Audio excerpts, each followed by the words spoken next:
傻逼才选法式，真男人都给我炼体！大灾变后，天空撕裂，大地颠覆，星球急速扩张，无数凶兽妖魔从虚空裂缝中涌出，肆意灭杀人族。人类困守于一座座基地城，只有练武，利用大灾变后涌现的天地灵气，成为武者，掌握移山填海、横渡虚空的伟力，才能在这样的世界守卫一方太平，把握自己的命运。少年本是一位普通高中生，成绩平平，天赋也平平，全身上下也就学了一本垃圾功法金刚功。本该在毕业后被分配到城防去抵御受潮，却意外觉醒了一件加点系统，能吞噬超凡之力，从而加快武学进度。眼下想快速提升实力，就需要找到蕴含超凡之力的物品。妖魔之力基本就别想了，完全打不过。而气血之力需要丹药，这可不是父母双亡的苏浩能负担得起的。苏浩思索了半天，终于打定了主意，决定先去寺庙找找香火院里。十几分钟后，苏浩顺利到了附近香火最鼎盛的寺庙悬空寺。他来到最角落里一尊怒目金刚神像边上，偷偷用手触碰。你的金刚功发现一点香火院里，想要吞噬，是否允许？苏浩脑海里跳出一行提示文字，果然寺庙的神像上还真有香火院力，允许吞噬。瞬间，怒目金刚神像似乎变得暗淡了几分，但苏浩却感觉一股烟熏火燎的炙热气息自指尖流入四肢百骸。你的金刚功吞噬了一点香火院力，进度正 10%， 修炼进度达到第一层 60%。 你的金刚功吸收神像特性，你的身体变得更加坚硬。苏浩感觉体内气血运转剧烈加速，甚至发出了细微的缩缩的声响。双臂、肩膀、胸膛、双腿部分肌肉也传来明显的刺痛和酥痒感。苏浩双手握拳，感觉身体坚固了不少，尤其是体表皮肤变得更加坚韧。再次环视四周，大殿内除了最中间的那尊高大的双面佛像外，竟然还剩下足足13尊神像。苏浩眼睛亮了，再来4尊神像，金刚功就能突破到第2层。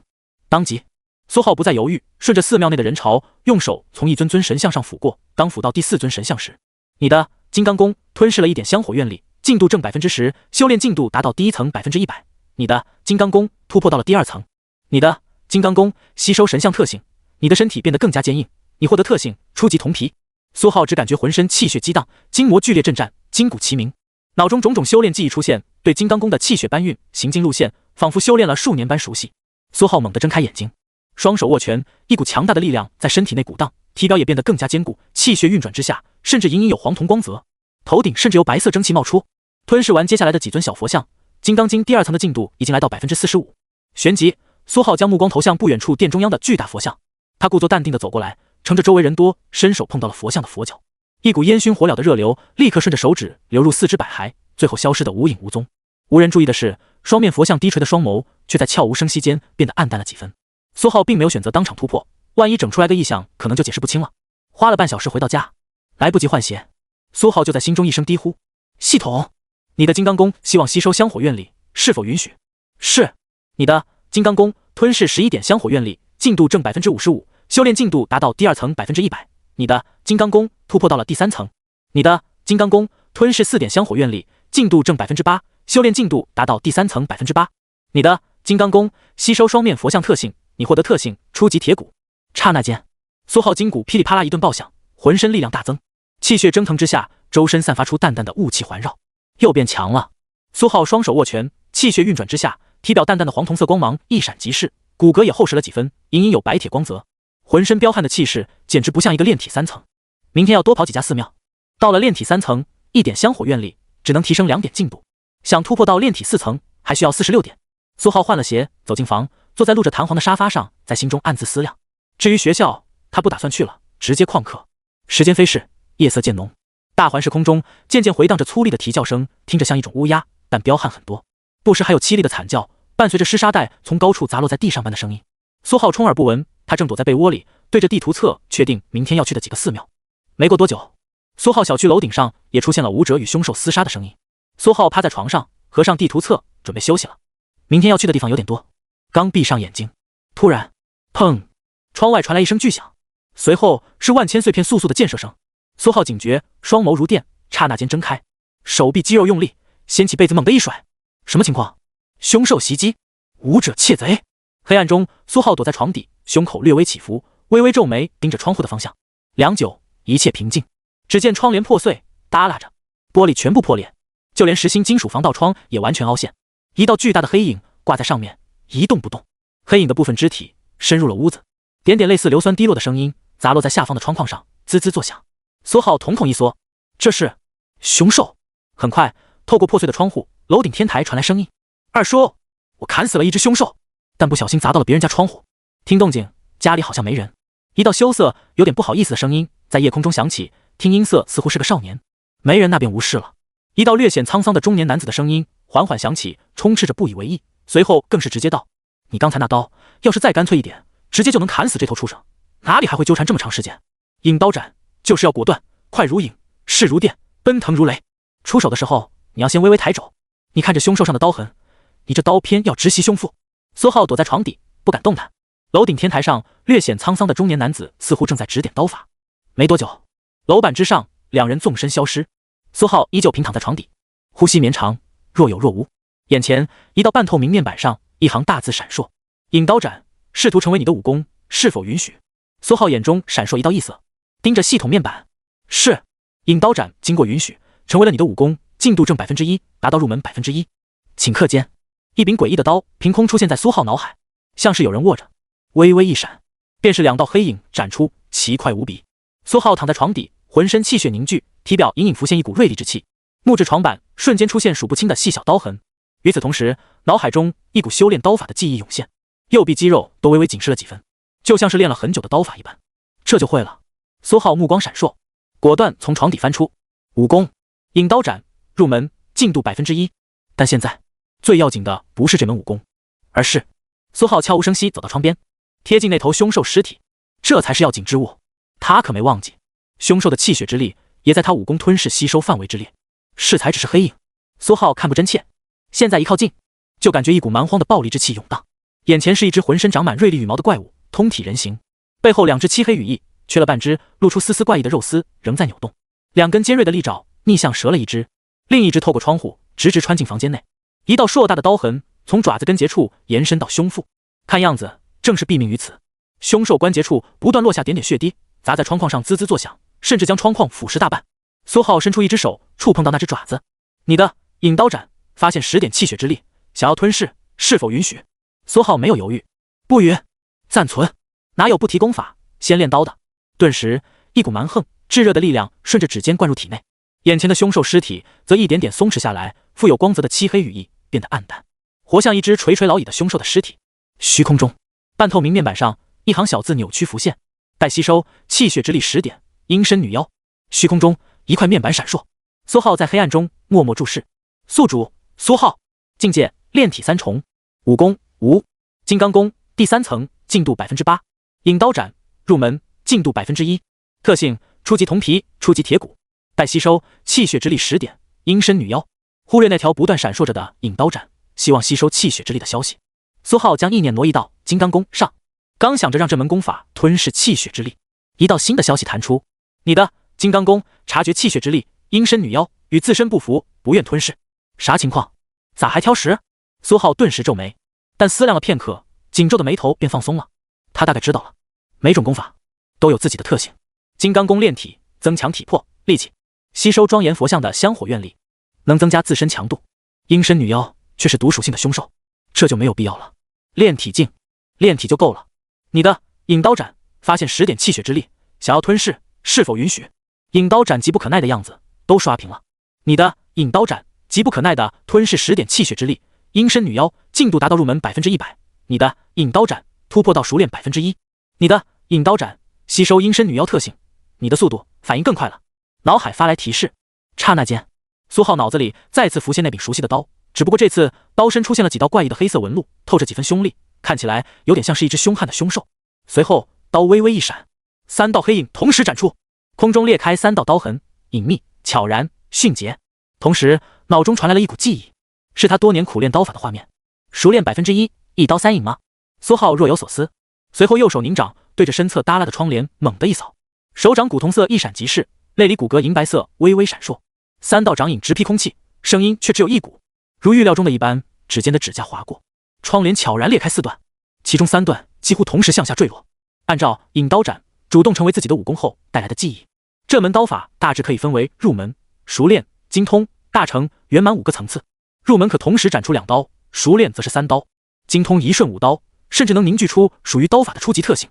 苏浩抬头瞥向窗外，凹陷的防盗窗，松弛的凶兽尸体之上，遥远的空中，数只怪异的巨鸟在黑夜的云间飞掠。仔细看，有点像人，长了一对羽翼、利爪。阴身女妖，这种智商较低但速度很快的凶兽，向来喜欢趁着夜幕在各处基地城进行骚扰袭击，或者说玩乐觅食。大环市悬空寺大殿，一名青年沙弥站在大殿角落，斜靠着柱子，月光透过门窗照在柱子上，柱子的黑影罩住了他。青年沙弥走到殿内佛像前，运转功法，一无所获，装模作样了数分钟，气血运转，他额头被自己逼出几滴汗。不久后，大殿门合上，青年沙弥趁着夜色，端着几碟小菜和酒肉，去了寺庙监控房。青年沙弥扫视监控，快速锁定目标，一个中年男子，一个老年大妈，以及一个身穿校服的少年学生，都是可疑对象。将监控抹除覆盖，青年沙弥遁入了夜色中，体表瞳色一闪即逝，速度加快，脸上带上了几分残忍的肃杀。夜色如洗，苏浩翻箱倒柜，在客厅角落翻出一个遍布灰尘的箱子，咯吱，渗牙的声音响起，箱子打开，灰尘弥漫，里面躺着很多无用杂物。哗啦，随手拨开，苏浩从最底下捡出一把裹得严严实实的刀，解开刀外的层层碎布。苏浩捏着刀身，拿过一块抹布，随手擦了擦，也不知道还能不能用。左手透过抹布捏住刀鞘，右手握住刀柄，枪，猛地一把，寒光闪烁。看着森然的刀刃，苏浩有点意外，这是他那倒霉的父亲留给他的遗物之一。本来想着不生锈就是件好事，没想到看着还不错。哗哗，苏浩熟练地挽了个刀花，随后猛地向前一挥，赤，3道漆黑刀影瞬间斩出，3道黑影同时落在一个点上。枪！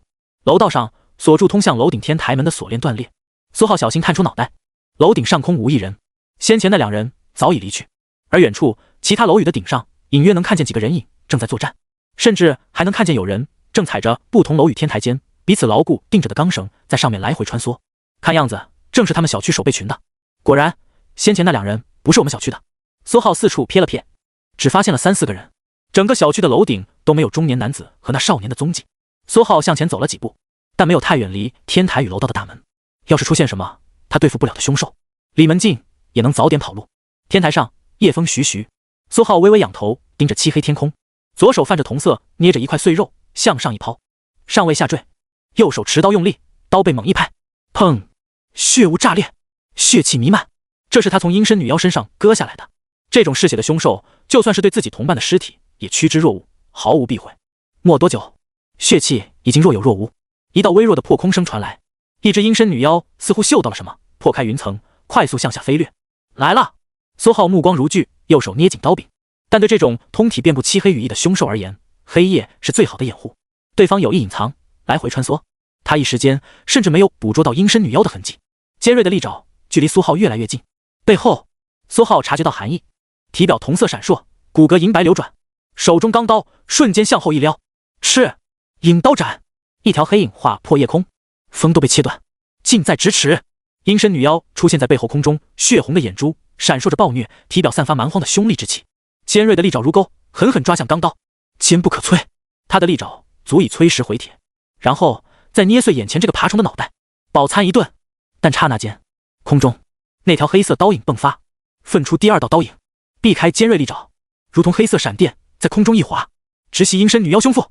哗啦，一道硕大刀口裂开，阴身女妖胸腹鲜血四溅，他甚至来不及悲鸣，便重重砸在天台水泥之上。呼！苏浩收刀，轻轻呼气，稍微凝神，便立刻退回楼道之内。抬头仔细观察天台空中，没有发现其他凶手，安全。苏浩这才猛然一窜，跃出天台门，急速靠近地上尸体，手刚搭上，你的引刀斩发现10点气血之力，想要吞噬，是否允许？否，暂存。苏浩果断下达指令，待气血之力顺着指尖完全流入体内，双腿才猛地发力后撤，重新躲进楼道之内。黑暗的楼道角落里，苏浩持刀对着大门，唤出面板，毫不犹豫将这10点气血之力喂给引刀斩。你的引刀斩吞噬10点气血之力，进度正50%，进度达到熟练51%。你的引刀斩吸收阴身女妖特性，你的速度反应更快了。苏浩只感觉脑中再次传来一股修炼记忆，对引刀斩的掌握更加纯熟。之前要刻意有所准备才能斩出3刀，现在稍稍运转气血，便能随心所欲连发3刀，出刀更迅捷，更不可测。继续，再杀一头，刀法就能步入精通，可以凝聚刀法特性。过了今天之后，冲击城防的凶兽不一定适合引刀斩，也不一定这么弱。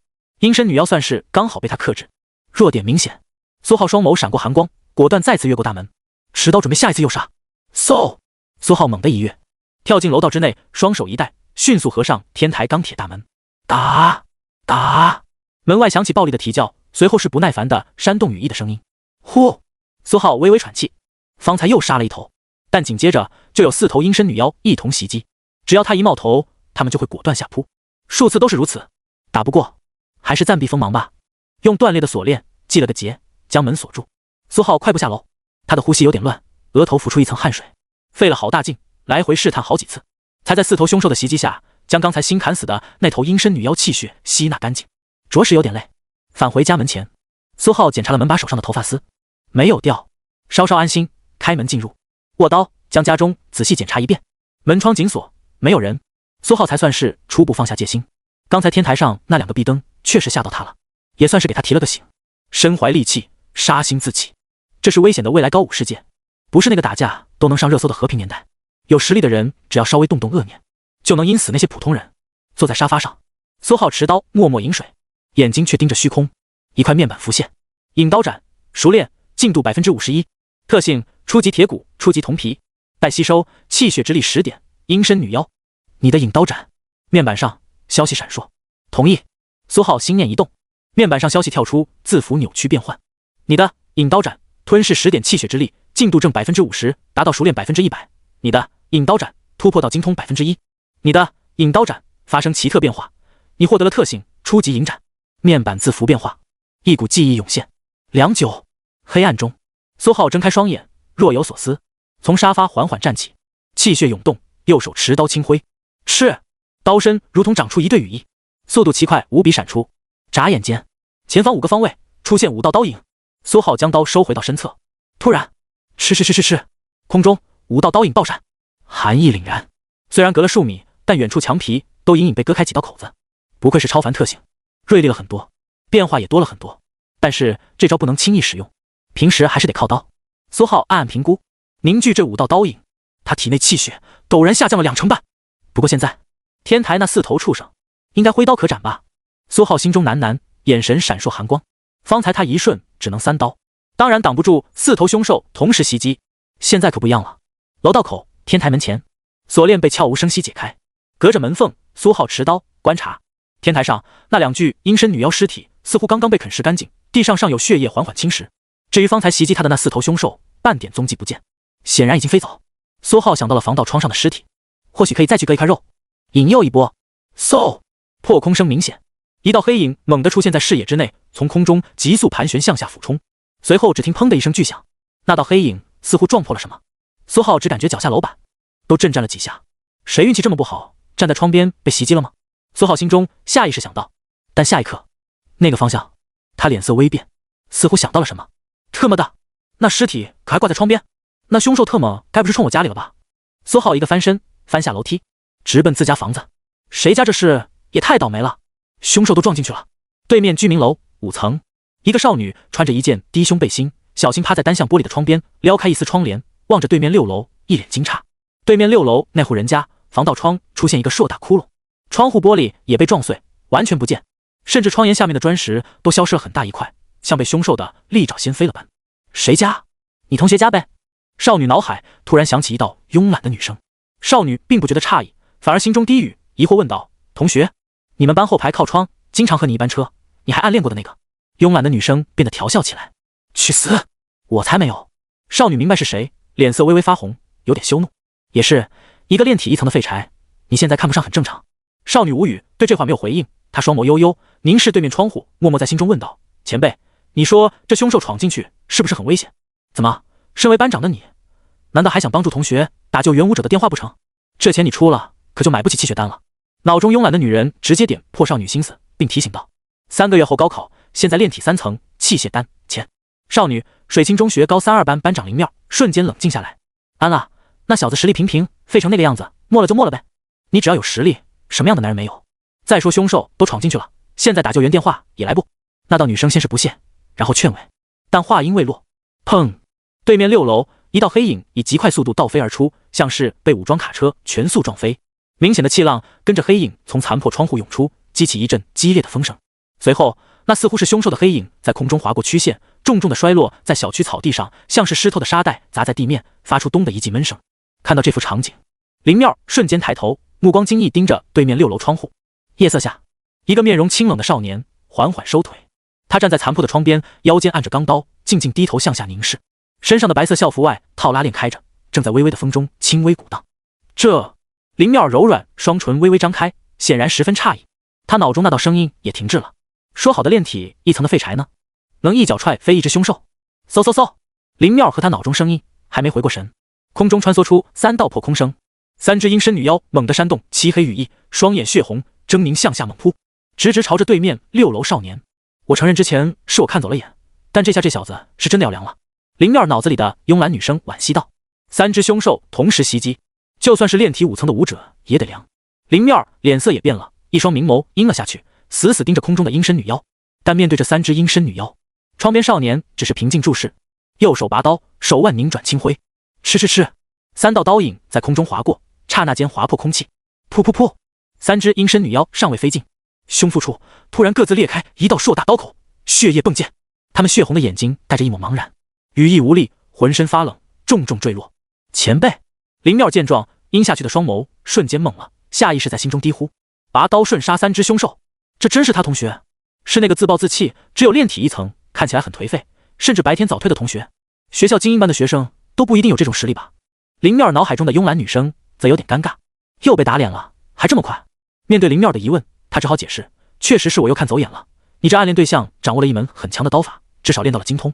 另一侧4楼，一个略瘦的少年盯着手中的相机，摆弄着里面的录像，眼神带着惊喜和震撼。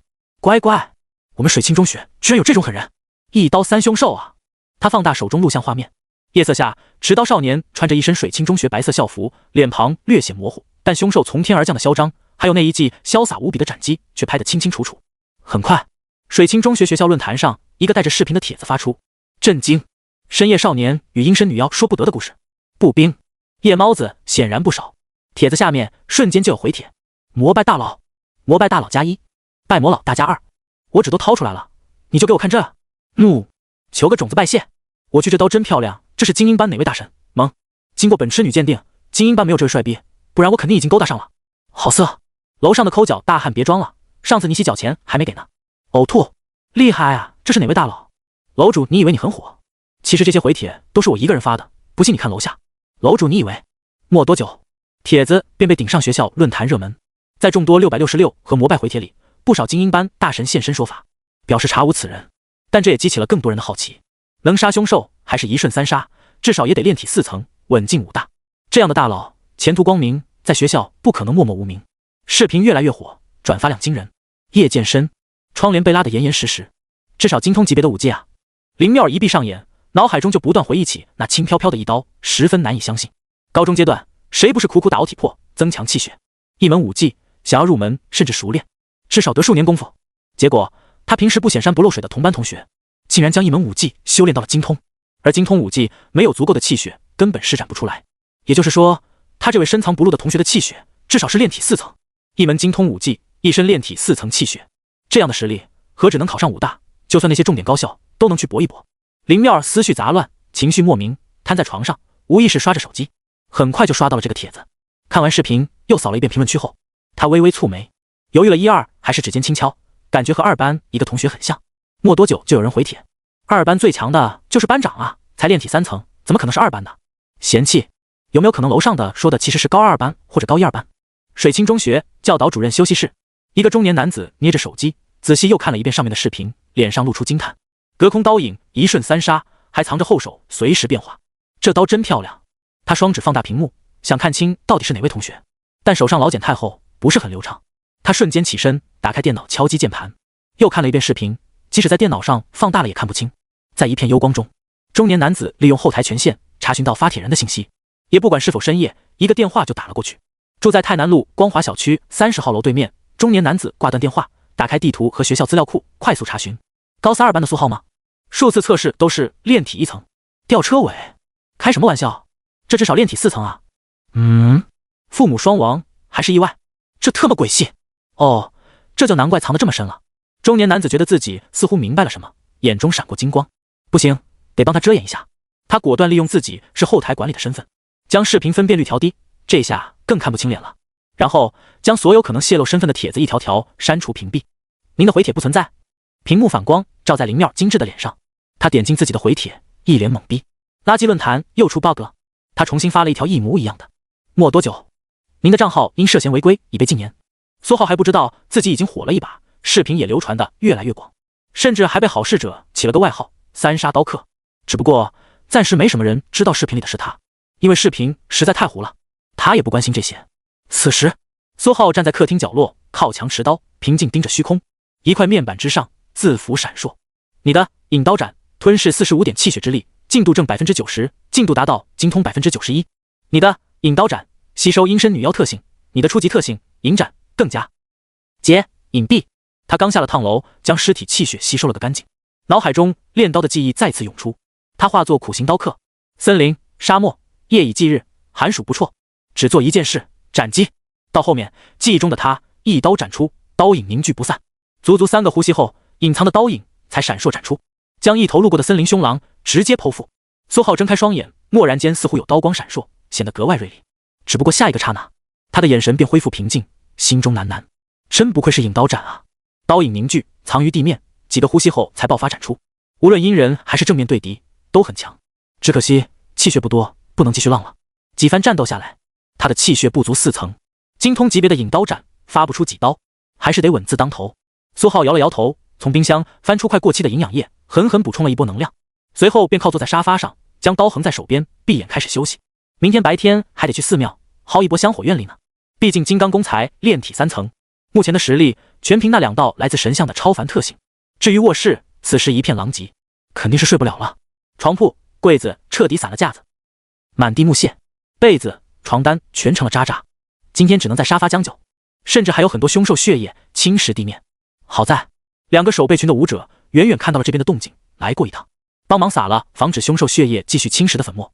见他杀了好几头凶兽，甚至主动提出帮他处理凶兽尸体，修缮卧室，包括窗户和防盗窗。前者好说尸体已经拖走，后者就得等到第2天天亮，让施工队来了。对苏浩而言，这也算是省了不少事。夜渐渐更深，天上的黑云变得稀疏，月光洒落，给整块大地带来寒意。苏浩依旧靠坐在沙发上，闭目休息，体力、气血已然恢复了大半。至于为什么不躺下，沙发老化，到处是破洞，弹簧还露着呢，能有一块完整的地方坐着休息就不错了。更何况靠坐着也能更警觉些。咔嚓！突然间，沙发上苏浩猛地睁开眼睛，清醒过来。他转头凝视大门，身侧钢刀悄然入手，门外隐约有脚步声。黑夜，月光通过窗帘缝隙洒入室内。苏浩盯着大门，双眸微微眯起。他在房子门口的入户脚垫底下塞了很多一次性塑料杯子碎片，只要踩上去，声音清脆，无比明显。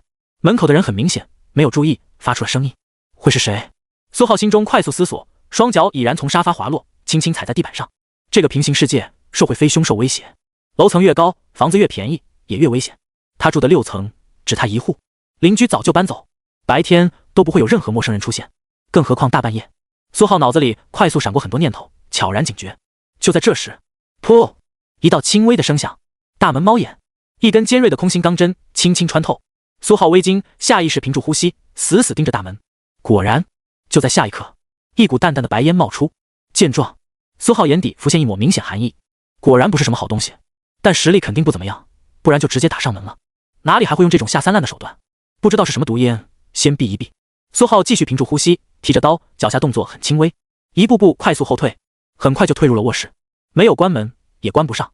此时的卧室残破不堪，木渣、玻璃碎渣破布混杂，如同废弃建筑材料垃圾堆，隐隐还有血迹。苏浩忽略了这些杂物，快速来到破了大窟窿的窗边，微微抬腿踩上破碎窗沿，而后转身面对室内，瞥了眼天台上沿高度。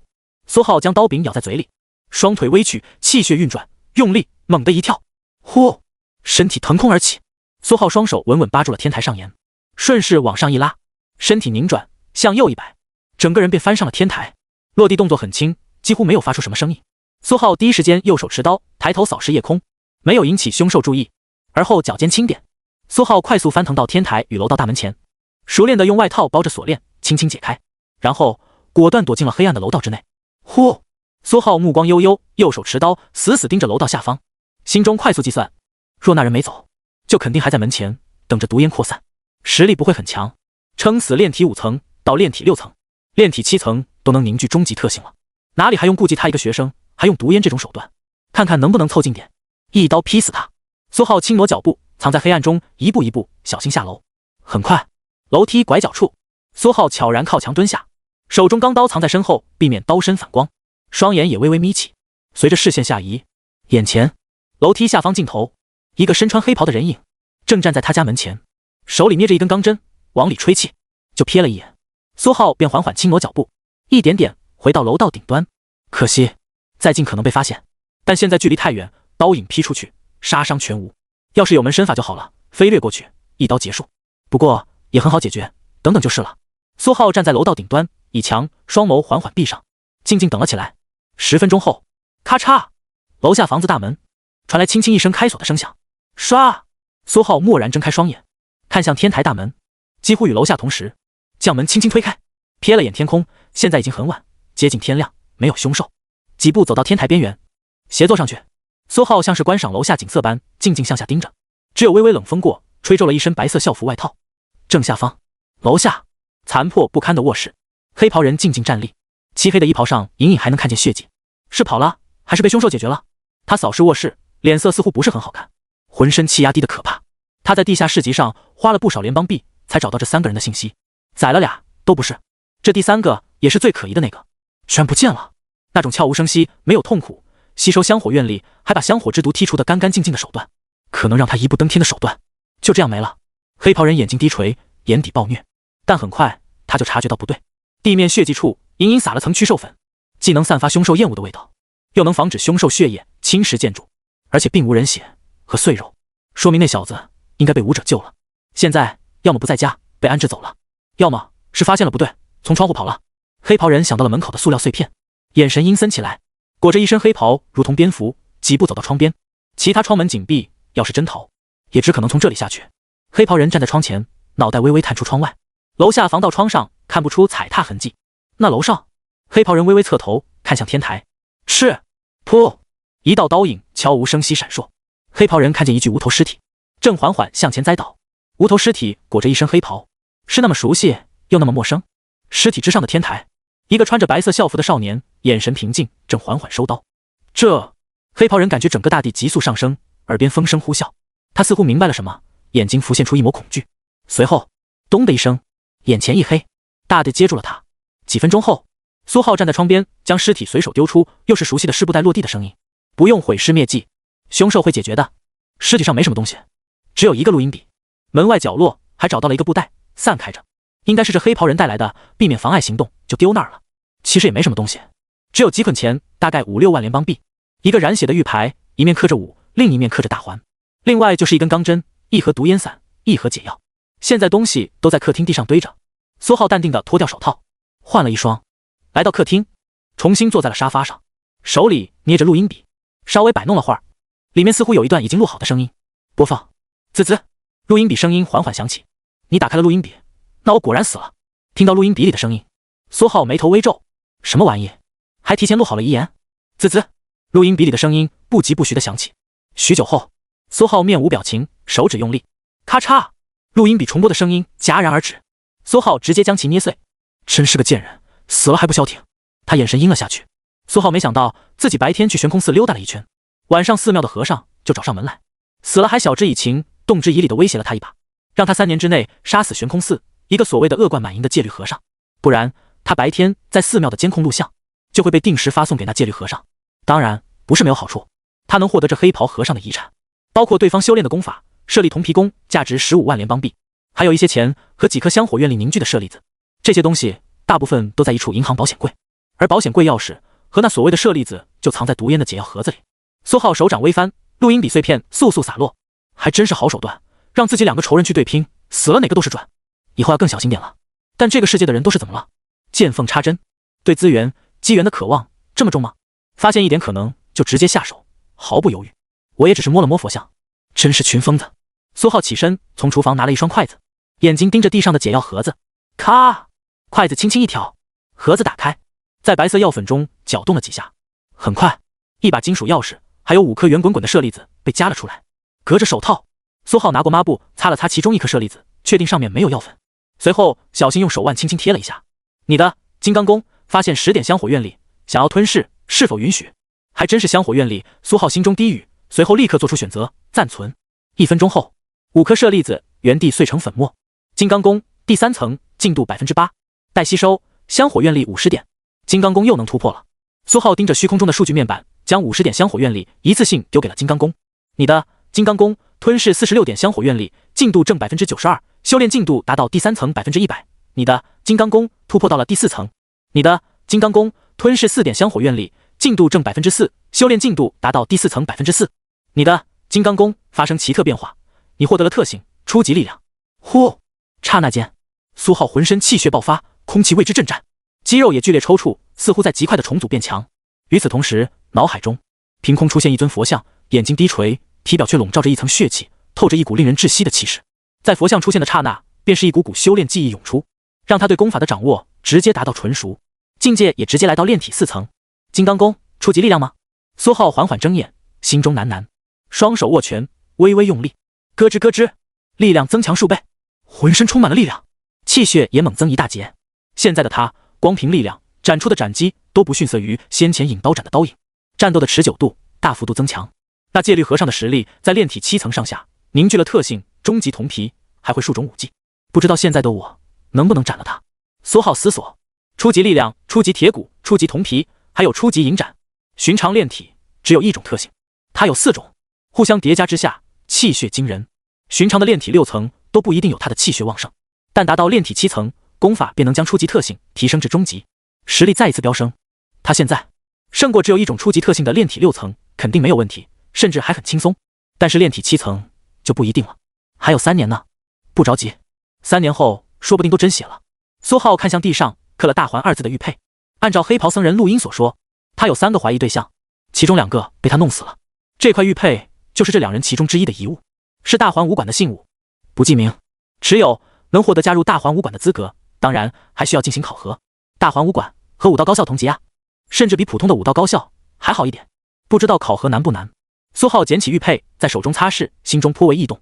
加入大环武馆好处太多了，不仅不影响参加高考，加入武道高校福利还很多，丹药、功法、武技、练功房、指导长老，只要加入应有尽有。最吸引苏浩的其实是一加入就能免费挑选一门武技，他现在正缺一门身法，刚才要是有一门身法，在楼梯间就能快速闪身飞掠，一刀劈死黑袍僧人，哪里还用得着这么费劲？等半天，苏浩将玉佩收了起来。等天亮之后，他决定就去武馆看看能不能通过考核。至于之前决定的去其他寺庙薅羊毛，他觉得暂时还是算了。寺庙的香火愿力原来是有主的，水太深，得小心一点。徐徐谋划，苏浩正准备闭目休息，脑海中一片虚影空间突然传来一阵骚乱。轰！一尊佛像体表缠绕血气，不断攻击着一道黑影。仔细看，黑影闪烁，正是一把漆黑影刀。你的影刀斩不堪金刚功的骚扰攻击，奋勇努力，进度正 7%， 达到精通 100%。你的影刀斩突破到大成 1%。你的影刀斩发生奇特变化，你的特性升级为终极影斩。接连2条消息闪烁，嗖！脑海中那道漆黑影刀陡然发生变化，长出一根根诡异尖锐的黑色羽毛，刀身也逐渐发生变化，竟直接变形化身成为一只诡异的阴身女妖，体型也猛地飙升数倍，比佛像大了2-3圈，浑身凶戾气势更是直接压倒了下方的佛像，令其瑟瑟发抖。乖乖，苏浩察觉到异样，有点发愣，自己的2门武功居然在脑子里打起来了。打起来不说，其中一门武功居然自己突破了。苏浩还没来得及太过惊讶，一股修炼刀法的记忆瞬间涌来。许久后，苏浩蓦然睁眼，眼中锐利刀意一闪，几乎将前方墙皮划破。大成刀法一瞬七斩啊！他有点意外和惊喜，影刀斩居然自己突破了。现在的他能在一瞬间斩出7刀，又或者同时放出7道刀影，5米范围之内刀影都能凝而不散，更是能延迟足足10个呼吸后再不减威力的爆发出去，因人必备。苏浩差点忍不住立马试刀看看威力，但下一刻他就冷静下来，这是自己家，不能拆。此时脑海虚影空间中，影刀斩所画的庞大的阴身女妖虚影已经彻底将代表金刚功的佛像虚影压制了下去。阴身女妖虚影霸气地霸占了脑海空间的中心位置，那尊佛像虚影只能缩在角落，看起来十分萎靡，像是刚被揍过，半点没有方才嚣张的气势。苏浩没管2门武功之间的纠纷，竞争才有压力，说不定打着打着他们自己就主动卷起来，纷纷突破。不过又瞥了眼脑中虚影，苏浩突然有了个想法，他看向手中钢刀，犹豫1-2，没有调动气血，只是右臂肌肉轻微用力，将钢刀斩出，速度很慢，十分平平无奇。但他脑中阴身女妖虚影却在陡然融入手中钢刀，顷刻间将刀身染黑。呼！钢刀仿佛长了翅膀，斩出的速度猛地提升一截，如同一头飞翔的凶兽掠过。漆黑刀锋就是凶兽尖锐的钢爪，轻松将前方空气一分为二。没猜错，果然还能这样用。苏浩眼眸微亮，阴身女妖虚影果然能融合在钢刀之上。金手指能让武功吞噬超凡之力中的特性，从而赋予武功特性，甚至是灵性。他的引刀斩此时就像是真正的凶兽所化，凶厉迅速，这可比直接挥刀强太多了。而且他刚才只是用肌肉挥刀，没有放出气血刀影，要是引斩的刀影融合了阴身女妖虚影，又该有多强？苏浩没有犹豫，提着钢刀直接出门。空想有什么劲，还是得试。穿过楼梯，又一次来到天台。天空黑云稀疏，月光阴冷，云层下凶兽机不可见，要么吃饱喝足回了野外，要么被杀得干净。毕竟现在时间不早，再过1-2个小时天就亮了。苏浩站在天台门不远处，手握钢刀，气血运转，浑身衣服瞬间鼓荡，眼睛盯着天空，而后猛地向天一斩，气血灌入手臂，又涌入手中钢刀，脑中虚影顺势也流入奔腾的气血之中。嗖！钢刀之上一道漆黑刀影释放，径直对着天空飙射。呼！奇快无比，刀影隐隐像是一只飞掠的阴身女妖，坚硬的利爪划破将近20米距离的空气，其恐怖的威势卷出一道明显气浪，让空气朝着两边疯狂翻涌。看到这种效果，哪怕是苏浩都有点震惊，威力太大了。刀影斩出，空气震荡的几乎让天台近处的沙砾灰尘都直接炸开。寻常炼体7层，哪怕凝聚了终极特性，恐怕都得在这一击之下饮恨归西。而且不光威力大，距离也远，普通的引刀斩的刀影能斩出，你救了不得了。现在20米，只不过颇耗气血啊。苏浩感知到气血的消耗，震撼的情绪瞬间有点收了回来。这一下消耗了他近2成半的气血，哪怕抽干了他，也只能斩出4刀，只能当作杀手锏来用。太阳东出，缓缓西行，直至日上3竿。滴滴滴，苏浩坐在一辆出租车上，平静看着车外的车水马龙，街上甚至有不少学生成群结队。今天周五，只上半天学，现在已经快下午了。苏浩昨晚不仅测试了阴身女妖虚影，还试了是金刚宫的佛像虚影，也很强。融合进身体后，能让肌肉力量再一次暴增，大致提升了5成。不过从天台回去后，苏浩才发现使用武功虚影不光消耗气血，也消耗精神力。喝了不少补充气血的营养液，又补了一觉，直到中午他才彻底恢复过来。收回视线，苏浩看了眼手机上的地图，大环武馆快到了。他已经查过武馆的入门测试，要求进阶炼体4层，再任意掌握一门武技，至少精通。对别人而言很难，不知道多少人一辈子都卡在炼体3层，更不用提掌握一门精通武技。但对苏浩而言，这不算什么。车缓缓靠边停靠，苏浩拎着包下车，眼前是一个庞大的建筑，像是一个大型体育馆。最顶端立着几个苍劲扭曲的大字“大环武馆”，相传是一位擅长腿法的先天强者用脚写的。观摩了一会儿这4个大字，苏浩摇了摇头，并没有看出什么先天强者的风采。进了大环武馆的大厅，人很多，人来人往，不少都背着刀剑，看起来很利落。两边有很多商铺，一眼望过去都是各种和武者相关的店，凶兽兽骨、草药，甚至功法武技。苏浩无视了这些，径直走向服务台，从包里掏出一块玉佩，缓缓放下。服务台里，一个穿着黑色纱裙的少女看到了玉佩，连忙起身，脸上带着甜美的笑容，看向苏浩：“先生您好，请问需要什么帮助？武馆入门考核要走什么流程？”苏浩指了指台子上的玉佩，平静问道。穿着黑色纱裙的少女下意识又瞥了眼玉佩，瞳孔微微缩了一下，但很快又恢复正常，继续用甜美的语气服务着苏浩。没多久，苏浩拿着玉佩转身离开，身后那穿着黑色制式纱裙的少女长长松了口气，不经意抹了一把额头的汗。她看向苏浩背影，眼神有点害怕和好奇。这少年看着只是高中生，但拿出来的玉佩居然嫣红带血，血腥味还很新鲜，绝对不超过2天。而看他的衣着，颇为朴素，不像是有钱人。所以说这玉佩很难是他花钱买来的，毕竟太贵。那来源，少女心中涌起一股寒意，连忙摇了摇头，不敢想。这也不是他该想的，毕竟大环武馆从不过问信物来源。苏浩把大环武馆的玉佩重新塞回包里，左右看了看，按照刚才那少女的说法，要先去测试气血，随便找一个武馆里联网的气血仓就行，然后再根据气血仓的要求去进行武技考核。很快，苏浩便看到了2楼玻璃扶手那边摆了一排黑色气血仓。苏浩迅速来到2楼，黑色气血仓像是一颗圆滚滚的恐龙蛋，这一排有5个，每一个前面都有人排队，但人都不多。苏浩选了一个队伍，等了一会儿就轮到了他，推开其中一个气血仓的大门，正前方屏幕瞬间亮了，上面跳出很多提示性文字。苏浩关上仓门，根据提示开始操作起来。2楼拐角。哎，一个穿着白色校服的少女脸上略带一丝惊讶。七七，怎么了？少女身侧是一个穿着白色流苏纱裙的女子。顾七七指了指前方气血舱，略带迟疑道：“表姐，我好像看到了一个同学。”此时，两人身后走来一个男子，穿着黑色格子衣，表情略冷，但有些感兴趣，问道：“哦，七七，你那同学实力怎么样？”“不怎么样，和我差不多吧。”闻言，黑衣男子瞬间失去了兴趣，眼神中略微有点不屑。和顾七七差不多，也就是炼体一层。这种废成渣渣的废柴，他都多嘴问这一句。黑衣男子转而开始和顾七七表姐攀谈，嘴里都是什么气血丹啊，定会突破炼体4层，考上武大之类的话。顾七七站在一边像个小透明，他表姐顾话也只是随意应付。很快，气血舱门打开，苏浩拎着包，眉头微皱的走出。苏浩，真是你？你今天怎么没来上学？身前传来一道熟悉的声音。苏浩抬头一看，顾七七一脸惊喜的看着他，一头齐肩短发，将明媚的脸蛋衬托的额外青春。有点事，没有多聊，苏浩简单应付，打了个招呼就走了。气血舱里的屏幕要求他半个小时内赶到3楼的武技测试房。气血测试已经通过，他们安排了大环武馆的一位长老对他进行武技测试，不能耽搁。至于顾七七身后两人，苏浩只是简单瞥了一眼就带过了。2个炼体3层，气息不稳，一看就是柯丹要提上来的，没什么好认识的。顾七七看着苏浩的背影，脸上略带一丝遗憾和欲言又止。一个炼体1层的废物，嚣张什么？顾七七身后，黑衣男子很冷的表情更冷了，眼神略带不悦。吴坤，顾化瞥了吴坤一眼，言语略带不满。他表妹顾七七也只是炼体1层，这岂不是连他一起骂了？吴坤没有言语，脸色阴沉，径直走向苏浩刚才离开的气血舱。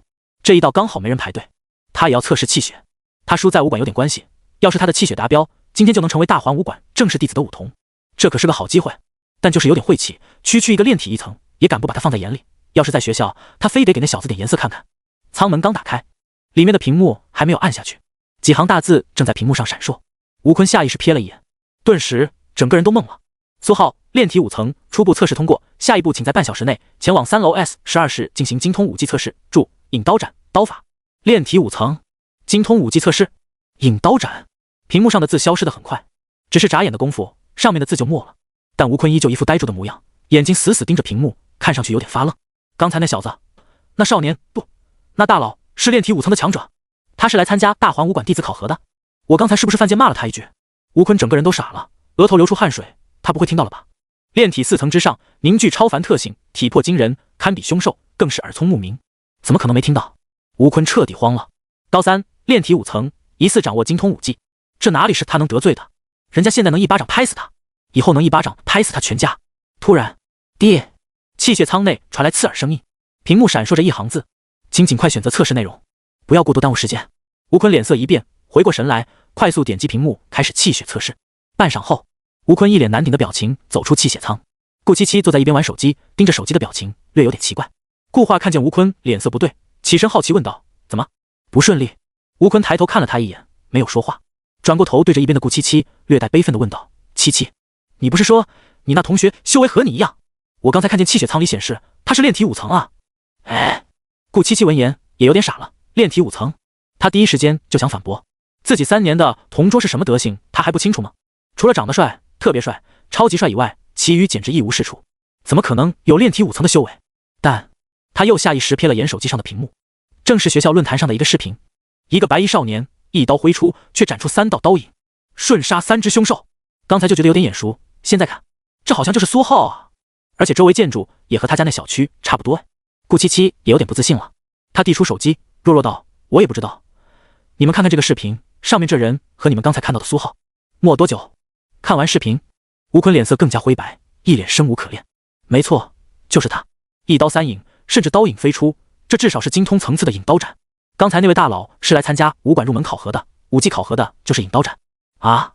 经过吴坤的确认，顾七七反倒更疑惑了。前一天还在和他讨论要不要一起考一个研究类院校，怎么今天就说他是炼体5层的大佬了，还掌握了精通武技？之前班级里最强的林面也才炼体3层啊，武技那更是一门不会，大家打熬气血都来不及呢。顾华听了半天也知道是什么情况了，他拿着顾七七的手机盯着屏幕，又看了一遍视频，一双明眸中满是若有所思，不经意问道：七七，你和你同桌关系怎么样？有没有他的联系方式？吴坤闻言也是连忙点头，无论如何一定请引荐一下，无论他有没有听到，我刚才出言不逊，是对这位大佬的侮辱，我一定要赔礼道歉才行。顾七七坐在长椅上，一脸懵逼。吴坤现在卑躬屈膝、痛心疾首的模样，着实让他有点不适应。他还是更习惯对方平日那副高冷傲慢的模样。吴坤也是有苦自知，谁让这个破世界太危险了，强者灭人满门就是随手的事情。他无数次听家里老者说过，曾经有一位北域的强者，年少时被人瞧不起，甚至侮辱，多年之后强势归来，直接将当年欺辱他的人尽数斩首灭门。某些被灭门的对象，只不过因为当年瞅了他一眼，他刚才何止瞅了那位大佬一眼，甚至还骂了一句。苏浩不知道楼下的小插曲，知道也不会在意。他快速来到3楼，心中盘算着，等等暴露多少实力比较好。刚才在气血仓只是一个没忍住，气血直接透体而出，境界一路狂飙到炼体5层，还好及时锁住了剩余大半气血，不然一个金刚功只修炼到4层的学生，气血却有炼体6层甚至7层，那简直是明摆着说他很特殊，十分特殊，一定有秘密。这个破世界太危险了。苏浩心中默默叹气，不得不谨慎点。他可不想到了晚上又被大环武馆的某些人摸到家里。这个世界的武者都是一群疯子，为了提升自己，不会放过任何一点机会。苏浩对此已经有了很深的体会了。绕过2个拐角，顺着门牌号，苏浩找到了 S12室武技测试房。他的眼神逐渐平静，他已经想好了，等等收束气血，就只展现最正常的炼体5层的修为和最正常的精通级别的引刀斩。一鸣惊人，那是背景深厚的天才该做的事情，他就只是个普通人，举目无亲的那种。咯吱，苏浩缓缓推门入。武技测试房不小，比普通篮球场还大1圈，地面上铺着最简单的青石砖，两侧摆着各种架子，放着刀枪剑戟等等武器。在最中间站着一个有点懒散的白发老者，他穿着一身白色休闲武功服，眼睛半眯着，手里拎着一把刀。听见大门被推开，老者蓦然睁眼，一双略显疲惫的眼睛盯着苏浩瞧了一会儿，才缓缓张嘴道：“苏浩，对吧？引刀斩，精通级别。来吧，站到我身前，对我出招，一刀无影，你就通过了测试。无论测试通过与否，玉佩都得交出来。”老者的声音很平淡，却透着一股不怒自威的气势。苏浩自无不可，恭敬行礼道：“是，前辈。”随后他便走到房间右侧，将自己的背包放下，随手在武器架子上拿了一柄钢刀。他没带武器，也不能带，普通人带武器会被城内巡逻的人带走喝茶。苏浩简单甩了甩刀，没什么问题，然后重新回到老者身前，与其面对面。前辈，我开始了。苏浩持刀，微微行礼。对面的老者手中钢刀的刀尖微微晃动了一下，似乎在表示赶紧的，别墨迹。除此之外，并没有做出更多举动，依旧只是懒散的拎着刀，没有半点打算格挡防御的样子。苏浩不以为意，气血悄然运转，手中钢刀刹那间出手，唰，一连5道刀影顷刻间爆发出来，带着强烈的寒芒斩向近在咫尺的老者。老者眉头微微皱了一下，手中钢刀快速挑动，像是跳舞般，一连也是5道刀影，赫然对上了苏浩的5道刀影，但并没有结束。苏浩隐隐感到了2股寒芒直袭自己的喉咙与额头，只是刹那间，老者手中的刀显然从那5道刀影中又分化出了2道。麻蛋！苏浩心中下意识爆出一句粗口，这老壁灯不按套路出牌，他想杀了我。苏浩浑身都察觉到了危险，汗毛根根竖起，气血下意识运转，流转到手臂爆发出来。他手中钢刀一荡，同样又是2道刀影挡在了喉咙与额头之前。锵锵锵锵锵锵锵！武技测试房正中间，一阵刀影闪烁，连续7道利器碰撞声音几乎同时爆发。苏浩手中感到一股巨力，对面犹如是一只巨熊轻松踩踏一只蚂蚁，钢刀直接脱手而出，连连后退数10步，一刀7影，刀法大成。面前白发老者目光露出一抹震惊，不由得惊呼：他只不过是按照武馆规定，使用高一个档次的武技进行惯例碾压罢了，观察弟子在触及生死之间的反应。要是苏浩挡不住，刀影自然会轻易的收回去，但没想到这惯例居然炸出来一个刀法大成，这起码凝聚了终极特性。这小子才高3吧？我当年第1门大成刀法是什么时候练成的来着？好像还是毕业后第2年。白发老者盯着苏浩，又忍不住仔细打量了他一遍，心中啧啧称奇。苏浩脸色也有点难看，他下意识察觉到危险，根本没来得及反应，刀影就抖出去了，还想着隐藏呢，一个照面就暴露了。空气寂静了片刻，白发老者像是反应过来了，瞧见苏浩的脸色不是很好，以为是他手中刀被击飞而信心受挫，下意识安慰道：“你不错了，刀法大成，感知敏锐，还能挡住我的刀，退了几步也只不过是我手里少了一点而已。”手里少了一点，苏浩右臂止不住颤抖，一时间居然不知说什么。白发老者左手轻轻一弹，一道气血嗤的一声打出，苏浩感觉右臂瞬间暖和起来，剧痛烟消云散，颤抖的肌肉也直接平稳，气血外放，控制随心所欲，起码真血劲。多谢前辈。苏浩心中一凛，连忙行礼。白发老者一缕白须，正色道：“无事，通过测试了你，玉佩拿来。”声音和煦不少。半晌后，看着苏浩离去的背影，白发老者眼睛微微带着一抹笑意，他下意识喃喃：“这小子真鸡贼，年纪轻轻就学会了藏头露尾，和年轻时候的老子真特么像。还好没觉得费事，试了这一手，不然还真漏了个好苗子。”这小子还以为他只是通过了一个入门测试，一刀七影，接刀不到飞而出，只是倒退几步。这体魄也很强啊，被我炸出来了吧？也罢，就当是给他的惊喜。不过我怎么感觉他还藏着一些手段没用出来呢？离开的苏浩完全控制不住面部表情，脸皮一阵抽搐，他只感觉脑仁剧痛。刚才他拼命摁住了脑子里差点涌出来的2道虚影。大成刀法可以暴露，但影刀斩和金刚功的虚影暴露了，那就算完蛋了。寻了个角落，苏浩蹲着疯狂按摩脑皮。过了10几分钟，苏浩站起身，完全恢复，叹了口气，已经过去的事情就不要去想了。刀法境界暴露就暴露了，就当是悟性高超了点，不算特殊。他重新抬头眺望4楼，眼神中隐隐有一抹期待。费半天劲，终于可以去武库了，一门免费的功法或者武技，至少6位数啊！白嫖真快乐。苏浩来到4楼武库，入门成功就是大环武馆的入门弟子，能免费获得一门功法。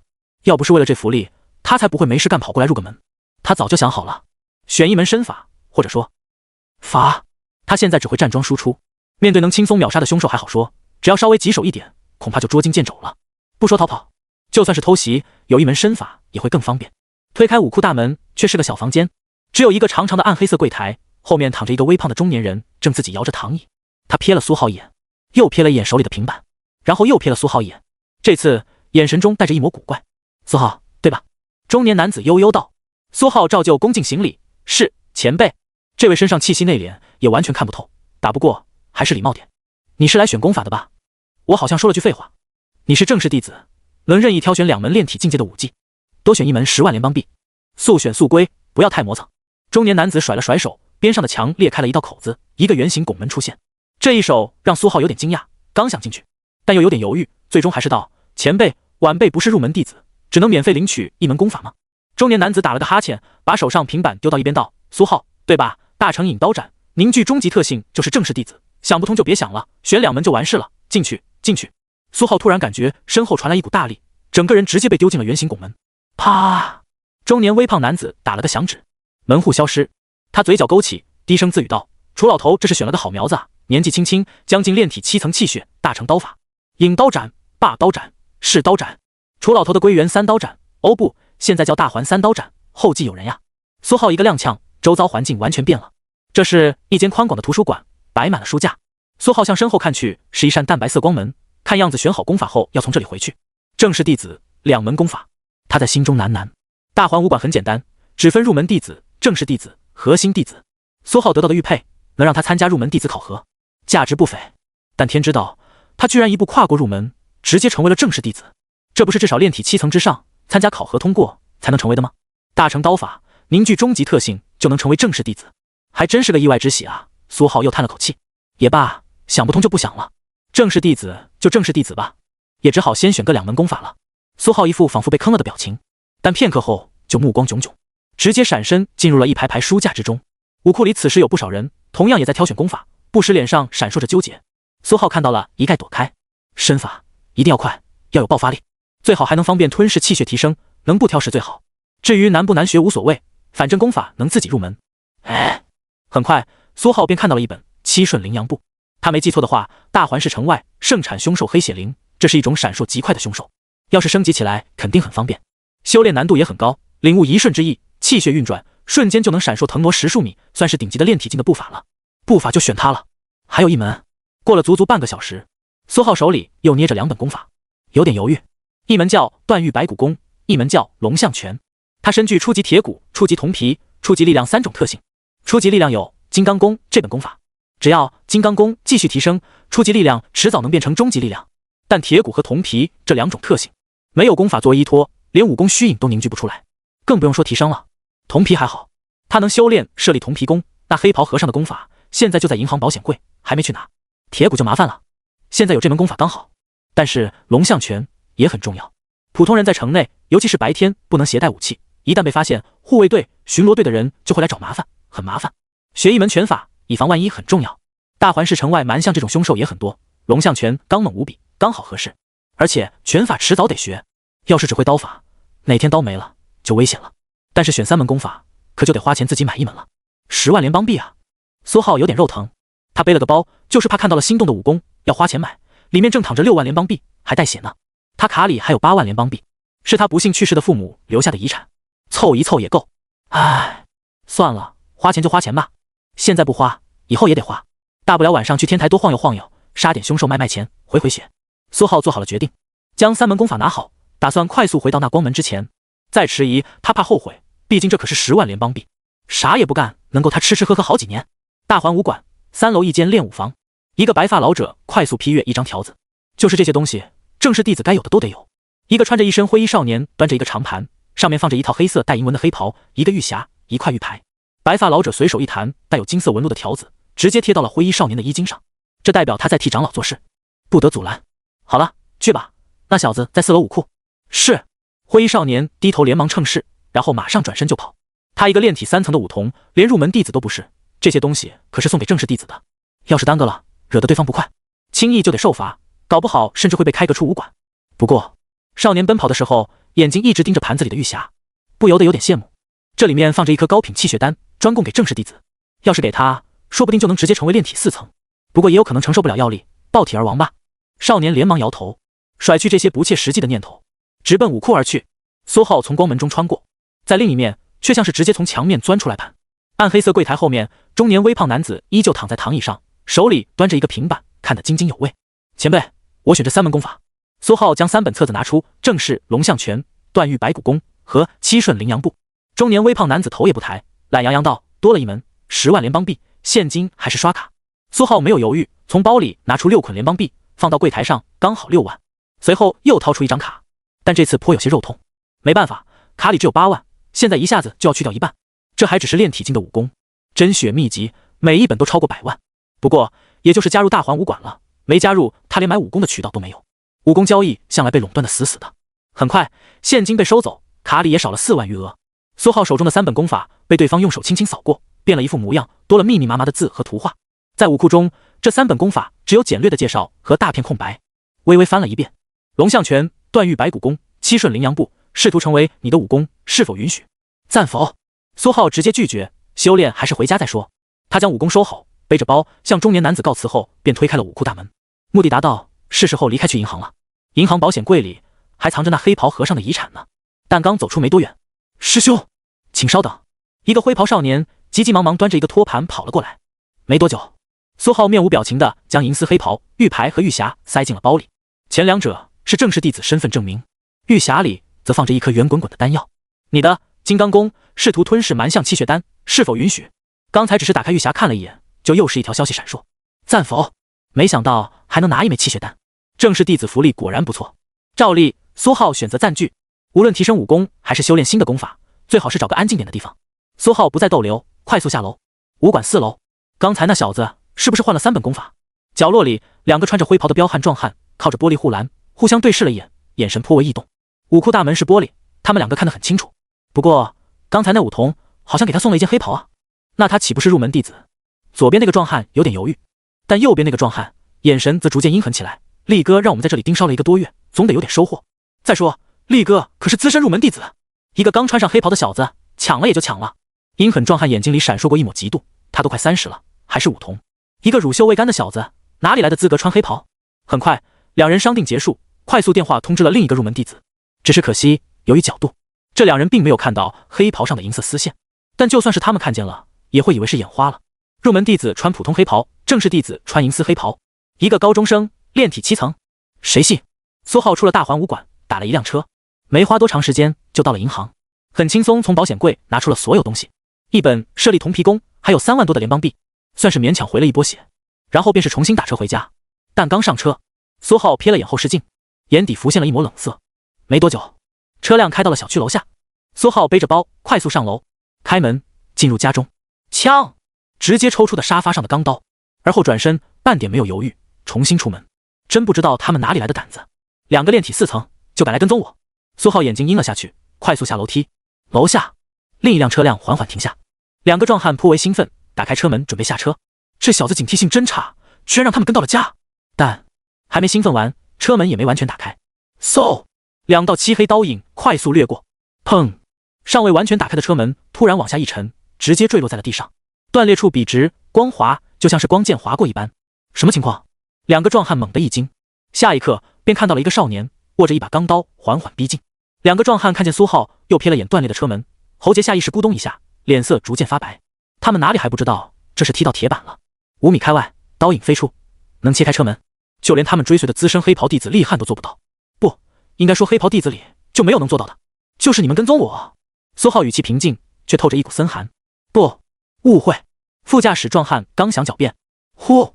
苏浩挥刀，刀面横拍，壮汉只感觉脑侧剧痛，眼前一黑，便晕了过去。嗡！主驾驶的壮汉被吓得一激灵，一不小心就摁了一下喇叭。下车。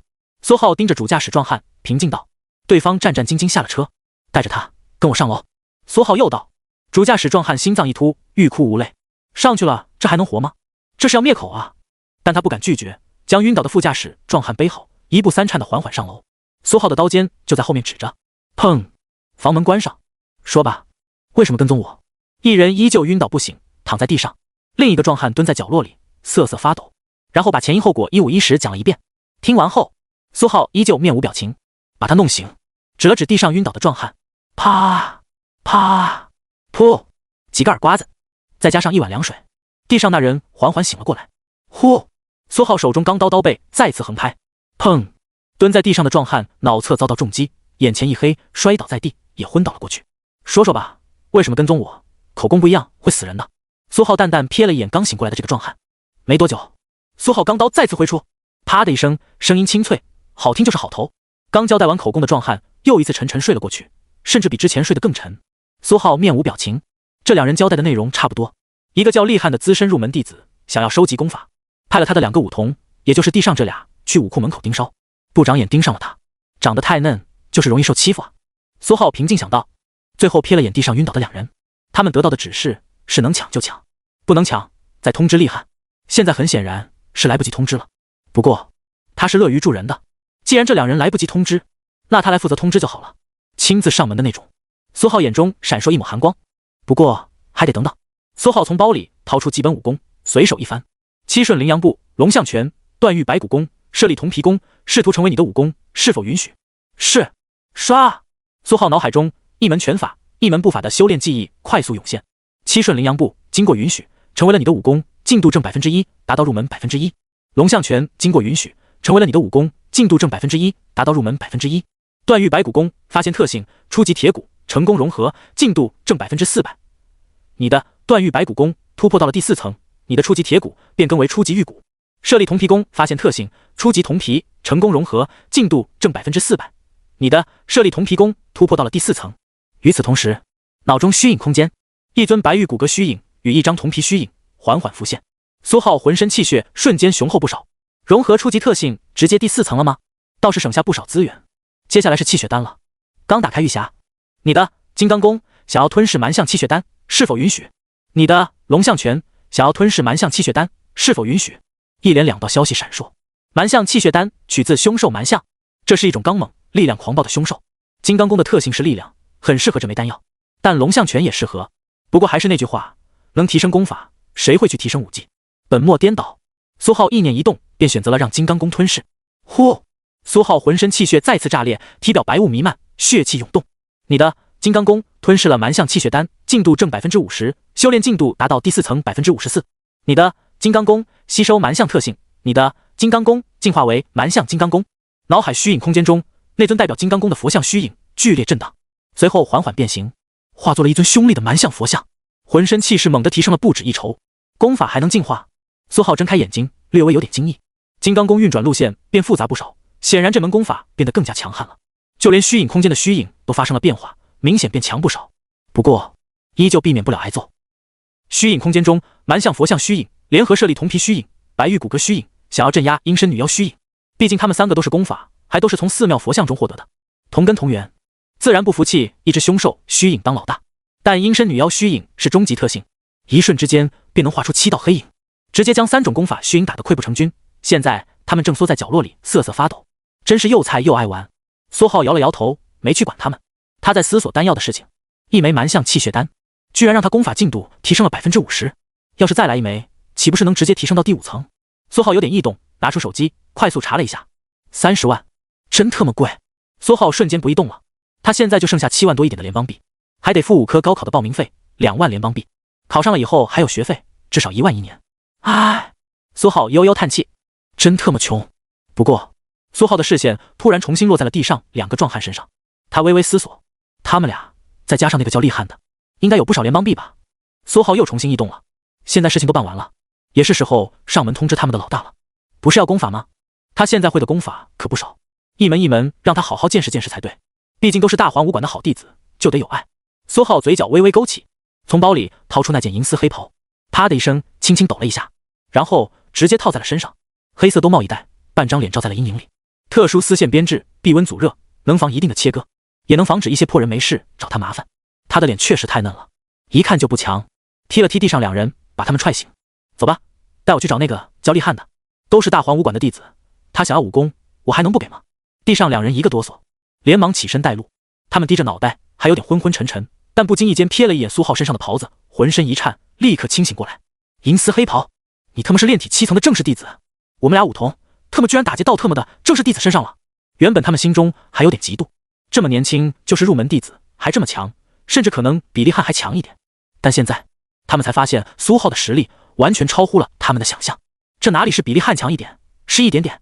正式弟子至少炼体7层，凝聚终极特性，堪比高级凶兽，拍死几个入门弟子简直和玩一样。现在他们心里只剩下惊惧，下意识连带路的步伐都快了不少。很快，一行3人开着那辆没了2扇车门的车，没多久就开进了一处小区的地库。打电话让他下来，就说你们带着功法来了。苏浩手里拎着一把钢刀，从后排下车，眼神平静，盯着楼梯口。是啊，功法送上门了，快下来吧。没多久，一个表情阴冷的青年从楼梯处走了出来。厉哥，这里。2个脑门肿了一圈的壮硕大汉，手里拎着一个包，正站在一辆车边朝他挥手示意。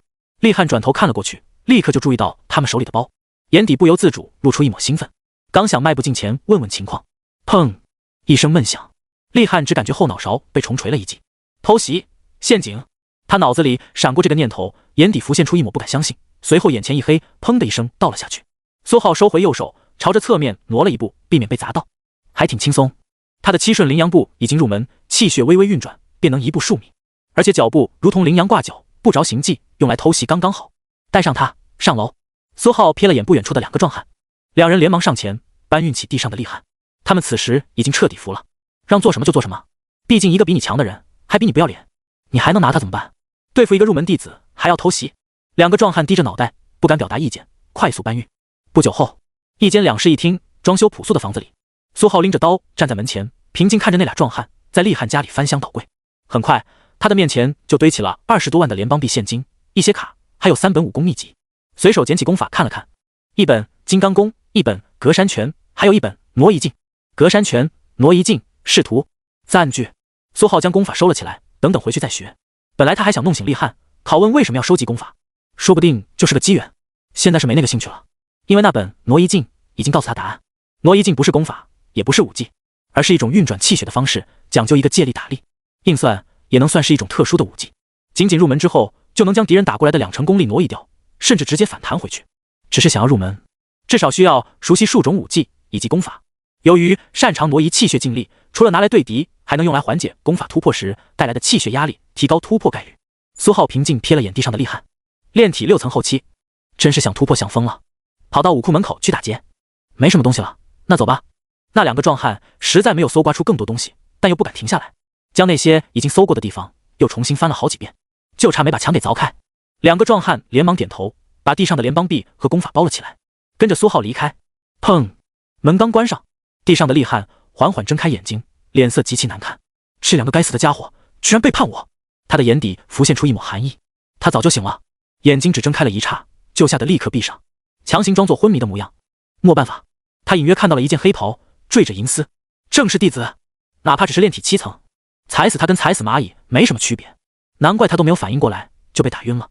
厉汉起身看了一圈，家里和垃圾堆一样，乱七八糟，钱没了，功法没了，卡也没了，干干净净。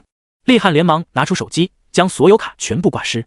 随后，砰，他狠狠地捶了一下地板，脑门青筋暴起。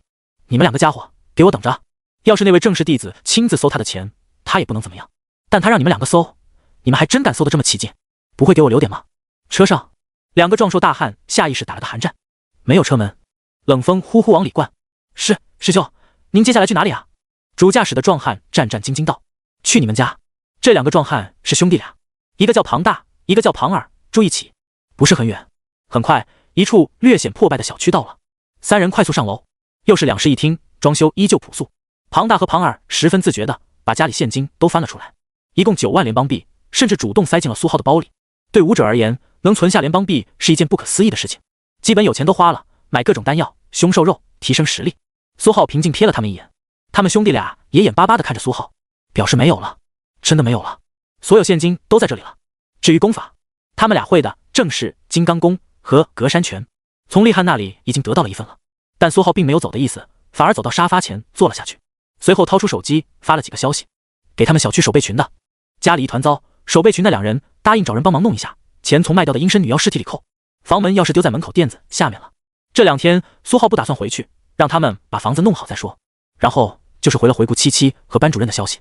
顾七七那边糊弄过去了，什么赔礼道歉吃饭，莫名其妙的，他没那个时间。班主任则是让他明天，也就是周6去参加学校一个活动，大环舞到处举办的，有一定好处。另外还发给了他一个链接，学校论坛的，就是那个已经糊得不行的视频。苏浩一脸黑线的看完，没想到实力暴露的这么快。不过暴露就暴露了，以后也好光明正大的逃课。天天去学校太麻烦了，有学习的那个时间，还不如他自己多收几点超凡之力。所以班主任这边他同意了，明天先去学校参加活动，然后再去大环武馆买一颗一样的蛮象棋血丹，这样他的功法就能提升到第5层。今天搜刮了33万联邦币，刚好足够买一颗的。呼呼，夜风悠悠，天色完全暗了下去。打！天边又传来熟悉的凶兽啼叫声。苏浩靠坐在庞大、庞尔家里的沙发上，慢慢闭目休息。至于那2兄弟，苏浩让他们回房间待着了。碍眼。又过了良久，大，门外传来微弱的脚步声。苏浩被惊醒，睁开眼睛，随后只听砰的一声，一记重锤，门锁被直接打飞，房门轰的一声撞在墙上，发出巨大的声响。嗖！苏浩下意识挥刀，2道刀影瞬间前后交错飞出。嗖！2道刀影极快地掠过空气。苏浩甚至施加了一抹阴身女妖虚影，让其更锐利。撕拉！如热刀切黄油。门外一个穿着黑袍的男子身体一震，哗啦，直接断成3截。卧室内也传出动静，很明显是2兄弟被惊醒了。但苏浩没有发话，他们不敢出来。出来处理一下。苏浩平静道，重新回到沙发壁上演。武道纪元联邦规定，擅破他人房门者可立杀。他待在这里也只是想看看这个蠢货会不会真的来报复，没想到还真来了。断成3截的正是厉汉，他被反打劫了，很愤怒地来寻他的2个武童的麻烦，甚至很嚣张。只是他没想到苏浩居然会在这里，算是省心了，以后不用担心他在暗地里报复，毕竟是个炼体6层，也不枉我控制力道，让他提前醒了，激了他一把。苏浩默默想到。庞大、庞尔正擦拭门口血迹，又撒了一些粉末消毒去味，深层次去血迹，这都是常识。经常会有会飞的凶兽抓住人后往下丢，住的稍微低一点的很容易被建议窗户。但当他们处理尸体时，看到了尸体的脸，不由得都是脸色一白，显然认出是谁了。大半个小时后，一切处理干净，以后你们跟着我好了，我正好没有武童。苏浩瞥了眼庞大、庞尔，平淡道：武童可以处理很多杂物，大环武馆入门弟子以及正式弟子都可以在武馆接任务，完成后能获得不菲的奖励。具体交接任务、安排任务路线都可以交给大环武馆的武童来做。这兄弟俩实力还行，炼体4层，算是资深武童了，正好也算是不打不相识。苏浩也顺便告诉了他们自己的名字。是，苏哥。2人果断答应。原本他们对厉汉还有点愧疚，毕竟他们也算是变节了，但这厮晚上居然找上门来，穿着一身黑袍，来者不善的模样。要不是苏浩在，恐怕他们俩现在已经凉了。2人心中不由得后怕，以后有什么武功上不懂的都可以问我，不过今天就算了。还有那本挪移镜，等你们到了炼体4层巅峰，我会教你们的，想来一次突破炼体5层不是什么问题。好了，去休息吧。是，苏哥。因祸得福啊，听到能学挪移镜，庞大、庞尔2人惊喜万分，无比兴奋地转身回了房间。他们加入大环武馆，成为武童，不就是为了武道能更进一步？之前厉汉根本不怎么搭理他们，只是一个劲让他们干活，只是偶尔吊着他们。苏浩则是又睁开了眼睛，简单瞥了他们一眼，总得给点甜枣。天缓缓亮了，庞大、庞尔直接进入了武童的角色，又是买早饭，又是开车送苏浩去学校。只不过那车没了2门，确实有点不雅观。苏浩丢给他们3万联邦币，让他们自己去修车，顺便也是给他们回一波血，毕竟也不能让他们饿死。去掉这3万，昨天打劫的钱还剩下30万，足够买一颗蛮象气血丹了。很快，水清中学到了，苏浩背着包下了车，钢刀没带，不过他在脖子上挂了一个小刀项链，刚才半路上淘的，虽然短小，但有什么危机关头，斩个几道刀影出去还是没问题的。今天周末，学校没什么人。苏浩进了校门，直奔操场。大环市武道处举办的活动就在操场上。刚穿过教学楼，哎，苏浩！一道清脆的声音响起，楼梯口下来一个梳着马尾辫的女生，正是林妙。她穿着一身白色校服，一双眼睛略带复杂的看着苏浩。显然，那一刀三影、干脆利落的斩杀凶手的场景，刻在他的脑子里很难忘记。班长，你也在？苏浩平静回了一声。你也是来参加活动的？也是，你来了肯定能入选。林妙悠悠道。苏浩无言，毕竟他这班长和他住同一个小区，发现学校论坛视频里的是他，很正常。不过入选什么意思？苏浩有点不明了。他现在只知道是一个活动，有好处拿，具体是什么一概不知。班主任啥也没说，我也是才知道的。这是今年武道处今年新推出的一个活动，和大环武馆合作，把我们全市高3学生进行一次筛选，符合要求的可以加入大环武馆，直接成为武童，到时候也能得到大环武馆的一定资源，帮助我们武道高考成绩更好。林妙缓缓将自己知道的全部讲了出来，甚至羡慕的看了苏浩一眼，似乎在说，你肯定能顺利成为大环武馆的武童。但苏浩越听脸色越黑，加入大环武馆成为武童，搞半天就这，我特么都正式弟子了，还特意让我过来一趟，说有什么好处，真是浪费时间。苏浩无语，瞥了眼操场，转身就走。操场上竖着几个熟悉的恐龙蛋，正是大环武馆内同款气血仓，最前方还站着一个穿着银纹黑袍的温和青年，正在和校领导交谈，边上不时有人给通过的学生发一件灰袍。看到这幅场景，苏浩哪里还不知道，所谓的好处就真的只是成为武童而已。哎，你去哪儿？看到苏浩突然转身走了，林妙一脸疑惑，喊了他一声。苏浩摆了摆手，头也不回道，帮我告诉一声班主任，就说我对成为武童没什么兴趣，就不浪费时间了。林妙顿时傻眼，张了张嘴，什么话都讲不出来，只好看着苏浩的背影逐渐远去。前辈，你说他是啥情况？成为武童不好吗？至少每个月能拿一枚低品气血丹呢。林妙十分不理解，下意识在心中询问。林妙脑海里想起一道御姐音，可能天才总有怪癖吧，比如不想伺候人什么的。毕竟武童说着好听，其实就是大环武馆其他弟子的杂役。林妙摇了摇头，也只当是这个原因。反正无论苏浩当不当武童，都能考上武大，他确实有这个资格不屑。不过这件事还得告诉班主任一声。他快步去了操场，在一处黑色气血仓旁边找到了班主任李老师。你说什么？他不参加了？李老师脸色逐渐难看起来。林妙看着李老师，纠结的点头。不远处，一个留了2撇胡子的中年老师听到了这边的动静，远远嘲笑道：“老李，真的假的？又不来了？该不会是骗人的吧？”李老师瞪了他一眼，没有说话，掏出手机就打。这瓜娃子和钱有仇吗？走社会途径加入大环武馆，就算只是武童，也至少要10万联邦币，更别提等会儿还有一场武技展示活动，要是表现出色，入了今天来的那位正式弟子的眼，还能破格成为入门弟子。这个名额一个学校也就2个，不参加可还行。您拨打的电话暂时无人，手机迟迟无人应答。李老师脸色一下子就黑了。不远处，留了2撇胡子的中年老师笑得更开心了。那个叫苏浩的小子没来，参加武技展示活动的名额可就是他们三班的了。一个精英班30个学生有8个参加展示的名额，5个普通班150个学生加起来只有2个，何其珍贵。他拍了拍边上一个高大的学生的肩膀，道：“加油啊，寒山同学！本来你是没有机会的，但现在李老师要把这个机会让给你了。胡老师，我会努力的。”寒山郑重点头。很快三班其他同学也得知了这个消息，纷纷恭喜起寒山。也有同学在议论：“哎，你们说那个2班的苏浩真的是视频里的那个大佬？谁知道呢？不过看身影确实有点像。”像个屁！连续3年都是年级倒数前10，怎么可能这就雄起了？确实，不然今天的活动怎么可能不来？他们家住的可是顶层，穷的一批。最开始是谁传出来他就是那个大佬的？该不会是他自己吧？现在要露馅了就不来了？我去，还真有可能。而且我听说他昨天都没来学校，该不会是怕露馅吧？消息如风，没多久，小班的操场都在讨论武道纪元，武力第一。他们学校现在就算是精英班的那群天才，估计都没有人能这么干脆利落的一刀杀死3只凶兽。冷不丁蹦出一个这么强的，自然引人注意。之前还有传言说这个大佬是苏浩，一个年年倒数前10的废柴，这种反差更让话题性爆棚。不过现在苏浩没来，甚至说是他自己主动不来，这直接就打掉了他是那位大佬的可能。毕竟大佬又不是傻子，来了肯定能加入大环武馆，甚至成为入门弟子。这么好的事情干嘛不干？这也让他们对苏浩多了几分鄙夷。不是那位大佬，不出来澄清还默认，甚至这个传言可能都是他自己传出来的，真是想出名想疯了。大环武馆外，苏浩刚下车，他还不知道在学校里他的风评直线下降，风言风语直接将他塑造成了一个冒充大佬的卑劣者。不过他就算知道了，估计也不会在意。2个多月后就是高考了，考完大家各奔东西，几乎不可能产生交集。他又不是什么真的高中生，在意什么同学情谊？只要他们不在他的面前碍他的眼就行。背着包，苏浩低调了进了大环武馆，几个人的目光立刻打在了他的身上，或者说他鼓鼓囊囊的包上。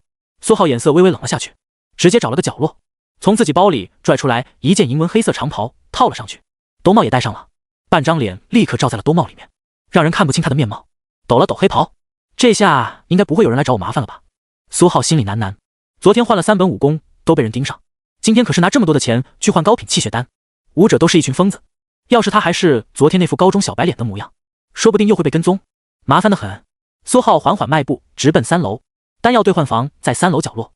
果然，一路上看到他的人表情立刻恭敬不少，也没有人敢拿那种赤果果的目光盯着他。几个灰袍和黑袍的更是直接站在了原地，喊了声师兄。等他走了之后，才继续做自己的事情。没多久，丹药兑换房到了，苏浩推门而入，一股药香扑面来。这是一个小小的房间，最里头是一个柜台，一个戴着小胡子的老人正眯着眼睛翻着一本陈旧的小人书，看得津津有味。长老，我来买一枚蛮象气血丹。苏浩恭敬道。戴着小胡子的老人颇为的不舍得将手中的书合上。身份玉牌给我。苏浩早就准备好了，递了过去。小胡子长老接过，又瞥了眼苏浩，似乎在确认身份，随后才开口道：30万联邦币或者300贡献点。啊，你没有贡献点？那30万联邦币，正式弟子1年有2次8折的机会，用不用？苏浩自然用，凭空省了6万联邦币。很快，苏浩便将一颗圆滚滚的气血丹收回包里，包一下子空了大半，24万联邦币没了，花钱如流水啊！苏浩心中默默感叹。向长老恭敬告辞后，苏浩去了1楼，找到了服务台，平静道：“我要申请一个练功房，这是他作为正式弟子的福利之一，每个星期有2次免费的机会，一次2个小时，这还是早上和庞尔闲聊知道的。”服务台后还是那个穿着黑色纱裙的少女，她看到苏浩身上的银纹黑袍，早就站了起来，在身前电脑上一顿噼里啪啦的操作后，她一脸小心道：“1楼 S16号房还空着，您可以直接去。”知道了，谢谢。苏浩转身就走。穿着黑色纱裙的少女感觉这位正式弟子大人声音有点耳熟，她微微抬头，偷偷看了眼苏浩，正好看清了那小半张让她印象深刻的脸，是他，那个拿着燃血信物的高中生。他下意识心中一声惊呼，更是一阵震惊。苏浩还不知道自己又在一位少女脑子里留下了深刻的印象。他很快就赶到了 S16练功房，一路上他还刻意放缓了脚步，但并没有被盯上的迹象。只能说这件银纹黑袍真好用。先前他在丹药房门口不远处也看到了几个一直蹲着的灰袍，结果现在没有一个找上来的。S16练功房门口竖着一块屏幕，边上还有个感应区。苏浩用身份玉牌刷了一下，门便咔嚓一下裂开了，走了进去。苏浩扫了一圈，大概有半个篮球场大小，地面铺着可以轻松拆卸的石砖。最左侧武器架上摆着一些常用的刀剑，边上还挂着几个沙袋。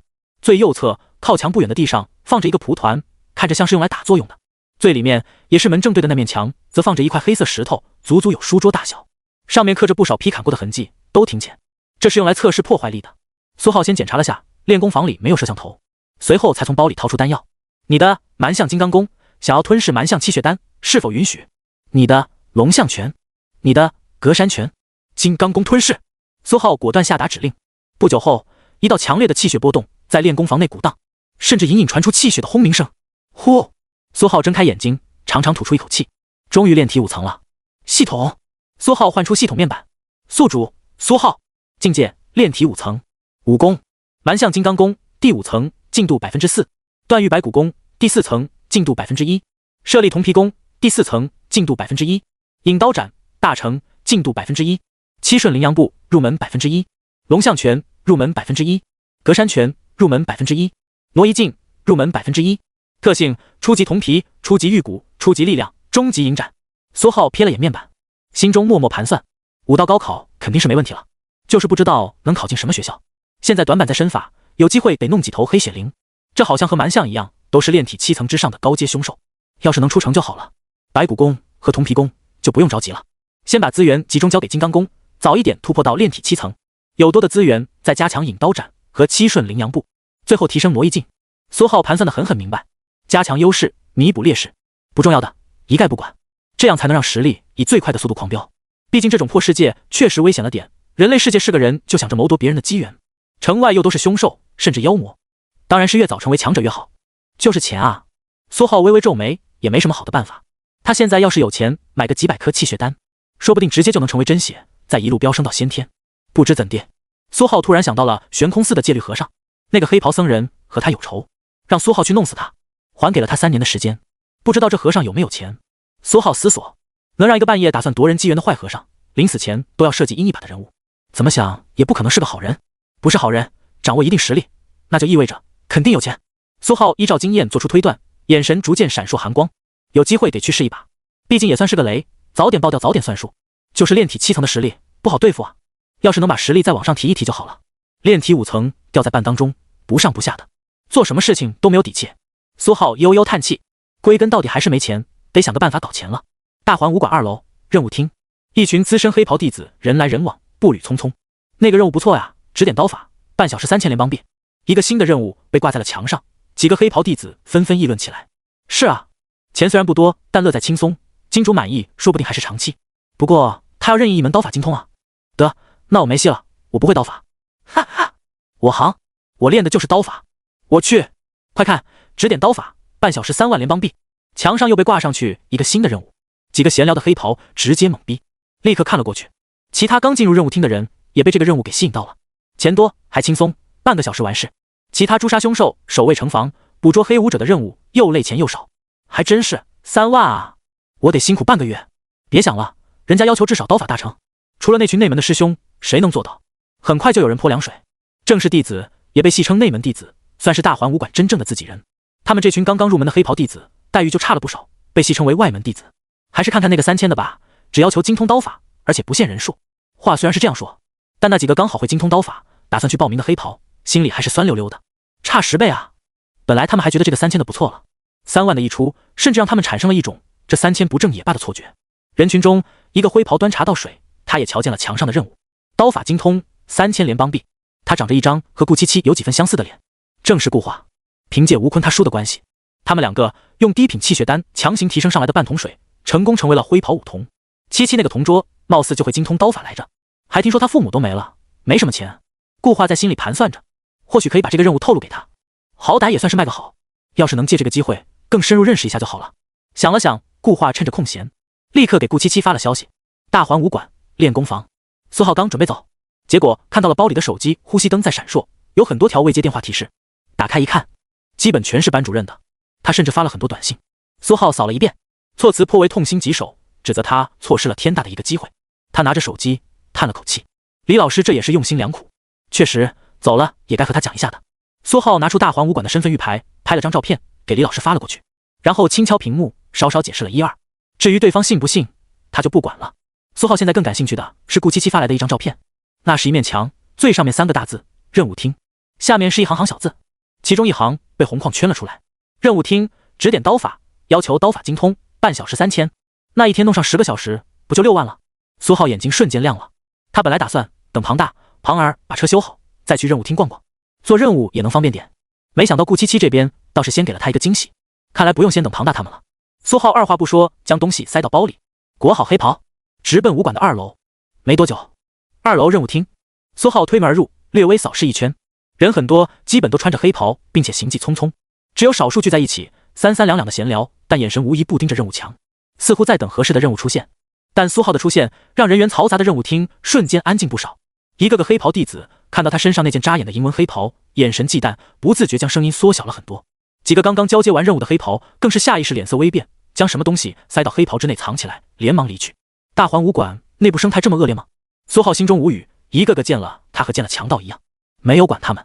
苏浩直接扫视任务墙，城外剿灭凶兽曼陀罗毒蛇，时限5天，每2颗毒牙换取1000联邦币。城外收集药材杨铃花，时限3天，1万联邦币。很快，苏浩就在墙上找到了顾七七发给他的那个任务，指点刀法，半小时3000联邦币，要求刀法精通。苏浩满意点头，正准备接下，指点刀法，半小时3万联邦币，要求刀法大成。最底下一个任务引入眼帘，3万，半小时。苏浩直接惊了，普通人1年能挣个3万联邦币就已经不错了，你这指点刀法半小时就直接3万，这人这么有钱的吗？果然贫穷限制了我的想象力。苏浩承认酸了，然后毫不犹豫，立刻在服务台把那个任务接了下来。要是有第2个刀法大成，把任务抢下来了，他哭都没地方哭。半小时3万，1个小时可就是6万，4舍5入，这可是10万。服务台内，一个同样穿着黑色纱裙的少女登记结束后，小心将苏浩的身份玉牌递回，然后拿出一张银纹纸卡交给了苏浩。您按照上面的信息联系雇主就行了，见面的时候出示这张纸卡即可。服务台内的少女恭敬道。整个过程根本没有验证他到底会不会大成刀法，这就是正式弟子的特权了，无条件信任。而部分接下了那个3000联邦币任务的黑袍弟子，此时还在隔壁进行精通刀法验证呢。苏浩接过银文纸卡瞥了眼，上面只有一个联系方式和一个名字，赵芷。很好，这3万联邦币基本算是到手了。他心情颇好，又瞥了眼任务墙，其他任务基本都要出城，于是便走了。出城是要在大环市城防处申请出城资格的，流程颇为繁琐。过了很久，角落里一个灰袍弟子心不在焉的不时盯着大门。正是顾话，他早就收到了顾七七的回复，说他那位同桌苏浩让他代为转达感谢，马上他就来任务厅接下这个任务。结果怎么这么半天人影都没看见一个？他还想着刚好认识一下，说不定就能勾搭上，然后成为他的舞童。难道他就是客气一下，其实根本不想来？但顾话怎么都想不到，苏浩不仅来了，还早就走了。他甚至看到了他，只是见到了那身银纹黑袍，下意识低下了头，不敢去看。不过也是，在他的印象里，苏浩只是一个掌握精通刀法的炼体5层，怎么可能是那位银纹黑袍？站在大环武馆门口不远处，苏浩拿着一张银纹黑卡拨通了上面的电话，稍微对了几句，电话里传出了惊喜的声音：“您现在有空吗？有空的话，我现在就安排人过去接您。”声音的主人似乎是个少女。这么着急？听到对方的语气，苏浩暗暗想到：有空我就在大环武馆门口。好的，您稍等，附近就有车，编号甲3，我马上安排。电话挂断，没多久，哒哒，一阵马蹄声响起，街面拐角，一头高大俊朗的瘦削马带着一架车厢奔驰而来。车厢看上去颇为奢侈，用料考究，车身侧面木柱挂着一块黄铜方牌，赫然刻着甲3。瘦削马车用来接人，真他妈有钱啊！苏浩盯着瘦削马车，暗自咂舌。城外凶兽很多，路况不像城内，很多情况下汽车都无法通行，也没地方加油。稍远一点距离的货物运输，往往就会用上瘦血马车。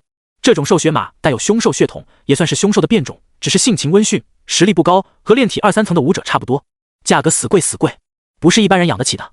确认了就是这辆车来接他，苏浩直接走了过去。车夫是个中年男子，苏浩还想解释2句，但根本没来得及，对方就很有眼力见的放下马凳，让他上车。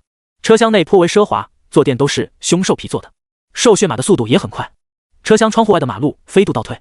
苏浩悄然拿出了手机，确定自己的位置，脖子上的小刀挂坠也已经取了下来，小心点无大碍，要是去的地方不对劲，他可能直接一刀砍出，跳车而逃了。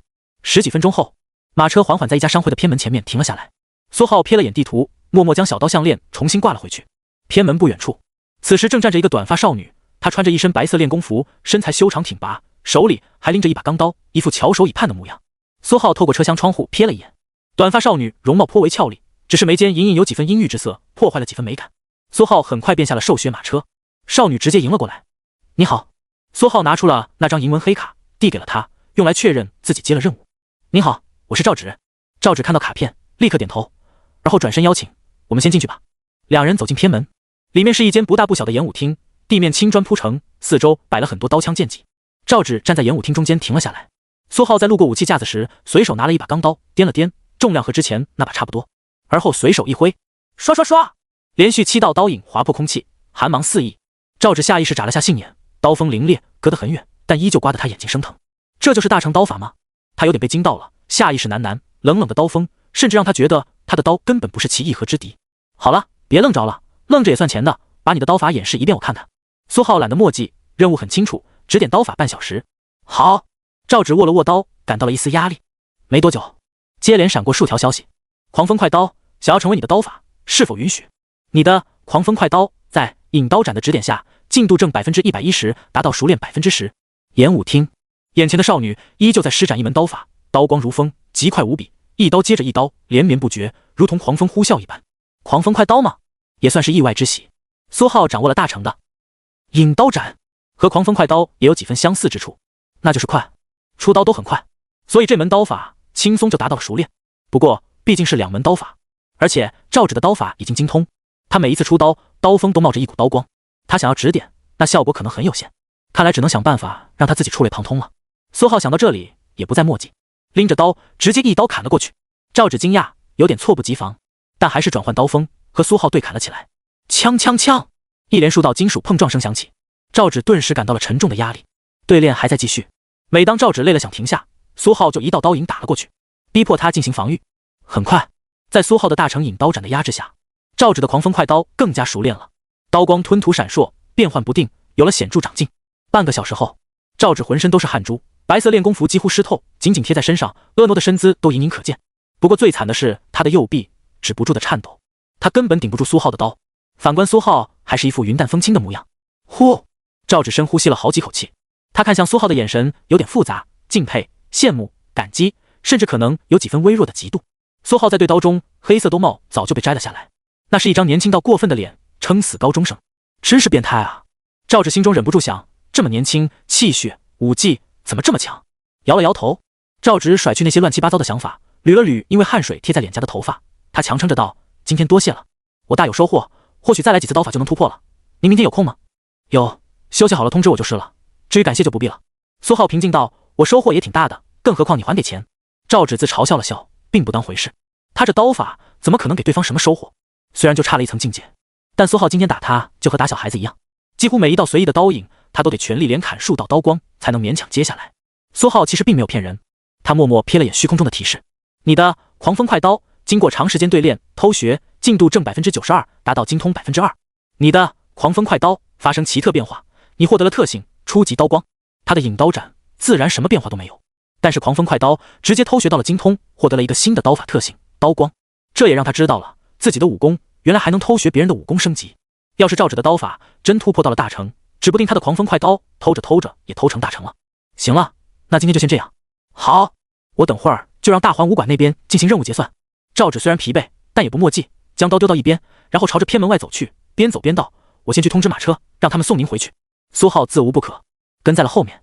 赵芷已经出了偏门，苏浩路过一个木桩，慢了几步，手中快刀猛地一闪，一阵刀光闪烁，木桩直接裂成数节，威力还不错。苏浩心中喃喃，嘴角微微勾起，随手一抛，便将快刀丢到了武器架上，而后潇洒走人。没多久，赵芷站在偏门，盯着离去的马车的背影，不由得再次叹了口气，转身进入演武厅。他的狂风快刀还是差太远了，不知道什么时候才能突破到大成，帮上家里的忙。这个木桩刚才裂了吗？赵芷疑惑看着地上一个断成数节的木桩，刚好挡路，他一脚将其踢飞，现在手臂酸软，实在没有力气捡起来放好。不管了，先复盘吧，今天收获还挺多。穿过演武厅，赵芷回到一个偏院，正是他自己的房间。书桌上，他疲惫地坐下，汗水瞬间浸湿了皮质座椅。他打开一个屏幕，上面正是刚才演武厅的监控画面，还是多角度版本的。然后将进度条拖到刚开始对打的时候，一遍又一遍。赵芷越看越无力。视频里的苏浩远比他想象中的轻松写意，明明在和他对刀，结果甚至有时候还在对刀的时候发呆，眼睛都不看他，而是双眼放空盯着虚空。唉，又看完了一遍，赵芷深深叹了口气，给自己倒了杯水，喝了起来。这次没有拖动进度条，监控内容缓缓向后。突然，屏幕角落一阵刀光闪烁。赵芷下意识看了过去，赵芷坐在桌前，眼睛死死盯着监控屏幕，一脸的不敢相信。刀光，狂风快刀，他人都快傻了，嘴里不自觉喃喃。屏幕上，苏浩钢刀轻挥，刀光炸裂，轻松便将一个木桩切割成数段，然后潇洒离去。这刀光正是赵氏商会的独门武功狂风快刀的标志。凭借这门刀法，赵氏商会培养了大量的刀客，才能顺利的利用兽血马车在城外进行货物运输。只是这门刀法从不外传，他是怎么会的？赵芷眉毛拧了起来，十分纠结。总不能是因为他在他面前打了一遍，结果苏浩就会了吧？包括气血运转、劲力变化都被看穿了，甚至离谱的跨过入门，熟练直接精通了。这可只有半个小时啊！精通。相比这个答案，他更愿意相信是有内鬼把这门刀法泄露出去过，苏浩早就会了这门刀法，不然这也太令人绝望了。呼，良久，赵芷长长呼出口气，一脸疲惫，重重靠在了座椅上，柔软的座椅一阵晃动。想这么多呢，明天来了问问就是了。一门刀法而已。哒哒，兽血马奔腾得很快，豪华车厢外，行人纷纷瞩目。凶兽拉车确实太扎眼了。苏浩扫了一眼，将帘子直接放下。任务的钱已经到账，卡里的余额成功来到7万，现金则是还剩下9万，生活是没什么问题了。不过，苏浩默默思量，按照之前的规律，突破到炼体5层用了2颗高品气血丹，那想突破到炼体6层，至少需要4颗，也就是120万联邦币。苏浩不由得摇了摇头，练武真是太费钱了。没多久，凶兽马车就到了庞儿所在的小区。自己家现在还在修，住不得，至少也得等到下周才能修好。苏浩下了马车，刚顺着楼梯上楼，便看到了2个熟悉的壮汉。苏哥，正是庞儿。他们站在门前，面部肌肉用力，强行挤出了2个憨厚的笑脸，似乎早就知道他回来了，正在等他。进去吧。你们怎么知道我回来了？苏浩在沙发前坐下，随口问道。嘿嘿，我们听到了兽血马的动静，好奇往楼下瞥了眼，结果就看见苏哥您了。庞大嘿嘿一笑道：“不过苏哥，您还认识赵氏商会的人啊？”“认识，怎么了？”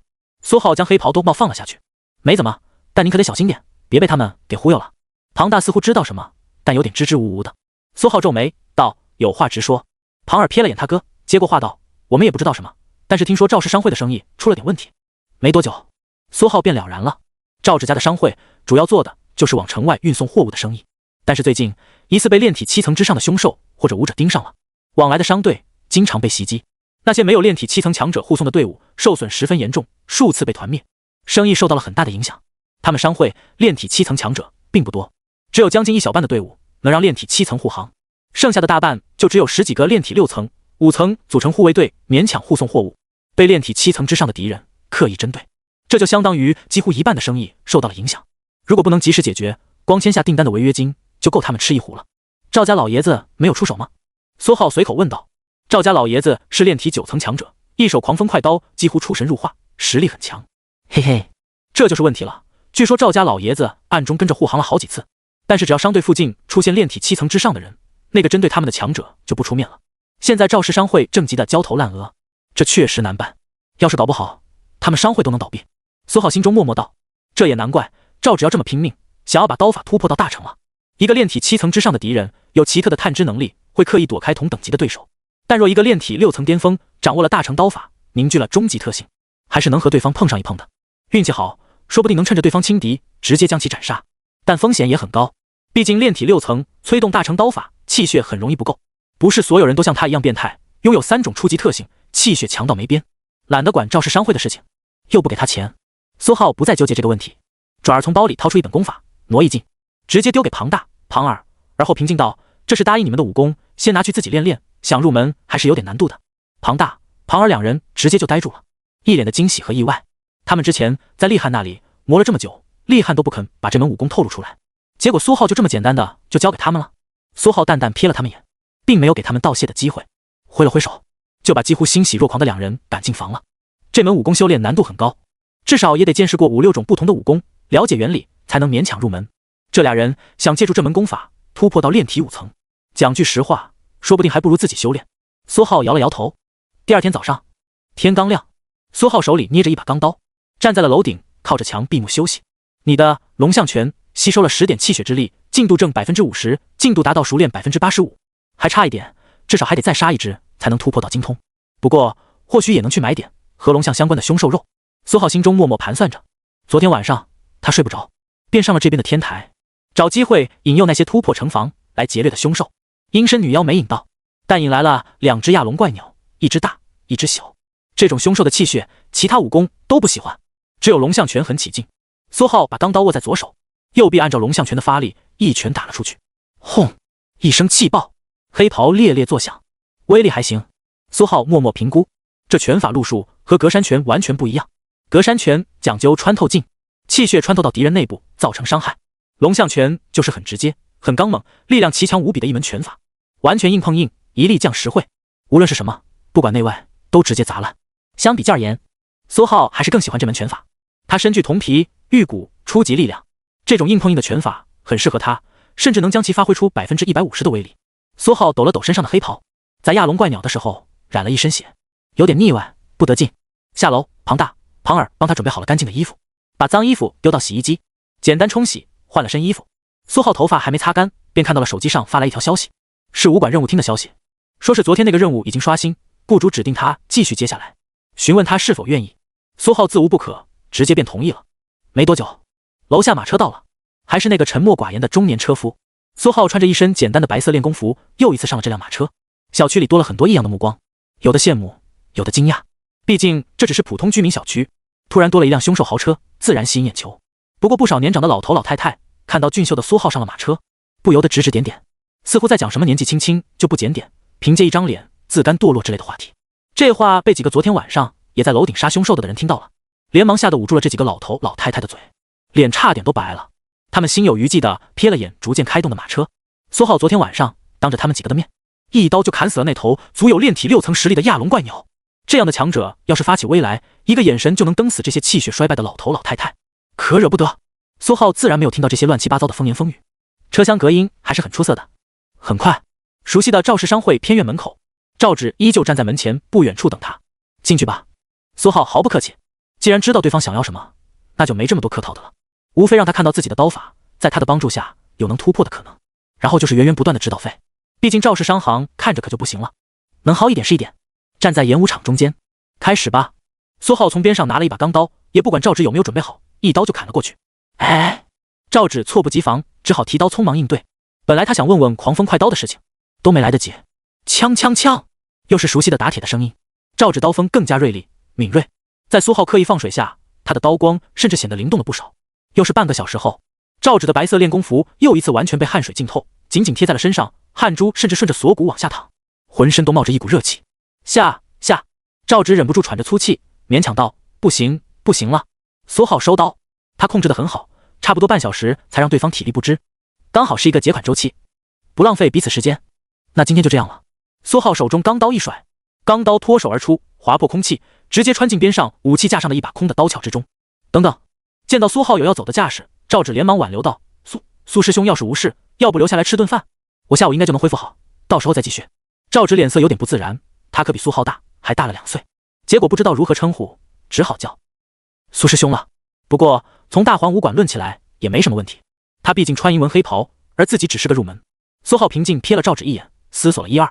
今天周日，明天才去学校，现在没钱买气血丹，也提升不了实力。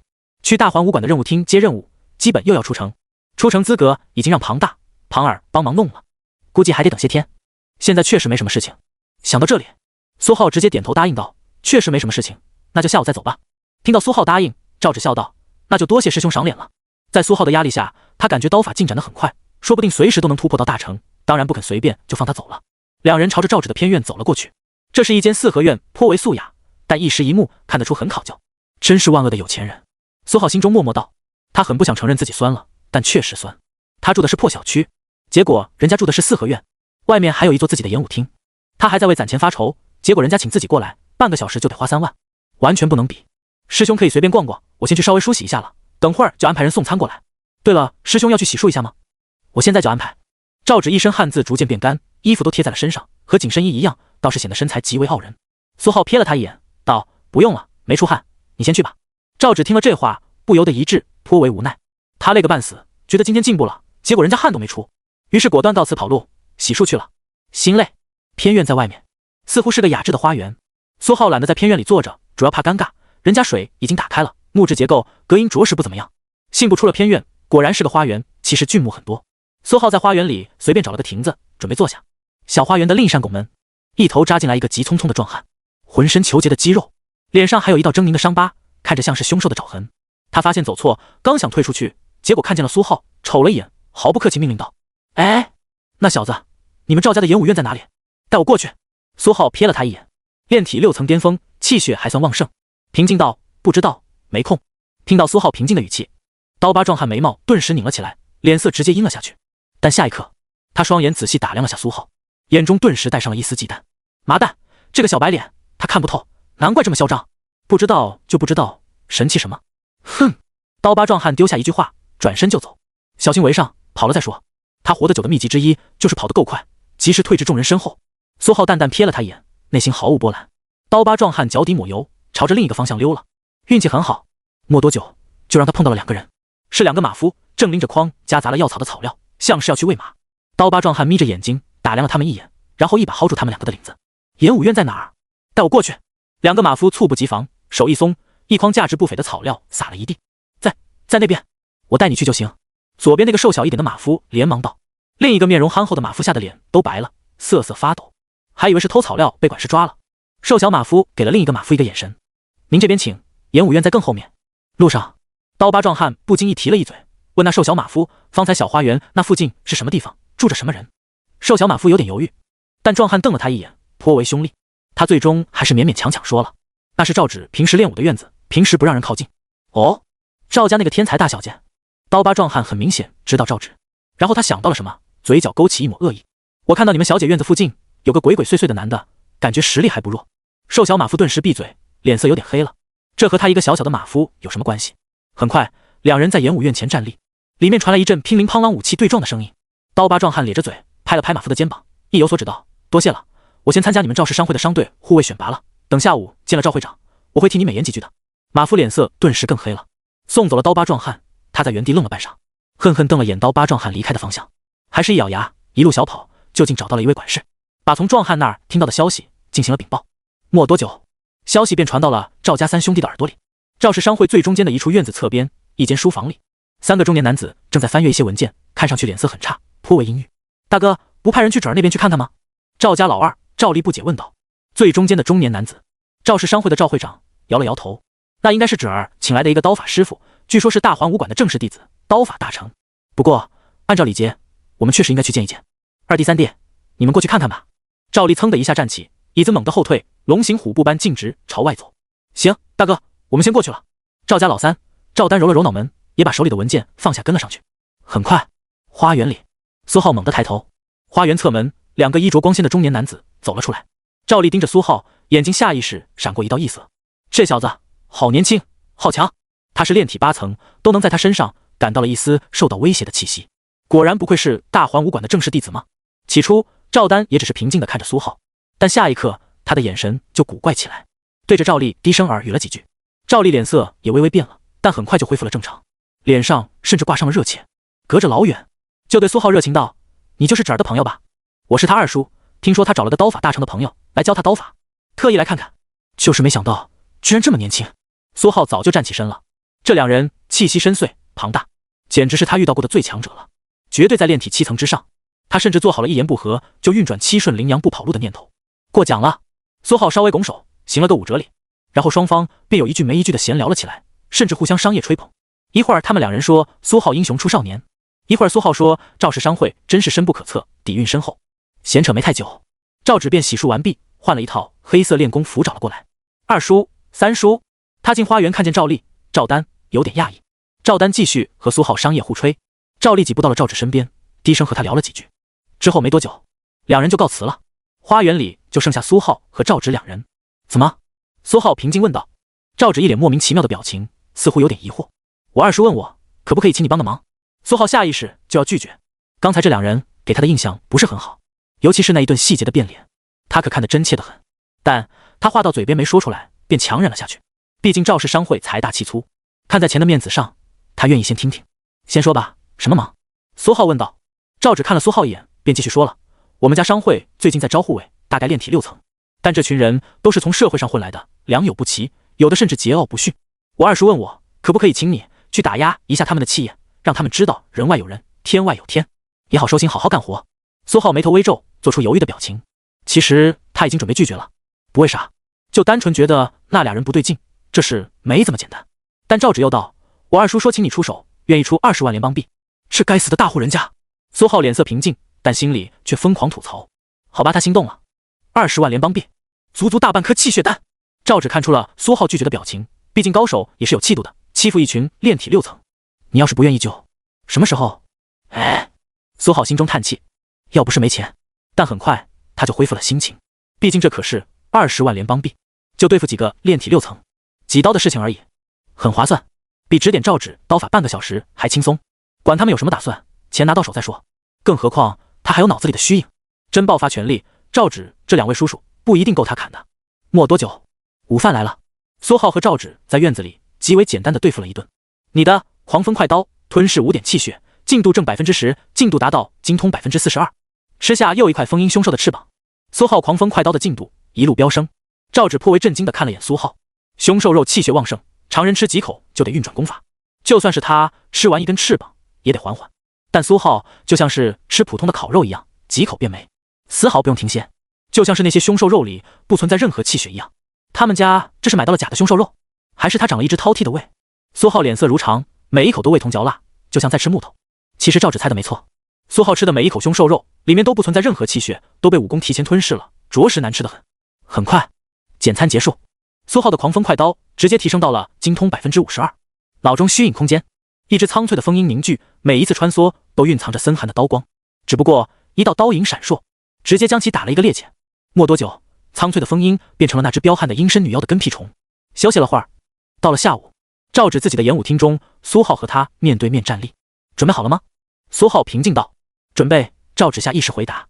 还没答完，一道刀影闪了过来，苏浩挥动钢刀，直接偷袭。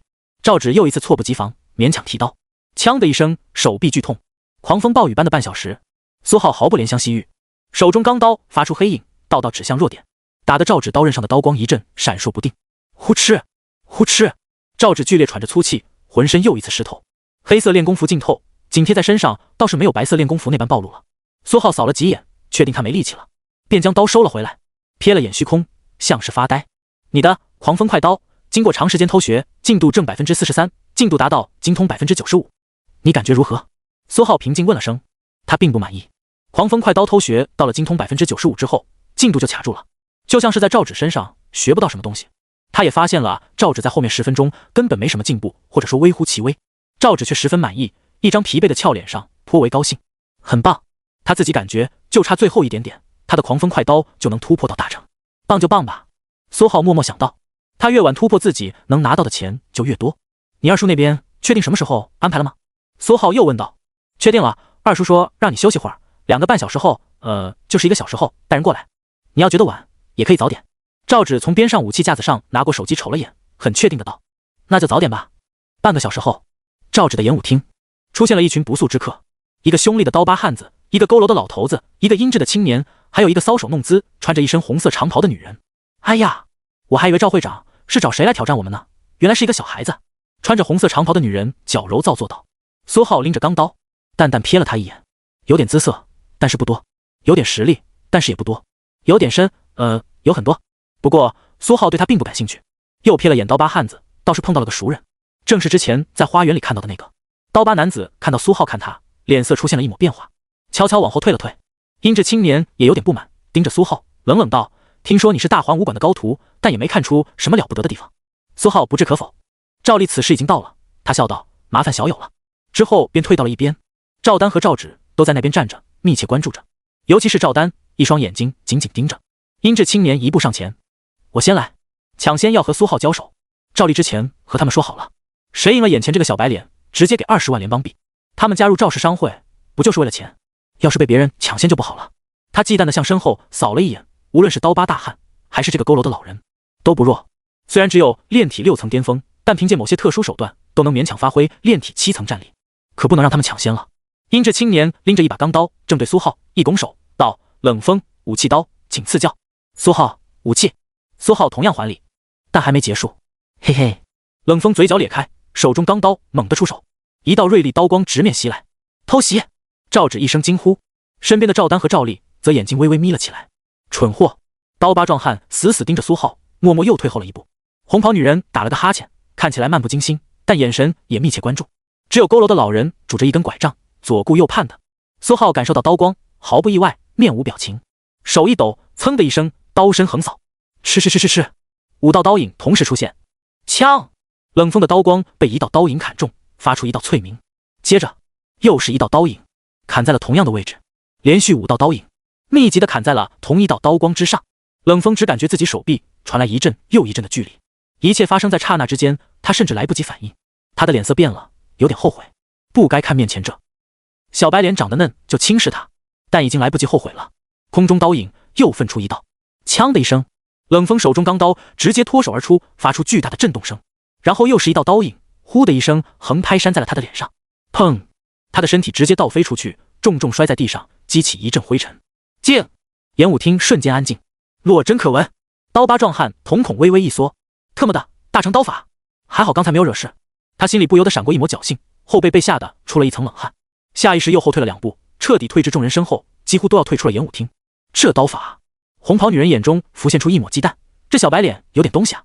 他才多大？唯有佝偻的老人不当回事，浑浊的眼睛依旧左顾右盼。赵芷也显得十分淡然。大环武馆正式弟子，要是连一个炼体6层的社会武者都对付不了，才叫奇怪。这几个就算有点手段，勉强能和炼体7层对打，那也是打那些同样的社会散修。挑战大环武馆弟子，还是炼体7层的正式弟子，只能说不自量力。赵芷对苏浩充满了信心，而赵丽和赵丹表现得有点怪异。只见赵丹一直紧紧盯着苏浩的眼神逐渐热切起来。赵丽眼神变换了一下，拽了拽赵丹，低声道：如何？赵丹没有说话，激动的点头。赵丽的嘴角直接咧了起来。赵芷有点奇怪的看了他们一眼。下一个是谁？演武厅中间，苏浩平静地看向剩下3人。红袍女人和刀疤壮汉直接左顾右盼起来，而佝偻的老人他一直就没有看过苏浩。苏浩瞥了一眼赵丽和赵丹，露出一个探寻的眼神。哈哈，苏小友，既然他们都服了，那就算了，答应你的联邦币，我现在就安排人转过去。赵丽哈哈大笑道。很快，剩余3个本来打算比试的对手纷纷告辞，一直瘫在地上装死的英质青年也爬了起来，灰溜溜跟着跑了。赵丽和赵丹走了过来，赵芷在后面跟着。幸不辱命，苏浩平静道。辛苦苏小友了，这下可算是让他们知道天外有天，人外有人，不至于拽得和什么似的。赵丽一脸的高兴，随后才道：苏小友，芷儿的父亲想感谢你指点他刀法，晚上想请你吃个便饭，不知。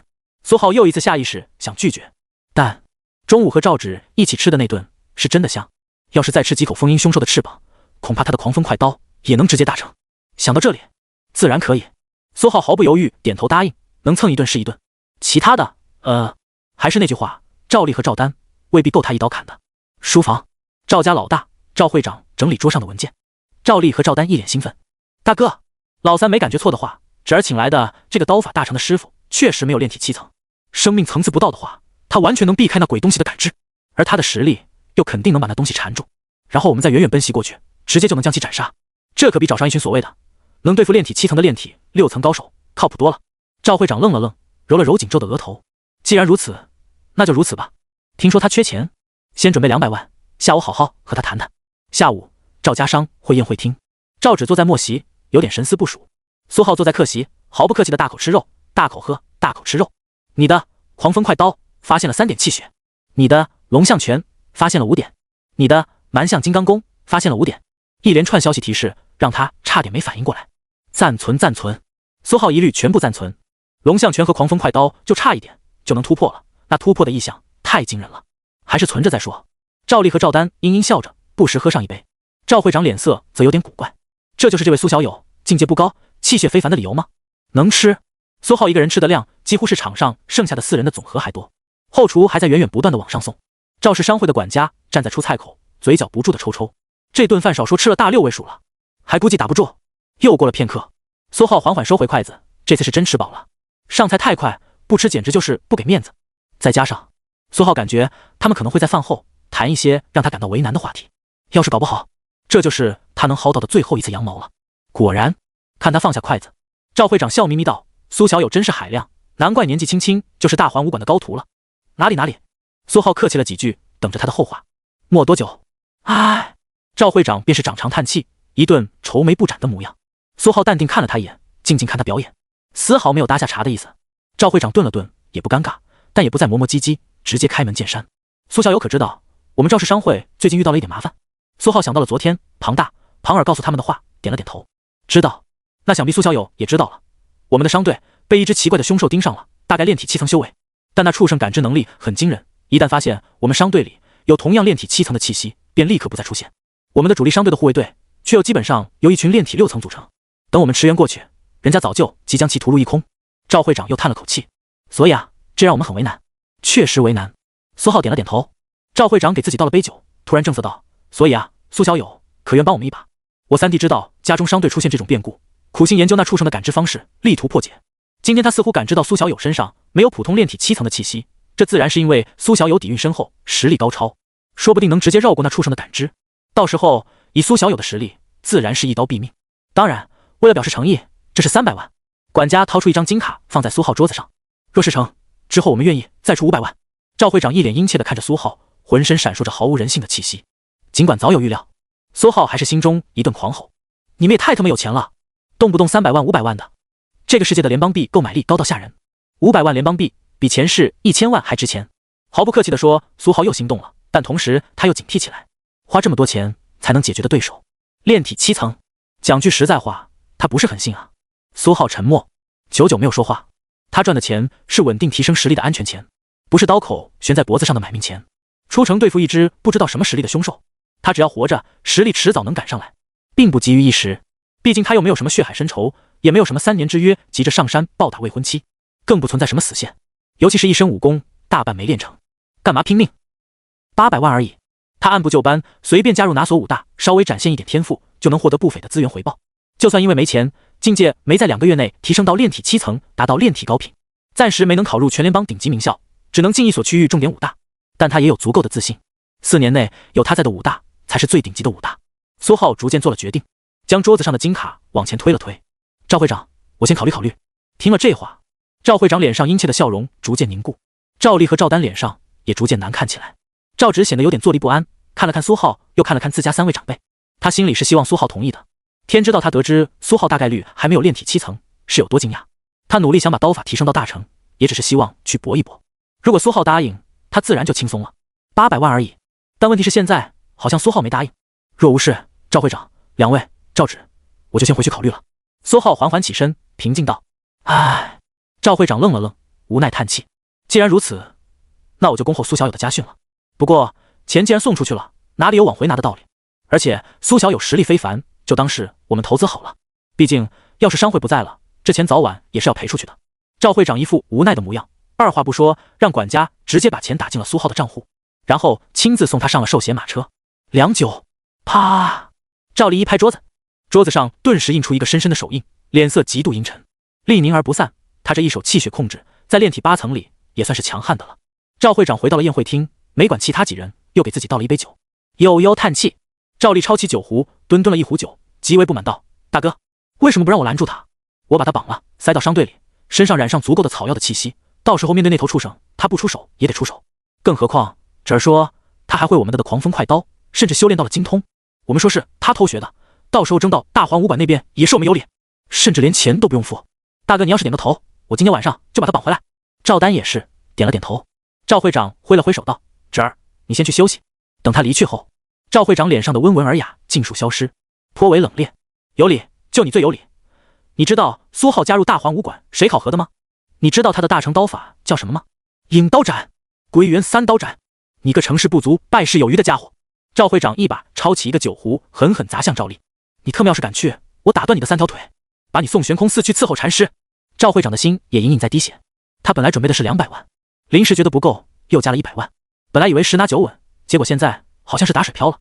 疾驰的兽血马车上，苏浩扫了眼手机，账户上是一串长长的数字，330多万。赵会长这好无人性的手笔，唉，你们倒是拦我呀！你们要是拦我，我他妈一刀劈死你们3个，抢了钱就跑。武道纪元规矩就是这样，谁先挑衅，谁输了谁赔钱，钱不够赔命。苏浩叹了口气，他看出了赵丽的脸色不是很对劲，在他拒绝的刹那，赵丽的气血瞬间汹涌起来，搞得他还挺激动。结果现在光拿钱不办事，这样一弄，搞得他良心大大低不安啊。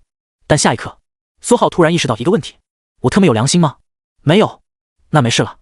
苏浩神色恢复如常：“师傅，前面右拐，不回去了，你直接送我去武馆。既然你们说是投资，那我就当是投资好了，日后实力足够了，赵氏商会还在，说什么我也得照服一眼。”苏浩下了马车，默默瞥了一眼离去的寿险马车，而后径直转身，重新进了大环武馆，直奔3楼角落的丹药兑换房。依旧是那个小小的房间，依旧是那个带着小胡子的老人，他一脸诧异的合上手里的小册子。这小子前几天不是刚来过一趟吗？怎么又要买丹药？吸收得过来吗？带着小胡子的老人递出4颗圆滚滚的丹药，但同时苏浩卡德里的联邦币直接少了114万。是的，其中1颗气血丹用了今年最后一次打折的机会。苏浩今天没有背包，找带着小胡子的老人要了一块破布，把丹药包了起来，随后直接塞进了练功服中捆好，出了丹药兑换房。没多久，身后就跟上来了2根尾巴。苏浩眼神微微发寒，银纹黑袍洗了，今天没穿，真是什么人都找上来了。我这张嫩脸给人的感觉就是实力差劲吗？苏浩出了大环武馆，顺着街面快速溜进了一处小道，身后2个灰袍互相对视一眼，眼神颇为敌视，不约而同对着衣领低声嘀咕：“师兄快来，还有人盯上了那只肥羊。”肥羊就在武馆东边的小道，那边没有路，就一个花园。这肥羊怀里的盒子很大，至少换了2颗以上的丹药。没多久，2个藏头露尾的黑袍匆匆赶来，他们互相瞥了一眼，立刻警惕起来。他们都在对方身上感知到了一股危险的气息。平分，基数，切开。好，莫花几个字，2个黑袍就决定了分赃的方式和份额，然后一头扎进前面的小道。可快点找，不然就被跑了。谁知苏浩就静静站在原地，冷冷瞥了他们一眼。小道上，苏浩手指捏着小刀，眼神发冷。没跑。2个黑袍一愣，下意识警惕起来，但警惕也没有用。苏浩手指一挑，嗖，一道阴妖刀影飞出，翅在空中裂开，砰砰，相隔10余米，2具黑袍倒地，灰尘弥漫。没多久，一辆熟悉的车缓缓停下，庞大、庞尔下车，搜一遍，带走。苏浩2根修长手指捏着小刀挂坠，从两具黑袍之间缓缓穿过。是，苏哥。庞大、庞尔连忙操作。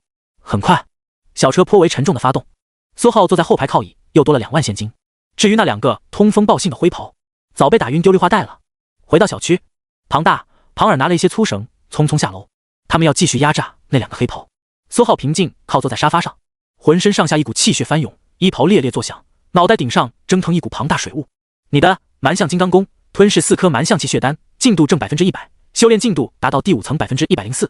你的金刚功突破到了第6层。系统，苏浩换出数据面板。宿主苏浩，境界炼体6层。武功蛮象金刚功第6层，进度4%。断玉白骨功第4层，进度1%。舍利铜皮功第4层，进度1%。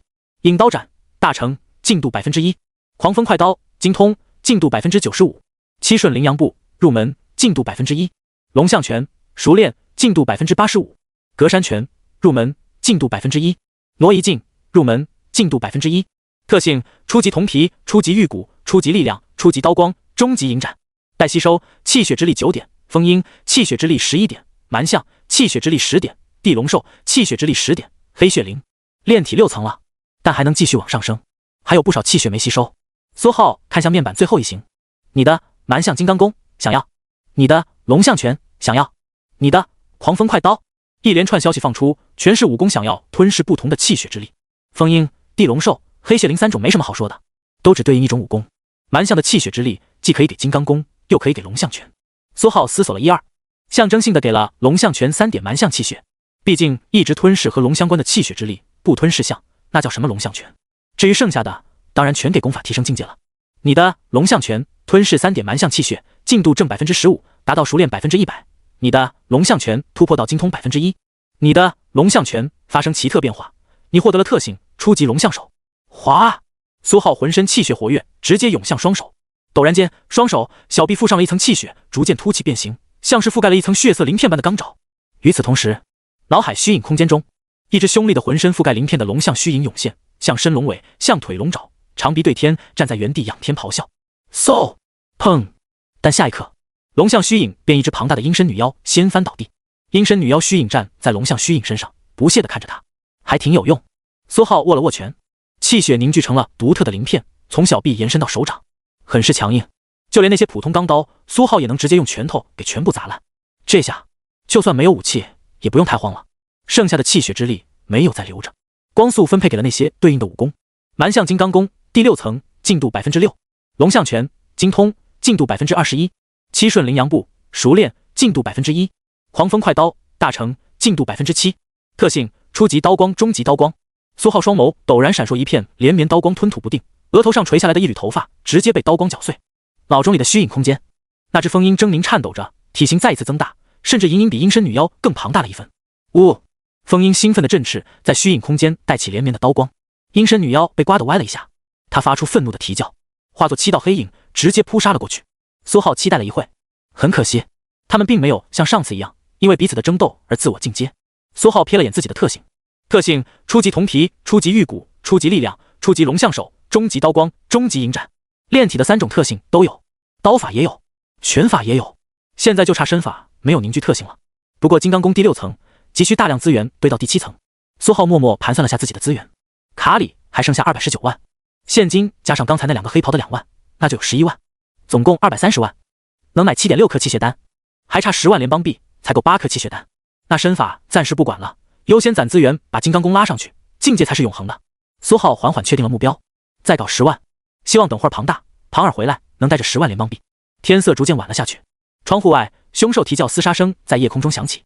庞大、庞尔及时归来，车刚停下，就有一只久违的阴身女妖向下捕杀。2人坐在车里，脸上现出一抹金色。阴身女妖尖锐的爪子足以把车顶抓烂，但下一刻，苏浩站在窗边，手伸出防盗窗，小刀项链一挥，一道刀影闪烁，阴身女妖直接裂开。2人不由得松了一口气。没多久，苏浩拎着钢刀下了趟楼，把阴身女妖气血吞噬，顺便成功把2人接了回来。他们的武功太弱，虽然炼体4层，但是武技居然只会一门拳法，勉强熟练，估计也是厉害的主意。毕竟他只需要他们2个帮他盯梢，对付那些武者，拳法显然更好，不用另外带武器，惹执法队的注意，但对他们的实力很不利。对付凶兽费劲，苏浩还是希望他们2个强一点的。太弱了，带出去办事也不方便。再一次回到屋子，庞大、庞尔一脸献宝似的表情，拿出一个大袋子。庞大、庞尔两人在苏浩的目光中把袋子打开，赫然是20万联邦币，还有一把颇为锋利的乌黑短刀，几十厘米，能别进腰间，被衣服挡住，一看就价值不菲，比他的小刀项链强了不少。不错，苏浩点头。挪移境有什么不懂的可以问我，入门还是挺复杂的。苏浩看向两人，庞大、庞尔顿时大喜，辛苦做事，成为武童，不就是为了这个？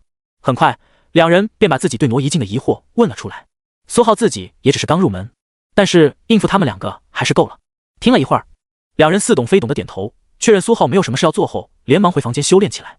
只要他们能把挪移境入门，就有很大希望突破到炼体5层。这一层，他们已经卡了数年了。苏浩则是把新吞噬的那只阴身女妖的气血喂给了引刀斩。引刀斩大成，进度11%，然后他便拎着钢刀上了天台，狩猎起来。他炼体6层的境界，已经可以不像之前炼体3层的时候那般谨小慎微了。炼体7层之上的凶兽初具智慧，拥有趋吉避凶的本能，不会贸然飞到人类世界，就连人类在城外的商道都不会轻易靠近。这也是为什么像赵家这种商会大量使用炼体6层武者进行护航，因为一般在商道上能对上的凶兽也就炼体6层水平。苏浩堂而皇之地站在楼顶之上，没多久便引动了几只凶兽，手中刀影闪烁，几具尸体轰然坠落。渐渐的，黑云弥散，凉月遁走，阳光再一次洒落，温差带起的风吹响了他的练功袍，带起道道褶皱。你的引刀斩吞噬90点气血之力，进度正90%，达到大成101%。你的引刀斩突破到圆满。苏浩靠着墙，浑身刀影弥漫，眼中却有点疑惑。引刀斩圆满，进度1%，待吸收气血之力10点。阴身女妖引刀斩突破至圆满，他随便一挥，刀影弥漫，轻松能分化出9道，甚至气血凝聚的刀影能在他的控制下在空中能轻微的变动方向，而不像是之前只能走直线，算是实力大进。但唯一的问题是，数据面板显示的是圆满进度1%，这也意味着圆满并不是刀法的极限，应该能继续往上突破。但是他还剩下10点气血之力，引刀斩却不吞噬了，就像是失去了兴趣。这一下子就让他有点懵了。旭日东升，苏浩甩了甩刀，将刚染上的兽血甩干净。既然想不通就不想了，等等下去查查便是。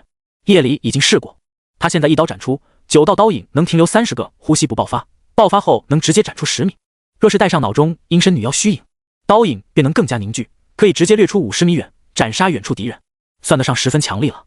唯一可惜的是，刀影特性还是中级，并没有因为突破到圆满就升级成高级特性。这个原因苏浩倒是知道，因为炼体境就是这样，特性最高只有中级，高级特性是真血强者的专属，凝聚真血，借助真血才能使武功威力大增，让特性升级。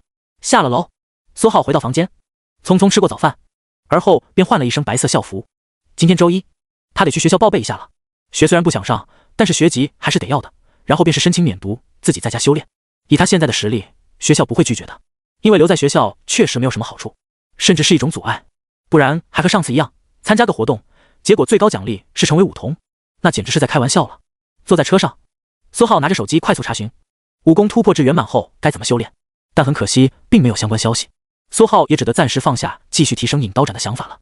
圆满够用了，不少真血强者甚至连圆满刀法都没有，他一个炼体6层，何必好高骛远？更何况圆满之后的武功如何修炼这种知识，想必也不是什么普通武者有资格知晓的，或许要等到了武大才能慢慢研究寻找。没多久，小车便开到了学校，苏浩直奔办公室。一路上，不少同学看到了他，指指点点，什么他无耻冒充3杀大佬，什么露馅。经过一个周末的发酵，他确实在学校里大大的火了一把，只不过是负面。但苏浩通通无视，一切顺利的话，除了之后高考那天还能再和这群同学见一面，之后便彻底是陌路人了。更何况他现在赶时间，钱已经凑齐，等会儿还得去大环武馆买蛮象气血丹，突破第7层，哪里有功夫搭理这些闲言碎语？等高考出排名，他们自然就会知道自己的愚蠢。班主任办公室，李老师见到了苏浩，眼神中犹带了一些难以相信。这个默默无闻、平平无奇了3年的学生，居然悄无声息间成为了大环武馆的正式弟子。他至今难以忘记收到苏浩消息那天的震惊。那张身份玉牌的照片，他看了不知道多少次，甚至他还利用关系查了查大环武馆最近是不是有新的正式弟子，结果得到的答案居然是肯定的。正式弟子，那可至少炼体7层，这样的境界参加高考，甚至能考上联邦的顶级名校。再加上他还有一手出色的刀法，恐怕无论联邦魔都武大还是联邦京都武大，都会毫不犹豫收下他这个学生。整个大环市都已经连续好几年没有出过一个名校的学生了。苏浩平静又快速地讲出了自己的目的，李老师毫不意外，直接便批准了。毕竟这样的学生留在学校里也没有什么用。然后他便带着苏浩去见教导主任，毕竟让苏浩不用在校，不是他一个班主任有资格决定的。教导主任姓周，是一个中年男子，他毫不犹豫也答应了，然后就带着苏浩去见校长。校长办公室，一个虎背熊腰的老人靠坐在沙发上，满头白发狰狞，显得不怒自威。正是水清中学的校长郑怒，一个极为强势的老人，一身气血尽管衰老，但仍有炼体8层，以一手狂狮掌法著称，在整个大环市的高中校长里都算得上号。校长，苏浩快速把自己的目的讲了出来。去楼下帮我买包烟。郑校长淡淡看了站在一边的周主任一眼道。周主任果断的告辞，顺手还把门带上了。然后郑校长才仔细打量了一遍苏浩，缓缓道：你不差，免读自然没有问题，学籍会帮你留得好好的。随后他从桌子底下拿出一个小盒子，大，轻轻打开盖子，正是一颗圆滚滚的高品气血丹。你这3年很低调，学校没给你什么资源，这是老夫我代表学校补偿你的。校长，苏浩下意识推脱，哪有天上掉馅饼的好事？不用推脱，有事让你帮忙，这算是提前预支的薪酬。郑校长摆了摆手道。苏浩微微皱眉，平静道：校长但说无妨，意思很明显，能帮就帮，不能那就不能。郑校长淡淡瞥了他一眼，放心，不是什么难事。大环5到处要在高考前1个月举办一个高考誓师大会，每所高中都能派1个人参加，互相擂台比武，到时候排名越高的学校能获得武道处的资源就越多，排名低的资源就会被其他学校抢夺。学校里应该没有比你强的了，你懂我意思？苏浩自然知晓，无非代表学校参加，拿一个好点的排名，对他而言就只是稍微花上一点时间对付一群高中生而已，不是什么难事。懂。苏浩自然同意了，接过气血丹，将其收回。到时候我会提前回学校准备的。具体时间我会通知你的。郑校长显得十分高兴，像是解决了一桩烦心事，嘴角微微咧开，满头白发炸裂，就像是一头雄狮。对了，你有什么修炼上的问题都可以问问，老夫当校长之前可是有名的金牌讲师，3句话那些考生家长就能为我花出18万的那种。郑校长眨了眨眼睛，哈哈笑道。苏浩瞬间就想到了引刀斩圆满后该如何修炼的问题，犹豫了1、2，便将其问了出来。武技练得快就只是悟性高，撑死被嫉妒，而不会被觊觎，算是安全。再说一个炼体8层的校长，这么近的距离，融合脑中虚影后也就是一刀的事情。郑校长听到这个问题愣了愣，意识到了什么，眼睛逐渐浮现出一抹不可思议。你特娘的把一门刀法练到圆满了？他下意识惊道。校长低调低调。苏浩瞥了一眼校长室大门，还好关得足够严，他这一嗓子中气十足。苏浩可不想全校都知道这件事。郑校长不由得露出像看怪物一样的目光，死死盯着苏浩。武技圆满，说起来轻松，一般的武者练一辈子也未必能把一门武技吃透，练到圆满。他这个学生高3就已经能完全吃透一门刀法，甚至想着继续向上攀登了。郑校长不由得酸了，就连他将狂狮刀法修炼到圆满，都已经是50岁之后的事情了。一时间，校长办公室内沉默了下来。过了片刻，校长，苏浩主动打破沉默。郑校长也意识到了自己显得过于激动了，现在是他这个天才学生在向他请教。郑校长下意识矜持起来。圆满武技，自然意味着这门武技修炼到头了，进无可进。郑校长顿了顿，道：你懂我意思？苏浩闻言沉思，这门武技修炼到头，进无可进。您是说要从其他武技上突草名草？这就是妖孽天才的敏锐吗？郑校长惊了，他索性也不卖关子了，反正他也只知道一个大概。没错，这门武技圆满，那就需要借鉴另外一门同类型武技，第2门也圆满了，将其融合才能更进一步。如果说武技圆满是这门武技的圆满，那么融合过后再达到巅峰，那就是这项武器的圆满。你练刀，那就是刀之圆满；练剑，那就是剑之圆满。刀法通神，剑法通神，拳法通神，下一个境界据说就叫通神。通神一成，玄奥自生，铜镜无敌。原来是用这种方式来解决的吗？苏浩听了逐渐明悟，他的引刀斩圆满了，那就应该练狂风快刀；狂风快刀圆满了，那就将两者融合，终极刀影融合终极刀光，将特性再往上硬推，2门不行3门，3门不行4门，足够的刀法强推也能把进度推上去。苏浩不由得万分感谢，恭敬行礼。这种知识知道就是知道，不知道想自己悟太难了。真传一句话，假传万卷经，不外如是。郑校长算是帮了他的大忙了。无事无事，郑校长自己也是一知半解。融合说的简单，怎么融合？要再说下去他可就露馅了。郑校长巧妙地转移话题，听说你加入了大环武馆，还是正式弟子，那你炼体7层了？没有。苏浩摇了摇头，这没什么好隐瞒的，只是炼体6层。听到这个指示，郑校长不由得嘴角一抽，他们学校最强的也就炼体5层，别说大环市，算上周围的几个市，高中生中炼体6层那也是凤毛麟角，加起来一年能有个10几个，他们这群当校长的就要笑死了。不过炼体6层就能成为大环武馆的正式弟子。郑校长微微思量，然后想到了苏浩的圆满刀法，顿时啥疑惑都没了。刀法圆满，拼着气血耗尽，斩杀普通炼体7层并不是什么问题。那么你出校就是为了寻求突破到炼体7层的机会？其实你可以不用如此着急的。加入武大之后，以你的实力通过新生洗礼很简单，只要新生洗礼排名好看，高校自然而然会提供资源助你突破。郑校长不由得提点道。听到郑校长隐隐像是提点的话，苏浩不由得微微皱眉。6层突破到7层而已，寻常人不是说突破就突破了吗？也就是他武功能吞噬超凡之力，强行突破才需要大量资源，怎么还需要高校专门提供一笔资源？郑校长看到苏浩似乎是明白了自己的话，但又不是完全明白，他这才想到苏浩的成绩单完全的倒数，还以为这小家伙除了武功在其他科目也低调了呢，现在看不是啊。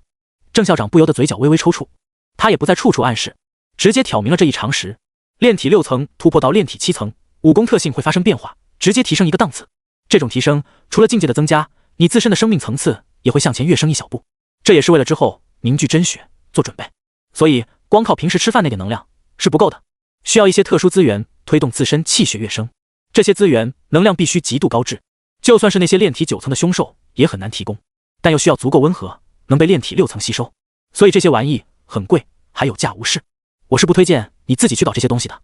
郑校长差点没明说你是搞不到的，但苏浩却听出了这层意思。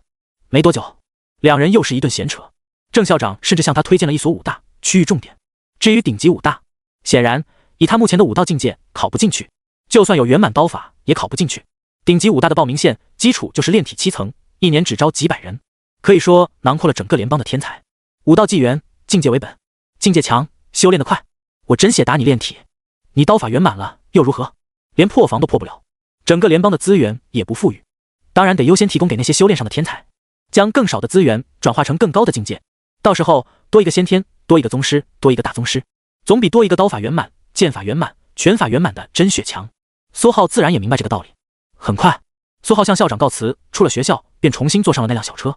他要去大环武馆买气血丹，他倒是要看看这炼体7层到底有什么特殊的。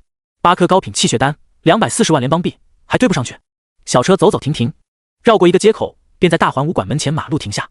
苏浩在车上已经把校服外套脱了，套上了自己那件银纹黑袍，显然也是避免麻烦。每次都有人找麻烦，他已经厌烦了。这个世界的武者像是一群野狗，看到谁都想咬一口。进入大环武馆，走走停停的黑袍、灰袍还是那般的恭敬，看不出一丝桀骜不驯的模样。但是但凡苏浩露出那么一丝破绽，比如重伤，这群野狗恐怕就会立刻扑上来。上了3楼角落，还是那间丹药兑换房。苏浩现金加卡，几乎耗干净所有存款，换来了8颗蛮象气血丹，将其藏入黑袍，然后便匆匆出了武馆。那位小胡子的长老已经麻木了，这小子3天2头来换气血丹，一次换这么多，他都快习惯了。一路上照旧没有人敢找麻烦。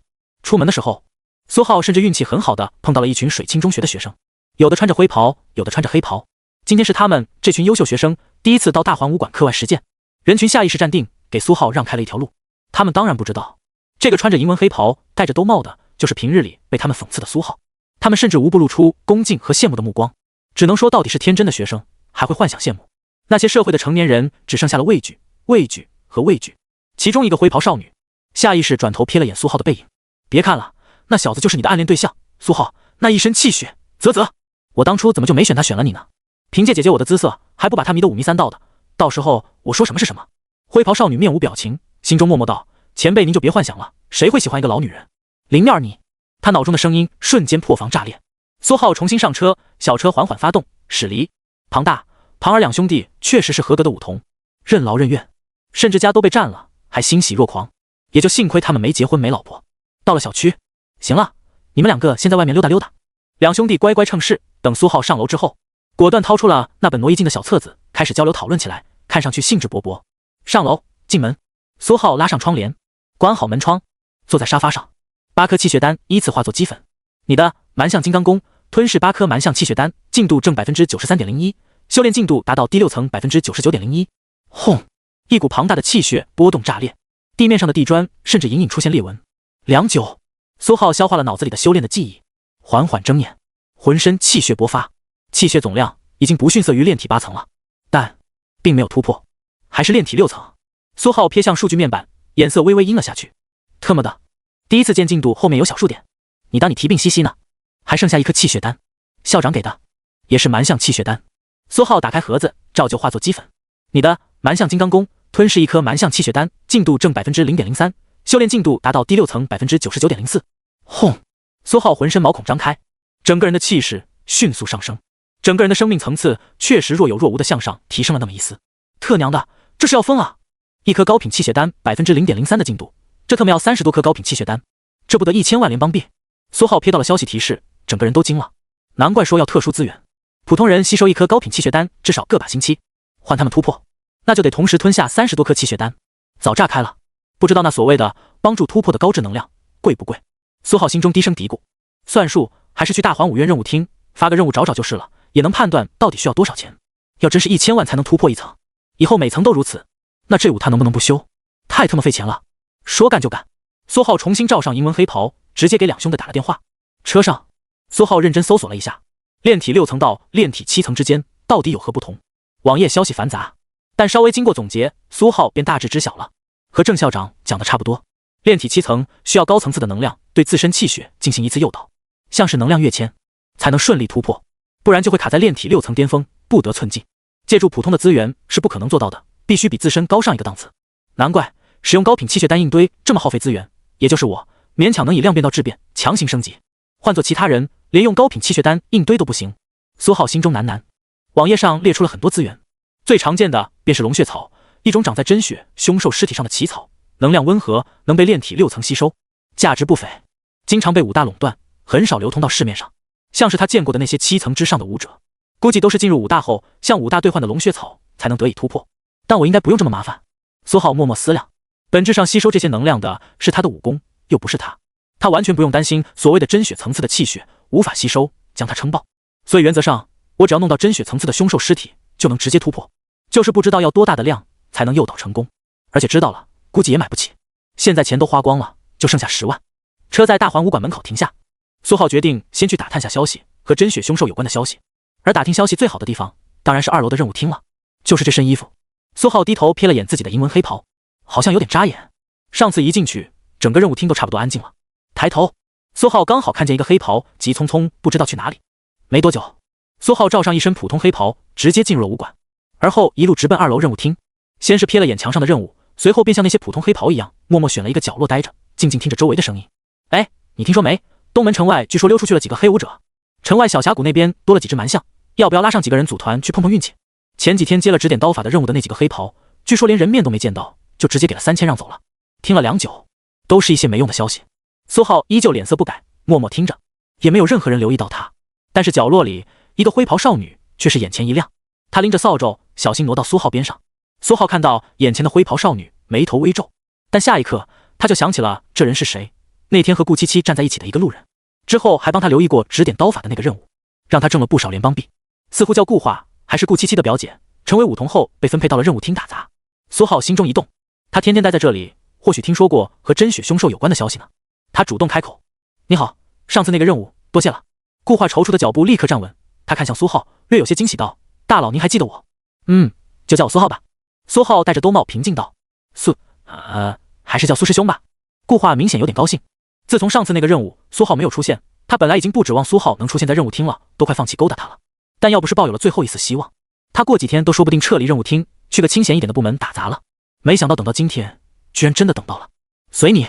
苏浩轻轻瞥了他一眼，确实长得和顾七七很像，同样的短发，显得很清纯。问你一件事，你在这边这么久，有没有听说过和真血凶兽相关的消息？苏浩直接问道。顾化愣了片刻，随后便努力回忆起来，喃喃道：真血凶兽吗？良久，他像是想到了什么，有点不确定道：真血凶兽真没有，但真血凶兽的真血行吗？可以。苏浩眼神微动，你跟我来。顾化毫不犹豫跟着苏浩出了任务厅。2楼角落周围没什么人，苏浩便开始让顾化讲述他知道的消息。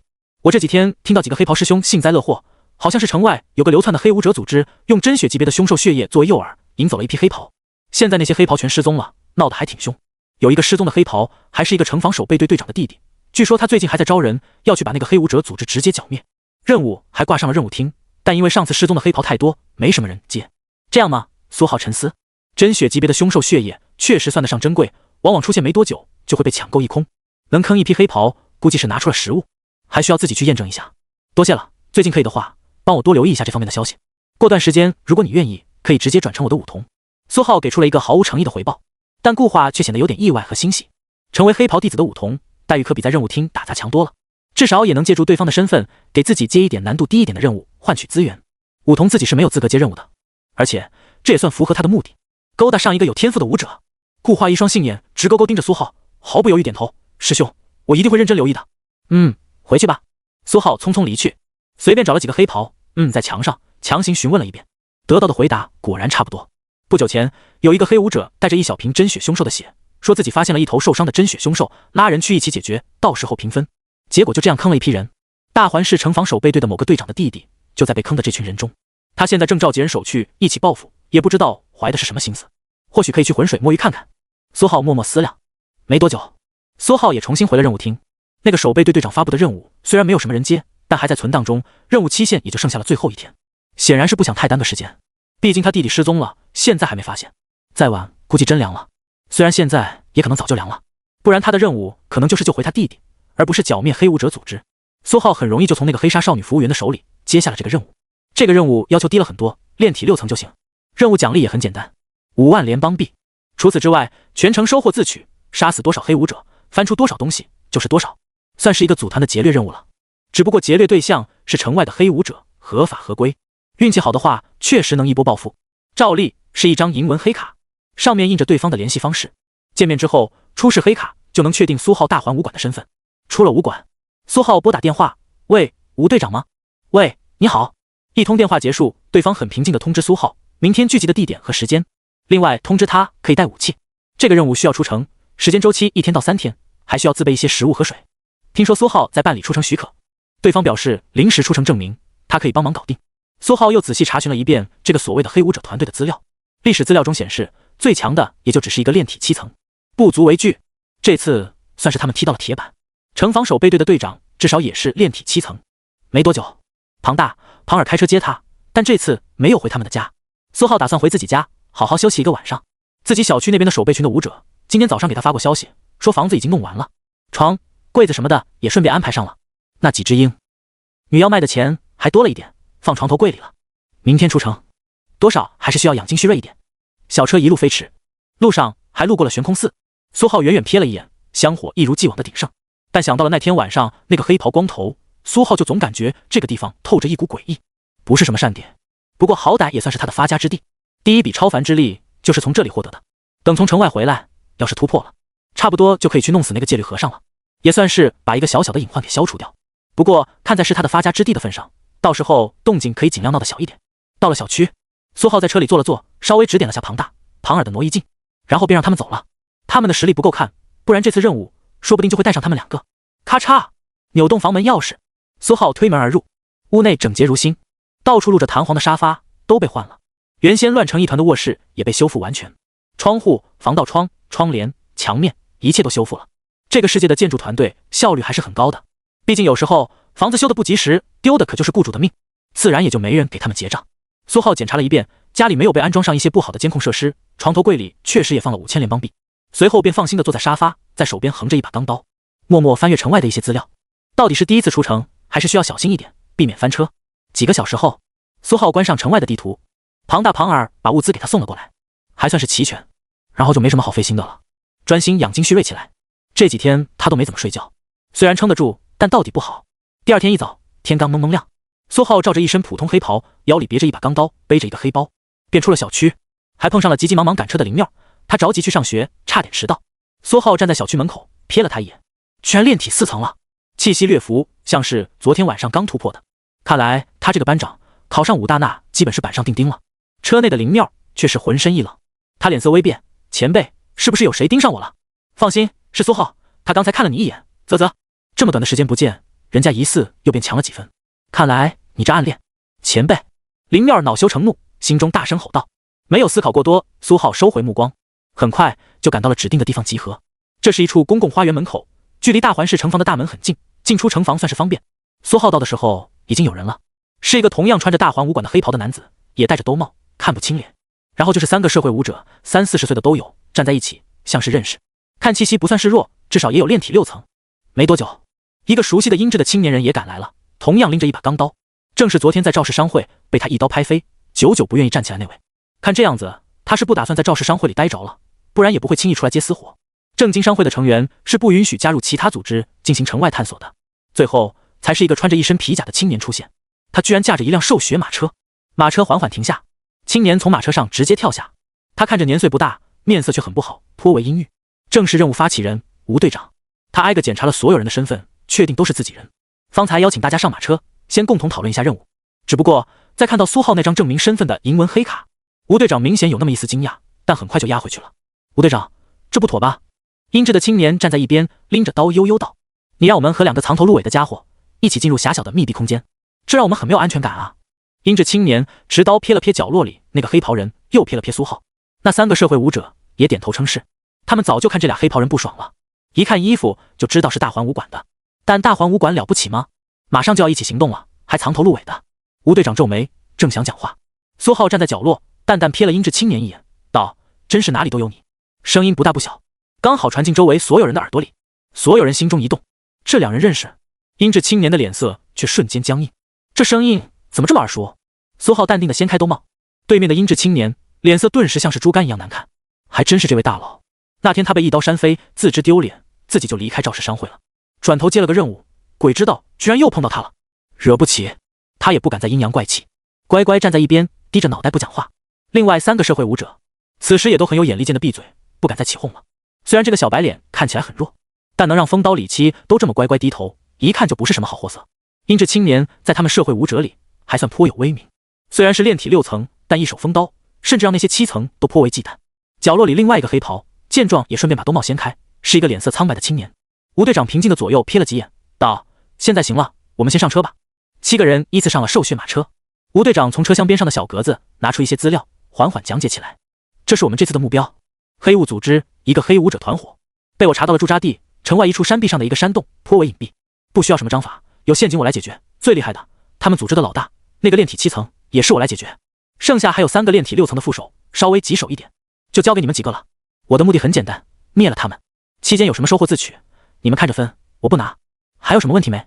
苏浩靠着车壁没有讲话，反正他也不知道该讲啥，他只是不认路，过去查查真血凶兽的真血的事情。那3个社会武者互相看了看，摇了摇头。英质青年李七也没有说话，同样穿黑袍的苍白青年也是一样。吴队长扫视一圈，冷静道：“那好，其他那些人怎么宰，你们怎么配合，我就不管了，你们自己商量，任务能完成就行。接下来你们自己聊。”吴队长果断出了车厢。没多久，车厢外传来驾的一声，兽血马缓缓开始动了起来。但车厢内，6双眼睛大眼瞪小眼，或许因为之前的事情，气氛瞬间变得有点凝固。苏浩淡淡瞥了他们一眼，没有说话，直接眯起眼睛假寐起来。其他几人也不敢讲话，各自闭嘴。车厢内的气氛就这样一直沉寂了下去。城门口，几人的出城证明都被吴队长搞定，顺利通行。兽血马车正式从城内开出了城外。苏浩缓缓睁开眼睛，挪了挪位置，更靠近车厢窗户，随手一掀，窗户打开。城外不像是城内，还显得文明。窗户外面就只是几条碎石路，周围是荒草和参天杂树，密密麻麻，不时有车队来来回回。车队上都坐着一些大汉，个个看上去煞气十足。有的大汉也透过苏浩的窗户看到了苏浩，刻意舔了舔嘴角，露出一个变态的笑容。苏浩眼睛微微眯起，手指微微一弹，指甲为刀，嗖的一声飞出一道狭小的刀影，直接贯穿对方的耳朵。坐在货车上的大汉瞬间一声闷哼，捂住了耳朵，鲜血顺着手掌流下。大汉边上一个中年男子见了，微微皱眉：“你早晚要死在你这犯贱的表情上。”大汉浑身战栗，乖乖低头，一句话都不敢说。吴队长正在赶车，略微察觉到了动静，但头都没回，直接驾车加速走了。苏浩失去了兴致，果断放下车窗帘子。对面那3个社会武者刚好瞥到了苏浩出手的刹那，彼此面面相觑，眼神中同时闪过一抹震惊。隔空出手，气血能贯穿怎么远，还能把一个不弱的武者耳朵直接贯穿，起码一门武技大成。这手段，这距离，这年纪，这实力，还是这次的任务队友。要是能认识上，稍微得到一点指点，这大粗腿。3人瞬间心动。又过了片刻，坐在最左边，看着最40多岁的那个社会武者，果断开口攀谈：“几位，时间也不早了，要不我们各自通报一下名字和擅长的手段，等到地方也算有个照应。我叫贾二，各位叫我贾老二或者贾二都行，炼体6层，擅长大力刀。”话音刚落，我叫贾三，也可以叫我贾老三，炼体6层，擅长身法和快刀。我叫贾四，也可以叫贾老四，炼体5层，擅长暗器、丢飞刀。剩下2个社会武者接连道，看这名字，明显是3兄弟。然后3人就将目光看上剩下3人。车厢内略微沉默了片刻，英质青年，也就是李七低声道：“李七，炼体6层，擅长风刀。”门边上脸色苍白的黑袍男子轻声道：“顾白，炼体6层，擅长软剑。”苏浩瞥了一眼他们几个，也缓缓道：“苏浩，炼体6层，擅长刀法。”话音一出，李七嘴角就抽了抽，骗鬼呢！炼体6层，别以为你穿一身黑袍，我他妈就不知道你是大黄武馆正式弟子。贾二、贾三、贾四他们倒是信了，心中反倒更加欣喜，和大粗腿的境界差距不大。接下来小心巴结还有机会，对方要真的刀法大成，稍微讲2句就能胜过他们不知道多长时间的苦修。然后3人便专心找话题攀谈起来。李七或是无聊，也主动开始和3兄弟交谈，不时应付几句。苍白黑袍男子顾白也没事讲2句，显得也挺有见识。只有苏浩屁都不懂，脑子里一点知识都没有，只能装作淡然的表情，默默听着一些奇闻趣事。比如贾家3兄弟为什么叫贾二、三、四，而少了个贾老大？因为年轻的时候他们一次任务正在自我介绍，同场领头的说自己叫李大，叫他李大或者李老大都行。结果路过的一个大佬一声冷哼，一巴掌就把李老大拍得半身不遂，胸膛塌陷，只留下一句：“就你也配叫老大？”当时贾二就叫贾老大，当即被吓得改名叫贾二了。真正的贾二、贾三也只好依次降了一个名次。听完，几人无语，不由得摇了摇头。随着时间渐渐过去，天色已晚，兽血马车已经跑了不少距离，走过几条岔路，距离大环市城门是越来越远，路上也渐渐见不到其他车队，凶兽的痕迹也是越发明显。随着逐渐深入，众人的脸色也逐渐警惕。城外毕竟不是什么玩乐的地方，凶兽层出不穷。现在离主商道越来越远，什么情况都有可能发生，甚至有几只会飞的凶兽已经扑杀过他们的马车，但是隔着老远就被吴队长一刀劈死，一滴血都没有溅到马车上。终于，日头即将落下之时，丛林将暗未暗，吴队长将马车缓缓靠边停下。就这儿吧，先扎营一晚上，明天估计就能到地方了。他对着车厢内平静道。几人依次下车，苏浩站在车厢边上，扫视四周，没什么看头，就只是一条主路，边上全是树木丛林，原生太极了，给人一种寂寥的感觉。贾家3兄弟显得很专业，找了棵粗壮的大树，往上爬了爬，离地有数米远后就开始挖洞。尤其是贾老二似乎有什么手上功夫，一伸手就是一团木屑，没多久就在这棵几人合抱的树上挖出一个树洞，钻了进去。苏浩看得眼角直抽抽，真他妈是一群人才。顾白和李七倒没有这么麻烦，但也找了棵树，往自己身上撒了一些什么药粉，隐藏在吱吱呀呀里，躺上去就开始休息。贾老二从树洞里钻了出来，看到苏浩没什么动静，便凑了过来。苏小哥要我帮忙挖一个吗？苏浩摇了摇头，也选了一棵几人合抱的巨树，往上爬了爬，双手气血运转，隐隐浮现出鳞片纹路，正是初级特性龙象手。速速速，根根手指如同尖刀，木屑快速掉落，没多久就自己挖好了一个树洞，甚至比贾老二还快了点时间。贾老二不由得感到有点可惜，和大佬亲近的好机会又少了一个。苏浩钻了进去，空间不小，能够盘腿，就是一股子原生态木头的味道，也不知道是什么品种。苏浩钻出树洞，从其他树上撕拉一声，撕下一块树皮挡住树洞的入口，便彻底算是隐蔽了起来。至于吴队长，他什么都没有做，就只是把兽血马拴在一棵树上，直接躺进了车厢。现在不是凶兽特别活跃的季节，炼体7层在商道附近，就算是偏僻商道，也已经算是强悍的实力了，他自然没什么好怕的。一夜过去，风平浪静，苏浩也听到了凶兽的动静，似乎想狩猎兽血马，但是直接被吴队长赶走了。野外不适合杀生，血腥容易引来其他凶兽。几人简单吃过自己准备的干粮，兽血马车再一次动了起来，并且在没多久之后主动驶离商道，进入了一片山谷。进去没多久就没了平坦的路，吴队长解开了兽血马身上的马套，把马车丢在这里。几人开始迅速步行，足足1个多小时后，几人才来到了一片直立的崖壁边上。终于到了，吴队长眼底有点阴沉，看到崖壁上那几棵树了吗？他向上指了指，几棵长在崖壁上的树郁郁葱葱，盘结而上，黑雾组织的根据地的洞口就在树上面，只是被挡住了。等等我先进去，你们跟在后面，我来不及杀的你们杀了，等我对上了他们的老大，那些喽啰就都是你们的了。吴队长冷冷道，枪从腰间拔出钢刀，身形快步顺着崖壁拔地而起，如履平地。到了崖壁上大树的位置后，往里一钻便彻底消失。苏浩拎着长刀，没有犹豫，也是纵身而上，七顺羚羊步让他的脚步如同山羚，又稳又准，很轻松便顺着崖壁一路攀登，直到身形越过大树，才豁然看见一个方形口子，内部通道有点曲折，不能直接看到里面。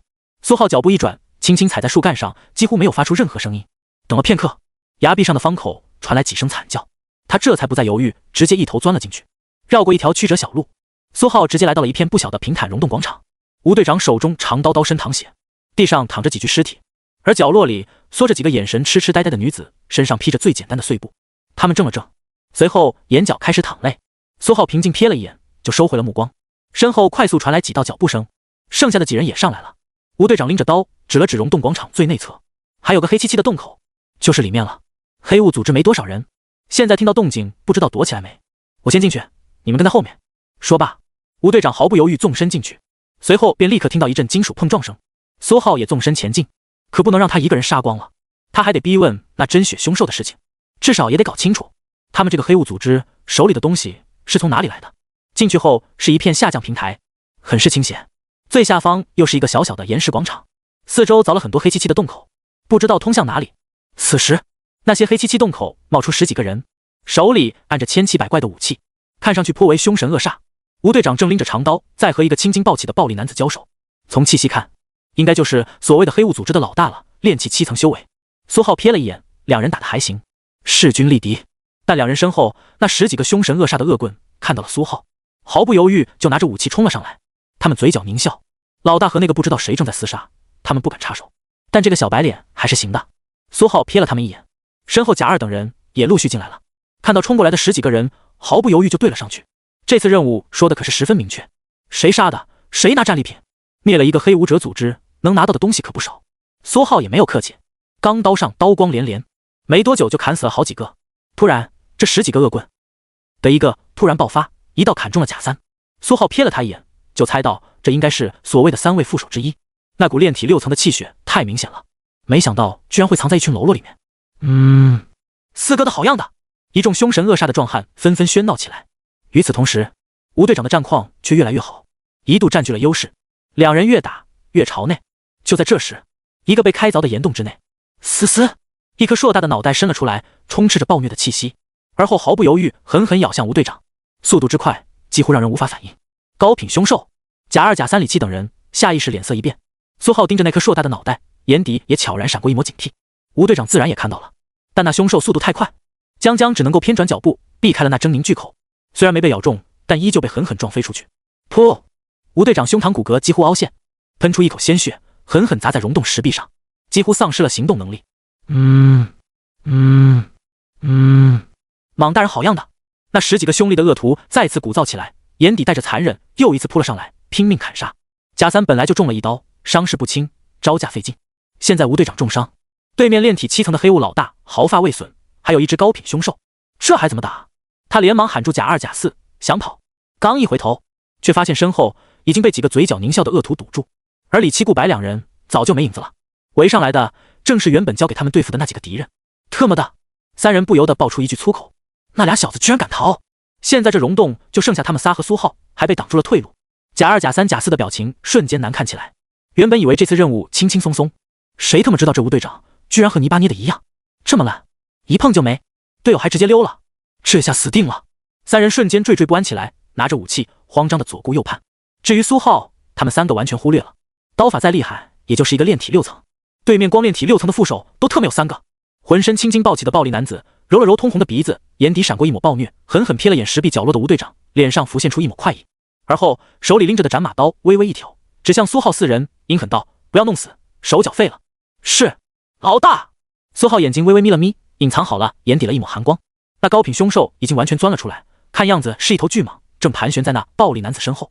最后瞥了一眼，苏浩手中钢刀影臂一闪，9道刀影悄无声息爆发，几乎电光闪逝之间，最前方的9个凶徒身形突然一顿，刀影漆黑，溶洞略暗。他们身后的凶徒不明所以，还嫌弃他们墨迹，推了一把，噗噗噗噗噗噗噗噗噗，9具尸体向前跌倒，沉沉摔倒在地。剩下的几个凶徒脸色惊恐，连连后退。贾二、贾四搀扶着贾三，见了这一幕，双眼瞬间瞪得滚圆，眼底震惊无比。一招杀9个，其中有2个还是炼体6层的黑雾副手，这家伙蛮爆实力了。走！苏浩没有犹豫，脚下脚步猛地后撤，熟练境界的7顺羚羊步顷刻间爆发，直接便从荡然无存的包围圈窜了出去。贾家三兄弟也如梦初醒，顾不得震惊，连忙跑路。最后就剩下4个凶徒站在原地，心有余悸的面面相觑，不敢去追，只能回头小心看了眼暴力男子。一帮子废物！暴力男子拎着斩马刀狠狠一扫，幸存的4人被拦腰截断。黑蟒，我们追！暴力男子直接跳上了身后黑蟒的脑袋，随后只见黑蟒微微一屈，猛地弹射出去。苏浩站在最外面的岩洞广场出口处，静静等了起来。而只要再往外跑一点，就是岩壁与那郁郁葱葱的大树，直接就能逃脱。地上的尸体还在，角落里紧着片缕的几个女人早就跑了，甲2、甲3、甲4也早就走了。他们看向苏浩的眼神里还有点不解，但最终还是一句劝说的话也没讲。黑蟒猛地穿过那道洞口，暴力男子一个下腰也过来了。他略显阴狠的目光打量了1、2苏浩，似乎没想到居然还有人没逃。两人相隔10数米，苏浩也回了一个冷冷的眼神，总算引出来了，毫不犹豫，气血牵引，吃，9道漆黑刀影猛地爆发，从暴力男子正上方顷刻砸落。暴力男子只感觉浑身一冷，似乎被什么穿过，还没反应过来，便竖着成了数段，鲜血顷刻炸开。他下方那只黑色巨蟒脑袋也被直接贯穿，太快，根本都来不及反应。苏浩眼底浮现出一抹可惜，他刚才在出洞口的刹那，就在洞口上方预留了10几道刀影，就是等着这一人一蟒追击的时候偷袭用。本来想留活口的，劈的是肩膀，鬼知道偏了一点，看来等等只能搜尸了。吃，又是3道刀影急速划破空气，其中2道砍中黑色巨蟒的尸体，彻底将其斩成数截。第3刀再次砍中黑色巨蟒的脑袋，将其切开。蟒蛇类的生命力太强，死了都有反击的能力，不得不防。苏浩缓缓将钢刀收回，在原地又等了片刻，才轻点脚步，快速闪身近前，右手微微触摸黑蟒尸体。你的龙象拳发现了52点气血之力，想要吞噬，是否允许？否，暂存。庞大的气血之力顷刻间顺着手指流入体内，地上黑蟒尸体则变得暗淡发软起来。苏浩又瞥了眼黑蟒两侧散落的尸体，是那暴力男子的。随便翻了翻，没什么东西，唯有一边散落着一块玉佩，乌漆嘛黑，似乎是从他脖子上掉下来的。苏浩捡起一块碎布，将其包着，顺手丢进口袋，然后他才重新穿过黑漆漆的洞口，回到最内侧的溶洞空间，拎着刀，苏浩扫视了一圈，这才发现最后4个没杀的人也死了，断成2截，显然是那暴力男子砍死的。是，苏浩随手挥出一道刀影，风驰电掣般斩杀向石壁角落的吴队长。原本奄奄一息的吴队长瞬间精神起来，猛地蹿起，手上钢刀发出一道锐利刀光，将苏浩的刀影斩断。他脸色阴晴不定，很明显，目前这副情况不符合他的预期。苏浩淡淡瞥了他一眼，要不是为了躲这个老阴笔，他刚才直接就把那所谓的黑雾老大砍死了，哪里还用得着出去偷袭？藏得还够深，打算等他2败俱伤摘桃子，想的倒是挺美。说说吧，你的目的到底是什么？苏浩冷冷道。吴队长忌惮地看着苏浩，刚张了张嘴，吃，几道刀影顷刻间爆发。蠢货，真当我会和你磨叽呢？吴队长尸体倒地，手中钢刀也直接断成2截。苏浩冷冷瞥了他一眼，便不再去看。这个世界的武者真是一个个的都心怀鬼胎，但管他打的什么主意，想摘桃子偷袭，弄死再说。苏浩看向下方岩石广场，尤其是四周那些黑漆漆的洞口，身形一闪，便快速探索起来。基本都是很正常的生活空间，能发现大量现金和财宝，还有一间密牢，但基本都是干枯死尸，尸体边上甚至还有不明药渣。而黑蟒钻出来的那处洞口，则是一处更大的空间，里面的布置颇为奢华，应该就是这个所谓的黑雾组织的老大的居所。苏浩翻箱倒柜，没有发现任何有意义的线索，只有一本功法，融血秘功。好邪门的武功。苏浩稍微翻了翻，眉头微皱。这本功法据说能让武者融合凶兽血脉，获取凶兽的部分威能，一看就不是什么正经武功。翻到最后一页，苏浩看到了一张熟悉的图，正是刚才捡到的那块乌漆嘛黑的玉佩。掠夺气血灌入其中，凝其血，以养凶兽，久之生灵，心意相通。苏浩敏锐注意到一个词，奇血。难道根本没有所谓的真血凶兽血液，有的只是所谓的奇血？难怪黑雾组织要引诱掠杀这么多武者，掠夺其他武者气血来养蟒蛇。心意相通，这就是他能控制高品凶兽的原因。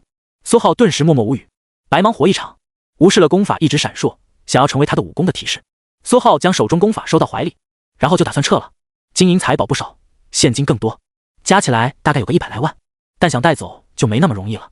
现在外面的兽血马和那车厢估计早就被顺走了，最好等到商路上弄一个小队过来帮着运。苏浩收起钢刀，快速返回上一层岩石平台，瞥了眼脸色依旧暴躁但裂开了的男子。苏浩突然想到了什么，找了个匣子将他裂开的脑袋收了起来。黑武者一般都被通缉，带着他的脑袋回去到城防那边可是能换一笔赏金的。这里血腥味这么重，要是等会儿有什么凶兽闯了进来，破坏了他的政务就不好了。苏浩背着个匣子出了岩洞，重新站在了大树之上。下方兽血马果然没了，贾家3兄弟也不见踪影，地上有淡淡的脚印，大致能分出是5个人的。这几个家伙跑的是真的够快。苏浩瞥了眼方向，全力运气羚羊步，如同羚羊奔腾，快速朝着远处闪去。伤到！赵芷一脸不甘，手上刀光连连，但仍无济于事。他身边躺着不知道多少尸体。呼！又是一道甩尾，一条庞大的嫣红蟒蛇狠狠一甩，便将赵芷的刀光打碎。赵芷手中钢刀刀光吞吐，斜侧一滑，滑向蟒蛇腹部，便将他直接逼退。苏浩告辞的晚上，他不知道为何心里有点不舒服。晚上疯狂练刀，突然顿悟，狂风快刀直接跨过了最后一个关隘，大成。所以他才会押着一批药材带队出发，也不求彻底击败这头怪物，只要能勉强阻挡就行。到时候家里那批炼体7层的武者自然就会出发赶来驰援。但鬼知道，真正的对手居然不只是这一头蟒蛇，还有一个炼体7层的武者。赵芷眼底颇感绝望，商队厮杀不断，那个脸色暴戾的男子每一次闪身就能砍死一人。招募的这一批社会武者说是能对付炼体7层，结果没有一个是一合之敌，而且还逃不掉。商队周围遍布着尸体，每一个想逃的人都会被他优先追击。他的身法又奇快无比，就像这条蟒蛇一样快。商队能出手的人越来越少，赵芷气血也逐渐见底，他眼底闪过一抹真切的绝望。真不知道赵家是哪里得罪他们了。赵芷双臂逐渐无力，心里也逐渐无力。但就在这时，暴戾的男子脸色突然一变，不好，血蟒，立刻回去，据点那边出事了。他直接放弃了继续攻击商队，一个闪身便站在了嫣红巨蟒的脑袋上，一刀砍向赵芷，将他砍飞。然后嫣红巨蟒便如一条嫣红的闪电，急速朝着身后丛林窜了过去。砰！赵芷狠狠撞在了一棵树上，虽然剧痛，但他强忍着一个翻身便稳稳落地。他的汗水流在将整个头发弄乱，呼哧呼哧喘着粗气，眼中还带有一丝疑惑和迷茫。怎么回事？走了？但下一刻他就意识到了什么，特么的，活下来了！他的眼睛逐渐亮了。快，快，撤离！商队剩下苦苦坚持的武者，绝望的内心凭空升起了一抹希望。绝地逢生啊！立刻架起兽血马车。苏浩正快速朝着商道方向前进，没多久，他微微皱眉，眼前是一条嫣红巨蟒极快的飞掠靠近。嫣红巨蟒脑袋上还站着一个脸色暴戾的男子，气压感觉很低，这给他一种很熟悉的感觉，就像是才杀过，只是还没等他先找对方麻烦。呼！脸色暴戾的男子猛地控制嫣红巨蟒停下，他双眼死死盯着苏浩。血蟒，弄死他，带着他的脑袋回去。他身上有大哥和黑蟒的味道，跑这么快，应该是被大哥追杀。嫣红巨蟒直接甩尾，想要将苏浩碾碎。苏浩眼神彻底冷了下去，真不愧是黑武者，杀人连个理由都不找，说弄死就弄死。还大哥，黑蟒，真就是一伙的呗，刚好送你们团圆。苏浩手中钢刀噌的一声脆响，几道刀影如同锋利的手术刀顷刻发出，轻松就将甩过来的尾巴直接切断。而后刀影不停，带着一丝狂风快刀的意蕴，连绵不断，直接将这头嫣红巨蟒砍成了数段。你！脸色暴戾的男子下意识一个翻身躲开了刀影，他的眼底带着猝不及防的惊慌和惊恐，而后才意识到了什么，眼睛瞪得滚圆，挂上了一抹难以置信的悲伤。苏浩冷冷看着他，还没等他来得及反应，手里拿出一个盒子。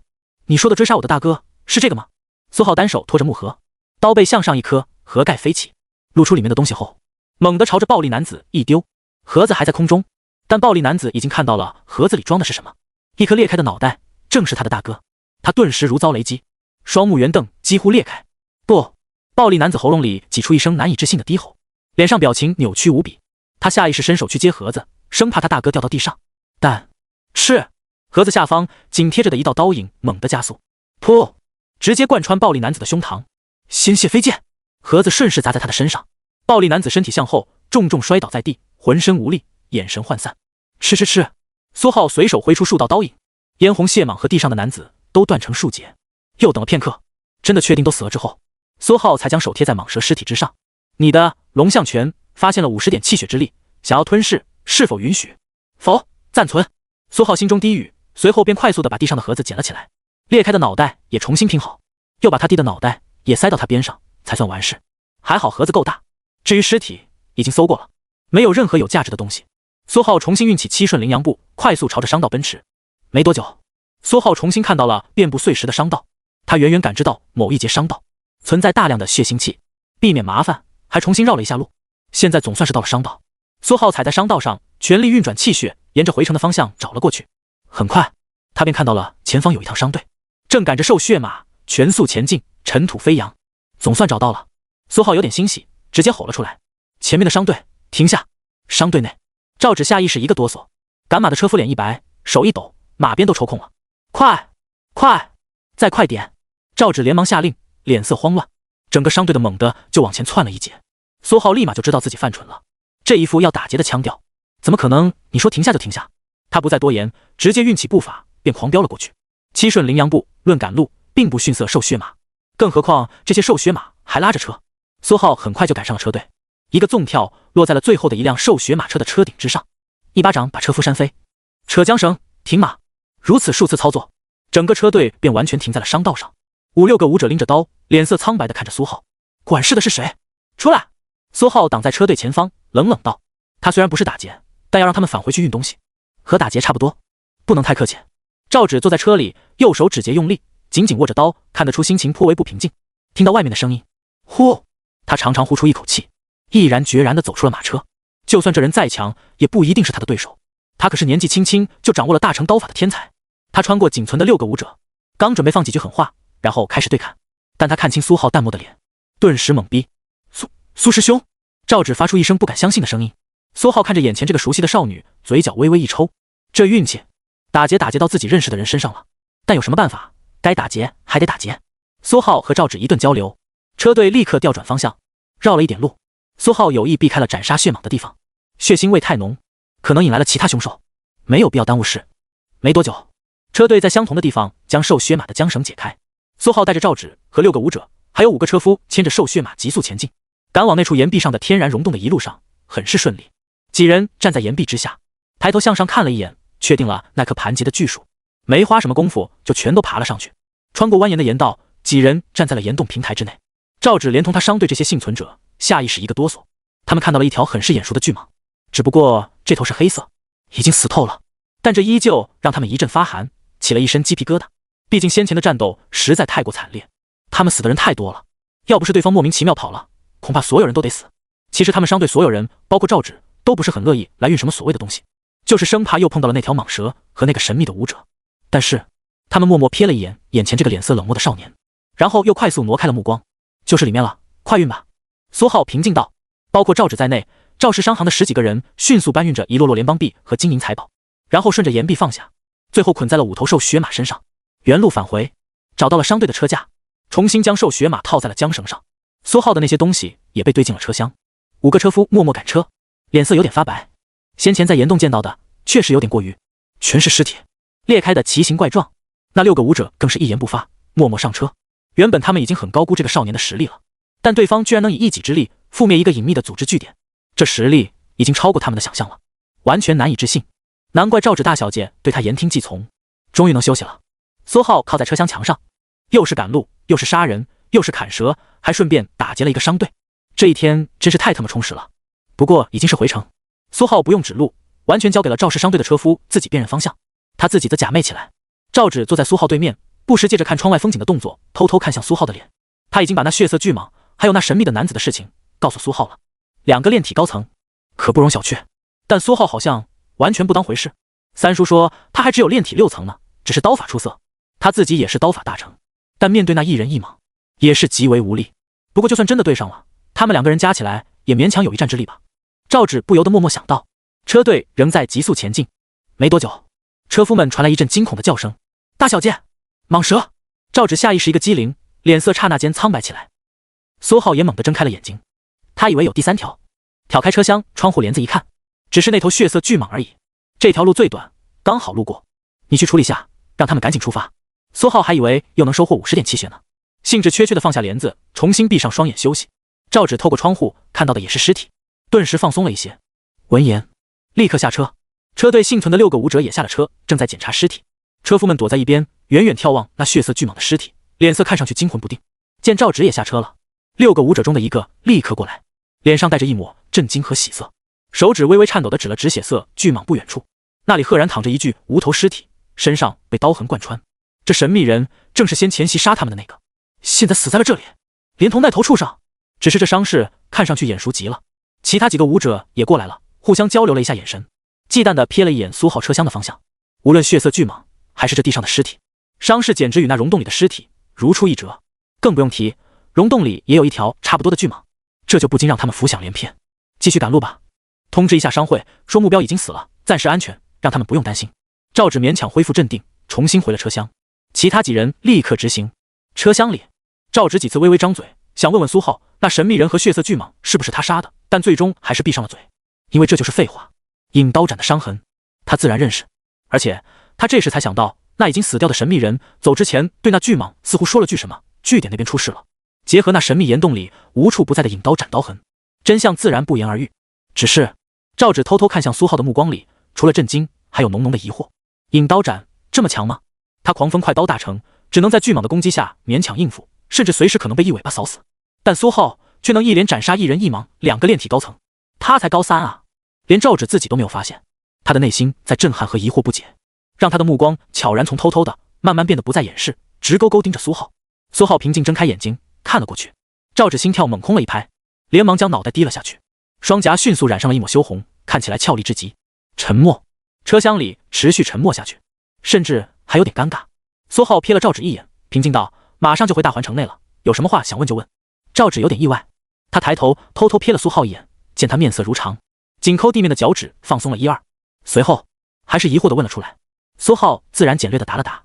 看赵芷这一行的反应，苏浩自然猜到了，那血色蟒蛇和那暴力的男子，估计就是先前让赵氏商会困扰至极的存在。他们练了融血秘功，需要大量气血酝养那诡异的玉佩，最后凝起血养自己的蟒蛇。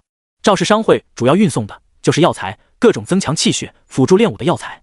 这些药材能催发秘牢里那些倒霉蛋的气血，最后这些气血再被抽出来灌给玉佩。既然是他最终解决了这一切，自然也需要告诉赵氏商会，做好事不留名，那可不行。虽然那天他没有答应，但也没有拒绝。只要赵氏商会这些人在行，过段时间自然会很懂事的把剩下的几百万准备好给他送过来。两人有一句没一句的聊着，赵芷逐渐从震惊转而麻木，他现在十分怀疑三叔是不是看错了，先杀一人一蟒，又杀一人一蟒，而且都是炼体高层。你告诉我这炼体6层，谁他妈信？他也是炼体6层，也会大成刀法，他咋就不行？苏浩的实力比他强的那可不是一星半点。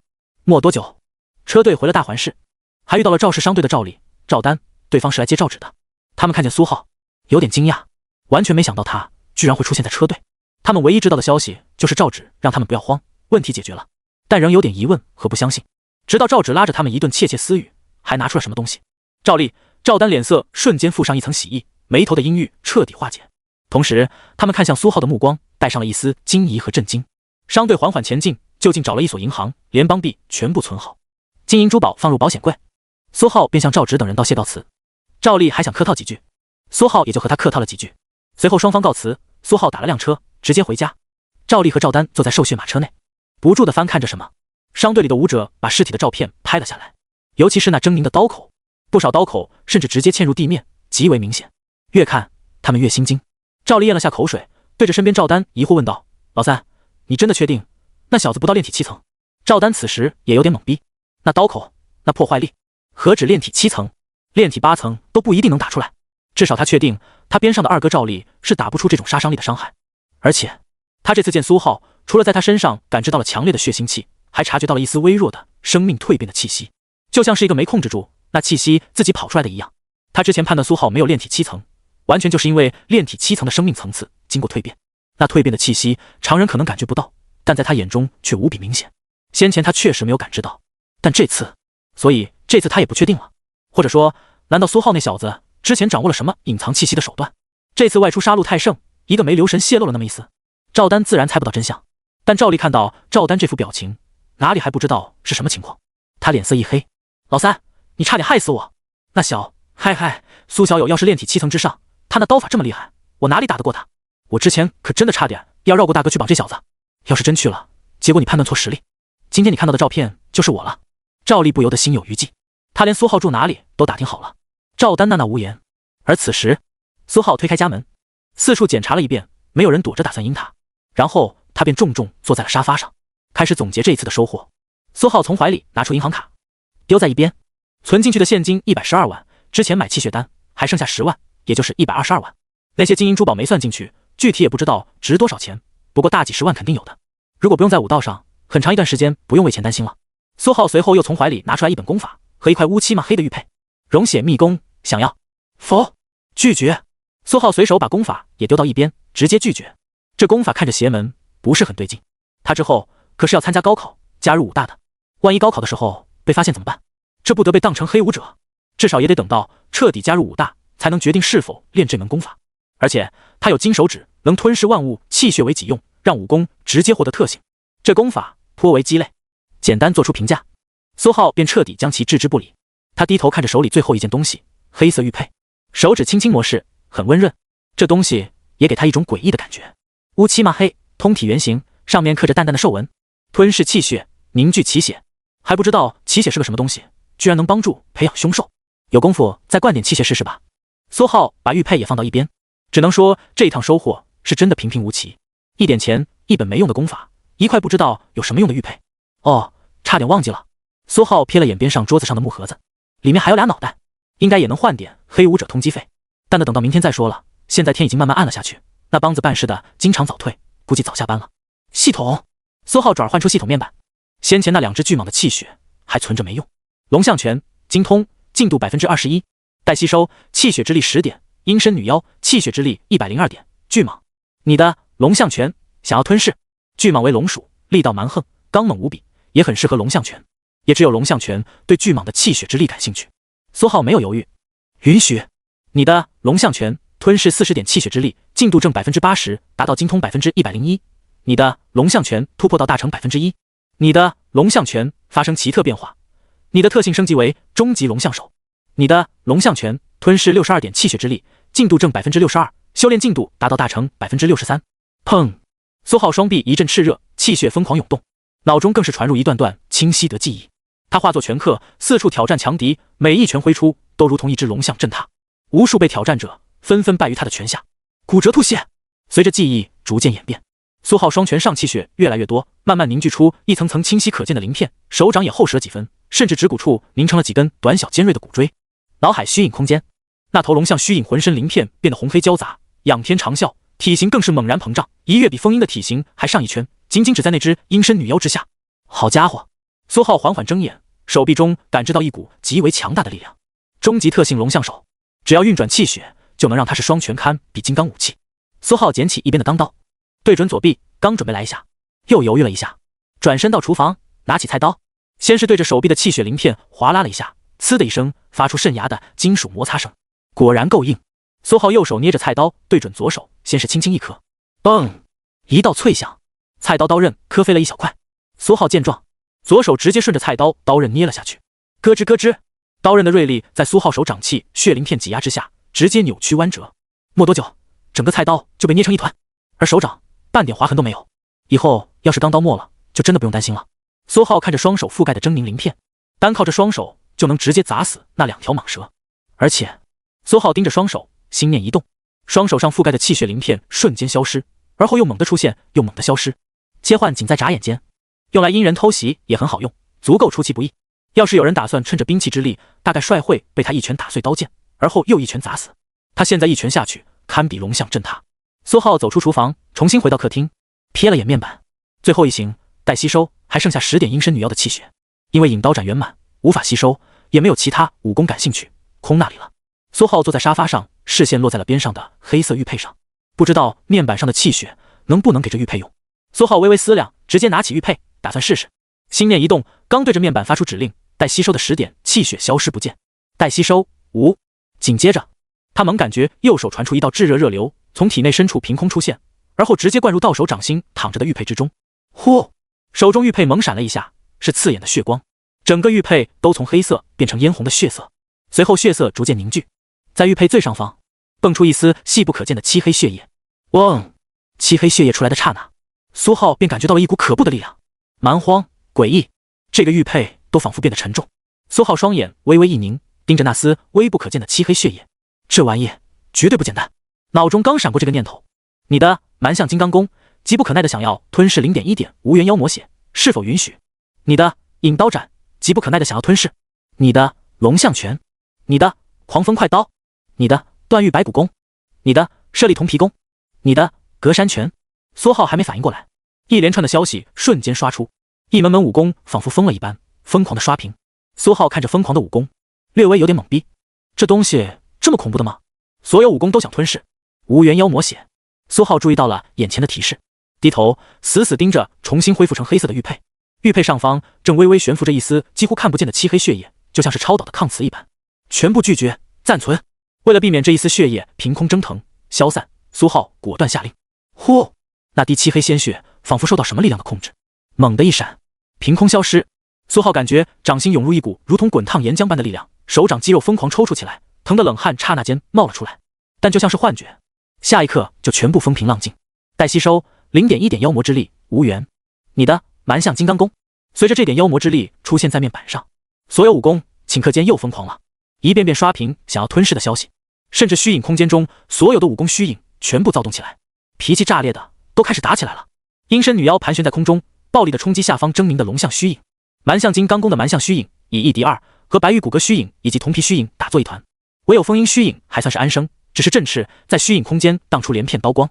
苏浩瞥了眼虚影空间，顿时无语。他这些武功脾气真差，打赢打输了又如何？最终能决定的还不是他。就是没想到这所谓的奇血居然就是妖魔血。这玉佩是能把气血之力转换成微量妖魔之力吗？苏浩顿时把玉佩好好收了起来，这可是个宝贝，连带着边上的那本武功苏浩都高看了2眼，一同好好收好。瞥了眼虚空，一众武功还在疯狂的刷，但苏浩全部忽略，他已经做好了决定，自然还是老样子，优先喂给功法，提升境界。随后他便直接下令，把这点妖魔之力喂给了蛮象金刚功。他可没记错，突破炼体7层的要诀是利用高层次力量对自身进行诱导，妖魔之力比气血之力高到不知道哪里去了。刹那间，面板上的妖魔之力消失无踪，武功们狂刷消息的行为瞬间停下。虚影空间所有武功虚影双眼暴力，死死盯着角落里的蛮象虚影。你的蛮象金刚功狂喜，急不可耐的吞噬 0.1 点妖魔之力，进度正 0.5%， 修炼进度达到第6层 99.54%。你的蛮象金刚功吸收妖魔特性，你的蛮象金刚功升级为妖魔蛮象金刚功，你的特性发生变更，初级力量初级魔象之力。虚影空间，蛮象虚影气息陡然变得诡异起来，浑身缠绕上一层漆黑的气息，尖锐的象牙也变得契合，尖端锐利无比。明明还是初级特性，浑身威势却丝毫不弱于中级，当然也只是中级。阴身女妖虚影和龙象虚影猛地朝着魔象虚影冲了过去，联手之下顿时把他揍了一顿。现实中苏浩浑身气血猛地爆发，嗖嗖嗖，气血冲刷之下，整个沙发表皮猛地炸裂，层层掀飞，地板上印上千疮百孔的痕迹，白色墙面上更是坑坑洼洼。体内气血还在运转，直到运转路线比之前复杂了不止1倍，苏浩浑身汹涌的气血才缓缓平复，但整个人的气息却恐怖了一截。苏浩缓缓睁眼，感觉体内充满了一股强大的力量，澎湃且厚重，气血的质量更强了，整个人都隐隐有点蜕变，但又隐隐蜕变的不那么彻底，卡在了半当中，量还是太少了。苏浩瞥了眼妖魔蛮象金刚功后面的进度 99.54%， 再来 0.1 点妖魔之力就行了，10点气血而已，随便一头凶兽的事情。外面天色完全黑了，苏浩毫不犹豫拎着钢刀转身出门，直奔天台。与此同时，赵氏商会大概就是这样了。赵芷再次把白天的经历讲述了一遍，对面赵会长、赵丽还有赵丹听得若有所思，尤其是赵会长不由得庆幸起来，还好那天他没抠门，干脆利落把钱送了出去，没得罪这位，不然可就麻烦。在野外遇到一刀被砍死都只能自认倒霉，更何况那小子实力还这么的强，杀高品凶兽如喝水，现场只有引刀斩的痕迹，说明那神秘人和那条血蟒连反击的能力都没有，就被十分干脆利落的干掉了，还炼体7层不到，谁给他这好3D 信心做下的判断？赵会长不由得瞪了赵丹一眼，赵丹眼观鼻鼻观心，全当没看到，这就是堂堂大环武馆正式弟子。赵会长把手中平板放下，不由得感慨，他们家大猫小猫3两只，最强的老爷子才炼体9层巅峰，真不过这小子几刀砍的。赵丽不由得也是点头，他看了看赵会长，大哥，既然是苏小友解决的这件事，你看那钱要不要给他送过去？赵会长瞥了眼赵丽，不由得笑出声，现在不想着拍桌子绑他，还想着给他送钱了。赵丽顿时低头，见他这副反应，赵会长也是习以为常，他二弟向来欺软怕硬。他转头看向赵芷，芷儿啊，明天你亲自找他，把钱给他送过去，500万联邦币，分文不少，就说是我们赵氏商会感谢他仗义出手。赵会长顿了顿，似乎意有所指，又道，可以的话多在他那儿待会儿，看看我们商会能帮得上什么忙。好。赵芷装作懵懂点头，似乎什么都不知道。见他这副表情，赵丽和赵丹嘴角不由得微微勾起，差点没笑死。他们这侄女还装起来了。寒月高高挂起，泰南路光华小区楼顶，苏浩阴着脸踩在大楼之间固定死的锁链之上，快速辗转腾挪，随便一刀劈出，而后伸手一抹，就是一头凶兽坠地。守备群那几个武者面面相觑，这位大佬是怎么了？杀起凶兽来和不要气血一样这么卖力。石头凶兽100点气血，这次足够了吧？苏浩瞥了眼系统面板，快速跳到自己的那栋楼，从天台门钻进楼道。刚才他兴冲冲杀了第一头凶兽，吞了10点气血，丢给漆黑玉佩，结果连个响都没听见，根本没有妖魔血出现。家门前，苏浩推门而入，而后立刻关门。这次苏浩连鞋和衣服都没换，直接一手拎着刀，一手拿着黑色玉佩，把刚吞噬的90点气血也全部丢了进去。只听嗡嗡，城防处某间家属大院，一个青年男子平静地手持一把钢刀，钢刀的刀身却不住地震颤，发出嗡嗡的声响。而后他将钢刀轻轻放在了身前一个满脸惊恐地跪在地上的男人的肩膀上。惊恐的男人浑身一颤，连忙道：“他说他去出一个任务了，我是真不知道他现在。”是，声音戛然而止。青年男子平静收回不停震颤的钢刀，滴血未染。任务还没回来吗？我可爱的吴同学出意外了。青年男子思索了片刻，脸上露出颇有兴致的表情。他当然知道他去出任务了，但随他一同出任务的那几个人都回来了，他没回。不是出意外了，还能是什么？我的挚爱亲朋，手足兄弟，我很有必要帮你查查真相，报报仇呀。可能久了点，要个几天，但别着急，我这不是把你叔叔送下去陪你了吗？青年男子喃喃自语，表情变得奇怪起来，嘴角慢慢勾起，脚下轻轻一点，一层薄纱似的气血穿透鞋面轰在地上，身形猛地爆闪而出，气血凝沙透体而出，但又不足以覆盖全身。青年男子赫然是半步真血。嗡！苏浩浑身气血猛地爆发。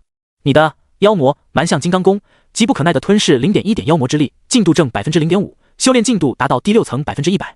你的妖魔蛮象金刚功突破到了第7层。你的妖魔蛮象金刚功吸收妖魔特性，发生奇特变化。你的特性升级为终极魔象之力。脑中功法修炼记忆不停涌现，浑身气血路线变了又变，肌肉更是扭曲求结。房门口鞋柜大门在狂暴的气血之力的摧毁下变得面目全非，坑坑洼洼。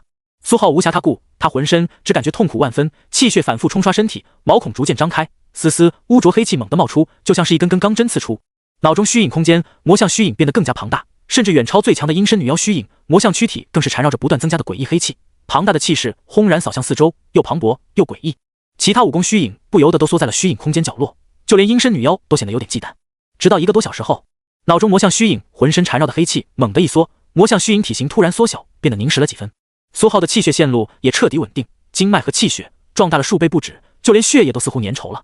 他痛苦挣扎的表情才缓缓平缓，表情一放松，他立刻感觉整个人轻松万分，气息变得通透起来，五感更是特别敏锐。呼！苏浩肺部一口废气吐出，凝成一条白链，直接轰在了正前方客厅墙壁上，咔嚓一声，墙皮直接裂开。终于炼体7层了。不过，苏浩感知了下自己的功法，妖魔蛮象金刚功第7层，现在似乎只运行了一半的功法。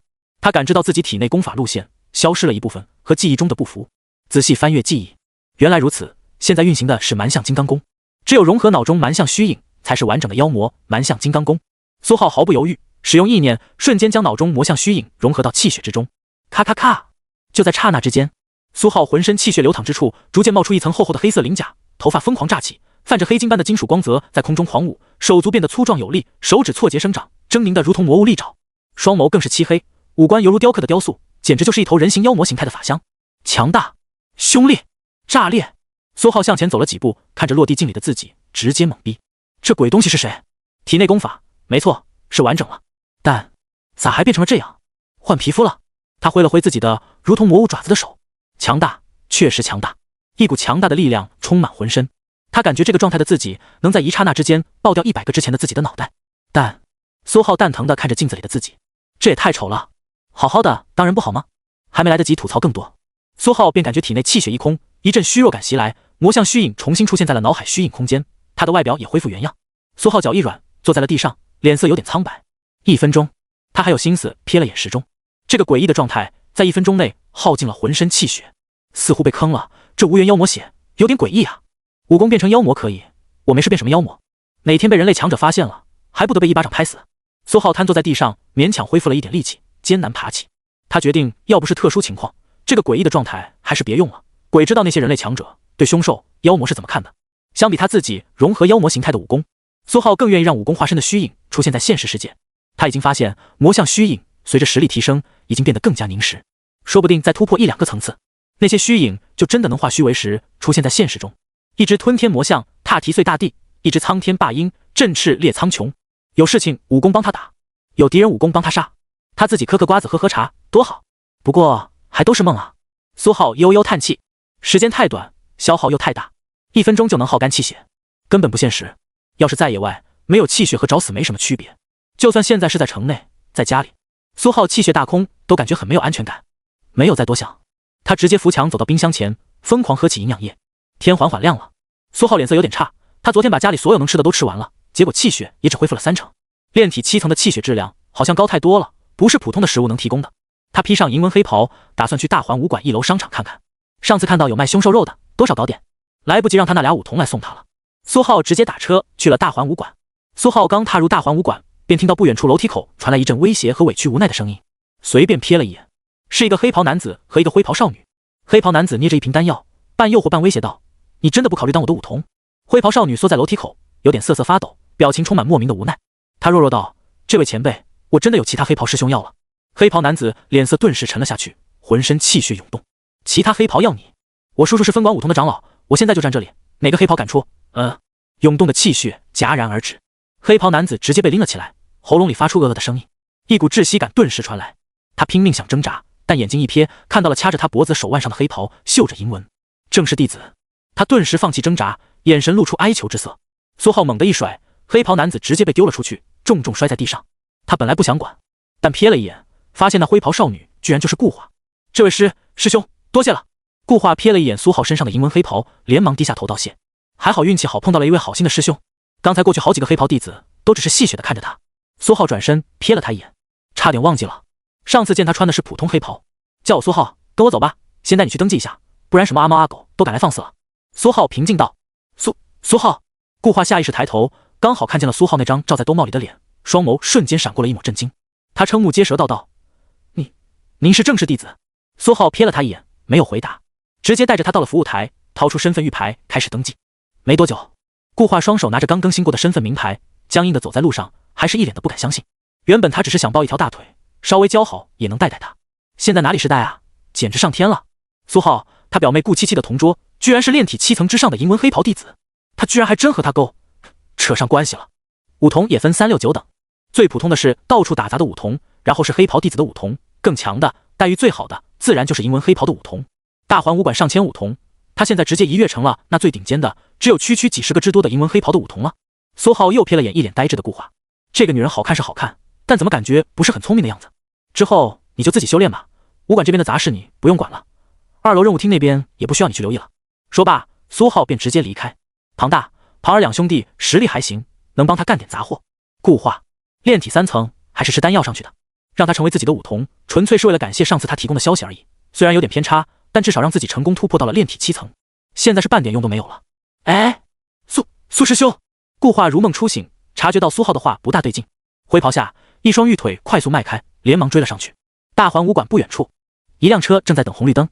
突然，车窗玻璃猛地炸裂，一只胳膊突然出现，直接抓住了坐在驾驶位的黑袍男子的领子。黑袍男子刚想挣扎，一道杀意一般的气血透过这只胳膊缠绕在他的脖子上，朝外一拽。真血！黑袍男子感觉身体传来一股巨力，从车窗被拽了出去，眼神闪过一抹惊恐。没多久，一座烂尾楼中，那把不停震颤的钢刀放在了黑袍男子的肩膀上，他的脸色本来就很苍白，此时更加苍白。说你点什么好？任务到一半居然跑了，什么都不知道。青年男子一脸惋惜的叹气，又得去找下一个了，不，应该是下3个。那3兄弟实力还凑合，又是一起，总能多知道点消息吧。青年刀尖微微一扫，一具尸体不甘倒地。而后他走到烂尾楼窗边，也不看看是几楼，直接纵身跃下，气血杀意透过鞋子而出，砰的一声，沙尘飞扬，原地只留下一个深坑。片刻后，一栋居民楼中，3兄弟蹲在地上，瑟瑟发抖。这位前辈，我们真的就只知道这点了。那个大黄武馆的叫苏浩的家伙，最后留了下来，我们也不知道发生了什么。甲2、甲3、甲4三人丝毫没有把苏浩当成救命恩人，第一时间就把他卖了个干净。青年手里拍着刀，若有所思。又是大环武馆，最后还留了下来，疑似掌握了很强的武技，能外放气血，直接穿透别人的耳朵。自己说是炼体6层，但实际至少炼体7层往上，不然不可能敢一个人留下来。还挺快，这就找到目标了。他住哪里来着？泰南路光华小区。先去看看。青年嘴角微微勾起，脚下3具尸体死不瞑目。大环武馆，苏浩毫不留情，把顾华弄走了，还是让他去任务厅盯梢，遇到了合适的任务通知他，还让他以后有事尽量短信联系。要是天天搁他身边晃悠，简直就是乱他道心。他也没想到他灰袍下的身材这么好。苏浩捧着一罐药膳，疯狂吞食了起来。这次没有用金手指吞噬里面的气血，因为不是提升实力，只是单纯的弥补气血亏空。很快，一罐药膳便被吃了个干净。苏浩瞥了眼卖凶兽肉的后厨，没想到他们还负责加工处理。10万的凶兽，1万的手续费，这一顿一吃就是10几万。不过真特么的值啊！这一灌下去，苏浩感觉胃部疯狂挤压，气血源源不断被转换了出来，没多久就恢复到了80%的气血，还在不断的增加。看这样子，没多久气血就能恢复到10%。他现在的气血总量已经堪比炼体9层了，只能说这药膳确实很好用，也还好这卖凶兽肉还有个后厨能帮忙处理。一般而言，凶兽的肉都是有毒的，差不多该回去了。有了那神秘的玉佩，以后就只用简单的随便杀凶兽就行。无论什么气血丢给玉佩，都会转换无源妖魔血，所有武功都能吞噬，可省了大事了。苏浩感觉未来这段时间总算是不用费尽心思忙碌了。苏浩出了大环武馆，随便叫了辆车，直奔自家小区。坐在车上，看着车外的车水马龙，甚至不时施展身法，在马路上快速奔跑的武者，他一直以来紧绷的心态总算稍微有点放松下来。之前是担心考不上武大，被发配到城防当炮灰，凶兽活跃的季节那可不是开玩笑的，人死的和割草一样快。后来是担心没有炼体7层，考不上名校，日后的武道资源会差很多。但现在他明面上的实力已经达标，彻彻底底是炼体高层的小高手，考进联邦顶级武道高校，自然是稳稳的，没有烦心事，人就轻松了很多。没多久，苏浩付好钱下车，又回到了自家稍显破败的小区，打开楼下铁门，顺着楼梯上楼回家。但刚踏上6楼最后一节台阶，苏浩的视线落在自家房门上，眼底悄然闪过一抹异色，脚步在刹那间停下，然后快速后退，没有丝毫犹豫，蹭蹭蹭朝着楼下狂奔。他出门前在门把手上涂了一点点写字笔的墨，钥匙孔里塞进去了一小粒白色泡沫，门最下方门缝加进去了一小根头发。是的，这些都还在，没有任何被动过的痕迹，看上去和他出门的时候一模一样。但是他这扇门的猫眼之前被那黑袍和尚用钢针贯穿过，现在猫眼里面他清晰能看见一道阴影。特么的，房间里有人透过猫眼在看他。果然在他快速朝着楼下狂奔的刹那，里面的人就知道被发现了，轰的一声，大门轰然飞出。呼，一道破空声快速袭来，来势汹汹，速度很快，至少炼体高层。苏浩内心一沉，他这又是在哪里露出了什么破绽，被那群疯魔一样的武者给盯上了。武者就是疯狗，武者必须是疯狗，面对可能的资源，抢夺偷骗无所不用其极，不然没有资源就只能忍受数年数十年被卡在一个境界，死死不得动弹。武者必须像疯狗一样去争。他才到这个世界几天，就已经被盯上了好几次，对此算是深有体会。但这次又是因为什么？他最近有露出什么破绽吗？以至于一个炼体高层都盯上了他。苏浩已经跑到1楼，那人的动静勉强到了3楼。现在是大白天，可不是晚上，外面武者巡逻很多。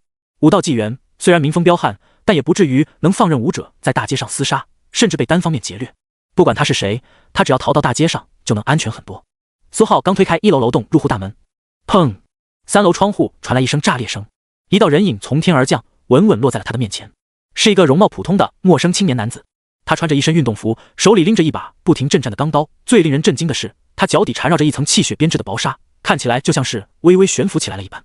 他正面露寒光地盯着苏浩，苏浩瞳孔一缩，气血纱衣，真血专属。这人是真血，不是半步真血。苏浩敏锐发现，这青年的气血薄纱不是很坚固，甚至覆盖范围也不多，但半步真血，那也是真血。苏浩毫不犹豫关上楼栋大门，脚下猛点地面，如同羚羊跳转，转身重新向着楼上狂奔。7顺羚羊步闪转腾挪，很适合楼梯间这种场所。苏浩是真的很后悔，后悔没有第一时间把步法提上去，以至于连步法特性都没凝聚。他发誓，这次之后一定先把羚羊步提起来，能跑比什么刀法拳法可强太多了。金属实心大门稍微耽误了那人一点时间，苏浩已经逃到了6楼，自家门户大开，房门已经倒飞而出，躺倒在地。苏浩冲进房子，里面一片狼藉，显然已经被搜过一遍，但是没有找到对方感兴趣的东西，所以这人才会在家里等他。沙发边上一柄刀好好的放着，苏浩直接抽刀而出，钢刀在手，他的内心一瞬间镇静不少，然后立刻向着身后猛地一斩，刀影如同阴身女妖，刹那间掠出，穿过大门，直奔楼梯间。一路上空气都被切开，透着一股锋锐的寒意。显然苏浩直接将脑中虚影也融入了这一刀之中。呼，楼梯间传来一道呼啸的风声，一道黑影快速闪了上来。面对刀影，陌生的青年男子手中钢刀震颤，一道刀光疯狂吞吐，枪直接将刀影强行击散。但就下一刻，陌生的青年男子脸上的表情有点凝固，他感觉胸口一痛，低头一看，衣服被划开一道细小刀口，一抹鲜血缓缓渗出。他挡住了，但又没有完全挡住。青年男子脸色一下子就阴了下去，死死盯着苏浩，眼神中透着一股杀意。他是真没想到，这小子还真有点意思，居然能伤了他。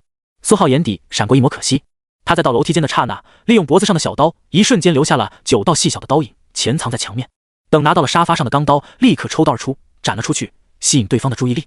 如果对方挡不住明面的这一刀，固然最好，省得麻烦；若挡住了，那暗地里的9道刀影才是真正的杀招。只是没想到，9道细小的刀影同时斩在一处，居然只是让对方破了个皮。他很明显的看见刚才墙面刀影爆发的一刹那，对方胸膛弹出了一块纱状气血。气血杀医的防御力这么恐怖的吗？不过能破防那就够了，半步真血而已。他的妖魔蛮象金刚功强悍无比，他现在浑身气血不下于炼体9层，引刀斩又能破防，谁还怕了他了？苏浩的表情也冷了下去，羚羊步猛地一踏，身形爆闪而出，做出要强行搏杀的模样。青年男子眼睛微微眯起，露出一抹危险之色，手中钢刀震战得更加剧烈，更是缠绕上了一层血色薄纱，站在楼梯间严阵以待。但苏浩脚下又是一点，犹如羚羊变道，调转方向，直奔阳台窗户，显然是要破窗而出。你特么！青年男子嘴角一抽，连忙追了上去。这小子都能破开他的气血杀医，但居然连正面搏杀都不敢吗？怎么会有如此胆小的武者？滑不溜秋和泥鳅一样。他身形爆闪而出，快速进入房间，但就只是刹那间，青年男子内心一凛，坏了，又上当了！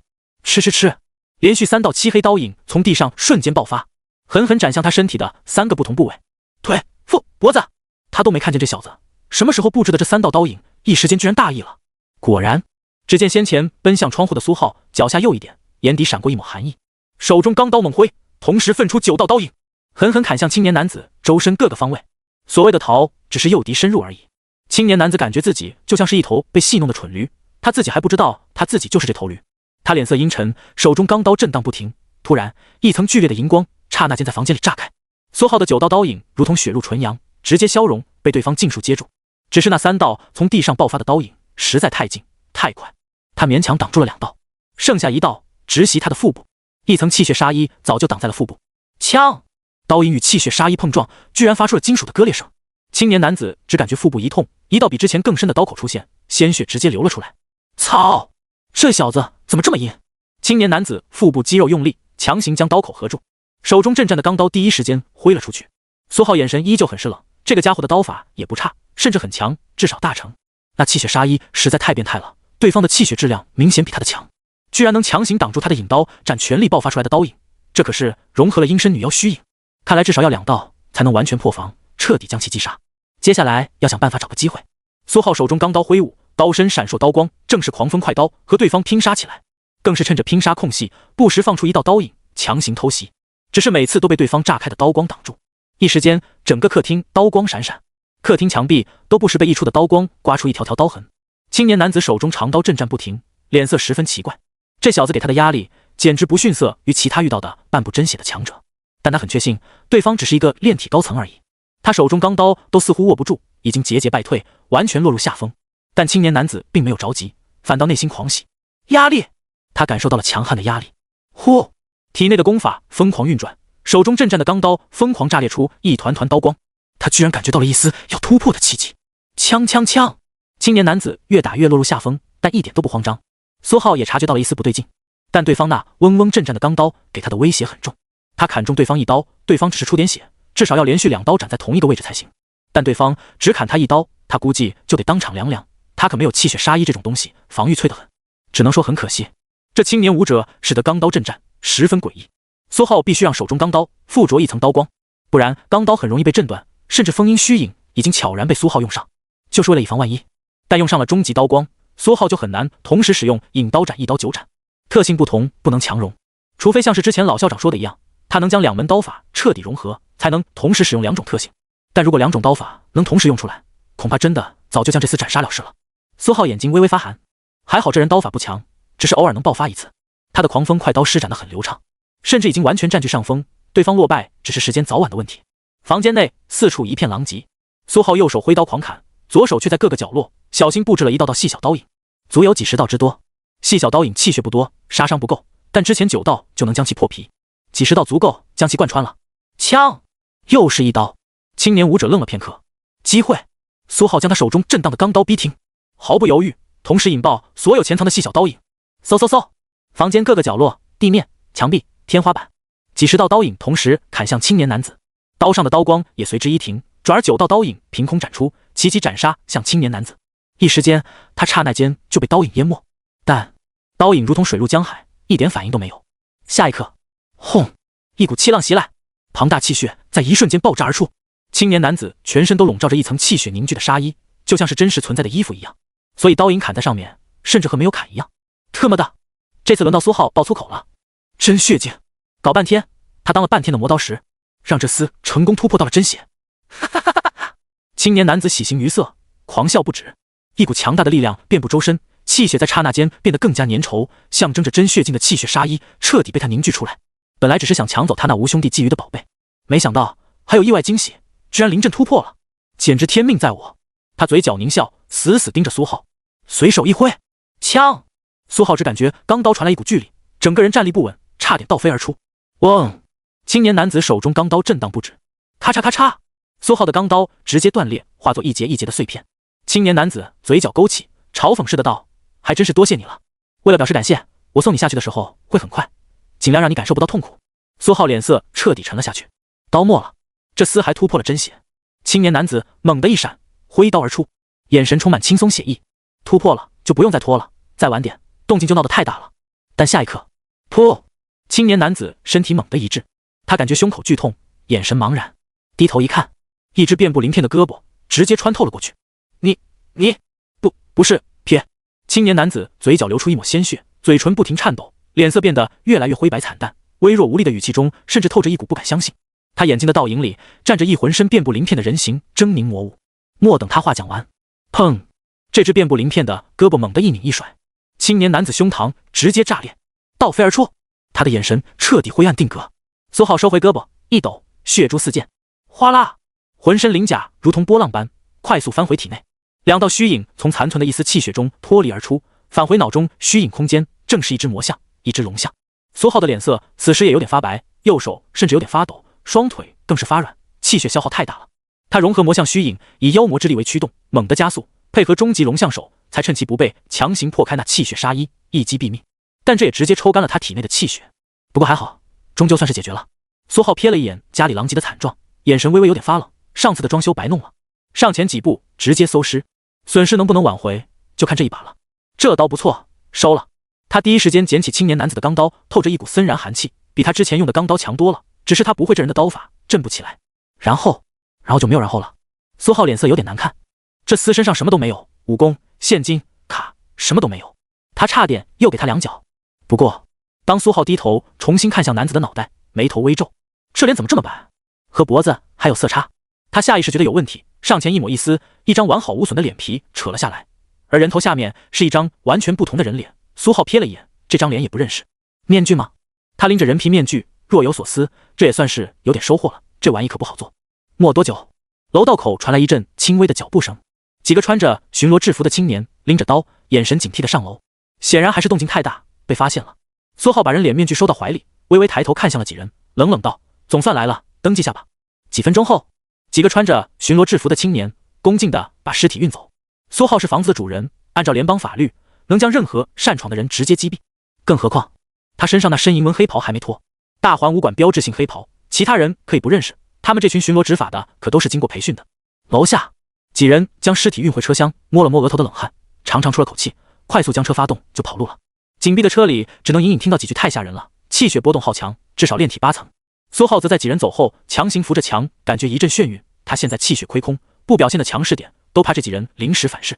很快，苏浩便重新戴上兜帽，将自己虚弱的脸隐藏起来，重新回到大环武馆，又吃了满满一罐经过处理加工过的凶兽肉，浑身气血才慢慢恢复。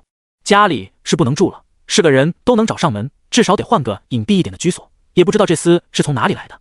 还有得换一枚气血丹，临时应个急，下次气血耗干了还能立刻补充一点，不像现在空档期太长。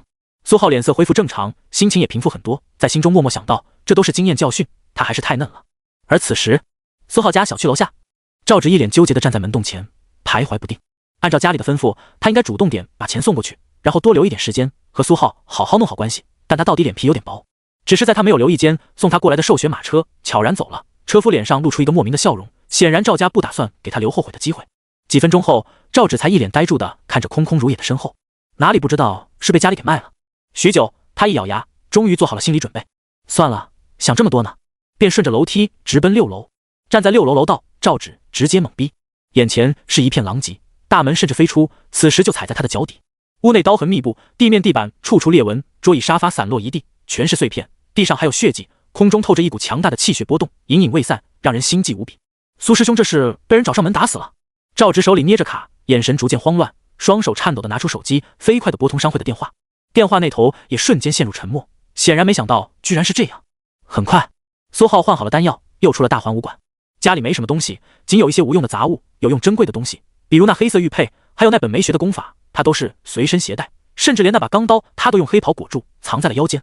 所以他暂时不打算回去了。他的信息就和筛子一样，别人想查，随随便便就查到。他打算换一个隐蔽一点的居所，至少不能总是随随便便就被人找上门。刚好得到了一张人皮面具，隐藏起来还算是轻松。来看看了，新出炉的武技万痛筋骨拳。来看看了，打一遍治疗腰酸腿痛，打2遍治疗肾虚乏力。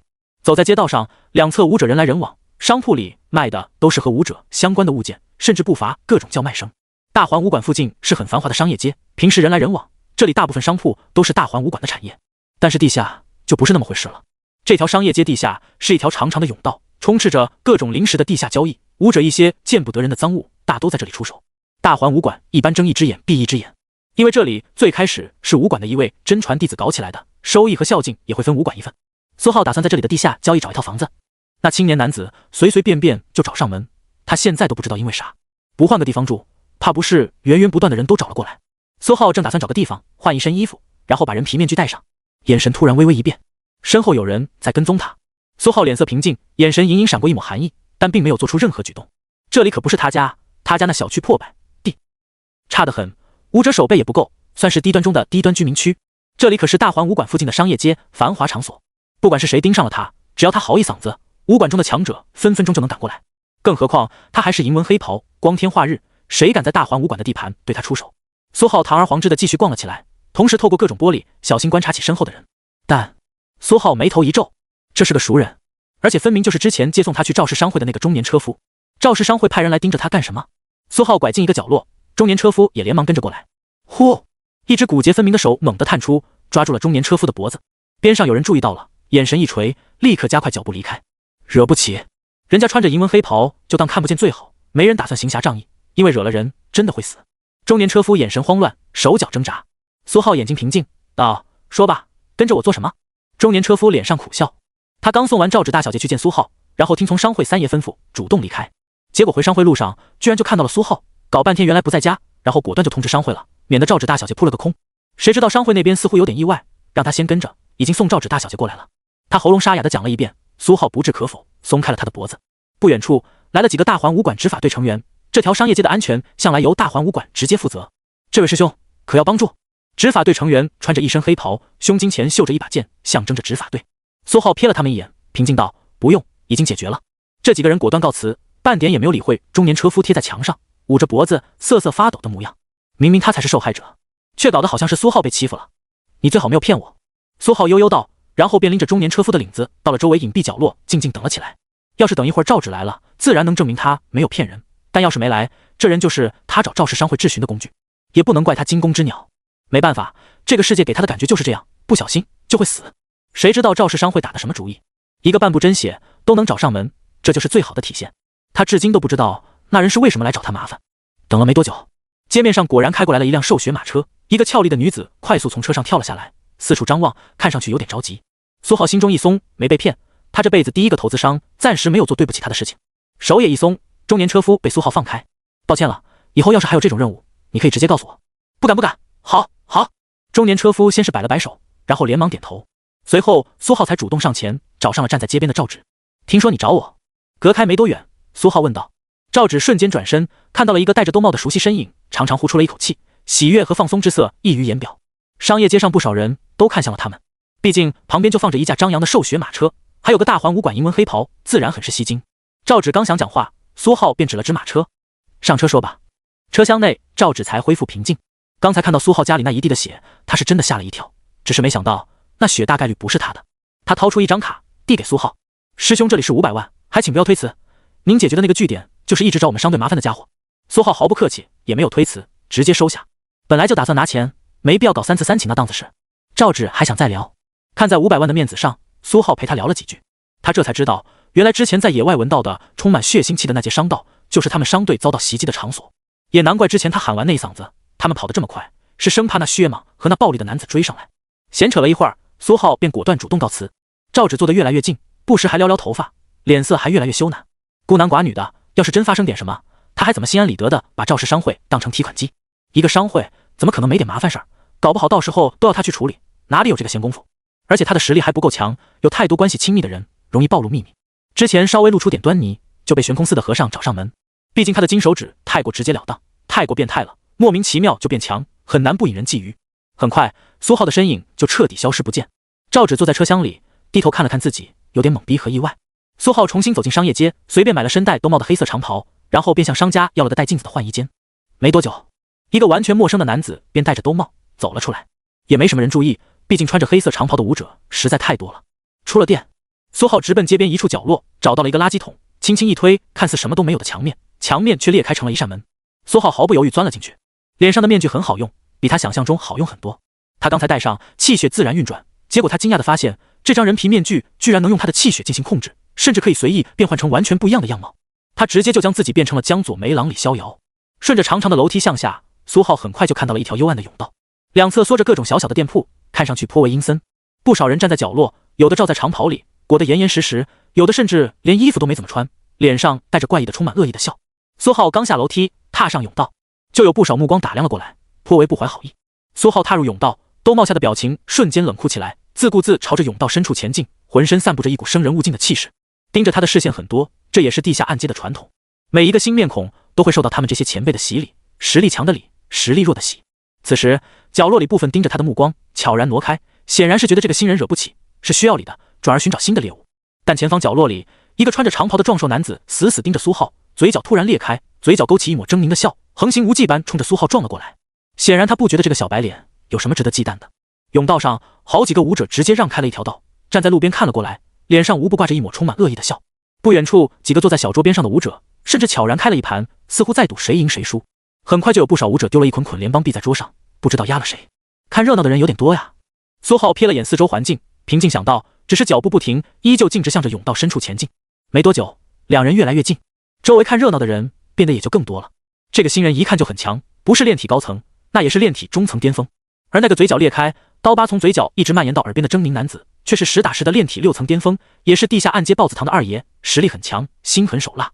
这种实力之间的冲突可是罕见的很，他们自然期待。不过坊间传闻，这位豹子堂的二爷是只兔二爷，搞不好是看中了这个新人呢。不少人不怀好意的想到。苏浩自然不知道这些舞者心里的弯弯绕绕，他又不打算融入这条地下暗街，成为他们中的一份子。他只是来找一个黑中介，介绍一套无主的房子而已。只是为什么总有人来找他的麻烦呢？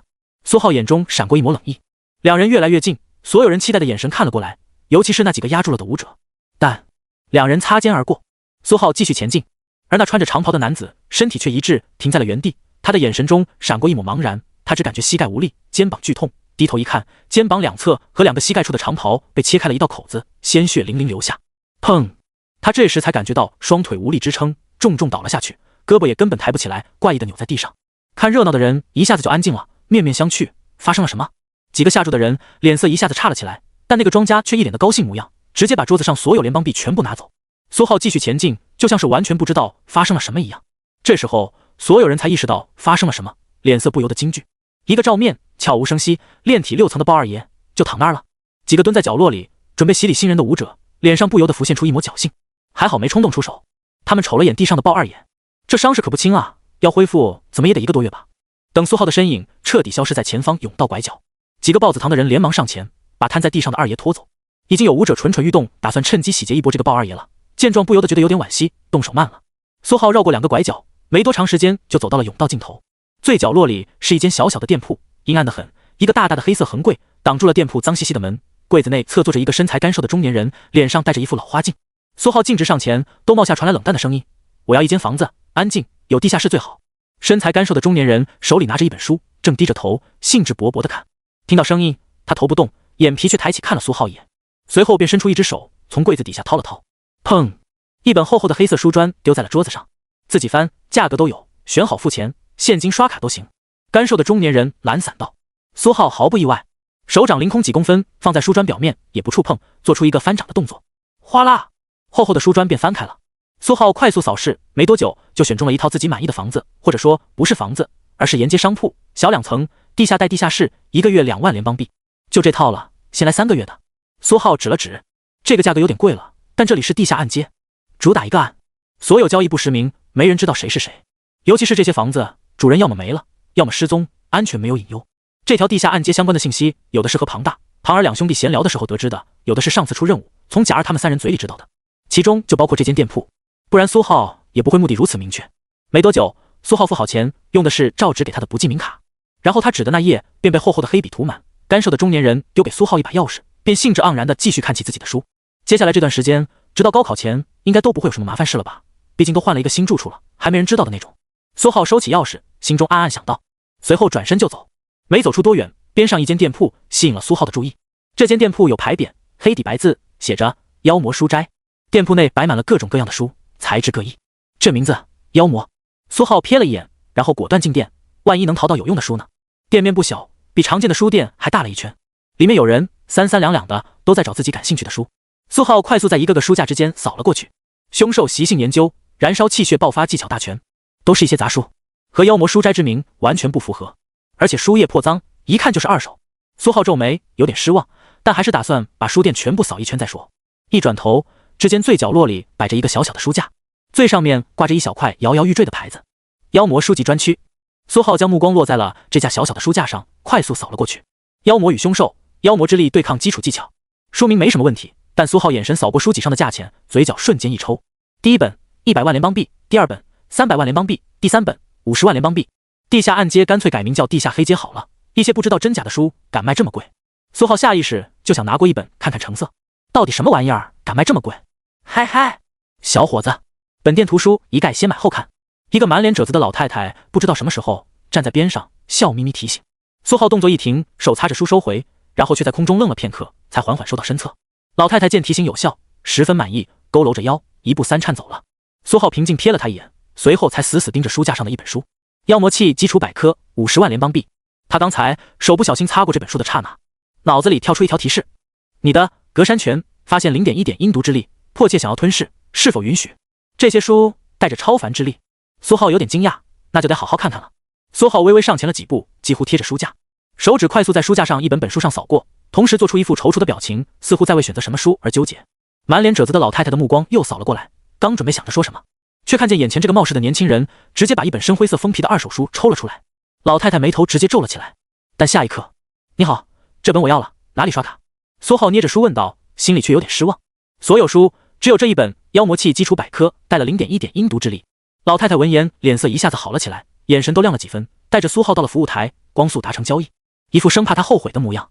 苏浩自然不会后悔，阴毒之力是妖魔之力的一个分支，和妖魔之力应该属于同一个层次。0.1点妖魔之力换算成气血之力，至少100点。一枚气血丹大概蕴含50点气血之力，价值30万联邦币。也就是说，这0.1点阴毒之力至少也得值个2枚气血丹，足足60万联邦币。他花50万买，不仅挣钱，还白赚一本书，何乐而不为？这家店才是空有宝物而不知。苏浩和老太太看向对方的眼神都像在看傻子，显然彼此对这笔交易都很满意，简直双赢。苏浩将这本妖魔器基础百科收了起来，暂时还没有允许武功吞噬，动静太大，至少也得等回去。刚出了这间妖魔书斋，苏浩耳朵一动，不远处那黑中介所在的店铺前，一个铁塔般的壮汉正冷冷问道：刚才那黑袍小子选了哪套房子？干瘦的中年人嘴角咧开，瞥了他一眼，10万联。话还没讲完，只见一只粗壮的胳膊轰的一声砸在了铁塔般的壮汉的脑袋上，砰的一声，他的脑门磕在店铺的柜子上，将其隐隐染红，整个人如同烂泥滑落在地。苏浩脚一挑，壮汉烂泥般的身体微微腾空而起，他右手向下一抓，一把拎住了壮汉领子，对着干瘦中年男子冷冷道：我住的地方要是有任何人骚扰，不管是谁，我直接砸了你的店。语气很森然。呼！与此同时，苏浩双眸紧紧盯着干瘦中年男子，一股暴力的气血之力瞬间席卷而出，朝他压了过去。威胁之意不言而喻。干瘦中年男子身体一僵，就像是看到了一头狰狞的人形凶兽，狂暴不堪。他吓得冷汗差点没冒出来，脸上带上了一抹讨好的笑容。您放心，我刚才就开个玩笑，开个玩笑。苏浩最后冷冷瞥了他一眼，便拎着死狗一样的壮汉走了。甬道中人来人往，苏浩随便问了问路，便径直朝着一处门户紧闭的狭小店铺而去。消息传得很快，周围已经聚集了不少看热闹的武者，议论纷纷。隐隐还能听见什么豹子堂真是失心疯了，能不能打赢？这人谁啊这么嚣张？赌局开不开？砰！苏浩一脚踹出，狭小店铺卷帘大门轰然炸裂，一个窟窿硕大的窟窿清晰可见，里面几个叼着烟正在打麻将的几个武者纷纷愣住，完全没想到自家据点居然会有人打上门来。他们脸上浮现出一抹愤怒：“你谁啊？不知道这是哪里吗？敢惹我们豹子堂，等我们老大回来要你！”好看！这几个武者透过大窟窿，刚好只能看见苏浩，也没在他身上感知到什么强大的气息。他们噌的一下站起，瞬间叫嚣起来，有的甚至已经开始拿武器。苏浩戴着兜帽，冷冷瞥了他们一眼，右手用力往前一丢，砰！卷帘门被什么重物轰然砸开，一个大块头直接被丢在了麻将桌上，麻将桌轰然被压塌，大块头重重摔在地上，发出一道痛苦的哼哼声。这几个武者一愣，低头一看，瞬间瞠目结舌。老大！躺在地上不停挣扎的正是豹子堂的老大，豹二的哥哥，炼体7层修为，在这条地下暗街实力很强。他原本想去问问那个神秘的小子住所，好暗中替他弟弟报仇，没想到被苏浩听到了，甚至连一个照面都没有，就被重创。苏浩的力道控制得很好，一下子把他砸醒。豹大勉强从地上挣扎的爬了起来，甩了甩脑袋：“我认栽，您想怎么解决？”苏浩冷漠盯着他，如果这是在城外，又或者附近没人，他们兄弟俩早就是死人了。地下暗街也只是交易比较暗，太过分，地上的执法队也不是不会介入。现在在外面看热闹的武者可不太少，所以杀人是不行的。不过这次是他们两兄弟先找事，苏浩怎么拿捏他们都没有问题。没多久，苏浩便从一脸肉痛的豹大手里抽走一张不记名卡，里面存着300万联邦币。之后，地下暗街的这些老油条自然会帮他给所谓的豹子堂狠狠一个教训。毕竟豹子堂最强的两兄弟全部重伤，这么好的机会他们不会不抓住的。苏浩转身朝外走，人群无不让开一条路，显得十分忌惮。其中也有不少人死死盯着豹子堂的据点，眼神兴奋。苏浩表情冷酷地走向地下暗街出口，事情已经办完，没有必要逗留。长长的甬道上，不少武者看到他，下意识让开了一条路，颇为忌惮。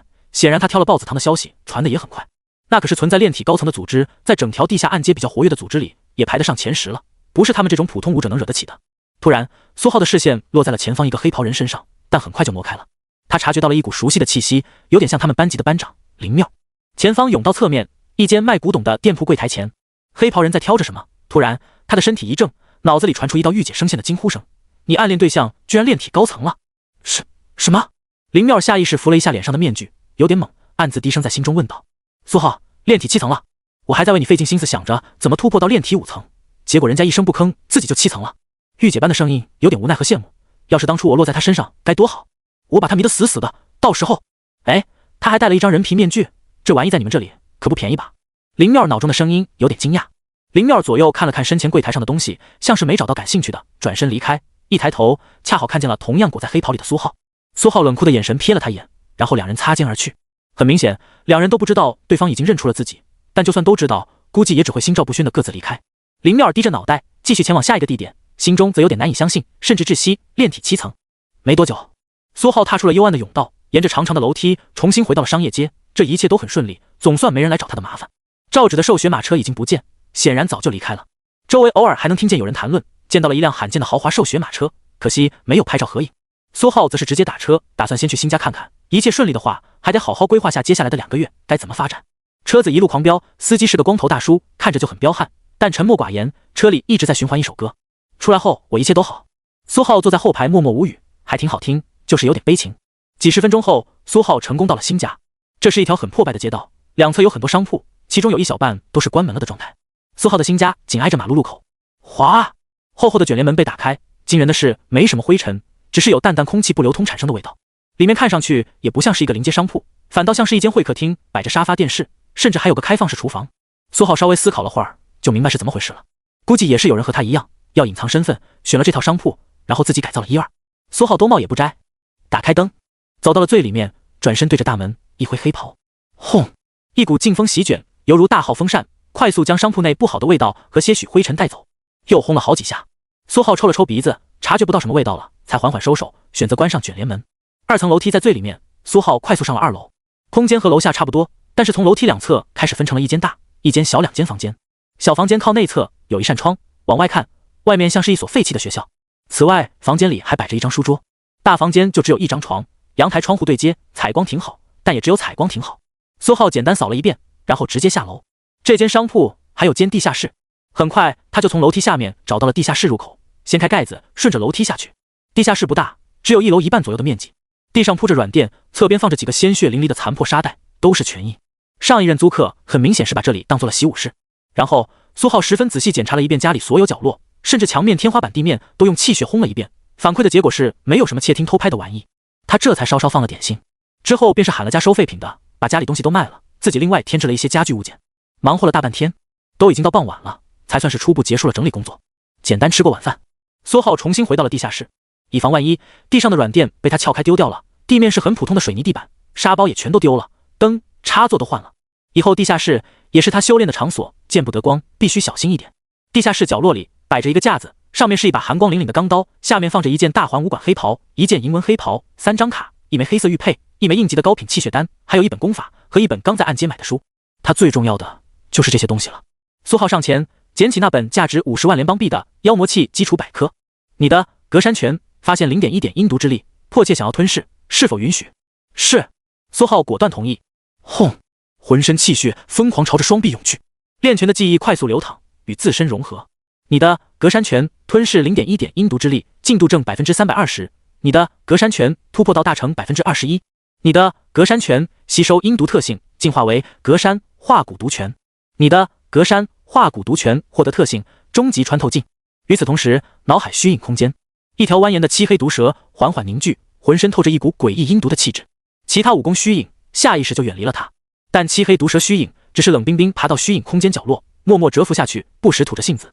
1分钟后，苏浩缓缓睁开眼睛，眼底闪过一抹明雾，对着架子随手轰的一拳，架子完好无损，架子后面墙面却轰然多了一个深深的拳印。终极穿透镜透过表面，气血阴冷狠毒，直袭内里，将其粉碎，有点化骨绵掌和暗劲的意思。苏浩瞥了一眼架子后面的硕大拳印，拳印深处的墙壁还在被不断的腐蚀，威力也还可以。要是碰到那种皮厚鳞甲以后的凶兽，刀影劈不开，那就可以一记穿透镜打进去，出其不意，一击毙命。就算打不死，进化过的拳法带着一股阴毒之力，也能附在敌人骨骼上，将其强行消磨。他对敌的手段算是又增加了。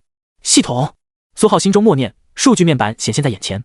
宿主苏浩，境界炼体7层，武功妖魔蛮象金刚功第7层，进度 1%， 断玉白骨功第4层，进度 1%， 舍利铜皮功第4层，进度 1%， 影刀斩圆满，进度 1%， 狂风快刀大成，进度 7%， 七顺羚羊步熟练，进度 1%， 龙象拳大成，进度 63%， 隔山化骨毒拳大成，进度 21%， 挪移镜入门，进度 1%， 特性初级铜皮，初级玉骨，中级魔象之力，中级穿透镜，中级龙象手，中级刀光，中级影斩。待吸收无。苏浩眼神盯着虚空，心中默默盘算，主修的妖魔蛮象金刚功已经第7层，第8层、第9层只是最基本的积攒气血，并不是质变。或许现在暂时可以先把其他武技提上来了，尤其是七顺羚羊步。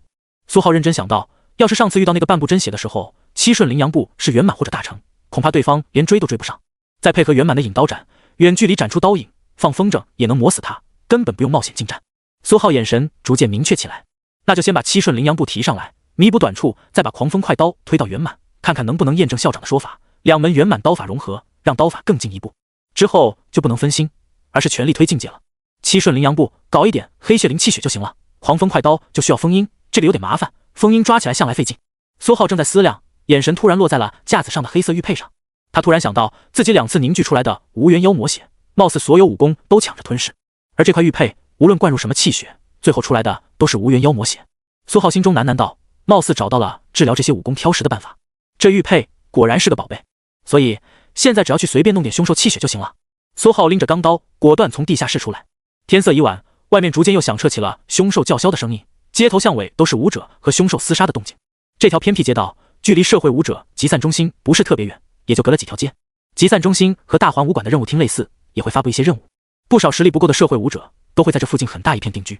苏浩站在自家商铺的楼顶，远眺四周，随后将目光落在了商铺后面废弃的学校里。难怪这边这么荒，废弃学校的教学楼里都是凶兽，大大小小，一到晚上都活跃起来了。凶兽这么多，没有普通人愿意靠近，自然就荒凉了。这个世界毕竟还是炼体4层之下的普通人居多。苏浩毫不犹豫，纵身一跃，便从2楼跳了下来，落在了废弃学校的操场上。与此同时，地下暗街，一脸鼻青脸肿，左臂刀口狰狞，隐隐见骨的壮汉拖着一瘸一拐的脚步挪到了甬道最深处。壮汉正是豹子堂老大豹大，他眼底闪过一抹愤恨，看着眼前干瘦的中年男子，充满寒意道：那小子现在的住址给我。一入夜，他的豹子堂就都毁了，一群蒙面的武者冲了进来，肆意抢夺他的修炼资源，现金、珠宝、功法全被洗劫一空。他弟弟3条腿全都被人打折，他自己也是身受重伤，才勉强保住一条命。但豹子堂至此是彻底烟消云散了，一切都是因为那个该死的小子。打确实打不过，但还不能用阴的吗？只要知道你住哪里，一切和你有关联的人都给我等着吧。豹大脸上浮现出一抹深深的怨毒，隐隐还夹杂了几分大仇得报的病态肆意幻想。干瘦的中年男子抬了抬老花镜，静静瞥了豹大一眼，语气懒散却优美道：“滚！”豹大闻言，表情变得异常难看，他死死盯着干瘦的中年男子，良久，咬牙道：“100万！”干瘦的中年男子挑了挑眉，似乎有所触动，但最终依旧懒散道：“滚！”又被拒绝，豹大脸上闪过一抹愤恨，右手握了握拳，隐隐都有点颤抖，不知道是气的还是受伤，又咬牙道：“200万！”声音似乎从牙齿缝挤出来一般。干瘦的中年男子猜测差不多这就是对方的极限了，沉默了片刻，瞥了一眼豹大道：“钱呢？”豹大有点犹豫，最后还是从怀里掏出一张卡，砰的一声狠狠拍在了黑色横柜上。干瘦的中年男子瞥了一眼卡，还是张不记名的，随手拿起一个机器检查了一下余额，230万。干瘦中年男子立刻满意的把卡收了起来。找我30万，还有地址。豹大恨恨道。干瘦中年男子坐在黑色横柜里，却是一脸懵逼和不知所措的模样。他疑惑问道：“找你30万？什么找你30万？地址？什么地址？你在说什么？”听到这话，豹大瞬间眼睛就大了，怒目圆瞪，浑身气血猛地涌出，压向干瘦中年男子。他愤怒吼道：“你特么敢耍我！”他右臂猛地鼓起一圈，皮肤撑得通红，像熟透的龙虾，一圈狠狠轰向干瘦中年男子。但干瘦男子只是撇了撇嘴，不闪不避。下一刻，砰！一个硕大的拳头猛地砸向豹大的后脑勺，发出一声闷响。豹大眼前一黑，身体向前一个趔趄，脑门狠狠撞向黑色横柜，砰的一声，刚洗干净的黑色横柜又染上了血迹，整个人再次如同烂泥滑落在地。拖走，处理了。干瘦男子懒散道，瞥了眼地上彻底昏死过去的豹大，心中不屑，真是一点记性都不长，还学人用气血施压，差远了你。不过豹子堂这几个家伙是真的烦，这么多人看着，杀又不能杀。算了，写封信告诉那家伙一声，就说还有人惦记着，早点解决，免得总有人跑来闹事。干瘦中年男子眼中闪过一抹忌惮，其实他更怕苏浩真来找他的麻烦。商铺后面，废弃学校，黑夜笼罩，风微微飘过，卷起地上带血的落叶，瑟瑟作响。破败的教学楼顶，苏浩右手捏着钢刀，轻轻一挥，赤，一道刀影隐藏在黑夜之中，朝着远处疾驰。空中，一只凶兽振翅，准备逃窜，但瞬间被刀影追上，噗的一声，身体豁然裂开，重重摔倒在天台之上。好强！另一栋教学楼上，几个武者看着天台上的苏浩，一脸惊叹，然后毫不犹豫，连忙下楼跑路。他们也是来猎杀凶兽的武者，出城没那个胆子，但晚上杀点凶兽换资源还是敢的。谁知道居然碰到了这么个凶神，一层层的扫荡，这废弃学校里的凶兽都快被他杀干净了，和耕地鸡一样，简直是寸草不留。现在连天台上临时飞过来的都不肯放过。谁知道这位大佬杀完凶兽，看到了他们会不会？还是早点跑路吧，大晚上的，别被一刀劈死都不知道为什么。苏浩瞥了隔壁天台一眼，没有在意，身形一闪，便出现在地上的凶兽身体旁边。一股炙热的暖流顺着指尖涌入体内，刚好凑够了200点气血，但今天晚上想凑够300点，估计是不可能了。苏浩瞥了眼虚空，默默想到，他已经在这所废弃的学校扫荡了1个多小时，又在附近找了半天，最后还在天台等了很久，才斩杀了20多头。再等下去也是浪费时间，先回去吧。苏浩瞥了眼地上的尸体，右手气血爆发，猛地一拳，噗！尸体上豁然多了一个拳印。没多久，凶兽尸体便从拳印处开始逐渐被腐蚀，直到成渣。毁尸灭迹很重要，一头头凶兽尸体被他掠夺了气血，都是一副枯败衰老的模样。少量的还好，量一旦多了，难免有些聪明人会多想。苏浩毫不怀疑，要是他敢把这么多凶兽尸体拿去卖，恐怕第2天晚上就会有武者摸到他家。这群疯狗太敏锐了。拎着刀，苏浩顺着楼梯快速下楼，到了3楼之后，一个纵身就跳了下去，稳稳落在遍布血迹的地上。没多久，商铺门前，苏浩正打算打开卷帘门进去，眼神却落在了地上。这是卷帘门与地砖的缝隙处，好像被塞了一张纸，不，好像是一封信，有点厚度。苏浩微微皱眉，哗啦哗啦，卷帘门被推起，又被重重落下。苏浩双手气血微微流转，一层层气血鳞片浮现了出来，正是终极特性龙象手。做足了准备，他才捡起了地上的信。撕拉，信封被撕开，里面是一张薄薄的纸。瞥了几眼，苏浩双眸闪过一抹寒意，怎么就是不肯消停呢？还打算去问我的地址？信正是地下暗街租给苏浩房子那个中年人遣人送的，简单把豹子堂的豹大还是要寻他麻烦这件事添油加醋讲了一遍，顺便还附上了豹大和豹二最新藏身之处的地址，显然是让他自己去解决。苏浩将信封连带着纸张揉成一团，气血一催变成了粉渣。先把正事做了，然后再去找这2个家伙的麻烦。苏浩随手把掌心的废渣甩进垃圾桶，便走向地下室入口。很快，地下室，苏浩手里捏着黑色玉佩，小心将上面悬浮的2丝黑血吞噬。你的，所有的武功又瞬间疯狂起来，脑中虚影空间，武功更是差点又打起来了。苏浩瞥了眼面板，狂风快刀，大成，进度 7%， 七顺羚羊步，熟练，进度 1%， 待吸收 0.2 点妖魔之力，无缘。没什么好犹豫的，苏浩无视了其他武功，直接把这 0.2 点妖魔之力瓶分给了七顺羚羊步和狂风快刀。呼，一股强大的气血疯狂涌动，苏浩衣袍瞬间鼓起，就连脸上的人皮面具都差点脱落。你的七顺羚羊步吞噬 0.1 点妖魔之力，进度正 330%。你的七顺羚羊步突破到大成 31%。你的七顺羚羊步吸收妖魔特性，进化为七顺灵魔步。你的七顺灵魔步获得终极特性魔灵七顺。你的狂风快刀吞噬 0.1 点妖魔之力，进度正 101%。你的狂风快刀突破到圆满 2%。你的狂风快刀吸收妖魔特性，进化为暴风快刀。你的特性发生变更，终极刀光，终极暴风刀光。脑海中虚影空间，风音狂喜，在空中肆意挥洒刀光，刀光凝聚，甚至能形成一道道刀光组成的疯狂旋转的暴风。浑身羽翼更是逐渐漆黑起来，散发着一股诡异凶厉的气息。虚影空间角落慢慢也长出一只漆黑的黑血魔灵，一个闪身便瞬间出现在了虚影空间边缘，然后又是一个闪身，除开霸占了虚影空间最中间的魔像和趴在角落里的毒蛇，其他虚影无比忌惮万分，纷纷主动缩在角落里，不敢动弹，生怕被揍。苏浩慢慢睁开眼睛，唰，一个闪身和虚影空间的魔灵一样，直接便瞬间移动到了地下室另一侧角落，但在即将落脚的刹那，唰，身形又一闪，出现在了另一个角落。如果他愿意，这样的操作能进行7次。特性魔灵七顺，能让他连续变换位置，战斗起来更是变幻莫测，敌人根本无法预测自己的方位，还算强。苏浩默默给出评价，然后是暴风快刀，手中气血微微灌入钢刀，呼，地下室仿佛刮起了飓风，钢刀上原本吞吐不定的单翼刀光变成了疯狂旋转的暴风刀光，整个刀身都被狂暴的刀光笼罩。嗖嗖嗖，边上墙面上一道道墙皮刮落，甚至印刻上了一道道深深刀痕。苏浩连忙收回气血，这威力，要是那个半步真血还和他对刀，怕不是瞬间就刀毁人亡。不过还没完，苏浩的视线落在了数据面板上的引刀斩上，他可没忘记自己最终的目的，融合圆满刀法。随着意念微微移动，面板上引刀斩和狂风快刀那2行慢慢模糊起来。脑中虚影空间，漆黑狂暴的风音瞬间盯上了阴身女妖，而后猛地扇动翅膀，带着道道旋转的刀光风暴席卷向阴身女妖。阴身女妖发出凶厉啼叫，毫不示弱，双翅一扇便展出9道刀影，从各个角落疯狂袭向风音。苏浩默默关注着脑中虚影空间，其他武功虚影也纷纷抬起头，像是看热闹一般看着虚影空间上空。锵锵锵，一道道刀影和刀光风暴碰撞，刀影只是微微挣扎，便被刀光风暴击碎。阴身女妖见状，眼神凶厉，毫不犹豫，整个身体化作9道庞大刀影，直接猛地斩了过去。风音丝毫不慌，双翅一转，整个身体也陡然一变，化作了庞大的旋转的刀光，犹如龙卷风般朝着9道刀迎扫了过去。轰！双方猛地对撞在了一起，身形一致，全部显现原形。阴身女妖趁机利爪发力，猛地锁住风音，而后张开血盆大口，狠狠撕咬。风音扇动羽翼想逃，但被阴身女妖利爪死死锁住。呼！风音身上卷起道道刀光，想要逼退阴身女妖，但对方眼神只是越来越凶厉，丝毫不在意那些剑骨的伤势。风音也是无奈，同样猛地撕咬向阴身女妖。随着时间慢慢推移，风音和阴身女妖都是遍体鳞伤，在空中摇摇欲坠，2道武功虚影仿佛都到了极限。苏浩有点意外，暴风快刀具有妖魔特性的加持，本质上要比引刀斩强一点。他本以为这次肯定是暴风快刀将引刀斩吞噬吸收，将其化作晋升的资粮，但没想到阴身女妖打起来如此凶厉，最终居然扳平了。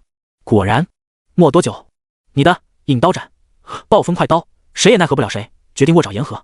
你的引刀斩与暴风快刀互相融合，组成了新的圆满刀法暴风引刀斩。你的暴风引刀斩进度正 50%， 进度达到圆满 51%。你的终极特性引斩与终极特性暴风刀光互相融合，你获得了终极巅峰特性暴风引斩。虚影空间，阴身女妖与风音逐渐融合。没多久，一道崭新的风音女妖虚影出现，她既有阴身女妖的狂野曲线，又有风音的流线型身体，背后黑色羽翼狰狞，利爪尖锐，浑身气焰滔天，气势甚至比占据了最中心的魔像还强上一分。其他武功虚影都不敢看热闹了，纷纷缩了起来。圆满 51%， 看来还需要一门圆满刀法才能到下一个层次。苏浩缓缓睁开眼睛，浑身气息陡然间也变得狂暴锐利，势不可挡。融合后的刀法继承了暴风快刀和引刀斩的全部优点，既能远距离放出隐蔽刀影，又能将暴风影斩附着在刀上，随时和敌人近战厮杀。并且暴风影斩爆发出去的刹那，犹如狂暴旋转的暴风，而每一缕风都是由刀影组成，强悍无比。寻常炼体高层的凶兽，就算以防御见长，恐怕也只会被随便一记暴风影斩撕成碎片。苏浩捏了捏刀，不准备在地下室施展。这招太强了，这地下室怕不是撑不住，商铺塌了就不好了。不过刚好可以拿那两兄弟试招。苏浩悠悠想到，他本想平和一点，但每次都逼他斩草除根。地下室，苏浩把架子上比较重要的东西随身携带，又把刀挂在黑袍内侧，上了1楼，对着镜子检查了一下脸上的人皮面具，没有任何问题，还是那张江左梅郎的脸，然后果断出门。现在大概凌晨3点上下，凶兽已经渐渐变少了很多，这一片区的武者显然十分给力，杀得很干净。苏浩瞅准方向，施展魔灵七瞬，刹那间就猛窜了出去。大成的步伐速度可比兽血马车快多了，以他现在的气血，狂跑几个小时不在话下。几十分钟后，苏浩蹲在一棵树上，向着一间院子远眺。这里距离他现在住的地方不算太近，不过距离悬空寺很近，也算是一片比较偏僻的地界。院子不大不小，里面有一栋2层的小楼，看着很是普通，像是古朴的自建房还是危房，在外面围了一圈围墙，光凭眼睛看一点也看不出有生活的痕迹，甚至院子里的地面全都是密密麻麻的落叶。按照那封信件上的地址，豹子堂那两兄弟暂时就躲在这里疗伤。苏浩之前也思考过会不会是陷阱，但就算是陷阱，只要不是真血层次，他就都不用担心。不过又有谁为了对付他一个炼体出动真血？那可得不偿失。而且就算是真血，硬拼未必不会赢。苏浩默默又盯着院子观察了一会儿，然后不再犹豫，一个闪身便进去了。早点结束早点回去，大晚上的忙活了大半夜，还得回去补觉。手掌贴在门上，气血微微催动，隔山化骨独拳的权力悄然涌了出去。门锁直接被阴毒的气血腐蚀，不费吹灰之力便开了，连一点动静都没有发出。刚一进门，苏浩瞬间无言以对。正门不远处的地上豁然躺着2具尸体，正是死不瞑目，已然变成青灰色的豹大和豹二。屋子内也是一片杂乱的模样，明显被搜过一遍了。有人走在了他的前面，看来他把这2兄弟打成重伤，让很多人都动心了。跑这么偏僻，都惨遭毒手。大晚上的白跑一趟。刚准备跑路，苏浩又想到了什么，手中钢刀轻轻一挥，2道疯狂旋转的暴风刀影骤然斩出。呼砰，地上尸体炸开，确实死了，不是伪装。苏浩默默想到，然后才果断离开。嗖，刚出门，院子里一道黑影跳了进来，苏浩和对方的视线正好撞在了一起。黑袍人似乎抽了抽鼻子，闻到了一股血腥气，而后看向苏浩，一道清冷的声音响起：“看来是我来晚了。”苏浩瞥了他一眼，听声音是个女的，没有搭理他，身形一闪便准备走了。但下一刻，是想跑。黑袍人持刀，一道熟悉的刀影猛地掠出，直袭苏浩。苏浩目光一冷，刹那间转身挥刀，呼，一道狂暴的暴风刀影骤然斩出，寒意凛然，直接将黑袍人的刀影撕成碎片，而后狠狠朝着黑袍人碾了过去。狂暴的暴风影斩刹那间穿透空气，地上落叶纷纷被搅成碎渣。黑袍人感受到影斩狂暴的威力，脸色顿时一变，背后直接汗毛炸裂，一股前所未有的危险感袭来。轰！毫不犹豫，他气血顷刻间全力爆发，手中钢刀狂闪，一连9道漆黑刀影凝聚，狠狠斩出，几乎斩破空气，想要阻止这道暴风刀影，但毫无用处。呼！疯狂旋转的暴风刀影将那9道刀影轻松贯穿湮灭。砰！黑衣人右臂猛地一震，皮肤裂开道道血痕，手中钢刀更是瞬间炸裂，嗖嗖，碎片四溅。而后暴风刀影去势不减，狠狠斩向黑袍人的胸膛，要将其彻底撕裂。枪！一道剧烈的刺耳声音传来，随后只见黑袍人整个人倒飞出去，暴风影斩直接将推出数十米，猛地撞在院墙之上。轰！院墙也瞬间倒塌，没打穿。苏浩眼神微冷，透过院墙间的灰尘，死死盯着黑袍人的胸膛。果然，在黑袍之下是一件胸甲，胸甲上面遍布刀痕，刀痕比较深的部位甚至几乎贯穿，就差一丝。真有钱啊！真血凶兽躯壳做的护甲，少说也得大几百万吧。苏浩就瞥了一眼，便立刻辨认出来了，到底是什么挡住了他的攻击。黑袍人嘴角抽搐，眼神中布满了震惊。他此刻只感觉五脏俱焚，虽然没死，但也受了重伤。刀法圆满，不，至少还融合了一门圆满刀法。这道疯狂旋转的刀影远远超越了炼体的极限，直接达到了真血的层次，绝对是在圆满之上迈出了一步。要不是这件护甲，以他半步真血的实力，恐怕直接就能被这个同样炼体高层的家伙一刀斩杀。大环视还存在这种变，黑袍人感觉喉咙一阵异样，一股股鲜血疯狂上涌，浑身剧痛打断了他的想法。咕咚，他强行控制咽喉肌肉，将鲜血咽下，眼神闪出一抹忌惮，身体更是隐隐有点颤抖。他怕了，毫不犹豫，立刻强行挪动脚步，狼狈向后逃窜，根本没有刚才一言不合拔刀就斩的气势。苏浩眼神微冷，想跑，右手猛挥，又是一道狂暴的刀影旋风席卷而出，顷刻间贯穿空气，直袭黑袍人的脑门。嗖，空中闪过一道极快的黑影，黑袍人身体一轻，瞬间被黑影抓住，向着空中腾飞。仔细一看，是一只黑色凶兽，张着双翅，利爪勾住了黑袍人的肩膀。哗啦，刀影狂暴掠过，黑色凶兽在空中偏转方向，但翅膀的一节依旧被刀影彻底撕裂。打！一声凶兽的剧痛啼叫响彻夜空，它的小半截翅膀彻底坠落。呼！但黑色凶兽依旧猛地振翅，带着黑袍人强行朝着远空逃窜。苏浩眼神微微眯起，空云雀，炼体高层凶兽之一，智慧颇高，性情温和，能驯服，但能驯服他的人的背景。苏浩眼中顿时闪过一抹杀意，这要是不除根，他寝食难安。脚步猛地一踏，脑中魔灵虚影融入双腿，轰！地面顷刻凹陷。苏浩弹射而起，身形在空中骤然一闪，然后又是一闪，魔灵七瞬，刹那间在空中连续闪出7次，已然十分接近空中的空云雀和那黑袍人。没有拔刀，苏浩脑海中那只阴毒的漆黑毒蛇虚影融入手臂，而后一拳轰出，轰！一团漆黑阴毒的气血轰然穿透空气，空云雀甚至来不及反应，黑袍人就被直接击中。噗！黑袍人身体一荡，又是一口鲜血喷出，隐隐还能看见内脏碎渣，整个人气息快速萎靡。隔山化骨毒拳，特性是阴毒的穿透镜，劲力直接透过真血凶兽的护甲，强行轰向了黑袍人的体内。空云雀身体也有点不稳，但又是猛地振翅，再次拔高，急速朝着远处逃遁，唯有点点鲜血顺着翅膀向下滴落。苏浩身形一滞，高度开始下降，空中魔灵七瞬只能让他追到这里了。砰！过了几秒，苏浩才猛地落在地上，将地面砸得裂开。他抬头看向空中逐渐消失的空云雀和黑袍人，眼神浮现一抹冷厉。隔山化骨毒拳，气劲穿透，且带有一股阴毒之力。这一下打得这么实，就算没直接就死，但那股阴毒之力也能牢牢附着在他的骨骼之上，将其消磨腐蚀。反正是死定了。不过这人家庭背景肯定不简单啊，又是真血护甲，又是半部真血凶兽随身，该溜了。苏浩淡淡瞥了一眼四周，打斗声音吸引了不少晚上狩猎的武者，好几个都蹲在各处天台在盯着。脚步猛地一踏，又是魔灵七瞬，身形闪烁，消失在了原地，抄起地上掉落的小半截空云雀翅膀。你的否，暂存。苏浩瞥了眼面板，30点空云雀气血之力入账，而后双手一拍，阴毒的气血之力席卷，瞬间将小半截翅膀摧毁消灭干净。不远处，那些小心蹲在各处天台上的武者不由得面面相觑，下意识咽了咽口水，显然也是十分震惊。空云雀引刀斩，那位重伤甚至疑似被一拳打死的强者，肯定就是凶名昭著的云雀刀客了。但另外那个黑袍人又是谁？居然能轻松把云雀刀客重伤，甚至打死。云雀刀客半部真血，就算在整个大环市的社会武者里都能排进前3。十几分钟后，苏浩一弹手指，几道细微刀影飞出，将几个监控打碎。这是一家卖衣袍的店，苏浩随手拿了一套衣物鞋袜，一件黑袍，在店主桌子上留下一点现金，便走了。身上原先的衣服肯定不能留，那黑袍人应该是凉了，但那云雀可逃了。这种疑似背景深厚的存在，谁知道有没有什么隐秘的手段来寻找他的踪迹？没多久，天色渐渐亮了，苏浩处理干净了身上的衣物和气味，换上一身崭新的衣袍，出现在了一间早餐店，脸上的人皮面具也被撕了下来。苏浩端着一碗粉，快速吃了起来。天色已经蒙蒙亮，巡逻执法开始在街上活跃起来，更有很多清洁人员习以为常的清洁路面。夜晚一过，城市里都是凶兽或者武者的血腥气。嗖！突然，几个穿着黑甲的人快速在边上街道掠过，最后停在一处墙角，角落里是一地的细碎粉末。几个穿着黑甲的人脸色瞬间阴沉了几分。他们在那间院子收集了很长时间的气息，结果找到这里就断了。那人显然很老道。滋滋，对讲机里传出滋滋的声音。队长，我这边有间店铺发生了失窃，但是监控被删了。滋滋，队长，我这边也发现。一道道声音响起，对讲机十分忙碌。走，去那家店看看。你留下，把这些粉末收集起来。黑甲人指了指身边一个年轻人，然后立刻转身离开。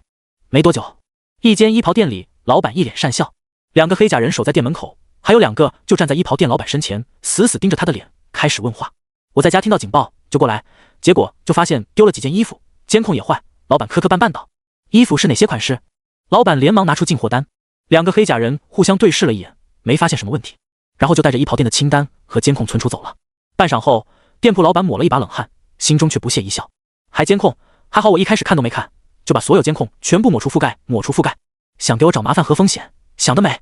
”2个黑甲人拿着一张单子，依旧在街头忙碌和搜寻，很快就瞥到了在早餐店吃早饭的苏浩，和单子上对比了一眼，黑袍很相似，但内衬、裤子、鞋子不是。犹豫了1、2，黑甲人低声用对讲机讲了几句，还是上前。你好。苏浩筷子一停，疑惑抬头。黑甲人看到这张嫩脸，撑死还高中，严肃的表情瞬间和缓很多。请问你在附近有没有看到过这个人，或者是穿着这一身衣服的人？他拿出几张图片，分别是穿着黑袍的江左梅郎挥出一道狂暴的刀影的照片，还有几张衣物的照片，怎么这么快就找来了？这人背景势力不小啊！苏浩瞥了眼照片，顿时惊讶，但早餐店里又没有镜子，苏浩自然只能说没有看到。两个黑甲人一个问话，一个站在早餐店门口，死死盯着苏浩的脸。苏浩回答之后，两人对视一眼，摇了摇头，多谢，还挺有礼貌。苏浩瞥了他们一眼，手臂中汹涌的气血慢慢平缓下去。吃好粉，又来了一份。苏浩擦了擦嘴，便缓缓离去。他可是花了不少时间，才从一间间阳台凑齐了这一身干净整洁的衣服。至于从那家店铺买的衣服，自然是分别留给他们了，一换一，谁也不亏。街边打了辆车，苏浩直奔大环武馆。他要去买一门新的功法，顺便去接一个任务。暴风引刀斩已经圆满51%，说不定再将一门刀法修炼到圆满，将其融合，就能彻底达到下一个层次。刀之极致，即为通神，通神一成，玄奥自生，同阶无敌。这可是校长的原话。要是暴风引刀斩再强点，说不定第一刀就能破开真血凶兽躯壳护甲，把那黑袍人彻底斩杀，哪里还用得着费那劲？至于接任务，当然是为了在城内合法持刀。苏浩想到了最开始进大环武馆的时候，就有一批人带着刀剑。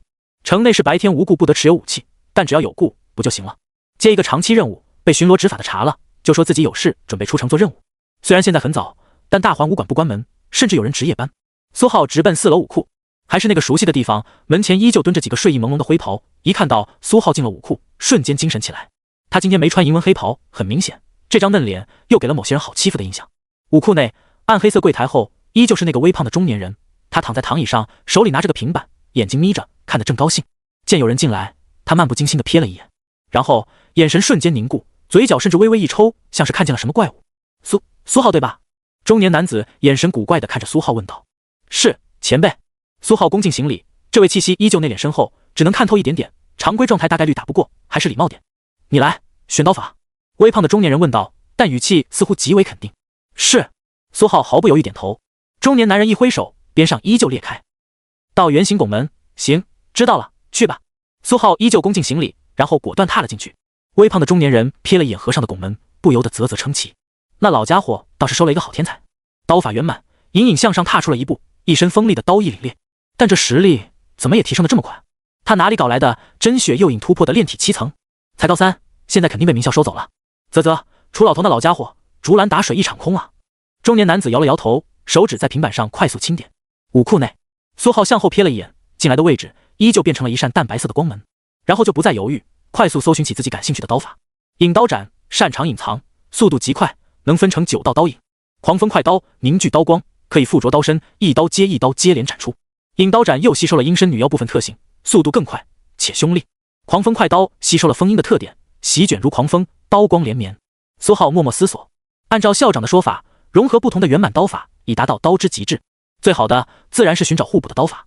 现在他的暴风引刀斩速度快，威力还强，刀引暴风席卷，就连真血躯壳都能撕裂，算是完美继承了那两门刀法所有优点，似乎就像是找不出什么弱点了。苏浩在刀法区一本本翻阅了过去，没多久，一本刀法突然落入苏浩眼中。苏浩将那本武功拿起，封皮上赫然写着仰视一刀斩。哗啦，快速翻了翻，真血巅峰武技是刀斩的残篇，不，弱化版。苏浩扫了几眼刀法介绍，眼色不由得有点奇怪。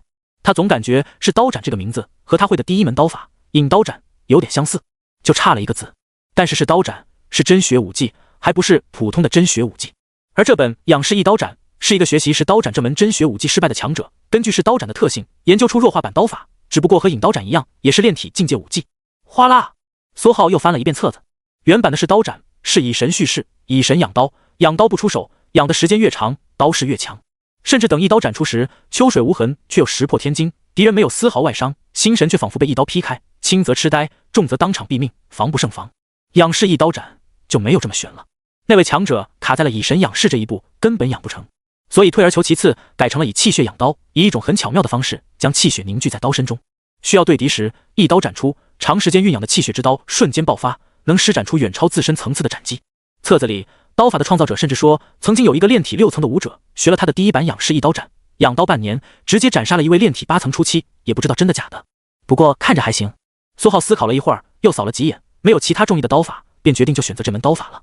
其他刀法要么讲究快，要么讲究威力大，到底和暴风引刀斩有点重合。这门刀法仰视蓄势，增强刀法威力，特性平平无奇，但又显得极为强大，能极大提升他现在刀法威力的上限。到时候又碰到什么真血凶兽或者护甲，一刀就能彻底贯穿。苏浩返回光门处，从中穿梭而出，在另一面仿佛从墙壁中钻出一般，重新回到最开始的武库入口。微胖中年男子依旧躺在躺椅上，仰视一刀斩。他接过苏浩选择的武功，眉毛微微一挑，显得有点意外，又有点不意外，最后似乎还深深瞥了苏浩一眼，才悠悠道：“照旧10万联邦币，怎么付？”刷卡。苏浩拿出不记名的卡，将钱付好。微胖中年男子的右手在功法上扫了一下，功法册子顿时变了一副模样，多了很多密密麻麻的字和注解。苏浩并不意外，之前早就见过这一幕。接过功法，翻开扫了一眼，仰视一刀斩，想要否？暂居。刀法没什么问题。苏浩将刀法册子收回，恭敬行礼告辞，然后推开了武库大门。门外那些原本蹲在角落里在武库大门盯梢的灰袍消失无踪，而就在不远处站着一个熟悉的灰袍少年。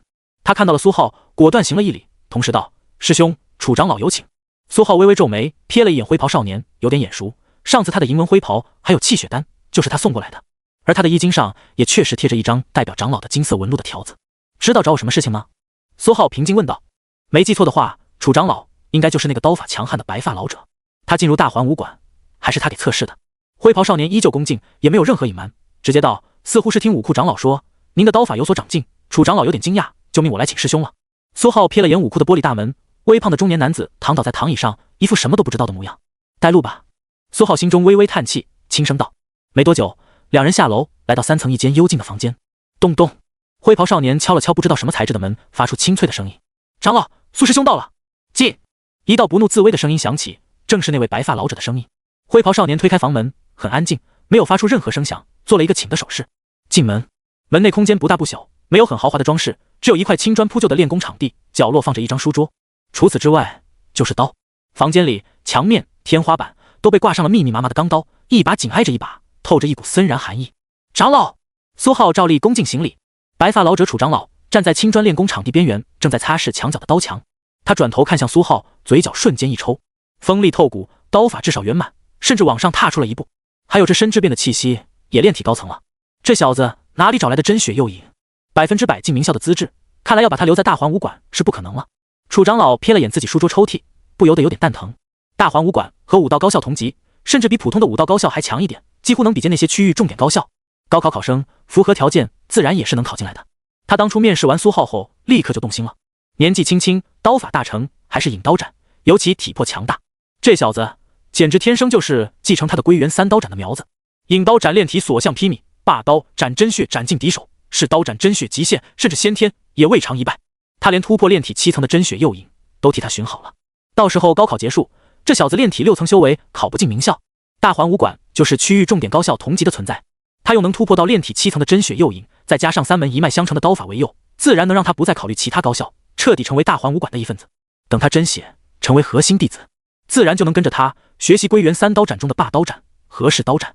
以这小子的资质，必能将归元3刀斩之名号响彻整个联邦，甚至异域。可惜这小子居然一声不吭，自己突破了。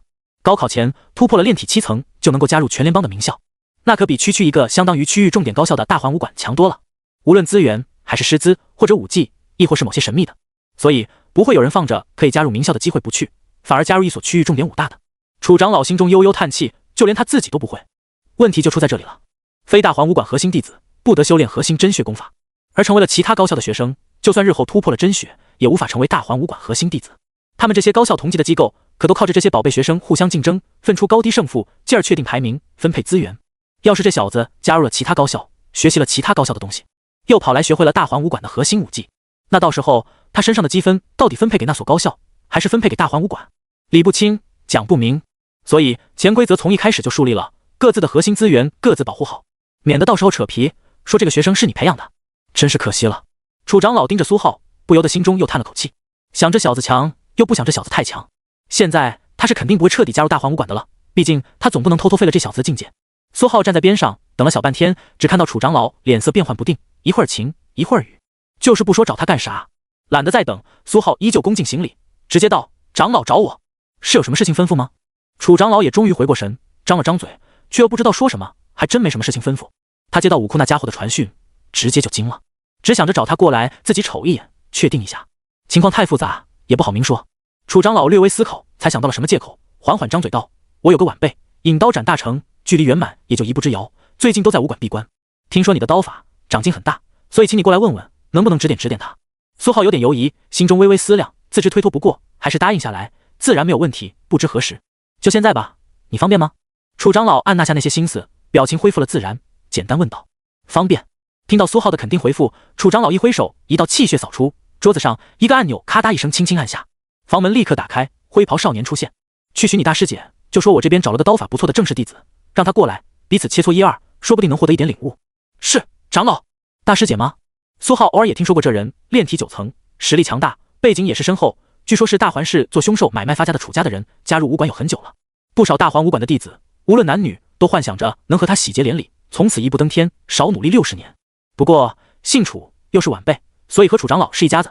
苏浩默默无言，站在原地等了起来，不时和楚长老闲扯几句。没多久，灰袍少年再次敲门，他的脸色有点异样。楚长老皱眉问道：怎么？你大师姐他人呢？他不在吗？灰袍少年身后空空如也，他脸色犹豫，似乎有点紧张，最后还是道：大师姐在，而且正好出关了。他说暂时没时间去指点，不和那位师兄切磋。楚长老闻言顿时脸色一黑，暂时没时间去指点，你也有资格指点这小子？说是和这小子切磋，那是给你面子，说你胖你还喘上了。苏浩闻言脸色倒是平静得很，正好省事了，无论他有没有时间，都把他给我叫来。楚长老脸色瞬间沉了下去，不怒自威道。灰袍少年却面露难色，站在原地没有动弹。怎么？楚长老声音逐渐冷了起来。灰袍少年脸色纠结，犹豫再三，最后还是磕磕绊绊讲了出来。大师姐不让我告诉您，她说家里出事了，楚二小姐夜里被神秘刀客一拳打死，打成活死人，现在家里真血镜正利用气血强行护住了她的身体，避免腐，避免发生危险。大师姐有点着急就回去了。苏浩站在角落里听了半天，脸上表情不变，心里却古怪起来。神秘刀客一拳打死，还是夜里？哦，还有引刀斩，这门大环武馆的标志性炼体武技。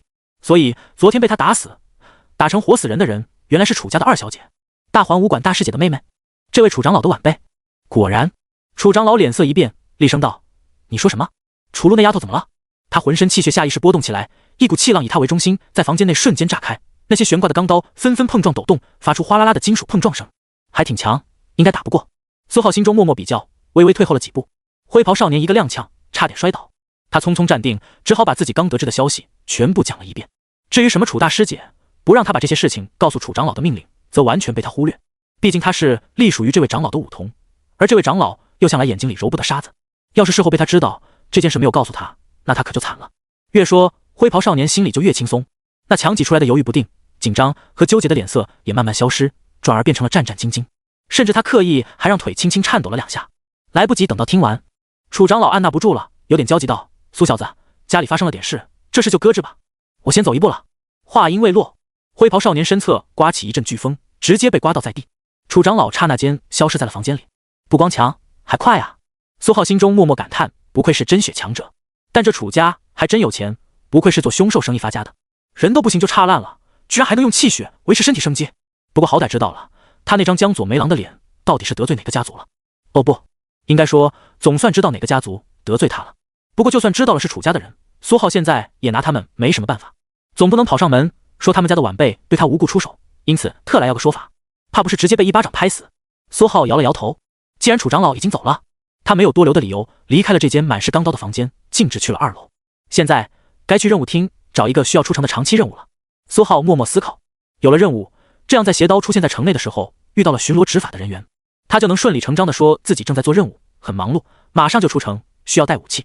基本上所有的武者第一门武技都会选择刀法，好学，方便，杀伤力足，杀人方便，杀凶兽也方便。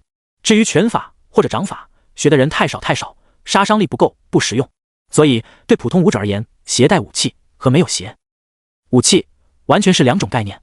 带了武器，不小心打起来，非死即残；没带，那就只能仗着气血乱打一通，以武者皮糙肉厚的程度，随便挨上几拳并没有什么问题。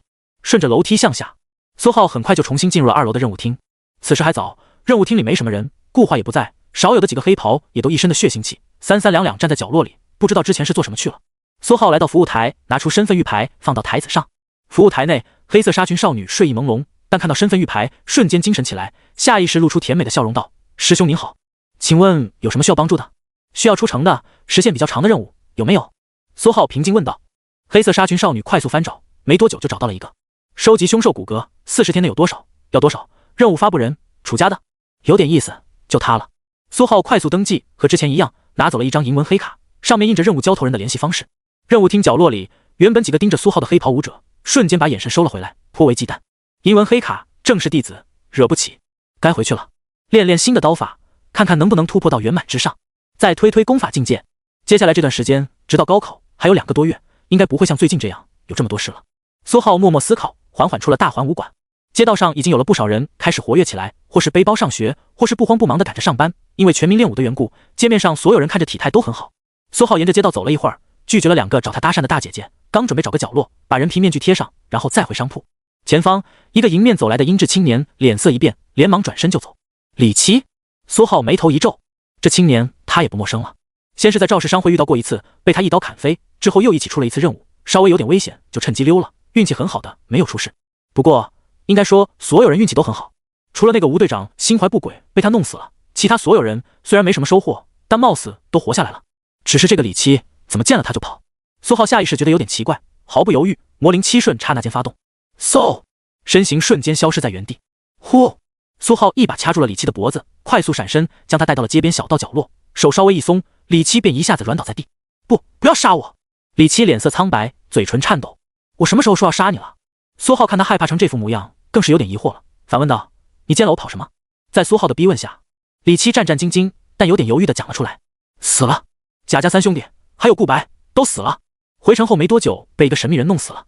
这家伙看到了我还活着，以为那个神秘人是我。苏浩很快就了解了前因后果，只是很明显，那所谓的神秘人应该是被他艰难斩杀的那个半步真血。他之前一直还在疑惑那人是怎么找上门来的，他还以为又和那个黑袍和尚一样，是他自己在哪里露出了什么破绽，被嗅到了味道。没想到事情的根源是和那个任务有关吗？苏浩思索，是为了给那俩黑武者兄弟报仇，还是为了给唯一一个死在那次任务中的吴队长报仇？这也有可能，或者根本就是为了那块神秘的黑色玉佩。苏浩悠悠想到，将气血转换成无缘妖魔之力，这块玉佩当然不会简单。没什么更多的消息，就只是个误会。苏浩随手放了李琦，叹了口气，他也不知道咋说。那个半步真血显然不会很简单。但李琦并没有走，踌躇了一会儿，又告诉苏浩一个消息，才真的跑了。千唤。苏浩深深皱眉，顾白和吴队长家里那位死后没多久就被执法队的人发现了，毕竟大白天的当街行凶，想不被发现很难。执法队的人快速搜查信息，猜想到凶手杀人可能和之前那个任务有关。通过某些调查，发现这位神秘人会换脸，直接就判定他是千唤的人。李琦最快被执法队的人找到，运气很好，神秘人没有来杀他，所以幸运的活了下来。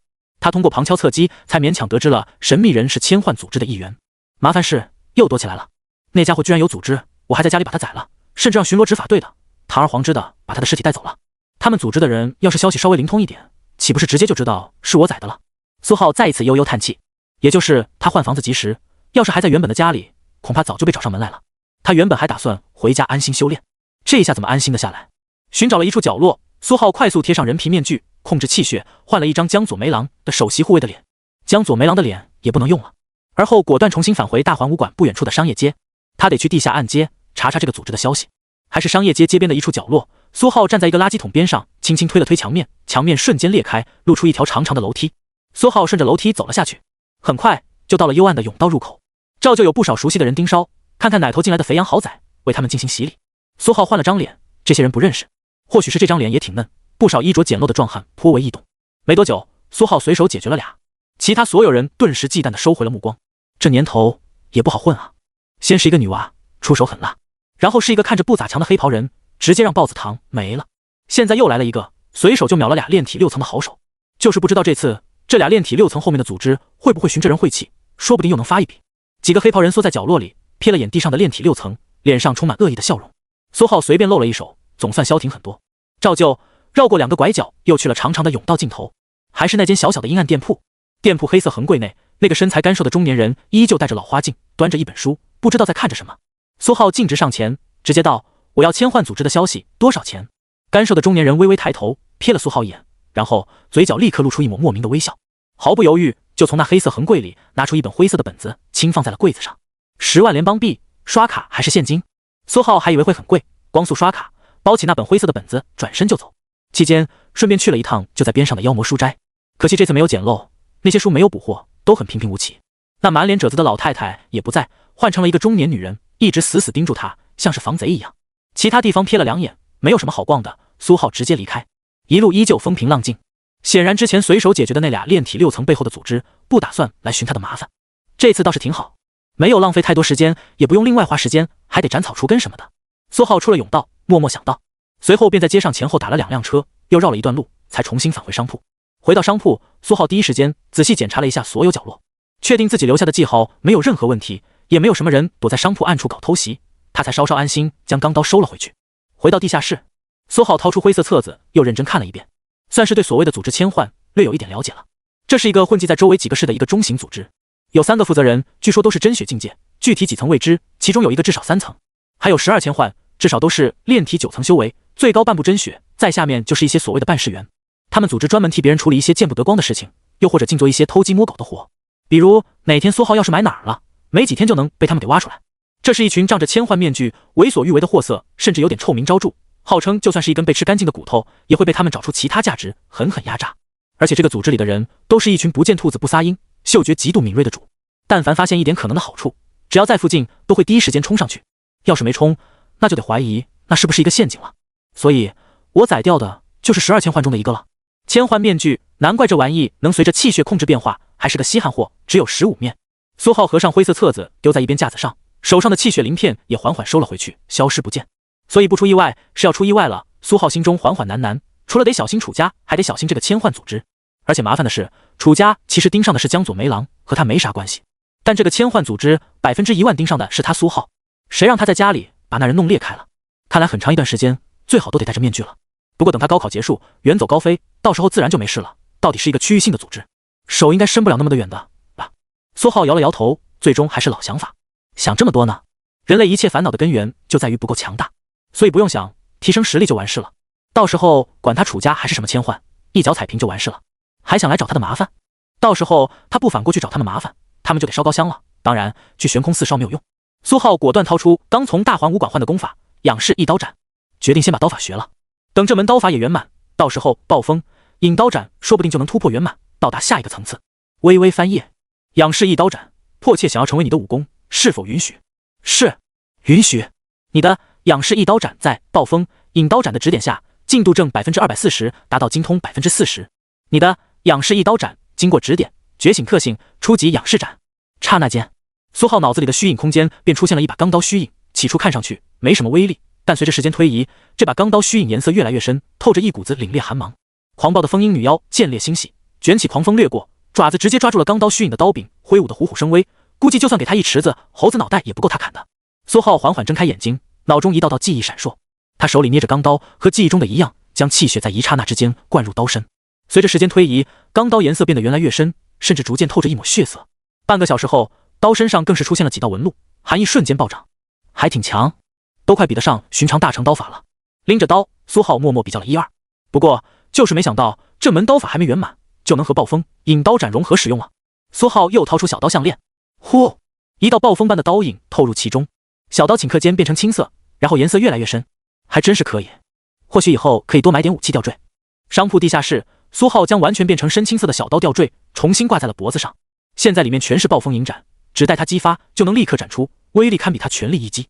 仰视一刀斩与其说是一门刀法，不如说是一门独特的刻印方法，通过特殊的气血结构把有关刀的锋锐特性给封存起来。时间越长，刀身灌入的气血越多，这种有关刀的特性就会越强。普通的刀法特性可以，暴风引刀斩经过一些调整，自然也可以。呼，苏浩微微出了一口气，浑身澎湃的气血不停流转，带走浑身上下的疲惫。本来他打算回来睡一觉，但可能时间过了，又忙活了半天，一点都不困。现在刚上午，也确实没什么事情。杀凶兽得晚上，或者现在就直接出城。思前想后，苏浩决定上网水下论坛，看看新闻也是好的。世界太危险了，不关注大局都不行。刚回到1楼，在沙发上坐下，苏浩就在手机上看到了几条新闻。报：越出国再出事，海域凶兽集体爆发。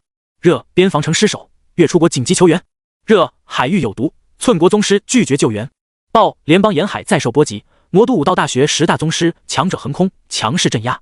热：武道高考疑似再次提前，官方工作人员拒绝接受采访。咋又出事了？高考还又提前？苏浩翻着新闻，有点无语。这越出国也太弱了，天天边防城被破，沿海受到波及，高考日期都提前好几次了。不过也没什么办法，这种事情也不是我一个小小的炼体能左右的。瞥了几眼，大致了解了状况。苏浩又看了看大环市的新闻。热：云雀刀客与楚家2小姐的秘密。楚家2小姐重伤垂死，楚家全程购买凶兽骨骼炼药。楚家急聘武医，开出1000万联邦币，全程通缉神秘刀客。苏浩一脸黑线，大环视热榜上全都是楚家，这楚家貌似比他想象中的还要牛皮一点。网友讨论的也很激烈，甚至不少人群情激愤，要给打伤楚家二小姐的人狠狠一个教训。他那张江左梅郎挥刀的照片也已经流传出去了。对此，苏浩只能说没啥想说的，反正和他没关系，也找不到他头上来。毕竟他只是平平无奇一个高中生。又水了一下学校的论坛，他那档子事情的热度已经过去了。现在讨论的最激烈的不是月出国的事情，就是楚家二小姐的事情，还夹杂了一些两班班长突破的消息。不过其中以楚二小姐的讨论热度最高，她还挺出名，不过确实挺好看，难怪这么火。苏浩翻了翻论坛里的照片，心中波澜不惊，又搜了一下千幻组织，这次都是一些通缉和灭口的消息，甚至还有他们挖了大环是一个老牌真血的墓，骨灰盒都打开了，结果没有价值的都没有发现，骨灰也不给人放回去，随手就扬了。老牌真血的家属极为愤怒，扬言要报复，结果当天晚上全家食物中毒闹肚子，关键还睡得贼沉，第二天一起来所有人都疯了，疯狂洗澡。苏浩嘴角一抽，之前看了那些资料，他就感觉这个组织有点毛病，现在看是有很大的毛病，还是得躲好，没事少出去溜达。反正他现在已经躲起来了，估计一时半会千幻是找不到他的。不过其实就算找到了，除开那3个负责人，来一个跪一个，但就怕来的人太多，搞围殴，那他就必须得动杀手锏才能全灭，被其他人发现的概率大大上升，比较危险。没啥看的了，苏浩随手关上手机，而后想到了什么，重新回到地下室，翻开了那本50万联邦币买的书《妖魔器基础百科》，也不能浪费了，虽然是附赠的，多少得看2眼。时间缓缓流逝，又是夜晚，空中回荡着熟悉的厮杀和凶兽的啼叫。商铺背后，废弃的学校上空再次落下了几只凶兽。吃！苏浩拎着刀，数道银币刀影展出，轻松解决。不过轻松是轻松，但没多少气血，都是一些炼体7层之下的凶兽，而且根本放不开手。周围的武者还是很多。苏浩昨天晚上那道暴风影刀斩，强斩楚二，太过独一无二，早就被全城通缉，不好随意施展。他现在都只能强行压制暴风影刀斩，转而用弱一版本的刀影。苏浩再一次萌生去城外猎杀凶兽的打算，除开可能会危险一点，但自在也放松。又在天台逗留了几个小时，距离天亮还有不少时间，但是周围已经没什么凶兽了。苏浩兴致乏乏地闪身回到了商铺，周围潜藏的武者们纷纷松了口气，这位大佬一出现，他们的收获就会腰斩再腰斩。基本所有凶兽都被这位大佬一个人包圆了，本就不富裕的腰包更加雪上加霜。苏浩简单收拾了一下商铺，带上几件必要的东西，没有丝毫耽搁，施展魔灵7瞬，朝着城外飞奔。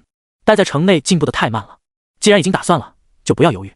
25天后，商铺地下室，你的魔象金刚功吞噬 0.2 点妖魔之力，进度正 10%， 修炼进度达到第8层 70%。 苏浩睁开眼睛，微微皱眉，系统一块数据面板顿时浮现眼前。宿主苏浩，境界炼体8层，武功魔象金刚功第8层，进度 70%， 断玉白骨功第6层，进度 12%， 舍利铜皮功第6层，进度 50%， 暴风影刀斩圆满，进度 51%， 魔式一刀斩圆满，进度 1%， 七顺灵魔步圆满，进度 1%， 龙象拳圆满，进度 1%， 格山化骨毒拳圆满，进度 1%， 极道挪移镜圆满，进度 1%。 特性初级铜皮，初级玉骨，中级魔象之力，中级穿透镜，中级挪移镜，中级龙象手，中级魔灵7瞬，中级仰视斩，中级巅峰暴风影斩。待吸收无。进度有点慢了，25天才炼体8层。苏浩轻轻手里捏着一块半红半黑的玉佩，微微叹气。苏浩默默关闭系统面板，确实太慢了，25天才提升了1层半。本来他在城外掠杀凶兽，掠杀的好好的，结果这倒霉玉佩貌似被他薅干了，妖魔之血死活凝聚不出来，弄了一堆气血都没啥用，转换不了，倒是把其他武功都一个个堆上去了，不然也没什么办法，总不能堆着浪费。之后他便有意识地开始猎杀蛮象，但魔象金刚功吃掉了，普通的炼体高层的蛮象气血居然还看不上。苏浩让风鹰女妖揍了他好几次，屁用没有，死活不改。然后他就只能回城找资料，拼命研究了下这倒霉玉佩，不然他就只能冒险去猎杀真血凶兽了。后来苏浩才慢慢研究发现，这玉佩将凶兽气血转换成妖魔气血，大概有一个时间周期，15天上下，之前立刻就能出现妖魔之血，只不过是因为里面有存货。苏浩将半红半黑的玉佩重新挂在了脖子上，有点无奈。感应了下脑中虚影空间，魔象虚影抖了抖浑身鳞甲，气息又强了一分，看起来颇为得意，甚至还对着虚影空间上空盘旋的风鹰女妖一个挑衅的眼神。苏浩毫不犹豫，果断给风鹰女妖下达命令。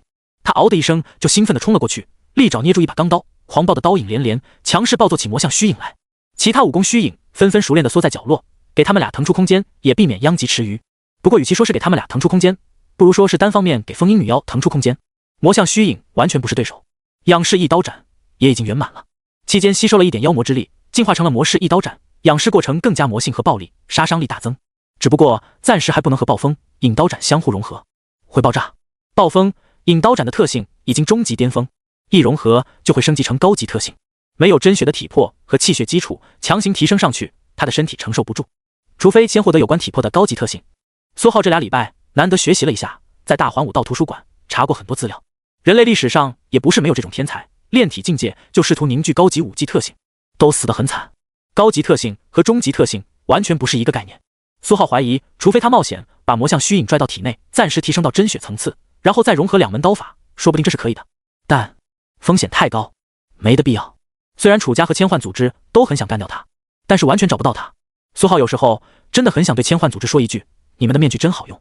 不过也因此，他的实力算是陷入了某种瓶颈期，提升一下子就缓慢了下来，居然要20-30天才能提升一个境界，太慢了。出了地下室，暂时也没什么可继续提升的了，玉佩里的妖魔之血还在继续转换。简单收拾了下商铺，苏浩戴上面具直接出门。这段时间，苏浩也搞清楚了这块玉佩是个什么东西，它是一种很稀有、很罕见的妖魔器。这还得感谢大环图书馆的一个老头教了他很多，这也算是他刻意又无意弄来的一份机缘。一想到这个，苏浩嘴角就不由自主微微勾起。没多久，大环图书馆3楼凶兽妖魔区办公室，一个佝偻的老头子正在办公桌上不断地收拾各种书籍，他的拇指、食指和中指上布满了各种老茧。厉老，今天感觉怎么样？苏浩敲了敲门，走了进去。办公室内就一张办公桌，厉老坐在椅子上，抬头看见是苏浩，脸上褶子瞬间绽放，露出一个大大的笑容。感觉很棒，这还得多亏了你嘞。厉老客气了，今天的治疗现在就开始吗？要是顺利，这就应该是最后一次了。苏浩一本正经道。真的。厉老一张老脸笑得更加开心了。他数年在一次探险中中过一次阴招，一股很难缠的力量附着在了他的骨头上，一发作极为痛苦，只能通过某些特殊的超殊手段把这种力量一点点剥离出去，但是实在太慢了。没想到偶然遇到的这个年轻人医术高超，居然有办法解决。也多亏他发现这个年轻人翻阅的书就是他前段时间抄写的一本妖魔器基础百科，没有那次的主动搭讪，说不定他就得痛苦一辈子。自然，您站到前面就行。苏浩随手把办公室门关上，厉老和往常一样，一脸期待地站在了办公桌前。苏浩右手微微捏了捏，几道指节脆响的声音炸裂，随后来到厉老的身后，右手气血运起，稍稍蓄势，砰！一拳直中背心，一道炙热的气血瞬间透体而入，直奔厉老骨骼深处。厉老下意识发出一道闷声，但紧接着背心周围全都炙热起来，舒坦无比。苏浩拳头尚未收回，随着时间推移，用出的气血渐渐增多。又过了片刻，你的隔山化骨毒拳发现0.2点阴毒之力，想要吞噬，是否允许？否，暂存。在心中默念的同时，苏浩拳头上涌入的气血更加炙热，而后猛地一催，穿透镜、挪移镜瞬间用出，炙热气血直达厉老浑身上下每一根骨骼。呜！厉老忍不住发出一道舒坦的声音，脸色瞬间变得好看了不少，腰背都不由得挺直了。苏浩缓缓收拳，用圆满的挪移镜将体表气血隐藏下去，做出一副用力过度、大耗元气的模样，同时控制气血，让人皮面具变得苍白了几分。厉老感觉如何？苏浩略显疲惫的声音响起。圆满的挪移镜妙用无穷，随意挪移气血，能挪移别人的，也能挪移自己的。隐藏气息、伪装，简直不要太好用，感觉很棒，真的多谢你了。你这套一拳直达内里，还真是妙用无穷呀。厉老感知了下自身状态，顿时喜笑颜开。你先休息休息，等会儿我就继续教你妖魔气刻印的技巧。那就麻烦厉老了。苏浩虚弱的微微笑道。至于一拳，哪有什么一拳，只不过是挪移镜叠加穿透镜的一种妙用罢了，其实屁用没有，只能给他一种假象，好像是那炙热气血起到了作用，但本质只是因为那复古的阴毒之力被他吞噬了而已。没多久，办公室内，厉老稍微活动身体后，便立刻倒了2杯热茶。见苏浩休息的差不多了，从边上的柜子里拿出来2把金属刻刀和2块血红的石头。苏浩和往常一样，挪了挪椅子，坐到办公桌前。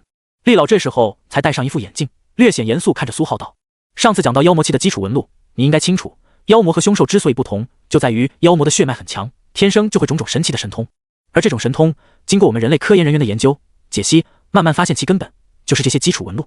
妖魔的血液里、细胞里、骨骼里天生自带这些诡异的基础纹路，甚至是符文。我们刻印师的工作就在于深入了解这些符文路之间的作用，然后再加以复刻，又或者是彻底破解。苏浩点点头，都是基础知识，书上都有。厉老拿起桌子上一块血红的石头，右手抄起刻刀，气血微微催动，刻刀刀尖便闪烁出一道若有若无的刀芒，而后毫不犹豫，果断刻了上去。嗖嗖，血色的石头落下细微的粉末，细小的刀芒在石头内部不断穿梭，勾勒出复杂的笔画。10分钟后，一道歪歪扭扭、内外2层半环环相扣的椭圆球形纹路被刻印了出来。呼！厉老轻微呼出一口气，右手轻微有点颤抖，但脸上略微有点高兴。显然一次成功对他来说也并不简单。他将手中的血红色石头递给了苏浩，你看看，这就是我上次让你看的其中一种基础纹路。当气血已在这种纹路中流转之时，速度和力量都会加强一截。你如果能做到这种，就可以被称为一纹刻印师了。武道处或者一些特殊部门会很愿意聘请你。苏浩捏了捏石头，很坚硬，原本就是一块普普通通的血红石头，但现在却直接镂空了。尤其那基础纹路，如同会呼吸般躺在了石头最里面。苏浩隐隐还能看见空气中溢散的气血之力，向着那道基础纹路聚集。手中气血微微一催，血红色的石头陡然亮了起来，但并没有更多特殊的异象。没多久，气血就像是溢散了，消失无踪。厉老嘴角微微一笑，从脚下柜子里拿出来一个带底座的黑色风扇。你这样用是没有用的，这种纹路一般会用在一些特殊的武器上，气血流入再流出，起到增强气血流速，甚至瞬时气血压的作用，甚至可以串联，将一个个这样的纹路串联起来。不过也是有极限的，无论串联多少，最多也只能增加到原先的 2.7 倍。厉老边说边把风扇放到桌子上，指着风扇底座道：“你的手可以贴在那里，输入一小段气血。”苏浩照做，右手贴在风扇底座一块略微凹陷的黑色面板上，气血微微移动。呼！风扇扇叶立刻轻轻旋转起来，带起一阵微弱的风。苏浩眉毛微挑，电气？不，气血气。然后你把刻印石贴在那儿，纹路出口要对着那个凹陷，再试试。厉老指点道。苏浩毫不犹豫，调转手中的血红镂空石头的方向，将其贴在了风扇底座。不用厉老提醒，气血微微催动，从刻印石纹路入口流入。微微等了一刹，紧接着，呼！风扇猛地加速旋转起来，比刚才的速度快了一截。厉老看了眼风扇，摇了摇头道：“大概增加了 1.3 倍，还是手生了，勉强算是中等一纹刻印师的水平。”然后厉老转过头，看着苏浩，指了指桌子上的刻刀和另一颗石头道：“来，光看是没有用的，多练，材料用的越多，进步越快。刻印师没什么窍门，只要智力没有问题，谁浪费的材料多，谁就强。当然了，还需要那么一点点的气血操控能力。你一拳这么出色，气血甚至能直达病人体内，不伤其分毫，这点你毫无疑问没有问题。”苏浩也没客气，果断开始尝试。很明显，他自己也是这么认为的。毕竟多门武技圆满，气血操控能力当然很强。但没多久，咔嚓一声，血红色的石头裂开了。苏浩一脸黑线，厉老嘴角微微勾起，从桌子底下搬上来一筐血红色的石头，看着像是早就准备好了。不着急，这些都刻完，你就差不多了。老头子，我过2天就要搬到其他地方养老去了，趁着还在这边，你多练。你刚才是没把握好材料的特性，每一种你需要刻印的材料结构都是不一样的，千试千刻，多练习就好。咔嚓，咔嚓，很快，苏浩就连续刻印坏了10几颗血红色的石头，但厉老却越看越满意。你的进步很快，基本没什么问题了。我教你的基础刻印刀法要熟悉，挑、透、刺、斩、拨，每一种都不一样。再熟悉一点，恐怕很快就能成功。不像其他人，想要成为刻印师，最起码还得练半年气血控制能力。好了，剩下的你带回去吧。明天我可能就要搬走了，之前只是想在这里多翻翻书，看看能不能解决身体的问题，没想到现在真的解决了。苏浩点点头，平静地把手里的刻刀放下，刚想连着筐全部搬走，下一刻厉老就阻止了他。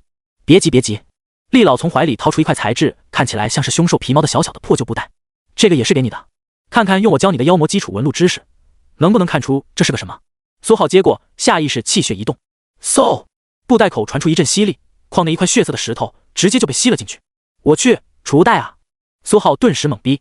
很好，看来你已经发现了这个东西的用法了。厉老微微点头，这是一个很复杂的妖魔器，我本来想复刻试试的，但失败了很多次，甚至连研究都没有研究明白。不过空间不大，你拿着玩就好了。厉老又给了苏浩一个特制护腕，内侧有一道口子。按照他的指点，苏浩把不大不小的破旧布袋塞入了护腕那道口子里，然后戴上了护腕。气血微微催动，苏浩的袖子下方便嗖的一声飞出一把刻刀，被他稳稳捏在了手心。然后气血又一催动，刻刀一下子钻入了袖子，显然十分好用。把所有东西都装好，苏浩出了大环图书馆，瞥了眼右手袖子，不由得有点感叹，这老头子还挺好，有东西是真给。但办公室中，苏浩走后，厉老快速拍了拍胸口，显得心有余悸。总算送走了这个杀神，还好给的东西够多，他没动杀心。得，赶紧收拾东西跑路吧，可不能再耽搁了，他们脑子都有问题。厉老从脚下柜子里掏出一个黑色的背包，快速翻箱倒柜，瓶瓶罐罐全都往里丢。收拾完后，打开窗户，顺着窗户就往下跳，脚底闪烁几道纹路，几个闪烁人就消失了，只留下了一片狼藉的办公室。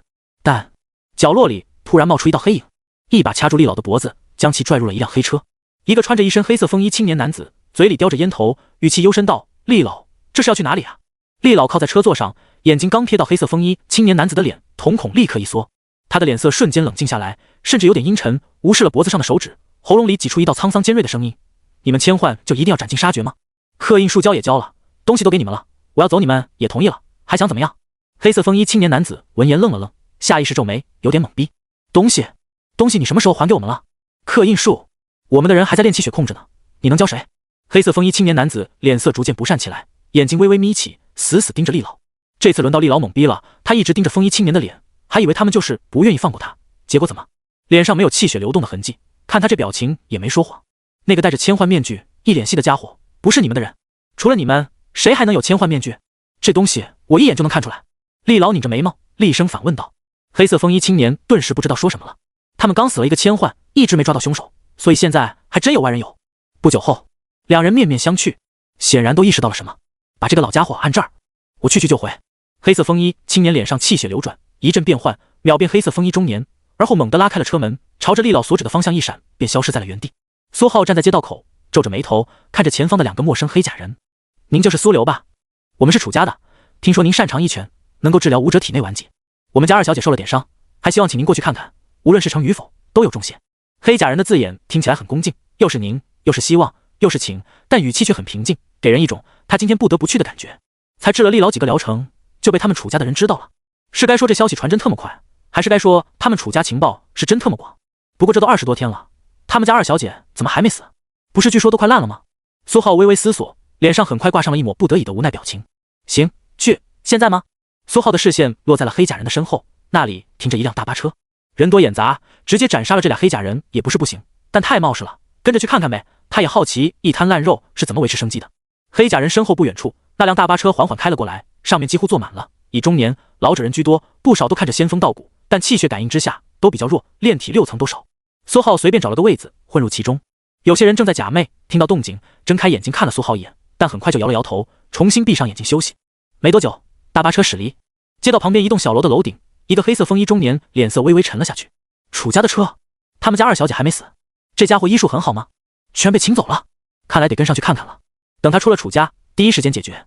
黑色风衣中年很是自信，一个闪身，快速重新回到车里，便吩咐司机直接开到楚家附近的盯梢点。厉老则坐在车内后排，被两个黑袍人死死扣住，他的心在滴血，他居然被一张千幻面具给唬住了，楚妖魔气都没了。一路上，大巴车陆续又停下来了几次，接了一个青年，两个中年男子，还有一个老者，都没什么头发，一看医术就很高。那两个中年还有那个老者，甚至引起了大巴车内的一阵讨论声。显然这几个人名气颇大。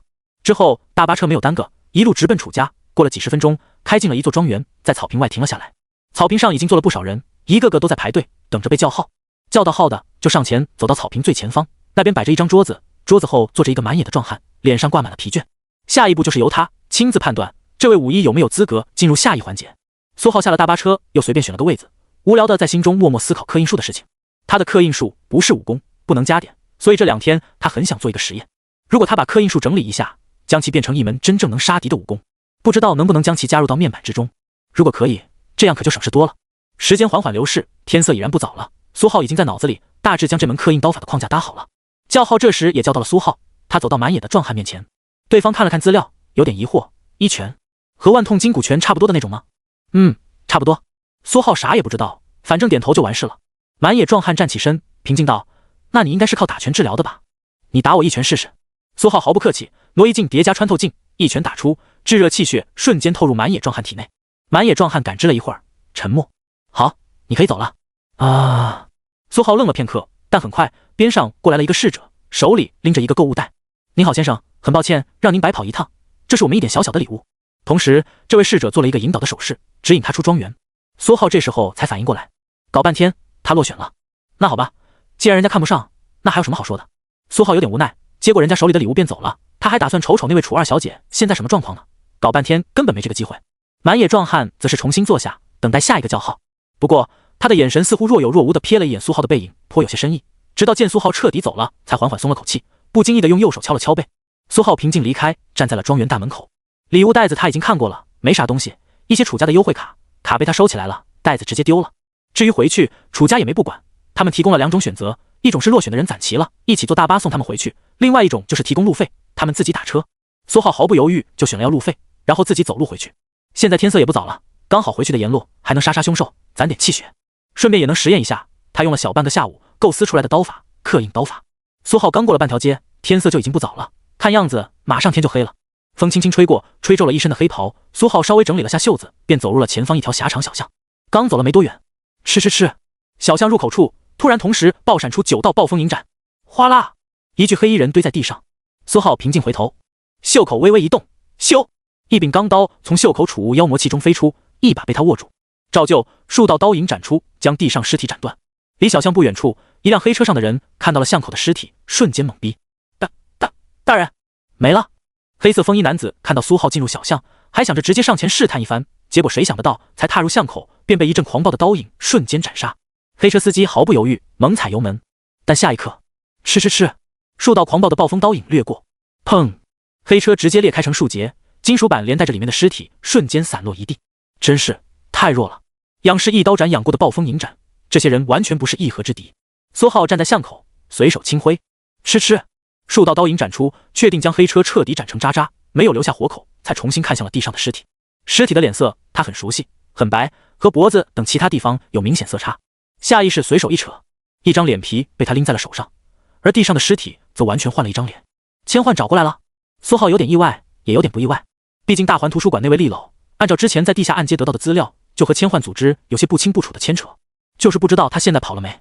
苏浩摇了摇头，懒得管，反正他的好处已经拿到手了。袖口传来一阵轻微吸力，手中人皮面具一下子便被收了起来。天色还没有暗下去，周围零星的还有几个人，看到这边这幅场景，纷纷脸色一变，匆匆离开。苏浩平静地扫了他们几眼，然后随便搜了一下尸体，没有发现什么有价值的东西，于是施展魔灵七瞬，很快闪身消失，又催动脸上气血，没多久就彻底改头换面。至于千幻，他一点都不担心，缩流这个马甲爆了，换一个就是了。下次再遇到千幻组织的人，苏浩一定要当面感谢，诚恳地讲一句，你们的面具是真的好用，帮他省了不知道多少麻烦。天色彻底暗了下去，夜空中的凶兽渐渐多了，气氛都变得肃杀起来。苏浩一身黑袍站在十字路口，脸上戴着一副金丝眼镜，现在他叫苏燕，很霸总范。几只凶兽在空中盘旋良久，才选择好了今天的第一餐，猛地振翅，从天而降，猩红的眼睛凶厉嗜血，速度奇快无比。这种凶兽苏浩已经很熟悉了，正是阴身女妖，一种没有多少智商又爱玩的凶兽。苏浩手中拎着的钢刀快速斩出，气血交织成丝，从刀刃钻出，在空中凝聚成一道复杂的基础纹路。滋滋，气血纹路猛地印在了凶兽身体上，砰！随后凶兽直接炸裂，还真可以。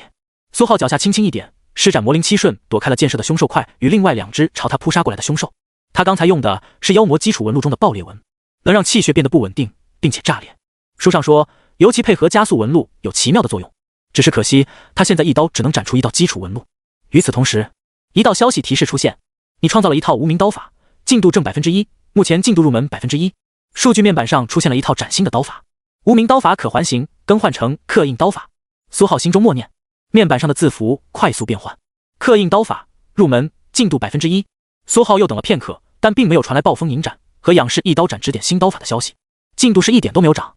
苏浩也没有过多意外，毕竟这玩意也只是名字叫刀法，实际和刀法半毛钱都没有。那俩刀法想指点，估计也不知道怎么指点，完全没有重复的经验可以借用。另外两只阴身女妖并没有因为同伴的离去而感到恐惧，相反更加凶厉，毕竟眼前这个人看起来又弱又可口。那是自然，苏浩的挪移境圆满，控制气血更加方便，早就学会了将体表的气息掩藏。刀身随便挥了挥，他便将这两只凶兽轻松斩杀。一夜过去，天色已然蒙蒙亮。苏浩甩了一下钢刀，一滴血都没有甩出去，毕竟他的钢刀就没有染过血。袖口传来轻微的吸力，钢刀嗖的一下消失无踪。苏浩站在商铺天台上，看着楼下街道，默默思考起来。他收集了很多种凶兽的气血，但没有一种是刻印刀法看中的，或许只能用妖魔之力试试看了。苏浩摇了摇头，还不如用来尽早提升境界呢。刻印刀法，一种尝试而已，又不着急。苏浩轻轻一跳，落在了商铺门前。周围武者很少，基本都在他的逼迫之下走了。毕竟跟着这位大佬没有肉吃，总被抢人头，还一句话都不能说，不然容易被砍死。哗哗，卷帘门开了一道口子，苏浩直接钻了进去，然后顺便一脚下踏，把卷帘门踩合上。惯例，检查了一遍各个角落留下的记号。商铺里依旧没有被入侵的痕迹，角落里也没人藏着。苏浩稍微放心了点，又匆匆洗漱吃了点东西后，才重重瘫在沙发上，随手打开手机网络接收。嗡嗡，手机上瞬间传出了几道消息，两条是庞大庞尔的，一条是固化的，还有一条是正怒郑校长的。庞大庞尔的挪移境还没有入门，苏浩前些天挪移境圆满后，稍微又指点了下他们，现在他们只感觉就差临门一脚，整理了很多问题一起发了过来。苏浩瞥了几眼，都不是什么难的问题，随便回了回，估计没多久他们就把挪移境入门，然后突破到炼体5层了。固化的消息都是一些有关真血凶兽的线索，苏浩简单的回了个知道了，就算完事。他早就让固化在任务厅留意这些消息，他也给了不少线索。他这些天也不是没有沿着线索搜索过，可惜都是假的，甚至还有一个是钓鱼用的，直接被他反杀弄死，这导致他现在手里的联邦币都快接近1000万了。主修的魔象金刚功经过数次进化，很强，层次远超普通的炼体功法，就是太挑了。手里又有这么多联邦币，所以苏浩最近打算把这1000万联邦币多少花点，买一点其他种类的气血丹。另外2种炼体的功法也该提升上来了，免得因为魔象金刚功拖他的后腿。钱太多不转换成实力，让他很不安心。哪天要是死了，这可就都便宜别人了，不如他自己花了。苏浩扫了眼面板，断玉白骨功第6层进度 12%， 舍利铜皮功第6层进度 50%， 进度还行。他现在一身的武功，除了刚获得的刻印刀法，就这俩最弱，一个玉骨，一个铜皮，现在还是初级特性。但其实这俩特性还是他最早获得的，也只能说这俩武功运气不好，优先级一直不够，导致天天在虚影空间瑟瑟发抖，甚至是挨揍。之后苏浩点开了郑怒郑校长的消息框，这次消息让苏浩有点意外。郑怒郑校长是通知他，武道处举办的武道誓师大会提前了。月出国凶兽袭城的事件频发，城破人亡，海域的凶兽一下子强大不少，沿海受到的波及越来越多，导致高考又提前了，现在就剩下30来天，所以武道处的武道誓师大会也提前了，被提前到后天。他的名字已经被校长报上去了，在学校里引起了不小的风波，几乎所有人都没有想到，代表学校参加的居然是苏浩，这个小有名气的不要脸的吊车尾。这时候水清中学里的学生才后知后觉，猜测苏浩真的是当初那个3杀刀客。学校精英班那几个不服气的炼体5层中后期瞬间不说话了。没办法，这位大佬是真的打不过，人家会刀法，能杀凶兽，他们什么都不会，就会金刚功、蛮力硬砸。郑校长怕他忘记，才通知他，顺便让他最迟明天去一趟学校，好提前做准备。苏浩自然同意，表示明天就回学校，但让校长不要声张，等价交换。之前拿了校长的东西和指点，现在该还了，也是顺带手的事情。他可没听说过整个大环市存在炼体7层的高中生，帮学校拿个第一，争取一点资源也是挺好的。苏浩又刷了会儿新闻，果然各个平台已经报了，高考又提前，这种新闻很容易上热搜。然后才是月出国的事情，这个世界月出国的新闻很容易上联邦的热搜。没办法，月出国在最开始的设计中就是负责牵扯吸引海域凶兽，分担联邦沿海的压力，从而让联邦有足够的武者能够赶赴其他战场。月出国一出事，凶兽不仅没有被牵扯到，还获得了大量资源，变得更加强大，极大的增加了联邦沿海的压力。也只能说月出国就是训，啥事都靠不住。听说现在他们海域周边还有毒，不知道哪个傻缺提出的意见，毒死凶兽，失败了不说，还导致凶兽的变异了一堆，支援的宗师也没有一个愿意去，生怕中毒虚弱被凶兽弄死。苏浩很快就把手机丢在一边，闭目休息。回到城内就是这点不好，想杀凶兽只有晚上有，日夜都颠倒了。等武道誓师大会结束，他肯定得重新回城外，在城外掠杀凶兽不要钱，进步的也更快，不然想把另外2门功法提升上来可不算太容易。他那1000万联邦币不一定打得住。时间悠悠，一天一夜稍纵即逝，苏浩做了一些准备，袖子里的储物妖魔器几乎都是东西，钢刀都有好几把，全都用仰视一刀斩，往里注入了很多暴风银斩，以备不时之需。然后简单在家里布置了一番，苏浩贴上人皮面具便走了。他要找个合适的地方再换回自己的脸。换了几辆车，苏浩快速赶到水清中学附近，给校长发消息，让他开车来接他。是得小心点，千换被他宰了这么多人，又知道他的真实身份，很难不留意他的动向。比如他要参加武道誓师大会，就肯定会被他们留意。至少之前他刚和厉老有点瓜葛，就被他们注意到了，甚至还想着跟踪袭杀他。苏浩丝毫不怀疑他们的专业素养，只能说这个仇我记下了，1次2次来找他的麻烦，迟早要把这个组织给团灭。滴滴，一辆小车开到了学校附近的巷子里，郑怒开着车来接他。上了车，郑校长似乎有点疑惑，不知道苏浩为什么要遮遮掩掩。苏浩便简单提了一嘴。郑怒听完，神色一下子严肃下去。你怎么不早说？那这次你还是别参加了，你这样很容易被盯上的。苏浩愣了愣，没想到郑校长居然愿意他不参加誓师大会。他要是不去，现在变更名单也来不及，自然算是水清中学退赛，最后排名倒数，以后学校的资源恐怕会一落千丈。没事，众目睽睽，这次比赛期间他们要是有什么动静那就最好了，也能顺便减轻我以后的压力。苏浩思考了片刻，还是决定继续参加。千换组织总共就3个比他强的，还都是真血。大环市武道誓师大会会场里真血不会少，平时暗搓搓的行动也就罢了，这种武道处举办的活动闹出动静，那就是在大庭广众之下打脸，怕不是整个千换都不要想混了。相比千换不闹，他更希望千换来闹，闹得越大越好，狠狠给他们一个教训，一天天无缘无故来找麻烦。说起来这也是他实力到了，没必要忌惮，不然早就跑路了。郑校长脸色还是有点纠结，他这个学生只能说真的是出乎他的意料，悟性高，实力强，但也是真的能惹事。千换这种疯狗中的疯狗都敢得罪，也不怕千换对他的家人他爸妈早死了，那没事了。很快小车开进学校，两人快速进了办公室。郑怒给苏浩倒了杯茶，本来他还是有点担心苏浩能不能发挥好，其他学校也不是没有强者，这一届其他高中炼体6层也是有的，天才之名一直流传，但现在是真不担心了。他现在只担心千唤会不会在下一刻就打上门。一想到这里，郑怒校长就有点想揉眉头，是真的头疼。办公室沙发上，郑怒也缓缓坐下，微微叹了口气，随后才看向苏浩。本来今天想和你介绍一下比赛流程的，然后让你在学校里露个面，现在看来可以省省了，学校里就不用露面了。明天我开车直接送你到比赛场地就完事了。但比赛流程还是要简单介绍一下的。苏浩端起了桌上的杯子，也没喝，就只是一丝一丝，点点头表示在听。郑校长也不墨迹，口条清晰的把规则简单介绍了一遍。明天上午9点开幕式，开幕式之后立刻就是无规则擂台比赛。参赛的高中总共有31所，也就是有31个人。擂台总共有15个，按照抽签结果，15组比赛同时进行，1人轮空。胜利的15人和轮空1人加起来16人，开始下一轮比赛。16进8， 8进4， 4进2， 2进1。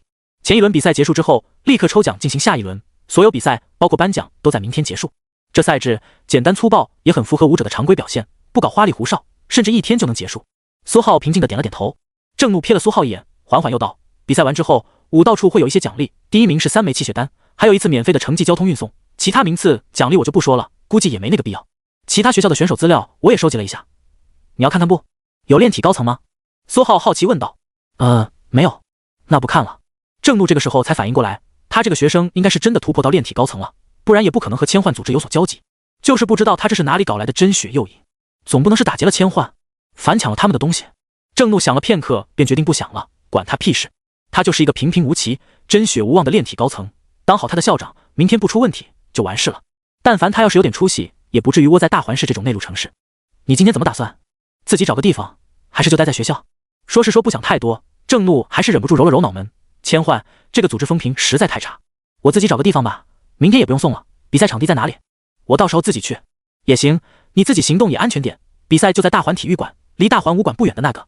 苏浩点了点头，又道：明天比赛要不要穿校服？我校服没了，他连家都没了，甚至那房门没人修的话，现在还躺在6楼走廊呢。校服有，我去给你弄一套。郑怒也不墨迹，直接出门。没多久，他就抱着2套校服进来了，手里还拿着一个蓝色参赛证，上面清晰地印着他的头像，下面是几行简单的个人信息。苏浩接过参赛证，但2套校服他只选了其中1套，剩下1套也合身，但他觉得有点小了，被放在了沙发上。那没事，我就先走了。之后苏浩拎着东西直接告辞。都是武者，简单干脆点比较好，省得浪费大家时间。郑怒点点头，其他话也不打算说了。他这个学生100%的联邦名校之资，他的人生经验在这种妖孽面前半点借鉴价值都没有，根本不是他能教育得了的。这么强的实力，高中3年藏得这么严严实实，心性也不浮躁，还是让他自己闯，自己做决定吧。郑怒直接起身送了送，刚打开办公室门，校长不用送了。下一刻，嗖的一声，苏浩的身影直接消失，地砖留下几道裂纹，空中剩下一句平静的话：死。这速度，这身法。郑怒盯着地上的地砖，又有点惊了，至少精通。他这个学生身法刀法两开花啊！还在惊讶，校长办公室门口走过来一个中年男子，他还有点疑惑办公室大门怎么开着。咚咚，敲了敲门。校长，礼堂布置好了，等苏浩同学到了就可以讲话了。郑怒转头瞥了他一眼，不用了，把布置撤了吧。好的，校长。哎，中年男子先是答应，转而有点懵逼，然后他就留意到了地上的地砖，再然后他就看到了沙发上的校服。死！下一刻，他的眼神瞬间变了，脑子里不知道想到了什么，也顾不得疑问，连忙撤了。郑怒疑惑地看了他一眼。苏浩站在一条小巷，戴上人皮面具，又从袖口的储物妖魔器拿出金丝眼镜，重新化作了苏燕。之前2个马甲都不能用了。妖魔储物器空间并不大，就像是一个比较长的抽屉，但一套校服还是塞得进去的。现在里面也就是一些功法和卡，还有几把钢刀和玉佩，和那些血红色的刻印石，这是专门用来练习妖魔基础纹路刻印的。苏浩手里拿着从地下暗街买的有关千幻的册子，上面除了千幻的基础资料，还包括了一些已经暴露的人员消息，就像是厉老那种。反正闲着也是闲着，千幻的人都找了他2次麻烦了，他总不能什么都不做，礼尚往来他还是懂得的。没办法，他就是这么的有礼貌。第一个小据点，城南第3精神病院，院长就是千幻的办事员之一吗？苏浩手腕一翻，册子唰的一声钻入了袖口，眼神中闪过一道寒芒。你们不是仗着千幻面具肆无忌惮吗？巧了，面具我也有，甚至还有2面。随便打了辆车，苏浩直奔城南。大日凌空，见西斜，微冷，已然近黄昏。苏浩平静地拎着钢刀，站在一栋高楼办公室中，办公室中一片狼藉，刀痕密布。脚下，一个穿着黑色西装的女子半瘫在地上，不断惊慌后退。忙活了大半天，摧毁了这么多据点，总算遇到了一条大鱼。说说吧，你们组织都死了2个千幻了，最近有什么对付我的计划？苏浩轻轻道，反正你对我也没什么危险，坦诚点，我可以放了你。黑色西装女子双手剧痛无比，不停颤抖，2道立体纹路清晰刻在了手掌上，她的脸色极度难看。这种破玩意，不是基础妖魔纹路吗？这东西什么时候还能用来对敌？刻印师这种职业，他们千万不要太熟悉，各种地底遗迹探险都用得上。他掌心的纹路就是其中之一，刻印师最常用的爆裂纹，一般用在远程气血武器上。爆裂纹都给他用上了，还说会放过他？你当我傻吗？但黑色西装女子脸上装出异动的表情，惊慌后撤的动作有点停滞。吃！一道刀影闪过，砰！尸体瞬间倒地，眼神僵住，还是那副装作异动的表情。吃！又是2道刀影，尸体裂开。苏浩这才上前，一脚踹开尸体，地上有一个黄铜插座。刚才他的手放在了上面，不知道想干什么，为了保险起见，也只能让他先走一步了。就是挺可惜，这一天下来没问出什么太多有价值的内容，只知道他们明天确实会有行动。不过那3个真血负责人正在忙着什么，不在大环市，主要负责行动的是其中一个实力很强的老牌千幻。苏浩从尸体脸上揭下一张熟悉的人皮面具，正是千幻面具，而面具之下是一张挺好看的脸。这人也是千幻之一，算是他这一天抓到的比较大的鱼。其他零零散散的据点，最强的也才炼体8层，只是这个最强的应该知道最多消息的鱼，心思太多，居然什么都没有问出来，就逼着他出手弄死他。简单处理了一下战斗痕迹，翻了几页没什么用的资料，苏浩收起钢刀，回到高楼电梯前，重新戴上金丝眼镜，对着电梯内的镜子整理了一下仪容。叮！1楼到了，电梯门开了，苏浩平静地走了出去，就和正常在这里上班的人一样。第二天一早，大环市体育馆武道誓师大会现场，一辆辆大巴车停在了体育馆广场前，下来了一车车的学生，除了参赛人员，自然也有观众。这些学生正是大环市31所高中的学生，各个年级的都有，甚至还有部分初中生和家长，看个热闹。水清中学的大巴车来得很早，一早就停在了一边，几个老师正在安排学生依次入场，不过入场队伍很长，他们还在排队。郑怒校长看上去很淡定，但实际不是很淡定。苏浩还不知道在哪里，他一早就给他发消息了，结果现在还没回。昨天执法队那边又有风声，说是有些地方遭到了不明武者的袭击，对方十分大胆，甚至连面具都没有戴，堂而皇之的就在监控之下走了。他看了照片，那脸确实不是苏浩，但那身形……总之，郑怒很焦虑，十分焦虑。苏浩的实力比他想象中强很多，胆子也肥很多。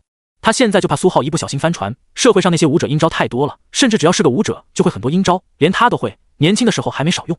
嗡嗡！郑怒口袋里的手机传来几道震动声。校长，我到了，已经在场馆里了。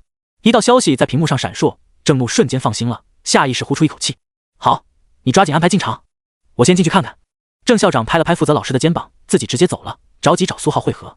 苏浩穿着一身白色校服，脖子上挂着一块蓝色参赛证，手里拎着一把钢刀，静静站在了场馆内。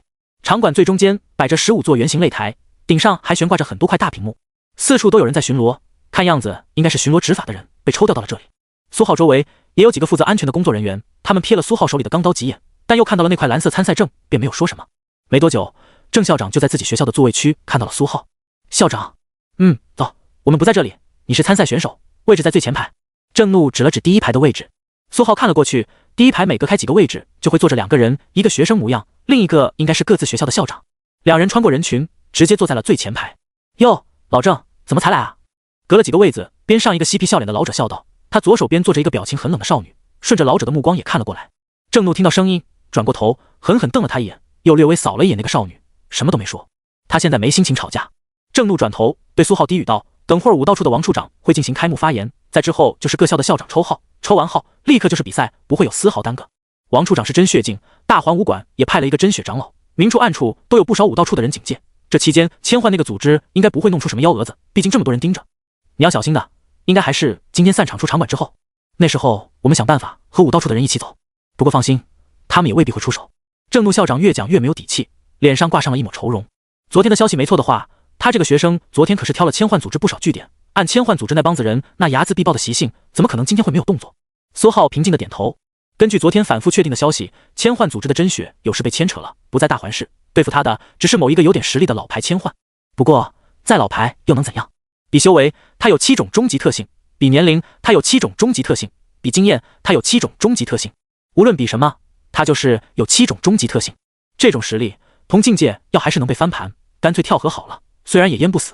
边上一脸嬉皮笑脸的老者见郑怒不搭理他，撇了撇嘴，没听说过水清中学有什么好苗子，也就传说有个刀法还行的炼体5层，好像就是那小子。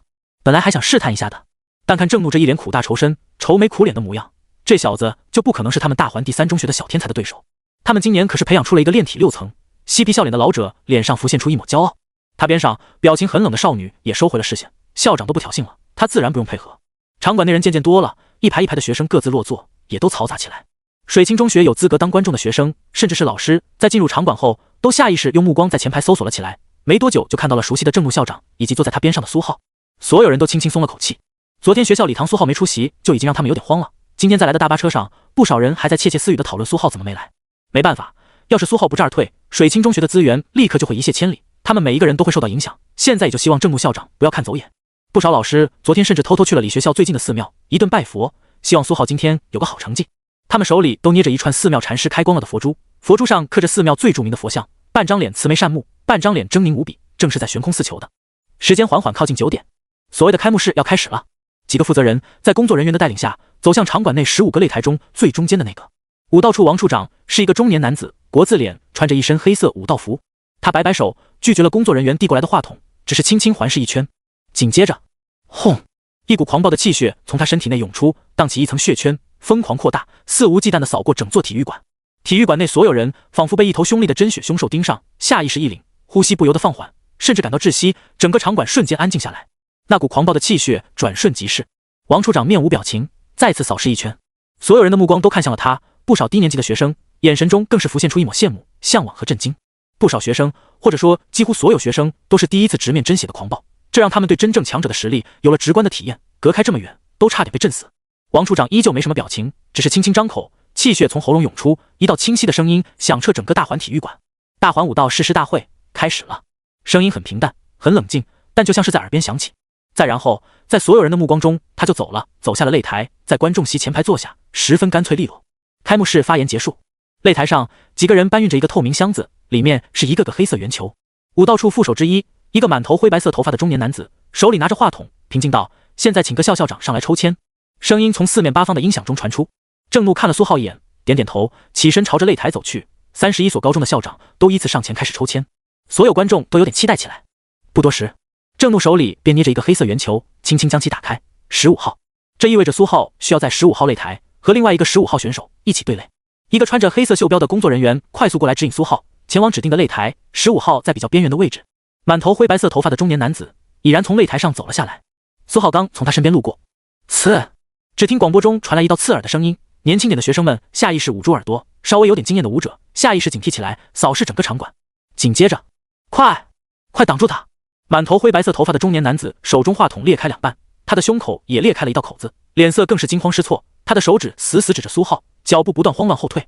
所有人下意识看了过来，郑怒也看了过来，下意识想到什么，脸色瞬间变了。周围几个巡逻执法舞者没管这么多，已然冲了过来。观众席，王处长和他身边一个穿着经文黑袍的老者的目光也投了过来。苏浩死死盯着满头灰白色头发的中年男子，眼神微微阴了下去。刹那间，脑中快速闪过数道念头，几个意思：先换这帮子傻缺，知道打不过，现在改换成用阴招了。中年男子脚步看似慌乱，实则快速后撤，已然接近观众席下的通道。想跑，苏浩毫不犹豫，脚步猛地一踏，魔灵七瞬直接发动。这家伙要是跑了，结果发现死哪儿了，他可真说不清了。满头灰白色头发的中年男子心中冷笑：你有杀死千幻的实力又如何？你处于真血的严密关注下又如何？我不杀你，我让武道处那些严密关注你的真血杀你不就完事了？连黑料和证据都帮你准备好了。大庭广众之下弄死了武道处的副手之一，这次就算不死，你小子也得脱层皮，丧失高考资格不说，一辈子都会被通缉。要是运气不好，当然是拒捕，直接被当场弄死。苏浩气血全力爆发，刹那间在空中闪烁出数道残影。千幻这帮子人是什么心思？他简直随便想想就能想到，但他们未免也太自信了。小子，猖狂！两个炼体高层的巡逻执法队长持刀死死挡在了苏浩前方，脸色暴怒。出现一次意外，他们这次的绩效全都取消。这小子不知悔改，居然还敢继续出手，那绩效还不得被扣成负数？想让他们贷款上班吗？观众席直接轰动起来。乖乖，什么情况？这是哪个学校的参赛选手？怎么就打起来了？他们是有仇吗？这小子也太凶了，见面就砍啊！那两个执法队的行动真快啊！那当然，我以前去执法队领我爸的时候见过，墙上贴着呢。据说一个炼体7层，一个炼体8层。那这小子惨了啊！所以到底怎么回事？水清中学的一众学生、老师纷纷骂了。他们原本就提心吊胆，今天看见苏浩在，还放松了一点。结果咋？又出事？还比不比？资源还分不分？而且他们都去寺庙求过了，要求还很低，保佑稳定正常就行。结果现在看，这是一点儿也不灵啊！郑怒校长也是一脸的难看，他距离太远，想做出点什么反应也来不及。而且暗处已经有数道气息死死盯住了他，只要他一动弹，恐怕直接就会遭到最狂暴的攻击。之前嬉皮笑脸的一个老者直接拉着身边表情很冷的少女躲得远远的。他的老朋友和他那学生，要么脑子不行很莽，要么得罪人被阴了。不管是怎么样，避免被牵连，还是躲远点吧。反正看他们这样子，肯定是凉透了。2个炼体高层拦路，而人家正主现在都快逃到出口通道了。滚开！苏浩眼神微冷，右手钢刀猛地一挥，刀光连绵一片。暴风刀影融合了刀光，自然也能拆分出刀光单独使用。几乎是一瞬间，刀光闪耀，几乎离刀浮空。砰砰！2个炼体高层的巡逻执法队长倒飞而出，甚至在空中猛喷出一口鲜血，一击脆败。他们在滑落的过程中，眼神下意识闪过了一抹迷茫。发生了什么？几所眼睛比较尖的其他高中校长直接惊了，他们身边今天来参赛的学生也直接懵逼。搞什么？2个炼体高层和纸糊的一样，一个参赛的学生反而生猛的像是炼体高层的强者。不，这特么好像不是像啊！这速度，这实力，这家伙就是啊！一些聪明人瞬间反应过来，心中一顿狂草，紧接着就是无比庆幸，还好出了点情况，又或者其实是被阴了，但不重要了。出了这档子事情，这位肯定是会被排除在比赛范围之内的了。他们所有学校的排名都能向上一个名次。观众席上不少人也逐渐开始懵逼和震惊，但大部分人实力太低，其实根本看不出什么，就只是看一个热闹。苏浩刚磕飞2个炼体高层，源源不断的巡逻执法人员涌了过来。苏浩目光微冷，强行使用魔灵七瞬，踩在人群之上，在空中快速闪烁，直袭满头灰白色头发的中年男子。什么时候闹事不好，非得这个时候？第一排座椅，王处长眼睛中的平静化作了一抹无奈。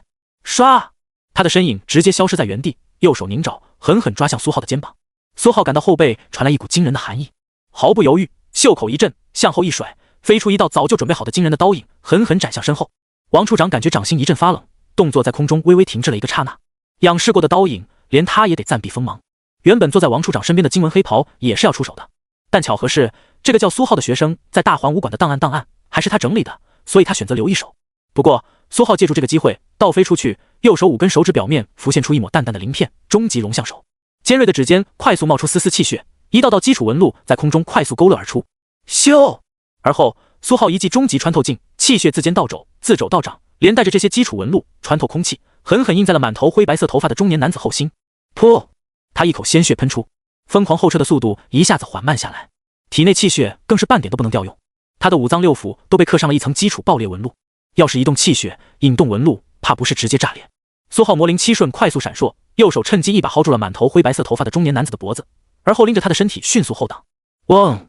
一只利爪猛地停在了空中，空气在利爪附近剧烈颤抖，荡起一层层气浪。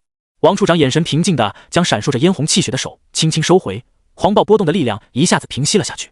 这一击要是打实了，苏浩肯定会被贯穿，但同样被苏浩拿来当做挡箭牌的这个中年男人也一定性命不保。换做城外，这样2个一起宰掉，他不要太高兴。只是可惜现在是在城内，还有这么多人看着。嗖，周围巡逻执法的人越来越多，直接将苏浩团团围住。苏浩冷静地瞥了他们一眼，左手往完全动弹不得被他薅住脖子的中年男人脸上一撕，一张面具被拽了下来，面具之下满头灰白色头发的中年男子完全变了一张陌生的脸。什么情况？将苏浩团团围住的巡逻执法的武者瞬间懵逼，近在咫尺的王处长也愣了片刻。苏浩左手拎着人皮面具，右手掐住满头灰白的中年男子，环视众人，声音冷漠道：我要一个解释。场馆内轰的一下热闹起来，观众席上所有观众也下意识伸长脖子看向苏浩所在的这处角落。这可比什么武道士师大会擂台比武刺激多了。武道处的副手居然疑似是别人假冒的，甚至试图搞事情，然后还是失败了。各校的校长甚至部分老师都是人精，看到那张面具自然就猜到了什么。千唤这是要疯啊！听说他们这段时间折损了不少人手，不会就是这个学生搞的吧？乖乖，看他那实力，名校之资，水清中学这次是要发了呀！何止要发了，简直要超神！你说我转校去水清中学当个副校长还来得及不？一众学生也是看热闹不嫌事大，纷纷议论起来，但他们的言辞就朴素了很多。我操，真帅啊！这位大佬何止帅啊，简直偶像！踩着巡逻执法的那些人的脑袋，直接就抓住了那个不知道谁。水清中学的老师和学生更是直接懵逼，还真是一波三折。原本以为自己学校这位要没了，没想到居然还有意外。郑怒也有点懵，他这个学生的实力还真是超乎他的想象，这种情况下还能制造出转机。武道处的王处长那可是真血，他刚才都出手了，结果居然让这小子避开了。郑怒不由得下意识拍了拍胸口，稍微松了口气，他刚才真不是一点点的慌。王处长深深看了苏浩一眼，脸色很快就重新化作了平静。他转身扫向身后围住这里的巡逻执法的武者，轻声命令道：你们先散了，去维持秩序。这些武者毫不犹豫立刻散开，路过的时候还顺便把被苏浩打飞出去不断吐血的2个队长也拖走了。他们看到那俩队长急斗一招横飞，早就心里惴惴然打了退堂鼓，现在当然巴不得跑路。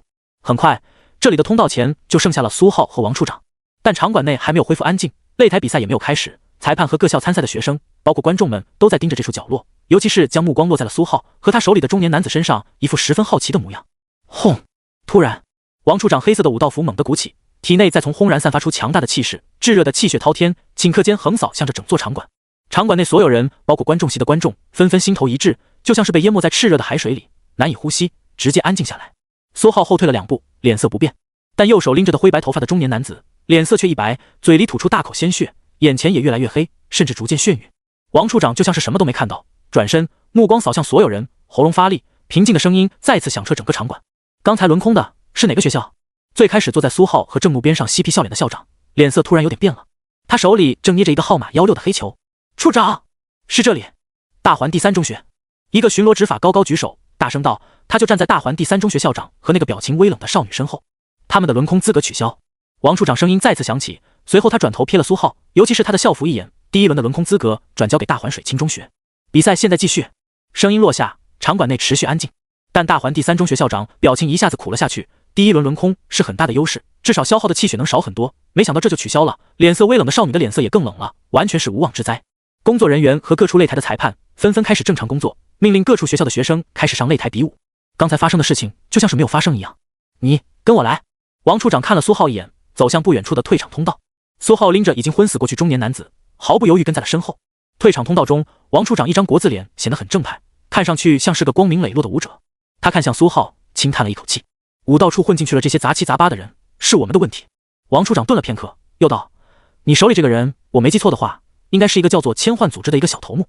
我也不管你和他们这些人之间有什么恩怨，作为给你的解释和赔偿，武道处愿意在高考前为你挡住这个组织所有真血级强者。苏浩默默无言，静静盯着这位真血强者。果然，他又道，另外，看你似乎刚才用了什么和刻印师有关的武技，不过粗糙了点。我个人愿意赔偿你一本有关刻印武技的知识。刻印武道作为妖魔武道的分支之一，算是挺珍贵的知识了。等你到了武道高校，至少要100点积分才能换到。苏浩沉默片刻，右手一甩，昏死过去的中年男子便被甩到王处长的脚下。很好，接下来的事情我们继续处理，你去比赛吧。王处长点了点头。苏浩重新走出退场通道，体内汹涌的气血逐渐平缓下去。场馆内所有观众的目光下意识看了过来，苏浩毫不在意，顶着所有人的目光直接走向校长郑怒，在他身边坐下。怎么样？郑怒早就望眼欲穿，偏了偏脑袋，低声问道。给了点赔偿，没了。呼，那就好。王处长还是挺好说话的，刚才我可……郑怒校长不由得有点絮叨起来。苏浩也是平静的迎合着，不过王处长还挺好说话的，要不是刚才感知到了真切的杀意，他还真就差点信了。苏浩没有再管王处长的事情，大庭广众之下没出事，那事情就结束了。今天之后，他戴上面具，谁又能找到他？他决定直到高考前，这面具戴上就不摘下来了。苏浩默默将手放进口袋里，气血微微一动，口袋里的千幻面具便被收到了袖子里的储物妖魔器中，这已经是第4面了。千幻这些人活着不好吗？总要来没事找事，还借刀杀人，离得这么近，你以为你跑得掉吗？苏浩有点怀疑千幻组织成员的智商。退场通道内，王处长脸色一下子沉了下去，脚下是一具扁下去的无头尸体。他身边站着一个武道处的武者，正低头小心道，段副处长的尸体找到了，就在外面，胸口中了一刀裂开了，看着像是刚死的。段副处长办公室还找到了一些证据，好像和刚才那位苏浩选手的父母的死有关，证据链明确。王处长冷冷瞥了他一眼，道，全烧了，从现在开始全城剿灭千幻，他们的手太长了。是。擂台上的第1轮比武很快就结束了，没什么看头，最强的也就是炼体6层，会武技的也不多，他们修炼功法都来不及，哪里有精力会额外去修炼武技，基本只是仗着各自功法的初级超凡特性互相劈刀抡拳头而已。所有观众在观看比赛之余都会不时扫过苏浩，没办法，他现在就是全场最引人瞩目的那个。刀劈2大炼体高层，让真血强者王处长都暂避锋芒，和其他比赛选手完全不是一个档次。只能说一举成名天下知，几乎所有场馆内的学生都在观看比赛之余疯狂搜索水清中学。水清中学的论坛也一下子火爆起来，苏浩之前的视频也被翻了出来，反复观看。学校招生办的老师还在学校，此时有点猛，电话一个接一个，都是询问能不能转校进来的。就连悬空寺都小火了一把，4庙热线直接被打断线，不少眼尖的观众早就看见了水清中学这些带队老师手里没少捏着一串造型独特的佛珠。王处长迟迟没有出现，甚至可能已经走了。武道大会换了一个主持人，还是个中年男子，他站在最中间的擂台上，手里握着一个话筒，边上依旧是透明的箱子，不过他看上去有点慌，眼神更是不时扫过苏浩。第2轮16进8比赛马上开始，胜组开始抽签。没多久，郑怒校长便回来了，手里捏着一个6号球，代表苏浩需要在第6号擂台和另外一个抽到6号球的学生对战。工作人员看似镇静地引导苏浩前往指定擂台。这次没有任何意外，不少人都刻意躲开了苏浩，一路畅通无阻。苏浩刚站在6号擂台上，一个少年的脸色一下子就不好了。他们学校的校长手里捏着的也是6号。我弃权。少年还没上擂台，便在校长的示意下，颤抖的举手，脸色微红，对着6号擂台的裁判道。苏浩看了眼裁判，是个光头，他正站在擂台下，看到了苏浩的目光后，他毫不犹豫道：大环水清中学胜。场馆上方的大屏幕上，苏浩没有丝毫耽搁，直接转身走下擂台。场馆内传来一阵嘘声，不少观众还期待着苏浩能出手，让他们见识一下。结果就这，弃权？还是不是武者？武者不该勇往直前，该出刀就出刀吗？不少观众都骂起来了。少年低着脑袋，连忙回到了自己的位置，他的校长也连忙跟上，下意识开始安慰他。没办法，学校就这一个独苗苗是练体5层巅峰，还指望着他能考入重点武大呢，可不能一不小心就被伤了，到时候影响高考就不好了。对付其他人还好，大家是差不多，真出现危险，裁判也能救下来。但要是这位连他自己都吃不住他一刀，更不用说裁判了。这位校长忌惮地瞅了苏浩一眼。10几分钟后，所有16进8的擂台比赛都结束了，开始8进4的抽签。郑怒抽到了4号，我弃权。苏浩甚至还没有起身走向擂台，一个持刀少年便冷静道：他的校长手里捏着的正是4号球。校长的脸色不是很好看，他们学校这位小天才可是练体6层，甚至学会了一门刀法，已经将其入门。这次本来有很大的机会夺冠。4进2，我弃权。大环第3中学脸色微冷的少女也弃权了，没谁想平白无故挨上一刀。大环第3中学校长脸色颇为无奈，甚至有点难看。郑怒淡淡瞥了他一眼，什么都没说，又什么都说了，这让大环第3中学校长脸色更加难看了。10分钟后，4进2另外一组比赛，一个气喘吁吁的少年体表闪烁着一层黄铜的颜色，猛地一拳打在另外一个少年的腹部，将其狠狠击飞了出去。场馆内顿时一阵惊呼，这场比赛还挺惊险。裁判直接道：大环第1中学胜。随着声音落下，场馆内所有人像是意识到了什么，接下来应该是2进1确定最终胜者的比赛了。先是零星的声音，随后场馆内的声音越来越整齐，也越来越响，如同山呼海啸。别弃权，别弃权！擂台上，大环第1中学的少年脸差点都黑了，场下他的校长疯狂的使眼色，生怕他年轻气盛。最后一场，我弃权。少年远远看了一眼面无表情的苏浩，果断道，然后光速走下擂台。场馆内，主持人拿着话筒走上擂台，微微咳嗽2声，嗨嗨。最后2进1比赛，其中一方弃权，大环市水清中学获得最终胜利。场馆内再次传来一阵嘘声，不知道是嘘弃权的少年的，还是嘘水清中学的，但最终结果就是这样，苏浩一场没比，拿了冠军。颁奖典礼开始，苏浩拿到了3枚弃学单，1枚大环城际交通令牌，持有可以免费乘坐飞行航班前往联邦任何一座城市。王处长依旧没有出现，给他颁奖的是大环武馆的一个老者，还很友好的对他笑了笑。除此之外，在颁奖后，一个武道处的工作人员拿着一个小匣子，连忙赶了过来。苏浩打开瞥了一眼就收了起来，匣子里是一本书，刻印武道，人体与刻印。苏浩简单翻了翻这本《人体与刻印》，越看越心惊，不由得暗骂一声疯子。他之前跟着厉老学的是传统的妖魔刻印师的路子，掌握基础妖魔纹路，制作妖魔器。而妖魔器的制作过程会将材料镂空，就像成品血红刻印时都能透光看到另外一面。但开创人体妖魔刻印的那位疯子，直接把人体经脉、骨骼、肢体当做了刻印对象，给手掌加上爆裂，给经脉加上迅捷，给肢体加上变大，整个人看上去像是个筛子，到处都是妖魔纹路，到处都镂空，厉害点的风一吹都响。啪！苏浩果断合上这本书，当做武技用在敌人身上，他能接受；在自己身上玩雕花，他嫌得慌。这位王处长给他这玩意，简直是没安好心。郑怒校长在擂台上拿到一个奖杯，脸上挂满了笑意。水清中学拿了第1，往后能得到的资源会大大增加，全校师生都将受益匪浅。校长，没什么事情，我先走了。苏浩收起所有东西，走到校长边上，简单知会了一声。郑怒校长这才回过神，道：那你小心，有什么需要随时给我发消息。这个学生如今他是彻底没什么好说的，也没什么好担心的了。学校获得的资源之后肯定要整理一部分给他。场馆内的观众都在有序退场，但几乎所有人的目光都会有意无意落在苏浩身上，稍微出手便震慑的所有人不敢与其交战，就上过一次擂台便获得了最终冠军。少男们毫不掩饰羡慕的目光，少女们的眼神则更复杂一点，因为苏浩不仅实力强，还特么的很帅。已经不知道有多少人都在暗中搜索查询苏浩的联系方式了，发照片视频的更是不计其数。也就苏浩习惯性将手机断网，一条消息都没收到。无视了所有人的目光，苏浩脚下轻点便快速离开。场馆出口人很多，密密麻麻。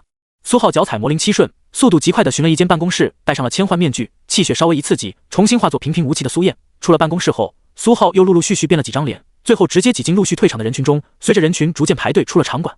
队长，跟丢了！队长，人消失了！暗处几个武道处的武者对着衣领低语，脸色不是很好看，一眨眼的功夫人就消失了。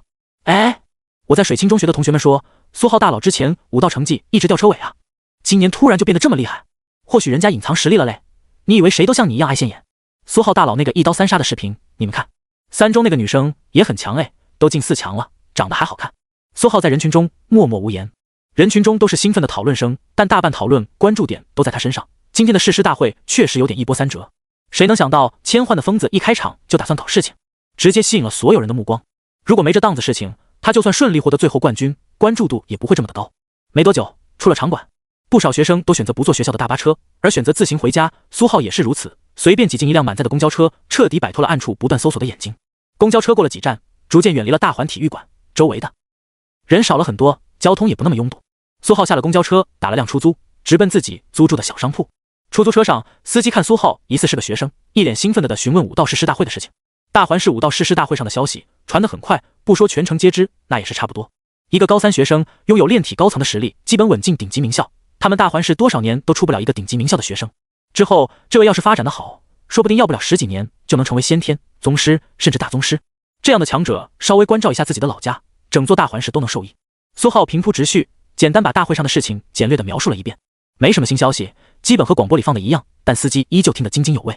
付好钱下车，苏浩重新回到了自己的商铺。关门后，照旧四处检查了一遍，没有发现任何异样。靠坐在沙发上，苏浩随手打开了手机的网络连接。嗡嗡嗡，一连串震动声传来，短信很快99加，社交软件申请加好友的数量不断刷新，手机甚至肉眼可见的开始变卡。等了很久，苏浩把所有杂七杂八的消息删除屏蔽，然后看起新闻，报苏浩冠军，报水清中学，报武道誓师大会。大环市本地热榜上排名靠前的，基本都是今天的事情，几乎全程热搜。大环市网友讨论的很激烈，但热度基本也就局限在大环市以及周围几个竞争市之间，放在全联邦毫不起眼，也没有激起任何波澜。毕竟全联邦一年1000多炼体高层的高3学生，天才不计其数，不少甚至从小闻名。苏浩放在里面，只能说平平无奇，也就是大环市这个池塘太小，又是穷乡僻壤，所以才显得珍贵，被重视。没什么重要新闻，苏浩再次断网。武道誓师大会这件事也算是告一段落，还有最后30天就高考了，这才是重中之重。苏浩可不想一辈子待在大环市，这里的资源太少，真血凶兽都罕见，希望这段时间能太平安稳一点。苏浩心中默默道，最好千幻和楚家都能消停一点。刚才大环热榜上，除开誓师大会相关消息，就属楚家的消息最热门。楚二小姐救治无效，被彻底冰封，藏进地窖，希望日后能有一线生机，被从冰封中解除。楚大小姐发誓要找到凶手，并再次全程通缉使用阴毒拳法的强者，就连大环武馆都配合发布了通缉任务。只可惜他们注定徒劳。苏浩的拳法中的阴毒之力用的很少，基本只用穿透镜，将左梅郎那张脸也早就不用了，他们通缉一辈子也通缉不到。苏浩稍微休息了会儿，收拾了下东西，决定再次出城。城内也就晚上能杀凶兽，种类太少。苏浩想在最后30天把段誉白骨功和舍利铜皮功提升上去，前者需要一种骨骼很坚固的凶兽，后者需要一种表皮坚硬似铁的凶兽。等高考结束，他就得去武道高校报到了，到时候人生地不熟，情况未明，还不知道能不能自由活动，四处收集超凡之力。但无论行不行，到时候空闲的时间肯定都会大大减少，所以这段时间的抓紧。他这些天在大环图书馆也是有好好学习的，不再像之前一样是半个文盲，对修炼上的知识一窍不通。力量、骨、皮，炼体境界和身体有关的，基本也就这3种。换个说法，也就是筋、骨、皮。在武道里，筋一般不指韧带，而是特指肌肉。锻炼筋骨，也就是锻炼肌肉和骨骼。这3种相关的超凡特性，他刚好全都会。如果都达到极致，他炼体境界的基础就能格外的牢靠。毕竟很少有人会同修3门功法。当然，如果他的魔象金刚攻进度没有暂缓，还是和之前一样能快速提升，他哪里还顾得上什么白骨攻铜皮功的？基础牢靠能当饭吃吗？搞得好像他基础牢靠之后修炼就会更坦途一样。他不用修炼的，早点突破真血才是硬道理。但魔象金刚攻进度暂缓了，玉佩质换出来的妖魔之力太少，苏浩也只能做2手准备，趁机把另外2门功法提一提，也算是有备无患。毕竟谁知道万一哪天玉佩就不行了，没有足够的无缘妖魔之力，说不定魔象金刚功就真的卡死了。还有刻印刀法，不知道用什么凶兽的气血之力能够提升，也得出城试试运气。城内的生活太适合躺平，但凡这个世界安全点，苏浩说不定就真躺平在商铺里，这样过一辈子也很快乐。但苏浩不想哪天又和那天晚上一样，躲在床底下，随便掉下来一只凶兽，就可能随时被毒死。又或者像是甲2、甲3、甲4，谨小慎微一辈子，遇到个强者，然后没了。只有足够安稳、安定，他才能放心的躺平，不然始终提心吊胆。苏浩的目标很简单，要么一直活着，要么死于衰老病痛。活得好好的，突然被路过的人不小心弄死，苏浩宁愿选择当那个路过弄死别人的人。把储物妖魔器里的空间空了空，杂物都被放家里了，苏浩也就随身携带了一些重要的东西，比如功法、卡、玉佩、刀之类的，然后出门打车直奔城外。随着学生们逐渐回到家里，武道誓师大会上发生的事情传得越来越广。除了一开始震惊于苏浩的实力，越来越多人想要知道最开始到底发生了什么。为什么突然武道处的一个副手脸下面还有一张脸？为什么他突然要栽赃陷害苏浩？甚至有人悄悄问到了武道处，但消息被封锁得很死，没什么人知道具体情况。苏浩曾经的社交媒体账号也被扒了出来，瞬间从一个小透明变得有了好几万粉丝。当初学校论坛里，学生们无意给他取的外号三杀刀客也流传开来，因为那个模糊的视频点击量节节攀升。好事者甚至已经把他在武道誓师大会上的照片做成了表情包，就连苏浩的同学们和整个水清中学也都暂时火了一把。赵氏商会的赵会长早就关注到了和苏浩相关的消息，脸上有点喜形于色。他应该是大环市最早和苏浩结交的，甚至还在对方比较贫困之际投资了好几百万。不少其他大商会注意到了赵氏商会和苏浩之间的联系，这很好查，这让他们赵氏商会本来很难谈的生意一下子畅通无阻起来。就在刚刚，还有好几个生意电话打了过来，都是要求合作的。不过原本几个打算和赵氏商会联姻的家族直接就收回了所有念头。苏浩指点过赵指刀法，甚至两人乘坐一艘寿险马车的消息早就流传出去了，现在还要求联姻，他们可不愿意某年某月某日苏浩强势归来，把他们全部灭门斩首丢进狗窝。他们这些搞商会的家里多少都有人进过武大，他们自然清楚一个天才进入武大到底会有何等恐怖的提升。现阶段当然还是小心为上，避免有任何得罪他的可能，毕竟这可是武者记仇30年不晚的武道世界。楚家庄园隐秘一角，一个满野壮汉站在一个少女身前，恭敬道：大小姐，二小姐已经彻底安置好了，不过楚长老一直盯着，冷冻的环节很完美，如果之后有机缘能解决二小姐骨骼深处的阴毒之力，二小姐说不定真的能活过来。楚家大小姐楚霜平静的点头，她最近的日子也不好过，家族里的人疯狂的攻讦她，说那天晚上伤了二小姐的武者就是她派的。天地良心，她的人还没来得及出手，他们的二小姐就没了，这怎么能怪她？除此之外还有什么消息？楚霜手里拎着一把钢刀，随手一挥，9道刀影飞出，斩向几只鬼鬼祟祟的凶兽小鸟。满野壮汉立刻道：那天您让我查的那个苏流并没有查到这个人，之前得到的消息是他经常和大环图书馆的一个刻印师交流，甚至治好了他体内困扰多年的阴毒之力。我那天赶走他之后也想着派人解决他，但他的实力似乎很强，甚至杀掉了千幻组织的一个好手，之后此人便彻底消失无踪。楚霜嘴唇抿了抿，千幻还真是一个熟悉的组织啊，被解决了一个好手，千幻面具又没了吗？那就不用担心了，千幻面具可不是那么好拿的，这人也活不了多少时间了，迟早被收割的命，之后不用管他了。楚霜平静道：你把重心放在二小姐那些资源上，能弄到多少是多少。好了，你先等等，除此之外拉拢看看那个风头很盛的那个苏浩，我要是突破失败了他有用。师傅，先去一趟大环武馆边上的大环商场。苏浩坐在出租车内，看着车窗外沿街广告牌，想到了什么，突然开口道。司机师傅二话不说，立刻调转方向盘。没多久，苏浩下车，径直走向了大环武馆边上的商场，在一个熟悉的垃圾桶旁边停下，正是地下暗街入口。他在大环图书馆已经选好了2种凶兽，石皮蟹和豹骨蜥蜴，很适合他的铜皮功和玉骨功。图书馆里也有这2种凶兽大致分布图，但那资料现在想想有点古朴，至少是7、8年前的，保险起见还是得更新一下资料。走下长长的楼梯，苏浩又一次踏入了地下暗街的甬道，周围嘈杂得很，人也很多，不少武者挤在角落，手里挥舞着一张票据，眉飞色舞地讨论着武道誓师大会的事情，但也有些面灰如死狗，嘴里低声咒骂：该死的水清中学！一看这样子就知道没少输钱。苏浩觉得有点可惜，他是真不知道这也能设赌局，不然他就压自己了，这不得狠狠赚上一笔。要是庄家赖账那就更好了，可以光明正大的打劫，巡逻执法的人还不能说什么。苏浩不由得有点叹气，还是没经验。苏燕这张戴着金丝眼镜的霸总脸没有在地下暗街出现过，但很离奇，今天没有人找他的麻烦，缩在角落里的那些表情变态的武者都只是看了他2眼，然后立刻挑选其他目标。苏浩看上去面无表情，见实在没有人找他的麻烦，才将早就放慢的脚步重新提速，沿着地下甬道快速前进。穿过一层层的人群，苏浩来到甬道末端，还是那家妖魔书斋。他上次在这里看到了和地图相关的资料。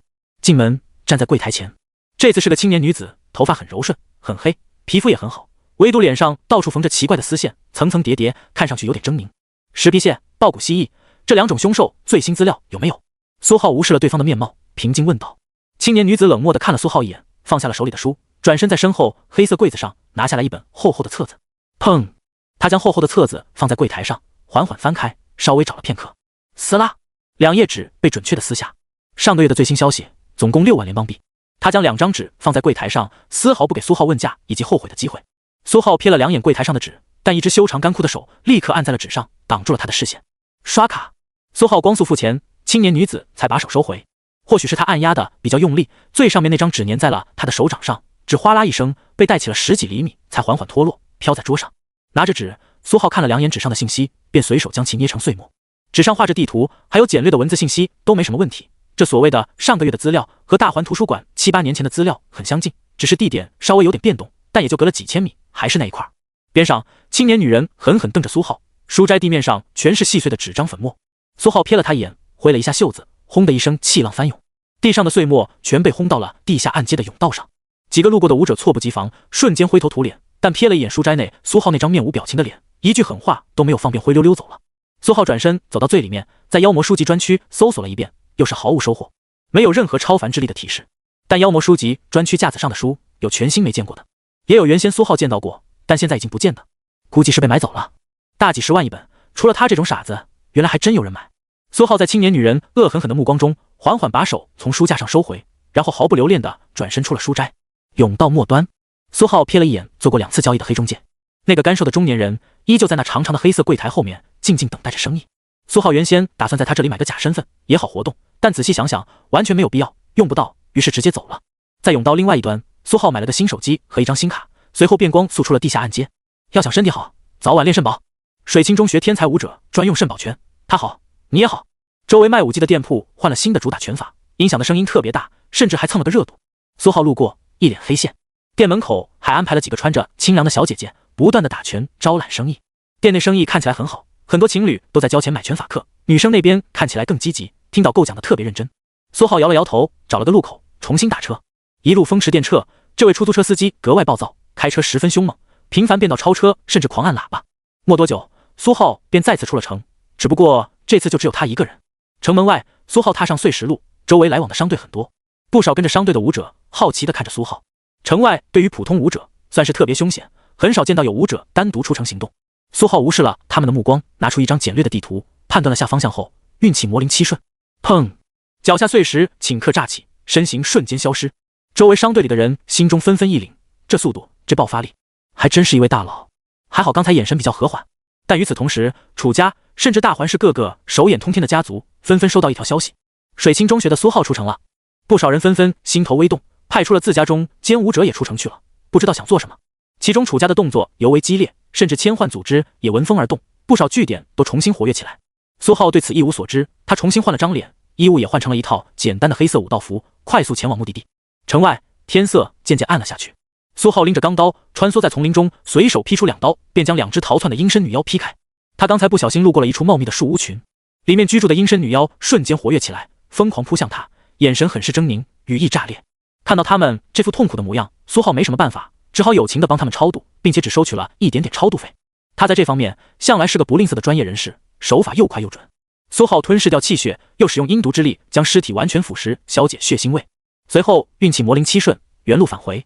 茂密的丛林之中，苏浩缓缓停下，微微抬头，便能看见几棵高大的巨树上建着10几间粗糙的树屋，正是那些阴身女妖搭建的老巢。蹭！苏浩沿着巨大树木向上快速攀爬，没多久便爬了上去。说是树屋，其实也只是勉强遮蔽风雨的树巢，有个顶盖，四处其实还漏风，离地好几层楼高。这些树巢之中现在全都空了，唯一逃窜出去的2只阴身女妖刚才也被他追着超度了。苏浩选择了其中一间相对完整的，里面甚至有比较柔软的茅草堆。苏浩挥了挥袖子，气浪翻滚之下，灰尘羽翼乱飞，茅草堆最外面一层也纷纷被扫落下去，算是简单清洁了一下。但刚躺上去准备休息，苏浩便感觉茅草堆下有点硌得慌，一扒拉是几节人骨，估计是城内的倒霉蛋被阴身女妖抓走了，当做玩具养了几天，最后没能逃掉，还是没了。也难怪就这间树屋相对完整，感觉有点章法。苏浩默默无语，把茅草堆地下那些精细给处理了，才开始准备休息。各种凶兽的老巢在野外算是比较优秀的居住场所，充满了之前凶兽的味道，算是不同凶兽之间默认的地盘。除开天敌，很少会有凶兽冒险。其中又以阴身女妖的老巢最为舒适，又高又通透，甚至因为阴身女妖有毒，很少有凶兽愿意招惹他们，毕竟不能吃，吃了容易坏肚子。苏浩之前在野外猎杀凶兽的时候，住的最多的就是阴身女妖的老巢。第二天天蒙蒙亮，苏浩从茅草堆下树巢的最底端又翻出了一些惊喜，是2封用木板刻着的信，昨天险些被他掠了过去。第一封木板信的内容很朴素，都是一些咒骂的废话，毫无营养，不过也有零散的有用的话，包括但不限于他的身份、银行卡、遗产之类的，并希望得到他的遗产的人能照顾一下他的老婆女儿。苏浩又在茅草堆下面翻了翻，果然看到了2张银行卡，就是不知道里面有多少钱，也算是意外之喜。苏浩果断将其收进了妖魔储物器中。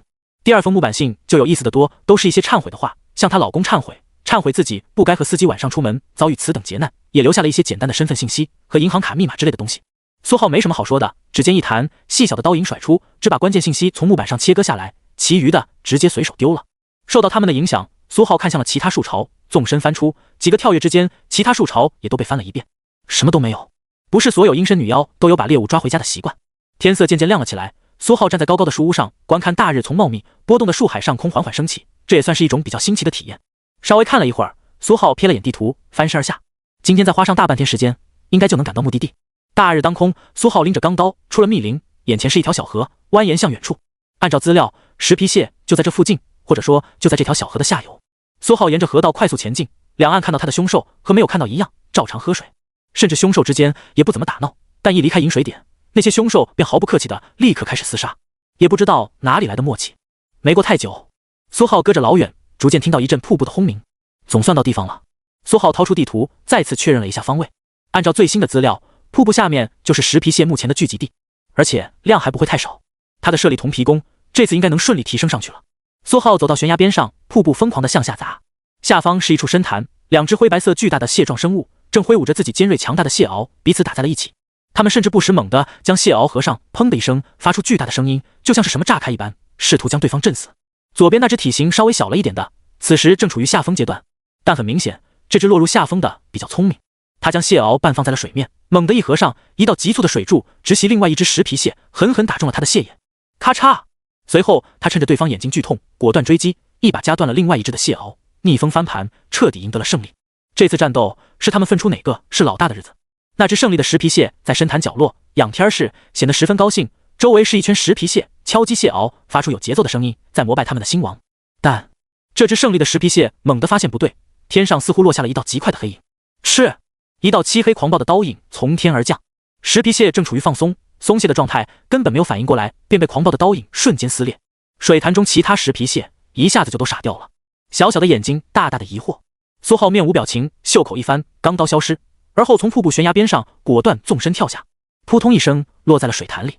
水潭中的石皮蟹还没有反应过来，苏浩袖口又一翻，狂暴的暴风影斩瞬间从袖口钻出，在水面之上疯狂席卷，咔嚓咔嚓，蟹壳飞溅，但数量还不够。苏浩瞥了眼水面漂浮着的尸体，快速暂存了他们的气血，而后一个用力潜入了水潭之中。石皮蟹这种生物最喜欢藏在水下了，只是刚潜入水中，苏浩看向水潭深处，眉头悄然皱起。苏浩暗暗皱眉，水潭底下石皮蟹果然很多，但大多数都是尸体，堆得密密麻麻，密布在水底，而且全都徒留大半个空壳，空壳的边缘显得格外锐利，一看就是刀伤。来晚了，这里之前被武者扫荡过。苏浩在水潭的水面下又搜索了一圈，残存的石皮蟹很少，随手将其解决。待吸收气血之力790点，石皮蟹。苏浩瞥了眼系统面板，其实也不少，好吧，还是挺少的。舍利铜皮弓吞噬，意念一动，几道消息接连弹了出来。你的舍利铜皮弓吞噬200点气血之力，进度正 50%， 修炼进度达到第6层 100%。 你的舍利铜皮弓突破至炼体7层，你的特性发生进化，初级铜皮，中级铜皮。你的舍利铜皮弓吞噬590点气血之力，进度正 59%， 修炼进度达到第7层 60%。 由于他的生命层次早就发生过提升，舍利铜皮弓提升上来并没有所谓的瓶颈，十分顺利。水中苏浩的体表散发着淡淡的黄铜的光泽，与之前的初级特性相比更加内敛。虚影空间那张人形铜皮体型猛地扩大了几分，他显得十分兴奋，整张铜皮不由得抖了两下，周围魔像风鹰女妖不满地瞥了他一眼，铜皮立刻缩了回去，就和之前没有突破一样。边上一尊玉骨虚影懵逼了，看了看铜皮，又低头看了看自己，显得十分委屈。现在整个虚影空间就剩下他一个初级特性。你的断玉白骨功十分自卑，悄悄努力修炼，进度正 30%， 修炼进度达到第6层 42%。 苏浩脑海里猛地闪出一条消息，苏浩一时间竟然不知道说什么。之前是内卷突破，现在是自卑修炼，他的这些武功明明能够自己努力，却还要他辛苦加点。摇摇头，苏浩又猛地扎进水潭。水底下的石皮蟹尸体呈现规律的摆放趋势，从水潭一直蔓延到一条宽阔的小河。苏浩打算到小河那边过去看看。从水潭游了出去，小河的水面一下子浅了不少。果然，河底还藏着零星几只石皮蟹，一连游出好几公里，苏浩才逐渐没有看到石皮蟹和蟹壳尸体的痕迹。随手加点，你的舍利铜皮弓吞噬250点气血之力，进度正 25%， 修炼进度达到第7层 85%， 还是差点。要是没有被扫荡掉，光这一个水潭就够把铜皮弓升到顶了。苏浩上了岸，气血蒸腾，浑身水气弥漫，没一会儿衣物全都干了。最后远远瞥了一眼瀑布的方向，苏浩掏出地图看了2眼，准备去下一个地点找豹骨蜥蜴去了。这里再找也不会有什么收获。但刚准备走，苏浩突然想到了什么，微微抬头，重新看向了瀑布，然后脚下猛点，身形直直冲了过去。这可是瀑布哎，瀑布后面不藏着点什么东西，也好意思叫瀑布？砰！苏浩连续在空中闪过3、4道虚影，最后一道猛然穿过瀑布水流，狠狠撞在了瀑布里面光滑的石壁上。右手气血灵爪狰狞，化作尖锐爪子，整条胳膊如同床母发出的巨剑，直接穿进石壁，嵌入其中。另一只手也是同样，苏浩化作了一只水壁虎，紧贴着石壁，认真搜索了一遍，一无所获，无奈松手。扑通！苏浩顺从瀑布巨大的水流一同砸入水潭之中，直接落在了水底，甚至将堆成堆的蟹壳撞散。重新浮出水面，苏浩抹了一把脸上的水，毫不意外。但苏浩又看向瀑布，瀑布后面没藏着点什么，总让他感觉不舒服。苏浩气血一提，腾空而起，又一次钻入水流之中。砰砰砰！双臂猛地用力轰击，没多久，一个不大不小的瀑布石洞出现，左右两边还写着对联：大环瀑福地，石蟹洞洞天。站在洞中，瀑布水流化作帘子，感觉倒是不错。苏浩袖口微翻，钢刀入手，随手几道刀影，风鹰女妖虚影也融入其中，刻印下了一门似是而非的刀法，带着几分刻印刀法和狂风快刀的路子。刀法最前还刻着几个大字：欲练神功，必先自宫。苏浩扫了一遍，觉得差点意思，又在外面卷了一些青苔糊在石洞墙壁上，任其自行生长。随后又看了一眼，才满意的点了点头。风鹰女妖虚影是圆满之上的刀法，他刚才又借了几分圆满的模式一刀斩的气息，刻印下的刀痕锐利狂暴，充斥着豪横强大，霸气威武，唬人的很。就是不知道日后有谁能如此幸运的闯进这座石蟹洞中。苏浩将钢刀收回，猛地一头扎出水帘，魔灵七顺踩在空中，没多久便落在了瀑布上方悬崖。接下来该去下一个地点了，距离不远不近，估计晚上就到了。苏浩拎着钢刀快速穿梭在丛林之中，大脑却放空了。他在思考要不要做几张藏宝图，不然得等到猴年马月才会有人找到他留下的宝藏。寒月如钩，呼！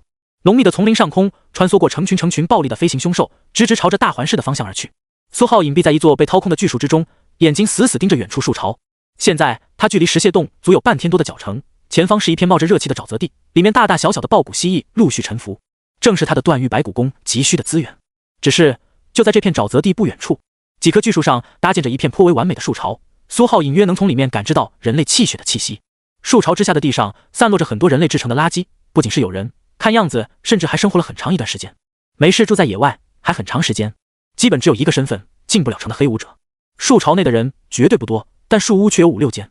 苏浩默默思索，决定等等，人应该还不齐，等人齐了在一起送他们上路，然后再安心的猎杀凶兽。咻咻！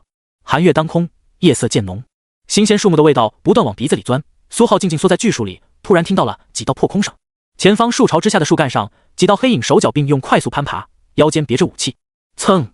黑影还没有完全爬到树巢，树巢内出来3个身材瘦削、容貌有几分相似的黑衣男子，他们眼睛倒吊着，瞳孔像是针尖，显得很是诡异。他们毫不犹豫拔刀向下猛地一砍，3道刀影贴着巨树的树皮，蹭蹭蹭的向下猛削，些许残枝和凸起的树皮化作齑粉向下洒落。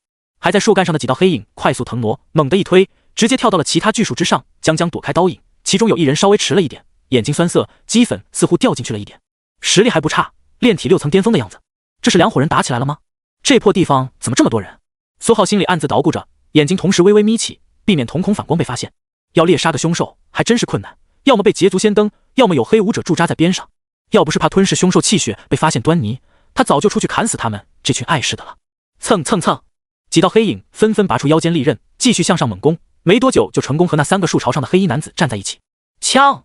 刀影横飞，几间树巢瞬间千疮百孔，甚至坍塌了2、3间。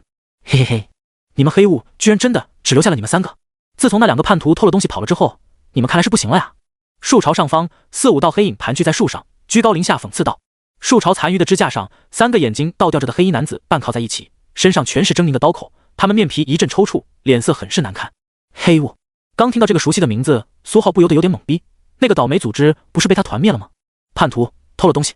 听到了后面，苏浩才缓缓明白了什么。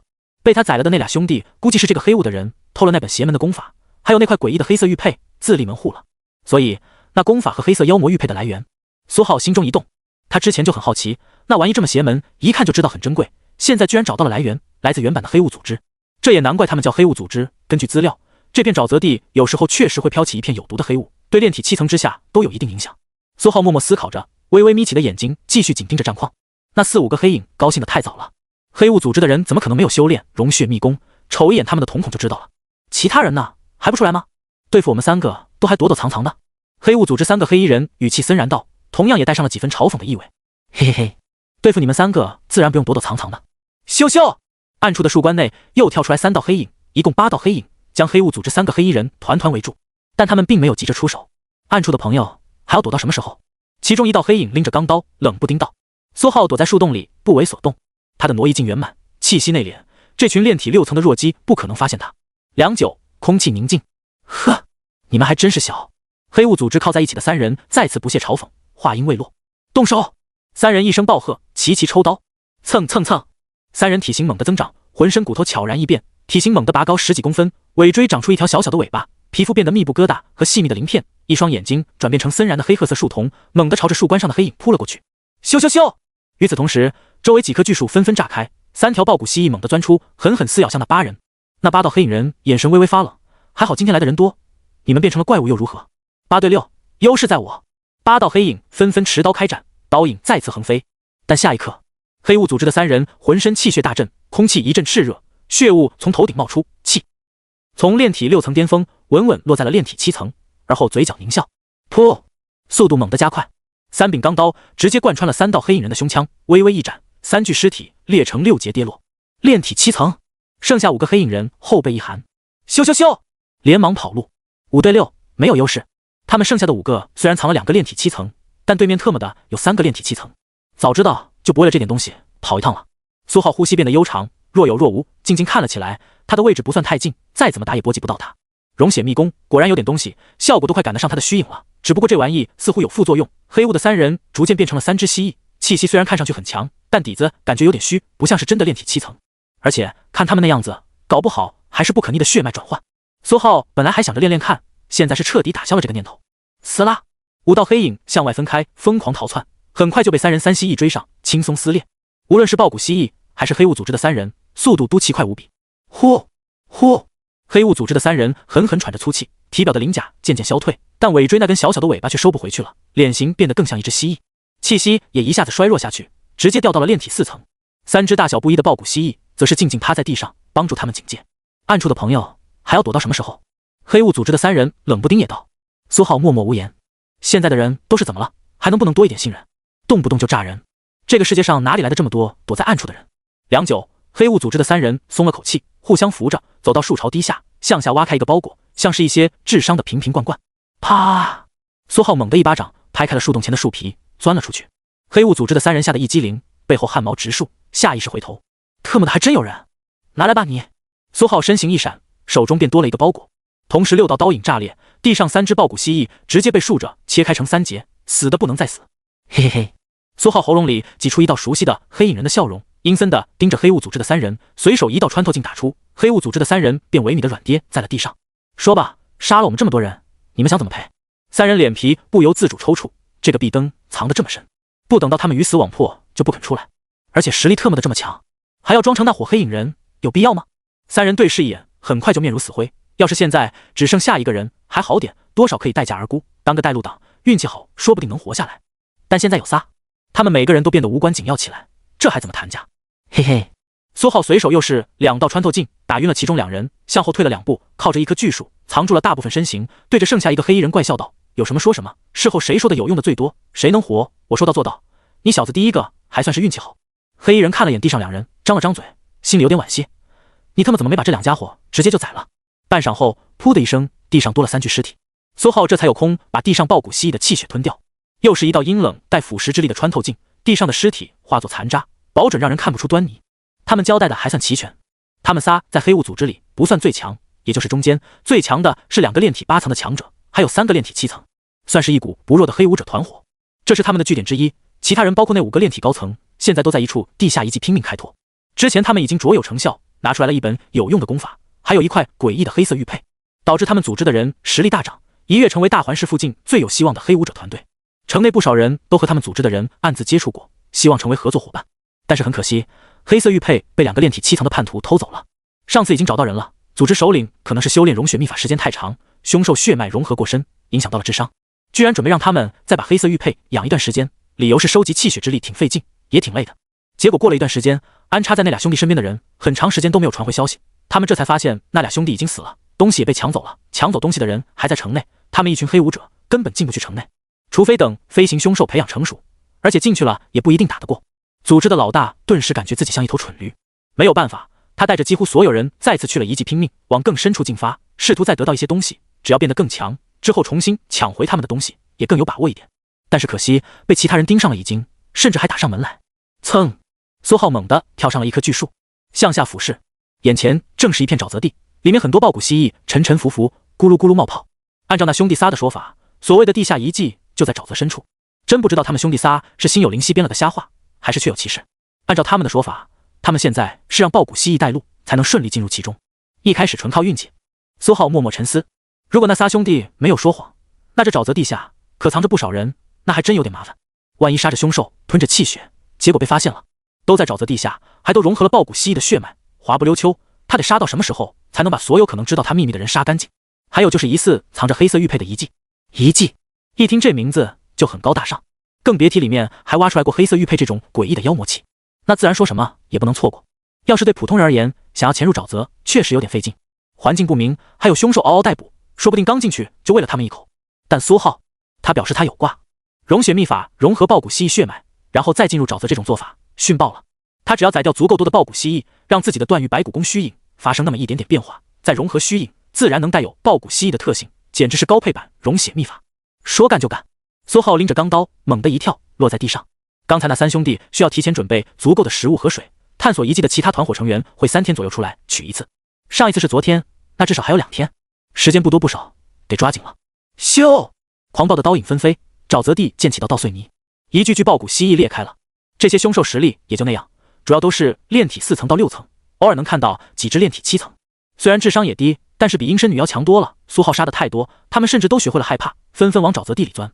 苏浩见了，眼神微微眯起，要是下钻的抱骨蜥蜴太多，跑到了那所谓的沼泽深处的遗迹附近，被那群人发现就不好了。苏浩毫不犹豫打开了系统面板，断玉白骨功第6层，进度 42%， 待吸收气血之力1062点，抱骨蜥蜴断玉白骨功吞噬。苏浩意念微微一动，又是数道消息弹出，你的断玉白骨功表示终于轮到自己了，疯狂吞噬232点气血之力，进度正 58%， 修炼进度达到第6层 100%。 你的断玉白骨功突破至第7层。你的断玉白骨功吸收抱骨蜥蜴特性，进化为凶蜥抱骨功。你的特性发生进化，初级玉骨，中级抱骨。你的凶蜥抱骨功疯狂吞噬830点气血之力，进度正 83%， 修炼进度达到第7层 84%。 苏浩脑中猛地涌现出一股记忆，他似乎化作了一只抱骨蜥蜴，在阴暗沼泽生活了很久，一道诡异的功法悄然在体内流转完善。呼！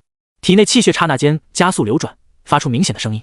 苏浩的骨骼渐渐变得炙热无比，像是火烧，又仿佛正在经历千锤百炼，一股爆裂的力量慢慢隐藏其中。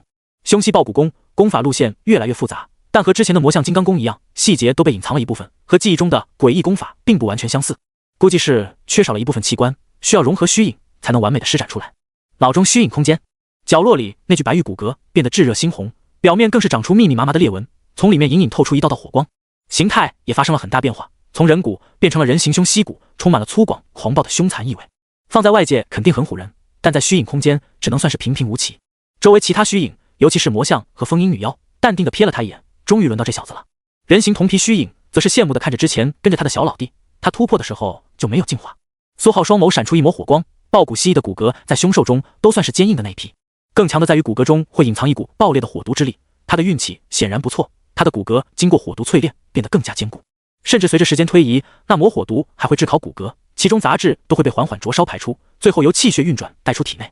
炼体进攻法一般来说都很纯粹，沾染上了其他特性很容易被废掉，但凶蜥抱骨功的抱骨恰恰很合适，那抹微弱的火毒之力刚好是点睛之笔。苏浩体内气血缓缓平缓下去，骨骼也达到终极特性了，力量、骨骼、表皮3种特性都达到了终极。苏浩一下子感觉自身力量和谐不少，这是一种很难用言语描述的感觉，大概就是不再头重脚轻。夜空中沼泽地依旧咕噜咕噜，但是表面的抱骨蜥蜴却都看不见了，基本全钻到下面隐藏了起来。苏浩毫不犹豫，虚影空间中的爆裂人形蜥一股虚影瞬间融合到体内气血，尤其是骨骼之中。咯吱咯吱，苏浩身形缓缓拔高一截，眼瞳变成黑色树瞳，看起来冷漠森然，体表皮肤变得坚硬顺滑不少，尤其是体内骨骼，火毒之力猛地旺盛起来，不断燃烧炙烤，他感觉身体一下子炙热起来。凶蜥抱骨功的完整功法更是疯狂运转，路线复杂很多，更多了流进了骨骼，比常规状态一下子强出数成。他的骨头之前就已经能断玉碎铁，现在恐怕能很轻松将其碾成齑粉。罗一静放开，气血不再被锁在体内。轰！灼热的气浪滚滚，一下子轰了出去，一股明显的爆骨蜥蜴的气息扫向四周，强大凶悍。沼泽中咕噜咕噜传出了好奇的异动，几只爆骨蜥蜴悄悄钻出半只眼睛，看向苏浩的方向。但下一刻，他们眼神充满了迷惑。这是个啥？他们种族什么时候出现了一个这么丑的？光秃秃连鳞片都没有。苏浩手中钢刀咻的一声收回，一步踏出，直接出现在了沼泽地的上空。随着重力作用，扑通，苏浩直接没入了沼泽之中。黑暗、湿滑、冰冷，恰好中和了体内那股炙热的力量。快跑！不要停下！有个杀蜥凶残。苏浩耳朵微动，一股丝丝的声音传到耳朵里。气息牵引，苏浩感知到沼泽中他的不远处，一只大概炼体6层巅峰爆骨蜥蜴不断发出声音，有点急促，似乎正对着他说话，并且不断摆动尾巴，试图让他跟着深入沼泽躲起来。还有意外收获，融合虚影居然能听懂蜥蜴讲话，他这是把我当成了同类了吗？不过讲不出来。苏浩试图鼓动舌头，很难发出这种丝丝的声音。苏浩在沼泽中轻微一动，便跟着那只爆骨蜥蜴钻出很远。他居然感觉在沼泽里活动十分畅快，好像融合凶蜥爆骨虚影之后，他天生适合泥潭。没多久，苏浩渐渐到了沼泽深处，绕过复杂的路径，来到一片挤满了爆骨蜥蜴的地方。周围丝丝的声音一下子多了很多，四处都挤满了爆骨蜥蜴。这只好惨，还是残疾，尾巴都没有。岸上凶残，应该掉了。强，小心挨揍。爆骨蜥蜴们交头接耳，有的惶恐不安，有的就淡然很多，甚至有空指指点点。很明显，那个残疾说的是苏浩，但也有惧怕苏浩的，毕竟他身上的气息一看就知道是炼体高层的蜥蜴。而那只带着他到这边的蜥蜴已经走了，估计还在不断通知其他同类去了。苏浩感觉他可能变异了，感觉还挺聪明。苏浩缩在角落里，平静地观察着。黑色树丛在沼泽地里能微弱地看清气息，大部分爆骨蜥蜴都很正常，但也有少数很奇怪。仔细地盯着四周，大概有7、8只，偶尔还会突然消失，然后没多久再突然出现。苏浩仔细盯着那7、8只爆骨蜥蜴，悄悄前进，但看起来就像是无意识的随意游动。只不过越来越靠近那7、8只凶蜥消失的方向。小三说岸上来了武者，在疯狂地猎杀他们。刚才还有异动，树巢那边死了不少人。我们会不会被发现？放心吧，沼泽这么多凶蜥，炼体高层的不计其数，他们是我们天然的屏障。也是，这些人也就敢在岸上摆谱了，一下沼泽怕不是给凶蜥们加餐。老大给的这本功法真是太神奇了，居然能让我们融合凶蜥血脉。脚下传出一阵细密的声音，苏浩悄然看了过去，什么都没看见，全是沼泽。脚一甩，边上一只傻乎乎的凶蜥瞬间朝着声音的方向冲了过去，噗的一声，像是穿过了一层水面，这只凶蜥直接消失不见。苏浩心中一动，往后退了一段距离，但是死死盯着那个方向。这就是遗迹入口。没多久，又是噗的一声，那只凶蜥原封不动被丢了出来，一道细碎的声音骂骂咧咧，特么的吓我一跳，我还以为有武者打上来了，突然好一条黑影。又是一道陌生的声音，这是第4个人了。苏浩躲在边上默默数着，看来入口处至少有4个人。但盯了一会儿，苏浩果断后撤，在沼泽里巡查起来。逛了好一圈，其他地方的凶蜥都不多，零零散散，就这入口处最多。估计这所谓的遗迹就这一个入口，不然为了安全起见，其他地方肯定也会引一些凶蜥盘旋。那就好办了。苏浩重新回到遗迹入口不远处，静静蹲守。融合凶兽虚影比融合妖魔虚影要轻松很多，几乎不会有任何不适感，也没有气血被抽空的感觉。可能和他突破炼体7层用的是妖魔气血有关，气血质量比较高。这种状态他能坚持很长时间。他现在有2种选择，一种是直截了当冲进去就杀，全杀干净，这所谓的遗迹就是他的；另外一种自然是苟起来。按照刚杀的那3个黑雾组织成员的说法，遗迹里的人需要3天出来取一次食物，说明他们的食物储备撑死就3、4天。等他们没吃的，派人出来取食物，出来一个杀一个。里面的人是在破解遗迹，消耗肯定很大。5的气血挥霍起来容易，补充起来可难，没有足够的食物根本支撑不了多久。时间长了没有吃的，武者甚至会比普通人更饿，除非他们愿意降低境界维持基础生命，那样当然能坚持更久，但也会越来越弱。保险起见，当然是这样更稳妥。温水煮青蛙，反正他也得在这里猎杀凶兽，提升功法。苏浩决定选择稳妥一点的方式，毕竟这所谓的遗迹还不清楚里面是个什么路数，万一不小心翻船，那就有点可笑了。苏浩缓缓游荡，契机一直锁定遗迹入口的位置，只要里面有人出来，第一时间就能发现。随后他贴近了一头凶蜥，一道穿透镜隐蔽的掠出，凶蜥一僵。你的凶蜥爆骨功发现，否，暂存。那只凶蜥一下子变得衰老起来，尸体透着一股衰败的气息，甚至肌肉也变得格外松弛。苏浩则是悄悄游开，远离这具尸体。很快，这是死掉的凶蜥就被其他凶蜥发现了，一阵嘶嘶声响起。哟，老死了，年轻老死，命短，体质不行。咔嚓，一只凶蜥游到了边上，一口咬了上去。噗，噗，直接吐了出来，口感差，老死！我试试，又一只凶蜥游过来了，咔嚓，噗，确实难吃，老死！这只凶蜥也吐了，一眼鉴定为老死，这辈子没吃过这么难吃的尸体，连木头都比不上。我记得年轻应该猝死。另一只凶蜥不信邪，也过来了，一口咬了上去。没多久，其他凶蜥也听到了消息，纷纷来尝试。很快，这具凶蜥尸体荡然无存，只剩下一些碎渣混合在沼泽里。苏浩人都傻了，这群凶兽貌似不是很正常。当然，这里就他是人，可能不正常的是他。老死的凶蜥的事情很快就被遗忘。部分凶蜥见岸上没有了动静，甚至蠢蠢欲动，打算游上去。苏浩也跟着游上去了，一道引刀斩悄无声息附着在沼泽表面，等他离得远远的，直接爆发，当即砍死了一只。其他凶蜥连忙吓得往沼泽深处钻。苏浩毫不客气，立刻游过去收割气血。裂开的凶蜥尸体缓缓下沉，其他凶蜥也蠢蠢欲动。不着急，让他先吃，他残疾。一只好心的凶蜥甚至挡了挡其他凶蜥，让苏浩先吃。苏浩只能在心里默默感谢他，打算最后干掉他，让他多活一会儿。但等苏浩游开，尸体还是完整的，一口没动。其他凶蜥虽然疑惑，但毫不客气，冲了上去。噗噗噗，一连串的狂吐声音传出。难怪不吃，老死，难吃。大部分凶蜥又重新回到最深处，也就是遗迹入口那里。毕竟那里蜥多，个个都是蜥才，说话又好听。但也有些头铁的，喜欢潜在最下面，到处游，偶尔上去冒个泡。苏浩都是悄悄跟上去，一刀一个。引刀斩爆发的时候，他早就游得远远的，有充分的不在场证明。只是一群凶蜥围上去啃食的时候，他跑得比较快而已。时间缓缓过了好几个小时，沼泽深处，一群豹骨凶蜥议论纷纷，甚至有点恐惧，不时颤抖，因为一则流言在他们中蔓延开来：沼泽神秘凶残，喜欢拔蜥尾巴，被它吃掉，尸体完好无损，但变难吃，没有气血。几只豹骨蜥蜴围在一起讨论，还会用可怜的波动看向苏浩这边，但同时也有点羡慕，因为苏浩在他们眼里是唯一一个被那神秘存在盯上，但是没有死掉的。只不过尾巴没了，鳞片也没了，有点难看，以后可能没西药，还不如死了。来自凶兽原始且朴素的价值观，苏浩表示并不认可他们的话，但也只是平静的偷听，没有反驳，毕竟他是个有素质的人。外面零散的凶蜥都被他弄死的差不多了，现在就剩下这一群了。那7、8只格外安静的豹骨凶蜥就潜伏在这群里面，或许是听到了流言，想要通风报信。但在马上接近遗迹入口的时候，一道微弱的引刀斩在遗迹入口处瞬间爆发，直接将其砍死。周围的豹骨凶蜥一下子就不淡定了，那则流言在各自心底爆发，恐惧蔓延，纷纷疯狂逃窜远离。苏浩平静地游了过去，又平静地游走，还是一口没吃。他这段时间可不是吃素的。遗迹入口不知道被他藏了多少暴风影斩，只要里面的人出来，有一个死一个。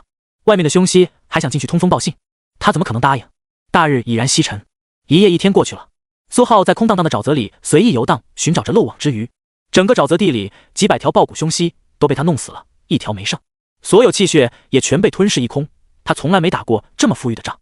苏浩换出系统面板，凶蜥豹骨功第7层进度 84%， 待吸收气血之力3744点，豹骨蜥蜴足3744点气血之力，换算成气血丹至少75颗，价值2000万联邦币，这也就10几个小时而已。苏浩一摆腿，身形猛地向前窜出，逐渐远离沼泽最深处的遗迹入口，直到触碰到了沼泽边缘，才缓缓停下。他的挪移镜全力发动，将所有气息死死锁在体内。此时他就像是和沼泽完全融合在了一起，这也是为了避免突破造成气血波动过大，万一被察觉到了就不好了。但又不能跑太远，遗迹入口有人出来了也不行，他得盯着。一切准备完成，苏浩盯着面板，毫不犹豫选择加点。凶蜥豹骨功吞噬气血，一条条消息闪烁。你的凶蜥豹骨功欣喜若狂，吞噬160点气血之力，进度正 16%， 修炼进度达到第7层 100%。你的凶蜥豹骨功突破至炼体8层。你的凶蜥豹骨功迫不及待吞噬1980点气血之力，进度正 99%， 修炼进度达到第8层 100%。你的凶蜥豹骨功突破至炼体9层。你的凶蜥豹骨功毫不犹豫吞噬1600点气血之力，进度正 40%， 修炼进度达到第9层 41%。苏浩记忆中自己又化作了一只狂暴的凶蜥，四处捕食猎杀。狂暴的凶蜥体内诡异的功法运转得越来越快，路线也越来越复杂，隐藏在骨骼深处的火毒之力甚至一下子旺盛起来。滋滋，映照在现实中，苏浩的皮肤一下子通红。烫！骨骼深处的火毒之力越来越旺盛，一缕缕杂质清晰的被烧成晶，一根根骨骼甚至开始晶莹剔透起来。狂暴的火毒之力也开始试图外溢，但刚出现苗头就被挪移镜死死困在骨骼之中。气血运转的速度也越来越快，但依旧没有造成丝毫外溢。唯一的副作用是苏浩全身都觉得无比滚烫，阴冷的沼泽都没有办法令其降温，附近的沼泽反而咕噜咕噜开始冒泡，像是被煮开了。直到过了半个小时，一切才缓缓平复。虚影空间，凶蜥豹骨虚影并不在，此时还在融合状态，但其他虚影或多或少感知到了变化，尤其是魔像虚影眼神一下子变得凶厉起来。凶息爆骨功瞬间突破至炼体9层，一跃成为苏浩境界最高的一门炼体功法，第一次反超魔象金刚功，这让魔象金刚功十分不爽。你的魔象金刚功表示不满，奋发图强，进度正 20%， 修炼进度达到第8层 90%。你的舍利铜皮功表示羡慕，意思意思，进度正 1%， 修炼进度达到第7层 86%。苏浩看到了2条突然跳出来的消息，略微有点懵逼。魔象金刚功很好，很有精神，知道奋发图强，苏浩很欣慰。但舍利铜皮功这是几个意思？还一丝一丝虚影空间，那铜皮虚影甚至半瘫在地上，在打瞌睡。苏浩真想一棍敲他头上。你这个修为，你怎么睡得着觉？苏浩直接命令风音女妖让他叫醒铜皮虚影，用什么方式都行。片刻后，铜皮虚影瘫在地上，生无可恋。你的舍利铜皮功经过暴揍，痛定思痛，进度正 2%， 修炼进度达到第7层 88%。虽然少了点，还挺有用。苏浩决定没事就让风音女妖好好教教他们怎么做武功，除了让他们自己内卷，还得加上适当的鞭策才行。明明可以自己修炼，还总等着他加点，太偷懒了。苏浩将注意力从虚影空间转移了出来，重新游到了沼泽最深处遗迹入口附近。低声的窃窃私语依旧不时响起。老大，你说外面怎么样了？那武者应该走了吧？好久没听到有豹骨蜥蜴进来通知消息，叫一只进来问问不久知道了。嘶嘶嘶嘶嘶，一股熟悉的嘶嘶的声音响起，意思很简单，有戏吗？进来一只。苏浩倒是没想到黑雾组织这些成员还掌握了一门外语，他的舌头构造不行，根本发不出灵活婉转的凶蜥语。或许他们异化的比较严重，融血秘法没有全力爆发，舌头就已经凶兽化了。半晌没有动静，里面几个人有点怀疑人生。老大，没影啊，是不是出事了？老四你想什么呢？几十只炼体高层，上百只炼体中层的豹骨蜥蜴，又在沼泽主场，能有什么事情？谁能有这实力，毫无动静就群灭了他们？那道有点沧桑声音，疑似是看守遗迹入口的几人中实力最强的那一个，话语权很重，只是稍微开口，老四那道有点担心的声音就不言语了。不过没有回应，确实有点不对劲。老四你出去看看先，放心，你躲在凶蜥群里，不会有事情的。苏浩听完嘴角一抽，这老大真溜，先说没事，又骗人出去探查。啊，老大，老四很明显不乐意，他虽然智商低，但不代表他傻。磨磨唧唧，去你的吧！一道猛踹的声音传出，遗迹入口处几块黑影凭空钻了出来，血液顿时弥漫。苏浩平静的一挥手，穿透镜瞬间将尸体腐蚀成齑粉，血腥味一下子没了，也不再向四周蔓延。入口密密麻麻，全是他的暴风影斩。还想出来探查？抱歉，你们出不来了。老四，怎么样？入口处那沧桑的嗓音问道。苏浩看向遗迹入口处，突然想到了什么，嘴角略微咧开，气血控制喉咙，一抹和老四音色极为相似的声音被挤了出来。老大快出来，那武者被弄死了，掉了好多气血丹，豹骨蜥蜴正在疯抢呢。苏浩右手一翻，一颗气血丹钻了出来，随手捏碎成2半，其中小块一抖，便钻入了遗迹入口。我去，老大还真是！遗迹入口顿时传出兴奋的叫声。老四，你给我留点！老三，沧桑的声音话音未落，几块黑影再次钻出。苏浩右手一甩，又是一道穿透镜，血腥味还没有弥散，便瞬间消失。解决俩了。苏浩盯着遗迹入口，表情变得平静起来，喉咙里却不断变换声音。你别和我抢，那是我。老四，你慢点。入口内又有一道声音按捺不住了。老大，那我也先。气血丹对他们黑武者来说可是稀罕物件，他们黑武者没有丹师，也没有资源，很难搞到气血丹。但气血丹，尤其是高品气血丹，对修炼很有帮助。密密麻麻暴风影展悬在遗迹入口，没多久，几块黑影再次钻出，还没来得及完全裂开，便瞬间被苏浩的穿透镜腐蚀消解血腥味，避免传到遗迹入口之内。3个了，这个应该是老二。入口总共就4个人，现在应该就剩下那个老大了，不知道他会不会出来。按理说，修炼了融血秘法的武者被凶兽同化，都应该没什么脑子才对。苏浩默默思索，喉咙里又多了一道老二的声音。操！半晌后，一道心动和纠结的声音响起，一个沧桑的男子也钻了出来。只是刹那间，他就觉得不对劲，怎么这么冷？他感觉身体仿佛被切开了一样。呵，喉咙里冒出血沫，他瞬间意识到了什么，眼中浮现出一抹恐惧。苏浩挥了挥手，带着阴毒之力的穿透镜瞬间涌出，将尸体腐蚀，全解决了。入口应该没人了，等，还是进去看看。苏浩思索了片刻，最终还是一甩腿冲了进去，如同穿过一层看不见的水膜。苏浩瞬间落地，嗡，微微一震，阴毒、火毒之力同时调用，浑身上下重新变得干净清爽起来。这里是一条狭小的灰色走廊，通体由灰色砖石铺成，边上放着一张石桌，上面摆着一些吃食，周围零散的放着几把石椅。紧挨着桌子的不远处，也是走廊的深处，是数不清的用来警戒的铃铛，用线悬挂着，铺了好几层。只要随便拿个东西一砸，稍微动动，清脆的声音就会响起，里面的人会瞬间警觉。还好之前没有直接冲进来。苏浩瞥了一眼铃铛，他们的警戒措施还是挺到位的。身后的入口处是一块灰色圆形光幕，刚才他就是从这里钻进来的。这光幕给他一种很熟悉的感觉，就像是大环武馆的武库，出去的时候就得穿过那层白色光幕。稍微看了2眼，苏浩便不再留意，一眼就知道是他不懂的技术，以后到了武大可能会学吧。走廊的尽头全都被铃铛挡住了，苏浩伸手挪移镜瞬间蔓延，死死缠绕在所有的铃铛之上。他缓缓前进，被细线串起来的铃铛纷纷向着两边避开，直到他完全通过，半点清脆的声音都没有发出。穿过那一整片铃铛之后，空间缓缓变大起来，两侧墙壁逐渐宽广，走廊的尽头还有一扇高大的灰色巨石大门，门上有半个人正扒拉着大门边缘，死死盯着苏浩。苏浩瞥了一眼，差点一刀劈了过去。这是个浮雕，这扇灰色巨石大门上刻了一个浮雕，还上了色，是一个女人的模样，看起来和真的一样，尤其是那动作，扒拉着门的边缘，像是在从门内探出头看向外面一样。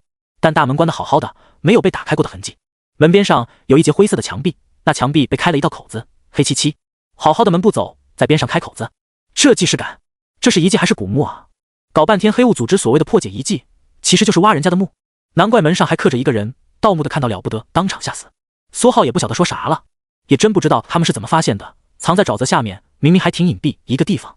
那口子的边上放着很多蓝色箱子，苏浩瞥了一眼，全是各种食物和水，估计是里面不方便，就全部堆在了这里。苏浩毫不客气，穿透镜直接发出，一道道阴毒之力隐藏没入了食物和水之中。他之前是打算饿死他们，等他们弹尽粮绝要出去找吃的，守在外面一个个弄死，之后再小心探索这古墓，也能避免贸然进来一通乱杀，中了这里面的陷阱，十分安全保险，无非花上个3-5天而已。但现在他们居然堂而皇之就把吃的堆在这里，那他不进行一点操作，简直就是对不起他们的信任了，还不是一般的对不起。阴毒之力可不是一般人能发现的，至少地下暗间那本书上带着的阴毒之力，这么多人经手都没有被发现端倪，更何况苏浩还叠加使穿透镜直接将阴毒之力透入了食物最里面。接下来还是等了。苏浩最后瞥了一眼灰色石门边上那黑漆漆的洞口，毫不客气的转身就走。谁知道里面藏着什么机关和暗手？没有人他还能闯一闯，明知道里面有人还往里面跑，那就是找死。苏浩重新退入沼泽之中，安静的等了起来。几个小时后，声音很微弱，机不可闻。哎，他们4个人呢？可能去拿搜集食物吧，他们之前不是有通知说是上面来武者了，收集食物，那哥仨都凉了。管他们呢，外面这么多豹骨蜥蜴，很安全了，先吃吧。换班没多长时间，饿了，机关太多了，根本就没什么有用的东西。希望接下来这段时间一切顺利。进食的声音陆续响起，接下来那当然顺利了。苏浩平静地想到，这2天过后，你们将是一片坦途，再也不会有任何烦恼、困惑、痛苦、纠结、疲倦。我差点都羡慕了。窸窸窣窣的进食的声音消失，换了一批又一批的人，一次3-5个，足足有10几个，全吃了一遍。苏浩平静地待在沼泽里，躲在遗迹入口边上，丝毫不着急。隐藏的阴毒之力会随着食物的消化融入他们全身，等他们发现端倪的时候，早就凉了。又过了2个小时，里面没有了半点声音，但苏浩也并不打算进去，凡事都有个万一，万一被他们发现了呢？他们要是一个人都没吃，但全装作吃了的模样，所有人都守在那灰色砖石走廊里，等着他进去，再一刀劈死他。苏浩向来不但用最深的恶意揣测他人，因为换成他肯定会这样做，所以不着急，看谁能耗。反正食物被他动过手脚，吃了就死，不死也重伤，不吃那就饿着，饿的时间长了，腿软了，出来一个杀一个，怎么都是他赢，无非花点时间而已。转瞬3天已过，苏浩刚吃完一头飞鸟，就立刻重新潜入了沼泽深处。遗迹入口处，暴风影斩不时被他补上一道，里面依旧没有任何动静。这显然不正常，因为黑雾的人3天会出来取一次食物，现在3天早就过了，所以里面的人现在要么死没了，要么就和他猜测的一样，正等着他呢。饿了3天也差不多了。苏浩默默思索，这3天他也没有闲着。苏浩游到遗迹入口处，手里拎着钢刀，噗的一声将钢刀刺入水膜一般质地的入口处。灰色石砖通道内，一只手掌捏着一柄钢刀，猛地一挥，是仰视了整整3天的暴风影斩，狂暴的轰杀出去。这一刀他自己都挡不住。而后苏浩立刻抽回钢刀和手臂，静静听了起来。特么的，里面隐隐传出一道怒骂、惨叫和暴风影斩切割尸体的声音不绝于耳，还真有意外收获。但苏浩毫不意外，毕竟也不能真把别人全当傻子，他们一批一批的吃，总有前面吃了不舒服告诉后面的人的。手中钢刀随手一丢，苏浩袖口一翻，又拿出一柄钢刀，这把也养了3天，老样子，极快的将其中的圆满之上的暴风影斩爆发。苏浩收手丢刀，再次拿出一柄新的，别的不多，他就钢刀多。他的功法恢复气血可快，圆满境界的仰视一刀斩，最多同时能养5把刀。现在他还有2把存货呢。苏浩平静地看向通道入口，连续3道仰视过的暴风影斩将里面离了一遍，里面现在是彻底没了动静，连惨叫都没有，所以现在可以进去了。苏浩拎着另一把酝养过的钢刀，直接钻了进去。进去的刹那，苏浩屏住呼吸，没有留手，没有犹豫，暴风影刀斩爆发，刀影融合风鹰女妖虚影掠出，狂暴的摧毁撕裂的沿路的一切。苏浩这时才看清，整条灰色砖石通道千疮百孔，已然染了新的颜色，已经不能称之为灰色通道。地上和墙壁上粘着密密麻麻的碎块，没有一个活人。显然之前确实有人就在这里蹲守他，不少兵器碎片也溅在墙壁上。而看地上的量，差不多确实有10几个人，只是刀影狂暴，杀伤力太大，不好统计具体数量。原先的铃铛幕布也没有了，苏浩可以直接看到通道尽头。那扇巨大的灰石巨门上刻着4道肆虐的刀痕，上面的半个人影甚至被削掉了一部分，但刀痕不是很深。显然那扇灰石巨门也不是那么简单。角落里的蓝色箱子碎了一地，地上湿哒哒的，还有不少食物碎渣散落一地。但相比苏浩第一次见到那些食物的时候，量少了一部分，还是有人中招的。不过那些阴毒之力消散了，不然苏浩也能通过阴毒之力来判断有多少人吃了，多少人中招，就是不知道里面还有没有活口。苏浩看向尽头处巨门边墙壁上那被挖开的小小的黑漆漆的口子，脚一跺，魔灵7瞬爆发，苏浩极快靠近通道尽头，手中钢刀也没有闲着，直接扫出。又是一道酝酿过的爆发银斩钻入了墙壁上的那道口子中。苏浩随手换刀，站在了边上静静听了起来，没有动静，银斩像是直接劈在了什么墙上，狂暴的将墙壁轰得4溅碎渣，甚至一股淡淡的烟尘顺着墙壁角落的口子冒了出来。那没什么好等的了，苏浩瞥向墙壁上的口子，果断钻了进去，就算里面有人也没几个。里面是一片4方形空间，正对面有3条通道，不知道通到哪里。四周墙壁上刻着复杂的浮雕，有人，有凶兽，有妖魔，有的涂色了，有的没有，看上去还挺好看，和真的一样。苏浩能清晰看见进来的口子的斜侧方墙壁有一道清晰的银斩肆虐过的痕迹，刚才就是斩在了这里。里面确实没有活口，甚至感知不到有活人的气息，但距离苏浩不远处的地面赫然有着几团被阴毒之力腐蚀成渣的痕迹，很显然是之前吃了食物死了的人，死得很惨。苏浩就站在4方形空间角落，气血涌动，左手化作利爪往墙上一插，一块灰色石砖碎块被捏在了手里，随后猛地一丢，砸在了4方形空间的地上。投石问路，很正常的操作。他也是第一次跑到这种地方来，没有经验，多少得小心点，下次再跑别的目的，或许就能熟练很多。没多久，4方形空间的地上几乎都被砸了一遍，墙上刻着的壁画也是被狠狠砸了一遍。没有机关，但有意外收获。苏浩发现最右侧墙壁上一个雕刻的栩栩如生的蜥蜴凶兽，居然是真的，跑墙上装浮雕也算是挺厉害的操作。苏浩也懒得拷问他了，直接给了他一个痛快，修炼融血秘法，彻底修炼成凶兽，还是比较罕见的。是的，那头凶兽不是凶兽，是人。融合凶兽血脉特别深的人，已经完全看不出人形，就像是真的豹骨蜥蜴一般。随手一道刀影，苏浩切开了地上豹骨蜥蜴的尸体。这尸体实力也挺强，大概炼体8层巅峰，不知道和黑雾组织的那2个炼体8层的老大有什么关系。但和外面的凶兽不同，他没有在这具尸体上得到任何气血，就和之前弄死的那些武者一样。尸体上的气血以一种诡异的方式溢散在天地间，无法被他的武功截留。苏浩看了看被切开的尸体，果然外表很像是正常的凶兽，但内质依旧是人类武者，运行的功法也是正常的功法。苏浩也搞不懂人类武者和凶兽到底有什么不同，凶兽的气血就不会如此诡异的溢散，像是有什么东西在抢一样。或许以后到了武大会知道吧。苏浩摇了摇头，放下好奇心，重新看向了这片空间深处的3条通道。通道有点幽深，里面没感觉有武者的气息啊。苏浩低声喃喃，声音清晰回荡在通道中。最中间的通道是和外面一样的灰色砖石铺就，两侧墙壁上密密麻麻都是各种千奇百怪的浮雕，越往里越宽。最深处也有一道和外面一模一样的石门，只是石门上没有人影。左侧的通道和中间的差不多，但看上去破败很多，落灰也很多。两侧浮雕和砖石有被击碎的痕迹，地上全是碎渣。最深处的石门被破开了一半，隐隐能看见里面。右侧通道外面的地上有些纷杂的人类的脚印，也有看上去和蜥蜴脚掌一样的印记。往里看，由外到里大概有一半都是破破烂烂，墙上浮雕几乎破碎，千疮百孔。而最里面那半截一直到最深处的石门则都是完好无损，浮雕也崭新如故。苏浩目光朝里扫视，在通道中间的位置的地上看到了一个大坑，斜着朝里，边上堆着一堆碎石，看上去像是有人想从这里开挖，一直挖进去一样。苏浩也吃不准这里是什么路数，但大概猜到了一点。3条通道，一条被黑雾的人解开了，一条解了一半，剩下中间的那条则是动都没动。解开一半的那条，他们可能遇到什么难点，也可能想偷懒，想着直接绕开。苏浩从地上捏起一块碎石，朝着右侧通道猛地一掷，咻！碎石穿过通道，直接砸在了大门上，发出一声闷声，反弹到地上跳动了几下，一路没有惊起任何波澜。咻咻！又是几颗碎石，这次砸在那些完好无损的石壁上，但也是一样，没有任何动静。苏浩稍微瞥了眼，并不意外，转身又看向了身后的尸体，脚一勾，尸体飞起，猛地一踹，尸体径直飞入右侧通道内。前半截依旧毫无波澜，但尸体到了那完好无损的半截通道，墙上浮雕突然异动起来，一只石爪猛地探出，噗的一声，直接穿透尸体。而后石爪猛地收回，尸体被带着向着浮雕靠近，一只恐怖大口突然张开，将尸体吞了进去。眨眼间，一切风平浪静。墙上浮雕回到原位，唯有条条鲜血向下流淌，但流了没多久，甚至没有淌到地面，鲜血像是被墙壁吸收了般，缓缓消失不见。苏浩目光微冷，看着那浮雕，它也像是一只凶蜥，但看上去狂暴很多。从它像里，墙上还有很多类似的浮雕，有的像是阴身女妖，有的像是蛮象，但最多的还是凶蜥。速度有点快啊！苏浩默默思量，刚才那浮雕的出手速度比普通的炼体9层都强上几分，而同样的浮雕，墙壁上还有几十个。苏浩向后退了2步，转身回到进入这四方形空间的那口子前面，手中钢刀轻轻一挥，一道暴风影斩悄无声息潜藏在了正下方地面，有任何人或者物体经过都会直接爆开。重新回到3条通道前，苏浩在每一条通道入口都悄然留下了密密麻麻的刀影，而后直接走进最左侧的通道。这条通道墙上浮雕已经全被破坏，石门都开了，应该是安全的。先进去看看吧。苏浩依旧低声喃喃，声音很轻微，但清晰地传了出去。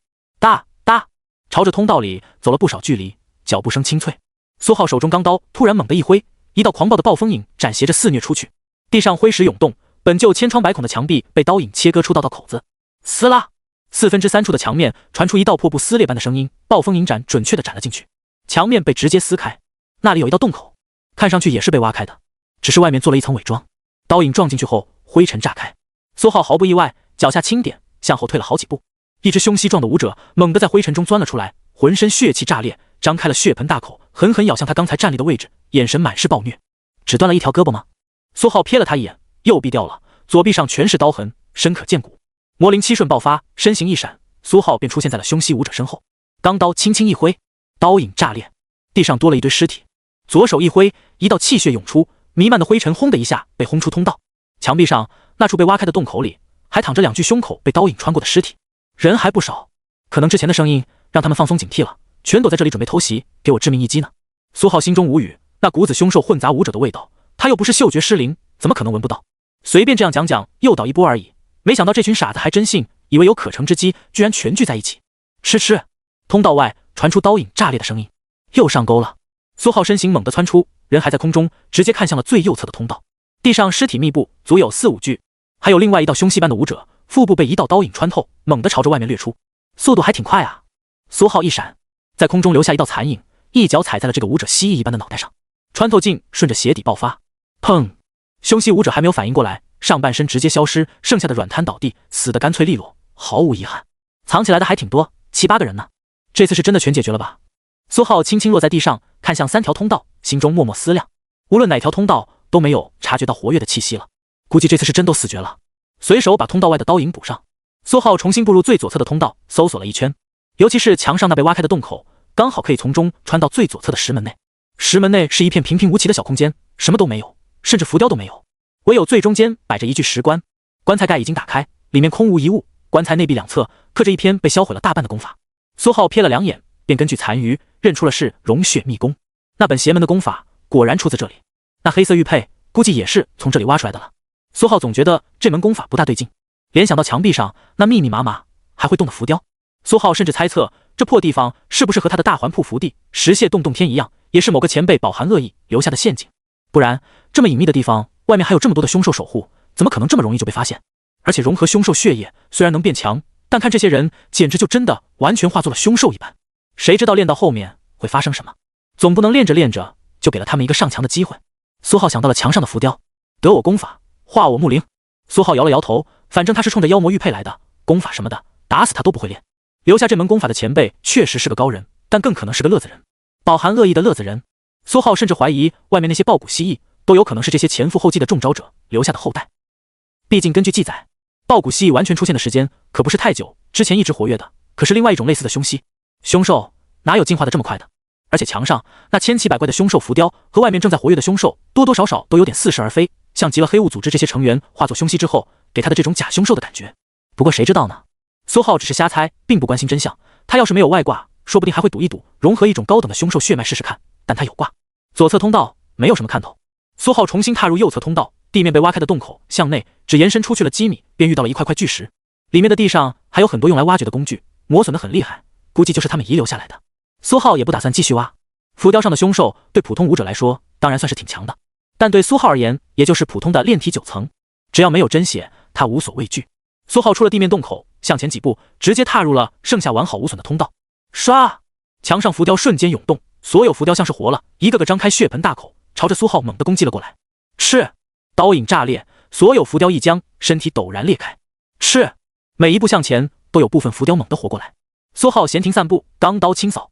没多久，困扰黑雾组织许久的整条通道都被打通，石门上的浮雕全都消散无踪，碎渣满地。毕竟最强的也只是炼体9层而已。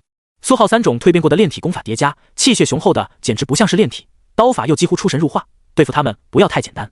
全联邦有没有能和他同境界较量的天才，他不知道，但这条通道里显然没有。苏浩轻轻一推，咯吱，门不再像是之前一样锁得死死的，很轻松就推开。又是一个平平无奇的小空间，和左侧那间墓室一样，中间摆着一个长长的石棺。这个石棺倒是紧闭，棺材盖合得好好的，看上去并没有被动过的痕迹。苏浩一脚踹出，一道穿透镜由下而上，砰！棺材盖飞出，重重落在地上。没有近前，苏浩原地跳了跳，远远的朝里看了看，里面很离奇的没有尸体，只有一套叠得整整齐齐的黑袍。棺材侧边依旧刻着一门功法，有点陌生。苏浩又跳了几下，扫了几眼，不是融血秘功，而是一门叫做燃血秘功的功法，以自身原始血脉为柴火，燃烧真血，将其换成新血。好家伙，又是一门教人转换血脉的功法。比起融血秘功，这门功法简直要更进一步了，自身人类血脉都会被完全剔除，而且突破了真血才能用。这还是一门真血境的功法，获得凶兽甚至妖魔的超凡之力，讲的真特么令人心动啊！苏浩瞥了几眼就不再看了。功法虽好，也得有命练，描述的这么动人，副作用是真的一个字都不提呗。身体是一切的根本，身体发生变化，心绪、思想都会发生变化。苏浩连融合虚影都相当谨慎，总是想着让虚影外显，帮他镇杀敌人，又怎么可能会在自己身上玩什么武道实验？右手腾空向前空抓，一道气血穿透而出，棺材内的黑袍直接飞出，材质很独特，像是某种特殊的能抗锐气衣袍，内侧有个口袋，微微向下沉了沉。苏浩很明显感知到了，气血一抖，口袋里的东西飞出，黑袍直接掉落在地。那是一块熟悉的玉佩，他已经有一块了，只不过这块看上去纯白无瑕，里面似乎空空如也。手一挥，袖口传出一道吸力，玉佩直接消失，地上黑袍被他的气血抖过一遍，没有藏着什么惊喜，也跟着被收了起来。左侧通道是炼体境界的融血秘功，右侧通道是真血境的燃血秘功，中间呢，总不可能是先天功法吧？苏浩又搜了一遍右侧石室，没有新的发现。他站在了中间通道不远处，一脚勾起一具尸体，朝着中间通道猛踹了进去。嗖！果然不出意外，通道最外一只浮雕猛地活了，从墙壁狠狠挣脱，一口将尸体吞噬，随后噗的一声站在了地上，一双暴戾的眼睛死死盯着苏浩。苏浩盯着浮雕那双暴戾的眼睛，毫不犹豫，瞬间发动魔灵7瞬，身体倒飞而出，猛移后腰，整个人迅速倒着从进来的那口子倒飞而出。好！墙壁震颤，浮雕硕大且狰狞的脑袋也钻出了那道口子，但身体被卡住了，此时正疯狂地朝外钻。墙壁上浮尘杂灰簌簌落地，形成一道沉幕。苏浩一黑，脚下少了一只鞋，这特么是真血浮雕，还只是中间通道最外圈的一只，不开妖魔虚影，不要说较量，他能不能逃生还是两说。苏浩趁着对方被卡住，直接跑路，噗的一声钻入那水魔中，重新回到了沼泽里，光速向上游动。嗡！上岸后气血一震，身上衣物化为齑粉，气息内敛，朝着远处狂飙数里，才从储物妖魔器中取出一套衣物换上。难怪中间的浮雕完好无损，搞半天特么的有真血浮雕。黑雾组织大猫小猫3两只，当然打不过。苏浩没带鞋，此时光脚站在一棵巨树的树枝上，表情无语。一只两只，他还能拼一把，强行击杀，但里面足足有大几十只，熬干了他也打不过，以后再来吧。苏浩远眺沼泽方向，直接放弃，几个纵身朝着远处而去。嗡！沼泽底下古墓，鲜血、尸体渐渐融化，很快便没入了墙面、地底。最外面那条千疮百孔的通道，墙面在缓缓恢复，四方形空间也是如此。甚至左侧通道尽头和右侧通道尽头墓室，棺材盖瞬间消失，又瞬间出现，重新盖好。两间墓室里面又重新出现了一件折叠好黑袍，内侧口袋处周围薄丝下沉，隐约能看见是一个圆形玉佩的模样。苏浩已经将沼泽底下所有的事情抛在脑后，那破地方不成真血，他是不会再进去的。他瞥了眼系统面板，宿主苏浩，境界炼体9层，武功魔象金刚功第8层，进度 90%， 舍利铜皮功第7层，进度 88%， 凶息爆骨功第9层，进度 41%。 石蟹和凶息都没了，这两门功法还没有到顶。苏浩回忆在图书馆看到的资料，决定去找其他的凶兽来安排一下了。虽然是好多年前的资料，但估计也有用，无非搜索范围大2圈。苏浩拿出地图，看清方向，直接掠了过去。一种是铜皮猴，一种是铁骨豹，领地还挺近，恰好能节省一点时间。15天后，苏浩站在一间洞口深处，脸上带着一抹熟练的讨好，如同小喽啰。老大，我的转正申请什么时候发出去啊？一个穿着黑衣的青年坐在石桌前，嘴里啃着一根卤雀鸭舌，含糊不清道：“你小子着急什么？我们的飞行凶兽还没回来呢。你最近这几次任务表现得很好，等飞行凶兽一到，我就给你申请转正。你要的东西到时候也会一起送过来的。”苏浩连忙点头，给黑衣青年添了杯酒，一脸忠厚可靠的表情，甚至还有点喜感，因为他现在叫苏月。几天前，他刚加入这处城外的千幻组织据点，光荣地成为了其中一位见习办事员，炼体6层修为，不仅任务出色，还会讲笑话。倒完酒，苏浩便很自觉地出去，并关上了房门。一路回到自己那间小小的3人寝，苏浩关上房门，坐在床上闭目沉思。10几天前，他刚灭了一山头的铜皮猴和铁骨豹，铜皮功和豹骨功都提升到了第9层99%，成功卡住了。魔象金刚功也在2块妖魔玉佩的帮助下飞速升级，直接到了炼体9层61%，现在里面的气血之力又满了，正在等冷却。他现在的境界卡在了炼体9层巅峰。按照之前在大环图书馆里看到的资料，他想要突破到真血，那就需要一些特殊的真血诱引。关键不在于真血诱引，而在于量要大。若炼体境界主修功法练的是皮，那真血诱引就需要至少能将所有皮肤覆盖的量。若炼体主修功法练的是骨，那每一根骨骼都需要融入一丝真血诱引的力量。若修炼的是金刚功这种增强气力的武功，反倒简单很多，吃就完事了，完全消化掉，气血搬运周身。想突破到真血，讲究的就是一个均衡。主修的是什么功法，那对应的每一处就得全部照顾到位。尤其是练皮和练骨，一处不到位，不仅难成真血，甚至因为强度不达标，那一部分的身体很容易在巨大的力量下裂开，从此真血彻底无望。苏浩之前突破成为炼体7层，靠的是无缘妖魔血，虽然质很高，但是量太少了，想靠玉佩转换妖魔血突破，遥遥无期，不知道得攒多久。毕竟他有3门功法，需要的资源是别人的3倍。大环图书馆的资料是真血诱引向来被5大或者同级机构垄断，苏浩想早点突破到真血，那就不得不动一些歪心思。毕竟千幻组织里当初找他麻烦的那个千幻，可是当着他的面从半步真血突破到真血境，说明对方的真血诱引早就凑齐了，甚至已经融入了身体，就差最后临门一脚。这说明什么？说明千幻组织是有路子的，至少真血诱引他们搞得到，还不会少。毕竟他们可是有足足12个千幻，都是炼体9层或者半步真血的修为。苏浩靠在床铺上默默等待，眼中闪烁寒芒。快了，就这2天了，按照其他人的消息，飞行凶兽今天晚上就能到。申请一写通过之后，诱引就能直接送过来，到时候跟着飞行凶兽先找到申请发到哪里，再找到真血诱引存放点，洗劫了他们。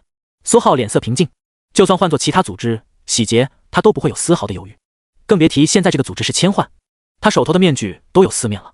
苏浩丝毫不介意再多收藏几面。还有就是大环市里那些难缠的家伙。苏浩双眸陡然阴了几分，他那会儿实力卡住，打算回城另想办法，结果还在城外，只是刚靠近了大环市，就遇到了一伙武者，鬼鬼祟祟，一番试探，斩杀了部分，擒拿了部分，拷问过苏浩才知道是城防处和筛子一样，他出城的消息直接暴露出去了。大环市城防出城进城严格无比，又要人脸，又要指纹，还需要申请资格。他出去的时候只能用自己的脸，结果一群乱七八糟的家族势力见他出城了，都派出了暗地里豢养的武者，打算在他身上找找机缘，不然一身是清白的穷小子莫名其妙突破到了炼体7层。他们顺便还调查过了，苏浩考核加入大环武馆的时候还是炼体6层巅峰，真血诱引都不知道哪里搞到的。只是可惜这帮家伙很熟练，他们养的这些疯狗连他们的主人是谁都不知道，单线联系，任务制，佣兵制，就算是败也找不到正主身上，想报复都不知道找谁。真不愧是在这种世界都能起家的家族势力，这叫一个熟练，还真是学习到了。城内看在武道处的面子上和联邦的规定，不得无故残杀武道种子，他们或许还会收敛一点，但到了城外真是一点都不顾忌，搞得他瞬间就不想回城了。他怕一不小心大开杀戒，其中不知道哪个家族还和千幻的人有所勾结，黑武者和城内的家族向来暗通驱款。苏浩也是借助那个千幻的人才找到了这处据点，花了点功夫成功加入其中。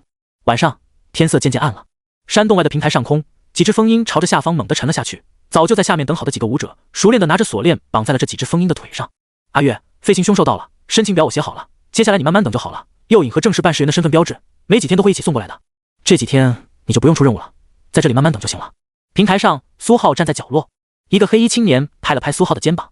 苏浩亲眼看见风鹰翅膀中被替换了一根羽毛，羽毛上刻着密密麻麻的小字，加密过，看不懂，但估计内容和黑衣青年讲的差不多。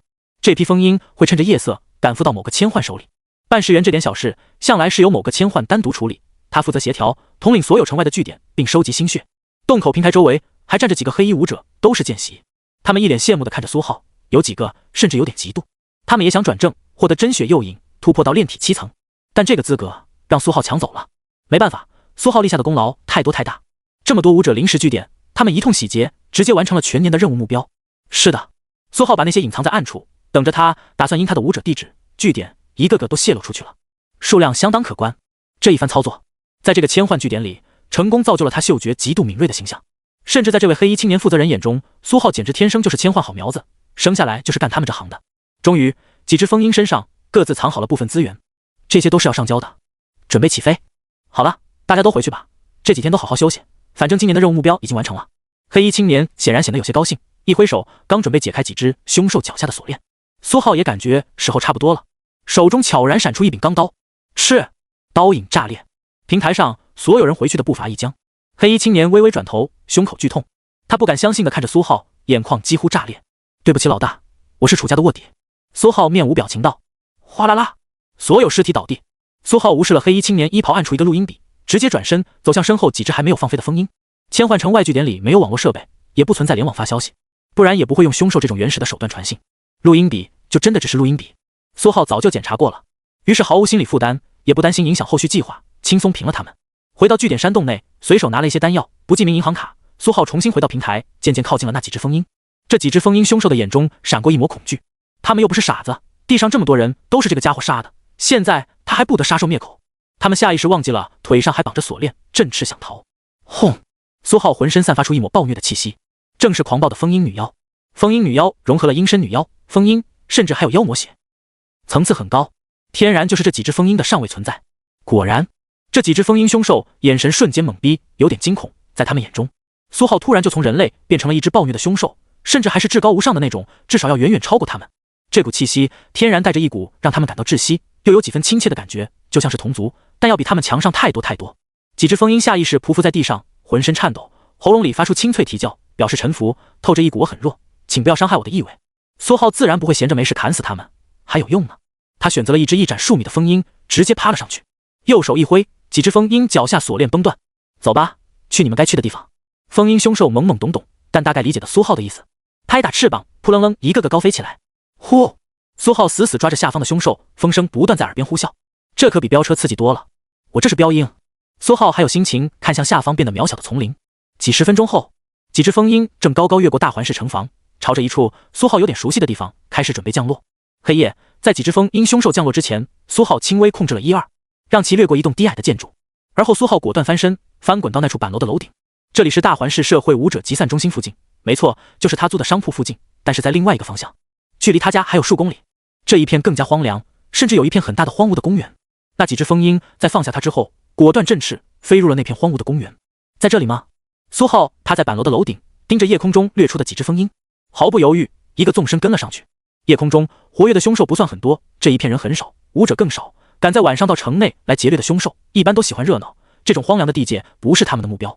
苏浩手中并没有持着钢刀，金属制品容易反光，但是袖口始终做好了准备，气血一动就能将钢刀抖出。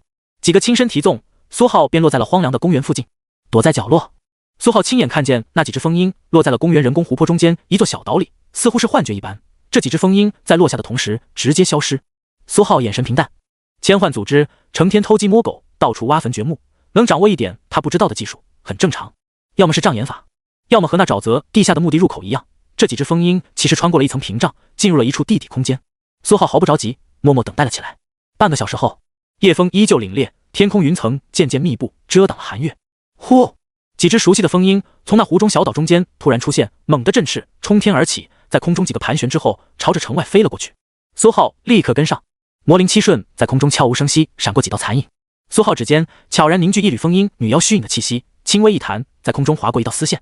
几只风鹰翅膀忽然一滞，犹如惊弓之鸟，向下跌落了几米，才反应过来，连忙继续振翅。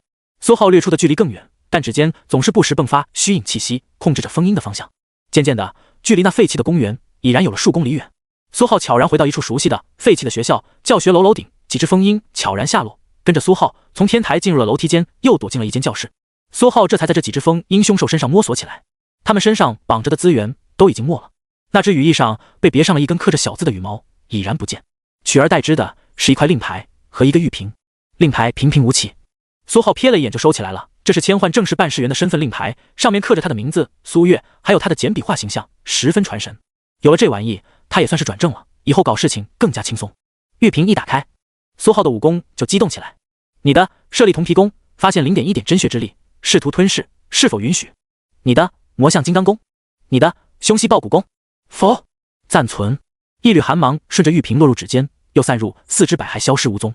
待吸收，真血之力1点，无缘。又是无缘，但这次是无缘真血。苏浩看了眼系统面板，有点沉思。之前0.2点无缘妖魔血，成功让他突破到炼体7层，但千换奖励正是半世元的，却是1点无缘真血，这代表至少1点这种力量，才能让一个炼体6层巅峰突破到炼体7层。毫无疑问，无缘妖魔血的质是无缘真血的好几倍。不过魔象金刚功这挑食的主，今天居然不挑食了。苏浩瞥了眼虚空中的消息，心中多少有点惊讶，但也在意料之中。真血层次的力量如果都对他没有丝毫吸引力，那这武功迟早就是要被放弃的命。毕竟他可找不到这么多的妖魔之力来给他吞噬的，就算是最普通的妖魔，真血强者都很难碰瓷，更不用说他了。再强的功法，那也得能顺利突破，不然都是空。不过魔象金刚功的进度还卡在 61%， 就算把这点真血丢给他也没什么用。虽然他很强，融合了妖魔血之后比另外2门功法加起来都强，但境界落后就是落后了。这门武功在他这里的优先级已经不是最高了。凶膝抱骨功吞噬，苏浩没有犹豫，直接选择了抱骨功。这武功比舍利铜皮功强，又到了第9层 99%， 十分合适。你的凶膝抱骨功，兴奋吞噬1点真血之力，进度正 0.0017， 修炼进度达到第9层 99.0017， 直接给弄到小数点后4位去了。苏浩并不意外，上次突破到炼体7层的时候，已经让他震惊过一次了。苏浩简单算了算，至少还要588点真血之力，才能让他突破到真血。他也吃不准，这到底是多还是少？可能挺多，也可能挺少。其他武者都是正经的修炼，资源都只是用来加快突破速度的而已。但他一路都是靠资源提升的修为，有点用资源换时间的意思。但知道了具体需要多少资源，就好办了。就是不知道千换存了多少真血之力。苏浩远眺那废弃公园的方向，心中有点期待，把几只风鹰放了，让他们明天晚上再来接他，只留下一只呆头呆脑。苏浩悄然纵身闪烁，重新回到那废弃公园附近，趴在一间板楼顶上，而后死死盯着公园中心的小岛。入口只知道这一个，根据其他消息，那3个真血领袖这里没有，最强的只是千换，要么卡在半步真血，要么炼体9层巅峰，那就没什么好怕的了。呼，风声凛冽，一只风鹰猛地下扑，从苏浩身边掠过。苏浩脚尖轻点，腾空而起，直接趴在了风鹰的后背，飞快朝着废弃公园中心小岛而去。呼，风鹰迅速钻入一层薄膜式的空间，落在了一层地下空间。苏浩刚一进入，便看到了几道诧异的目光，毫不犹豫，手中钢刀画出，刀影炸裂，是几乎瞬间，几具尸体倒下，文件散落一地，都很弱，平平无奇，炼体5、6层，和他之前平掉的那些千换据点没什么区别。是半个小时后，小岛底下的地下空间几乎被苏浩推平。苏浩手一扯，一张熟悉的面具被他扯了下来，又一张千换面具到手，面具下面是一张明媚又苍白的脸，毫无血色。苏浩手一推，尸体软瘫下去，在柔软但千疮百孔的沙发上弹了2下，果然只是半步真血的修为。但要不是他最后关头动手快，差点也让他突破到了真血。千换组织的人还真是擅长爆种，生与死间的魔力就是容易让人突破。可惜苏浩是体验不到这种感觉了。哗啦，沿着一条地下通道，苏浩推开了一扇大门，里面平平无奇，但墙上同样雕刻着一些熟悉的浮雕，是各式各样的凶兽，风格有点像是沼泽地里的墓葬墙上的那些。甚至苏浩刚进入这扇大门，都能感觉到墙壁上那些浮雕的眼睛在动，似乎在死死盯着他。但仔细看过去，就发现什么异样也没有，那就是最普通、最平平无奇的浮雕而已。苏浩瞥了2眼，就不再关注，转而将目光放在了一个石盆之内。房间中间放着一个石盆，通体闪烁着怪异的纹路，正是基础妖魔纹。空中数根管子低垂，落在了石盆之内，中间血色涌动，管子周身也刻着怪异的基础妖魔纹。苏浩近前几步，石盆内满是熟悉的液体，和他得到的那个玉瓶里的一模一样。你的凶膝抱骨功发现，想要吞噬你的魔象金刚功，你的舍利铜皮功快速刷屏。消息像是不要钱一样快速刷过。虚影空间3种功法虚影，暴力凶悍的眼神甚至对在了一起，像是要将彼此撕碎，独吞着庞大的真血之力。全部暂存。苏浩拒绝了功法们疯狂想要吞噬的念头，老样子，先存了再说。石盆内真血之力像是不要钱一样，疯狂地顺着苏浩的手指流入体内，消散在四肢百骸。页面快速下降，待吸收，真血之力499点，无缘。苏浩下意识换出系统面板，但还没来记得看，视线便被石盆内的东西吸引了。那是5块熟悉的玉佩，妖魔玉佩，但是通体血红。苏浩瞬间就有点懵逼，咋？这玩意不是从那古墓地得到的吗？这里也有。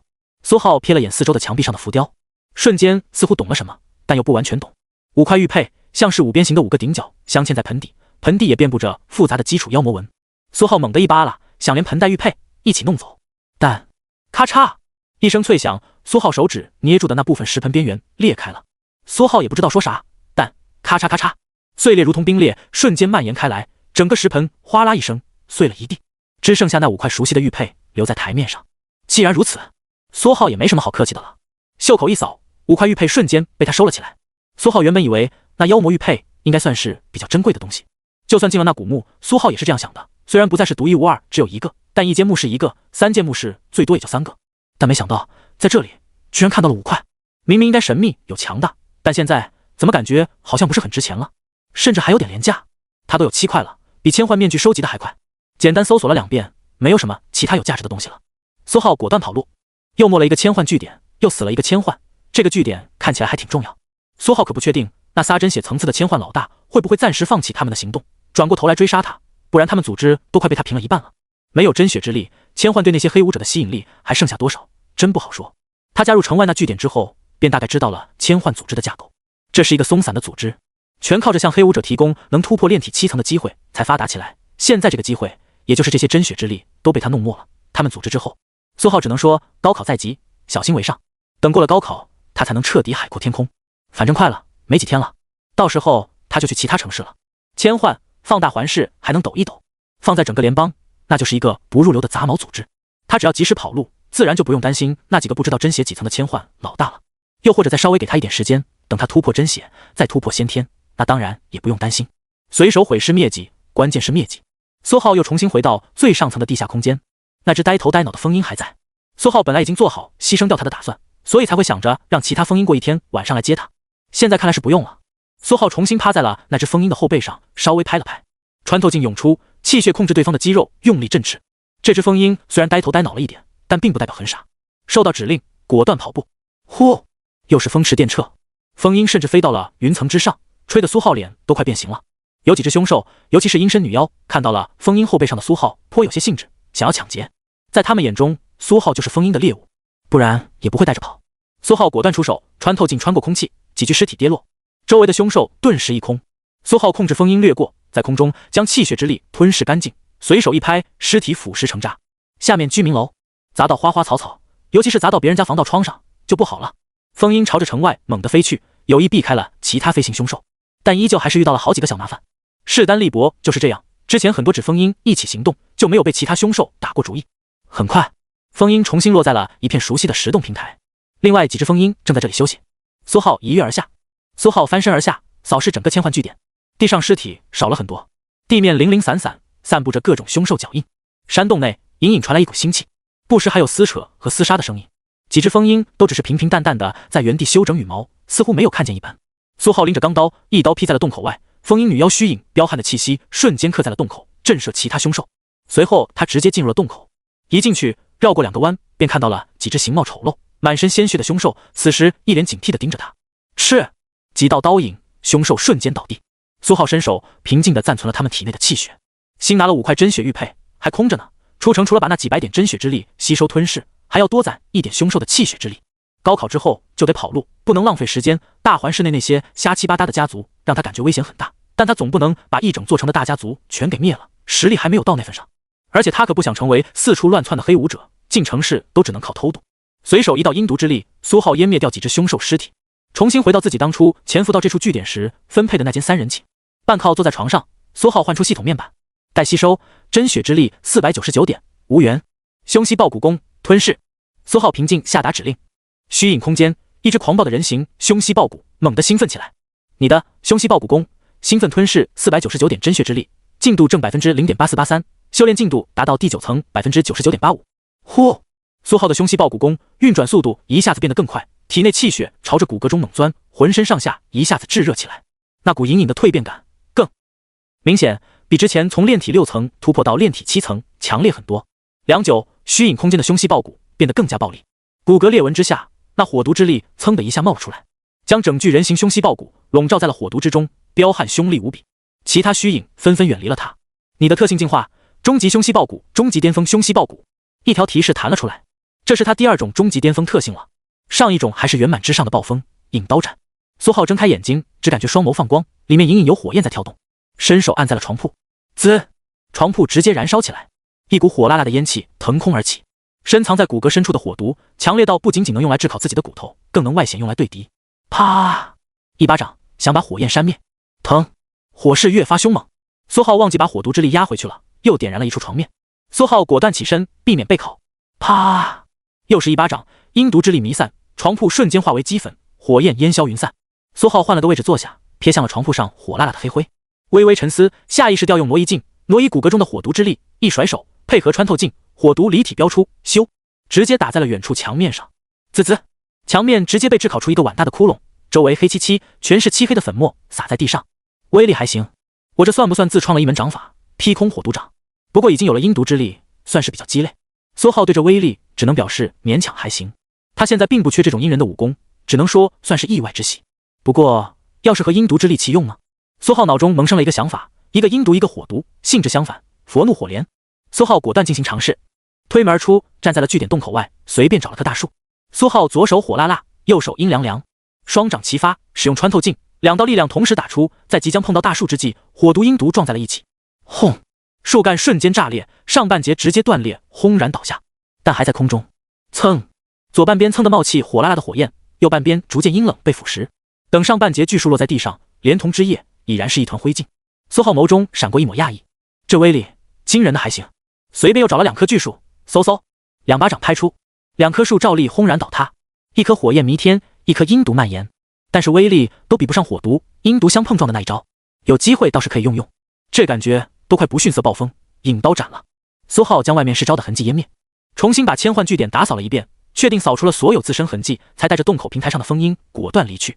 他的凶膝爆骨还差最后 0.15 点就能突破到真血，是时候多攒点气血之力，留待后用了。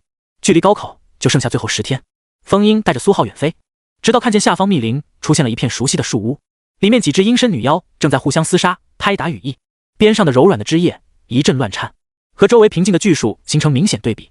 苏浩一眼就看见了，果断控制着几只风鹰下降。苏浩决定这就是他这段时间的据点了。阴身女妖别的不行，但是搭建的树巢只要稍微收拾一下，那是十分舒适，刚好也给这几只风鹰找个住的地方。不知道千幻是怎么调教他们的，凶力尽消，十分好用。当然也可能是拜托的楚家。苏浩默默思索，楚家做的就是飞行凶兽的生意。苏浩可没忘记当初带走楚二小姐的那只鸟，又聪明又机灵，环护主被他劈断了一截羽翼，化骨毒拳还清扫了一下，现在估计凉透了吧。风鹰的下降明显惊动了那几只阴身女妖，他们纷纷警觉起来。但这几只风鹰迅捷无比，只是一阵翅带起一阵狂风，几只阴身女妖脖子直接被风鹰捏断。苏浩刚落在树巢上，几只风鹰扑腾翅膀，一脸谄媚的把尸体放到苏浩的位置边上，一副献上食物的模样，像极了家里的猫崽子叼着几只老鼠放在了主人的面前。苏浩只能一脸无语，顺势暂存了这几只阴身女妖的气血，然后随手湮灭。谁知这几只风鹰一下子兴奋起来，扑腾一下朝着密林扑了过去，没多久便一鹰抓着一只凶兽重新飞到树巢。还有这意外收获，苏浩瞬间惊了。他带着这几只凶兽没宰，原本就只想着让他们带着他穿越城防，避开进出城审核，免得被发现行踪，毕竟那些家族势力都挺烦人的。谁知道这几只风鹰居然还学会了帮他猎捕凶兽。这几只风鹰都是炼体高层，实力没得说，又是集体进退，没多久便把附近的凶兽清空了一遍。苏浩的气血存货瞬间增加了数百点，再加上之前这些天的努力，待吸收的气血一下子跃升到了4000多点。手一翻，5块通体血红的玉佩落入掌心，调用面板上的气血之力灌入，果然可以，就和妖魔玉佩一样。苏浩右手涌出一道炙热热流，直接灌入到掌心的玉佩之中。5块玉佩其中1块陡然间闪烁红光，瞬间便将4000多点气血吞噬一空。那块玉佩闪烁了一下，看上去仅仅只是灌满了20%左右，这容量，苏浩又有点惊讶。按照这比例，1块玉佩怕不是能灌入2万点凶兽气血，5块足足10万炼体凶兽气血，他得杀1万只炼体中层凶兽才能填满。苏浩简单算了算，瞬间有点懵逼，得抓紧努力吧。城外密林面积大，凶兽肯定不少，但是1万只还是太特么的多了点。不过根据换算，这也就只是500点无源真血之力。等等，苏浩瞬间冷静下来，同时有点狐疑，这比例差距似乎有点太大了。每200点炼体凶兽气血才能利用玉佩换成1点无源真血之力，真血和炼体之间的差距有这么大吗？苏浩回想起那位把他当磨刀石突破的真血，没觉得啊，一爪子就捏死了。他之前使用那妖魔玉佩的时候还没有觉得不对劲，妖魔之力每100点凶兽气血才能通过妖魔玉佩转换 0.1 点，换算一下，足足需要1000点凶兽气血才能转换出1点妖魔之力。苏浩当时也只是觉得妖魔之力层次太高，但现在无缘真血也是这样，200点换算1点。操，不是帮别人白打工了吧？被某位前辈过了一下手。苏浩脑子里闪过一道惊人的念头，真血玉佩和妖魔玉佩如此相似，前者在千幻据点地下，墙上全是凶兽浮雕；后者在沼泽地下古墓，墙上也全是凶兽浮雕。说没有联系，就算打死他的校长苏浩也不会信的。苏浩脸色瞬间有点难看起来，盯着手里的真血玉佩，表面依旧是淡淡的纹路，以苏浩现如今的妖魔器刻印水平，什么都看不出来，只能大致判断这玩意应该是一块妖魔器。虽然也不知道真假，但有了这个念头，苏浩瞬间就有点难受了。这帮子老帮菜一点也不让人省心，就不能老老实实当个乐于互助的前辈吗？遗留下一点宝物，还他妈藏头露尾，这特么不光是乐子人，还挺阴啊！苏浩是越想越不对劲，真血和炼体之间绝对没有那么大的差距，能有个几倍了不起了，一下子200倍。但苏浩一点办法也没有，他现在急需无缘妖魔血突破到真血，毕竟就差最后 0.15% 的进度了。换算一下，那就是90点真血之力，按照这玉佩现如今的比例，刚好对应18000点气血之力。如果现在要是有其他真血之力的来源就好了，对我而言，无缘不无缘根本无所谓，反正武功都能直接吞噬，不用担心排斥的风险。就是可惜大环室太小了，容不下真血凶兽，往常也只有受潮的时候才能见到真血凶兽的踪迹，现在距离受潮还早着呢，高考结束都看不到。苏浩无奈叹气，能有什么办法？先猎杀一波凶兽，攒点气血之力呗。之后到了高校，突破到真血，直接猎杀真血凶兽，获得气血即可。到时候这几块玉佩屁用没有，说不定还能卖掉，再坑一波其他人。毕竟能将普通凶兽气血转变成能帮助人突破的无缘真血，还是挺珍贵的。就是这玩意损耗大了点，姑且当成损耗吧。又或者等自己的妖魔气水平提升上来，研究研究这几块玉佩，我特么也到处制作，让别人帮我打白工。苏浩的双眸瞬间亮了起来，单打独斗逊爆了，真男人就该让别人帮忙打工，压榨他们。不管这几块玉佩转换气血的过程是不是真的背过了一下手，现在都激发了苏浩的这个惊人的想法。设立遗迹，创建功法，再散布出去，让那些倒霉蛋武者以为是机缘，再让他们修炼的过程又离不开他的玉佩，到时候他们只能猎杀凶兽，掠夺气血，灌入其中。苏浩到时候只用躲在幕后悄悄收割就行。妖魔气水平要是到位，说不定还能隔空把这些妖魔气内的气血收集起来，露面都不用，更加安全又高效。苏浩原本只是打算随便学学妖魔气的刻印，学着玩玩，看看能不能有点用，其实不是很上心。现在看来还是得系统的学一学了。苏浩默默思考起来，决定加入武大之后立刻去好好学习进修一番。转眼8天之后，寒夜依旧微凉，空中凶兽再次活跃了起来，成批的朝着大环室飞去。苏浩浑身风尘仆仆，尽管衣物上的血气和脏东西都能用穿透挪移进震散，但精神上的疲惫依旧是避免不了。此时距离高考还有2天，苏浩打算提前回去休息休息了。这几天几夜的疯狂猎杀，凶兽气血已然攒够了一块玉佩，就等着1个多礼拜之后能成功转换出来。看这玉佩这样子，大概也需要15天才能完全转换完全，到时候他就能把凶犀爆骨功提升到真血层次。苏浩趴在几只听话的风鹰后背上，他们在苏浩的喂食之下都胖了一圈，但飞行速度依旧十分迅速。下方风景迅速变换，没多久就越过了城防，朝着大环室内飞去。嗖，风鹰掠过一栋荒凉的民宅，苏浩顺势翻身而下，落在民宅楼顶，然后亲眼看着几只风鹰朝着天边飞走，他们甚至频繁回头，看上去有点恋恋不舍。飞快点吧，再慢我怕我忍不住。苏浩不由得默默吐槽。城内呢，磨磨唧唧的，也不怕被打下来。高考结束，苏浩就能直接跑路，之后估计是用不上他们了，带着他们一起走，那也不现实，城际交通很远的，甚至还有点危险。他现在活动的区域说是城外，其实也是大环市周边辐射范围之内，并没有太深入无人区。好歹相处了这么久，苏浩也只能放生了他们，反正他的气血攒够了，炼体凶兽的气血他现在不大看得上。不过飞还是很重要的，要是有那种能装凶兽的妖魔器就好了，带着他们以后到处跑都行。苏浩手一翻，钢刀滑落至掌心，身形一闪便冲着远处而去。他落脚的这民宅比较偏，距离他租的商铺也有个几公里，周围已经有了些许武者厮杀的声音。苏浩充耳不闻，快速回到自己的小商铺。可能是这段时间他宰的凶兽过多，气息有点森然，一路上并没有不长眼的凶兽来找他的麻烦。至于武者更没有了，一个人穿着一身黑，拎着刀，速度还特快，一看就知道不好惹。没多久，苏浩重新打开商铺卷帘门，到处都落了一层薄薄的灰，也没有开灯。苏浩检查了下家里各个地方，各处摆放的毛发还在原位，各个门锁上的薄薄的指纹也没有任何变化，落灰线头都没有问题，所以这套房子暂时没有被人盯上。苏浩不由得想到了当初租给他房子的那个干瘦中年，也不知道是地下暗街的租借服务真的这么靠得住，还是他当初威胁他的话起到了作用。苏浩打开2楼窗户，黑袍一轰，就像是大号的空气炮，沉闷不新鲜的空气瞬间被轰了出去，取而代之的是一股略微带点血腥味的凉爽空气。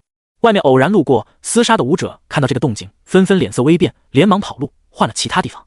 一看这动静就知道是大佬，谁知道会不会走路声音太响，吵到他被弄死，惹不起。苏浩匆匆换了一张床单，黄暴炙热的气血一扫，便是温暖的味道。重新关上窗户，拉上窗帘，苏浩重重往床上一躺，瞬间后背肌肉放松，所有疲倦消散，半梦半醒，一觉睡到天亮。但是阳光被厚厚的窗帘遮住，室内看上去依旧昏暗。苏浩蓦然睁开眼睛，精神和缓不少。在野外是不要想着能睡个好觉。喜欢在晚上活动的凶兽太多，虽然大抵保持着井水不犯河水，但还是必须时刻保持警惕。毕竟凶兽们也得吃饭，不像城市里，虽然武者凶兽也多，但好歹有一层防盗窗，多少能安心一点。就算被盯上了，也能立刻惊醒。哗啦，苏浩随手拉开窗帘，阳光照进室内。外面的地面又有勤劳的洗地人员在不断清扫，凶兽的残肢断臂很多，一车车被拉走，这是大环市凶兽制品的主要来源之一。巡逻执法的人也开始巡逻。苏浩随便选了一家早餐店，炫了好几碗粉，才满足的跑路。站在路边叫了一辆车，苏浩直接去了大环水清中学。明天高考，今天得去学校找郑校长了，不知道他这段时间过得咋样，是春风得意，还是被各种威逼利诱。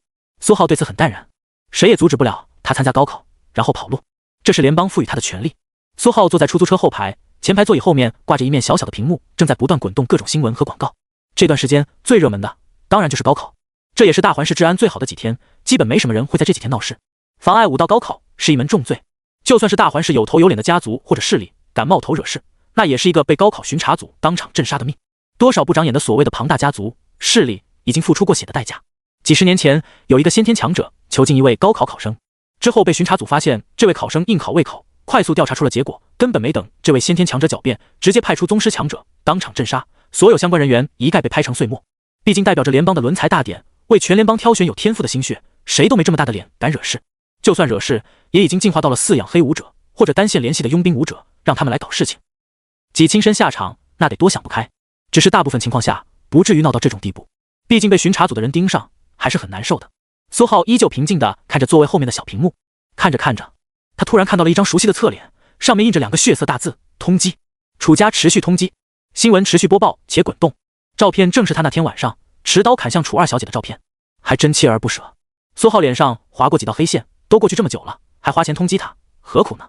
楚二死了，不是还有楚大师姐，听说也是炼体巅峰，真邪有望，又没给你们全杀了，一天天找事干什么呢？苏浩无奈叹气，反正也找不到他人，就这样吧，爱咋咋。楚家最强的也不过就是几个老牌真血，对现在的他而言有点危险，但不多。相反，现在还是千换更危险一点，彼此之间的敌对都已经是明面上的事情了。高考结束，他要是在大环市多逗留，绝对会被盯上，还不如趁着高考这段时间早点考完，早点跑路。没多久，出租车缓缓停下，校门口学生络绎不绝，一个个身强体壮，青春无比，但多少都有点沉默寡言。要么期末考试，要么高考，没谁能真的开心起来。苏浩下车直接走进学校，校门口的保安见他没穿校服，还想着拦一拦他，但看到了苏浩那张脸。苏浩，保安的脸色瞬间变了，下意识惊呼，而后果断放行。苏浩自从帮助学校拿了大环市第一高中的名头，整个学校甚至整个大环市的高中就没有不认识他的人。网络论坛上的讨论更是络绎不绝，毕竟一场比赛都没有比，直接拿下第一。比赛前又发生了武道处副处长的档子事，话题性十足。苏学长，他……其他学生听到保安的惊呼，瞬间注视了过来，全都惊讶又兴奋。苏浩太长时间没露面，现在校园流言已经蔓延到苏浩被某个先天女强者看中，强行带走当童养夫了。毕竟天赋强，长得又特么的特别帅，谁看了都得心动。高考自然有先天女强者帮他报名，怎么都不可能再回他们水清中学。但没想到今天居然露面了，进入学校的学生们纷纷议论和惊奇起来。苏浩无视了他们的目光，但听到了几个留言，脸色还是不由得一黑。被先天女武者强行带走当童养夫都传出来了，你以为他不想吗？你们倒是把可爱的先天女姐姐给我找出来啊！苏浩一脸无语，直接去了校长办公室。郑校长已经在泡茶，他看到了苏浩那张熟悉的脸，脸上瞬间浮现出了一抹惊喜。你总算回来了，我就猜到了你会来找我。是啊，苏浩平静回答，然后问道，今年考试流程有什么变化吗？郑校长又洗了个杯子，给苏浩也倒了杯茶。流程没有，还是和往年一样。你的武道考试报名我已经搞定了，资料核准考证都在这里。郑校长从桌子下面的抽屉里拿出一个文件袋，今年还是老样子，先测气血作为大头和决定项，武技之类的作为加分项。你这2项都没有问题，按照常理应该还有文化科目，但你的境界可以免考，所以可以略过。你现在直接想想报哪所学校就行了。苏浩微微点头，接过文件袋打开看了起来，一份高考的具体资料和报名参考，另外就是准考证和补办的身份证件。校长估计怕他遗漏资料，全帮他准备好了。毕竟是个校长，有不少关系，些许证件办起来很轻松。准考证上写得很清楚，明天上午进阶测试，下午5技测试，后天上午5道文化综测，下午5道理论综测。但后天可以不用去炼体高层，毕竟联邦名校可以直接免考文化课，这是潜规则了。甚至后天的成绩都不会算入综合成绩总分里。苏浩又看了几眼校长帮他整理的资料，几所联邦名校全部在列，京都5大、魔都5大、中原5大、联合5大，这4所5大最为顶级。前2个是比较老牌的5大，有100年以上的历史，底蕴深厚，校长全是大宗师强者，威压一方。中原5大近几十年才开始兴起，校长是新晋大宗师。联合5大就更新了，是10几所5大联合创办，也就10年不到的历史。虽然校长只是宗师巅峰，但是副校长多，足足10几个老牌宗师，也是强的没边。其他学校郑校长也列举了，但距离这4所学校都有一定差距。这4所5大，他们的招生最差也得是炼体7层，实力不稳的那种，甚至会被刷出去。苏浩扫了几眼，便确定了自己估计就是在这4所学校里选了，就是不知道分高的学生会不会有什么优待之类的，比如入学奖学金。他现在好歹是炼体巅峰，排名估计不会太低。苏浩果断把这个疑问问了出来。郑校长思索了片刻，脸色有点奇怪。有，当然有，但是前提是你的成绩得特别优秀，必须压过你们这一届其他学生，在学校总名单至少进前10才会有点优待，比如学费免交、学校积分、真血诱引、真血功法之类的。但在整个联邦，炼体高层的高中生也不少，偶尔甚至能遇到真血的天才，想拿到奖学金，不是半步真血，就是炼体巅峰，还是有点困难的。苏浩听了也不意外，先天子弟，宗师后辈，不要太多。人家资源深厚，一天3顿小烧烤，顿顿都吃胸瘦脑，甚至从小用无源真血洗澡都有可能。他这种草根自然比不了，要不是有挂开，现在早就没了。尤其待的地方不光是个小破城，还是内陆，连真血凶兽都少见得很，说一句资源匮乏都是抬举了。但毕竟他有挂，现在已经是炼体巅峰，再加上这么多武技，争夺某一所学校前10，估计问题不大。真血功法，真血诱引，能省一点是一点，拿了再说。都联邦名校了，拿出来的东西估计也不会太寒碜，到时候看看谁给的多吧。苏浩脸色依旧如常，但在心中默默想到，明天还是得使出全力。天赋越强，得到的资源越多。本来就没有背景，到了5大，当然得展现潜力，尤其是武技方面的潜力，这方面风险小，然后抓紧时间抱大腿。5道天才，如过江之鲫，他也只是其中稍微壮实一点的一只而已。往常真血都有，他这实力其实并不会太惹眼。苏浩也懒得告辞，再回自己租的商铺了，直接询问校长能不能在学校住一个晚上。郑校长欣然同意。至于什么签换之类的，他甚至告诉苏浩不要担心，他已经把这相关的事情提交给了高考巡查组，对方早就回信，已经勒令武道处严加处置，但凡出现问题都要他们好看。前段时间不好说，但这段时间对方是不敢惹事的，毕竟已经知道了有仇，出了问题第一个就找他们。学校内，高3各个班级的学生纷纷议论起来，他们都知道了苏浩回学校了，尤其是高3、2班讨论的最为热烈，毕竟苏浩是他们班级的，还当了将近3年的同学。这段时间几乎他们班级每个同学都被家里人或者亲朋好友问了不止一遍苏浩的事情。顾七七看着边上空着的座位，心里不知道是什么情绪，半晌后也只能轻轻叹了口气，继续刷卷子。林妙，高3、2班的班长，现在有点精神恍惚。他这段时间没日没夜，不是到处寻找资源，就是拼命修炼，在前辈的帮助下，终于勉强突破到了炼体5层，甚至连前段时间的武道誓师大会都没有去看。他这实力依旧够呛能考入某所区域重点5大，只能勉强说是有点希望。前辈，你说他会报哪所学校？听到同学们的讨论，林妙下意识问道。他的脑海中一道御姐般的声音慵懒道，想这么多呢，反正你们也到不了一所学校。上次录像不是和你分析过了，他这实力进步飞快，放在联邦也是实打实的天才。之后武道进展势头没问题，100%会被那些老家伙看中，被收入门下，再把自家千金拳赛给他，改善自家武道基因。你呀，还是想想明天怎么办吧。要只进了普通5大，人老珠黄之前能不能突破真血都不知道。林妙顿时感觉扎心了，但是面无表情。前辈，你今天话怎么这么多？你是在人老珠黄的时候才突破的真血吗？又是清晨，苏浩平静站在校长办公室门外走廊，看着下方操场零零散散的学生已经开始走进操场聚集起来。果然，昨天一整天风平浪静，到了晚上，凶兽肆虐的动静都少了很多，也没有任何人来打扰他。有学生、老师好奇他的回校动向，但也只是远远眺望校长办公室。平时眼高于顶的精英班的学生全都老老实实，更不用提那些乱七八糟的家族势力，就算有什么觊觎之心，也只敢藏得深深的。更何况他们已经收到消息，他们针对苏浩派出去的那些武者队伍在城外死伤惨重，几乎就没有活着回来的。而且还意外得知了一个令人惊讶的消息，横扫城外武者队伍的居然疑似是千幻的人。不少家族势力回味过来，搞不好誓师大会那天所谓的苏浩和千幻敌对都他妈是骗人的。只是想捧出来一个看起来是天才的天才，搞一个大热点新闻，引诱他们这些家族势力出手，再统一收割。其实苏浩和千焕就是一伙的，家底薄一点的势力已经开始恨得牙痒痒了，但一点办法都没有。高考已经开始，现在报复那就是打巡查组的脸，高考结束报复那就是打录取了苏浩的武大的脸。高考之前还能动动隐藏的黑心思，现在是万万不敢了。朝阳渐渐升起，天边云朵染上胭脂红，变幻不定。一抹阳光穿过走廊窗户，静静贴在苏浩脸上。咯吱，身后校长办公室大门打开，郑校长穿着一身纯黑长袍，看起来精神矍铄，气色很好。走吧，学校订了大餐，给你们高三学生补补气血，等到上午开始气血境界测试，也能发挥得更好一点。郑校长一脸笑意，带着苏浩朝着食堂走去。1个月前，他们学校还没有这种福利，但自从苏浩拿了第一，事情就大不一样起来。武道处划分给他们学校的资源一下子多了好几倍，之前是怎么省怎么花，现在是怎么能花怎么花。他们学校这届高考，除了苏浩，其他人肯定也能发挥出一个好成绩。没多久，两人一前一后走入学校食堂，一股浓浓的凶兽肉的味道迎面而来。打饭窗口内，一盆盆已经处理完全的厚厚的纯凶兽肉块，规则的码放在一起。几个穿着白色厨师服的厨师在里面不停忙碌，而食堂内一个学生都没有，还没有等到他们的放饭时间，他们基本还在操场上等着。我们先吃，吃完我送你去考点。校长带着苏浩来到窗口前，让他随便拿。苏浩瞥了几眼，选了几块鸟类凶兽的肉，这种相对口感好一点。至于里面的气血，聊胜于无。苏浩没有暂存，而是真的吃了起来。10几分钟后，操场上的学生更多了，已经有了不少老师在维持秩序。食堂里的香味已经飘了出去，不少人都在暗自咽口水。空中甚至有几只突然冒出来的飞行凶兽，他们估计是昨天晚上不知道躲在了哪里没走，现在被凶兽肉的味道吸引。几个老师拎着钢刀，干脆利落的解决，连忙运到后厨。甚至还有个精英班的学生也提刀帮忙宰了一头，宰完还若有若无的透过食堂玻璃看了苏浩一眼。苏浩瞥了一眼，静静吃完，擦嘴。炼体4层的飞行凶兽，对于他们这种学生而言，杀了一头算是很值得自豪的事情吧。郑校长早就吃完，开着他的小车已经停在了食堂门口，直接送苏浩去考点。没有什么优秀学生发言仪式，苏浩很平淡的走了，在一众师生目光的注视下，武道路漫漫，什么时候活着，什么时候死，一切未定。多点果敢，干脆；少点墨迹，矫情。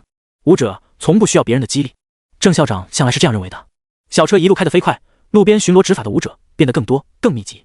等到了苏浩的考点附近，大环第3中学门外已经站着不少家长和考生，气氛有点沉闷。没办法不沉闷，大家是什么实力，心知肚明，不存在侥幸。临场突破，被武大录取，几乎不可能。郑校长和苏浩也没有下车，静静停在路边等了起来。他今天全天陪同苏浩考试，学校那边叮嘱了副校长负责。1个多小时之后，第3中学考点放人进入。苏浩简单和郑校长告辞，平静走入了学校。一路上也有人认出了他，但离奇的没有什么讨论，都只是瞥了2眼就挪开了视线。这种时候，关注其他人不如多运转一会儿功法，缓缓激发气血，为等等的气血测试做准备。苏浩根据准考证，在2楼一间教室门口开始排队。2个穿着黑色制服的中年老师正在核对每一个人的信息。苏浩很顺利地进入教室，安静地坐在了自己的位置上，等待起来。今天上午的气血境界测试用的还是气血舱，身份识别过后，每个人有3次测试的机会，但是一次只能测试1次，想继续就得再等1轮。他们隔壁教室桌椅全空，摆放着一台陈旧的黑色气血舱。他们教室25个考生，到时候会根据准考证的编号，依次到隔壁教室进行测试。叮铃铃铃，刺耳的声音响起，教室内所有考生纷纷睁开眼睛，体内气血躁动起来，显然有些紧张。讲台上，2个中年老师气质肃杀，扫了一眼众人，沉稳叫号：“41星号星号星号星号星号星号0001号考生苏浩。”门边第1个位置，苏浩直接站起。教室内其他学生下意识将目光落在了苏浩身上。这个名字，这些天听到耳朵都要起老茧了。刚才看只是感觉有点像，没想到真的是。苏浩带着考试证件，跟着其中一个中年老师进入了隔壁教室。中年老师指着教室中间黑色气血舱，根据考试条例吩咐细则。进去以后刷身份证，准考证信息会自动出现在屏幕上，你需要及时核对，有任何问题立刻告诉我。等舱门紧闭发出提示音，过3秒全力爆发气血。苏浩安静地听完准则，在中年老师的指导下进入气血舱。身份证一刷，屏幕立刻跳出他的信息，指纹和人脸2次校验也全部通过。略过繁复的考试准则，噗嗤，气血舱门紧闭。测试开始。苏浩挪静微动，紧紧锁住身体的气血瞬间爆发。轰！气血舱内壁金属猛地收缩，屏幕上境界那一行快速跳跃闪烁。炼体3层，炼体7层，炼体9层，最终缓缓固定。考生你好，你的境界为炼体9层，评分为99.85，信息已自动提交。苏浩看了一眼屏幕，不算很意外。还有2次机会，但现在轮到其他人了，需要再等一轮才能再测试一次。当然也可以走。苏浩选择再来2次。噗嗤，舱门打开，苏浩拿好证件，中年老师带着他回到教室。下一个考生已经进来了，看着腿有点抖。大环市各处商场，一块块巨大的屏幕上列着一列列高考考生的排名，赫然是一个榜单。是榜上一个个名字快速闪烁变换，但最终任凭其他几行名字不停变更，第一行一行字牢牢固定不动。第一，大环市水清中学，苏浩，境界练体9层，评分 99.85。苏浩的高考信息直接同步了过去。显然这是武道处的手笔。下方所有看向榜单的人似乎毫不意外，大环市第一是苏浩，只要关注高考的人几乎不存在任何疑问。练体9层，但不少人对于他这个境界和分数还是有点惊异。这距离真血也就半步之遥了。郑校长坐在车里不停地刷新手机，及时看到了成绩，顿时松了口气。但看到后面的评分后，郑校长眼睛瞬间亮了，然后立刻打开了联邦总榜，疯狂刷新。第一，大环市水清中学，苏浩，境界练体9层，评分 99.85。联邦总榜上苏浩的名字赫然在列，而且就在第一。咔嚓，郑校长下意识截图，立刻咽了下口水，眼神震惊。我的天，联邦第一！但很快苏浩的名次不停往下降。第一，京都武大附属中学，庞如山，境界练体9层，评分 99.99。第二，魔都武大附属中学，吴义沟，境界练体9层，评分 99.99。第三，京都武大附属中学，屈欢，境界练体9层，评分 99.97。第九，大环市水清中学，苏浩，境界练体9层，评分 99.85。郑校长刚激动起的心情冷静了下来，也是，哪能这么容易就能拿到联邦第一？现在才刚开始，能稳定在前20就不错了。不过看着联邦总榜前列上一个个某某武大附属中学的学生中夹杂了一个大环市水清中学，郑校长别提心里有多爽了。嗡嗡，也就在刹那间，郑校长的手机上收到一连串的消息，手机肉眼可见的变卡。他微微皱眉，瞬间将这个手机静音丢到一边，拿出另外一个手机，不停刷新榜单起来。大环市的热搜榜单上，苏浩的名字再次刷榜，网友疯狂刷帖。我去，上总榜了！我们大环市有史以来第一次啊！目瞪口呆。哎呀，排名又降了一位，现在第12了。怒！苏浩挺住啊！我买了你稳进前30，加油！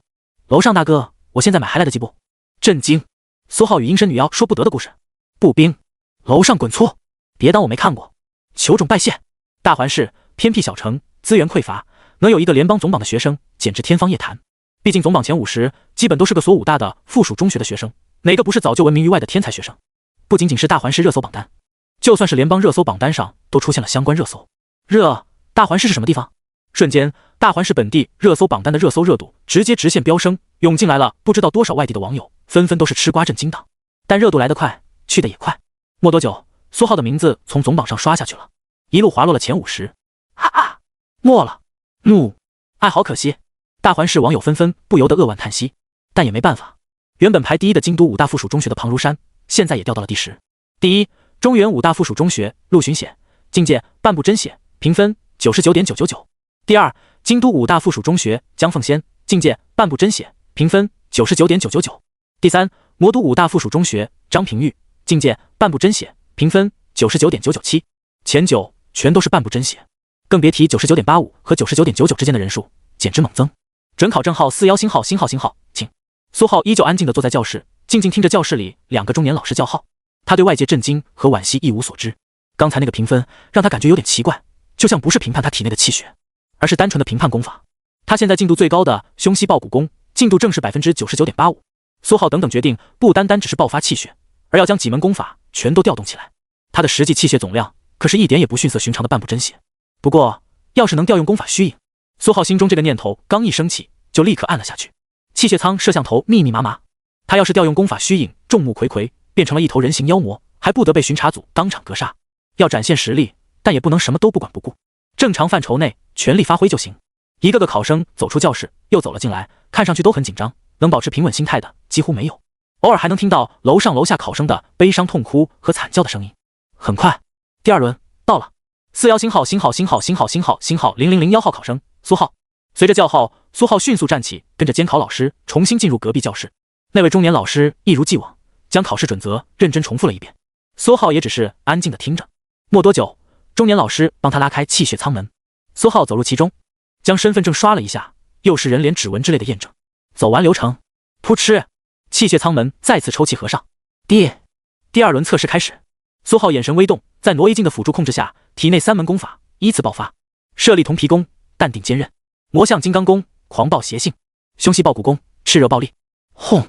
功法疯狂运转，庞大的气血一层层释放，狂暴的气势最终聚集在一起，狠狠冲刷气血舱的内壁。内壁上的那层金属顷刻间收缩到了极致，发出刺耳尖锐的蜂鸣声，持续了良久。苏浩整个人蒸腾着浓浓的雾气，双眸都有点发烫。屏幕上，境界那一行依旧在快速变更跳跃，甚至比第一次更快了几分。炼体6层，炼体8层，炼体9层。屏幕上的文字停滞了片刻，最后还是一跳，彻底固定。考生你好，你的境界为半步真血，评分为99.992，信息已自动提交。苏浩瞥了一眼，有点意外，但并没有太意外。说是半步真血，但他的积累不到。最强的那门功法，撑死也就是在炼体9层巅峰之上走出了几步而已，依旧还在炼体9层的范畴之内。半步真血至少也得积累到位，资源已经完全融入己身，就差一个最后突破的契机。但3门功法齐发，气血仓还是认定他的境界是半步真血。毕竟他的气血总量远超寻常炼体9层巅峰，甚至就算是半步真血也比不上。这还只是在他功法不完全的情况下，他的3门功法都得融合虚影才是完全体。平时运转的只是简化版本。苏浩缓缓平复体内气血，平静拿走身份证件，跟着中年老师又一次回到教室，静静等了起来。他猜的确实没错，这个气血仓不单单是以气血的总量来判断境界和评分，同时也叠加上了一些他不知道的因素。不然，以他现在的气血总量，早在第一次测试的时候就应该是半步真血了。还好有3次机会。苏浩默默无语，不然岂不是被坑了？校长都说了，起码要进入学校录取名单前10，才会有比较可观的优待。总共4所联邦顶级名校，他至少也得排进前40，才能拿到那所谓的入学奖励。他第一次那成绩，在整个联邦恐怕根本排不上号。不过这一次应该稳了，往届也就10几个，甚至几个半步真血而已。苏浩心中默默思索，然后决定继续参加第3次境界测试。其实到了这一步，他参加不参加第3次都无所谓了。就算是他在不动用武功虚影的情况下，也不可能做到最好。但既然还有一次机会，那就试试。外界大环市各处商场的巨大的屏幕上，市榜第一的那行文字猛地一闪，不少时刻关注榜单的人心脏随之猛地一跳。这么长时间，苏浩第一的位置完全不可撼动，第2名往下不知道换了多少个人，只有他的名字牢牢不动。但现在居然闪了一下，他们大环市还有比苏浩更天才的高3学生。紧接着，第一，大环市水清中学，苏浩，境界半步真血，评分99.992。榜单上第一行依旧是苏浩，但后面的境界和评分，半步真血。大环市各处商场、学校、商铺、写字楼，那些密切关注的市民、家长和各所学校的老师纷纷懵逼，然后立刻哗然。炼体9层巅峰常有，半步真血难寻。半步真血代表积累完成，随时可以突破到真血境。他们以为苏浩就算天才，那应该也是正常的学生的范畴之内，但没想到人家随时随地就能成为真血境强者。紧接着，他们连忙兴奋地看向总榜。苏浩刚才被刷下去了，他们不少人还有点遗憾和惋惜。大环市成立以来就从来没在联邦露脸过，这可是有史以来第一次。果然，总榜第1页最后一行，第10，大环市水清中学，苏浩，境界半步真血，评分99.992。原本的总榜第1，后来的总榜第10是京都5大附属中学的庞如山，现在他被苏浩挤了下去，只能以炼体9层评分99.99的优秀成绩，遗憾的排在第11。我彻草会母，第10，联邦总榜第10，又重新上总榜了。苏浩牛皮！兴奋的人群，尤其是家里有孩子的家长们，变得更加兴奋了。大环市的名字居然又一次出现在了联邦总榜。曝光、资源、关注，负责大环市武道教育的武道处，这一次要赢妈了。之后1年甚至几年，联邦的武道教育资源几乎必然会对大环市行倾斜。他们这些家里有娃的家长们也要赢妈了。网上大环市网友的也懵逼了，甚至静默了数秒，然后立刻一条条帖子以更快的速度爆发出来。我的个天！震惊！前1秒不还是炼体9层，怎么这就半步真血了？红红火火，恍恍惚惚，又上联邦总榜了，还在第10，我又赌赢了，散财100喽！大佬牛皮！大环市本地热搜榜第1，赫然挂着苏浩联邦总榜第10，爆！苏浩半步真血，爆！99.992，废！水清中学，废！前10甚至包括广告位，全都是和苏浩相关的内容。联邦的热搜榜上，苏浩的名字、水清中学的名字、大环市的名字再次出现。联邦网友，尤其是远在京都那些京都5大附属中学的老师、学生纷纷懵逼。他们京都5大附属中学这次本来成绩就不理想，只有2个学生进了总榜前10，一个是江凤仙，排在第2，半步真血，评分99.999，另一个就是排在第10的庞如山。结果现在不知道哪来的一个小地方的学生把他给挤下去了。明年学校资源还不得爆炸。郑校长坐在车里，兴奋地捂住了心脏。乖乖，第10，总榜第10，明年水清中学的教育资源还不得上天。排名前10的，一个京都5大附属，2个魔都5大附属，3个中原5大附属，3个联合5大附属，最后一个那就是他的水清中学。现在估计已经是第2轮测试了，名次变动不再剧烈，基本已经稳定。只要没再出现一个半步真血，那苏浩这个第10属于是拿得稳稳的。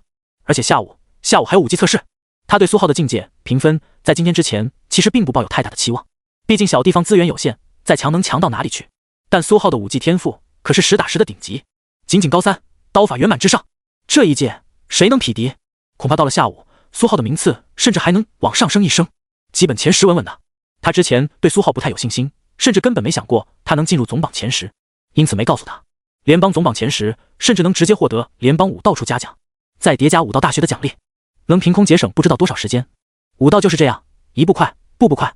你比同届其他人都强，那这一届的资源你就能拿大头，甚至你要是比上一届的人还强，上一届的资源都能抢掉一部分。郑校长兴奋无比，他之前对苏浩的期望就是平安考进联邦名校，在武大成为真血，日后毕业说不定能成为先天。现在完全不一样了，联邦前10，宗师有望。有时候你能成为宗师，不是因为你强，而是因为资源就这么多。只要苏浩能稳稳占据他这一届前10的位置，那他就能源源不断获得那些珍稀资源，庸才放养，任其自由发展。天才联邦自然会重视并给予资源，到了一定层次，所谓的人脉关系地位屁用没有。就算是所谓的先天后辈宗师传人，给你资源你能接住吗？接不住，就算是大宗师子弟，该滚一边照样滚一边。人类资源就这么多，你用了没突破，人类就少一尊宗师。他日在战场上说不定就因为少这一尊宗师，结果你的宗师长辈就惨死一族之手。真正的强者高层都是冷酷的可怕，谁也不想因为一己之私偏袒后辈，结果自己没了，不仅不划算，甚至愚蠢。天下至私则天下至公，对宗师后辈对强者晚辈的优待仅限于考入武大之前，之后全都是各凭本事，都给了你发育的机会，从小给了这么多资源，都能被其他人追上，那只能说废物。现在苏浩就有这么一个大喊其他人都是废物的机会。从洼地崛起，只要势头不减，就算他的实力不是这一届最强，但只要还是第一梯队，恐怕就会是最令强者关注，最容易受到资源倾斜的那个。这个道理，武道高校招生部的人自然都懂。京都武大、魔都武大、中原武大、联合武大，每一所武大都紧急派了招生部的人前往大环市。联邦总榜上那些学生不是这个附属中学，就是那个附属中学，基本100%确定了他们之后会报名的高校。唯独苏浩不同，水清中学屁都不是，和任何一所武之间没有任何关联。这就意味着谁动作快，谁麻利，谁先找到苏浩，谁就最可能把苏浩拉拢进入他们武大。一个总榜前10，不知道能给武大带来多少积分。学校积分越高，分配武道资源的时候份额越高，尤其是京都武大最着急。前10这些半步真学里，也就排第2的江凤仙必定会报他们学校。要是苏浩也被其他武大拉走了，前10只有一个，那京都武大这一届新生就算凉了。一学期后的新生武道大比必输无疑，排名铁定难看，资源到时候直接降级，全校都要受到影响。再想要赢回来，那就是千难万难了。苏浩坐在教室里，缓缓等待叫号，对外界的情况一无所知。他现在的想法很简单，拿下某一所武道高校前10，把他们奖励的资源拿到手再说。他现在一穷二白，真血功法有，但是燃血秘功；真血资源有，但疑似是某位前辈的暗手；联邦币有，但也就那么回事。很多武道修炼资源有钱也买不到，比如他现在也有千万级别的联邦币了，要买一头真血凶兽的凶兽肉，买得到吗？整个大环市就没有这种级别的交易。很多时候钱可以拿来换资源没错，但更多时候只有资源才能拿来换资源。珍稀的资源，优质的资源，能帮助真血突破，能帮助先天突破，能帮助宗师突破的资源，谁没事会拿来卖钱？要么自己用了，要么就是拿来换成自己有用的资源。武者饿不死就行，谁用得上钱？也就炼体境界的菜皮还能因为金钱而被鼓舞。没多久，2轮过去了，教室内那位中年老师再次叫号，整个教室的气氛沉闷了很多，许多考生的脸色都十分难看，身上气血也渐渐萎靡不少。不是谁都能短时间内连续爆发2次气血，而丝毫损伤都无。41星号0001号考生苏浩。苏浩听到了自己的编号，果断跟着中年老师去了隔壁教室。考生你好，你的境界为半步真血，评分为99.992，信息已自动提交，和之前一模一样，没有半点变化。苏浩并不是很意外，第3次发挥的和第2次差不多，甚至要更好一点，但很明显没有打动气血仓。对苏浩而言，上午的境界测试结果算是告一段落了。他现在也可以直接跑路，去准备下午的武技测试了。不少人沿着楼梯往下走，苏浩混迹在人群中。刚出考点大门，苏浩，他就是苏浩。校门外，一群家长纷纷用兴奋、惊讶、好奇的眼神看着他。苏浩不明所以，微微皱眉。进考场的时候也没见他们这么热情。郑校长站在一边，看到了苏浩，连忙快速穿过人群。没几分钟后，小车上，郑校长苍劲如狂狮鬃毛的头发乱颤。他盯着苏浩，激动又兴奋道：“你现在可出大名了！京都武大、魔都武大、中原武大、联合武大，他们招生处的人都给我打了电话，现在他们的人都在往大环市赶。”郑校长喋喋不休，像个话痨，看上去极度兴奋，一点也不符合平时威严又霸气的人设。他曾经也是武大学生，可惜天赋不够，毕竟谁心中又没有一个联邦名校梦呢？苏浩听着校长的话，渐渐从他语无伦次的话里知道了到底发生了什么。他的成绩似乎很理想，特别理想。苏浩拿过校长的手机，刷新了一下页面，果然，联邦总榜。苏浩在第一页最下方看到了自己的名字，第10。这一届不行啊！苏浩下意识想到，他半步真写，评分99.992，居然能拿第10，他的心理预期是在20以内就行。而且，苏浩看着榜单前9其他人的境界，这一届居然一个真血都没有，最强的也只是半步真血。走吧，校长，不管他们，等下午的科目成绩出来再说吧。苏浩很快就平静下来，知道了成绩，又知道了4所联邦名校来抢人，接下来就简单了，无非看他们谁出价更高。这个时候，不适合和他们招生的人有太多接触，万一被哪个学校的人先斩后奏，强行帮他报名，哭都没地方哭。郑校长也回味过来，连忙发动车子跑路。苏浩坐在后排刷着手机，网上的消息很多很杂，联邦的热搜总榜上很热闹，其他社会新闻全都被联邦高考压下去了。水清中学苏浩这个名字在网上的热度，甚至比拿了首科状元的中原武大附属中学的陆巡雪还高。苏浩对此意外也不意外，他本来的预期是全力发挥，考个差不多的成绩，比如有个前20、30，能拿到资源奖励也不会太扎眼。谁知道第一次进阶测试就给了他个惊喜，分数格外的低，导致他只能再全力发挥一次。本来以为这个成绩刚好，排个10几也差不多，谁知道其他人都这么踩。不过热度既然上去了，那就没办法了，下午能怎么发挥就怎么发挥。苏浩默默思考着，下午的武技测试就得全力发挥了。他的预期甚至是可以动用虚影空间的虚影，已经收到了意料之外的这么大的关注，不拿个好成绩，待价而沽，岂不是亏大了？而且武技优秀，只能算是悟性高，刚好也能佐证他境界高，确实是因为他是个天才，而不是因为其他。没多久，两人的小车在一间小院停下，郑校长带着苏浩进去。这是我在附近租的一房子，挺安静的，咱先待会儿。好，多谢校长了。苏浩瞥了一眼，便知道这是校长临时租的，搞不好还是在某个他很熟悉的地方租的，因为装修风格和内饰简直和他那商铺一模一样，就只是为了让他在今天上午结束，能在附近有个地方休息。他这校长是真的没少费心思。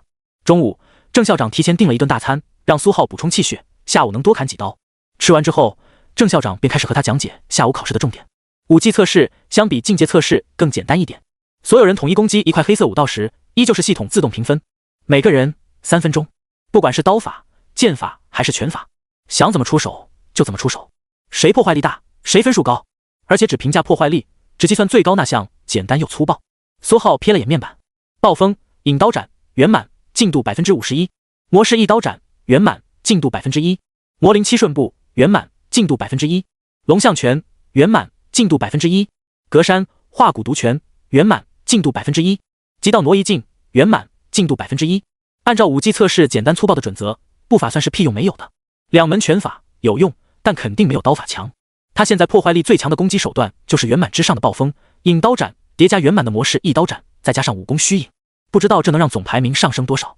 武技测试总分只有10分，7分代表精通武技具有终极特性，单纯的圆满武技应该是9分或者9点几分。苏浩站在小院2楼，静静站在窗边看向外面，不远处是商场，一块巨型屏幕上正闪烁着联邦高考排名，他那一行被特意加粗显示，十分显眼。下面不少人都在拍照分享，看上去都很兴奋，当然更多的还是意外。看了一会儿，苏浩便回到2楼大厅，默默开始休息。热度太高了，让他有点不习惯。希望到了武大一切顺遂，而且一个小透明地区突然热度过高，不知道是祸是福。武道世界谁说的准呢？2个小时后，小院大门被重新合上，郑校长开着小车带着苏浩再次来到了考点附近。外面围了不少人，拿着长枪短炮，估计是想要采访的。看来已经有人把他的高考考点位置透露出去了。至于武大的人，似乎已经有到的了。苏浩一眼便看到考点的学校门口站着一个青年，气势很特殊，和谐，让人忍不住忽视，但隐隐又透着一股锋利的感觉。估计是中原武大的。大环市处在内陆，和中原武大最近，他们学校镇压了内陆最大的异域裂缝之一。魔都五大和京都五大都比较远，但也不算特别远，只有联合五大是最远的。联合五大也是这4所五大里最荒芜的，处在北域之地，临近北海。郑校长和苏浩都没有下车，而是静静等了起来。考点还没开门放人进去，其他五大招生的负责人也还没到，不能太着急。许久过后，周围排队的人越来越多，武道处派过来巡逻的人早就到场，直接把那些想要采访的无关人员赶走。家长们也被隔开，只剩下考生站在考点门前。咻咻，空中突然划过2道黑影，又是2个人站在了考点门外，一个青年，一个女子，看上去气质都很独特，感觉很锋利。不过他们似乎不是很对付，脸上带着欠揍的表情，你一言我一语的讥讽了起来。周围的考生瑟瑟发抖，连忙后退了好几步。武道处巡逻的武者想管但又不敢，默默低下头装没看见。终于，考点门口那3个人不再争论讥讽了，各自站在了角落，环抱手臂，开始等待了起来。哗啦啦，考点开门，放人进去。苏浩等了片刻，和校长告辞后顺势下车。人群中，苏浩隐隐察觉到自己被很多道目光锁定，其中有3道给他带来了强烈的威胁。脑中虚影空间中的虚影都安静了很多，甚至慎重起来，气压变得很低。苏浩当作没看见，全力运转挪移镜，降低自身气血波动，跟着其他考生缓缓踏入大环市第3中学的校门。果然，那3人彼此制约，都没有在这个时候来找他。目送他进考点之后，3人脸上不约而同露出了沉思的表情，而后立刻开始发消息。渐渐的，考生逐渐全都涌入了学校。校门口，3人的目光撞在一起，变得越发讥讽和针对，浑身锋利的气息彼此交割，就差一言不合打起来。但他们3人都只是做出要打的气势，实际很克制，似乎都在等着对方先出手。看上去，这3所武大的人关系确实很差，估计他们平时的竞争不是一般的激烈。苏浩看似平静地踏入教学楼，后背差点湿透。这3人不是一般的强，苏浩清晰能察觉到，他们3人都是练刀的，而且刀里都有东西。那股子锋利又妖异的感觉，比他，或者说比他的风音女妖虚影要强太多了。下午的考场换了个位置，在另外一栋教学楼，和上午一样。苏浩验明正身，顺利进入，坐在了靠门第1排第1个。2个负责的女老师不时小心地看向他，变得紧张起来，显然认出了他。其他进入教室的考生一进门就看到了苏浩，纷纷吓了一跳。显然，大家不仅知道了自己的成绩和排名，还都看到了苏浩的排名。确实也是，他们一出考点便立刻查排名。第一个知道的是自己的，第2个就是苏浩。几乎所有群组里都能看到讨论和转发，热度高到飞起。教室内其他人全都拘谨起来，尤其是就坐在苏浩身后的那位考生，全程低着脑袋看桌子，就差没有瑟瑟发抖了。不算全联邦的排名带来的热度，苏浩光凭自己那半步真血的境界，在他们大环市就已经算是一方大佬了。他们中不少人这辈子的目标都只是成为一个炼体7层，甚至更低的是成为炼体4层，凝聚超凡特性，提高那么一丝遇到危险的时候存活的概率。有炼体4层武者的家庭和没有，在大环市是完全不同的概念。看似是成为武者的执念，实则都是一桩桩悲剧惨案。人渐渐坐满，下午依旧没有人放弃考试，哪怕不会武技，随便拿着刀砍2下也好。不少人都是这样的想法，能提升多少分就提升多少分，万一就因为这1分2分，甚至0.1分0.2分就没考进武大，那特么血亏。联邦总榜上那分数甚至都算到了0.001这个级别，差0.1排名就天差地别。叮铃铃铃，刺耳的铃声响起，讲台上一位老师拿着名单叫号：41星号00001号考生苏浩。苏浩之前拿了大环市武道誓师大会冠军，武道处将他排在了第1。准考证靠前的好处就是这样，什么都是第1个考，非常节省时间。苏浩跟着这位老师走到隔壁教室，门关上后，他拿着文件，小心谨慎地向着苏浩讲解考试准则，姿态很低。苏浩一边听一边扫视整间教室。这间教室里面依旧没有桌椅，但是教室讲台正对面放着一块足足桌子大小的黑色巨石，这就是武技测试时专测破坏力。他在大环武馆见到过类似的，但这个看上去要高级很多。苏浩甚至在上面察觉到了隐藏很深的妖魔基础纹路，这还是个妖魔器。而黑色巨石后面连着钢缆，一直延伸到教室角落，那边放着一个类似气血仓的东西，都有一个黑色壳子，里面有显示屏。那位女老师已经站在了那个舱门前。苏浩根据对方的提示刷身份证，进行身份校验，领取武器，一把标准制式钢刀。嗡！武技测试时长3分钟，计时在5秒后开始，请考生苏浩做好准备。屏幕上显示出文字，发出机械的声音。苏浩没有理会这道声音，他在拿到钢刀的第一刹那，气血便已经源源不断朝着钢刀涌入。第一道虚影，一柄黑漆漆的刀，顺着气血也已经悄无声息融入钢刀之中。苏浩手中的制式钢刀隐约变得漆黑起来，看上去无比森然。但气血涌入的速度，在黑漆漆的钢刀虚影融入的刹那，一下子快了数倍。这正是圆满的模式一刀斩的虚影。有3分钟的准备时间，他当然得利用好。与此同时，第2道狂暴的虚影也涌入钢刀，钢刀表面立刻绽放出一道道暴风式的气息，周围空气不停震颤打旋。苏浩没有丝毫留手的打算，既然已经展现了天赋，那就更彻底点，让他们看看他到底值多少钱，对不对得起他们的出价。滴答滴答，时间一分一秒过去，站在黑色巨石边上的监考老师眼神变得惊悚起来，连忙退到苏浩身后。苏浩手中那柄黑色钢刀已然带起阵阵剧烈的暴风，整个教室都受到了影响，较低处的地面甚至出现了道道刀痕。监考老师怀疑，他要是还敢站在边上，哪怕被这一刀擦了一下，恐怕这就是他人生中最后一次监考了。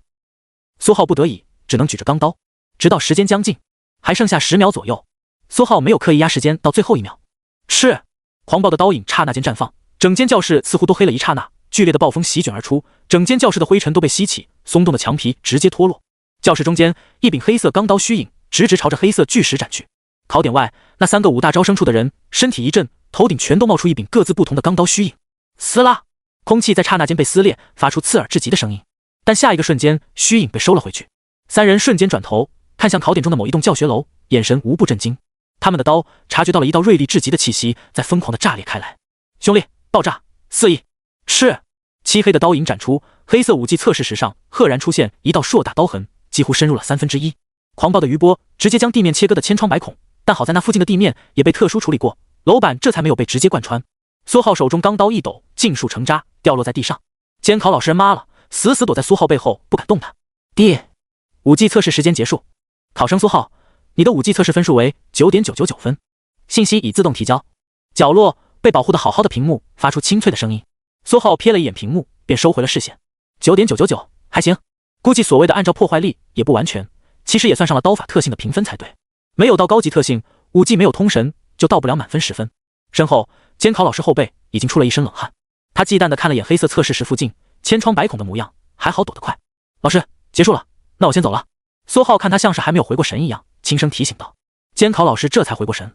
哦，好，我带你出去。2人一前一后重新回到教室。武技测试就1次机会，没有2次。苏浩整理了下自己的东西，签字确认之后便直接走了。考场内的考生无不低着脑袋，刚才那刀狂暴的声音传到了这边，是个人就知道这位大佬肯定发挥出色，没事还是保持谦卑恭敬一点的好。41星号星号星号星号星号星号星号星号星号2号考生。监考老师惊魂未定，声音稍微有点颤抖。又一个考生颤颤悠悠被带着去了隔壁教室。黑色武道测试石里面暗藏的妖魔基础纹路，闪烁着淡淡的白光的刀痕，那道深入的刀痕渐渐愈合，又可以开始新一轮的测试了。苏浩出了教室大门，没有直接出校离开。考点门外只有3个人，还差一个呢，等等再说。苏浩并不着急，出了这栋教学楼，苏浩去了隔壁教学楼，随便找了监控教室，默默等了起来。郑校长坐在车里，不停地刷新着手机。陡然间，武技测试分数出来了。大环市榜第一，大环市水清中学，苏浩，评分9.999。联邦武技总榜第一，大环市水清中学，苏浩，评分9.999。9.999，武技总榜第一，满分。郑校长死死盯着屏幕，语气激动且颤抖。真雪之下，武技满分就是9.999，想拿到10分那是不可能的，因为只有刀法通神才能拿到真正的满分。但刀法通神无不凝聚了高级特性，而高级特性是真雪的专属，非真雪境界的体魄是承受不住高级特性带来的狂躁爆发的。郑校长早就知道苏浩的武技天赋无敌，但没想到居然直接满分。他连忙翻看联邦总分榜，苏浩的境界测试是99.992分，武技测试9.999分，总分109.991，距离满分110分就差0.009。只要境界测试排在苏浩前面的那9个，武技稍微差一点，那苏浩很可能直接拿下联邦总分榜第一，那可是今年的状元。郑校长不由得又激动起来，毛发乱颤，手指疯狂颤抖的点击的屏幕，发出清脆的咚咚咚的声音。联邦5考状元，同年第一，绝世且无敌，那可比所谓的前10不知道强多少，甚至整个大环市都将受到联邦的关注，说不定就有很多大家族的子弟会迁移到大环市。毕竟龙兴之地气运自然非凡，能借一波当然要借，薅空了你，说不定起来的就是他，到时候整个大环市都能迎来一波大发展。屏幕刷新，联邦总分榜第一，大环市水清中学，苏浩，总分109.991。果然，郑校长下意识捂住心脏，心脏传来一阵阵心悸。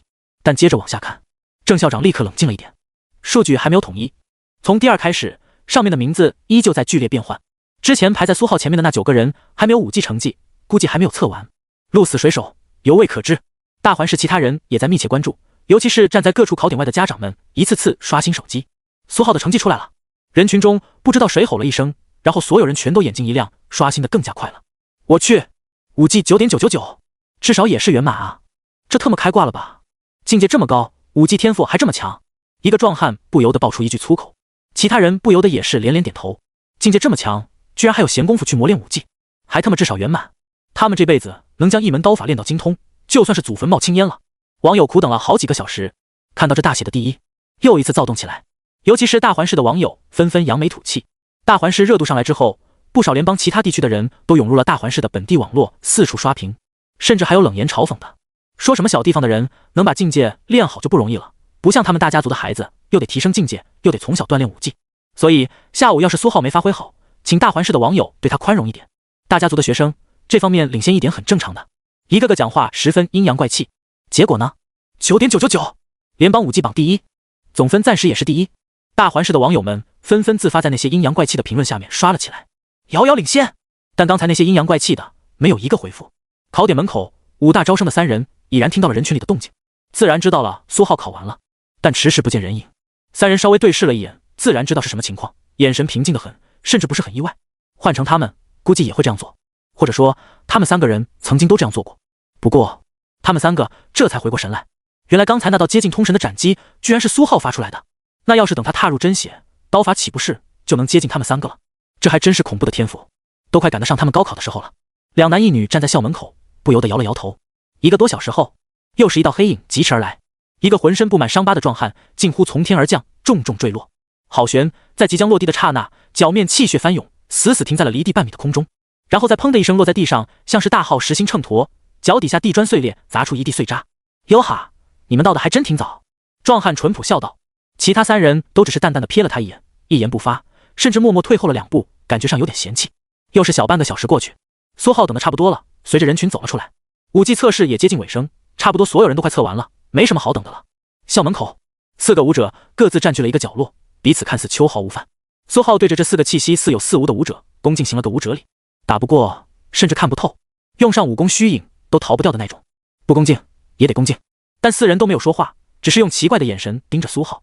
几位前辈，没有话讲吗？苏浩等了片刻，平静问道。有，自然有。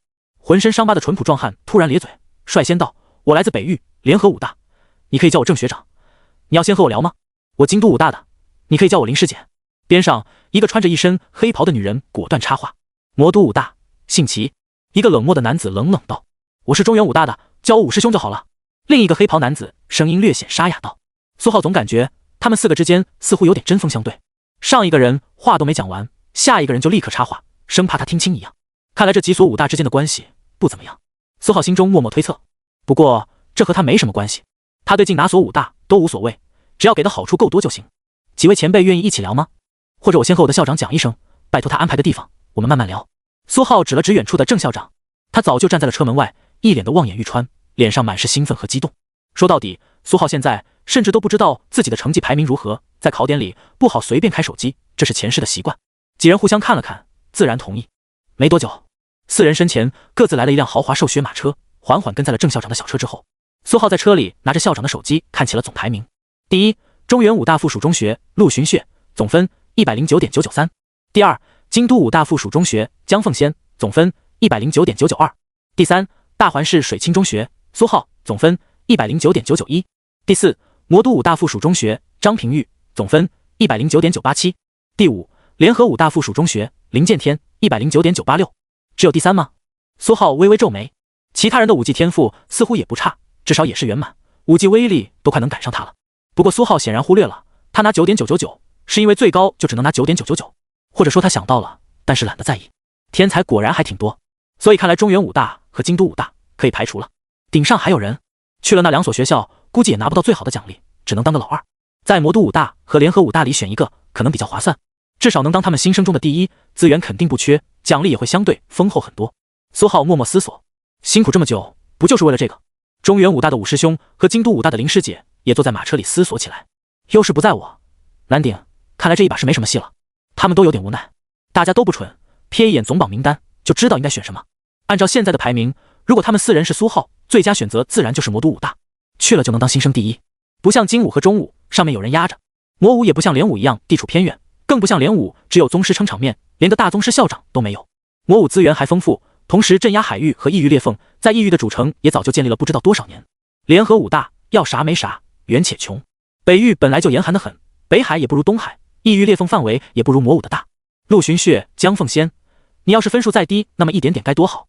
两辆马车内，武师兄、林师姐不由得喃喃自语道，在他们两个眼中，即将考入他们学校的总榜第一、第二，确实不如苏浩这个第三香。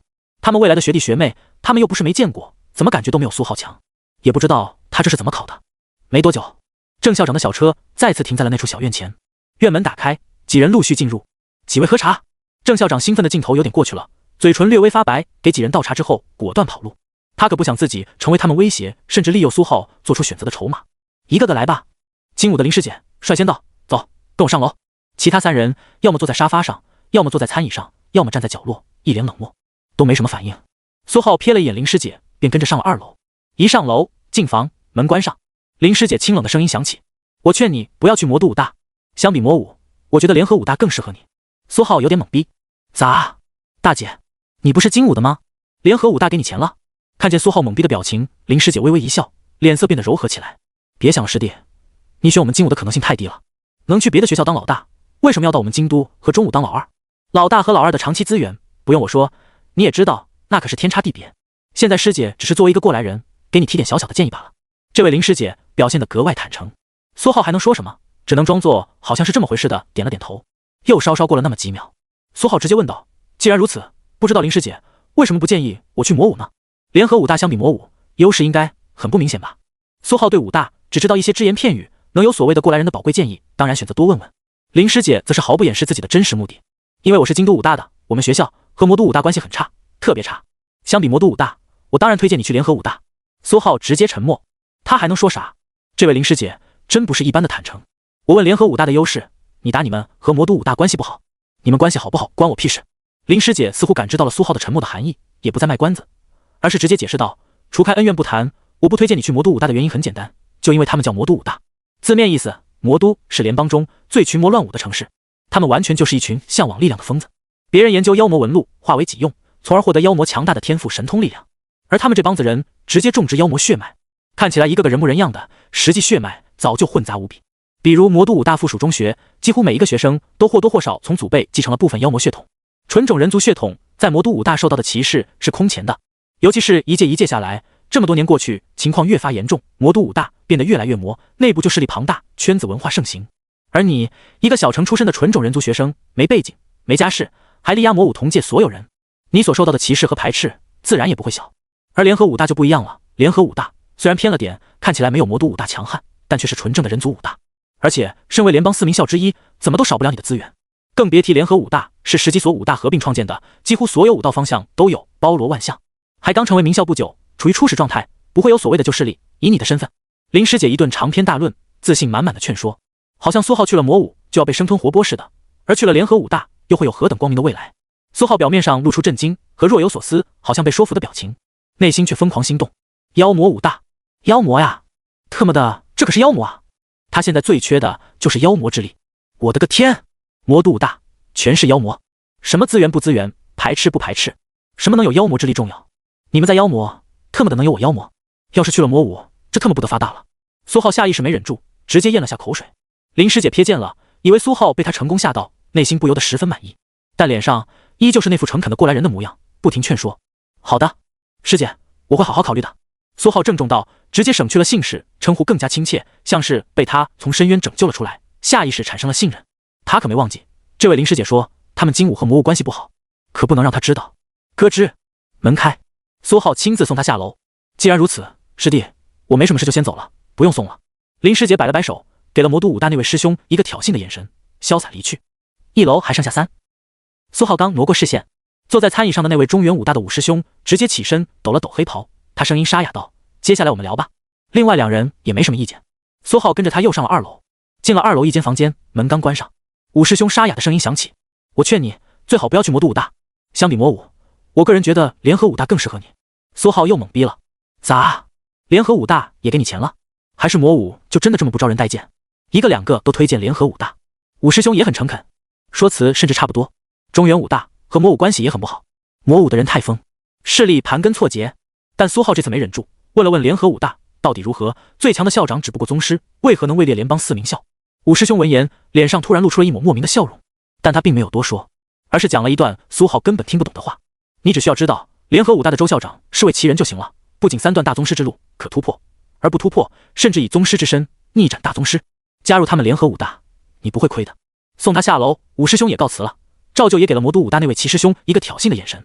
坐在沙发上的浑身满是伤疤的壮汉站起身，脸上表情憨厚，看着苏浩：“苏学弟，走，跟我上楼。”站在角落里的冷漠青年一言不发。咯吱，砰，2楼门关上。联合武大的这位憨厚的郑学长直接掏出一块玉牌，而后道：“学弟啊，虽然我是联合武大的，但是我推荐你加入魔都武大。”什么玩意？苏浩顿时比之前还要懵逼。他们精武和中武不按照套路来就算了，你一联合武大的，难道还能被魔武收买了？嗨嗨，师弟，你别误会。憨厚的郑学长咳嗽2声，突然压低声音道：“我们联合武大确实不行。”刚讲完半句话，他悄然把手中的玉牌塞到苏浩手里，很快讲了句：“这块玉牌你先收好。”然后又道：“这么和你说吧，我们联合武大唯一的优势就是我们资源很匮乏，匮乏到搞不到足够的妖魔血，走不了妖魔武道，又太年轻，刚成为联邦名校时间不长，无法形成以血脉为核心的圈子。刚才那2位师兄师姐应该和你介绍过你去魔都武大的问题吧？但是别着急，学长我呀，最喜欢先把事情讲清楚。”苏浩懵逼的拿着玉牌看了看，下意识想送回去。这看起来憨厚的学长的手也太快了。哎，不着急。郑学长摆了摆手，憨厚道：“你先去魔都武大，开开心心当个老牌名校的新生，该拿的资源拿，该是你的就全要。但是啊，万一，我是说万一你要是被排斥了，感觉自己受到排挤了，不顺了，那别客气，这块玉牌就是学长我，还有我们联合武大的诚意，你随时可以拿着它转校来我们联合武大，而且该是你的资源也一点不少。中间有任何问题，我们校长无敌的周校全都帮你搞定。”苏浩捏着玉牌，顿时不晓得说什么了。他从来没像今天一样讷讷无言。转校可还行？这意思是指望着他先薅魔都武大的羊毛，当2年学生再回联合武大，给联合武大省资源了还。这算盘打的，还无敌的周校，你一宗师无敌个嘚儿！看起来憨厚，实则鸡贼的郑学长咧嘴一笑，道：“这玉牌其实就是我们联合武大的身份证明，只要你愿意持有，那就是我们的学生，无所谓你现在在哪所武大，我们都愿意承认。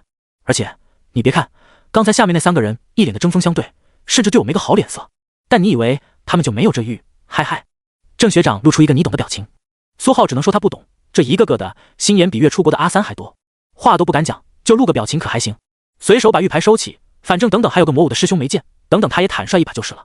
又唠了半天，郑学长成功告辞。苏浩没从他这里套出什么话，就只听他一个劲的吹嘘他们学校的校长，光说牛皮不说为什么牛皮，真是白瞎了这张憨厚的脸。楼下角落里就剩下魔都武大的齐师兄了，他看起来很冷漠，但却是今天唯一一个愿意和他聊待遇的。加入魔都武大，校方划给你3000积分，放在外界完全可以兑换出3000万联邦币，如果你实力足够，去黑市更高。还有一门真血功法，一门真血武技，另外还有妖魔古刀一把，宗师强者免费指点3次，优先选择直属导师，以及2年异域试炼任务免除，妖魔血脉改造机会1次。齐师兄缓缓讲完，看向了苏浩。苏浩简直泪目，本来想着待价而沽，从4个里面选一个待遇最好的，2推荐他去其他学校，一个不光推荐他去其他学校，还特么让他当卧底，卷了别人的资源再跑，忙活半天，可算听到入学待遇长啥样了。苏浩也懒得矜持了，直接答应：“好，我加入魔武。”他生怕这位师兄也特么突然来一句：“我推荐你加入他们联合武大。”其他人都不按套路出牌。苏浩现在见这位冷漠的师兄，顿时觉得他才是最诚恳的那个。齐师兄也不意外，这个选择你不会失望的。他语气冷冷道，似乎天生不会正常讲话。过了片刻，他又补上一句：“等你入学，这些待遇如数奉上。”之后便没再讲话，而是选择告辞。等等师兄！苏浩连忙喊住他。齐师兄回头疑惑看向苏浩，苏浩直接从口袋里掏出方才那块玉牌。今天是坦律局，他直接把联合武大那位的话重复了一遍，着重讲述了转校事宜。谁知齐师兄听完，冷漠的嘴角居然微微勾起，他的手伸进怀里，缓缓从里面掏出一块一模一样的玉牌。特么的还真有！苏浩看见这块玉牌，瞬间又一次无语，没想到郑兄居然这么快就把玉牌发给你了。齐师兄的语气惊人的变得和缓了一丝。放心吧，正常收着。联邦这么多武大，稍微有点天分的，比如你我之类，都会收到联合武大的玉牌。金武的那位林师姐，中武的那位武师弟，今年毕业之后，甚至直接就会加入他们联合武大。搞半天特么的是真的。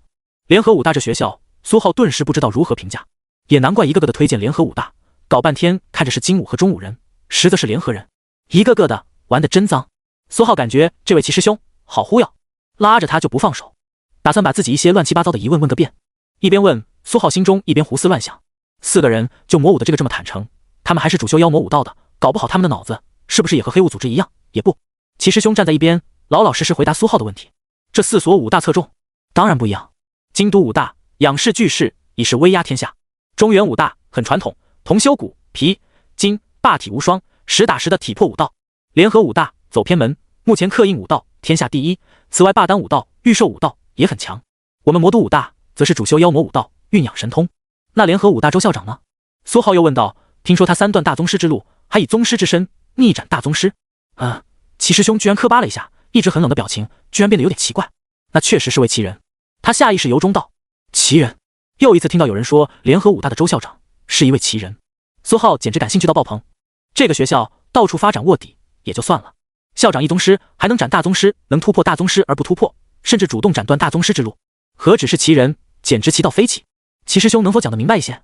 这位周校长，苏浩毫不客气，直接问道，甚至拉着齐师兄就坐在了沙发上。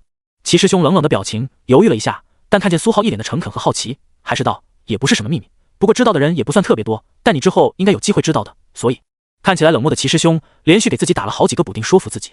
这些事情说起来很复杂，异域你知道吧？就是那些裂缝，被我们武大和其他强者镇压的异域裂缝。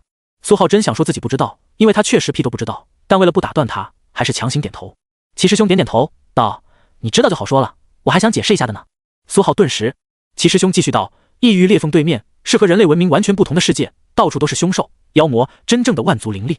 联合武大镇压的异域裂缝的里面，就是一个叫做狂蟒帝国的凶兽国度。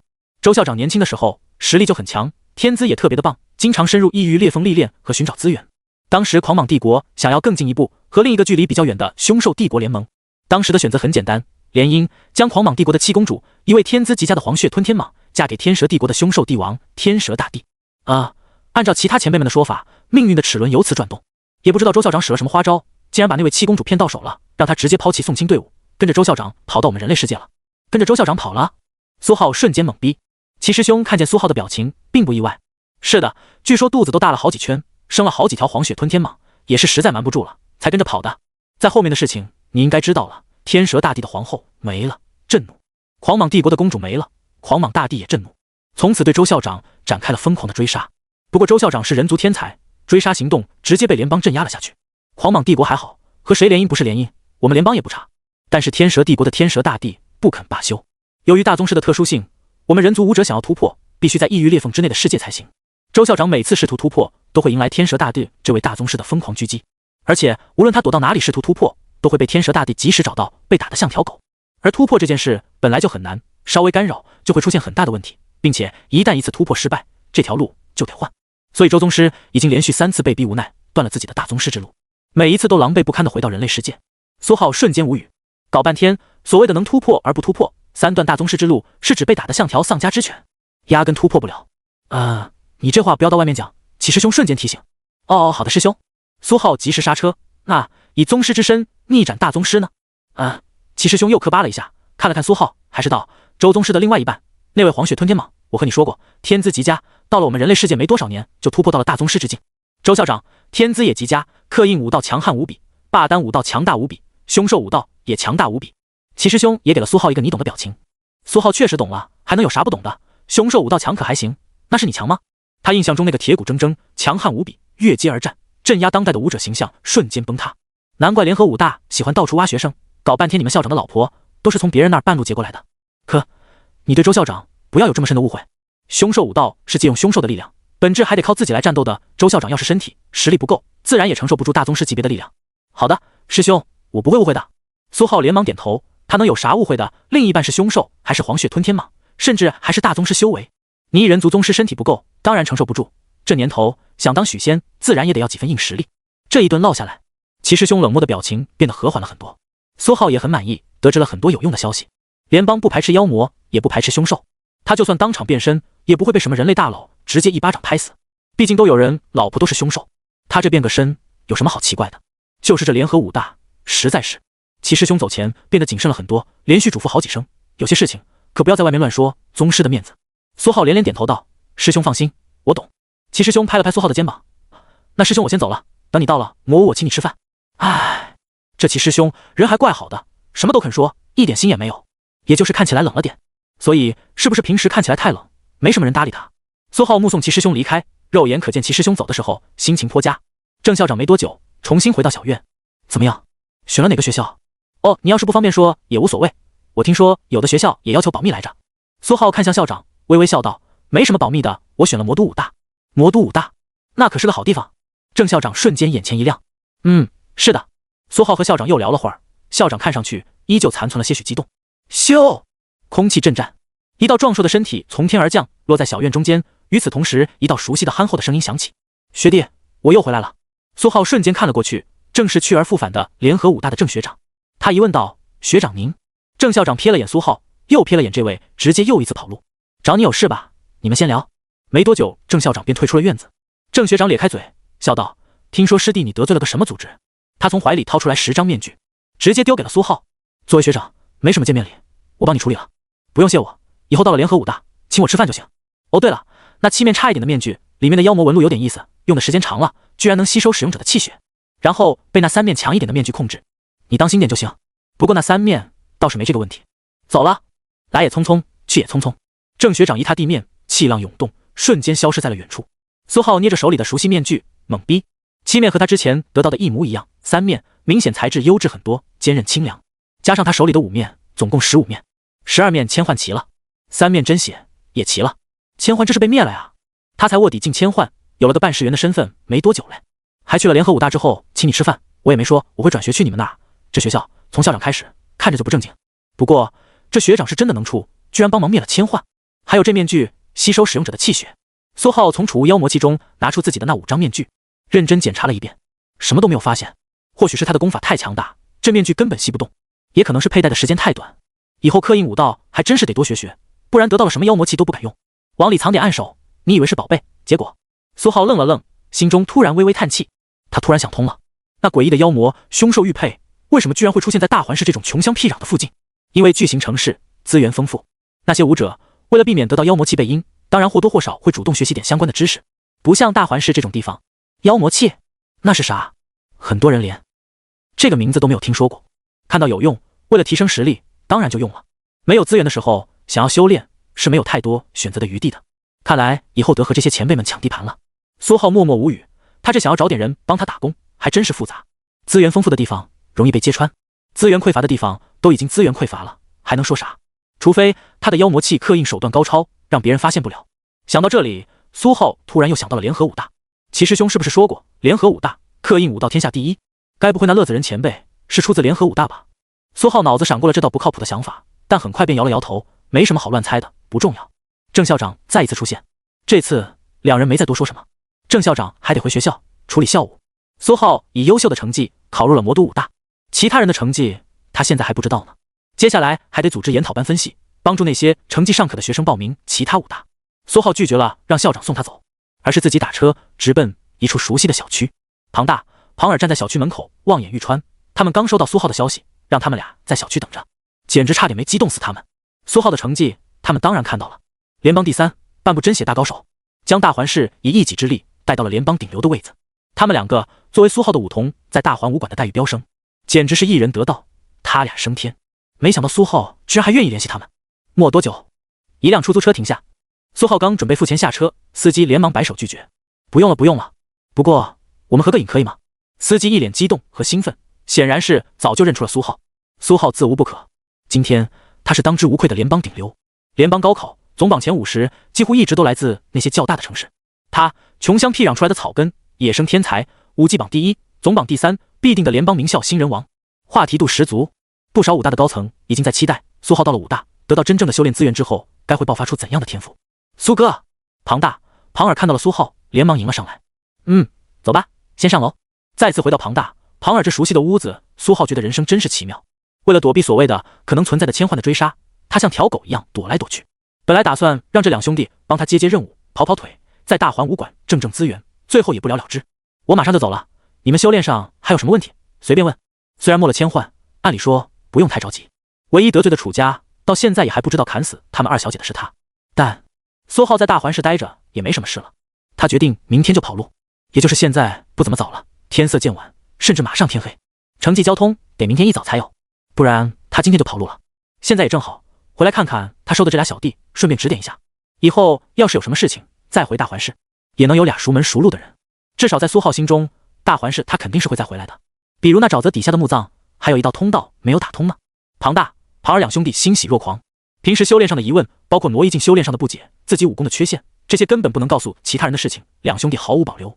苏浩的挪移境进化成了极道挪移境，甚至已经圆满。回答他们的问题十分轻松。两兄弟十分兴奋地疯狂地记录笔记。良久，两兄弟贴在一起，恋恋不舍地翻阅刚记的笔记。虽然感悟想多，但他们准备撕掉它，因为这是苏浩的指点，他们俩得到指点就已经很好了，还试图记载，这很不好。正常留着吧。苏浩一挥手，呼，炙热气血打出，在笔记封面留下了一道挪移境的印记。庞大、庞尔一愣，低头盯着手中的笔记本上的印记，眼中闪过一抹极为意外的惊喜。多谢苏哥！两人立刻站起，脸上挂满了感激和激动之色。没想苏浩不仅愿意让他们两个记载下这些指点，甚至还给他们留下了一道挪移境的印记。两人气血只是自然的在体内流动，手掌部分的气血就有一种情不自禁挪移出去的感觉。这种武道印记需要对挪移境领悟极深留下，对他们日后修炼挪移境极为重要。苏浩摆摆手，示意两人淡定些，别拿出去卖了就行了，之后好好修炼吧，加油！留下几句勉励的话，苏浩也没什么事，直接走了。总在这里待着，他们也不自在。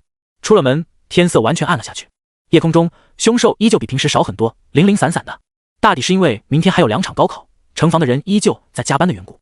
只不过是文化课，苏浩可以完全忽略。接下来应该没有什么别的事情了吧？苏浩披着一身黑袍，走在黑暗的街上，默默思索。最后确定确实没什么事情。该整理的行李早就理过，收在了储物妖魔器里。大环市他比较熟的也就俩武童，该交代的也交代过了。水清中学那边校长也打过招呼了，其他同学不熟。大环武馆也是，就一个楚老还算是熟悉，不过他的晚辈那倒霉的楚二小姐，还不知道楚老现在心情咋样。苏浩也并不打算去触眉头。既然如此，苏浩瞅了2眼方向，而后果断运转魔灵7瞬，嗖，瞬间穿梭而出。他打算先去城际交通运输中心等着，早点走吧。没多久，一座巨大的建筑前，苏浩缓缓停下，这里就是城际交通运输中心了。只不过此时深夜，大门紧闭，外面零零散散有很多武者，有老有少，中年人最多，几乎每一个气质都挺阴狠。周围空气很差，有种野外的感觉，全都是凶兽的味道，似乎是从城际交运中心里飘出来的。苏浩随便选了一个角落，静静等了起来。转眼间天亮，大环市工作人员开始出来洗地。苏浩的视线平静掠过地上的几具尸体，昨天夜里也并不太平，不过没他什么事情。他在可以的情况下，向来遵纪守法。城际交运中心大门缓缓打开，苏浩和一众等了一个晚上的武者直接进入，和寻常的车站没什么区别。苏浩拿出了自己的城际交通运输令牌，购票点的售票员检查了令牌无误后，将令牌放到一个特殊仪器之下，紫光一扫，上面印上了魔都2个大字，然后将令牌还给了苏浩，另外还给了他一张车票。很快，苏浩便坐在了一个很长的凶兽马车的车厢上，一排4个位置，这个车厢上有20几个位置，他的位置靠后，身边坐着一个脸色很阴的老头子。大环市有点穷，没有凶兽长距离飞行航班，也没有直达魔都的凶兽马车，他得先坐这玩意到附近的大城，再换飞行凶兽。还好他的城际交通运输令牌要到终点站才会被收回。车队缓缓出发，一共10几辆马车浩浩荡荡出了城门。其他人买票都得检查身份，他用的是5道触发的令牌，什么其他身份资料都不用，十分方便。3天后中午，最近的一座大城大楚市到了，一路上还算太平，偶尔也有凶兽侵扰，但是被车队的护卫队轻松解决。走了一小半的时候，也遇到过黑武者袭击，但是交钱保平安，丢下了些许气血丹，对方便直接撤走。走了大半的时候，还遇到过2个不知道哪里来的武者，试图劫车去另外一座城市，实力还挺强，炼体9层呢。苏浩坐这么长时间的马车，早就不耐烦了，半刀劈出死了仨，误伤了路过的一只凶兽。从那之后，也不知道为什么，车队的路途就顺利了很多，可能和苏浩差点把护卫队的那几个人劈死有关吧。苏浩在大楚市门口下了马车，顺利通过城防，进入了大楚市。这里明显比大环市富饶很多，街面上的人的武道修为也强了不少，不多时就能见到一个炼体4层，商业氛围更是要浓郁很多。城门往里直接就是一条商业街，各种买卖都有，凶兽、功法、药酒。苏浩甚至差点被2个风情万种的小姐姐拉走，不过他没有多逗留，直接去了这里的城际交运中心，再次拿了一张票。这次终于是直达魔都的了，而且也不是慢腾腾的凶兽马车，而是飞行航班。苏浩拿着票上了飞机，上面密布着很多妖魔基础纹路，他能认出的不多，基本和轻破空有关，总算不是凶兽驱动的远程交通工具了。飞机缓缓拔高起飞，苏浩的位置靠窗，边上坐着一对看上去很紧张的母女，有点坐立不安，嘴里止不住的小声念叨，甚至试图和苏浩聊天以缓解压力。苏浩很平静的有一搭没一搭的和他们瞎聊，同时缓缓使用极道挪移境，将两人的气血轻微的影响的和缓起来，他们才止住了话痨的趋势，然后沉沉睡了过去。另外一排座椅上，一个年轻人略微瞥了两眼苏浩，似乎察觉到了什么，但被苏浩平静的眼神盯了回去。没多久，飞机掠过大环市，继而朝着魔都前进。苏浩从舷窗往下看，远远的看到了几栋熟悉的建筑，甚至还看到了一片熟悉的寺庙，好像是悬空寺，比他想象中大很多。在飞机上，以他的目力，居然能清晰看见。苏浩这才想起来，好像寺庙还有个所谓的恶贯满盈的戒律和尚，没有被他宰掉。下次吧，下次回大环市给悬空寺上香。苏浩默默想到。入夜，飞机急速前进，下方是一座浩瀚巨城，而更远处是一片无垠的大海。魔都到了。下了飞机，苏浩出了城际交运中心，站在了街头，明显有些惊讶。魔都的夜晚和大环市完全不同，这里的晚上居然真的灯红酒绿。街面上经常能看到成双成对的男女拉着手四处溜达，显得十分放松。夜空中也有凶兽，甚至不少，但是那些凶兽只是在空中盘旋，也没有那股强烈的凶厉的气息。直到空中一只飞行凶兽猛地下扑，收翅落在了街面侧面。一个穿着制服的中年人立刻上前，用手顺了几下羽翼，又打开了一个铁盒，喂养起来。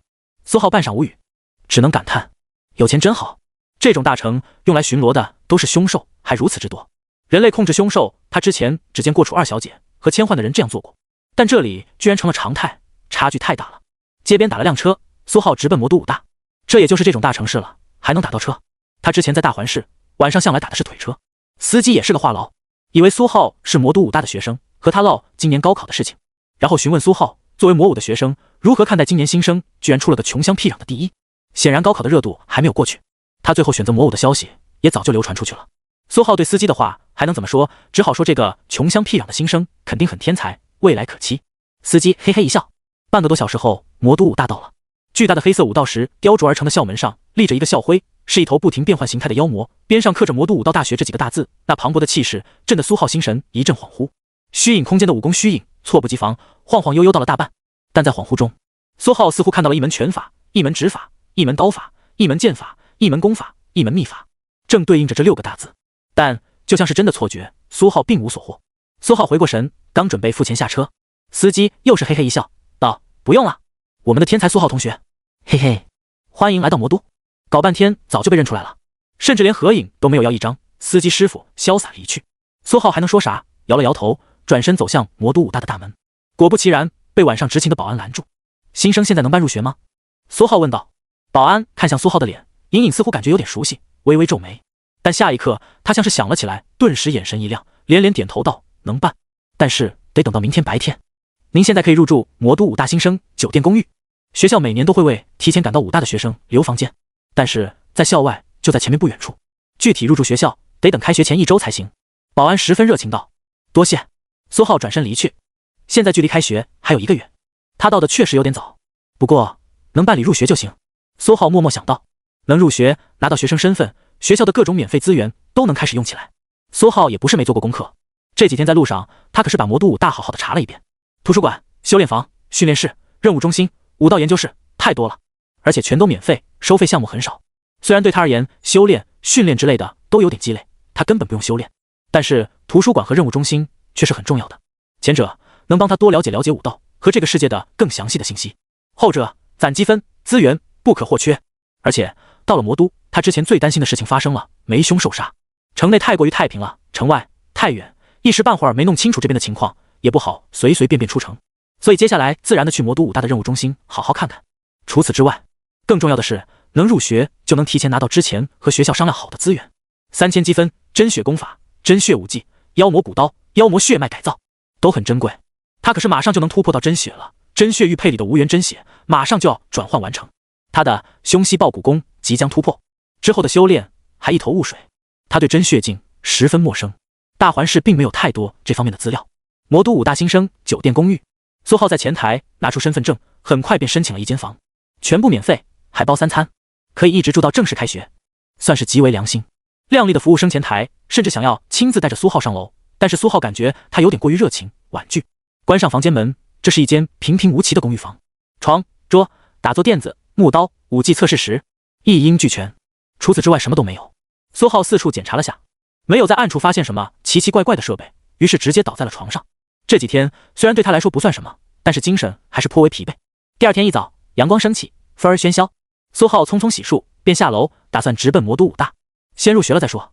刚出了新生酒店公寓，一个穿着考究的中年人走了过来，微微笑道：“可是苏浩小友。”苏浩看了过去，微微皱眉：“怎么，这么快就有人找上门了？”苏浩并不打算搭理他，平静瞥了他一眼，直接绕开。但几个黑衣人突然迅速挡住了苏浩，甚至缓缓合围。苏浩的眼神瞬间变得冷漠。中年人脸色依旧，微微笑道：“苏浩小友，我有笔生意想和你谈一谈。听说你拿到了一次没什么用的血脉改造的机会，不知道能否转让？价格好说。”苏浩冷漠的脸色缓缓变得平静，瞥了眼中年男子，像在看傻子，道：“你知道这里距离魔都武大就隔了一条街吗？”苏浩懒得看对方突然僵了一下的脸色，还真把他当作穷乡僻壤、什么都不懂的学生呢。苏浩一脚踏出，直接朝着几个黑衣人撞了过去。“你拦个试试！”哗啦啦，苏浩刚撞向这群黑衣人，他们瞬间散开，没有一个人敢动手，全部低头站在一边。身后中年人脸色彻底僵硬，苏浩眼神依旧平静，回头微微瞥了他一眼，嘴唇微动：“蠢货！”并给了他一个明显嘲讽、不屑的语气。中年男人脸上明显挂上了一抹愠怒，脸色涨红，想要发作，但是居然强行忍住，直接转身离开。“没脑子还没胆子，废物！你老婆知道你这么废吗？介绍给我认识一下，看在你的面子上，我可以认她当女儿。”干的。对方走得更快了，一众黑衣人连忙跟上，其中一个甚至走到中年人跟前，想要劝慰。啪！直接被一巴掌扇飞，鲜血横溅，半瘫在地上。苏浩嘴里垃圾话不停，但一行人依旧只是渐渐远离，毫无反应。不过离去的速度悄然又快了几分，尤其是那中年人几乎把脚下的地砖踩裂。苏浩的眼神中不由得浮现出一抹可惜之色。没上当，你倒是出手啊，我等着呢。我现在很缺资源啊，真的很缺。打自己人算是怎么回事？苏浩摇摇头，轻微叹息。这要是在大环市，他这么说话早就被一巴掌扇飞了。魔都的武者不行啊，蠢就算了，居然打他的资源的注意，还这么怂。我以为你家里有好几个大宗师呢。苏浩缓缓走向魔都武大，一副要去报道的样子。但很可惜，接下来的一路没人跳出来打扰他。魔都武大门口又一次看到了那几个大字。呼！虚影空间，一众武功再次摔倒大半。但两条消息提示突然冒出：你的龙象拳又一次受到刺激，努力了一把，进度正 5%， 目前修炼进度为圆满 6%。你的格山化骨毒拳又一次受到刺激，努力了2把，进度正 10%， 目前修炼进度为圆满 11%。苏浩心中微微讶然，还有意外收获，两门拳法居然再次提升了，还是在圆满的基础上再次提升。不过其他武功呢？苏浩瞥了眼虚影空间，其他武功虽然也是一副萎靡不振的样子，像是受到了打击刺激，但是根本没有好好努力的意图。不知道这几个字能不能扣走。苏浩瞥了眼校门，颇为可惜的走了。要是可以，他天天躺上面。不信这些武功不努力，抓紧时间报道吧，拿资源。校门口换了执勤的保安，但是可能和昨天晚上那位聊过，对着苏浩笑笑，便把他放进去了，甚至还好心的提醒了一句：报道去学生处就行了，里面有路标。多谢。魔都武大看着挺大，有很多大楼，武道氛围也很浓郁。路边全是各种露天的训练设备，凹陷的巨石，极深的沙地，各种刀枪剑戟和测试武技威力的黑色石头，一排一排的。不过学校里颇为冷清，不知道为什么没什么人，可能距离开学还有1个月有关。偶尔路过遇见了几个学生，也是一脸冷漠，生人勿近。看着和那位齐师兄一个调性，不知道是不是妖魔血统后遗症。一路顺着路标到了学生处，是一栋类似金字塔形态的大楼，但只有一半，正面看起来像是个直角三角形，很是怪异。进入之后，学生活动中心、学生会、社团中心，在一排办公室角落里，苏浩看到了学生处，门开着。苏浩敲了敲门，直接进去。里面办公桌上已经坐着一个肌肉炸裂的中年男子，他听到动静，直接从办公桌上跳了下来。有点矮，大概只有1.4米。他抬着头看向苏浩，上下打量了一下，瓮声道：苏浩，对吧？我也姓苏，苏通，你可以叫我苏学长，也可以叫我苏老师。事先声明，这不是针对你。武大老规矩，所有新生都得先检测一下，通过拿走资源，没通过你走人。来吧，跟上我。苏浩也并不意外，就当是新生摸底考试了，毕竟谁知道他的高考成绩有没有水分。很快就在另一侧拐角，他们走到了一处测试室，中间是一块青砖地面，左边是一个气血仓，右边是一块黑色武器测试石头，连着一台熟悉的设备。你先检查一下，没有问题就开始。苏通指了指两边的设备，看上去很有耐心。好。苏浩检查了下气血仓，又拍了拍武技测试时，确实没有问题。那我开始了。苏浩拿出身份证，和高考流程一模一样，进入气血仓，身份校验，3门功法气血陡然爆发，分数 99.992， 不差分毫。这特么的才 99.992。苏通感知到那股庞大的气血眼神陡然变了，死死盯着气血仓里的苏浩，隐隐有点震惊和疑惑。等苏浩出了气血仓，苏通的眼神已经强行恢复平静，只是眉间还有一丝疑惑。他沉静道：“武技测试，你用什么武器？”刀。拿着。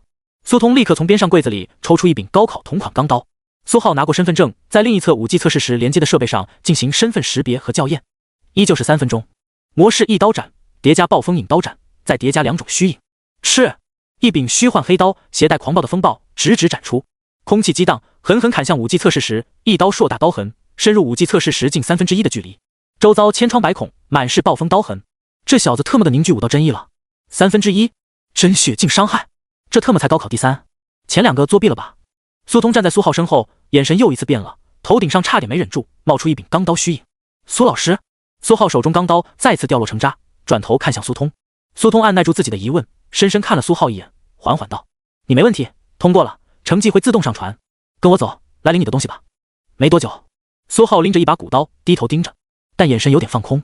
你的凶犀爆骨功检测到50点妖魔之力，魔裂骨颚，疯狂试图吞噬，是否允许？你的魔象金刚功，你的舍利铜皮功。拿到这柄古刀的瞬间，苏浩脑中消息狂跳，没一会儿就被刷屏。那3门功法像是饿疯了一般，苏浩果断将消息屏蔽。这刀刚拿到手还热乎，怎么可能现在就喂了？寻常钢刀根本承受不住他的全力爆发，这刀还是有点用的，至少也得等他研究研究再喂掉。苏老师，我先告辞了。和苏通打了声招呼，苏浩直接跑路。测试完后，他总感觉苏通的眼神有点不对劲，奇奇怪怪的。反正肯定打不过，先跑了再说。他现在已经成功拿到了自己的学生证，一张特殊的金属卡片，里面有3000积分。真血功法和真血武技任选，要自己去武库挑，自选导师、宗师指点之类的，得等到开学。还有一次妖魔血脉改造的机会，现在还不行，也得等学校里的强者先在异域猎杀一头妖魔，甚至是几头回来才能进行，新鲜的功效更好。苏浩也不着急，时间越久，猎杀的妖魔肯定越强，妖魔之力也越多。刚出办公室，路过一处角落，苏浩手中妖魔古刀直接消失，被收回储物妖魔器中。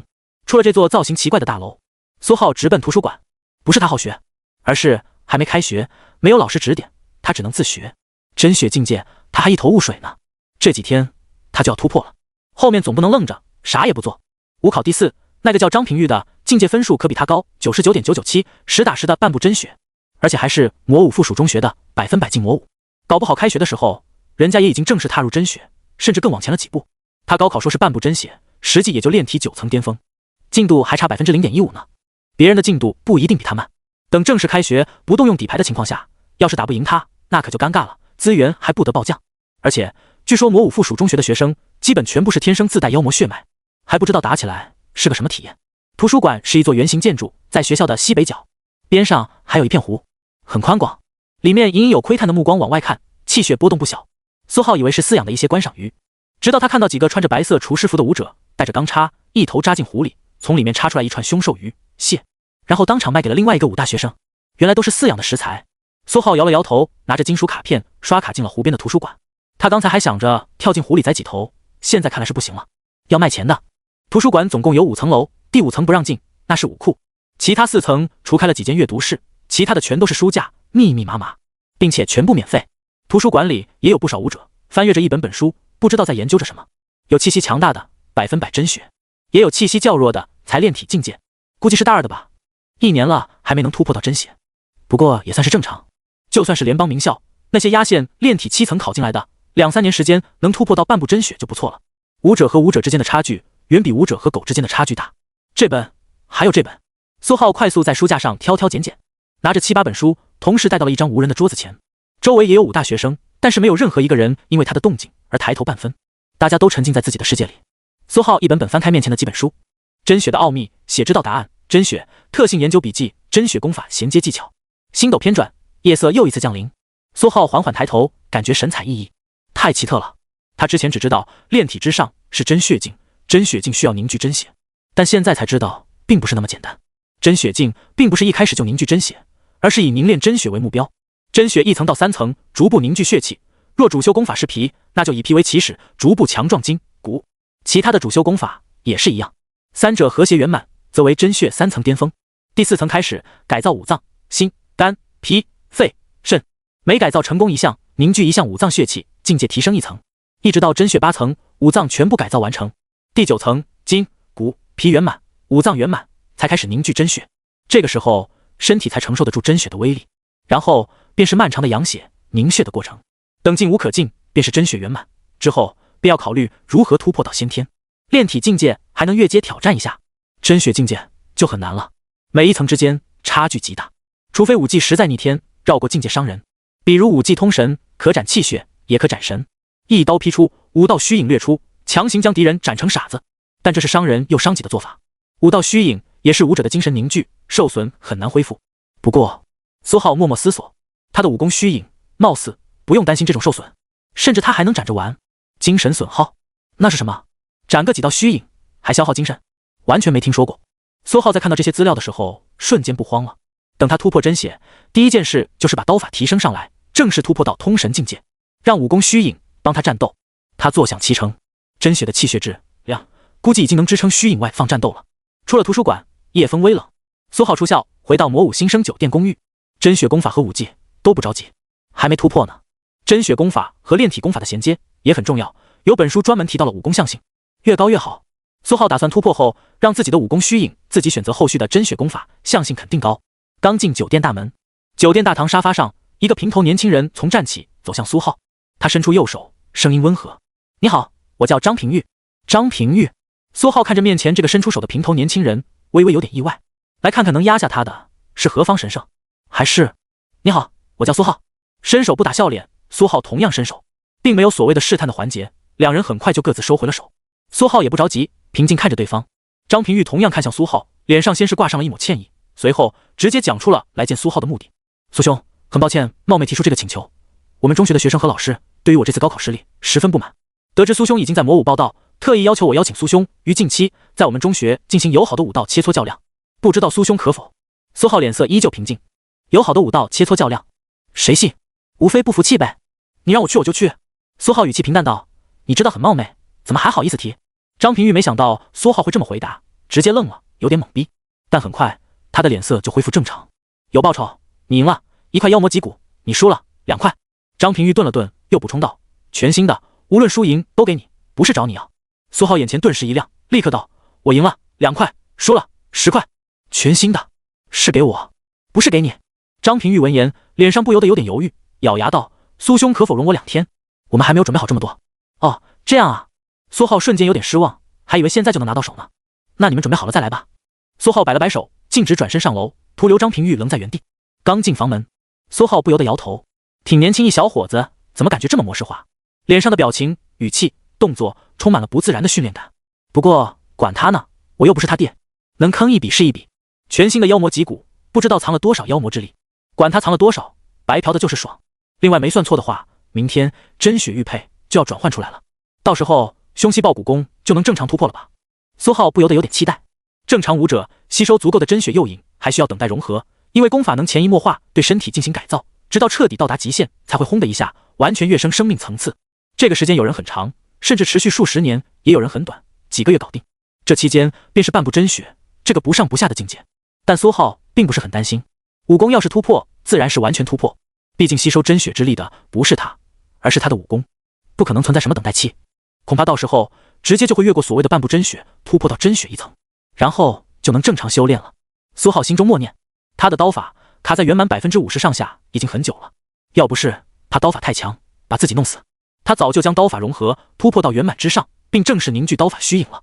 到时候仅仅只凭借虚影本身就能独立显现在外界，虚影掠出，杀人于无形，而不像现在还得配合气血，只是几瞬之间用来战斗还好，长时间根本没那么多气血够他们用的。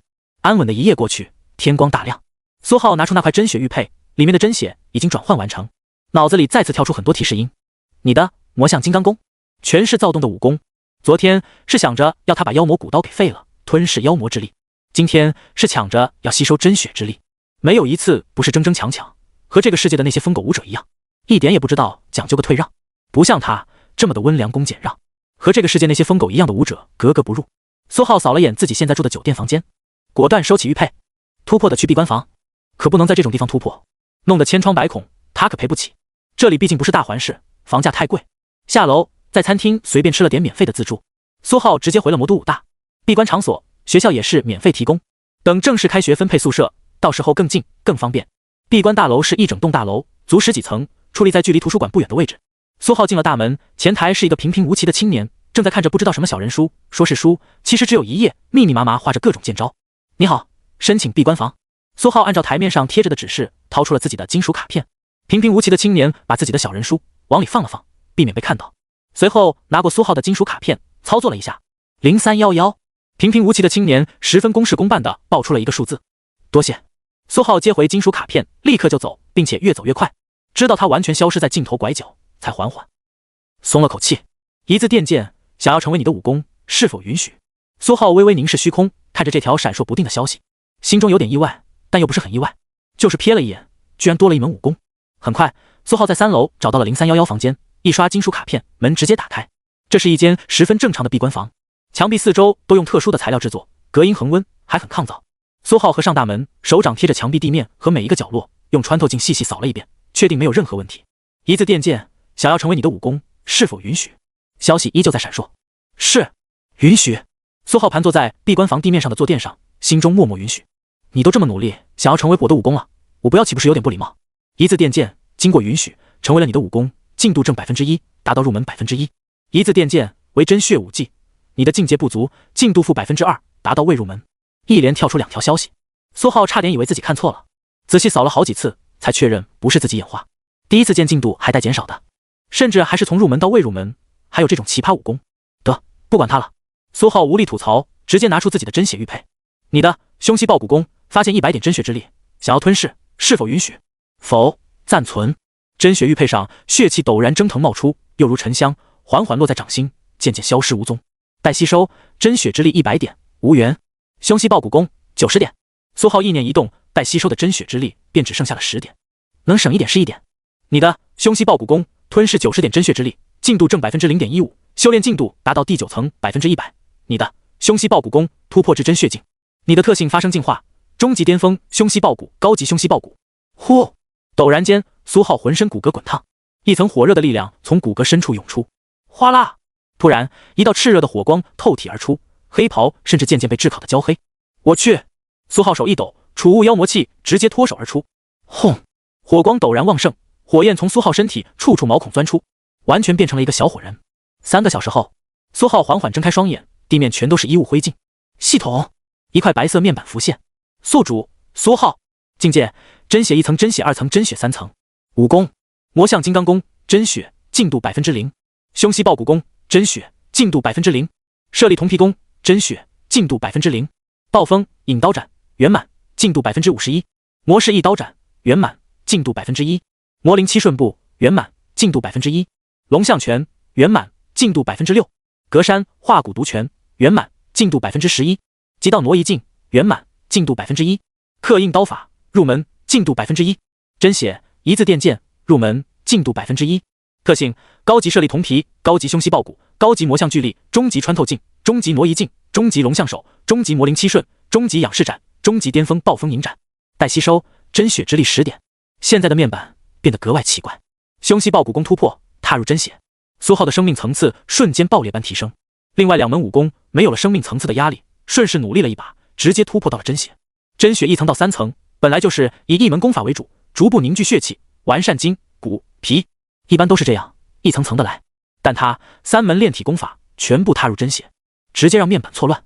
说他真血3层，筋骨皮都没圆满；说他真血1层，筋骨皮全都远超普通真血1层。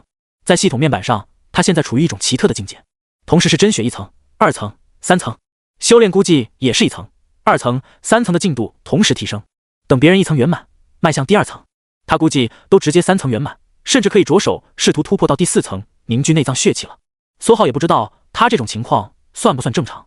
据说中原武大就喜欢这样同时修炼筋骨皮，并不分侧重，走的是实打实的体魄武道，十分强悍。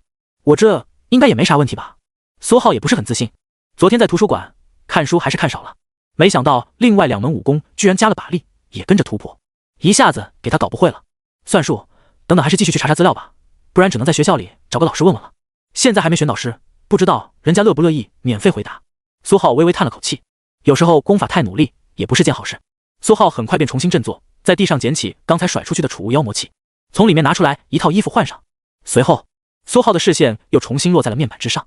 他现在3种功法全部真血，3种身体特性全部得到提升，成为高级特性，生命层次和之前截然不同，何止强了10倍。他现在浑身充斥着一股强悍的力量，已经完全能承受5G 的高级特性。融合暴风影刀斩模式一刀斩。苏浩意念微微一动，虚影空间，3具硕大的虚影雄踞虚影空间3处角落，将整个虚影空间3分。其他虚影只有这3具虚影1/10的大小，躲在夹缝之中瑟瑟发抖。突然间，夹缝中的风音女妖陡然一抖，猛地振翅飞向虚影空间上空。另一处角落狭缝，一柄漆黑的钢刀虚影也陡然飞出。是黑色钢刀虚影猛地刺进风音女妖胸膛，随后黑光一扫，便要将风音女妖完全切断。武功融合，其中一位为尊，另一位则为养料。模式一刀斩，不想成为养料，只好拼了。风音女妖暴虐狰狞，她的进度本来就更高更强，利爪一抓，狠狠捏住黑刀虚影，黑刀虚影完全动弹不得。随后风音女妖猛一用力，咔嚓，黑刀上陡然浮现道道裂纹，只是过了眨眼功夫，砰，黑刀上裂纹越来越多，随后终于支撑不住，陡然间炸裂开来。打打！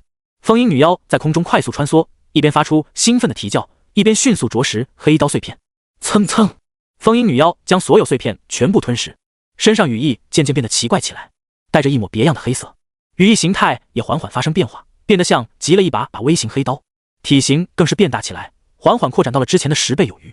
你的暴风影刀斩吞噬模式一刀斩，进度正49%，目前修炼进度达到圆满100%。你的暴风影刀斩突破至出神入化。你的暴风影刀斩发生进化，进化为暴风魔影斩。你的特性发生进化，终极巅峰暴风影斩，高级暴风魔影斩。苏浩浑身气势陡然变得奇怪起来，一股凶厉暴虐的气息从头顶冒出。渐渐的，咻！一尊风音妖魔虚影狰狞的凌空虚立在苏浩背后。苏浩回头，风音妖魔虚影通体修长将近3米，浑身笼罩着一层淡淡的风暴，上下穿梭浮动，根根黑色羽翼犹如把尖锐刀刃，双眸血红，看起来暴虐肆意，充斥着桀骜不驯。苏浩上下打量了几眼，嘴角悄然裂开。暴风魔影斩出神入化，进度1%，终于突破了。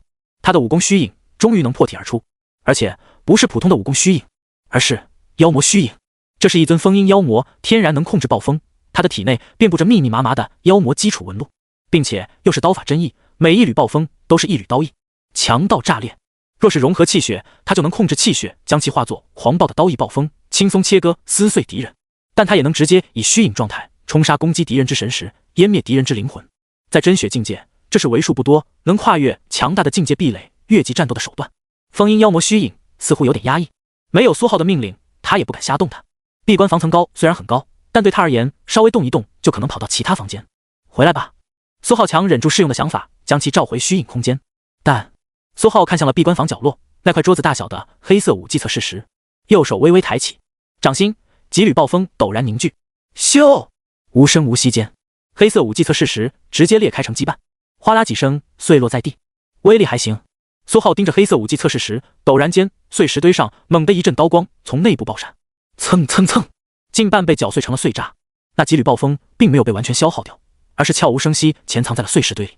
风音妖魔虚影融合了狂风快刀、影刀斩、仰视一刀斩，还合并了妖魔之力、阴身女妖之力、风音之力，继承了他们一切特性，能像影刀斩一般潜藏起来，择机爆发，自然很正常。苏浩低头看向掌心，心念一动，静谧的房间忽然升起一阵狂暴的风，围绕着苏浩旋转起来，地上测试石碎渣也纷纷被席卷起来。我这算不算借助风音妖魔虚影掌握了属于妖魔的力量？而且还是暴风！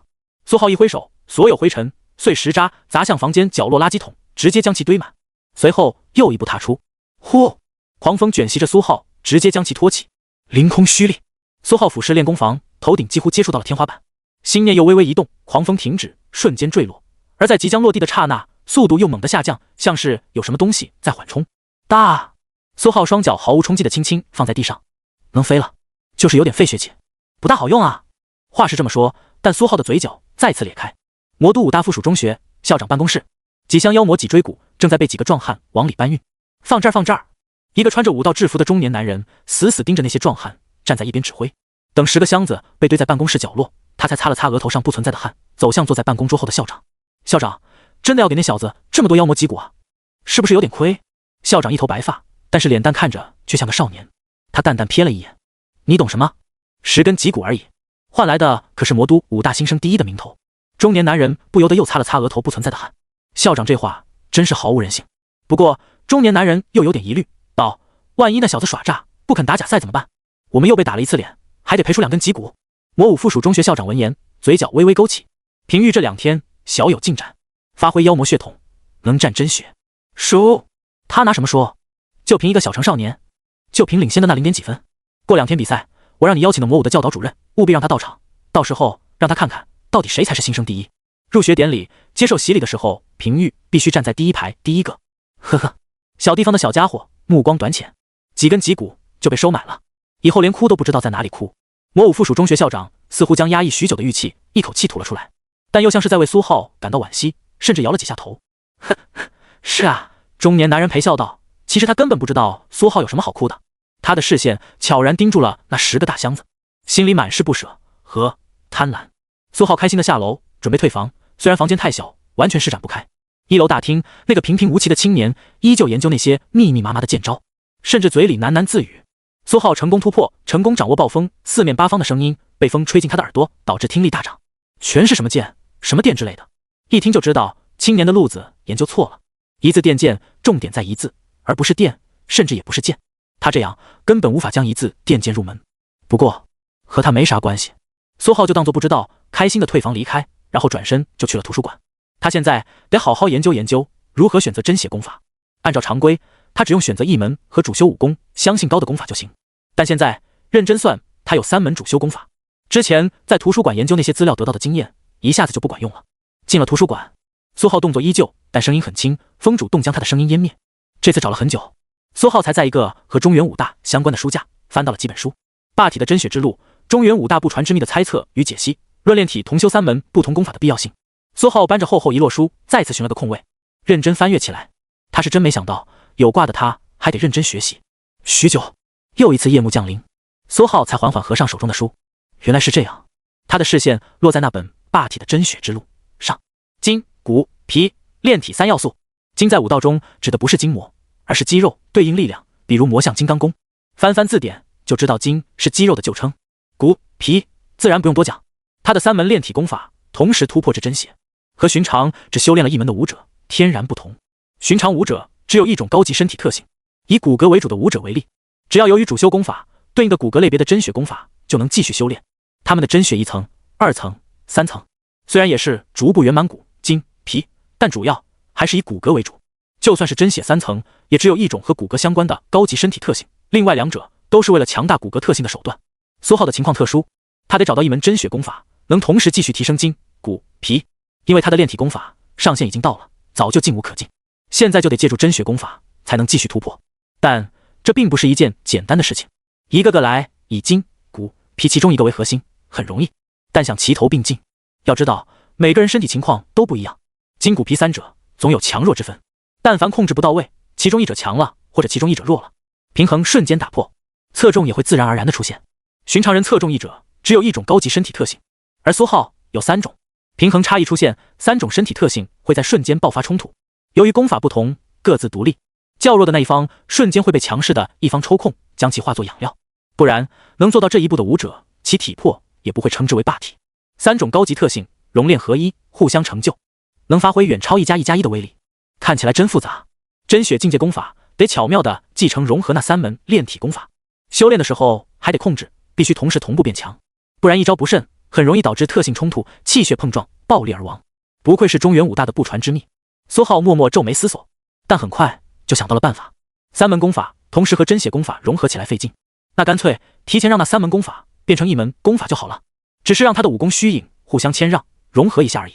苏浩的视线悄然落在虚影空间之中，魔象占据1/3多一点的地盘，凶犀豹骨占据1/3的地盘，舍利铜皮占据1/3不到的地盘，另外还有一只风鹰妖魔静静漂浮在空中，完全占据了虚影空间空中所有地盘。其他武功全部生活在夹缝之中，反正平时他们也是天天为了资源你争我抢，不如趁早让他们合3为1，到时候只有一种虚影，还免了为了抢资源天天刷屏烦的一批。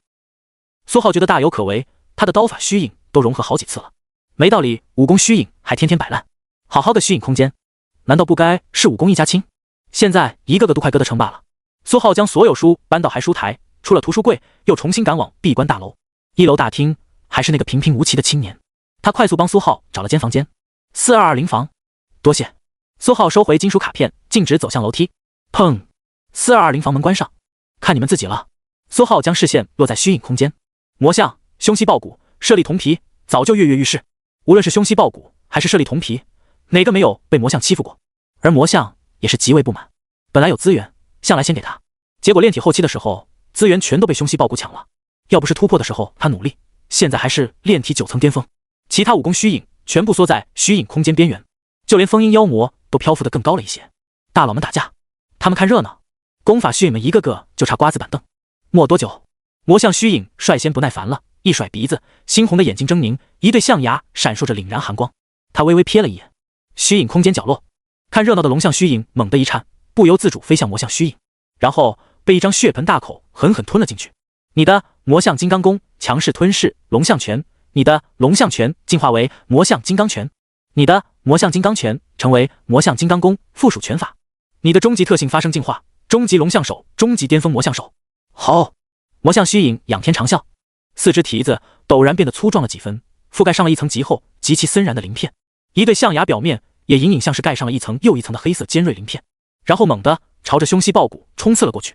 凶膝爆骨差点没反应过来，浑身立刻下意识燃烧起一层火毒之力，爆裂的火毒之力猛地朝着魔像撞了过去，试图阻碍对方。与此同时，他也有样学样，趁机径直掠向虚影空间角落。一条阴毒的毒蛇虚影瞬间猛逼，还没有反应过来就被凶膝爆骨狠狠咬中。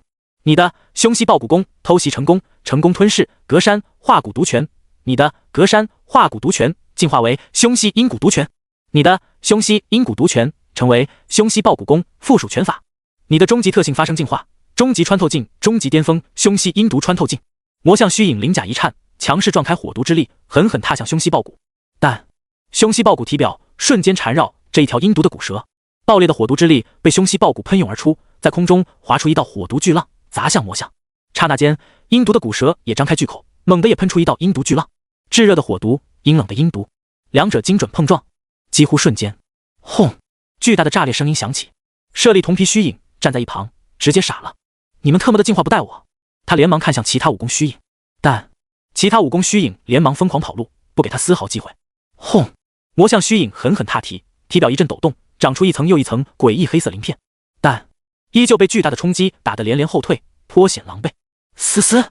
凶膝爆骨虚影死死盯着魔像虚影，而他的脖子上长出的那条阴冷骨蛇嘶嘶地吐着信子，一双眼睛也冰冷地盯着魔像虚影。火毒之力，阴毒之力，完美融合，居然能与魔像虚影抗衡。哗啦啦！魔像虚影疯狂抖动着残缺了的部分鳞片，一阵黑气弥散缠绕，很快恢复如初。他看向凶膝爆骨的凶厉眼神，居然有点忌惮。龙象拳让他具有了魔气化灵的能力，但攻击依旧需要近身才能完美爆发龙象拳坚不可摧的威力。他本来以为一下子就能将这堆骨头踩成齑粉，结果凶膝爆骨居然掌握了穿透技，再加上阴毒火毒配合，刚好克制他。场面一时间僵持了下去，双方都很忌惮，不敢贸然攻击。又过了片刻，咚咚，魔像虚影悄然挪动了几步，死死盯着凶膝爆骨，尖锐象牙再一次闪烁寒光，猩红象眼，道道黑气翻涌而出，凶戾之气炸裂。他似乎有点按捺不住了，硬碰硬也得碾碎这堆骨头。好！一声嘶吼，魔像虚影猛地扑了过去，瞬间掠过空间，狠狠踏向舍利铜皮虚影。舍利铜皮虚影瞬间猛逼，还没反应过来，便遭遇重创，铜皮直接凹陷下去，身体也远远飞出。咻！凶膝爆骨眼神阴冷，猛地穿梭而出，连带脖子上长出的骨蛇，两张血盆大口径直张开，狠狠朝着铜皮飞出的位置啃食了过去。捡漏！好！魔像虚影见状，长长象鼻，直接卷了过去。几乎瞬间，舍利铜皮虚影遭受两方夹击，撕拉一声脆响，被分成两半。你的魔像金刚功吞噬舍利铜皮功成功，你的魔像金刚功进化为魔像金刚鳞甲功，你的高级特性发生异变，舍利铜皮魔像鳞甲。你的凶膝爆骨功吞噬舍利铜皮功成功，你的凶膝爆骨功进化为凶膝爆骨毒皮功，你的高级特性发生异变，舍利铜皮凶膝毒皮。魔像虚影浑身鳞甲再次雄厚几分，泛着一层悠然宝光。凶膝爆骨体表长出一层皮肤，没有肌肉，像是一具干尸，更加瘆人。苏浩抽空瞥了眼面板，特性高级魔像鳞甲，高级凶膝毒皮。好家伙，舍利铜皮一下子变成了两个截然不同的高级特性。这俩武功是真的阴，也不知道跟谁学的，动不动偷袭。舍利铜皮功死得也太惨了。苏浩默哀了1微秒，便继续兴致勃勃地看了下去。战局又开始了，魔像虚影猛地一甩鼻子，朝着凶膝爆骨席卷，像鼻根鳞片浮现竖起，像是一把把小刀。凶膝爆骨立刻后撤，配合脖子上的毒蛇，阴毒火毒之力立刻穿梭而出。但魔像这次毫不在意，得到魔像鳞甲特性，他强大的防御一层又一层，就算最终会被破开，也能抗住几秒。轰！魔像体表阴毒火毒碰撞炸裂，一层层防御顷刻间消融，鳞甲飞散，在空中化作黑雾。但砰！一根壮硕魔像巨腿，黑鳞炸裂，狠狠踩踏而下。咔嚓！凶膝爆骨胸腹瞬间凹陷，那条毒蛇猛然缠绕象腿，散发一股阴冷至极的阴毒之力。滋滋！魔像的巨腿滋滋作响，顷刻被腐蚀冒出毒烟。噌！凶膝爆骨浑身又陡然冒出一层火毒之力，魔像毫不在意，在火毒与阴毒之中，砰砰砰，巨蹄连踏，魔鳞翻涌，强大的鳞甲化作细密的刀子，强悍的力量坚不可摧，一下下砸向下方的凶膝爆骨，直到完全将其践踏成齑粉。呼哧！魔像喘着粗气，眼睛猩红无比，浑身遍体鳞伤，破烂不堪。死！他看向下方凶膝爆骨碎裂成渣的尸体，猛地一吸，源源不断涌入魔像体内。你的魔像金刚鳞甲功彻底吞噬凶膝爆骨毒皮功，你的魔像金刚鳞甲功进化为魔像金刚爆骨鳞甲功，你的高级特性发生异变，魔像巨力魔像金刚力，你的高级特性发生异变，凶膝爆骨魔像火毒爆骨，你的高级特性发生异变，魔像鳞甲融合凶膝毒皮魔像阴毒鳞甲，你的魔像金刚拳融合凶膝阴骨毒拳，进化为魔像火阴毒拳，你的终极特性魔像手融合终极特性凶膝阴毒穿透镜，进化为高级特性火毒阴毒穿透镜，你的魔像火阴毒拳成为魔像金刚爆骨鳞甲功附属拳法，你的魔像火阴毒拳进度自动增加，修炼进度达到圆满100%，自动突破至出神入化。轰！魔像虚影浑身气势猛增，火毒隐于骨，阴毒伏于灵，劲力内外穿梭，掌控随心，凶焰滔天。风阴妖魔都有些忌惮，下意识向虚影空间更上空掠去。最后虚影空间就剩下4尊虚影，魔像、挪移镜、魔灵七顺、风阴妖魔。苏浩瞥了眼特性，高级魔像金刚力，高级魔像火毒爆骨，高级魔像阴毒鳞甲，高级火毒阴毒穿透镜，终极挪移镜，终极魔灵七顺，高级暴风魔影斩。魔像一个虚影就占据了4种高级特性，体型也最为庞大，甚至比风阴妖魔还大了不止1圈。苏浩将目光从虚影空间挪出，看了眼闭关房，要是召唤出来，恐怕装不下。又掌握了几种妖魔能力，苏浩伸出右手，一道阴冷爆裂的火焰陡然升起，一红一白互相交织，空气在陡然变得干燥起来。心念微动，魔像虚影融入身体，咔咔！苏浩体型猛长，浑身上下刹那间浮现出一层黑色阴冷鳞甲，将它完全笼罩。骨骼异动，充斥着一股爆裂之力，每一颗肌肉细胞都像是塞入了一只金刚巨象，强悍到炸裂。不过片刻，虚影融入完成，苏浩眼睛微闪，走到盥洗室，看向镜中的自己，双眸猩红，牙齿森然尖锐，通体笼罩着一层黑鳞，双手指尖尖锐，犹如利爪，泛着幽光，闪烁着一层剧毒，体型更是壮硕无比，足足2米7、8，活脱脱一只人形魔像。足足10分钟过去，苏浩轻松解除虚影，体内气血还剩下1半之多，足够用了。现在才真邪一层呢。苏浩重新看向镜子里的自己，气质不复刚才魔像化身之时那般凶厉。魔像虚影是功法显现，不像风阴妖魔，它不仅能浮现在外界镇压敌人，更能彻底与自身融合。魔像化身状态下，暴风、火毒、阴毒、穿透、巨力、鳞甲、爆骨，一切妖魔神通全都能被完美发挥。苏浩猜测，就算是真血高层，可能也能与其一战，毕竟那股强大的力量远远超出身为普通人的他不知道多少。最后瞥了眼面板，魔像金刚爆骨鳞甲功真血进度0%，魔像火阴毒拳出神入化进度1%，暴风魔影斩出神入化进度1%，魔灵七顺步圆满进度1%，极道挪移镜圆满进度1%，刻印刀法入门进度1%，真血一字电剑入门进度1%，面板一下子简洁不少。苏浩对着镜子缓缓整理了下衣物，直接下楼退房。武功融合结束，该去武库领取真血功法和真血武技了。1楼大厅，平平无奇的青年平平无奇地帮助苏浩退房。苏浩的挪移镜依旧出色，浑身气息锁得死死的，旁人根本看不出他的变化。没多久，重新走到图书馆，一路直上5楼。踏上最后一阶楼梯，苏浩看见了一条长长的甬道，四周刻着怪异的纹路。此时一个看守都没有。苏浩将金属卡片捏在手里，一步踏入，长长的甬道在瞬间折叠。苏浩在顷刻间便进入了甬道尽头，一排排书柜出现在苏浩眼前，上面全部放着密密麻麻的功法。这里就是武库，除开身后甬道，其余3个方向一排排书架的尽头全是一片漆黑，犹如笼罩在迷雾之中。苏浩随便扫了几眼，便发现他能看见的区域只摆放着2种层次的功法武技：炼体、真血。更强的暂时并不对他开放。苏浩没有过多浪费时间，快速挑选起来：真血骨功、真血断体功、裂皮炼体功。一门门功法在苏浩眼前快速掠过，无论是他还是魔像虚影，全都提不起兴致，又单一又弱，完全不符合他们的气质。许久过后，一门刀法出现在苏浩眼前：真血2字电刀。苏浩脸上浮现出一抹奇异之色，左右看了看：真血3字电枪，真血4字电棍，真血5字电镖。附近书架上摆放着一门奇特的武技。好家伙，还是个细脸，哪个人才创造的？苏浩下意识瞥了眼作者周梦，他没记错的话，联合武大那位校长就叫这个名字。苏浩瞬间决定自己莫名其妙学会的那门1字电剑，绝对不会继续练下去了。别问就是觉得不靠谱。苏浩下意识想到了练功楼大厅那位平平无奇的青年，第一次觉得他领悟错误，入门不了，可能还是件好事。摇了摇头，管他呢，苏浩直接跑路，又一次穿梭在一排排书架之间。许久，整片空间几乎被苏浩扫了一遍。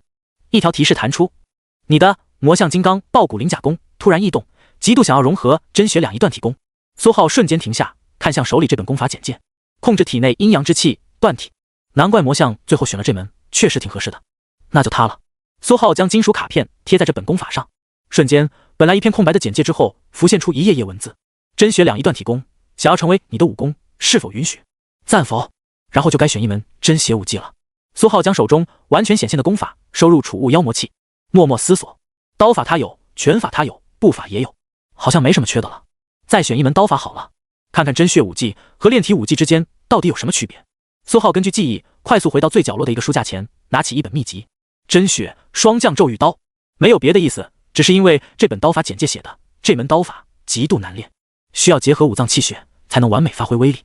再加上暴风已经有了，来个咒语也很合理。苏浩将金属卡片往上一贴，便是密密麻麻的文字：真血双降咒语刀，想要成为你的刀法，是否允许？赞否？将这本秘籍也收回。苏浩转身刚准备离开，一步踏出，嗡！场景陡然变换，面前空间极度压缩，苏浩落脚直接出现在了5楼甬道外。还真是诡异的力量。苏浩看向甬道，眼神幽深。他刚才感知到了一缕微不可察的妖魔之力，不是他以为的刻印，而真的就是妖魔神通，还是和空间有关的神通之力。只能说不愧魔都武大。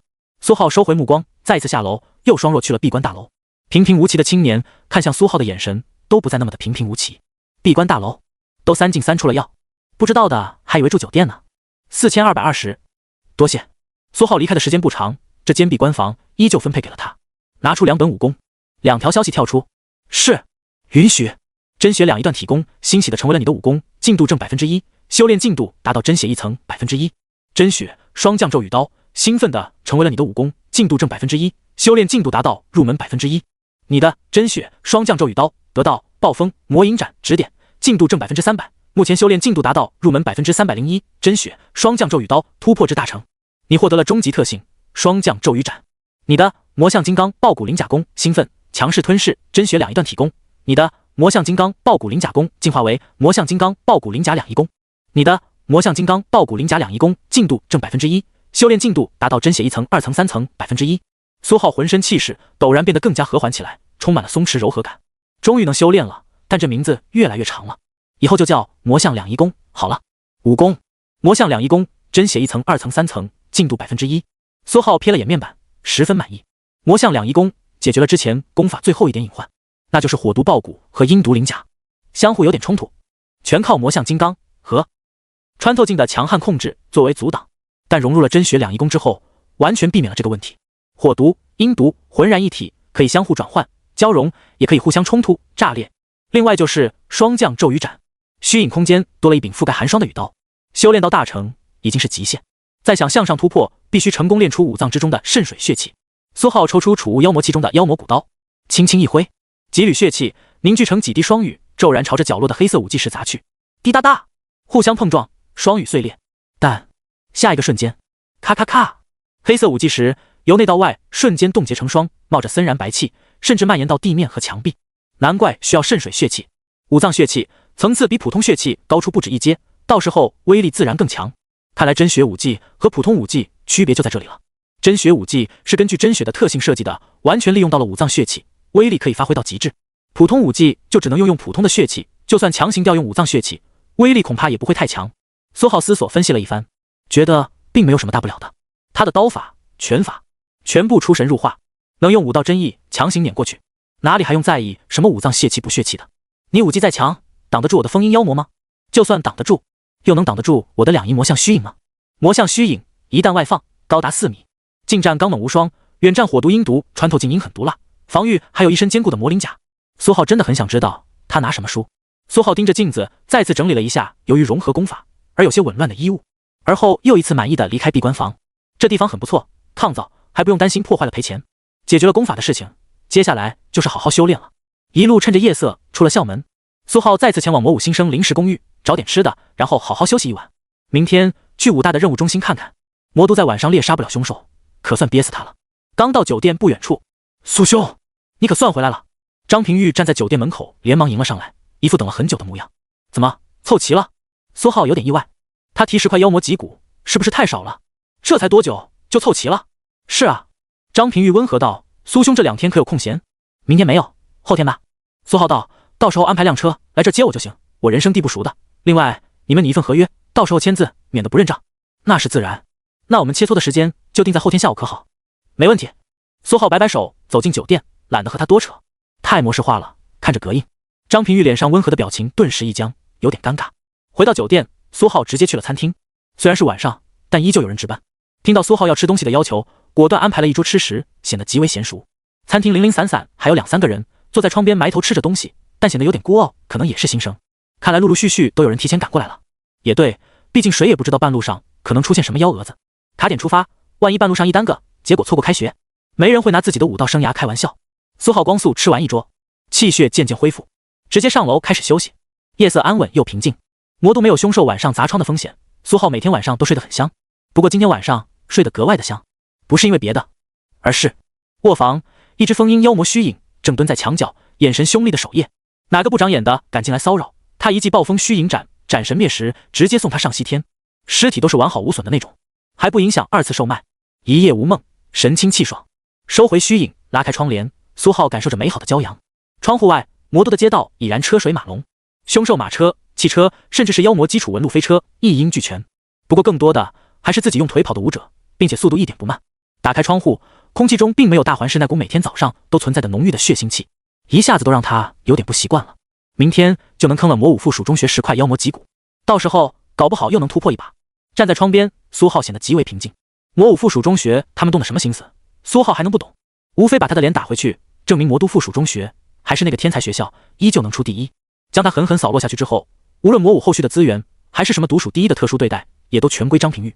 他就只能以一个高考好运者的身份在魔都艰难度日。只能说他们真是想多了。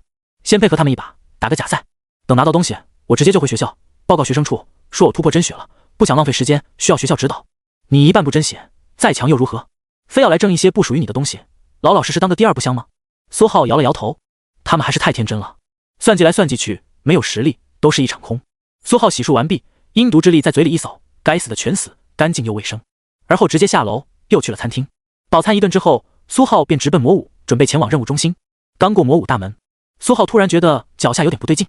昨天夜里他比较着急，还没有留意，今天怎么感觉脚下这路空空的？苏浩突破真血，功法特殊，又有种种妖魔神通，五感强悍非凡，一般不会感觉出错。微微瞥了眼四周，没什么人。封阴妖魔虚影瞬间从双脚没入地面，苏浩同步视角，只见虚影穿过层层阻碍，而后豁然一空。他看到了一条狭长地下通道，苏浩有点诧异，魔武正门地下被掏空了一截，控制封阴妖魔虚影沿着狭长地下通道前进。好家伙，苏浩赫然发现那通道末端正对着魔都武道大学这6个散发着阵阵诡异威压的大字，刻着大字的黑色武道巨石从地下也被掏空了一截，正好能容纳一人躺着，时刻感受那股强大的威压。这谁弄的？真他妈是个人才！苏浩顿时都惊了。他之前也想着利用这魔武校门口这几个大字锻炼一下自己的武功，但人来人往，到底是没好意思直接躺上去，结果居然早就有人在地下挖了条通道。苏浩控制着虚影朝着另一端前进，然后面色如常地穿过校门踏入学校。他得好好看看通道入口到底在哪里。没多久，魔都武大校园角落一个下水道井盖上，苏浩悄然收回封阴妖魔虚影，好家伙，还真是个人才，妖魔基础纹路都用上了。苏浩不由得有点佩服。通道入口就在里面，从侧面挖开了一个洞口，表面刻印上了很多轻、近声、遮掩、忽视类别的基础纹路，可以防止洞口被发现。刻印的手法一环叠加一环，老练无比，一看就知道是个惯犯，经常到处打洞。不过通道看着有段时间没人进来了，没什么人味，看来人才真是到处都有。苏浩牢牢记住这个地方，等晚上得进来好好试试，自己那些武功说不定在那几个大字的摧残下也能学会努力修炼，而不是像现在天天摆烂等着投喂。苏浩沿着学校路标路过一片宿舍区、食堂，一路快速找到任务大楼。任务大楼在学校东南角，苏浩之前没怎么在这一块溜达过。任务大楼也是一个圆形建筑，看着和图书馆有点相似，也是5层，但建筑表面缠绕着一条不断游动的漆黑的巨蟒，黄澄澄的眼瞳阴森恐怖，死死盯着下方所有人。苏浩远远看见，差点没吓一跳，但紧接着就反应过来，这玩意可能是假的。果然，直到他进入任务大楼，这只游动的巨蟒都没有丝毫反应，依旧自顾自游动盘旋。任务大厅看着很大，而且空旷，窗口很多，大概有10几个。大厅没有位子，不少学生来去匆匆。窗口上方墙壁有一块很大的显示屏，很多文字极快的闪烁，基本1秒左右就会刷新一页。显然，魔武对自己学生的眼力很有自信。苏浩果断走到角落里，默默抬头观察起来。黑武者追捕，任务对象苏峰，限制真血1层，奖励积分100，备注死活不论，击杀录像，另需大脑碎片校验。凶兽围猎，任务对象金刚猴群，限制炼体9层，奖励积分10，备注地点西城外，猴骨1件20积分。凶兽围猎，任务对象凶金，限制炼体9层，奖励积分10，备注地点东城海域，金牙1颗5积分。刀法指点，任务对象匿名，限制刀法圆满，奖励50积分，备注师姐貌美，速来。苏浩扫了几眼，刷过去的任务很多，黑武者追捕比较多，凶兽围猎也不少。除此之外，还有很多指点任务、收集任务，甚至连炼丹、妖魔器制造、修补都有，任务种类繁多。苏浩看了一段时间，有点失望。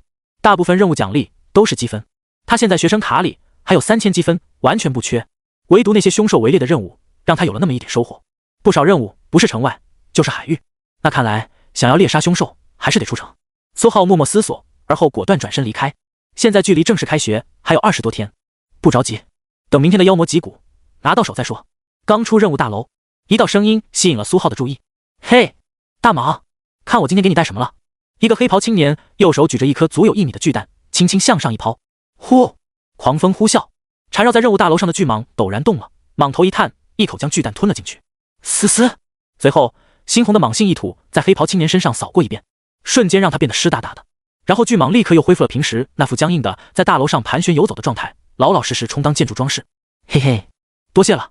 黑袍青年嘿嘿一笑，连忙把身上湿哒哒的液体刮了下来，装到一个大瓶子里，就连地上的也一点都不放过。周围匆匆路过的学生转头瞥了一眼，脸上不由得露出一抹羡慕。不少人甚至讨论，赵克这家伙运气也太好了，每次都能找到芒老师喜欢的东西。我上次给了芒老师一只胸臀，差点没被一尾巴甩死。他上次好像还拿到过一根蟒牙。哎，什么时候我也有这种运气，突破的资源就不缺了。这玩意特么的是真的。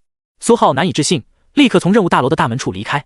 头顶上顶着一只不知道是凶兽还是妖魔的玩意儿，谁他妈还敢站在那里？苏浩远远走开了数百米，才回头重新看向那条巨蟒。他身上妖魔纹路密密麻麻，苏浩一开始还以为这是妖魔器，只不过大了一点，谁能想到居然是活的。还真是到处有惊喜，给他感兴趣的东西能得到一些奖励，但弄得一身蟒蛇口水。苏浩观察了一会儿，摇摇头，果断离开。周围路过的学生只有炼体境和部分真血1层，2层中还没有锻炼到皮的才会面露羡慕。对他而言可能有用，但也有限，不如猎杀凶兽直接干脆。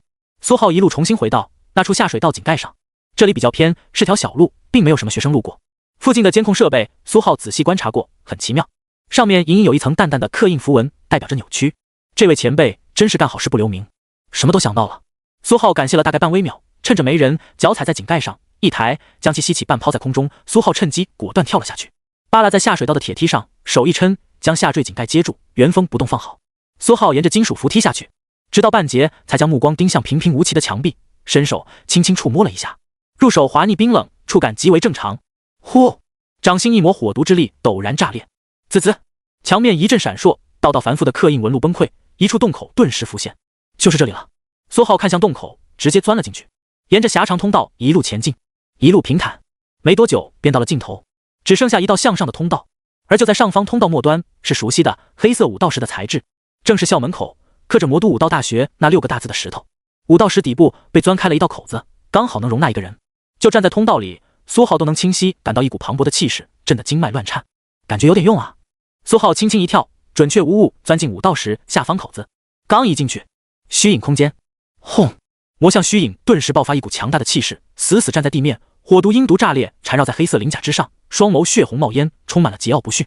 风阴妖魔也是双眸血红，狠狠张开羽翼，浑身上下裹着一道道疯狂席卷的狂风，溢散的黑气遮天。至于其他虚影，全部躺倒在地上，丝毫动弹不得。你的魔像两仪功受到刺激，进度正 10%， 目前修炼进度为真血1层、2层、3层 11%。你的魔像火阴毒拳，由于功法因素，被动正 1%， 目前进度为出神入化 2%。你的暴风魔影斩受到刺激，进度正 2%， 目前进度为出神入化 3%。苏浩缩在狭小武道石狭小空间之中，眼前几个大字近在咫尺，震得他心头发慌。但接连跳出的提示，瞬间让他觉得自己的武功有救了，不用他辛苦找资源也能变强。果然，就是得给他们一点激励。30分钟后，苏浩脸色微微发白。武道石的大字并不是浮在表面，而是深入其中。这几个大字，就算是在武道石深处都能清晰看。要不是他的武功虚影挺强，他贴得这么近，怕不是第一刹那就直接被震得昏厥过去。特么的，终于撑不住了。苏浩双手猛地一撑，从武道石下方的口子钻了出去，身体一软，躺在了通道之中。刚才随着时间过去，那股威势越来越强，尤其是魔都武道大学的魔字变得格外瘆人，直接化作了一只庞大的诡异妖魔拳印，钻入了他的虚影空间。还好两仪魔像和风阴妖魔给力，联手之下勉强撑住，没有脆败，但也只是坚持了30分钟。再打下去，苏浩怀疑迟早得跪，于是果断跑路。不过也不是没有收获，苏浩依旧软瘫在地上，费力地瞥了眼面板。魔像两仪功，真血1层、2层、3层，进度 21%。魔像火阴毒拳，出神入化，进度 5%。暴风魔影斩，出神入化，进度 15%。这3门武功进度喜人，以后要是多来几次。苏浩最后瞥了眼上方武道石的口子，感觉缓缓恢复了一些，才慢慢爬了起来，准备回酒店休息。不知道彻底将那拳印斩灭能得到什么好处。刚才那武道石的口子里都能看到四处隐隐有血，看来那位倒霉的前辈没少被震得吐血。魔武的这几个大字，据说是第一任校长极限大宗师强者留下的，那拳印就是对方的武道真意，估计也就是一缕，但也太他妈的强了。顺着通道出去，苏浩爬到金属梯子顶端，只见一缕细风渗出，感知了下井盖外面的风声，并没有人，才放心的迅速爬了出去。苏浩浑身气血一震，火毒微微一撩，衣物上的灰尘、难闻的气味顿时消散一空。没多久，苏浩重新回到了魔武新生临时酒店，在餐厅迅速饱餐一顿，才勉强让脸色恢复了那么一丝。苏兄，身后一道熟悉的声音传来，张平。玉拿着一个牛皮纸袋，动作利落地走到苏浩边上，他将牛皮纸袋递了过去，而后才语气温和道：“这是苏兄你要的协议，可要到公证处公证一下。”苏浩对张平玉的出现毫不意外，他能借助风感知到很多消息，早在他还在楼下就已经听到他来了。苏浩接过牛皮袋，随手打开，里面正是2份协议，内容写得很清楚。明天下午在魔都武大附属中学，苏浩需要与张平玉进行友好的武道切磋，苏浩赢了得到2块妖魔脊骨，输了得到10块妖魔脊骨，新鲜的。下方张平玉和魔都武大附属中学的校长已然签字画押，就差苏浩了。去呗，哪里公证？学校可以吗？自然可以。半个小时后，苏浩收起协议。魔武此时老师不多，能有公证资格的更少。刚好苏浩的熟人那位学生处的苏通老师就是其中之一。苏通看向这张协议的时候，眼神很是古怪，但还是很友好的帮助他们走过了公证确认的流程，又在学校官方进行了备案。等他们走后，苏通果断把这条消息报告了上去。打假赛可还行，这可是关系到新生入学洗礼名次。虽然往届正式入学前也有种种骚操作，从而影响名次排序，这也都是潜规则了，但也没像他们这么过分，明目张胆跑到学校来公证。很快，苏通便收到了魔武的武道教导主任的回信，3个字一个标点：知道了。苏通耸肩，接下来就不归他管了。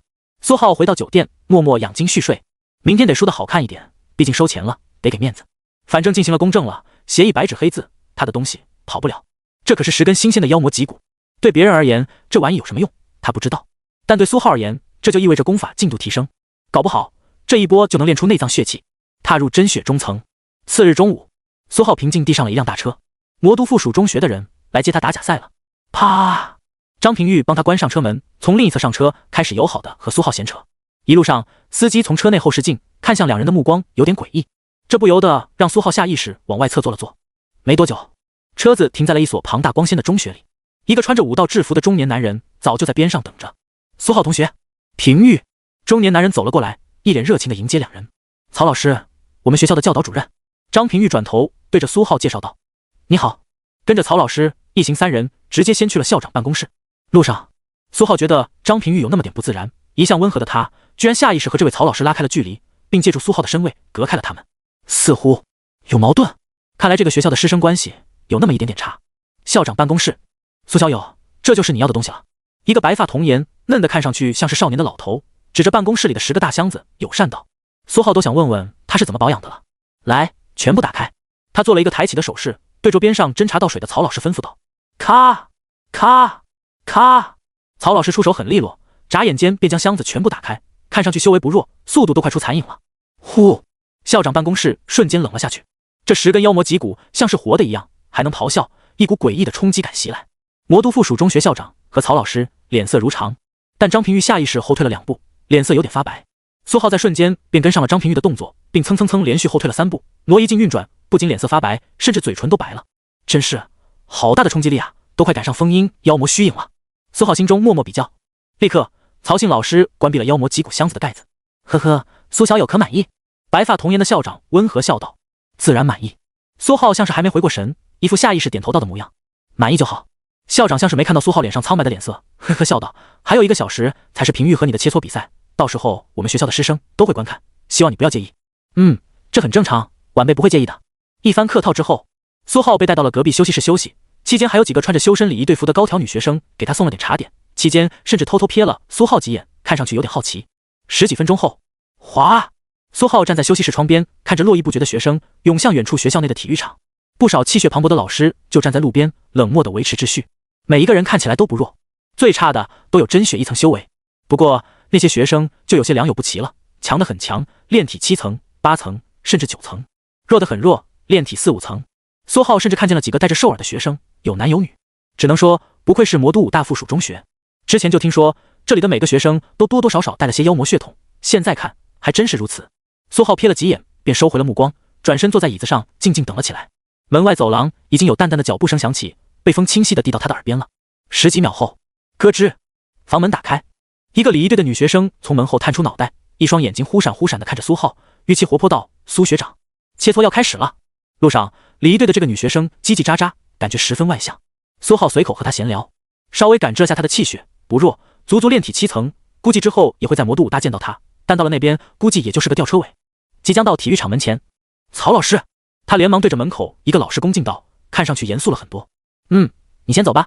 曹老师看都没看他一眼，反而是看着苏浩，一脸热情道：“苏同学，请跟我来。”两人刚进体育场，还没进观众区，曹老师突然压低声音道：“苏同学，我们校长吩咐我和你讲几句，他说这次切磋什么性质你也懂，避免受伤，到时候你们都收着点，不用太较真，差不多也就可以结束了。”哦，好的。苏浩连忙答道，看上去就像是个没有主见、不经世事的穷小子。与此同时，风声呼啸，一道淡淡的声音被风从远处带入耳朵，有点温和，有点沧桑。平玉啊，苏小友说，虽然是切磋，但彼此还是认真点比较好，到时候大家全力撞一撞，然后呢，他再看情况。所以一开始你也不要想着留手什么的，直接让他看看你的全力是什么样子。放心，放心，他实力不弱，接得住的。苏浩心中轻笑，这学校真有意思。原本以为魔都这种地方的武者能和大环市那穷乡僻壤的刁民有点区别，没想到也差不多。本来还想着给点面子，多演一演，现在看来算数，早点拿完东西，早点跑路，不用和他们浪费时间。曹老师满意的带着苏浩直接站在了内场门口，他指着内场最中间的圆形擂台道：“苏同学，等等你听到主持人的声音，直接上去就行了。”哦，好的。嗡，一阵电磁麦克风的声音响起：“同学们，老师们，长话短说，我们有幸邀请来了本届武道高考第3的苏浩同学，来我们学校进行一场友好的切磋比赛。”声音刚落下，哇，内场瞬间喧哗起来。一排排高低不平的阶梯座位上，不少学生下意识露出好奇的表情，四处左顾右盼，找起苏浩的身影。这段时间，只要是参加高考，就没人不知道苏浩的名字。尤其是魔都5大附属中学，他们学校平时历来都有前3，但今年居然被一个不知道哪里冒出来的小子给压了一头，不少人别提多不服气了。首先，让我们欢迎我校代表张平玉。张平玉穿着一身正常的宽松武道服，从人群中猛地一跳，重重落在了擂台上。擂台正上方，4面大屏幕上浮现出张平玉潇洒利落的身手。台下很多学生纷纷兴奋起来，双手捧成喇叭放在嘴前，发出一阵鬼哭狼嚎的声音。他们学校的传统，经常定期举办擂台比赛，以此分配资源。张平玉的战斗画风是最好看的，和他平时温和的样子截然相反，拳拳到肉，又热血又暴力。接下来就是远道而来的苏浩同学，让我们欢迎。去吧。曹老师转身示意，苏浩右手一甩，一把平平无奇的钢刀出现在手里，沿着通道缓缓走到了内场。学生的欢呼声瞬间停了下去，场内安静了许多。大半学生都好奇地打量着苏浩，想看看他到底是何方神圣，这气血波动是不是有点弱？阶梯座椅通道，几个站着维持秩序的老师窃窃私语，看向苏浩的眼神有点奇怪。谁知道呢？可能练习过脸吸法。哇，有点帅！几个花痴女生盯着苏浩，眼睛直接亮了。坐在他们下方的几个闲聊的男同学身体一僵，以为身后的目光在打量自己，瞬间动作缓慢优雅起来，下意识开始凹姿势，做出深沉的模样。苏浩一步步走上擂台站好。苏兄，张平玉微微点头笑道：开始吧。苏浩有点乏味，钢刀随手一甩，一道淡不可见的刀影极慢地掠出。张平玉有点错愕，下意识一拳轰了过去。轰！刀影破碎。啊！苏浩如遭重击，身体猛地横飞出去，直接落在了擂台外。我输了。苏浩落地站稳，平静道，而后转身就走。场馆内瞬间寂静了下去，魔都五大附属中学的学生、老师也纷纷有点错愕。完呢？校长给了多少钱？又被曹老师贪了。站在角落里白发童颜的校长，脸色陡然间有点难看起来。他身边站着一个面容粗犷、身高1米9几的中年大汉。就这，你们给的钱不到位啊！大汉讥讽道。站在内场门口的曹老师脸都黑了。苏浩同学，你这就有点不讲究了。他拦住苏浩，语气颇为不善。我听不懂你在说什么。天黑前把东西送到我住的酒店。苏浩语气平淡道。白纸黑字写的协议，他一点也不慌。面子是人给的，不是强行要的。这个学校的校长并没有他想象中强，也就真血而已，而且还不讲究。既然如此，有什么好给面子的？大家同敬，他又武道通神，凝聚了武道真意，搞不好他一刀就能砍死半个学校的人啊！苏同学，你想的真是太美了。曹老师突然冷静了下来，道：在真正的实力面前，你以为你这些小心思就有用吗？嗡，又是熟悉电磁麦克风的声音。让我们恭喜无敌的张平玉轻松击败远道而来的高考第3。刚刚只是暖场，接下来才是真正的重头戏。张平玉即将以半部真血的修为挑战一头足足真血1层的金刚熊。让我们欢迎！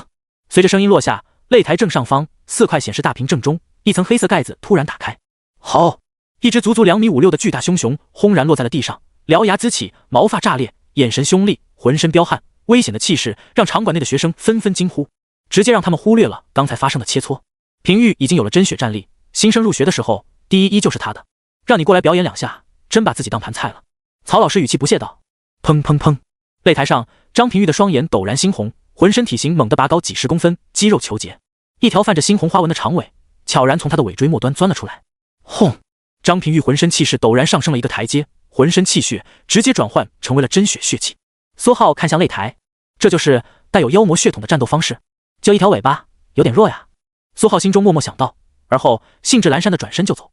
曹老师一声恶毒冷哼，毛头小子，而后刻意挪了2步，将脸完全露在监控下，做出死死盯着苏浩的背影，极为愤怒不满的表情。呵，肖学长，你看平玉这孩子怎么样？附属中学校长盯着擂台，悄然扭头问道。站在他边上的肖大汉淡淡应付道：还行吧。他看都没有看附属中学的校长一眼，心中还有点冷笑。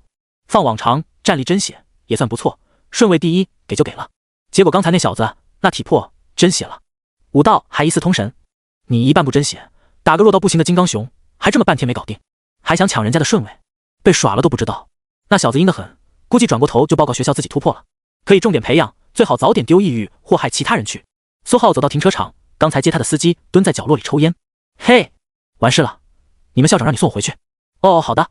1个小时后，校长办公室，一头白发又童颜的校长，脸色很是难看，似乎在发火。他面前站着的中年男子曹老师，一顿点头哈腰，嘴里马屁连天。好了，别杵着了。白发校长脸色缓缓平缓下来，看向中年男子，冷冷道：你不是一直对这些东西很感兴趣？没有，校长，我哪里敢啊？我让你敢，你就得敢。等等，立刻把这批东西给我送在小子手上，他手里的协议给我拿回来。我的库房里存了10具幼年凶兽芒骨，你找个机会再去给我换回来。曹老师脸上做出坚定的表情道：是，校长，我一定会完美完成任务。心中却苦得不行，完蛋玩意儿，本来还想着过个手，这一下是肯定得全交出去了。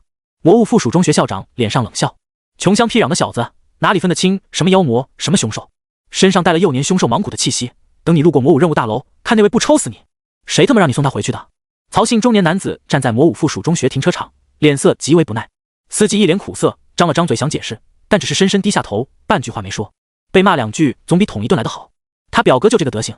好了好了，别哭丧着脸了，跟着我去干点活。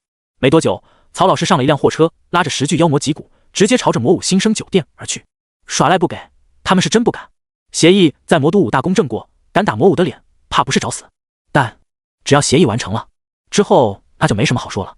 曹老师看了眼后视镜，后面紧紧跟着他表弟的车。后车的司机有点恍惚，说好的只是干点活呢。魔武新生酒店餐厅，苏浩喝完最后半杯茶，平静地下了楼。是，一道货车放气的声音响起。魔武新生酒店门口，一辆货车稳稳停住。你的东西来了，协议呢？曹老师脸色看起来很臭，坐在车上居高临下，双眼微微眯起，死死盯着苏浩。搬上去，验货。苏浩微微瞥了他一眼，平淡地撂下一句话，随后转身就走。特么的，这么拽！曹老师骂了一声，货车后面下来几个壮汉，利落地抬着箱子便跟了上去。楼上10个箱子堆在房间角落，苏浩一个个检查了一遍。没问题，你们可以走了。苏浩毫不客气，直接下了驱逐令。曹老师站在房间门口，双手环抱，语气不耐道：协议呢？苏浩像是想到了什么，随手掏出手机，不紧不慢拍了一组视频，将在场所有人都录了进去，随后对准了那10个箱子，包括里面的妖魔脊骨，然后才从怀里掏出一张纸，在协议背面签上以签收之类的话，轻飘飘一甩，纸张就飘到了曹老师身前。我们走。没有过多耽误，甚至没来得及放狠话，曹老师直接带队离开。苏浩平静瞥了他一眼，真有意思。风不断将远处的声音带到他耳边，苏浩清晰可以听见楼下不远处还停着另外一辆车，果断关上房门。你的魔像2义工发现70点妖魔之力，荒魔息，极度兴奋，想要吞噬，是否允许？星号10，否，暂存。苏浩的手轻轻拂过每一具妖魔脊骨，待吸收。妖魔之力720点，荒魔息700多点，还行。苏浩嘴角微微勾起，他还从来没有这么富裕过。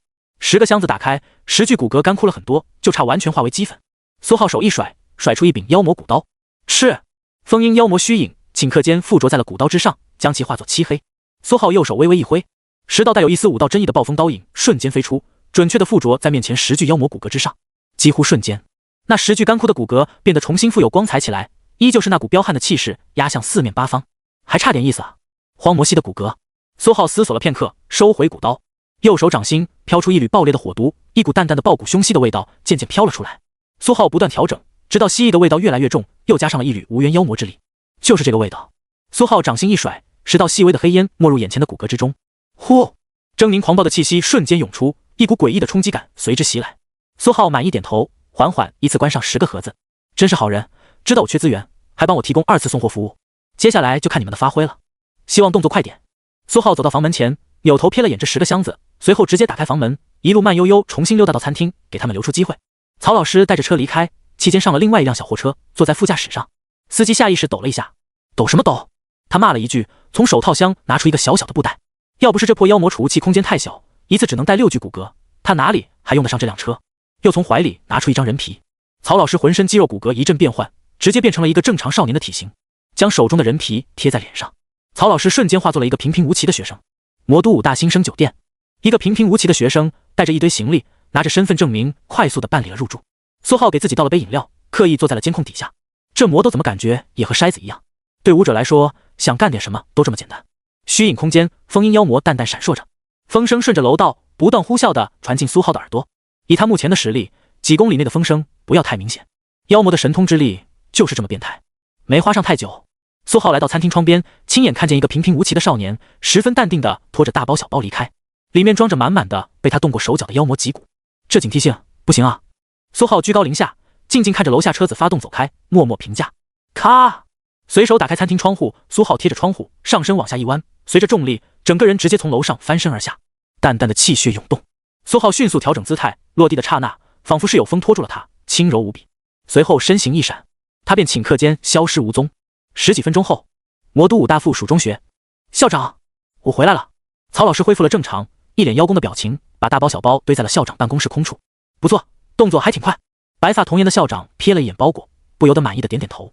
但下一刻，他的脸色重新冷了下去，冷冷道：“那10具处理过的凶兽脊骨，给他放回去了，对吧？”嘿嘿，那是自然。右蟒骸骨，那位的忌讳，我还是懂得的。曹老师一脸狗腿子的陪笑的表情。哦，还有意外收获。苏浩穿着一身黑袍，脸上戴着一张薄薄的面具，站在距离魔都附属中学2条街外，平静地听着校长办公室窗户不断灌出来的威风，那一阵阵的怒骂和怪笑，精神状态不大稳定啊！他们。苏浩摇了摇头，还以为他们会在里面掺杂什么有毒的成分，没想到啊，那位的忌讳这算个啥？苏浩第一时间想到了联合武大校长的媳妇儿黄血吞天蟒，但感觉不是，毕竟2个学校太远，八竿子打不着。苏浩立刻又想到了那天见到的那只狰狞巨蟒，盘旋在建筑上不断游走，也不知道是在干啥，还是说是其他带有妖魔蟒血的魔武强者。苏浩思索了片刻，便懒得想了。大好的资源送上门就不能浪费，管他这么多，还那位的忌讳。有忌讳的人多了去了，还有人忌讳别人的名字不能和他一样呢。怎么，他也得去改个名字？给武功吞噬之后，谁还不是个幼蟒呢？只要他乐意，他保准比幼蟒还幼蟒，分分钟彻底化身蟒蛇。不过也就是得留一点就是了。城市套路深，阴人的手段都这么的高大上。学会了，学会了，不，应该是再学了，再学了。校长办公室，白发童颜校长似乎想到了什么，让曹老师打开包裹，开始验货。大好的妖魔脊骨，这次又可以进自己的私库了。本来他就打算把这些玩意儿用幼蟒骨换回来。要是魔武那位不满意平玉今天的表现，不肯挪动名次，到时候这位新生第一被自己学校的镇守凶兽打个半死，甚至直接弄死，也怪不得他吧。那时候平玉自然就有机会了。多重准备，安全又高效。只是没想到这小子居然敢耍他，这么不给面子的人，他这么些年还真是第一次见。校长的脸色重新又有点不愉，漫不经心看着曹老师拆解包裹，将一具具妖魔骨骼放好。苏浩脸色如常，黑袍涌动，一步踏出，身形瞬间潜入风中，消失无踪。礼物送到，祝你们好梦。随着苏浩离开，吃，校长办公室，一连10道刀影瞬间炸裂，急速精准砍向2个方位。噌！曹老师胸口正中一刀，操，有陷阱！他脸色瞬间一慌，胸腔心脏猛地跳动，瞬间后退，一股炙热的气血从心脏开始流遍全身。怎么这么弱？曹老师错愕地低头看向胸口，被刀影砍出的淡淡的划痕正在顷刻间消失，甚至直接痊愈。这威力连炼体8层都不如。其余刀影砍向校长，轰！白发童颜的校长身上猛地爆发一股骇人气势，轻松冲散了刀影。他第一时间低头看着地上的妖魔骨，已经根根碎裂。校长脸色极度难看，你他妈怎么干似的？他双眸狠狠瞪向曹老师，他简直心在滴血。全是钱，但曹老师身体早就凝固在了原地，砰！毫无声息软瘫在地，双目中依旧是那一抹懵逼疑惑和错愕的表情。曹回！白发童颜校长感知到曹回身上迅速消散的气血，有点难以置信，下意识一声惊呼。但下一刻他感觉眉心一阵剧痛，办公室内似乎有一只凶厉冷漠的封印妖魔正死死朝着他额头里钻。武道真意！白发童颜校长意识到了什么，脸上浮现出一抹震惊和惶恐。轰！他下意识拼命调动血气，筋、骨、皮同时爆发，整个人直接节节拔高，壮硕数倍。5脏血气更是急速流转，其中4道磅礴的内脏血气和1道从2腰之间传出但稍微弱一点的内脏血气瞬间鼓荡起来，猛地灌向额头。与此同时，他光滑嫩白的皮肤更是在顷刻间变成一张柔和的白色皮毛，一股诡异的妖魔的气息直接炸裂。打！封印妖魔毫不在意，猛地震动翅膀，咻！瞬间钻入白发童颜校长的脑子里，一道道暴风虚影疯狂闪烁。他的身体一僵，眼睛中依旧残留着那抹震惊和惶恐，整个人滑落瘫倒在地。魔武新生临时酒店，苏浩轻轻关门，将目光落在了房间里那些熟悉的箱子上，站得远远的，气血挥出，一个个挑开，里面是10具和之前看起来一模一样的骨骼，气息都十分相似，没有陷阱，还算良心，也可能是来不及。你的魔象2一宫感知到60点真血之力，吞天幼蟒，极度想要吞噬，是否允许？星号10，你的星号10，吞天幼蟒。苏浩瞥了眼消息提示，有点讶然。黄血吞天蟒，吞天幼蟒，他还以为不可能和那位的媳妇儿扯上关系呢。不允许，全暂存。一具具骨骼随着苏浩的右手划过，瞬间变得暗淡起来。待吸收，妖魔之力720点，荒魔息，真血之力630点，吞天幼蟒。苏浩瞥了眼自己的面板，丝毫不慌，被阴了就要勇敢面对。吞天幼蟒的气血肯定不能简单的喂给魔象2仪或者是暴风魔影斩，气息太杂了，哪天真被哪位嗅到了，万一一巴掌被拍死都不知道哪里说理。该怂怂，不丢人，应该需要单独找一门武功，最好是功法而不是武技，然后直接丢给他。功法虚影能和自身融合，武技不行。融合虚影之后直接说那是因为自己有吞天蟒血统，不就完事了？谁还不许祖辈当过许仙？就是不知道真血境还需要修炼什么功法。苏浩坐在床铺上默默思索着，但很快他便眼前一亮。真血1层到3层锻炼的是筋、骨、皮，4层到8层锻炼的是心、肝、脾、肺、肾。他筋、骨、皮其实算是1层1门功法，总共3种高级特性。那后面5层为什么不能也这样？1门功法练心，1门功法练肝，5门功法就又是5种高级特性，练习到极致再统一丢给魔象2仪功，那还不得强到炸裂？3种高级特性的筋、骨、皮就已经是霸体，再加上5种高级特性，那又该叫什么？圣体。苏浩思前想后，觉得大有可为，说干就干，直接重新前往魔武。还有3000积分，几门功法而已。魔都武大。苏浩从武库中走了出来，逐步下了楼梯，出了图书馆。有那么一点遗憾，没戏，并没有单独锤炼某一门内脏的武功。五脏血气生生不息，轮回不止。要是每一脏都单独用某一门武功锤炼，很容易出现问题，就像是筋骨皮同修的霸体一般，这已经十分凶险。所以根本就没有人创造类似的功法。或许在武道起始的时候有，但是很明显，魔都武大的武库没有收录那些残次品，那就没办法了。总不能自己创造功法，马上就要突破真血4层了。有创造功法那功夫，早不知道突破到什么境界了。再强的真血，那也肯定没有先天强。苏浩也只能找了几门和五行相关的武技，就像是真血、霜降咒语刀，需要渗水血气。到时候给他们吞噬点单一属性的凶兽气血，不知道能不能达成他之前的设想。真血太白沙刀想要，真血藤木禅刀想，真血瞬杀火焰斩想，真血旱地重刀想。苏浩瞥了眼闪烁的提示，果断将其关闭。不着急，来魔武的任务可还没有完成。选武功是一个方面，另外一个方面，他可等着索赔呢。好好的一屋子的妖魔脊骨，突然换成了一批就快成碎渣的残次品，还是在魔都武大新生酒店发生的。谁能忍？就算不赔钱，总得给追嫌疑人吧？这难道不是应该的吗？还是魔武老师给做的公证，转眼间东西就没了，很打他们的脸啊！天色已经不早，月明星稀。苏浩本来不想没事打扰别人休息，只是夜长梦多，万一偷他东西的嫌犯就跑远了呢？苏浩直接去武道处找苏通老师，没了。等等，他们还真给来啊！夜色中，苏通穿着一件童装睡衣，站在武道处老师休息室门口，明显有点懵逼。是啊，他们还是很有诚信的，那校长是个好人。苏浩由衷道。苏通无语的看了苏浩一眼，他白天什么德行，他们魔武的教导主任肖老师已经全告诉他了。那校长脸色难看到都快滴水，还好人？好不好的，在魔都这么多年，他心里还能没数吗？行了行了，别扯那些没有用的了。带路，先去你那房间，我给登记一下情况。苏通懒得和苏浩墨迹，十分干脆道。他给做的公证确实有点打他的脸，但苏通坦诚道，查我们肯定查，不过既然有人已经盯上你了，那肯定做了万全的准备，你不用抱有太大的期待，知道吗？知道，没抱啥期待。苏浩也坦诚道。苏通差点没翻个白眼，没抱期待，你他妈半夜吵醒我，吵人睡觉如毁人武道啊，懂不懂啊？苏通真的懒得再和苏浩墨迹，脚步一踏，身体猛地跳起，而后伸手一探，一把薅住苏浩的脖子，呼，大的变成了高速列车外的景象，倒退出了残影。苏浩还没反应过来，脖子上的手一松，便直接落在了地上，面前正是熟悉的魔武酒店。乖乖，苏浩不由得心中暗暗心惊，还好反应快，刚才差点一个没忍住，让风阴妖魔和两仪魔像窜了出来。距离这么近，他还真不知道苏通能不能承受得住。苏通以为苏浩在惊叹他的速度，不由得负手而立。好了，别愣着了，带路。他们有点过分啊，一滴都没给你留啊。房间中，苏通见到那10具脊骨，不由得有点惊诧。寻常人抽出气血之力或者妖魔之力，多少会有点残余，但这次的作案者也忒他妈节省了，一点点残余都没有，干净到就像本来就没有一样。他在异域猎杀凶兽的时候，都很少做到这种地步。是吧？苏浩装作好像听得懂的样子。苏通拿出一个平板，快速记录操作了1、2，随口又道：“你自己有什么证据之类的？”有。苏浩果断拿出了之前拍的那段视频。苏通看了几眼，尤其是看到了视频里的妖魔骨骼的时候，明显眉头一挑。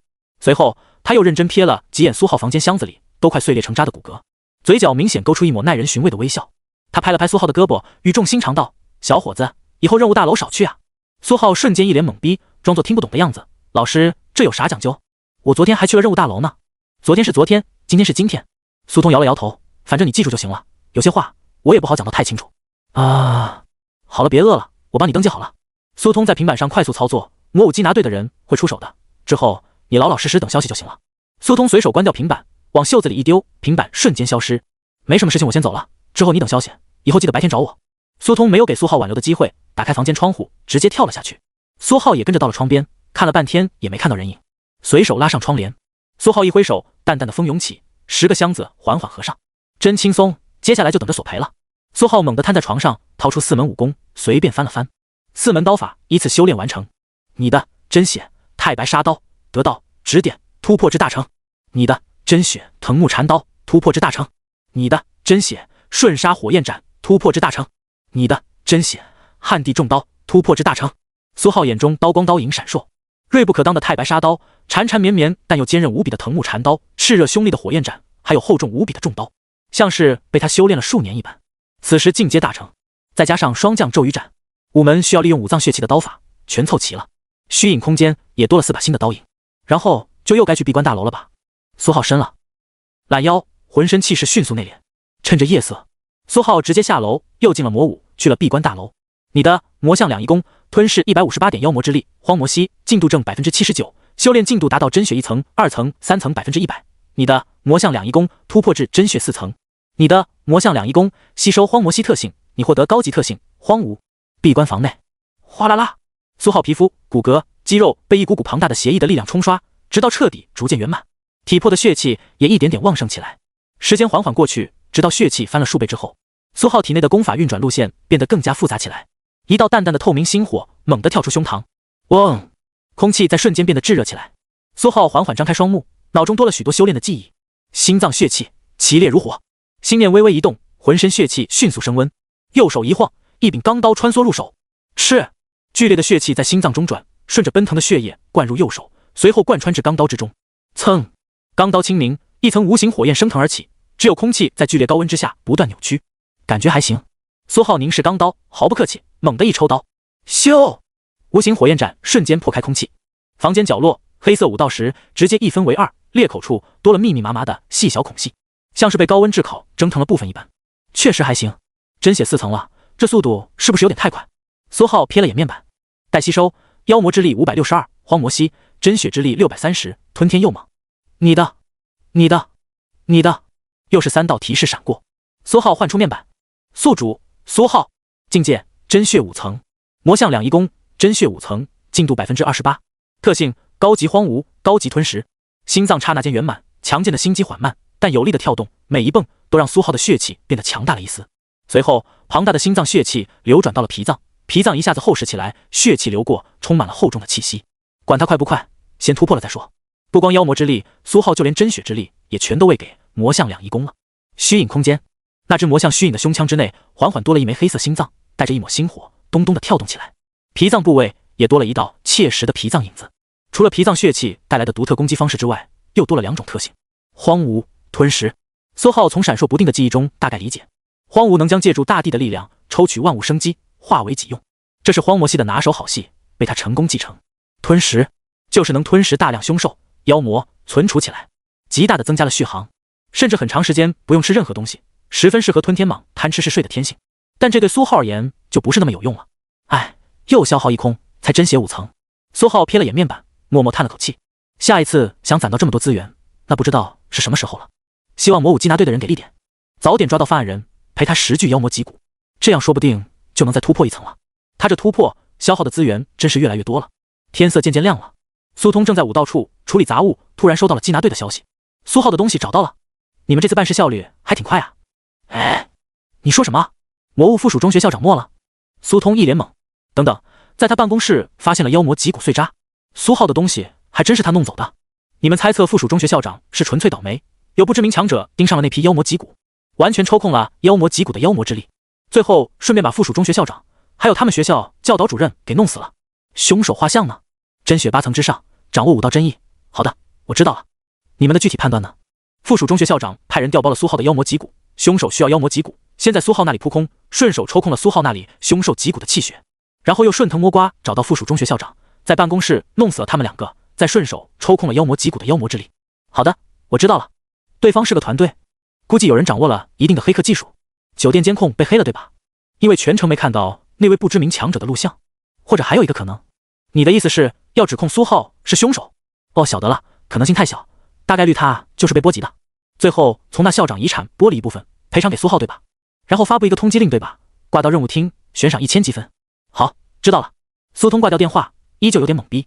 一觉醒来就发现自家附属中学校长凉了，10具妖魔脊骨还不是什么真品，除了那些黑武者进不去异域，无法狩猎攒资源，没多少正经的真血高层的强者愿意冒这种风险。丢脸，还会被查，得不偿失。但是没想到啊，现在黑武者都有这种人才了，还领悟了武道真意。就连魔都武大的学生，直到毕业能成功领悟的人也不算太多。魔武附属中学，魔武缉拿队的车来车往，学校的一众学生和老师打听到了消息，纷纷一脸震惊地议论起来。教导主任没了，校长也没了。教导主任没了就没了，这个无关紧要，但是校长也没了，这就太惊世骇俗了。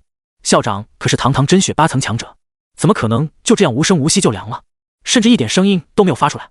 学校夜里都是有老师值班的，居然没一个听到。张平玉躺在附属中学医务室，他弄死了那只金刚熊，但也受了点伤，需要静养。听到同学的议论声，张平玉直接傻了。教导主任没了，他很高兴，毕竟没谁会喜欢一个半夜骚扰自己的老师。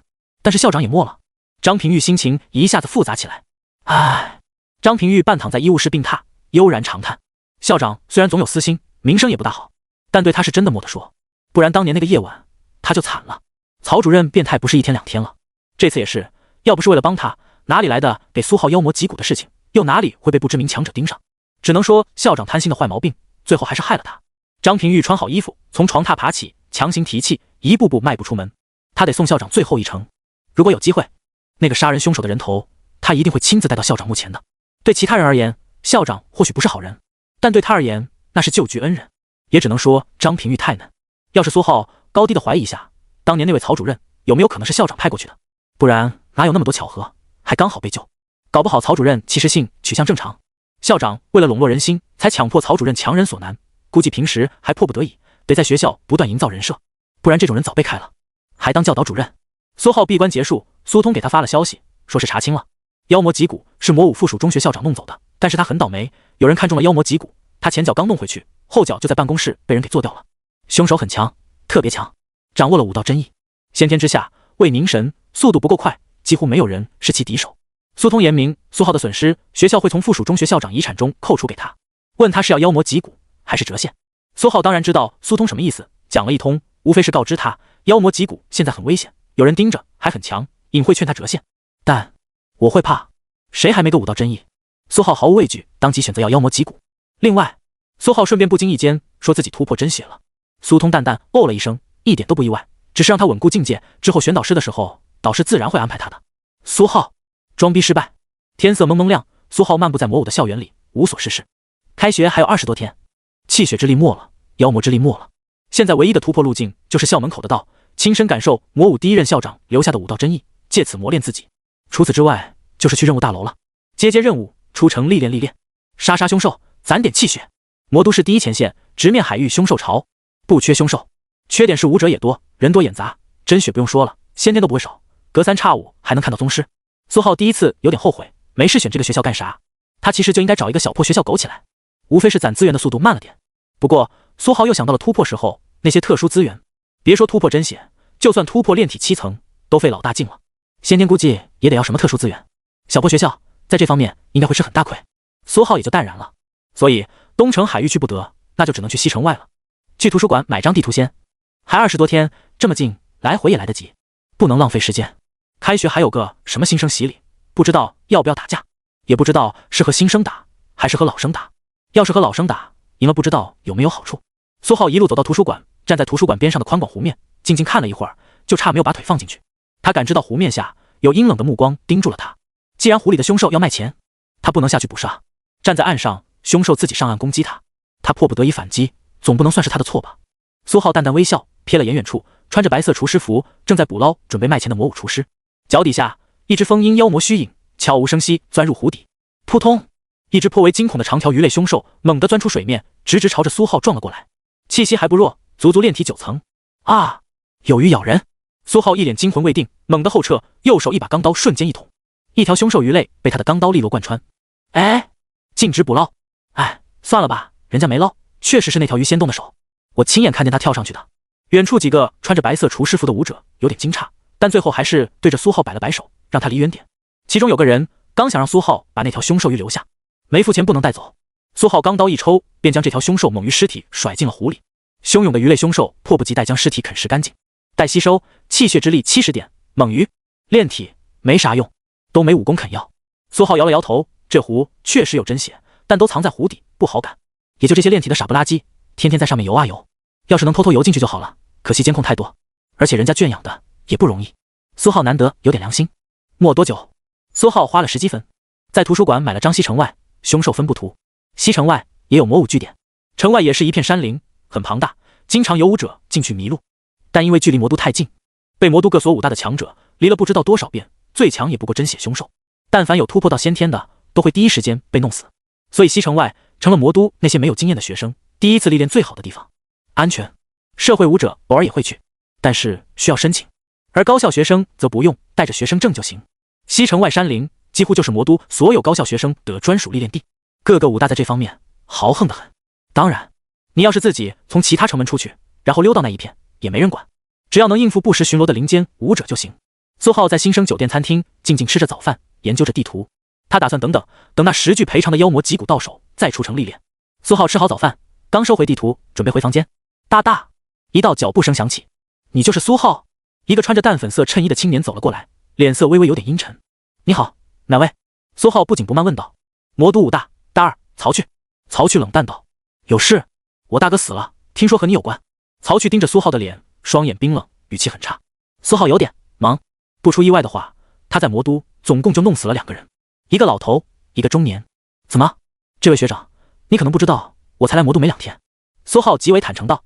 左右瞥了瞥，周围那些在吃饭的新生纷纷竖起了耳朵。苏浩可是他们这里的名人，本届第一，想不引人瞩目都难。但现在居然被大二的学长找麻烦了。但我大哥是曹回，魔武附属中学，曹回。苏浩想了想，便知道是谁了，估计是那个曹姓教导主任。那令尊身体挺好啊。苏浩下意识到，这俩年纪差的也太大了。曹去脸色瞬间更加差了。但那为什么会和我有关系？苏浩疑惑问道，也有点无奈。区一个真血2层，真是给他脸了，还魔武大二，废物！要这里是城外，第一时间给你扬了。只是苏浩也有些好奇，这事儿和他有半毛钱关系？魔武缉拿队说你有可能。曹去惊人的坦诚，就是语气一如既往的差，似乎在极力克制自己。魔武缉拿队？苏浩似有所悟，那群人还真不是吃干饭的，他手脚可干净了，还能被怀疑。不过就算真的知道是他做的也无所谓，我在自己的妖魔脊骨上留点暗手，不过分吧？谁让你不长眼去偷呢？但一个还没入学的学生，就算有嫌疑，又能有多少嫌疑？苏通通知苏浩消息的时候，可是顺便告诉他了魔武下了通缉令，要是确认是他，怎么可能这么费劲？所以很明显了，这人是想挑事。苏浩看向曹去，微微叹了口气。学长，令尊生你的时候，是不是年纪太大，忘记带你去检查一下这里了？苏浩用手指在脑子边上旋了旋，一脸疑惑的表情。餐厅瞬间沉默，边上看热闹的新生立马安静了下来，甚至脸上浮现出后悔的表情。早知道早点跑了，他们怎么都想不到，苏浩居然敢对大二的学长这么说话，真不怕挨揍啊？不会波及到自己吧？坐在苏浩周围，本来想和他套个近乎的新生，更是十分追悔至极。他们太近了，万一打起来，真的不一定能躲得开。曹去的脸更是黑得和煤球一样，完全阴了下去。只是他惊人的能忍，一点动手的意思都没有。新生洗礼结束，你且等着吧。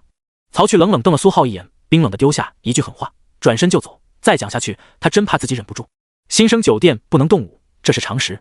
呼！餐厅内那些新生瞬间松了口气，没事，没打起来。但他们看向曹去的背影，略微有那么一丝不解。被骂了还不敢动手，有点太怂了吧？餐厅门口，另一个穿着淡粉色衬衣的少女静静等着曹去。见到曹去出了餐厅，去哥，你这样会不会太生硬？他略微有点担忧道。没办法，好几千积分，哪有那么好攒？曹去看向少女，阴冷的表情瞬间变得温和起来。刚好能和这小子扯上点关系，到时候新生洗礼结束，交流赛上我也有正当理由去攻击他，不然这头肥羊哪里到得了我们手里，早就被其他人瓜分了。那其他学长学姐不会有意见吧？少女依旧有点担心。曹去摇了摇头，放心吧，他们都要脸，没有正当理由，没谁愿意对学弟先出手，我们有个理由刚好也能捡个漏。那曲哥，他可是新生第一，新生洗礼结束，他可能会突破真血呢，到时候不会翻车吧？少女弱弱问道。那怎么可能？曹去十分自信道，他一新生就算突破了也就真血1层，再强能有我强？要是比我强，我直接跟他姓。真是谢谢你了，曲哥，要是没有你，我可真不知道怎么办。少女有些欣喜，但随即就楚楚可怜道，没事没事。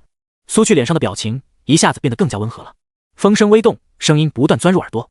苏浩一脸无语，我还真以为你和你大哥关系多好呢，有点嫌疑的嫌疑人就来威胁确认一番，搞半天是为了撩妹，可真不愧是你大哥的好弟弟。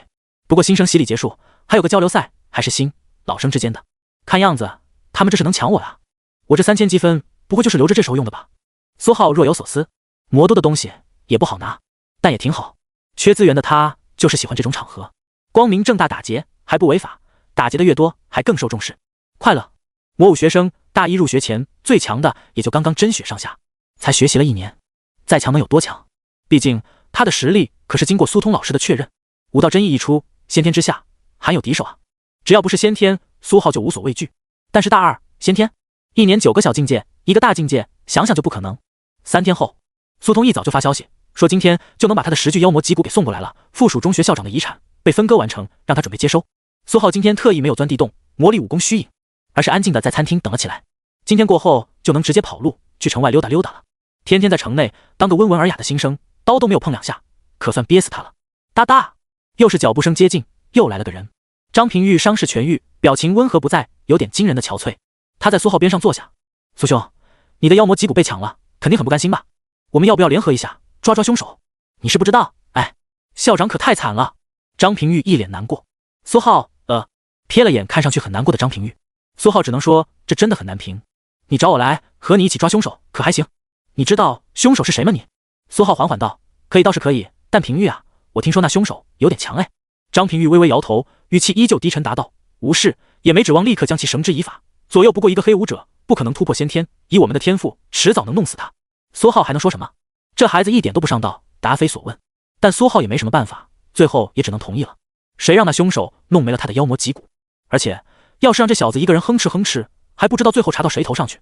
张平玉得到苏浩的确定回答，脸上表情不显，但心里却十分感激。他虽然说左右不过一个黑武者，但其实真的没有把握自己一个人手刃敌人。毕竟那人掌握了武道真意，就算是黑武者，也是个天才。拉上苏浩，一下子让他信心足了不少。他可不想找到了凶手，结果却打不过，白白让他跑掉。哎，你是不知道校长对我多好。当然，他用手段弄走了你的东西，不过他也付出代价了，遗产也会赔给你，希望你不要太介意。张平玉打了个补丁，然后开始不停回忆，讲述校长对他的点点滴滴。都是死人了，苏浩自然懒得和他计较，但他越听脸色越发古怪。好家伙，差点被曹主任强人所难，还被校长救了，有没有可能那就是校长派去的？苏浩心中下意识浮现出这个想法，但他并没有讲出来的打算。人都死了，管他呢。如果是真的，那么那曹主任也太惨了，被迫强人所难，他也算是帮他脱离苦海了。苏浩不由得感叹自己真是好人，那么的乐于助人，在发现他身处在苦海挣扎之前，就提前帮他超脱了。张平玉也是这么认为的。他在附属中学常年第一，不得已和曹主任打交道的次数比较多，经常被学校里的同学误会他和，所以他在学校其实没什么朋友。苏浩就不同了，为人干脆利落，一看就知道是个好人，现在还愿意不计前嫌，一起找凶手，能处。两人又聊了一会儿，张平玉准备走了。他这段时间也有事情需要为突破真血做准备，就算没突破，到新生洗礼的时候也能状态更好。临走前，苏兄，我听说有个大二的学长要找你麻烦。张平玉低声道。苏浩点点头道，是有那么回事，叫曹去，还是曹主任的弟弟。张平玉提醒道，他是我附属中学时候的学长，出手十分狠毒，妖魔血统是返祖凶尼，表面上擅长刀法，实际上擅长阴功，十分棘手。交流赛上要是遇到了他，怕不是会很危险。还有我也听说，很多老生都盯上了你手里的积分和资源，到时候怕不是会被集体针对，苏兄你也得小心一点了。苏浩略有所思的点点头，然后好奇的问了问洗礼和交流赛的事情。他对魔武不是很熟悉，入学流程之类的一概不知，魔武有些资料涉密，网上有用的信息不是很多。既然张平玉好像知道，那干脆问个清楚。没多久，看着张平玉悄然离开的背影，苏浩默默思索着，新生洗礼其实是一个特殊的祝福，能获得某种特性，但不知道具体是什么。据说每个人都有细微的差别，很隐私，大家都保密得很。至于交流赛，会在洗礼结束之后立刻举行，毫不拖延。每年形式都不一样，去年是在城外大逃杀，新生大逃，老生杀，被杀了玻璃新生积分，老生翻车了也一样，玻璃积分，还会被嘲笑。前年则是平平无奇的擂台大乱斗，不知道今年是什么形式。这算是魔都武大的保留节目，给新生一个小小的魔武震撼，让他们见见前辈的强大，打打他们在中学时期的傲气。毕竟能进魔都武大的都是天才，难免会比较桀骜，这倒是不出苏浩的意料。不少学校都有这种环节，学校的导师们也会根据洗礼结果和交流赛的表现选择收谁当弟子，表现成绩差的当然就没有人愿意要，那就会成为公共弟子，没人管，比较凄惨，只能自力更生。苏浩不用担心这个，他不用别人要，自己就能主动选，选谁都行，就算是校长这位大宗师出现在导师名单，他都能选，这是他加入魔武的条件之一。至于那位曹去，还擅长阴功，什么废物，丝毫没有被苏浩放在眼里。还有什么被老生集体针对，谁针对谁都不知道呢。但愿到时候他们手里的积分足够多，不然不一定够他一个人抢的。苏浩表情逐渐趋于平静，还是老想法，等开学了，希望大学生涯能消停一点，少点烦恼和麻烦事。他只想平平安安成长，就像现在，他的位子周围空了一片，其他新生都离他远远的，没人会想着烦他，一看就少了很多麻烦。1个小时后，你好，你好。一对黑衣人搬运着10个箱子，十分有秩序地运进了苏浩的房间。请验货，确认没有问题后签收确认。黑衣人队长拿出一张单子，苏浩一挥手，10个箱子的盖子瞬间弹起，10具妖魔脊骨躺得好好的，一股凶戾至极的气息骤然爆发出来，肆意冲刷。其他运货的黑衣人纷纷脸色一白，下意识后退了数步，连忙远离。只有苏浩和那位黑衣人队长脸色如常，看不出任何异样的表情。那黑衣人队长在苏浩准备打开箱子的刹那，就已经若有若无的在关注着他。见苏浩什么反应都没有，很明显有点讶然。没什么问题。苏浩又是一挥手，悄无声息间箱子合上。与此同时，那黑衣人队长手里的单子上多了一道气血印下的文字。待所有人走后，苏浩右手在其中一个箱子上一拍，啪，穿透镜微微涌动，箱子其中一面直接化为齑粉洒落在地。在齑粉之中，静静躺着一个纽扣大小的黑色小球，上面和内部刻着极为繁复的细小纹路，其中几个片段苏浩很熟悉，震动、同步，还是个妖魔器版本的窃听设备。真是没事找事。苏浩右脚轻轻一踩，砰，直接将黑色小球踩爆。这批东西是魔武机拿队的人送过来的，看来他们很不讲究啊。苏浩眼神微冷，丝毫不在乎有没有打草惊蛇。他认识的妖魔基础纹路也不多，鬼知道这玩意除开监听还有什么作用，先处理了再说。确认其他箱子没有问题后，苏浩又检查了下房间其他地方，果然在进门角落墙壁还藏着一颗小小的圆球。砰，再次将其捏爆。你的魔像两仪功发现70点妖魔之力，星号10，否，暂存，待吸收，妖魔之力735点。苏浩右手轻抚妖魔脊骨，一具具脊骨瞬间干枯起来。苏老师，缉拿队的人是不是有点不讲究啊？给我的东西里面居然藏着监听设备。苏浩站在窗边打着电话，语气平淡，但透着一股不满。咚，苏浩挂掉电话。学生武道处办公室，苏通脸都黑了。缉拿队那帮子人从来不干好事，窃听就窃听，还他妈被发现了，丢不丢人？陈奇，你他妈给我过来！我知道你在监听我。苏通在办公室里一声怒吼。没多久，一个一脸讪笑的青年便推开了学生武道处的办公室门，啪，一只大脚直接踹在了他的脸上。苏浩收拾了下行李，最后瞥了眼地图，打算跑路，不在城内浪费时间了。20来天干点啥不好？天天被一群人找麻烦，窃听都搞上了，不如去城外清静清静。要是有人跟着他也去了城外，那就最好不过了。刚好缺资源，在城内不是被这个威胁，就是被那个盯上。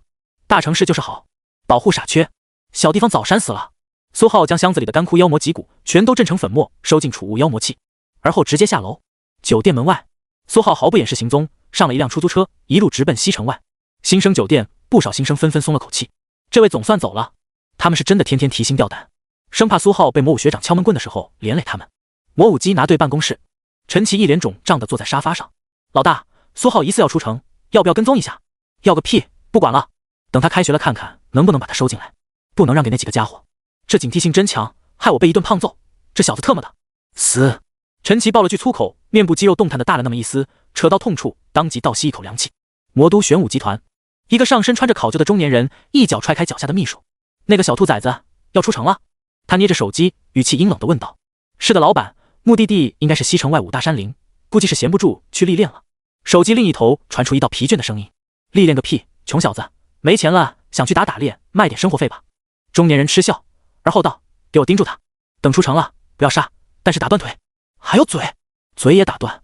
我不管你是怎么理解的，但是打断，知道吗？中年人说着说着，声音渐渐狠辣起来。那小子嘴真贱，他不过是想换一换血脉改造的资格，就被骂得这么惨，不整他一顿，拖慢他的修炼进度，难消他心头之恨。是，老板。咚，电话挂断。中年人眼神嘲弄，城内他不是很敢动手，城外谁他妈还管得了这么多？这小子真是嫌命长，得罪这么多人，居然还敢出城。他在城外养的这么多黑武者，是时候派上用场了。等死吧你！苏浩安静地坐在出租车上，司机喋喋不休，一顿唠嗑，还让苏浩小心去城外历练不是那么简单的，甚至给他讲了很多城外经验，比如选择合适的营地，那几个营地比较黑，一副古道热肠的模样。要不是他心跳的速度格外异常，苏浩还真差点被他骗过去了。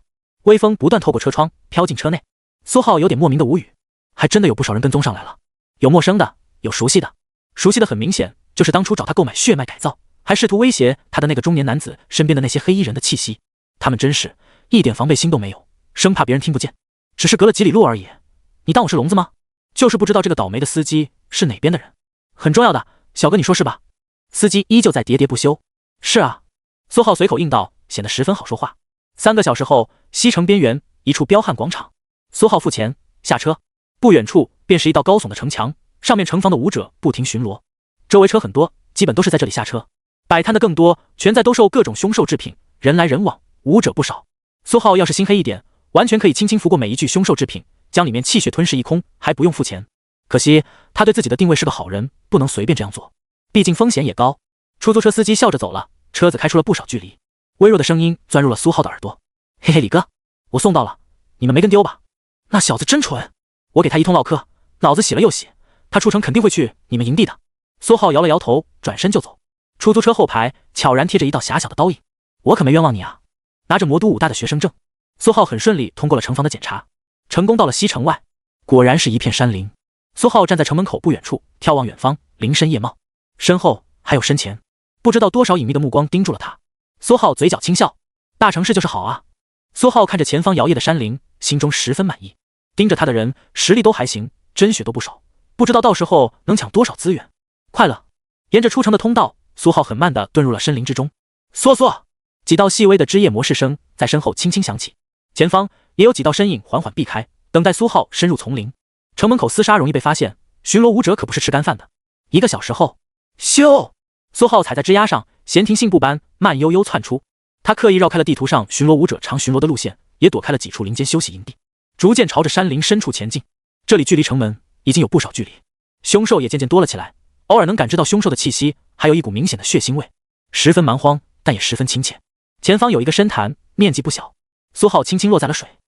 这里是他的目的地之一。几只炼体凶兽相安无事的喝水，无视了苏浩。咻咻！几道破空声猛地传来。结，小子，有人花钱买你的命！一个穿着迷彩衣的高挑消瘦武者拎着一把短刀，猛地出现在了苏浩身后。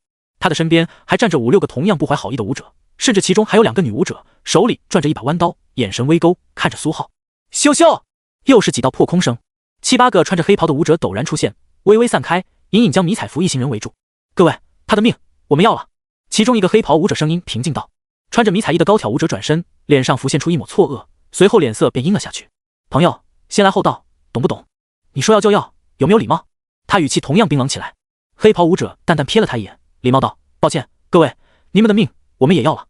黑袍武者身侧，其余7人噌的一声挥出钢刀，迷彩服一行人脸色全都一阴，眨眼间挥刀回击。锵锵锵，刀光气血瞬间扩散开来，兵器对撞声音不绝于耳。苏浩一脸懵逼，好家伙，还打起来了！你们都要我的命，那先把我砍死，再分分我的尸体不就行了？苏浩觉得他们的操作十分迷惑。水潭这面的凶兽跑了大半，但水潭另外一面的凶兽依旧在慢悠悠喝水，甚至有几只趴在了地上，饶有趣味地看着这边，像是在看猴戏。这帮子武者虽然在对砍，但是很专业，依旧围死了苏浩逃跑的路线。咚咚，一阵剧烈的心跳怦然跳起。迷彩服武者头领手中短刀猛地闪烁着一层黑色波动，像是一团诡异火焰。他脚下微微一点，短刀借势一刺，黑色火焰便化作了数道利剑刺出。黑袍武者头领表情依旧很冷，修长手掌轻轻一拍，一股厚重的气势从掌心迸发，一道掌印势不可挡，横飞而出。噗噗噗，黑色火焰利剑尽数湮灭。苏浩在水潭边寻了块大一点的石头，静静观赏起他们之间的乱斗。这掌还行，大成了，这俩都至少是真血5层，其他的那几个简直就是菜鸡互啄，没一个刀法大成，最强的也就刀法精通，废物。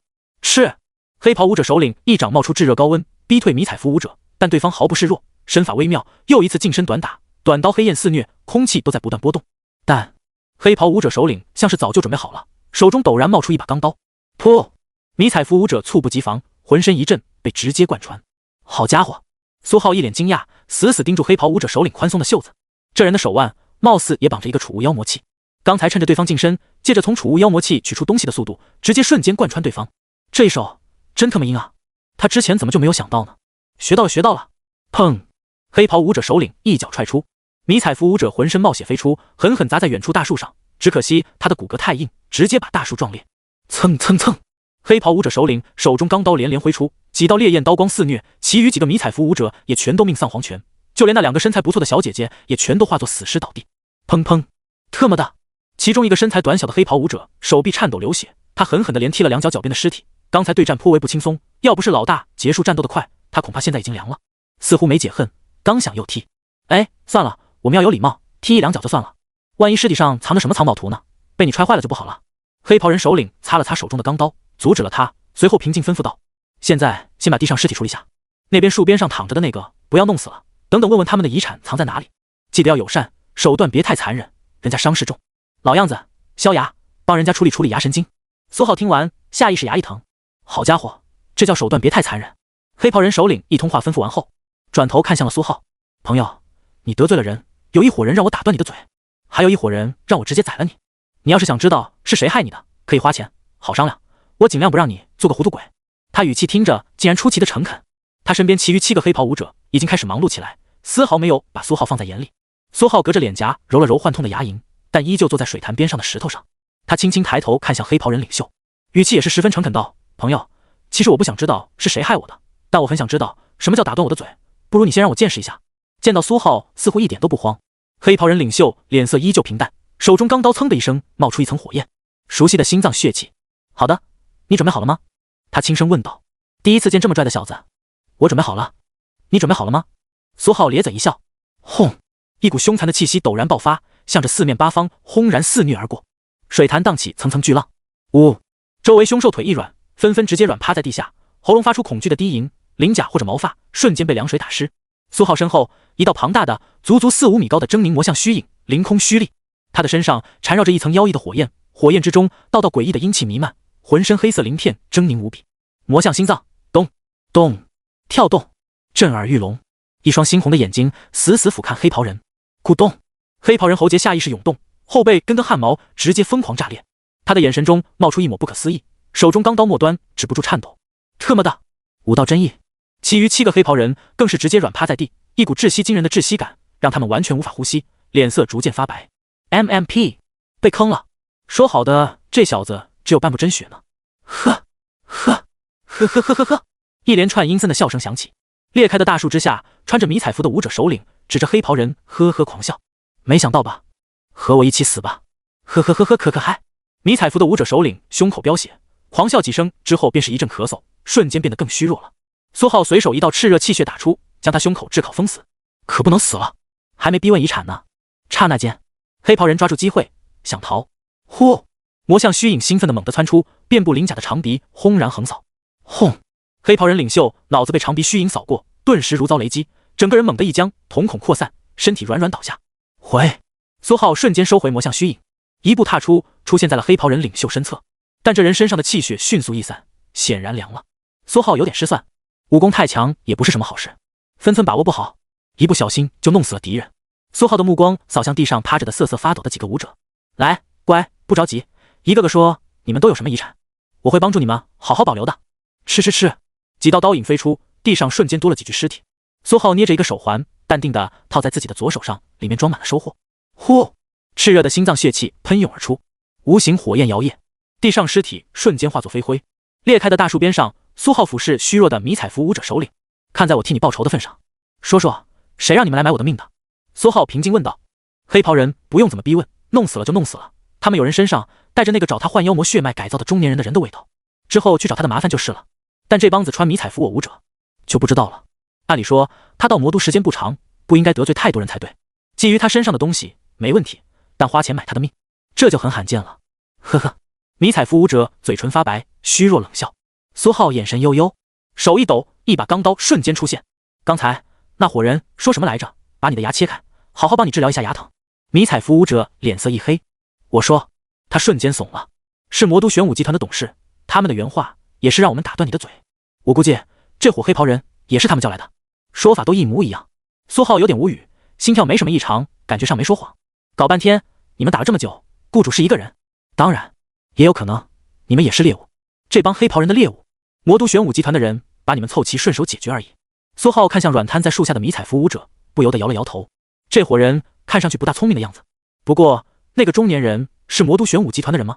苏浩默默记住了这个名字，打算过段时间给他们一个惊喜。还有什么遗言？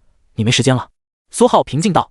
我没什么遗产，但我有个闺女挺好看的，魔都第3中学高3班林一英，明年考武大，你喜欢可以收了，没了动手吧。迷彩服武者闭上眼睛，脸色十分坦然。苏浩又一次一脸无语，手中钢刀轻轻挥动，尸体彻底滑落在地。真是个人才，这时候了还有功夫说什么女儿？也不知道是不是个陷阱，还是说是他仇人的女儿，管他呢，不去趟浑水就行了，就当没听到。照旧搜了搜尸体，呼，炙热血气再次涌出，尸体彻底化为飞灰。一挥手，轰，一道狂暴的狂风肆虐，灰渣漫天，地上杂草都胡乱飞舞，有的甚至被连根拔起，彻底毁尸灭迹完成，气味也淡了很多。苏浩纵身一跳，便跳到了一棵树上，默默打开了系统面板。今天收获颇丰，钱财不计其数，1、2千万之巨，魔都的武者就是有钱。可惜到了真血，钱换不了什么有用的资源，丹药也很多，真血境界的丹药都不少，足足2、3瓶，10几颗。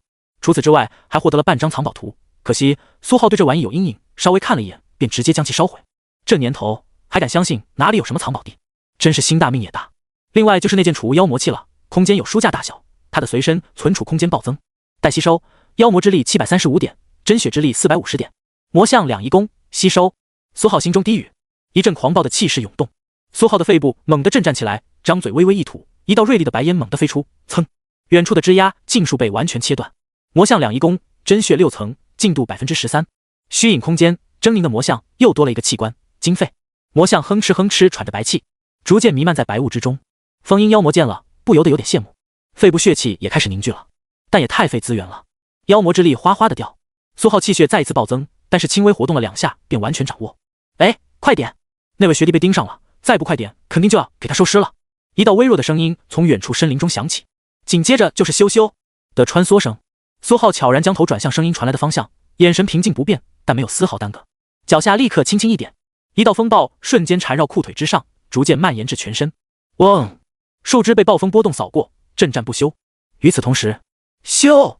苏浩整个人渐渐腾空而起，一甩腿，在空中猛地调转方向，上身下压，呼，疾驰飞出，眨眼间便悄然消失不见。那几道声音听起来像是魔都武大的学生，而且貌似还是来救他的。苏浩只能表示好意他心领了，见面还是算了，万一其中也有心怀鬼胎的，他怕他忍不住提前转校去联合武大，找周校长寻求庇护。没多久，水潭边上，一行3人噌的一声落下，呼呼，其中一个瘦削的年轻人的鼻子漆黑一形，诡异的抽搐了2下，脸颊上还长着根根半透明的触须。所有人的气味都在这里，但是很淡，远处也有，更像是被风吹走的。那位学弟气味也在这里，但很诡异，消失了。他的脸色有些纠结，所以来晚了，已经凉了，我们白跑了一趟。一个体型壮硕的少女拎着一把横刀，瓮声道。年轻人摇了摇头，道：那倒是不至于没有闻到他的血液的味道，其他那帮子人的血液的味道倒是很浓郁。另一个皮肤裂开道狰狞血纹的年轻人瞥了他一眼，你想说什么？你想说那位学弟宰了那么多人，然后遮掩了气息扬长而去了，你当他大宗师转世呢？啊，谁里呢？有没有？他又指了指边上的水潭，长着怪异鼻子的瘦削年轻人趴在水边，将头直接埋了进去，再次抽出鼻子。片刻后，他将脑袋抬出水面，水珠还没有往脖子淌，气血一催，水珠直接蒸腾成雾气。雾气缭绕中，他摇了摇头，道：没有，算了，找不到就按失踪处理吧，标记一下魔都玄武集团。要不是学校不给我们开通学生卡片锁定，哪里会这么麻烦？但校方没有发来消息，估计是没事。森林之中，苏浩依旧缠绕暴风，急速前进，浑身所有气息全都被暴风裹住，没有丝毫外溢。察觉到那一行3人没有继续找他，苏浩才缓缓落在一棵巨树之上。看来魔武安全措施还挺到位，察觉到学生危险还会派人来保护，这可真是一项令人感到麻烦的服务。苏浩心中默默思索，以后他搞事情都得看看周围有没有其他来救援的武者，有点妨碍行动啊。苏浩微微叹气，想不到什么好的解决办法，总不能把这些人也宰了，以后也只能再小心一点了。苏浩掏出地图，重新标记方位。他先前在那处水潭边上落下，是因为那底下有个已经被挖掘开的墓室，里面没什么东西，但是被一种特殊的真血凶兽群霸占了。地图上对这种早就挖开的前辈传承标记得很清楚，甚至还标记了当初得到这位前辈传承的那俩武者，因为练了墓葬里的功法，早就死得透透的了。甚至其中一具尸体标本，现在还存在魔武资助的魔都恶意博物馆里供人展览，也算是名垂千古。现在有人追上来了，苏浩自然不好再去那水潭地下猎杀凶兽。他认真扫向地图，这个地方倒是可以，半山腰有个被探查清楚的洞口，血源、真血境、群居，血肉没什么用，微毒，不会有武者觊觎，刚好合适，全宰了估计能有不少真血之力。苏浩身形猛地一闪，便朝着洞口方向疾驰。锵锵，一间杂草丛生的洞口，里面隐隐传来兵器厮杀的声音。苏浩悄然落在洞口之外，耳朵微动，好家伙，这群血缘成精了，还会刀法。苏浩隐隐能听见几只猿猴拎着把把古刀互相横劈，道道锋锐的血色刀气疯狂掠出，速度奇快无比。咻！苏浩潜藏身形，浑身气息内敛，如同一块会动的石头，悄然遁入洞口之中。果然，在洞口之内是一片较大且高耸的洞中广场，3、4只通体血红、大概2米的猿猴拎着古刀互相劈砍，周围还围着大大小小的猿猴，瘦小一点的1米4、5，庞大的甚至有3米，纷纷在看热闹，不时剥个水果往嘴里塞。苏浩才看了一会儿，真血2字电刀，试图成为你的刀法，是否允许？苏浩瞬间懵逼，这刀法，苏浩瞬间想到了一系列的武功，1字电剑2字电刀，3字电枪，4字。当初他在武库里挑选功法，看到了这一系列武功，还有点懵逼，好奇看了眼创造者，结果发现是联合武大周梦校长，所以他想都没有想，直接排除，看都没看一眼。但现在他居然看到了一群猿猴会这门刀法，还打得虎虎生威。真血，2字电刀，试图成为你的刀法，是否允许？消息还在闪烁。苏浩犹豫了片刻，还是直接拒绝。问就是怕了，虽然是武技，并不会和功法一样比较危险，但是他对周校长没有信心，这位太跳脱了，不像个好人，还是警惕点比较好。场中厮杀还在继续，苏浩没有客气，悄无声息放出了封印妖魔虚影。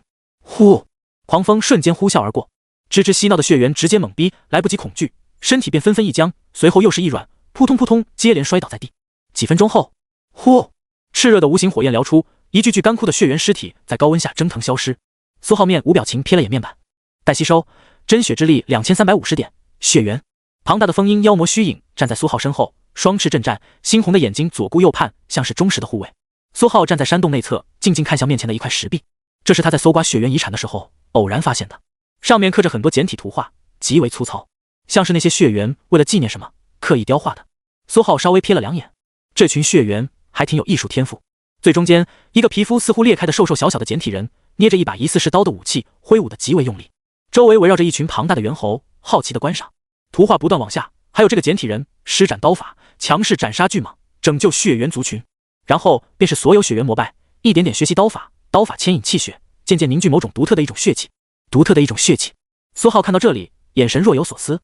寻常刀法是使用自身体内血气，特殊一点的真血刀法使用的是内脏血气，威力更大。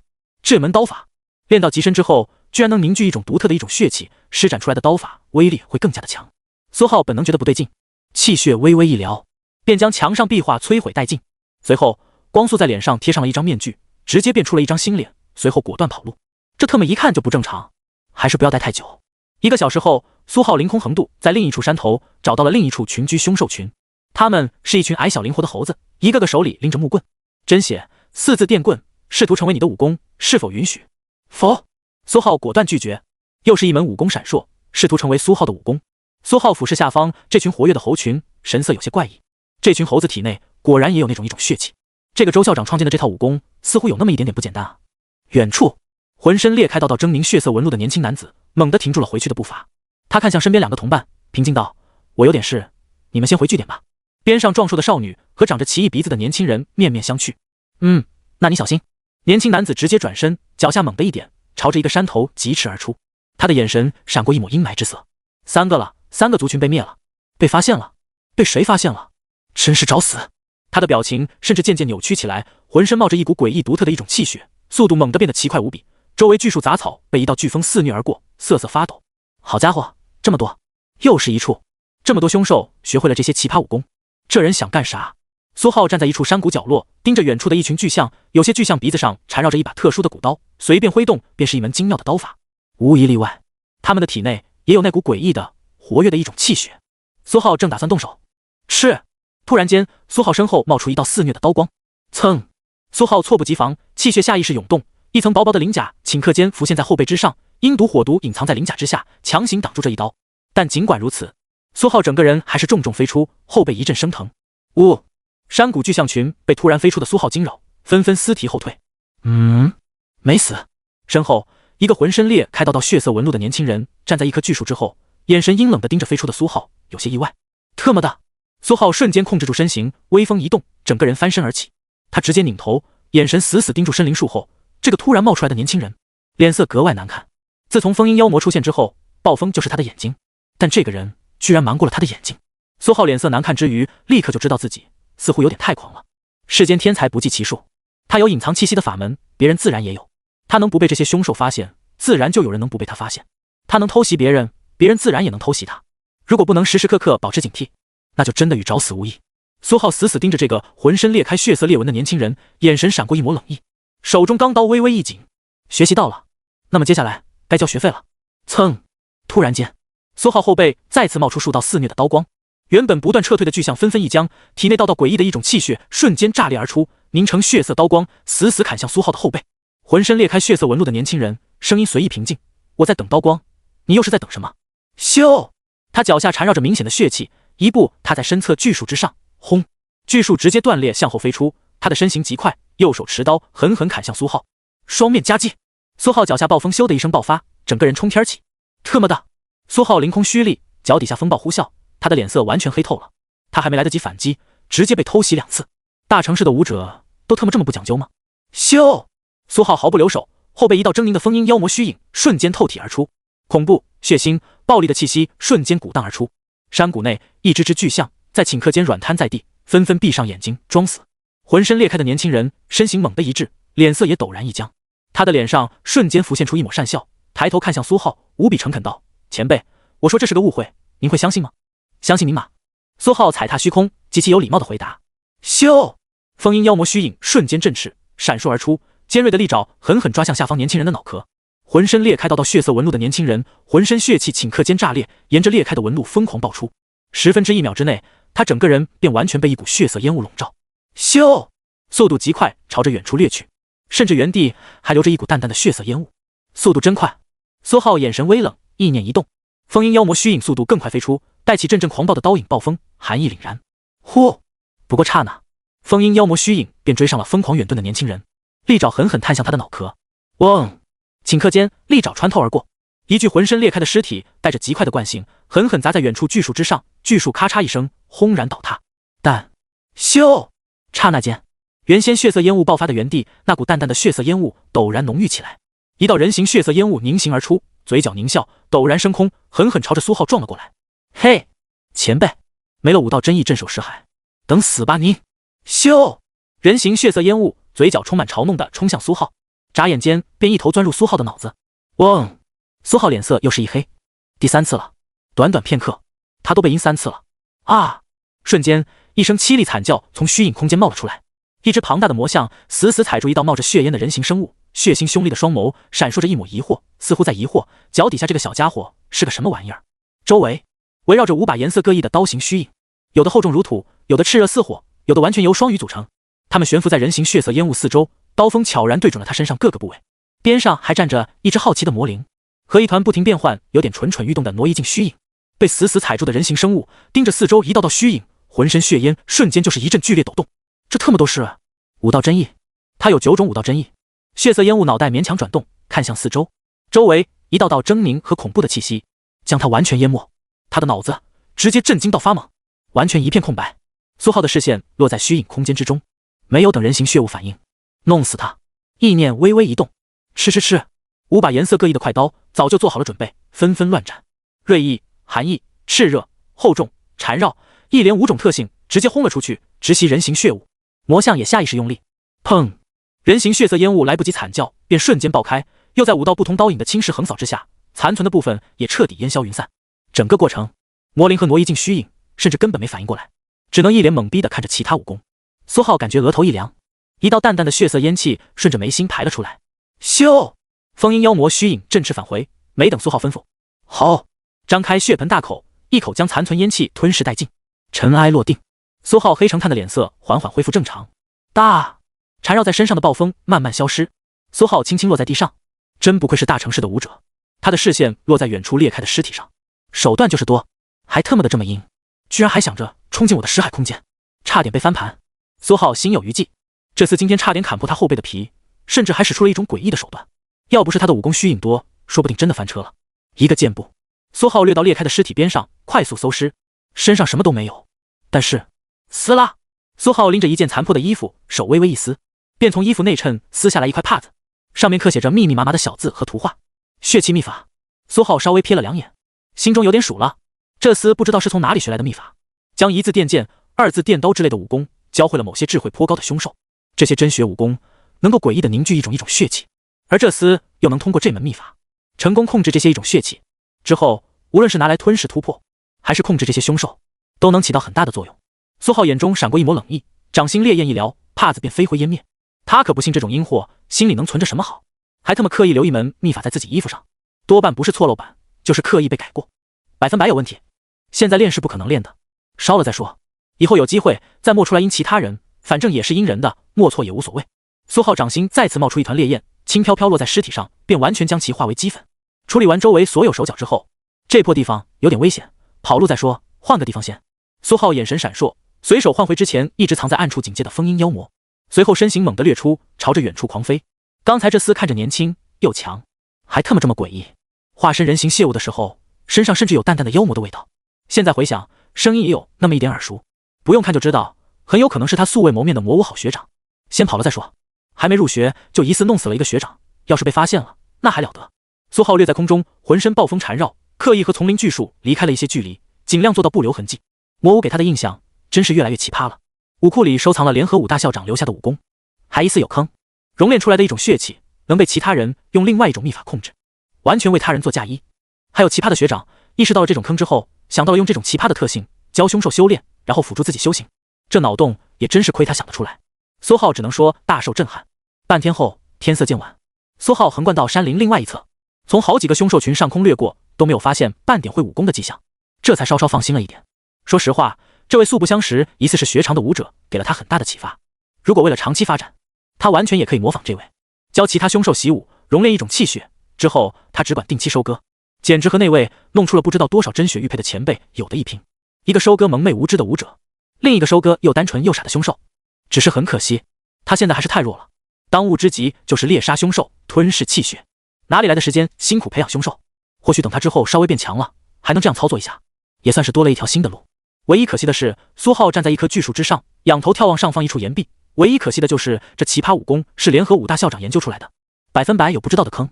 他要是让武功吞噬太多这种一种气血，说不好他的武功虚影到时候是他的，还是那位联合武大周校长的。苏浩有那么一丝蛋疼，巅峰宗师强者就是特么赖皮，不得不小心一点。算了，想这么多呢。苏浩眼神缓缓恢复平静，人家强，人家想干啥都行。他从那天晚上见到那只坠落在窗边的阴身女妖开始，就知道这个世界是何等的混乱不堪。他只要足够强，甚至不用太强，只要到了宗师，说不定按着这位联合武大的周校打都行。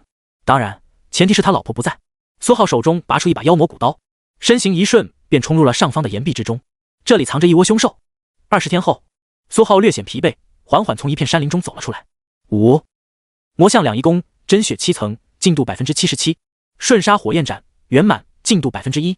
旱地重刀圆满，进度 1%。太白沙刀圆满，进度 1%。双降咒语刀圆满，进度 1%。藤木禅刀大成，进度 1%。魔象两仪功进度一般，到后面又有点挑食，有些品质较低的真血之力有点不愿意吞噬，相反更愿意吞噬那些带有独特属性的凶兽气血。心脏、脾脏、肺脏已经全部圆满，肾脏血气还在凝练中，也即将圆满。肝脏血气则完全没影，还没到真血8层。魔象两仪功现在更愿意吞噬可以影响、控制液体以及草木相关的凶兽。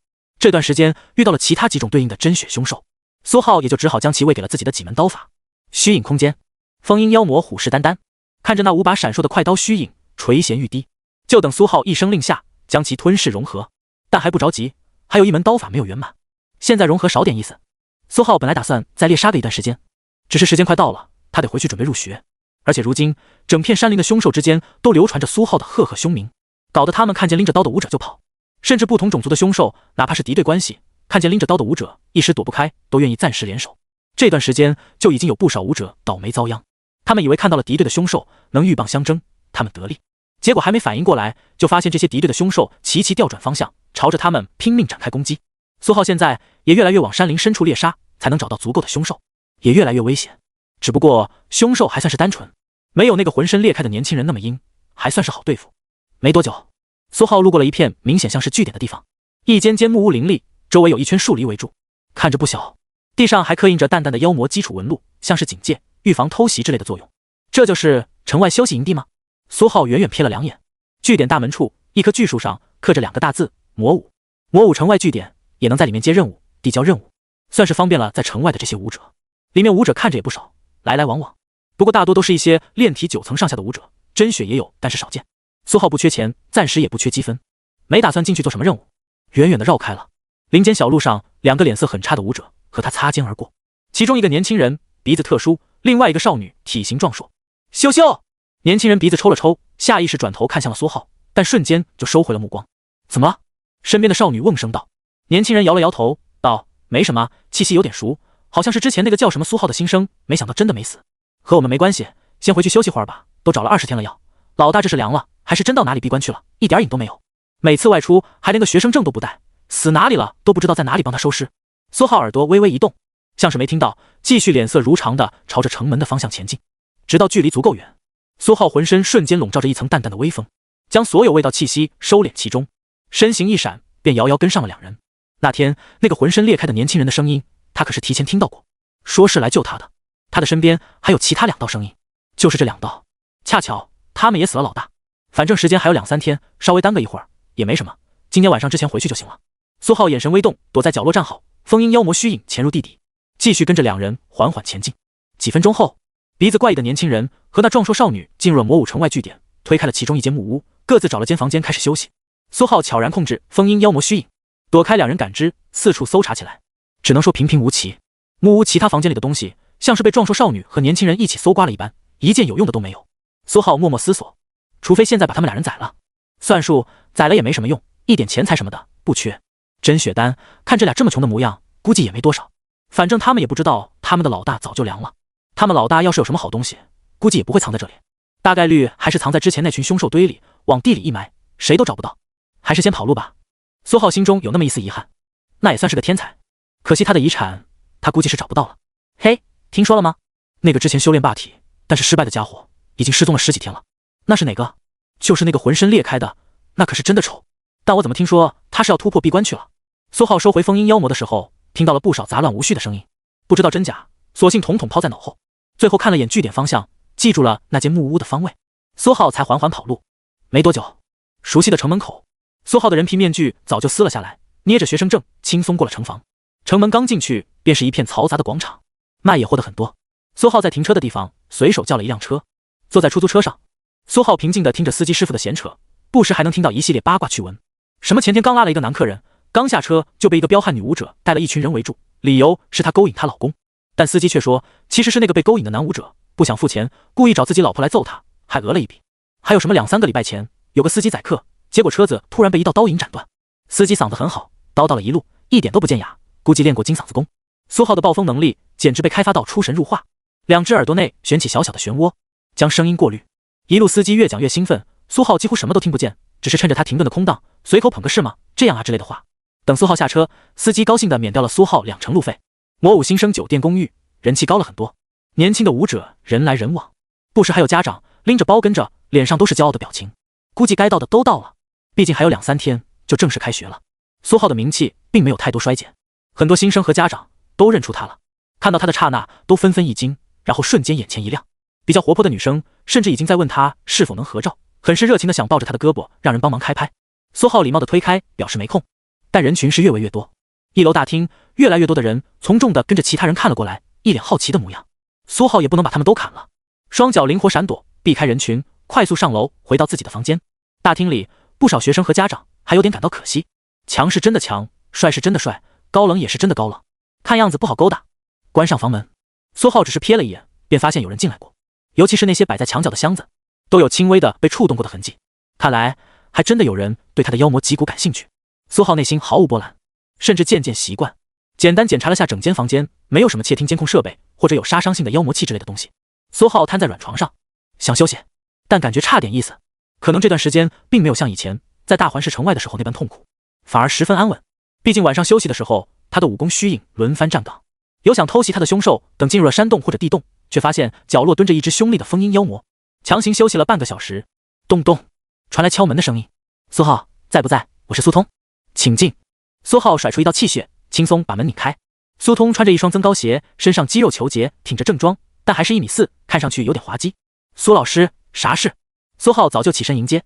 苏通瞥了一眼苏浩，便发现这个脸色平静的学生是越来越让他看不透了，浑身气息内敛的可怕，就像是一个平平无奇的炼体，丝毫气息不显，但这肉眼可见的身体强度，空中的灰尘落在他的体表都被轻微的抖开，体不落尘，精疲圆满。不过苏通也习惯了，毕竟乃借不出几个妖孽，他在他那界也是妖孽。3天后正式开学，早上7点，在学校大门口广场等着。魔武洗礼，错过就没了。洗礼结束，你作为新生代表，要代表魔武参加魔都新生交流大会，和魔都其他几所武大的新生交流一下，可能也有他们学校的老生，到时候看情况。这个交流大会就在洗礼结束后的下午。第2天，你作为新生代表，要带着魔都武大全体新生参加一场我们魔都武大内部的交流会。这次你们的交流对象是我们魔都武大的大2老生，还是早上7点，迟到视作弃权。这次的交流结束，到时候你们就可以被分配给各个导师，也就是正式开学了。记住没？苏通干脆利落讲了一堆话。苏浩平静点头，毫不意外道：记住了。苏通满意点头，刚想说还有什么问题没有他就得走了。结果苏浩问道：苏老师，那个什么魔都的新生交流大会是个什么意思？有什么奖品没？要是没有，能弃权不？苏通脸色一黑，还没开始就想着弃权。不能弃权，胜者没有奖励。苏通话音刚落，苏浩就眉头微皱，想着怎么拒绝。苏通又悠悠道：但能上魔都新生武道排行榜，榜单第一，学校每月给50积分奖励。你要是不去，我找张平玉了。没事老师，我开个玩笑，到时候一定拿第一。虽然是蚊子腿，但到底有点积分。行吧，那就这样了。苏通甩甩手让他别送，直接打开走廊窗户跳下去了。心累。苏浩刚想关门，苏兄，走廊拐角，一间房门被打开了。张平玉站在门口，一脸温和道：啥事？苏浩瞥了他一眼，身上气息强了，还不止一点，看样子是真血了。我得到点消息，想和苏兄分享一二，不知苏兄是否？苏浩表情依旧，但内心有点奇怪，还能查到点啥消息？人是他杀的，板上钉钉，总不能有什么组织跑出来宣布对此负责了吧？进来吧。苏浩一招手，让他进来聊。走廊里不是没有人，有些新生和家长探头探脑，眼神闪过一抹好奇。新生第一第二没有斗得你死我活，结果看样子关系还不错，甚至结成小圈子了，真是个值得分享的消息。显然张平玉他们也很熟悉，或者说联邦总榜前50就没有什么新生会不熟悉。砰，门关上，但不少新生和家长纷纷竖起耳朵。武道纪元，大家听力都挺好的，只是他们没有留意，轻微的风悄然飘荡在整条走廊，隔绝了一切苏浩房间里飘出来的声音。房间内，张平玉坐在床角椅子上，掏出一个小本子。苏兄，我得到的消息是，你的妖魔脊骨很可能是被一个叫魔影门的组织弄走的，就算不是，估计也有点关系。他们这段时间零零散散出手过几具荒魔系的妖魔脊骨。苏浩，这就找到背锅侠了。张平玉的小本子上密密麻麻记载着很多资料。苏浩低头瞥了一眼，被展开那页，除了魔影门被猩红的红圈圈中，还有很多其他的组织名字。那除了这个还有什么证据嘞？苏浩问道。张平玉摇摇头道：没有证据，只能猜测魔影门另外一个嫌疑便是他们组织的老大的弟弟，是个武道天才，是魔都海域武道大学的毕业生，疑似掌握了武道真意。这两点巧合凑上了，他们的嫌疑很大。苏浩确有其事的点点头道：那你想怎么办？张平玉看向苏浩：我想请人加入魔影门，算是卧底调查。我有个学弟叫吴一钩，天赋挺好，他父亲在魔都海域武大有点关系，刚好马上就要入学了，多拉上一点人，解决了此事之后也能有机会互相交流一二。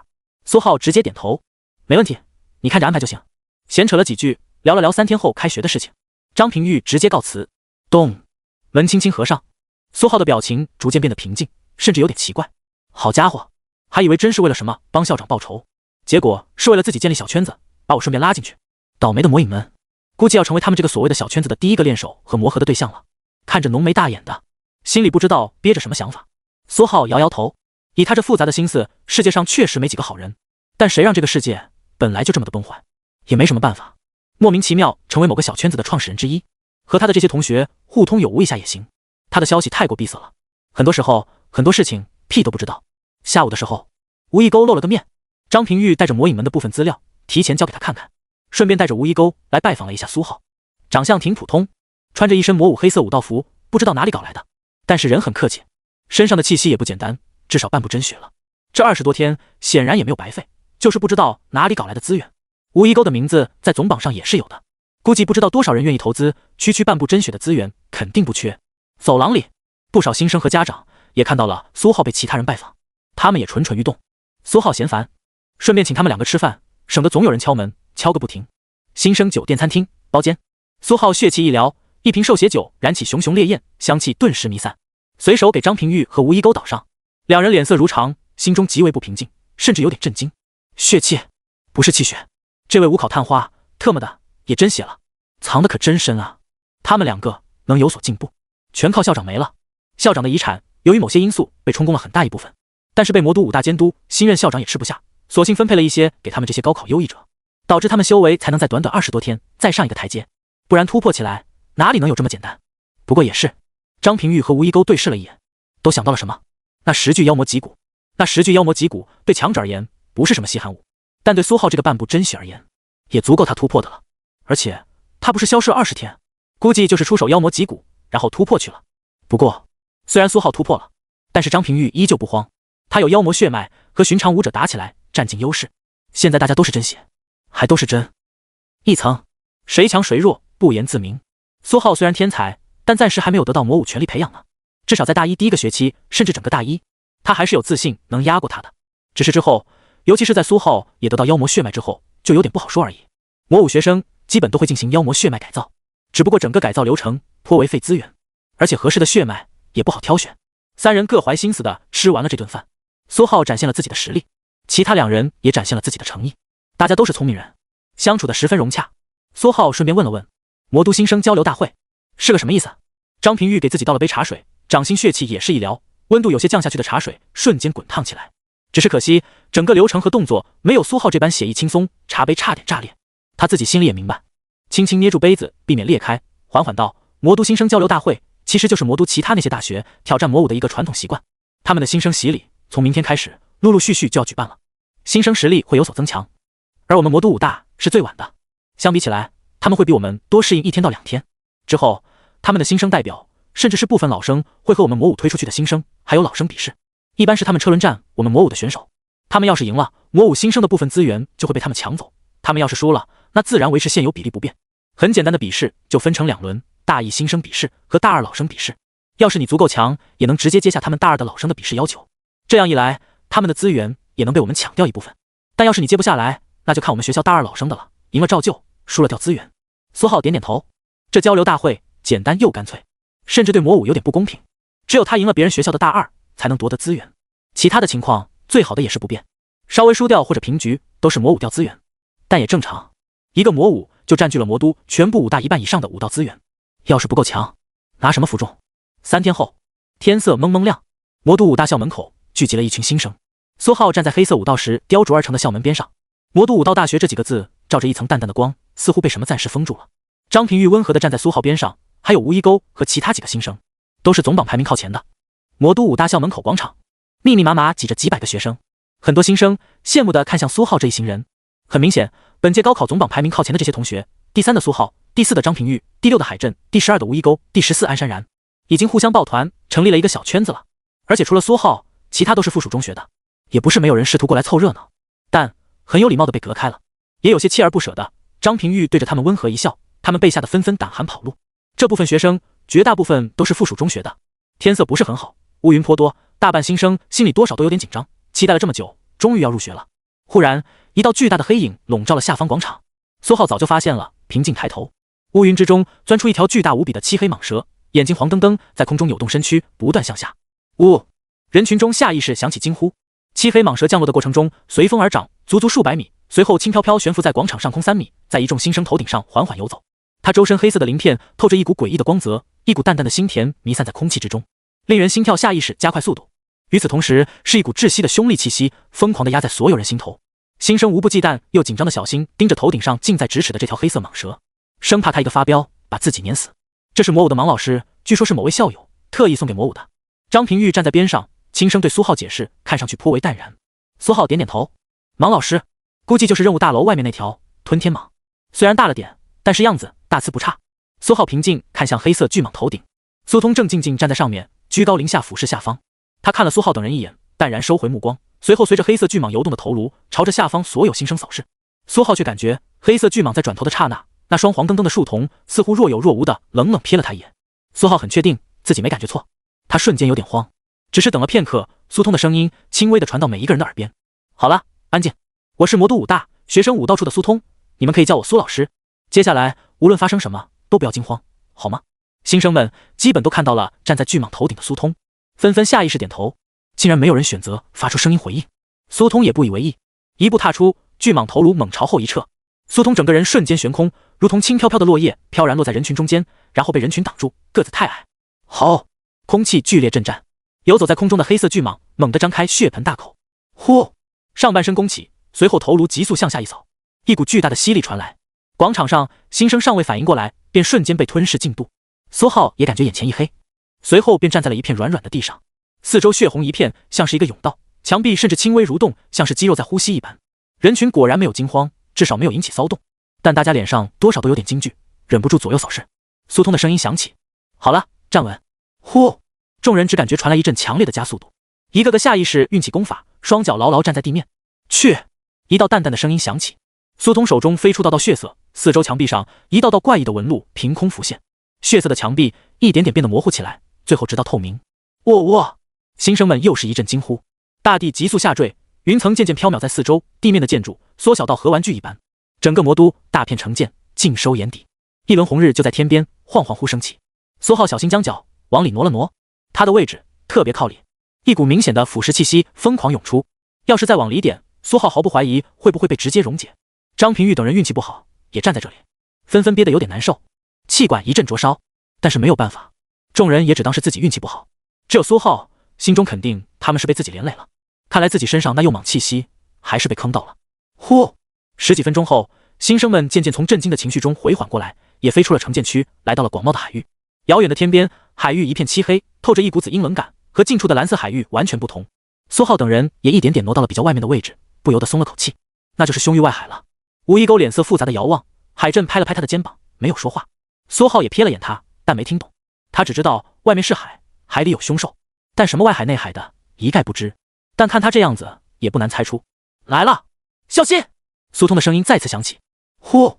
黑色巨蟒猛然俯冲，急速朝下，众人全部感到了一股强大的压力，但稍微适应一二，便牢牢站稳。只有苏浩等人脚下突然变得湿滑起来。操！苏浩脸色下意识一黑，轰！气息直接炸裂，道道狰狞血气瞬间疯狂涌出，缠绕向身边被波及到的众人，随后牢牢贴在了墙壁四周。张平玉、吴一钩等人脸色一白，勉强站稳脚步。此时，众人距离后方那股子腐蚀的气息之中仅有数米之遥。站稳，我们再往外点。苏浩脸黑道。张平玉等人连忙朝着外面挪动，但心中却都纷纷凛然。苏浩这血气有点强大到可怕呀！但是苏浩身上气息依旧平平无奇，平静地将所有血气收回。前方其他新生纷纷盯着外面，竟没一个人注意到，唯有苏通若有若无瞥了一眼苏浩等人方向，在原地狠狠跺了一脚。哗啦！巨蟒速度放缓，降落在水面之上，一头扎入海底。哗啦！黑蟒一下子坠入海底，深海朝下看，漆黑一片，头顶上则是淡淡的蓝色波浪，还有惊恐的海鱼拼命逃窜。嗡！巨蟒猛地加速，一直朝着海底前进。我操！心声中下意识有人爆了句粗口。海底那片漆黑渐渐映入眼帘，那不是所谓的不见阳光而漆黑的海底，而是一群密密麻麻不见边际的深色海底凶兽疯狂涌动聚集，将几乎所有光线全部阻挡，恐怕有百里之广。巨蟒缓缓游荡在了那片茫茫黑色之上，然后静止了下来。呼！四道身影无声无息出现在了巨蟒周围，是四个平平无奇的老者，在深海之中却又如履平地。苏浩看向脚下那片疯狂涌动、剧烈挣扎但又无法逃脱的凶兽们，下意识咽了下口水，是真的一望无际。他就像是置身于沙漠中间，从他现在的位置扫向四周，全都是如同沙砾般漆黑又剧烈挣扎的凶兽，一个个双眸血红，体态炸裂无比，但似乎有什么东西挡住了他们，让他们只能互相拥挤的被捆在一起，焦躁、惊惧、恐怖。四道身影中，看上去最老的那个老者脸上遍布着密密麻麻的线，他张了张嘴，一道沧桑但温文尔雅的声音回荡在深海之中：苏通，你特么的还不滚出来！苏浩这时才突然注意到，视线里似乎存在四个人已经静静立在海中许久，他刚才竟然完全将他们忽视掉了。嗨嗨，来了来了！苏通一踏步便从最前方巨蟒口中踏了出去。最开始那裹住四周墙壁让他们看见外面的血色纹路，此时悄然在巨蟒口腔外圈形成一道光幕，将海水死死挡住。苏通依旧挺着一身正装，身形一瞬便出现在了那苍老的四人身旁。四位校长，开始不？他弱弱问道。东西在你手上，你特么的问我们？还是那个老者？他瞥了一眼苏通，不屑道：是，麻烦四位校长了。好了，别客套了，就知道浪费时间，这就是为什么人家周梦能当名校校长，你还只是个中层老师，连个副校都混不上。另外一个稍微有点瘦削的老者嘲讽道。是。苏通脸上有些无奈，但又像是早就习惯了。他从怀里掏出一个淡淡的光球，看向了上方的巨蟒，他的视线似乎透过巨蟒身躯，直接看向了一众新生，沉声道：魔都武大，新生洗礼，准备好。边上四个副校长也是淡淡瞥了一眼巨蟒，随后砰，身躯直接炸裂，化作一团血雾。轰！下方广袤不见边际的凶兽群，眼神中陡然变得更加凶厉。砰！苏通右手一捏，淡淡的光球直接炸裂，透出淡淡的白光，而那四团血雾陡然间朝着白光拉扯撕裂。嗡！一道淡淡的声音浮现：各位早上好。似乎是个温和的老者，他站在一片黑色无垠的大地中间，平静往这边看了一眼，随后伸出右手凭空一抓，苏通瞅准时机，直接一头钻入巨蟒口中。嗡嗡嗡！下方无边无际的凶兽群齐齐一颤，眼神中浮现出了一抹恐惧，他们身躯上点点血色气血蒸腾如细密的气泡被抽离了出来。逐渐汇聚成一片猩红海洋。温和的老者温和的笑了笑，身影缓缓消失，猩红海洋瞬间沸腾。准备好，盘腿，运转功法。苏通陡然出现在了巨蟒体内深处，挡在了苏浩等人身前，深吸一口气，把又一次悄然蔓延、沸腾的腐蚀性气体尽数吞噬，然后又是猛一跺脚，下方柔软的地面一阵颤抖。苏浩和张平玉等人下意识看向了苏通，颇为感谢地对着苏通点了点头，然后立刻盘腿而坐。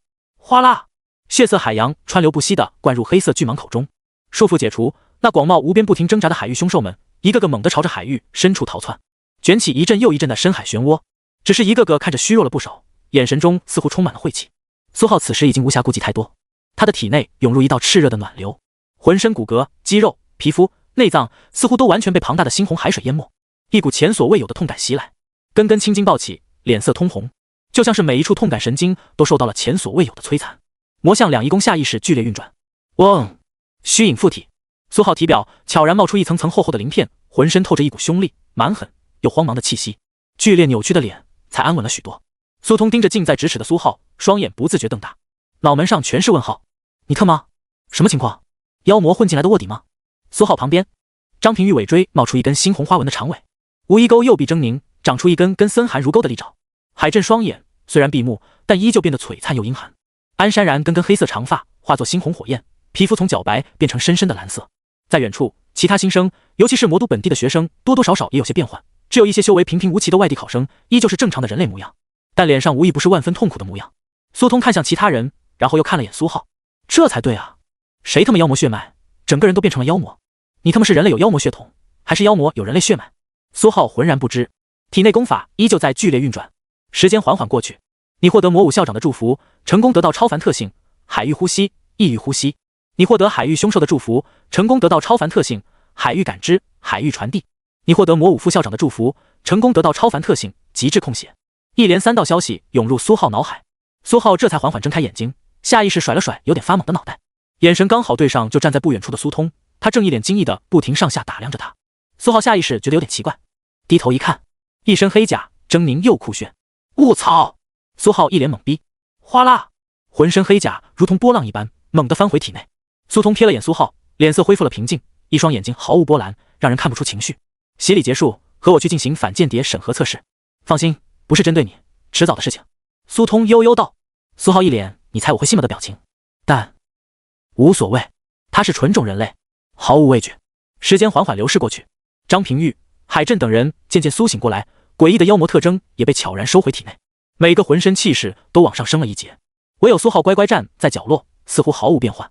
只是张平玉、吴一钩等人略有些好奇和忌惮地看向苏浩，他们刚才在迷迷糊糊之际，隐约感觉到了一股陌生至极又近在咫尺的凶悍狂暴的气势，让他们差点以为边上蹲着一头凶兽，正慢流口水贪婪地盯着他们。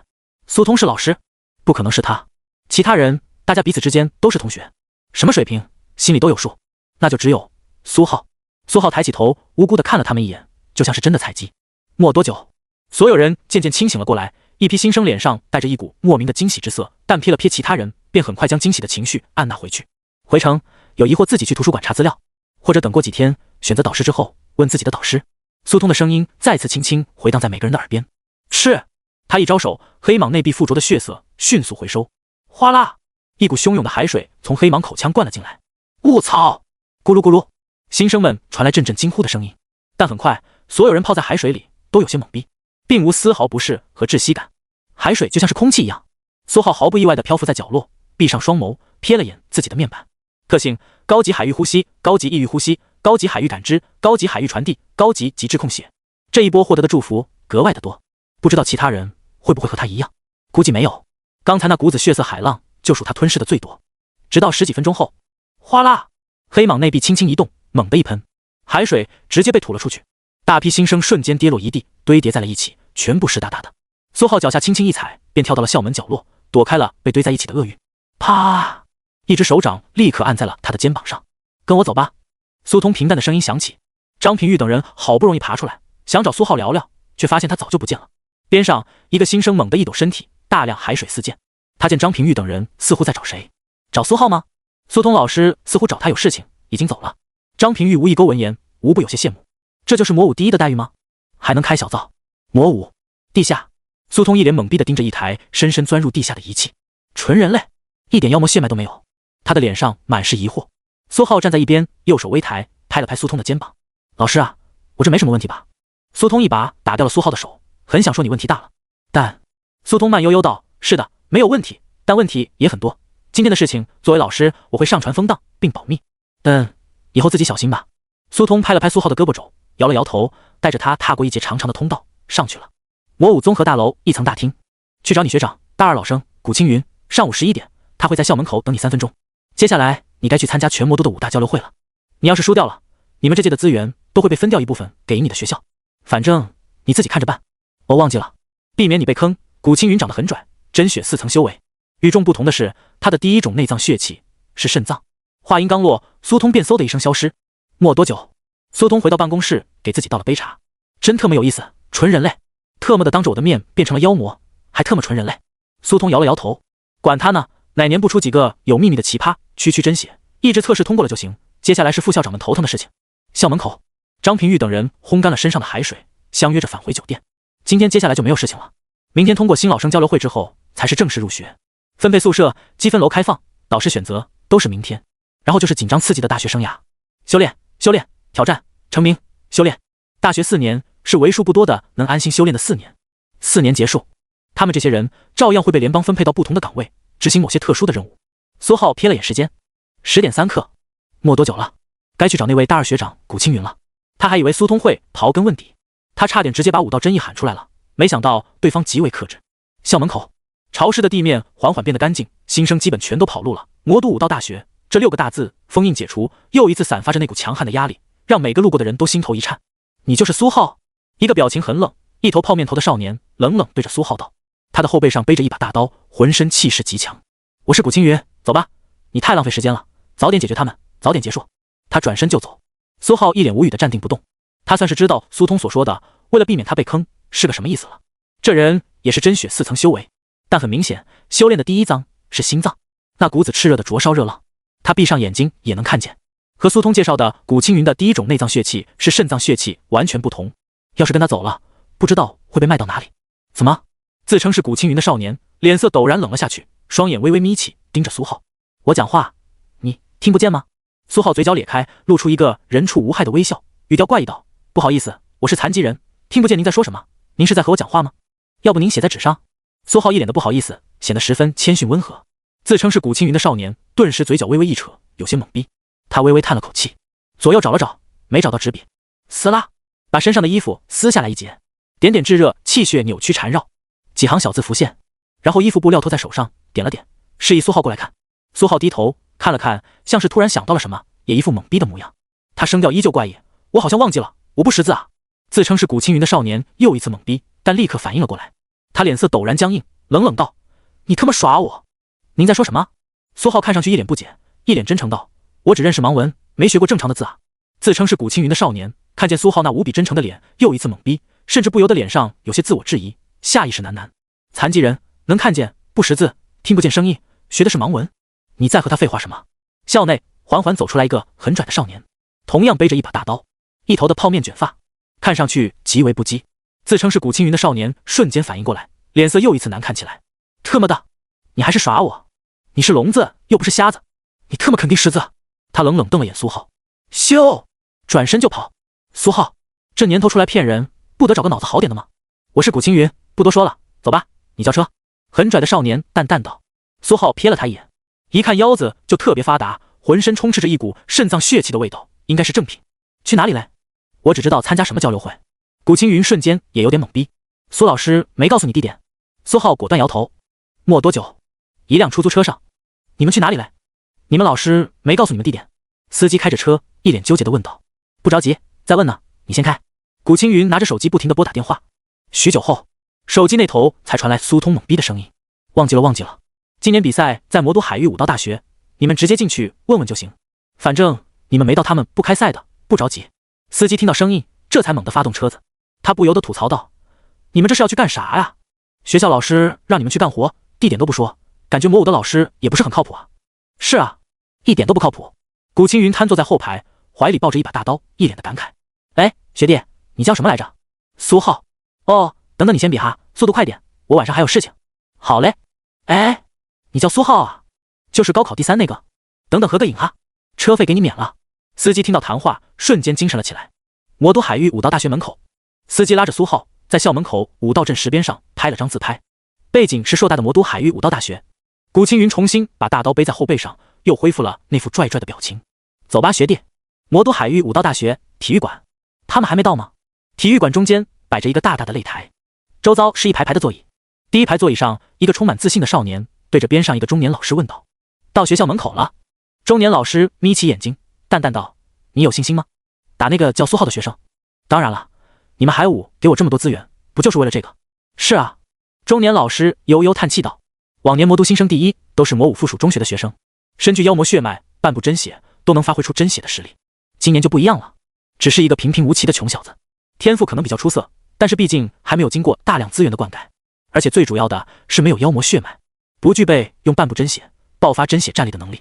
所以今年是他们最有希望从魔都武大身上撕下来一块肉的一年，不然他们也不会费这么大的代价强行堆出了一个真血学生。可惜啊，他还美着呢。”中年老师有些怜悯地瞥了边上自信满满的少年一眼，他这辈子还不知道能不能突破到真血4层。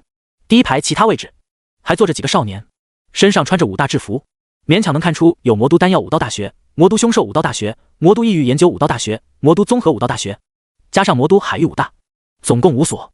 魔都和周边几座城市总共几十所武大，最后有资格挑战的也就这5所。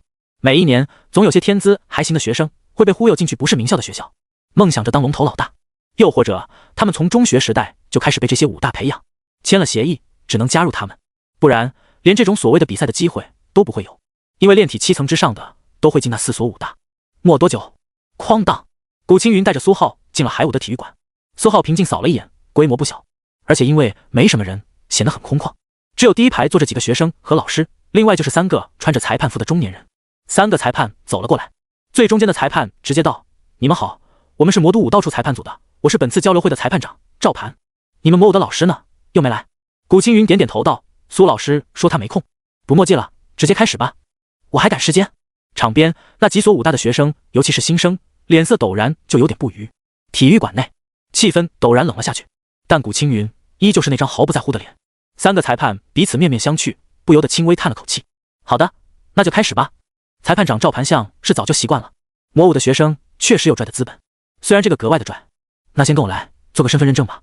裁判长边上另一个中年裁判指了指擂台边裁判桌上的仪器。3分钟后，没有问题，那开始了。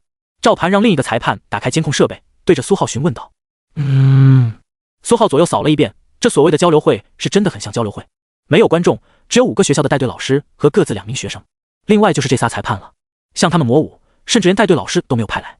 整间体育馆加起来的人也就20个，充满了武者干脆利落又省事的作风。”古青云大喇喇找了个地方坐下，学弟速战速决，我真的有事情，以后请你吃饭。好的，学长。苏浩平静道，随后便跟着裁判走上了擂台。其实他连所谓的赛程都没有了解，不过也没有必要了解太多，把其他人都打趴下，估计就差不多了。赶紧的吧。苏浩站在擂台上，扫视下方第一排座椅上的5个学校的师生，语气不自觉朝着古青云偏了。确实没有什么必要太浪费时间，毕竟不过是苏老师的任务罢了。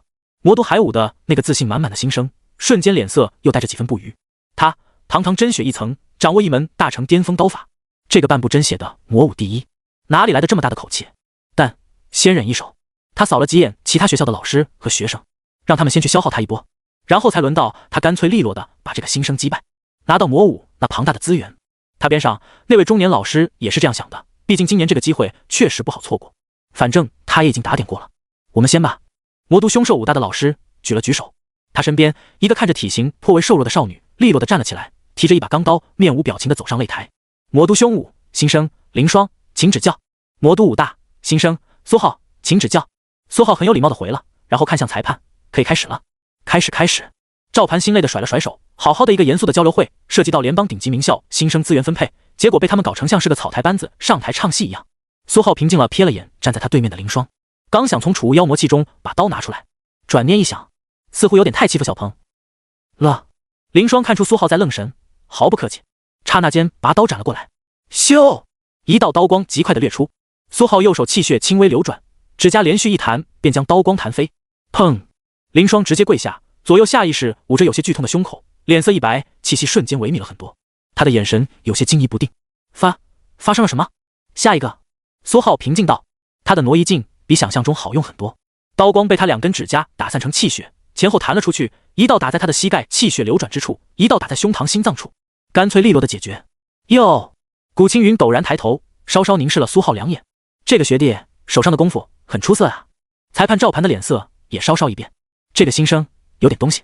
而海域武大的新生则脸色一僵，神色有些怀疑。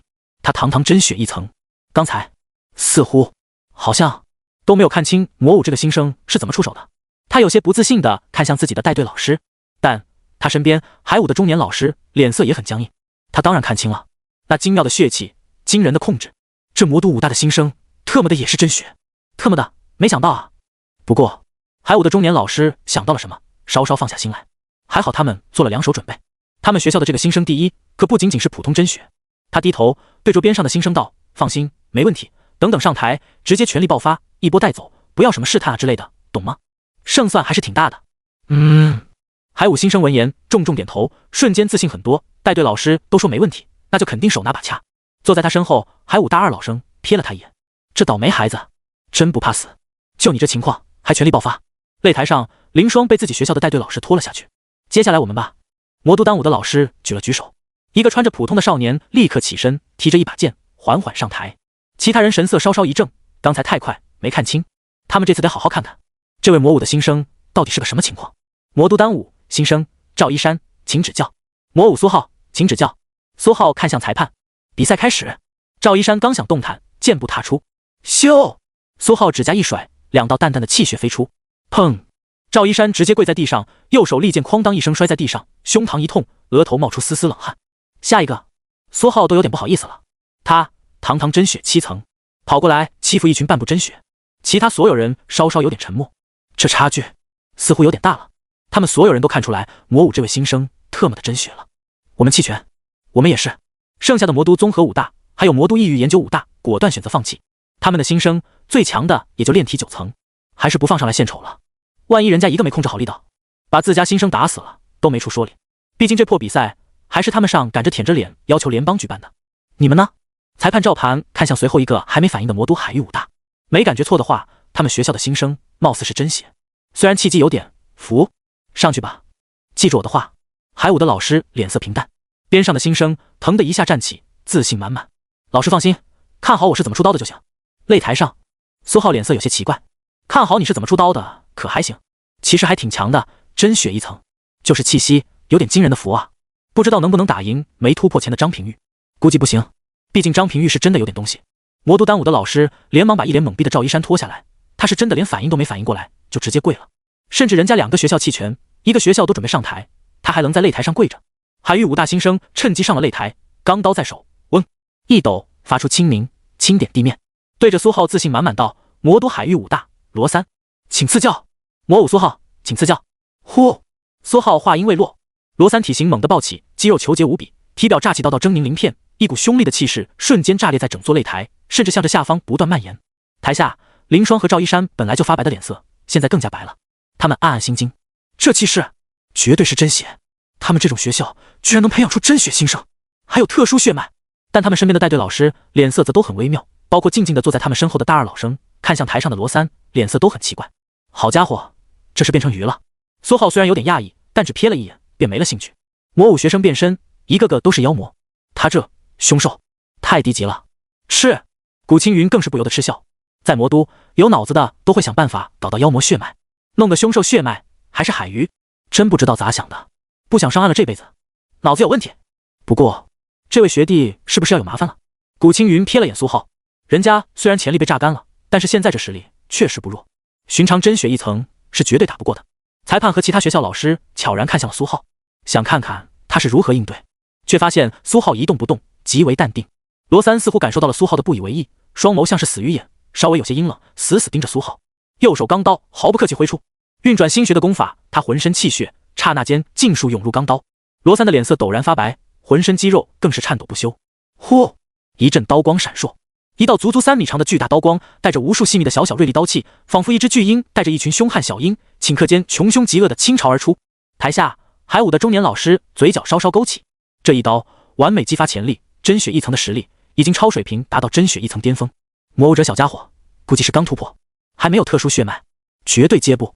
蹭蹭，苏浩依旧轻描淡写，右手指甲接连弹出，吃吃，锐利刀光瞬间炸裂成血气。苏浩的指甲连抖都没有抖一下，那庞大的气血便猛地朝着来时的方向而去。轰！庞大血气迅速倒飞而出，撞在了罗三胸膛。咔嚓！伴随着几声脆响，罗三整个人瞬间倒飞而出，噗噗，在空中喷出数口血雾，重重跌落在地。海域武大的中年带队老师眼睛陡然间就瞪大了，其他几个学校也瞬间懵逼。我去！古青云更是惊奇的模样，他隐隐看见苏浩指甲上流转着一种特殊的血气，直接把劲力挪移走。但整个过程，他的右手连颤抖都没有颤抖一下，极为轻松写意。但这可是真血一层巅峰的刀光，这接起来都这么的轻松，他这个学弟到底什么修为？魔都丹武、匈武等几个学校颇有些不意外，又有些幸灾乐祸的看向了魔都海武。哪能这么容易就能打败魔武的新生？要是能早几十年，早就有人能做到了。只能说海武办学时间太短，没有足够经验。不过他们齐齐瞥了苏浩一眼，这个新生确实有足够强，但并不是坏事。现在只不过是魔都内部的资源争夺，之后还有全联邦各个大区之间的资源争夺呢。就算现在分的少，到时候盘子大了，他们照样也能得到实惠。好了，5个学校都结束了，你都赢了。赵盘从怀里抽出一张纸，让苏浩签字确定。不着急，等等一起签。然后苏浩转头看向台下的各所武大，平静道：继续吧，速战速决，我这学长还有事情呢。赵盘和台下的武大，甚至古青云都懵了片刻，但随后便立刻反应过来，苏浩是要挑战其他学校的大二老生，这未免也太狂妄了。其他的武大虽然菜，但好歹也是经过了1年的学习，那些佼佼者更是个个都是真血3层巅峰，虽然比不上魔都强悍的那一批人早早就踏入真血4层，但也不是这么个还没入学的新生可以炸刺的。古青云下意识想喊话苏浩，让他冷静，但那我先来吧。一道声音打断了他的意图。魔都海域武大大二老生张岸噌的一下站起，径直走向擂台。他对打败古青云没有什么信心，但这种还没入学的新生，还是手拿把掐。其他学校的老生也一个个看向了擂台，表情都很内敛，看不出什么情绪，不过充满了不以为意。正如足足几十年都没有学校能击败魔武的新生，但同样，已经足足几十年没有魔武的新生逆伐过其他学校的老生，实力高速增长期，1年已经能改变很多了。擂台上，魔武苏浩，海武张岸，请指教。张岸神色沉稳，右手钢刀噌的一声利落砍出，空气立刻被穿开一道道口子。但砰！张岸身体猛地倒飞而出，直接摔在海武带队老师的脚下。苏浩缓缓收回拳头，这人速度太慢，其他的还行。真血3层正在试图突破真血4层，已经不弱，甚至算是很强了。台下，海武带队老师的脸色一下子沉了下去，其他几个学校的老生和老师瞬间心头一凛，古青云也一下子瞪大了双眼，拽拽的表情立刻变得有点吃惊。好家伙，这个学弟什么来头？众人一个个脸上挂着惊诧，大一新生还没入学，直接击败了人家武大的大二老生。张岸虽然不是很强，但也是海武大二老生里的佼佼者了，足足真血3层修为，结果脆败。海武带队老师本来就很差的脸色变得更加的差，本来他还想着能不能趁今年魔武出了个弱鸡薅一把羊毛，结果羊毛没有薅到，自己还会输掉资源，他们整个一届的资源都要被切割一部分给魔都武大。原本还想着升职加薪，在副校长面前露脸，想到这里，海武带队老师脸色更差了，一双眼睛死死盯着擂台上的苏浩，躺在地上抽搐的张岸更是恨不得当场昏迷。他们大二这一届的资源都会变少，到时候他的同学们还不得剐了他。苏浩的表情依旧平静，懒得浪费时间，下一个赶快。他的语气已经越来越偏向古青云了，充满了欠揍的感觉。不能怪他，这交流会确实太草台班子，连个正经观众都没有，让人提不起兴致。早点结束，回去找张平玉他们扯犊子了，刚好问问明天校内新老生交流赛是什么情况，那关系到他进一步的资源。噌！魔都凶武的大二老生直接站起，缓缓从刀鞘拔刀。下一个我来。他脸色颇为冷淡，一股明显刀势骤然凝聚在身。大，随着一步步踏上擂台，刀势越发明显强烈。他这算作弊不？苏浩转头看向裁判，还没上台就开始做准备，玩赖呢。赵盘，怎么不算呢？他刚想张口说话，不过无所谓了。苏浩摇摇头。赵盘顿时噎住，无所谓，那你提什么？凶武大二老生一只脚刚落在擂台上，给你个机会，出刀吧。苏浩依旧没有拔刀，低头瞥了眼自己的指甲，丝毫未损，想剪个指甲都做不到。谢谢。凶武大二老生礼貌地感谢苏浩。凶武大二安气修，请赐教。魔武苏浩，你先赐教。好。噌！安气修缓缓挥刀，毫不客气。此刻他整个人仿佛化作了一把钢刀，动作虽然缓慢，甚至钢刀尚未展出，一股沛然刀势直接炸裂而出。好家伙！古青云下意识扶住手中钢刀，刀法圆满，甚至往上踏出了半步。再给他个几年，岂不是能刀法通神了？嘟，那我这个学弟，算数，等等替他报仇。明天新老生交流会，少欺负他一下好了。古青云又一次放松下来，直接靠在了座椅上，显得毫不在意。反正有他在，魔武既不会输，也不会平，只可能赢。现在已经夺得一个学校一届的资源，他这老弟超额完成任务。其他几所武道大学的老师脸色也有些诧异。武道通神一成，真血境资源几乎再也不是问题。凶武这个学生大一的时候名声还不显现，没想到现在这么厉害。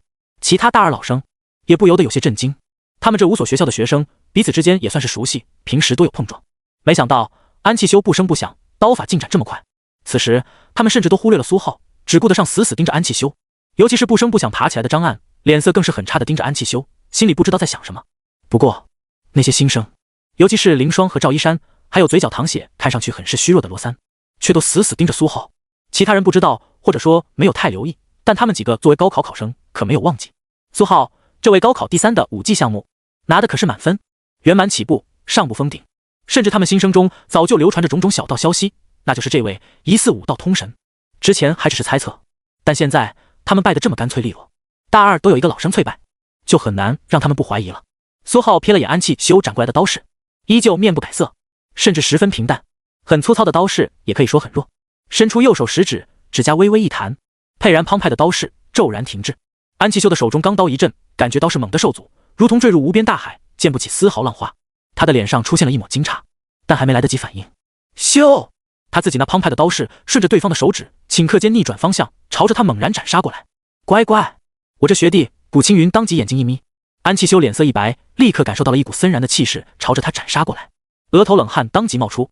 这刀他能斩出，但挡不住。操！赵盘下意识脸一变，在擂台角落的他猛地一个箭步，轰！庞然刀势直接砸在了他的后背上。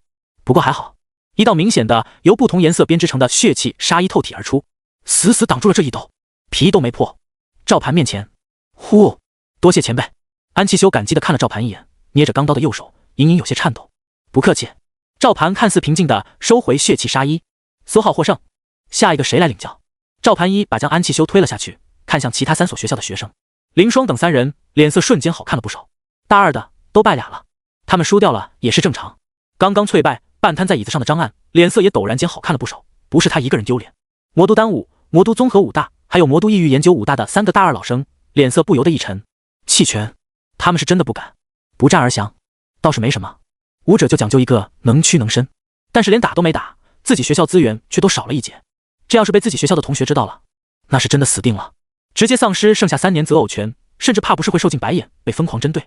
但是真打，他们连苏浩是怎么出手的都没看清，要是一不小心受伤，这2天就开学了，正是争夺资源的高峰期，他们可不敢保证赵盘裁判也会帮他们挡下攻击。3人不由得不约而同看向了自己的带队老师，3个带队老师的脸色也不是很好，甚至可以说很差。刚才帮大一的认输那是应有之义，现在关乎倒掉整届资源的事情，你自己看着办吧。丹武的老师率先侧头道。丹武大二老生直接低头沉默。苏浩还没有等得不耐烦，古青云等的都稍微有点不耐烦了。行就上，不行就赶快认输，磨磨唧唧干啥呢？听到古青云的讽刺，丹武、宗武、义武的3个大二老生脸色骤然一黑，没人上来，那就当是弃权了。赵盘心累得很，刚才安气修差点被苏浩用指甲砍死，用的还是安气修自己的刀势，他真的就差一点就没反应过来。现在这仨能弃权是最好了，省得他提心吊胆，要是救援不及时，导致死了1个2个的，到时候他们校方还不得疯狂找他扯犊子。他现在是看出来了，苏浩这新生实力可怕得很，这几个加一块都不够他打的。赵盘现在心里甚至在想，明年要不干脆搞一个乱战，只要魔武的人有信心，一个单挑全部，干脆又利落，还省时间。到时候多找几个裁判来盯着，死了1个2个那也不能是他的锅。丹武的大二老生叹了口气，缓缓起身，手中钢刀捏得很稳。那该我了。他一步步走上擂台。魔都丹武李三幺，请赐教。魔武苏浩，请赐教。苏浩平淡道。噌！李三幺手中钢刀骤然出手，半束气血灌入其中。苏浩瞥了一眼，依旧淡定弹出指甲。下一个！声音刚落下，李三幺倒飞而出。砰！砰！宗武的大二老生孙乌，义武的前官前后也倒飞而出。武校大二老生全部一招淬败。苏浩都有点觉得自己在欺负人了。大二老生才学了1年，怎么和他比？古青云果断起身，依旧是一脸拽拽的表情，拍了拍苏浩的手肘。学弟可以啊，深藏不露。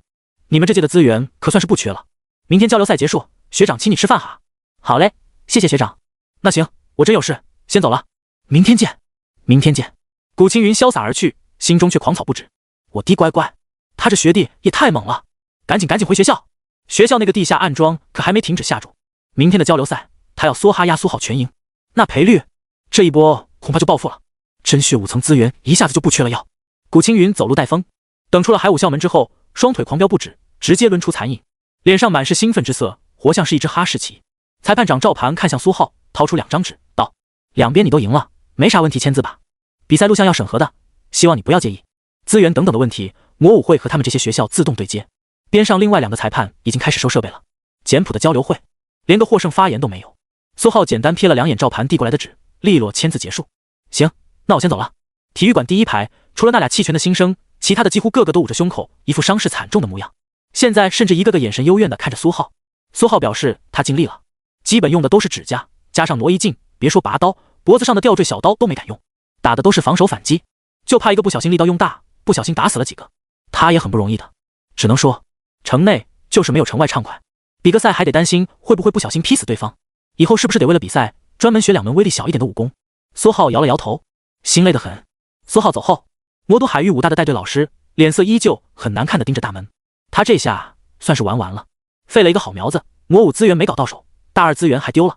不过他眼神骤然发冷，苏浩的资料他可是翻了又翻，高考的时候还是半部真血呢，现在你说连真血3层巅峰都随手可灭，呵呵，真有意思。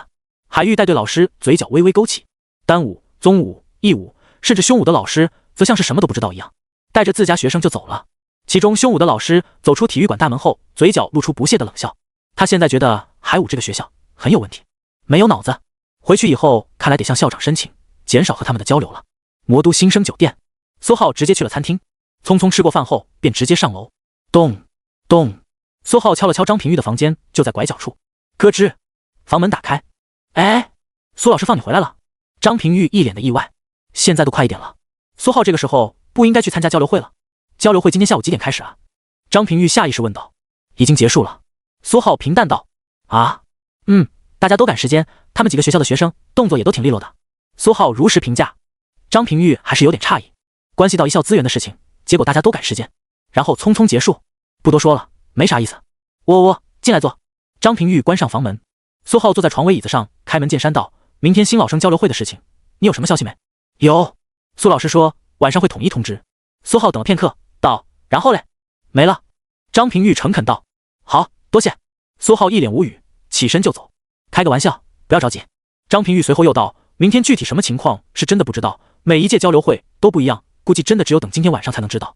不过交流会结束就是选导师环节，一旦有2个以上的导师看中你了，你就可以反选。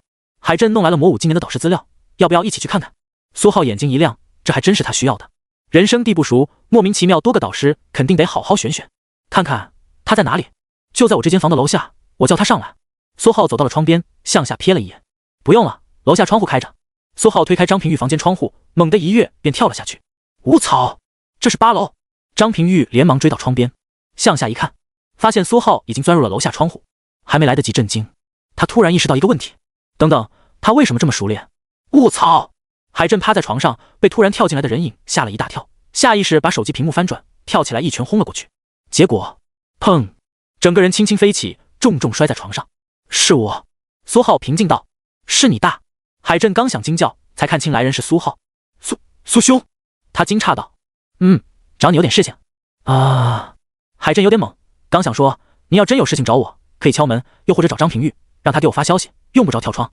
下一刻，窗户又跳进来一个人影。平玉兄，你也来了。海镇看清来人，一脸纠结道。啊，是啊，我也来了。张平玉回头看了眼窗户，脸上还有点惊奇和意犹未尽，随后才道：苏兄找你有点事情，今年导师名单。晓得，在这儿。海镇神色诡异地瞥了张平玉一眼，随后从床上翻身而起，在床头柜里拿出一个小本子，并解释道：这是从魔武的一个交流会里拿出来的资料，他们会私自给魔武的导师打分下评语，比较私密，不能见光，不然学校的老师会有意见的。本来打算今天晚上大家一起分享一下的，苏兄你先看看。多谢。苏浩毫不客气，接过就看。刚翻开，扉页上印着2个大字：联合。苏浩抬头瞥了海镇一眼。你说的这个交流会，该不会是联合？嘿嘿。哎，苏兄，你也……海珍下意识从怀里掏出一张玉牌，看似无意的在手中把玩。张平玉见状，脸色不变，左手托住下巴，右手一抖，一块玉牌也不小心滑落在手，随意模式起来。苏浩没这么多戏，气血微微一动，妖魔储物器内一块熟悉的玉牌便出现在了掌心。嗨，苏兄果然也……嗨，平玉兄，你不老实啊！三人相视，微微一笑，各自迅速把玉牌收回，像是什么都没有发生过一般。苏浩翻开小本子，果然上面密密麻麻记载着各个老师的资料和信息。苏通，学生武道处主任，修为先天，武技刀法通神，性格好，人脉广，时间多，经验丰富。缺点太矮，刀法经验不适合其他人。肖霸，武道教导处主任，修为先天，武技刀法通神，霸气，说一不二，严格甚至严苛，时间不多但有，偶尔请客吃饭。缺点毒舌，聪明。安龙雀，武道信息处主任，修为先天，武技刀法通神，神经质，不好惹，重感情，异类，时间少。缺点以上都是。苏浩简单扫了几遍，这一届能选的总共只有9个老师，除了上面3个，还有武道后勤处主任、武道保卫处主任、武道缉拿处主任、武道科研处主任、武道武库处主任、武道妖魔处主任。每个人的评语全都褒贬不一，但无一例外，所有人都是先天修为，刀法通神，雷同的像是模板。苏浩反复翻了好几遍，才道：能选的真的就只有这些了吗？海震点了点头，道：是的，今年就这几个，据说每个人10个不到的名额，我们这一届最后能有导师的不超过100个，有些挑剔的甚至连名额都选不满。当然我们是不用担心了，肯定有老师肯要的。海震颇为自信，不过也是一个联邦第3，一个第4，一个第6，刚好排魔5新生榜单第1、第2、第3，要是他们都没有导师肯要，那其他人就更……张平玉也是点了点头。苏浩则没有言语，他们之间有本质的不同。苏浩不用等着导师选择然后反选，他直接就能选，所以他需要好好看看这些导师到底如何，最好选一个靠谱的，能提供资源的，但是不会没事闲着找他麻烦的，最好在他不找他的时候，那老师干脆能把他忘记。你们有什么推荐没？苏浩思索了片刻，也没什么好的想法，干脆直接问了问张平玉和海震。张平玉接过小本子看了起来，海震则是点头道：当然，如果安龙雀安老师愿意选我，我肯定选他。苏浩闻言微微皱眉道：为啥？他的评语看起来不怎么样。海震微微一笑：安山然就是那个高考第14，排在无一沟后面的那个，安龙雀老师是他的叔叔。据他说，他这叔叔人很可以，对学生也没得说，甚至十分护短。有一次一个学生得罪了人，安龙雀老师直接帮他扛下来了，但是对方依旧不依不饶，甚至设计杀了他学生家里人。安老师一怒之下告到校长那里，然后亲自嗨，总之他们坟头草老高了。苏浩闻言恍然，难怪能扛事的老师谁都喜欢，这要是真的，整得他都有点心动了。那么姑且当作备选吧。苏浩心中默默思索，其实看了一圈，最后他发现还是苏通最好，反正也认识，这几次相处感觉也还行，更没有对他刨根问底。但是不着急，明天还有时间。没一会儿，张平玉也看完了，道：如果肖霸老师或者安龙雀老师能选我，我可能会选择他们2个中的一个。哦，为什么会选肖老师？海震有点好奇。张平玉低声缓缓道：因为肖老师和校长比较熟。苏浩只能说很难评，搁这儿又演上了。感谢完海震，并承诺请他吃饭后，苏浩和张平玉便离开了。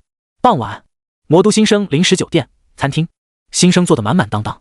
最前方一个小小的台子上，苏通静静站立不动，浑身气息很平淡。人到没到齐我就不管了。明天上午10点，魔都惯例新老生交流赛。去年是大逃杀，效果很不错。今年校方决定还是大逃杀，但是地点是海岛。大逃杀这个好啊。苏浩坐在角落静静听着，心中默默思索，干脆利落，省心，不像是什么擂台赛，挑战来挑战去。墨迹。没多久，台上的苏通便细致的全部介绍了一遍。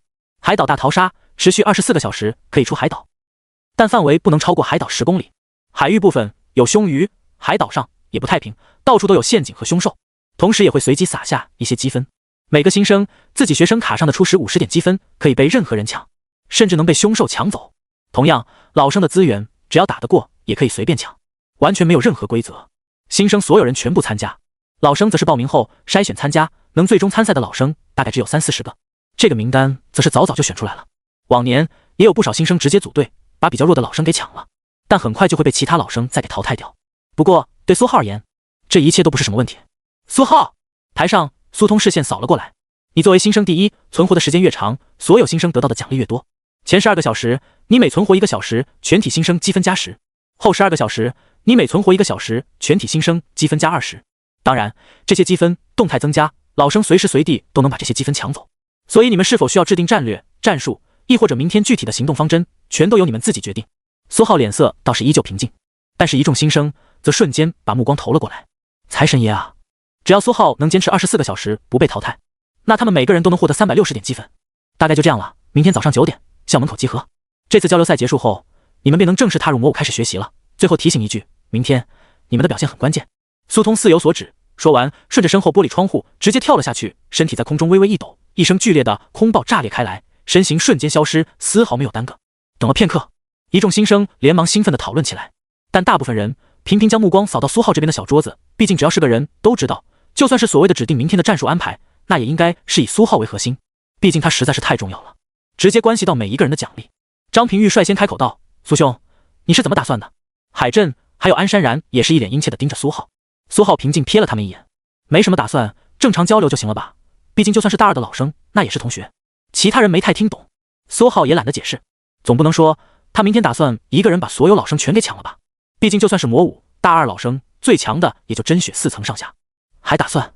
他能有什么打算？横推呗，你们先讨论吧，有什么方案决策之类的告诉我一声，我还有点事情。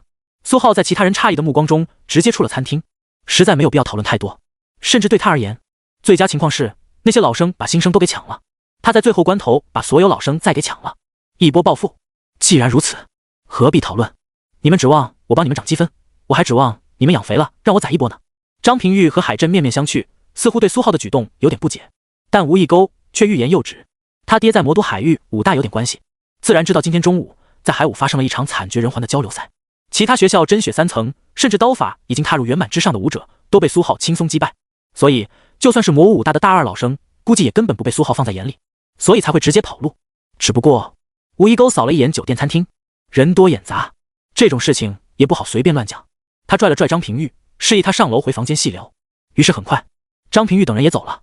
这下部分讨论得很兴奋的新生不仅不解，甚至脸上挂上了明显的不满，嘴里止不住嘟囔着，关系到积分，关系到资源。结果他们这一个个的好像一点也不重视，好像靠自己一个小圈子就能解决那些老生一样。张平玉房间，吴一钩把他得到的消息讲了一遍。什么？张平玉整个人都快傻掉了，还有海震和安山然也是一脸的不敢相信。苏浩今天中午居然一个人挑了其他无所高武的大二老生，他们个个还都是真血3层。他们原先以为苏浩就算很强，那也有限，毕竟他们有妖魔血脉，挺占据优势的。结果苏浩现在还没开学，二话不说打败了一批其他学校的优秀学生，还他妈是老生，他们甚至还是脆败，败得极为干脆利落。张平玉都有点感觉到自惭形秽了，太他妈强了。他之前还以为能和苏浩掰掰腕子，不过紧接着张平玉等人就意识到了一个问题，苏浩是怎么变得这么强的？大家都一起参加的高考，苏浩明明20多天前还是个半步真血，现在就算成了真血，能有这么强的吗？众人彼此面面相觑，都有些疑惑。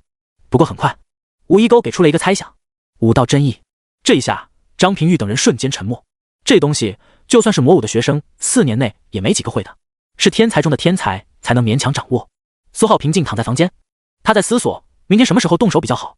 太早了，新生手里的积分还没有被老生抢干净；太晚了，说不定又会有漏网之鱼。苏浩思前想后，突然想到了自己的妖魔面具，要不明天一开场就先弄掉一个老生，扮成他的样子，又能合理的抢劫新生，又能打入老生的圈子，最后关头给他们来个一网打尽。苏浩思索着，眼睛越来越亮，瞬间觉得大有可为。这么多人，这么多积分，搞定这一笔，说不定很长时间内资源都不再是问题了。光靠他自己猎杀凶兽，是真的又慢又墨迹。第二天一早，苏浩来到学校大门前广场，已经有了不少人在此聚集。张平玉等人已经到了，穿着一身简朴容易施展动作的武道服，全部拎着武器，就站在角落，在低声交谈着什么。其他新生3、5成群，纷纷也聚集在一起，神色稍微有点紧张和兴奋。看到苏浩到了，所有人下意识看了过来。张平玉等人猜测到了苏浩的实力，知道他可能不把那些老生放在眼里，毕竟武道真意一出，就算苏浩只有真血1层，镇压真血4、5层也不成问题，也就是对那些真血高层可能存在一点弱势。毕竟真血高层反应速度太快，行动速度也太快，很可能还没反应过来，还没来得及施展出武道真意，就直接被击溃。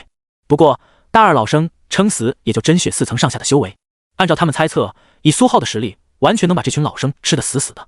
昨天晚上他们在房间里所谓的制定计划，也就只管自己，只要他们自己没有被淘汰，360点积分稳稳到手。但是新生们可不是这样想，苏浩一个人存活，就代表着所有人都能拿到360点积分，他们自然不容有失。不少人都在想着是将苏浩藏起来，还是集体保护起来，亦或者让不少人装成他的样子。总之就是不能让苏浩被老生击杀。直到有人提到苏浩自己的意愿，他们才稍微沉默了一下，然后决定在商讨完成之后让苏浩自己来选。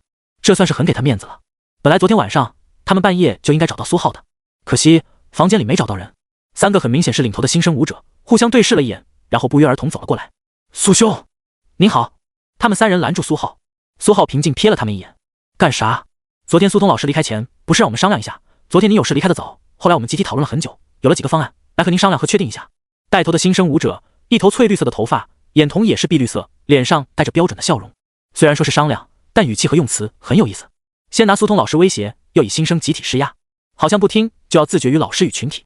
他们身后一男一女两个舞者点了点头，其他地方散落着的新生也悄然看了过来，竖起耳朵仔细听着苏浩这边的动向。苏浩平淡地瞥了他一眼，大家都是同学，不好闹得太僵。苏浩用词也比较讲究，没空，让开。他们这种小心思和手段，苏浩没直接一巴掌扇过去就已经很礼貌了。闻言，翠绿色的头发的新生舞者却没有听懂苏浩语气的善意，脸色陡然僵硬了下来。他身后一男一女两个舞者互相对视一眼，脸色也有点不对劲起来。但很快翠绿色头发舞者便恢复过来，脸上重新挂上了那抹标准化的微笑。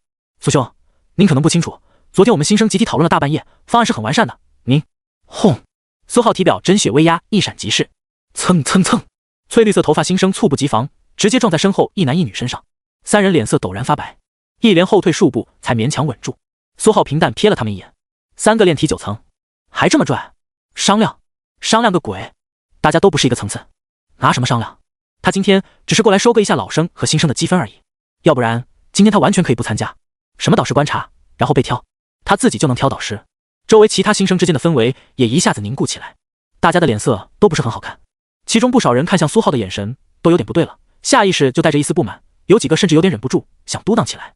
但更多的新生，尤其是那些距离苏浩比较近的新生，却纷纷牢牢闭上了嘴巴。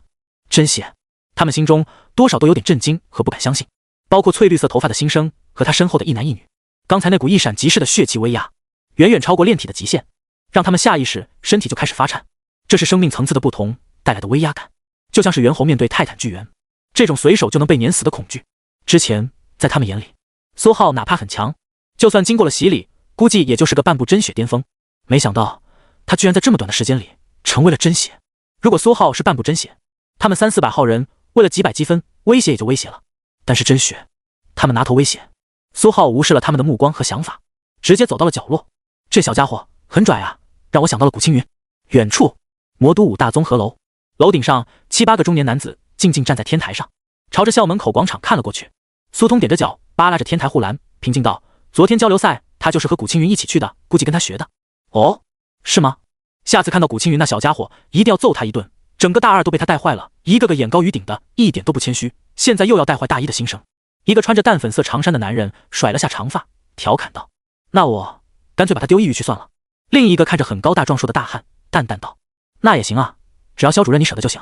哎，对了，昨天比赛的录像你们看了没？赵盘那家伙评价可高，你们有谁看中那个小家伙的？不要的话就给我了。淡粉色长衫的男子微微笑道：想得美你。肖爸瞥了他一眼，呵呵。苏通扒拉着护栏也是淡淡一笑：你们缉拿处没什么油水，你手底下缉拿队的陈奇，上次窃听被他发现和那小子算是有过节，他是不会选你的。淡粉色长衫的男子脸色一僵，还有这事？他喃喃自语，看来回去得把陈奇那小子给抽一顿了，窃听都能被发现，当初我是怎么教的？废物！其他老师纷纷上梁不正下梁歪，他们这些年是真的没少被各种监听，看来他们也得找机会把陈奇那个小家伙给抽一顿了，不然等他毕业就抽不到了，还怪可惜的。淡粉色长衫的男子看出了众人的沉默，但丝毫不以为意。魔武缉拿处要是没有自己的情报来源，那还搞什么缉拿？倒闭算了，反正有问题也是陈奇干的，和他没关系。好了，不说了，准备开始吧。老生那边都丢进去了吧？肖爸平静问道。丢进去了，老王发消息了。他身后另一个黑衣惨白男子淡淡道：那走吧，喊一声黑蟒。咻！肖爸一步踏出，虚空如同多了数节台阶，一步步踏向学校大门广场前。老师们来了。沉默的新生人群中，不知道谁低声叫了一声，所有人下意识看向天空，只见8个老师凌空虚度，他们身后一条熟悉的漆黑巨蟒快速破空而来，随后他张开血盆大口，一股巨大吸力传来，轻松将空中8人吞入腹中。新生们虽然早就有所预料，但见到这副场景还是不由得心头一颤，太特么粗暴了。随后巨蟒黄澄澄的眼睛扫向下方众人，众人还没有反应过来，咻！同样剧烈的吸力传来，嗖嗖嗖，一个个新生快速被其吞入腹中。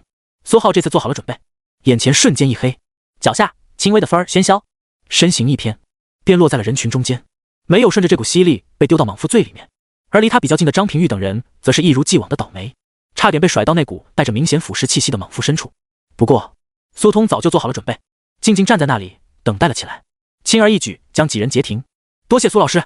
张平玉、吴一沟等人脸色差点都白了，他们自己都不知道为什么这么倒霉，上次好几次差点被黑蟒消化了，这次还是这样，他们都怀疑这黑蟒是不是饿了，看他们血气旺盛，想饱餐一顿。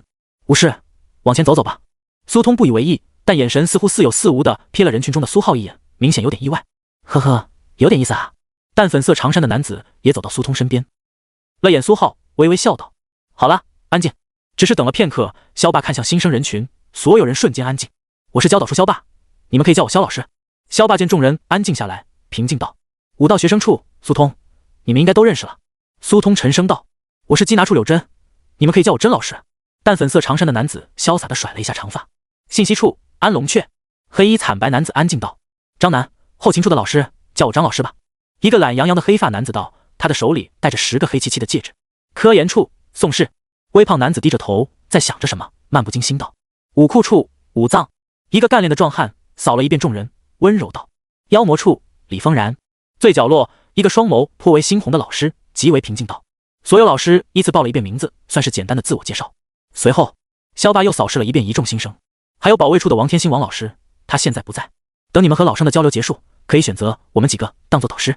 今天的交流结束，每个人的表现会被评分，重新排名，然后学生会的学长学姐会根据你们的评分给你们安排宿舍，独栋别墅、2人间、4人间、32人间，全看你们自己的表现了。规则昨天晚上苏通老师应该已经讲过了，我就不再赘述。和你们交流的老生一共37名，已经被分散投放到了海岛之上。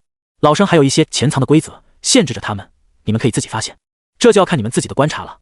言尽于此，我们走吧。萧爸微微一闪，众人还没有完全来得及消化，便感觉一阵轻柔的微风穿过，直接消失。咻咻咻，又是几道微不可见的声音掠出，几位老师平淡地瞥了他们一眼后便纷纷消失，只有柳真饶有兴趣地盯着人群，嘴角微微一勾。苏浩脸色微微一凝，他感到了一股毒蛇似的目光。苏浩同学，记得选我哦。一道调笑的声音飘渺落下，柳真也消失不见。一众新生这才缓缓松了口气，这几个老师单纯只是站在那里，众人就能感到一股极强的压迫感。他的眼神仿佛带有穿透力，一眼就能把人看穿，强悍无比，差点都让他们呼吸不过来。这就是魔都武丹吗？苏浩则是眼神微冷，低头瞥了一眼衣襟，上面被留下了一道微不可察的淡淡的印记。嗡！苏浩唤出淡淡的一抹暴风妖魔之力，轻松将印记包裹，随后一甩便丢在了边上一个新生的身上。这时张平玉和吴一沟挤到了人群中间。找到苏浩，苏兄，等等你打算？海震试探问道。苏浩双脚血气下沉，牢牢把自己粘在了地面。没什么打算，先藏起来看看情况，然后找找那些比较弱的老生的麻烦。苏浩坦率道，他确实是这么想的。那要一起吗？平玉兄也是真血战力，用了妖魔血脉打个真血1层巅峰，甚至真血2层应该不是问题。海震问道。不了，人多目标大，分散点好。苏浩直接拒绝。还用上妖魔血脉，搞得好像那些老生就没有妖魔血脉一样，有个屁用。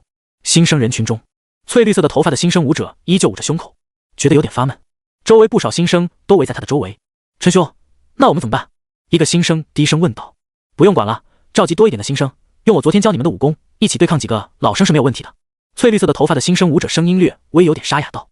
苏浩的那道气势冲击弄得他喉咙都有点异样感，等武功熔炼完成，到时候召集几个已经是半步真血的武者把他圈禁起来。翠绿色的头发的新生武者眼神中闪过一抹冷色。白痴。苏浩淡淡瞥了一眼翠绿色头发的新生武者，他周围的那帮子新生身上带着一股苏浩很熟悉的武功的味道，估计又是不知道哪里学的一字电剑之类的武功，只不过这次是降级成为炼体也能用而已。胆子真大，什么武功都敢练，真不怕死。不过也难怪，这么弱还能成为头头，估计就是这门武功给了他们对抗老生的希望。天真。苏浩不由得摇了摇头，真正的魔武老生一个个阴的不行，就像是那天才在城外遇到的那个让他差点吃瘪的武者，要不是他底牌多，早就被他弄死了。他们到底还是年轻了，充满了自以为是的自信。咻！才过去几分钟，一阵巨大的风凭空而起，众人身形不稳，纷纷被喷了出去。噗噗噗！一连串落水的声音响起，空中黑色巨蟒一个甩尾，遁走虚空。苏浩瞬间往水里沉了数米，差点被砸到。云层之中，几个老师一步踏出，落在穿梭而来的黑蟒头顶之上。他这是咋？柳真向下瞥了一眼，好奇问道。苏通也瞥了一眼，淡淡道：“不知道谁给苏浩那小子搞了10具幼蟒骸骨。”我去，谁这么阴？柳真瞬间眼睛就大了，还能有谁？萧主任的好学弟呗。苏通不以为意道：“那小子是个人才，我哪天一定要去拜访一下。”柳真一副感兴趣模样：“去吧，迟早的事。那家伙不知道被谁宰了，骨灰都被扬了，都快1个月了。”苏通悠悠道：“谁干的？”柳真的语气中还有点可惜。苏浩，他看向苏通，感兴趣的猜测道。苏通摇了摇头道：“不知道啊，你的缉拿队的人最后认定苏浩的嫌疑很小，那肯定是他了。”柳真甩了下飘逸长发，瞬间自信确定：“你说我能不能用这个当作危险，让他选我当导师？”苏通瞥了他一眼，想什么呢？要是那小子，那屁事没有，因为是那家伙先偷的苏浩的妖魔脊骨，然后才被宰，十足的正当防卫啊，那也太可惜了。柳真遗憾地摇了摇头。萧霸脸色却有点黑了，沉声道：“我怎么不知道这事还和苏浩有关系？怎么，你要替你那学弟报仇？”柳真饶有趣味地讽刺道。苏通没有说话，但也淡淡瞥了萧霸一眼。有仇必报，是那小子的话，我倒是有点欣赏他了。三人身后，黑衣惨白男子安龙却淡淡道：“你们想多了。”萧霸不以为意道：“我是在想，如果和他有关系，那他就至少有了真血8层以上的战力。几个月后的联邦高校大比，要不要喊上他？有这实力，当个替补也挺好，省得还要我从异域调人回来。”哦，这样啊，我信了。柳真调侃笑道。苏通则是将视线落在了下方海域上，平淡道：“我也差点信了，但没好处的话，那小子估计不会同意的。”海域之中，一群新生泡在海水里，远处有一座秀丽的岛屿。众人虽然泡在水里，但一点也不慌。不少人纷纷下潜，朝着岛屿的方向游去。苏浩泡在海水里，感觉浑身毛孔仿佛能透过海水呼吸，半点不适都没有。昨天的洗礼，高级特性海域呼吸，十分有用。甚至就在海水之中，苏浩隐隐能感知到很远地方的场景，比如岛屿10公里外，他隐约感知到一群海兽刚越过某条界限，便避之唯恐不及的逃离，而视角仿佛是一条海鱼。苏浩瞥了眼面板，和海域有关的特性还有2个：海域感知、海域传递。咻！苏浩在海水中轻轻一抽腿，暴风凝聚在腿边，猛地窜出，没多久便成功站在了沙滩之上。嗡！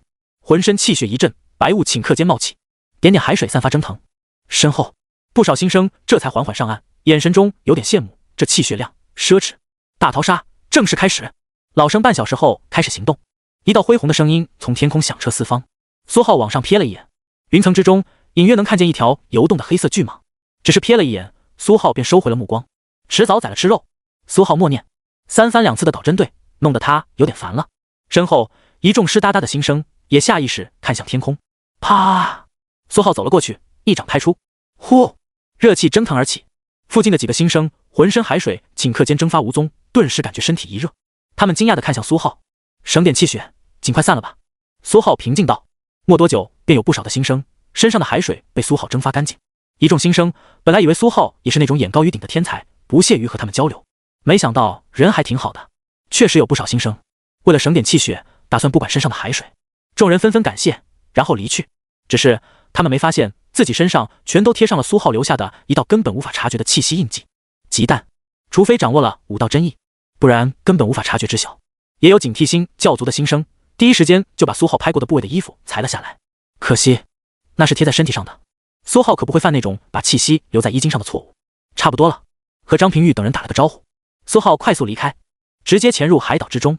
他还是打算老计划，先弄掉一个老生，装扮成他的样子，然后无论新生还是老生，全都一网打尽。这一波要是顺利，他的积分能轻松上10万。这得做多少任务，很长时间都不用担心积分的问题。沙滩之上，翠绿色头发的新生舞者静静拧干自己的衣服。陈兄，他走了，我们……一个新生舞者瞥了瞥苏浩离去的方向。放心，已经有人盯着了。愿意一起合作的舞者有80多个，先熔炼武功，弄出7个有真血战力的吧。他不愿意做决定，我们帮他。氛儿喧嚣，苏浩耳中不断有微风灌入，一道道细微的声音也飘入其中。翠绿色头发的新生舞者声音清晰可闻。帮我可还行，我也挺愿意帮你们的，到时候我会把你们好好圈起来，等到最后一刻再收割的。苏浩默默想到。海岛山林之中，苏浩急速掠出，很快就摆脱了身后一只只眼睛。没多久，山林深处，一棵大树体内，苏浩听到了一道熟悉的男声：“哎，也不知道林妹妹被丢到哪里了。”曹去。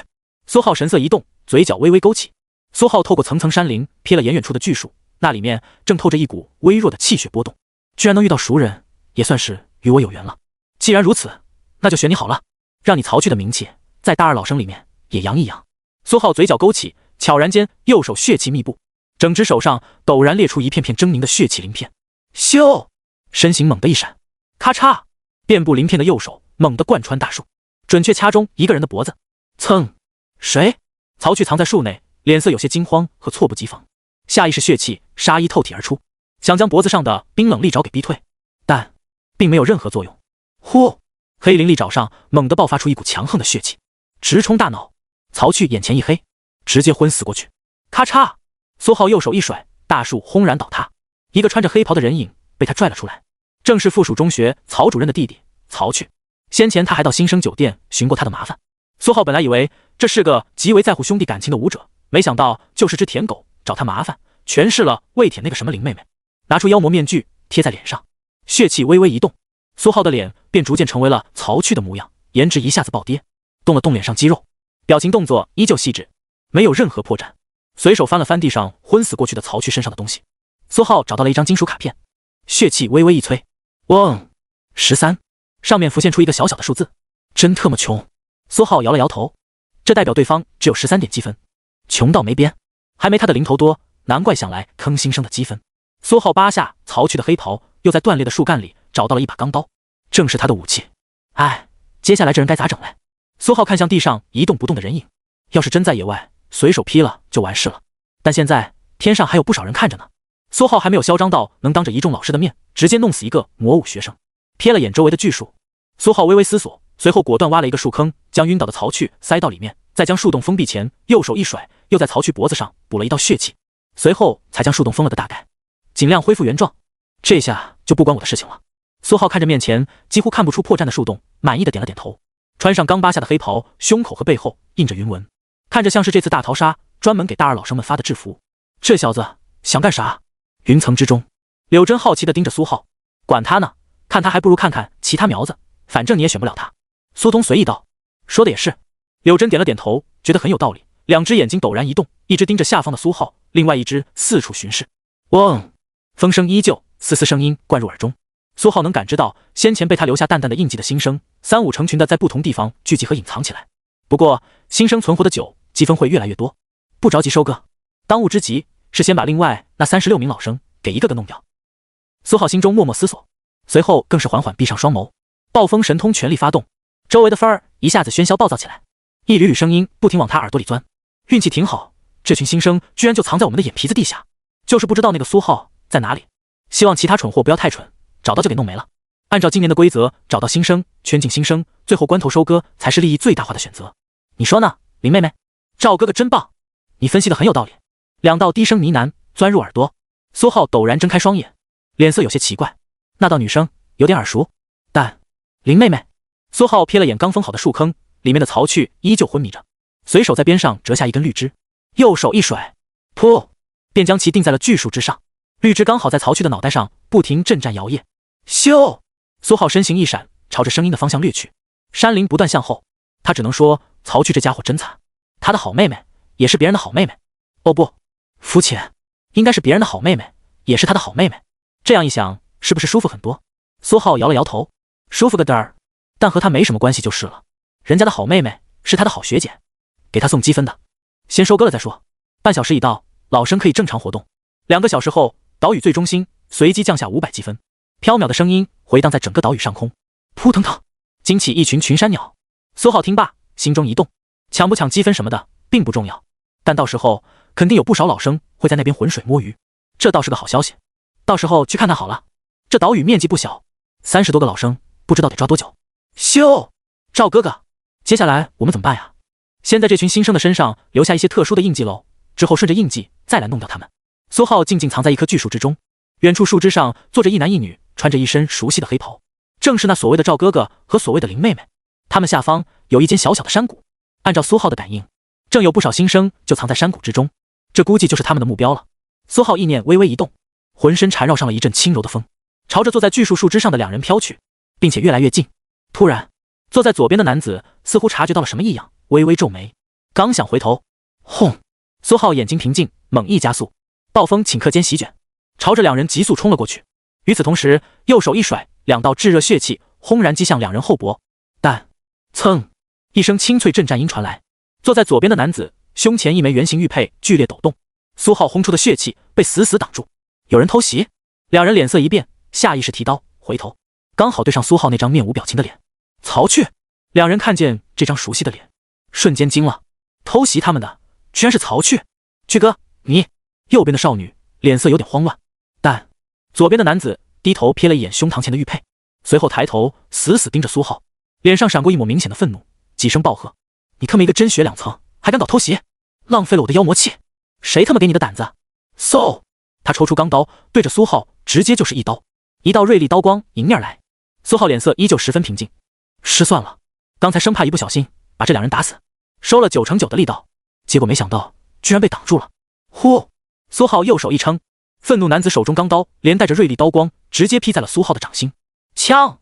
一阵尖锐的金属碰撞声响起，但紧接着咔嚓咔嚓，苏浩右手轻轻一捏，对方的钢刀便轻松被捏成碎渣，随手一甩，轰！愤怒男子直接倒飞而出，砰！撞在一棵巨树之上，整个人嵌入其中。嗖！苏浩随手又甩了一道气血，愤怒男子眼前一黑，还没反应过来便直接昏死过去。树枝上的少女瞠目结舌，有点不敢相信的看着眼前的一切。曹去什么时候这么强了？他不是只有真血2层吗？但很快他意识到了什么，震惊的表情立刻收了回去，脸上瞬间挂上了一抹楚楚可怜，双眸带泪的注视着苏浩，柔唇微微颤抖，极为委屈的模样。去哥，你可算来了！刚才秦照这家伙一直要缠着我，我怎么甩都甩不掉。少女直接从树枝上一跳，小鸟依人般扑了过来。但咔！苏浩平静探出右手，一把掐住了少女的脖子。少女猝不及防，脖子被一只大手死死抓住，只感觉一阵窒息感袭来。她的眼神中有点震惊和诧异。去！她嘴唇颤抖，还想着讲话。苏浩右手微微用力，一道气血瞬间冲刷了上去。少女眼前一黑，也晕死过去。随手往边上一甩，少女砰的一声撞在树干上，柔软的身体靠着树干缓缓滑落。照旧！搜身！苏浩手里捏着2张金属卡片，血气一冲，2个数字先后浮现：620、1023。好家伙！苏浩又想到了曹去那可怜的13点，这俩人一个积分比一个多，尤其是那张1000多的，就是这个所谓的林妹妹的。只能说曹去这家伙是真的倒霉，也是真的蠢。不过总体还算是幸运的，遇到了他这个贵人，帮他认清了所谓的林妹妹的真面目。等到大逃杀结束，曹去一定会感谢他的吧。找了2棵巨树，苏浩又掏了2个树洞，将两人塞进去隐藏起来，然后补上一道血气打在后脖子上，避免他们苏醒太早。瞥了眼下方山谷，苏浩转身就走。这里面确实有新生，但是还不够肥，再等等。苏浩在林间穿梭，现在他的位置处在岛屿偏南侧，距离中心区域还有一段路程，2个小时后就是所谓的天降积分，估计会有不少老生过去。呼！狂风呼啸，古青云，你他妈别给脸不要脸！一道身影急速逃窜，我就不要脸了，你能拿我怎么样？一道熟悉的欠揍的声音传来。苏浩站在海岛中心，平静听着周围喧嚣的份儿。古青云这家伙真是劳模呀，这都第4个了，放着新生不动，居然主动狩猎老生，也算是帮了大忙了，省得到处忙活。不过他们这帮子人也还真是有点惊喜啊。苏浩瞥了眼远处，翠绿色头发新生舞者带着6个身上气息特殊的舞者，悄然蹲守在了一处林间树巢。树巢的原住民是一只带异海凶兽，真血1层修为已经被赶走了。甚至就在刚才，苏浩亲耳听到他们6个仗着那门诡异的武功，将力量熔炼完成之后，强势击败了一个大2老生，至少是真血1层巅峰，然后干脆利落的把他的学生卡直接就给抢了过来。现在蹲守在这里，不知道是不是想浑水摸鱼。哎，曹去，帮我挡一下，事后重谢。被古青云追逐的身影从山林树枝顶端急速掠过，带起一阵枝叶颤抖。他又一次远远看到了苏浩淡然站立的身影，连忙惊喜开口求助。哈哈哈！晴空，你怕不是失心疯，让一个真血2层挡我？古青云嚣张的声音穿透而出。噌！随后他猛地拔刀，瞬间刀光炸裂，狠狠斩向疯狂逃窜的晴空。沿途枝叶瞬间炸裂飞出，一股树木清香扑面而来。特么的，你再来我真的要发飙了！晴空在山林间不断穿梭，猛地一跳，落在地上，将将躲开这一刀，但肩膀依旧被擦了一下，他的脸色顿时难看了许多。但嗖，又是数道刀光，晴空连续几个腾挪，勉强避开，然后又猛地逃窜起来。只是那方位恰好就是苏浩现在的位置，并且越来越近，直到就剩下数百米。晴空不经意瞥了苏浩一眼，眼中闪过一抹冷色，嘴角悄然长出根根獠牙，刚好临时先补充一波气血，然后直接将古青云那家伙镇压，不然还真以为我怕了他。晴空右手血气陡然炸裂，一道星火涌在掌心，朝着苏浩狠狠抓了过来。苏浩，我就是看个戏，何必没事来送死呢？而且还长獠牙，怪丑的。苏浩摇摇头，右手猛地一拍，晴空一个趔趄被打中胳膊肘，而他掌心的星火几乎瞬间烟消云散。晴空眼神中闪过一抹惊诧，这小子什么时候这么……晴空的想法还没有完全闪出，后脖一凉，眼前一黑，整个人软倒在地，瞬间陷入了十足香甜的睡眠。苏浩瞥了眼地上的晴空，并不急着搜身，还有人呢。片刻后，哟，曹学弟挺厉害啊！古青云噌的一声出现。苏浩平静看着古青云，淡淡道：“曹学弟，请叫我学长，古学弟。”闻言，古青云脑门上冒出个问号：“你很嚣张啊，曹学弟！”噌，古青云手中钢刀直接劈了出来，脸上带着放肆的不羁，一道极寒的刀影瞬间斩至苏浩的面门。呼，几缕黑发微动，苏浩眼神不变，右手钢刀轻轻一挡，而后向下缓挥，嗖，极寒的刀影瞬间退了回去，逆反斩向古青云。古青云看到自己的刀影竟然斩向自己，脸色当即有些异样，这熟悉的手法，这特么是不是在哪里见到过啊？噌，古青云轻松挥刀，气血炸裂，将自己的刀影直接斩碎。学弟有点东西啊！古青云瞥了眼苏浩，尤其是死死盯着他的脸，而后直接略去了姓氏，只喊学弟。但学弟就是学弟，你怎么还想当学长呢？古青云嘴角微微咧开，脸上露出一抹莫名的笑意。呼，下一刻，他浑身陡然炸裂起一股惊人的气势，铺天盖地的寒意以他双腰为核心，疯狂朝着四周蔓延。山林转瞬之间覆盖上了一层白霜，但转瞬间，漫天寒霜又陡然回转，山林再次恢复郁郁葱葱，而古青云的钢刀却变得霜寒发冷，透着一股极致的森然。有点东西，苏浩心中默念，他的封印妖魔都有点忍不住想出来见识见识这一刀了。不过没有必要。苏浩心念微微一动，虚影空间中一柄覆盖寒霜的羽刀瞬间附着在苏浩的钢刀之上。霜降骤雨刀，苏浩的钢刀瞬间密布点点细雨，刚准备挥刀而出，下一刻，古青云嘴角依旧带着那抹不羁的笑意。轰！一道剧烈的寒霜猛地从他手中钢刀炸裂开来，遮天盖地，周围罩上了一层森然冰冷白雾，巨树冻结，草木冰冷，这威力有点弱呀。苏浩下意识斩出钢刀，肾脏血气爆发，钢刀如同骤雨，点点滴滴，刀影瞬间密布周身，周遭笼罩着一层淡淡的冷雨微光，将霜寒白雾完全挡住。只是，哈哈，学弟学长，我先走一步。极远处传来肆意的大笑，声音逐渐微弱变小。古青云跑了。苏浩脸色一黑，双眸看向远处，却只能看见一片森然白雾。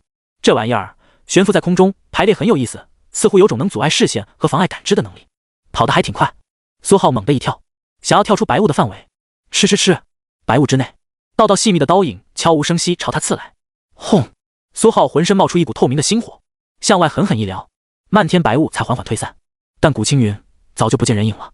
苏浩眺望远处，这招用来跑路是真的挺不错的，要是再加上妖魔虚影，武道真意，能困能杀能跑。苏浩默道，有点心动。下次遇到古青云，得问问这门刀法叫什么名字，好好研究研究。这次就放过他了。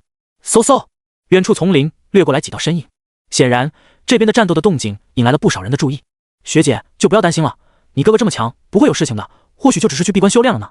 你上次不是说他就快修复好霸体失败后遗症吗？或许哪有这么简单？西城外武大山林那边的武者都找了快1个月了，所有有可能闭关的地方都搜过。苏浩躲在一棵巨树之内，浑身气机全力收缩，淡淡的声音不停地灌入他的耳朵，听起来像是两个正在不停闲逛的少女。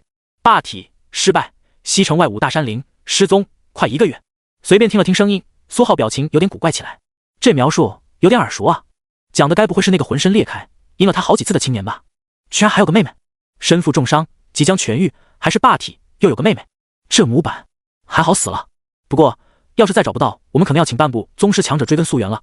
我哥哥是我们全家的希望，他可千万不能有事。一道颇为温婉但又有点担心的声音随着微风钻入苏浩的耳朵。半部宗师追根溯源。苏浩脸色陡然一僵，他咋不知道还能有这手段呢？哇，那很贵吧？半部宗师那也是宗师哎。另一个少女惊讶道，那也没什么办法，我们家还留了一次妖魔血脉增强的机会。哦，羡慕。哎，这里的战斗结束了，一个人影都没看见。苏浩眯起眼睛，从巨树上的小坑看了出去，两个穿着黑袍的少女拎着钢刀正在左顾右盼，其中一个脸上愁云惨淡，看上去有点憔悴，另外一个则大大咧咧的，英姿飒爽，但是体型看着很是健硕，浑身肌肉爆棚。咻咻，又是几道穿林打叶声。另一个黑袍武者提着钢刀从山林另一个方向钻了出来。哟，聂小小、琳琳，你们居然撞在一起了！黑袍舞者上下打量了一下两女，随后看向右边那位大大咧咧的女生，咧嘴笑道：“不过琳琳，你这胳膊怎么越来越粗了？”被称呼为琳琳的英姿飒爽的女生脸色陡然一黑，很快对了回去：“怎么？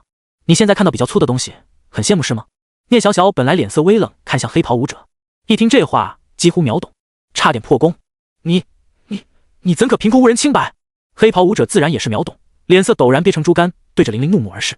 苏浩躲在树洞里，有点不想看他们打打闹闹，但他回想起刚才两人的对话，脸色一苦。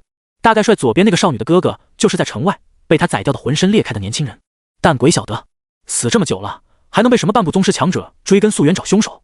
苏浩透过树洞小坑看向远处三人，尤其是那个叫聂小小的少女，心中冒出一道想法：难道真得灭他满门？唉，苏浩无奈叹气，我也不想啊，但死就死了，你们查什么呢？弄得怪吓人的，半步宗师，更何况你杀我，我杀你，杀到什么时候是个头？老老实实自认倒霉，不行吗？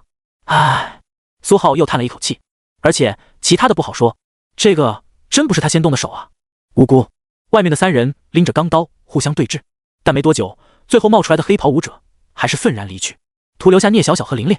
毕竟1打2，优势不在他，天上还有人盯着，苏浩也不好灭掉他们，也就静静躲在树里没有动弹，打算再听听他们的谈话，看看有没有什么重要的信息。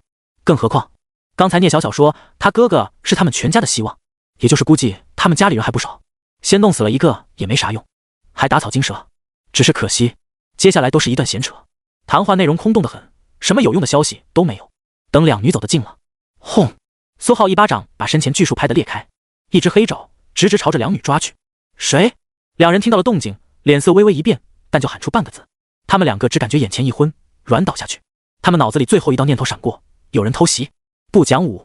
苏浩搜身结束，随手把两人塞入边上巨树树洞内，然后苏浩看向巨树内挤成一团的两女，双眸闪过一抹幽光，咻！右手一甩，一道微弱的武道真意印记牢牢印在了两女腹内。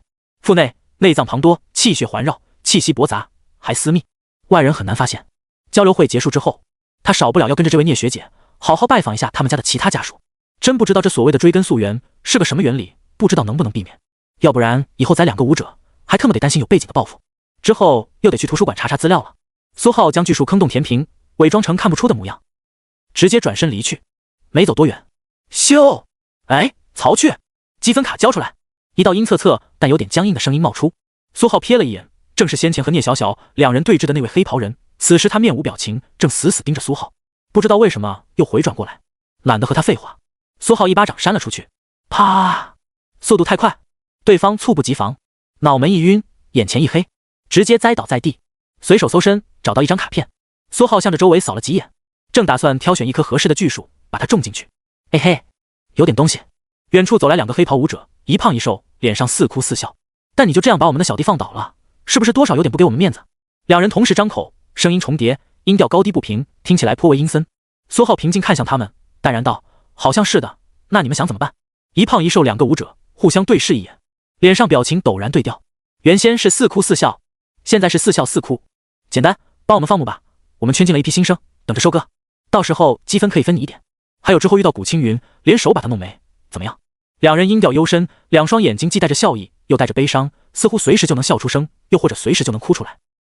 好，没问题。苏浩刚开始语气还挺正常，等到第4个字的时候，声音已然有点僵硬，语气也同样变得幽深起来，脸上表情陡然也变得又哭又笑。很好，那你去吧，沿着这条路一直往里走。两人又对视了一眼，脸上表情再次陡然对调，随后齐齐看向苏浩，语气依旧平缓又幽深。好，没问题。苏浩僵硬地迈出步伐，沿着两人指着的方向而去。嘿，又抓了一个，刚才那个方位有人，去看看。那当然。两人脸上表情不停跳跃，一会儿半张脸哭，半张脸笑，一会儿全都在哭，一会儿又全都在笑。苏浩沿着他们指的方向一路向前，脸色逐渐变得平静起来。有点东西勾动心神，疑似催眠，真血实力，就疑似能使用这种针对神的秘籍。苏浩又心动了，这两人也上了他的名单。放牧，捐了一批新生，也罢，反正到处找来找去，真是太累了。这两人实力还行，让他们先忙活一阵，之后再统一收割吧。苏浩心中默默想到，他的计划本来就是把所有老生全部淘汰，然后再假装老生，把所有新生积分全给薅干净。没想到大二这帮子人基本都是这样想的，让他省事不少。他只要选个看起来强一点的，大概率能剩到最后的大二老生，在最后再弄掉他就完事了，还省时省力。至于什么天降积分，什么老生新生，苏浩是管不着了。刚才那俩似哭似笑的两兄弟，应该能解决所有人。至少在他们身上，苏浩感知到了一股丝毫不弱于古青云的气息。天上，柳真一颗眼球动啊动，撇了撇嘴：“苏童老师啊，苏浩那小子不知道憋着什么坏，居然假装中了骑士兄弟的招。你说这种人才不进我们缉拿处，是不是很浪费？”苏通低头看向脚下云层，眼珠子飞速调动，似乎在看着什么，道：“你怎么还在看苏浩？新生那边都有猎杀老生成功的了，你不心动一下？这有什么好心动的？一两个老生而已，还是取巧借力，也不看看苏浩这边单枪匹马，不知道解决了多少老生。”古青云都差点中招。柳真不屑道：“是啊，苏浩牛皮，但他可能选你吗？”苏通试图扎心道：“那你到时候看着好了。”柳真一甩秀发，想到了自己留下的那道印记，嘴角不自觉勾起一抹莫名的微笑。咻！没多久，苏浩遁入了一片密林，周围是3、4个穿着黑袍、脸色僵硬的武者，像是痴呆的巡逻守卫，中间则是5、60个新生，脸色都不是很好看。苏浩一到，新生下意识纷纷看了过来，但看到苏浩那张僵硬的脸和身上的黑袍，他们脸上不约而同闪过一抹失望和厌恶。僵硬痴呆的黑袍武者略微瞥了一眼苏浩，便放松警惕。他们感知到了熟悉的味道，随后放出一块区域让苏浩镇守。微风穿透山林，钻入苏浩的耳朵，带起他的黑袍。快，那边也有很多新生，还有很多大二的傀儡武者。弄完这批，我们又能多好几个真血战力。熟悉的声音，苏浩略微瞥了一眼，真巧，熟人。翠绿色头发新生一行10几个人从山林深处钻了出来。噌，边上3个脸色僵硬的黑袍武者陡然拔出钢刀，对着这群不速之客就冲了上去。翠绿色头发新生陡然向后一躲，哗啦啦，7、8个新生挡在他的前面，脸色一沉，猛一运劲，轰，一个个体内全都爆发出一股诡异的漂浮的血气。身后另外7、8个新生陡然间脸色一白，气息迅速下降。苏浩瞥了一眼，有点东西，但不多，不如一字电剑之类的武功，心中默默下定评语。苏浩便对这所谓的秘法失去了兴趣。密林中间5、60个新生见到翠绿色头发新生一行人，纷纷兴奋起来。陈哥，有几个甚至想上前帮忙，但咻！苏浩随手一道气血，跑出去的新生纷纷眼前一黑，砰的一声摔倒在地。新生们陡然用愤怒的眼神看着他，他们早被锁了气血，随便一道气血波动，搞不好就能将其重创。真不知道脑子哪里长的，居然想着介入。苏浩依旧是那副痴呆僵硬的模样，对他们的目光毫不在意，像极了一个工具人。枪枪枪！不远处刀光四溅，大二的3个黑袍人基本都是真血2层，但动作有些僵硬，一时间和新生打得持平起来，战局逐渐焦灼。真他妈废物！苏浩心中默道。咻！右手一挥，血气瞬移涌出，地上枯枝残叶陡然飞出。枪枪枪！一个个新生右手一麻，一股巨力袭来，手上钢刀瞬间脱手。呼呼呼！老生3人瞬间抓住机会，血气爆裂，钢刀狂甩横拍。7、8个新生瞬间飞出，狠狠摔在地上，浑身气势巨降，脸色更是惨白无比，肌肉止不住抽搐。翠绿色头发新生脸色瞬间一阴，带着剩下几个脸色也很不好的新生连忙后退。走！话音未落，咻！几颗石子猛地朝着他们袭来，砰砰砰！瞬间，剩下的新生也倒坐一地。操！翠绿色头发新生只感觉后脑特别痛，打中他的石子貌似特别响。啊！被圈起来的几10个新生们见到这一幕，瞬间抓狂，希望没了。难得有愿意来救他们的，都怪这个家伙！所有人对着苏浩怒目而视。呀！一下子有点无聊起来了。柳真止不住哈欠。苏浩那个家伙躺平了，准备当幕后黑手，其他新生能跳的没几个。确实。边上一个脸色惨白的黑袍老师点点头。不过，要不要派人把苏浩弄晕倒的那些老生给带出来？他貌似不知道，被新生反抢的老生需要自动退出，还特意把他们藏起来了。但要是被路过的凶兽给啃了，那就太不像话了。脸色惨白的黑袍老师安龙却悠然道：“没事，挺安全的。”萧霸向下瞥了一眼，摇摇头。时间飞快过去，苏浩默默靠在一棵巨树边上，周围围着10几个黑袍老生，一个个脸色全都僵硬。而被老生团团围住的中间是数百个新生，新生基本被一网打尽，甚至里面还有张平玉等人。他们苦着一张脸，他们一开始就打算找个地方好好藏起来，选了很多地方，最后藏在了海里，结果还是被找到了。嘿嘿，这次要报复了！一道好像哭一样的声音陡然响起。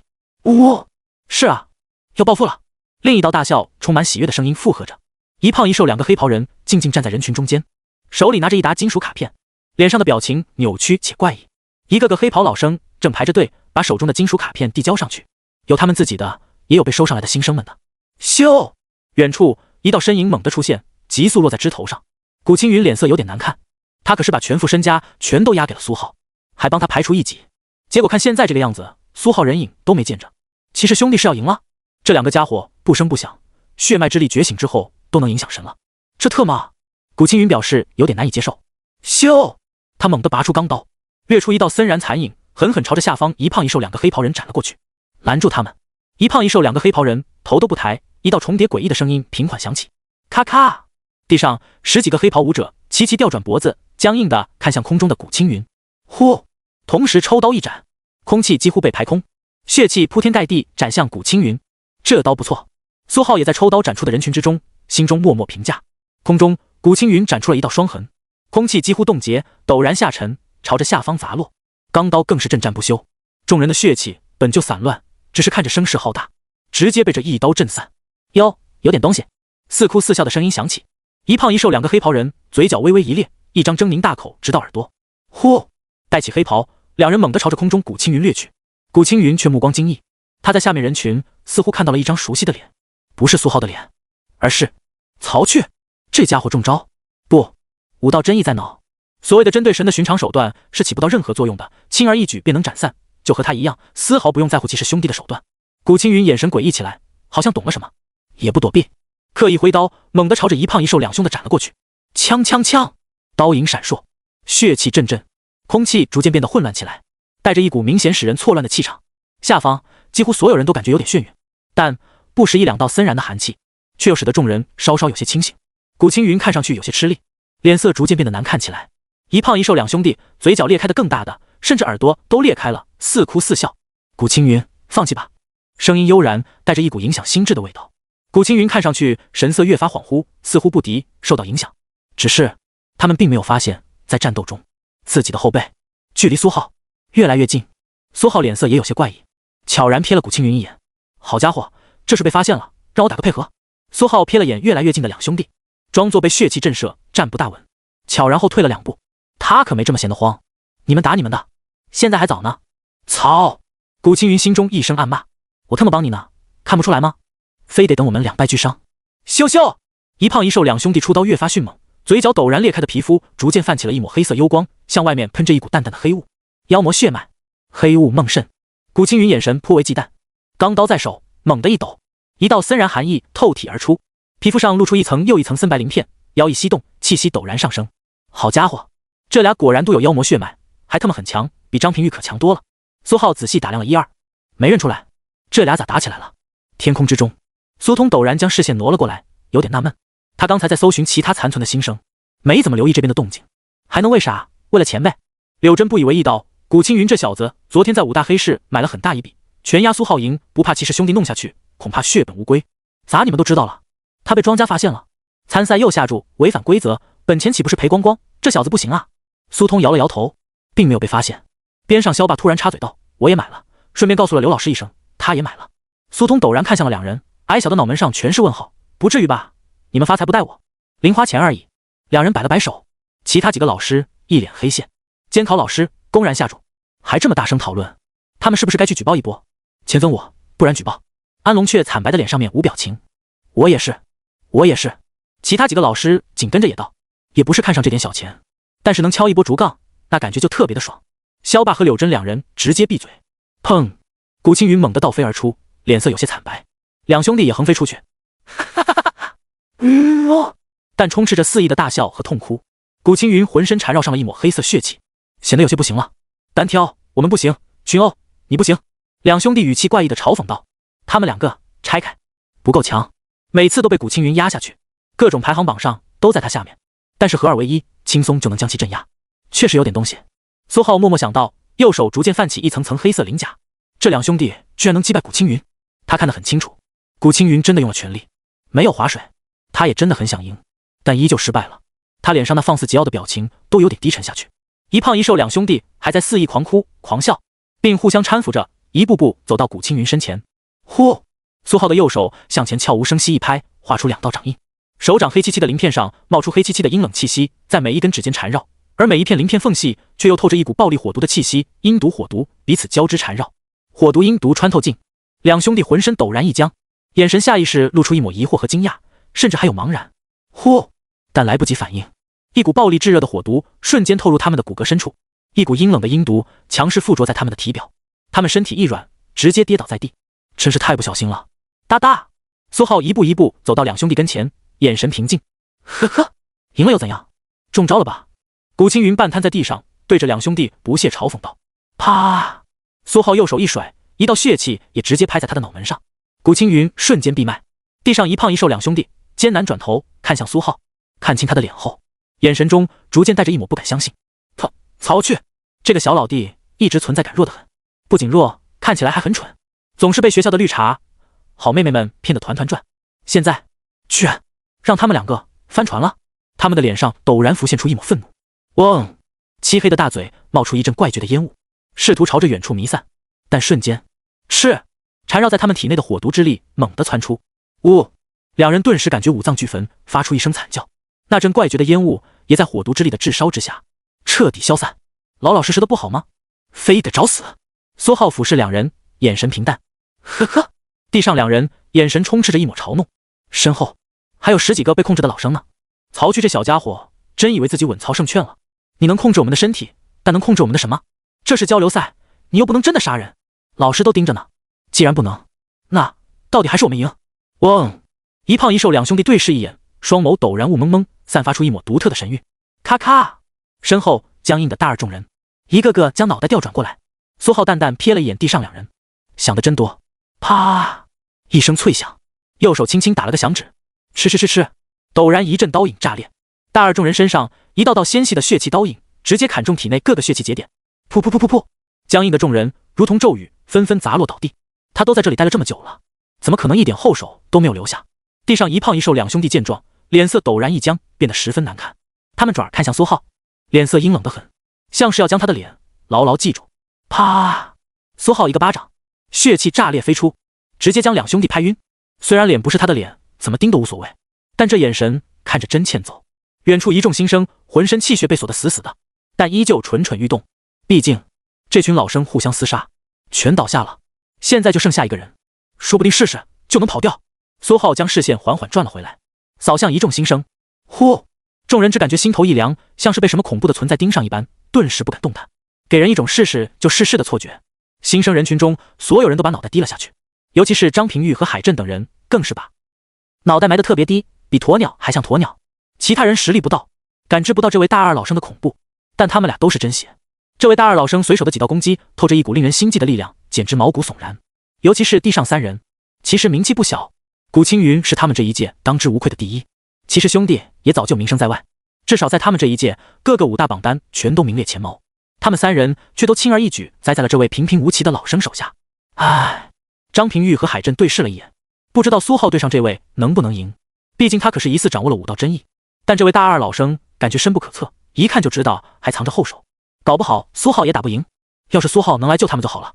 张平玉、吴一钩等人纷纷残念，还没入学，积分就没了，变成光荣的穷光蛋。虽然这也是魔武的习俗，所谓的发给他们的积分，实际都是大二老生的奖励，积分只是给他们看看而已。张平玉他们身为附属中学的学生，自然知道这一点，但依旧感觉十分可惜。毕竟事情没发生前，谁都会抱着几分希望，希望自己是哪个不会被抢走积分的幸运儿。只是可惜，貌似就苏浩成功了，他还没有被抓过来。苏浩平平无奇瞥了眼身后几百个新生，人基本都在这里了，快乐，因为他没有被抓。这些新生每个人身上都能额外获得360点积分，再加上50点初始积分，总共410点。300多人全都被他一个人抢了，再加上这些老生，他一个人一波轻轻松松能打劫到10几万积分。今天结束之后直接暴富，难怪这些老生一个个这么积极。所谓的新老生交流会，感觉就像是给这些老生的学年礼物一样。今年他作为新生能打劫这么多，明年新老生交流会，他作为老生又能打劫这么多，积分太多花不完怎么办？真是令人头大。苏浩不由得摇了摇头，头大到嘴角都忍不住微微勾起。地上散落着一堆金属卡片，苏浩淡然的捡起，一张张刷了起来，将上面的积分转到自己的卡里。海岛上也没多少人了，大头都在这里，剩下一点边边角角，就让他们去吧。苏浩很是大方。空中一众老师纷纷无语。岛上他们设置了很多线机关，很多隐藏奖励，不乏功法、武技、传承，还有很多凶兽藏在暗处嗷嗷待哺。海域里也有很多设置，甚至还有什么营造出凶兽大军，趁着交流会突然偷袭，魔武老师应接不暇，只能靠新老生自己应对的危机场面，给他们上压力。结果感兴趣的人早早被击败，被囚禁，不感兴趣的人一众老师只能说白瞎了他们一番心意。这些东西完好到能留到明年再用，搞不好明年又得是大逃杀，无趣的很。所以之前计划好的那什么凶兽潮，要不要喊出来？安龙却脸色上带着几分纠结，看这样子还喊出来干啥？让苏浩一个人大发神威，把所有凶兽全斩，其他人趴着拍手吗？萧霸无奈道：新生基本全灭，老生基本全灭，他们导演的戏半点发挥的余地都没有。本来想着是先给新生一点魔武震撼，再让他们精诚合作，共度难关，增强一些患难与共的友谊，结果现在都成了苏浩的独角戏，白瞎。好的吧，还以为能看看苏小哥大发神威呢。柳真叹气道，显得有些可惜。大发神威个鬼，我感觉他能直接跑路。苏通吐槽道，得，那就这样吧。一众老师觉得这10几20个小时无趣的很，一点也不像往届一样波澜壮阔。他们还刻意丢了能让新生团结起来对抗老生的功法。如果是张平玉这些天才修炼聚集全体新生之力，肯定能打得很好看。可惜都被苏浩带跑偏了，好好的也不去学，让那些没那么天才的天才用这种功法，完全起不到越级对敌的效果。什么交流会，完全就是虎头蛇尾，一种新生完全就是打酱油。还有骑士兄弟这对奇葩，忙活半天给别人做嫁衣，费拉不堪。一众老师心累，差点就想提前结束了。但是看着下方苏浩还在一张张学生卡的转移积分算数，等他一会儿。几个老师无趣的闲聊，突然苏通像是想到了什么，等等，苏浩这家伙明年是不是肯定也会参加这什么新老生交流会？萧霸脸色一僵，缓缓才道，那我找个机会提前把他丢异域吧。也不是不行。苏通点点头，但突然又想到了什么，又道，但他免了2年异域试炼任务，怕什么？他都进学校了，还能后悔是咋地？而且只是说免除异域任务，大不了丢异域之后不给下任务指标呗。萧霸悠悠道。苏通瞥了萧霸一眼，很想说其实苏浩确实应该好像是能后悔的，毕竟某个联合组织都成立到魔武来了。苏通悄然瞥了眼自己的腰囊，他可不信苏浩会没有。有几个老师脸色也有些异样，好像想到了什么，但都没有说话。天下5大1家亲吗？也没什么好说的。真的。萧霸盯着下方，苏浩依旧在一张张金属卡片的转移，已然到了尾声。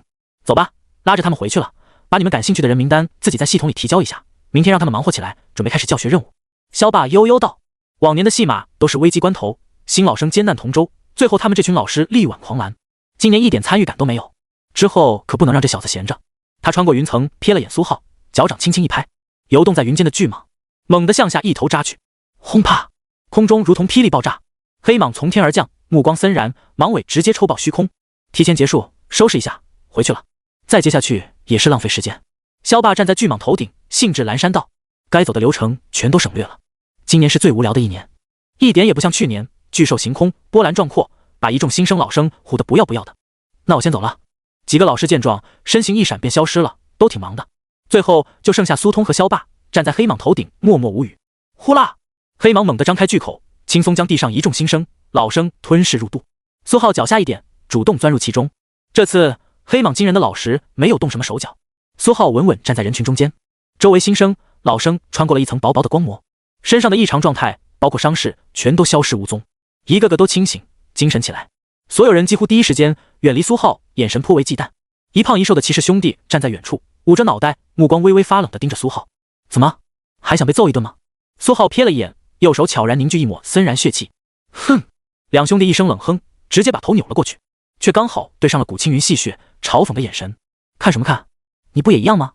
两人似哭似笑地讽刺了回去。一样。古青云嘴角咧开，我和某些蠢货可不一样，去5大黑市下注都他妈亲自去，然后被赶出来。两人脸色陡然僵硬，但下一刻想到了什么，脸色恢复正常。呵呵，我可不信你能提前猜到最大的赢家是曹雀。两人不屑道。是吗？古青云靠着柔软墙壁伸了个懒腰，那就猜不到呗。一胖一瘦的骑士兄弟脸色陡然间更加一沉。真的假的？两人有些狐疑。不过两人死死瞪着古青云，从喉咙里挤出一道发冷的声音道，那等你拿彩金的时候可要做好准备了，庄家要是知道你玩这套，脾气可肯定不好呢。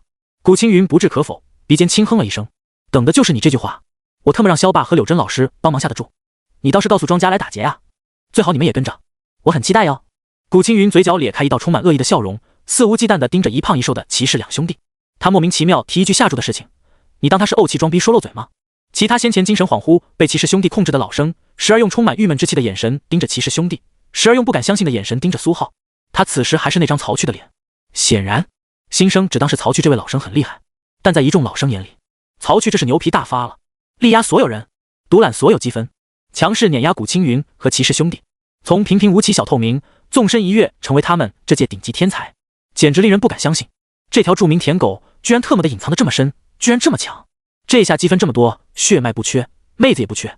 苏浩平平无奇站在角落闭目休息。张平玉等人左顾右盼，感觉有些奇怪。他们本来还想问问苏浩的积分在不在，看看大家是不是患难兄弟被剃光头，结果没找到苏浩。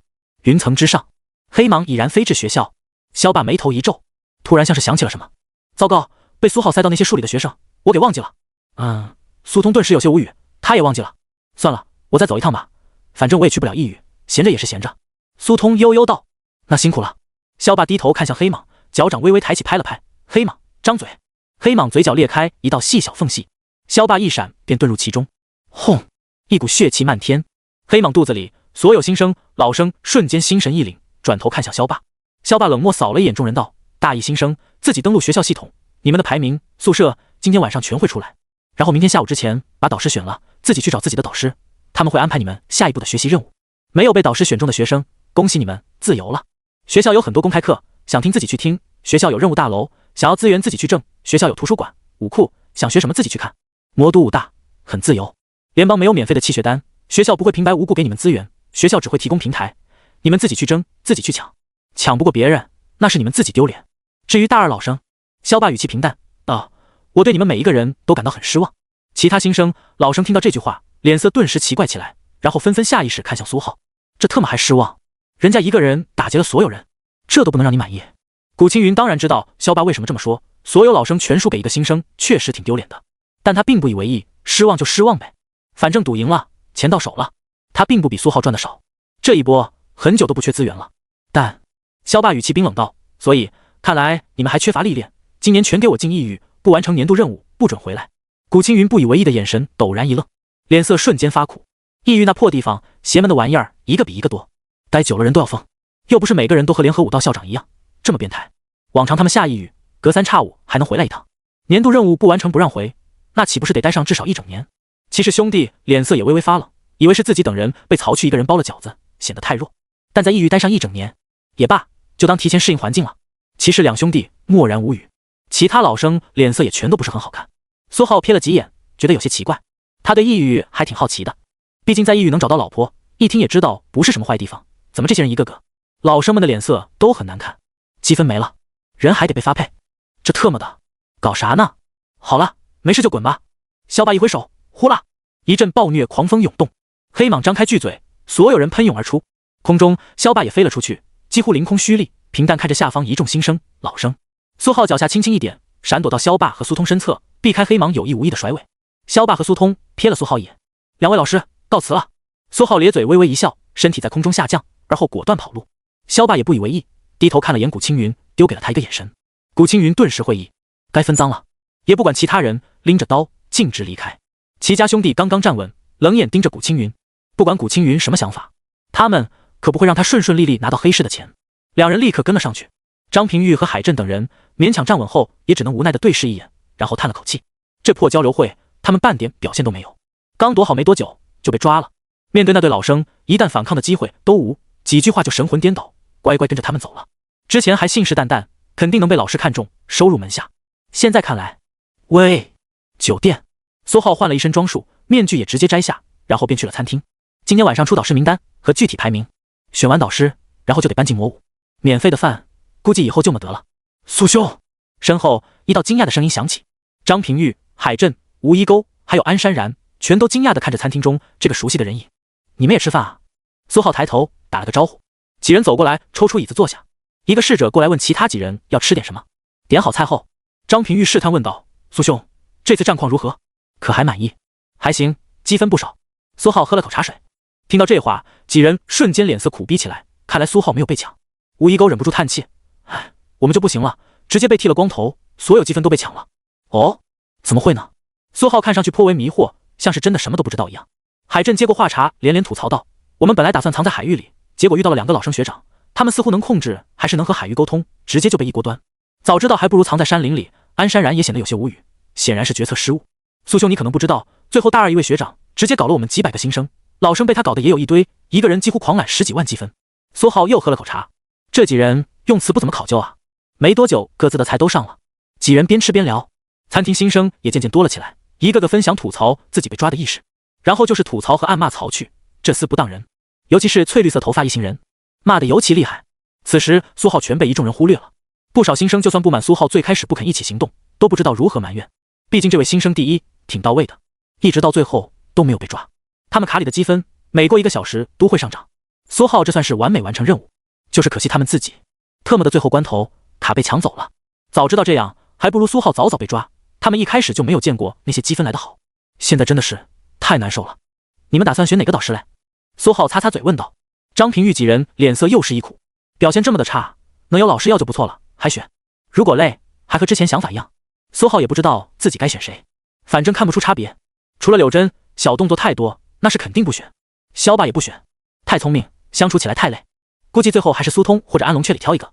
几人对视一眼，安山然直接道：我估计还是选我叔叔安龙雀，反正我也不在乎什么必不必亲的，就是他时间肯定不会太多，信息处挺忙的。这样啊，苏浩点点头，他还是更倾向苏通。虽然安龙雀看上去确实挺好的，但苏通相处的比较久，附属中学校长，且听这一堆事情找他处理很顺畅，感觉靠谱。又聊了会儿，窗外隐隐传出破空之声，黑蟒又回来了。不远处更是隐隐有2道熟悉的5道真意的波动，是他留在聂小小和玲玲体内的。之前黑蟒肚子里没找到这几个人，苏浩还觉得有点诧异，现在看来大概率是被忘记了他们。结果现在黑蟒又跑一趟，刚好先去盯着聂小小，看看他们家到底什么情况，居然找人来查他，早点处理掉，省得有后患。几位，我先走了。苏浩匆匆告辞。曹去。魔武校门广场前，几个人影在苏通的帮助下苏醒过来后，下意识盯着角落里一个平平无奇的年轻人，眼神颇为发冷，似乎想骂2句，但脸色又颇为忌惮。去哥，你藏得好深，你好狠。还有一个看上去颇为哀怨的少女，她至今难以忘记自己扑过去，但被死死掐住脖子的那一幕。曹去脑中如同一团浆糊，直接懵逼。林妹，好了好了，演电视呢，有什么纠纷有什么事情自己私下解决。苏通颇为无语的甩了甩手。一帮子人让一个新生耍得团团转，结果到现在还不知道发生了什么，真不知道是苏浩妖孽，还是这一批被他们养废了。聂小小和玲玲犹疑地盯着曹去，他们俩被偷袭，但是谁都没有看清。看其他人这表情，是曹去这只舔，这怎么可能？但众人碍于苏通，疑惑和愤怒也只好暂时压下，纷纷离去。出来吧，躲着干啥？苏通看向不远处拐角，苏老师好。苏浩无奈从街角走了出来，他还打算跟踪一下聂小小呢，这就被喊出来了。藏着干啥？有啥事？苏通挥手让黑蟒跑路，免得他一直瞪着苏浩。随后又瞥了眼离去的一众老生，似有所指道：总不能是看中了哪个学姐吧？我看你下手挺利落的。苏浩微微咧开嘴角道：学姐要是不动手，我动作也不可能这么利落。苏通不置可否。苏浩瞥了眼离去的聂小小，在学校没出去，跑不了。苏浩低头看向苏通，缓缓道：老师啊，您说我选您当导师怎么样？苏通眉毛微微一挑，淡淡道：我觉得不怎么样。肖老师可是成天想着把你丢抑郁去，我感觉我罩不住你。不至于吧？苏浩没想到还能意外得知这种消息。苏通悠悠道：怎么不至于？大二有个古青云，已经让他很头痛了。他说你看着也不像是省心的样子。抑郁很吓人吗？苏浩好奇问道。还好吧，也就是魔物多了点，凶兽多了点，奇葩多了点，势力复杂了点，环境恶劣了点，世界意志不友好了点，危险程度高了点。不过你放心，你大小也算是个天才。苏通又瞥了眼苏浩，安慰道：就算被抑郁那些凶兽妖魔什么的抓住，大概率也是被拉过去给他们家族配种，不会有什么太大的生命危险的。苏浩瞬间有点不知道说什么。虽说那些凶兽妖魔长的要是好看点，其实他也不是。怎么心动了？不，我没有，怎么可能？苏浩果断否认。老师您可不能凭空毁人清白。呵呵。苏通一脸的不屑，他总是能在苏浩身上见到那位老同学的影子，一样的不靠谱，一样的爱搞事情。哪天苏浩再抑郁，带回来一头大宗师女妖魔媳妇儿，他都不会意外。那说定了，我就选您当导师了。苏浩直接道，然后指了指自己：老师啊，有什么安排嘞？你这选择是不是有点仓促？苏通一脸无语。苏浩连连摆手道：不仓促不仓促，我这可是深思熟虑。是吗？没看出来。苏通摇了摇头。走吧，你都选了我了，也不好让你闲着。嗖！苏通一把薅住苏浩的领子，一步踏出，周遭天地斗转，直接出现在一间办公室前。呼！苏浩落地，下意识一声呼吸。虽然不是第一次了，但这速度依旧一如既往的迅速，让人猝不及防。咯吱！苏通脸色平平无奇，推开眼前办公室大门。进来吧。办公室内，苏浩很熟悉，正是学生武道处办公室。苏浩第一次进来的时候，苏通还坐在办公桌上，看上去虽然肌肉炸裂，但那个头确实让他稍微惊了一下。他在这个世界，除了幼儿园小朋友和部分低年级小学生，就没有见过这么矮的。苏通打开电脑，操作了一下，随意道：“魔武很自由，上不上课无所谓。我看你这样也没什么好上课的，没事自己去图书馆就行。修炼上，尤其是功法，每个人都不一样。对天才而言，旁人的经验其实没什么用，相反还会产生束缚。比如你修炼得很快，还是霸体。”苏通瞥了一眼苏浩，是。苏浩直接点头，这个藏不住。你这运气倒是挺好，什么差错都没有出。你有个大肆信念的学长，强修霸体失败，浑身都裂开了，看起来怪瘆人的啊。但苏通悠悠道，其实他霸体修炼是成功了的，但是他在突破到真血5层的时候，血气波动巨大，筋骨皮没稳住，崩了。对霸体而言，强是强，但是真血境每一次突破都可能造成崩溃，这方面也就中原武大颇有解决的办法。所以有机会的话，你最好去中原武大溜达溜达。毕竟中原之地环境温暖适宜，总有一些学生喜欢在外面踏青休息，丢三落四的，万一你就能捡到他们的秘法呢？苏浩的脸色逐渐有些奇怪，他这老师是不是在暗示？呸，明示什么？还有京都武大。苏通老师又道，京都武大仰视俱仕，在武技，尤其是武道真意方面颇有一套。你的刀法通神了？莫等苏浩回答，苏通又直接明示道，修炼出了武道真意之后，也是能继续修炼的真意凝视化玉，一刀落，一界生。魔武也有这方面的秘法，但是不够顶级。你要是有兴趣，也可以考虑去京都附近溜达溜达，看看能不能捡到秘籍。古青云就差点捡到了，很可惜啊。我们魔武也就挖掘妖魔血脉方面颇有一套，但你……苏通摇了摇头，你这情况比较特殊，本来学校给你选好了妖魔血脉，就等着吸收呢。谁知道你不缺，所以……苏浩听到这句话，直接精神了。我缺啊，特么的特别缺。学校这不会是想赖账吧？放心，不会缺了你的。苏通像是能读心一样，依旧悠悠道：“有个副校长说你既然不缺妖魔血脉，那干脆要帮你弄头好一点的黄血妖魔，提一提你的血脉等级。他现在还不知道在哪里蹲着呢。”黄血妖魔？苏浩双眸一亮。是啊，不过作为代价，你之后进异域之后要帮他个忙。放心，人家宗师强者，他真想对你干点啥，你也拒绝不了，不用太担心。苏通一边说，一边看向屏幕，连续敲击键盘，啪啪啪啪。好了，你的宿舍选好了，小独栋，2层带地下室，南区 B24，钥匙就是你自己的卡，刷一下就行。不知道有多少新生愿意选我，你以后就是这一届我的学生的老大了。明天晚上7点一起聚聚，有些安排到时候一道讲。你要是乐意，到时候去中原武大或者京都武大附近踏青，说不定还能拉上其中几个人一起。苏浩一脸懵逼的被赶出了办公室。选了导师，不是教他修炼，也不是安排历练资源，第一件事说的居然特么的是去其他学校附近捡秘法，这和他想象中的一点也不一样。还有那个半部宗师的事情都没有解决，这怎么又来了个宗师？宗师的忙也是他这种菜鸡有资格帮的吗？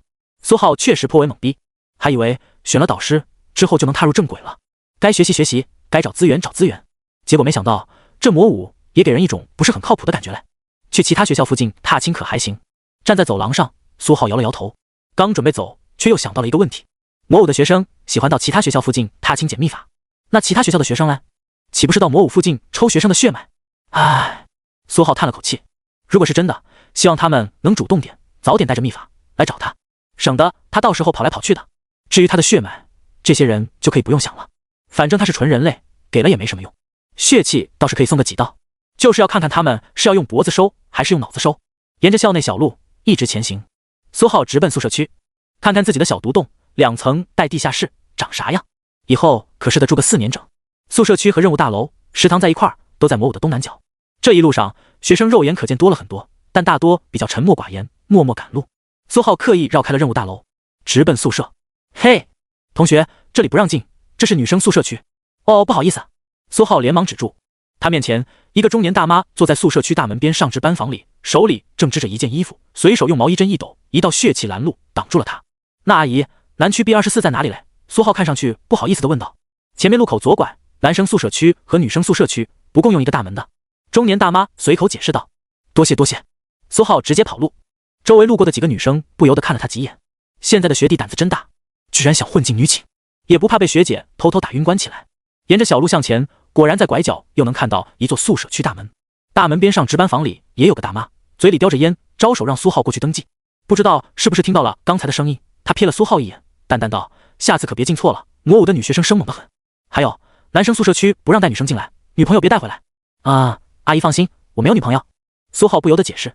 放心，会有的，就是希望你的女朋友们打起来的时候，别往我这宿舍区里躲。大妈悠悠道，又是个帅小伙，天资卓越，麻烦。苏浩一时无言以对。好了好了，别杵着了，进去吧，最后一排独栋就是。大妈明显不想多聊，摆摆手就赶人了。沿着小路往里走，苏浩很快就看到了一处2层小楼，坐落在宿舍区最角落，被一圈围墙挡住。院子门灰黑色，苏浩拿出金属卡片在上面滴了一下，院门直接打开。一间小小的演武院，地上灰尘颇多，但是没有杂草，感觉还行。苏浩打量了一下院子，角落还放着黑色武道石。直接进入房子，进门直接是客厅，家具一应俱全。客厅上空挑空到2楼，正前方有一块大大的落地玻璃，看着视野很好。1楼只有1间卧室，其他的都是杂物房。2楼上楼也有一处园厅，2间卧室，除此之外还有一处很大的露台。苏浩匆匆扫过几眼，便清楚了那些地方最容易被打进来，暗自留意了1、2，随后便直奔地下室。地下室在地下，隐蔽隔音，干啥都很方便，估计是他以后最常待的地方。地下室入口，苏浩找了一会儿，没找到，用了妖魔虚影探路，苏浩才在客厅角落发现了一处地下通道，手贴着地面和4周墙壁，气血震动探测了一番，苏浩才找到了机关，就在地下通道边上一块地砖。研究了一会儿，苏浩搞清楚机关怎么开，脚微微一跺，穿透劲猛的一刺，地砖下方机关被触动，地下通道入口寂静无声打开，黑漆漆，没有楼梯，有点东西。苏浩瞥了眼那块地砖，它的构造很奇特，气血涌入的时候阻碍很强，他借用了穿透镜才能轻松触碰机关，寻常武者恐怕连打都打不开。看着黑漆漆的洞口，苏浩一跃而下，他已经用妖魔虚影探测过了，没什么危险。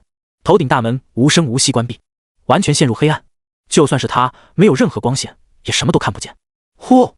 苏浩手心冒出一团炙热火毒之力，轻松照亮4周。地下室很空，没什么东西，面积也不小，4周墙壁贴着厚厚的隔音层，地面也是特殊材质，看上去平平无奇，但角落里苏浩总能隐隐嗅到一股血腥的味道，不知道前一个房客在这里干啥了。苏浩认真检查了一遍地下室，妖魔虚影、气血检测，一寸寸的过去，没发现什么问题。显然并没有人在这里留下什么暗手之类的恶心人。不过苏浩就打算上去的刹那，将目光落在了头顶通道处。好家伙，差点漏了！是，苏浩指尖掠出一道刀影，轻松没入其中，轻轻一跳，腾空跃起，右手轻探，轻而易举没入墙壁。哗啦啦，一层墙皮灰石脱落，一颗熟悉的细小黑色圆球被他捏在了手里，落到地上。苏浩瞥了眼，黑色小圆球只有纽扣大小，刻着极为繁复的纹路，和之前在酒店见到的几乎一模一样。砰！苏浩神色平淡，指尖微微用力，直接将其捏爆。这玩意藏得还挺隐蔽，藏在通道入口墙面的角落，一不小心确实容易忽视。哎，工作量一下子大了起来。苏浩轻轻叹了口气，发现了一个，要是没有发现第2个，他就得考虑之后要不要换个地方住了。这魔武真有意思，宿舍里还藏着乱七八糟的窃听设备，真不知道是谁弄的。要是知道了，下次一定得好好感谢他一下，时刻关心着魔武学生的心理生理状态，不惜辛苦窃听，真是个好人。死的时候一定会没有痛苦。打开地下室通道，因为没有楼梯，苏浩一跃便跳到了1楼。数个小时后，房子千疮百孔，地上多了数十颗黑色碎渣。苏浩揉了揉脑袋，给苏通打了个电话，很快被接通了。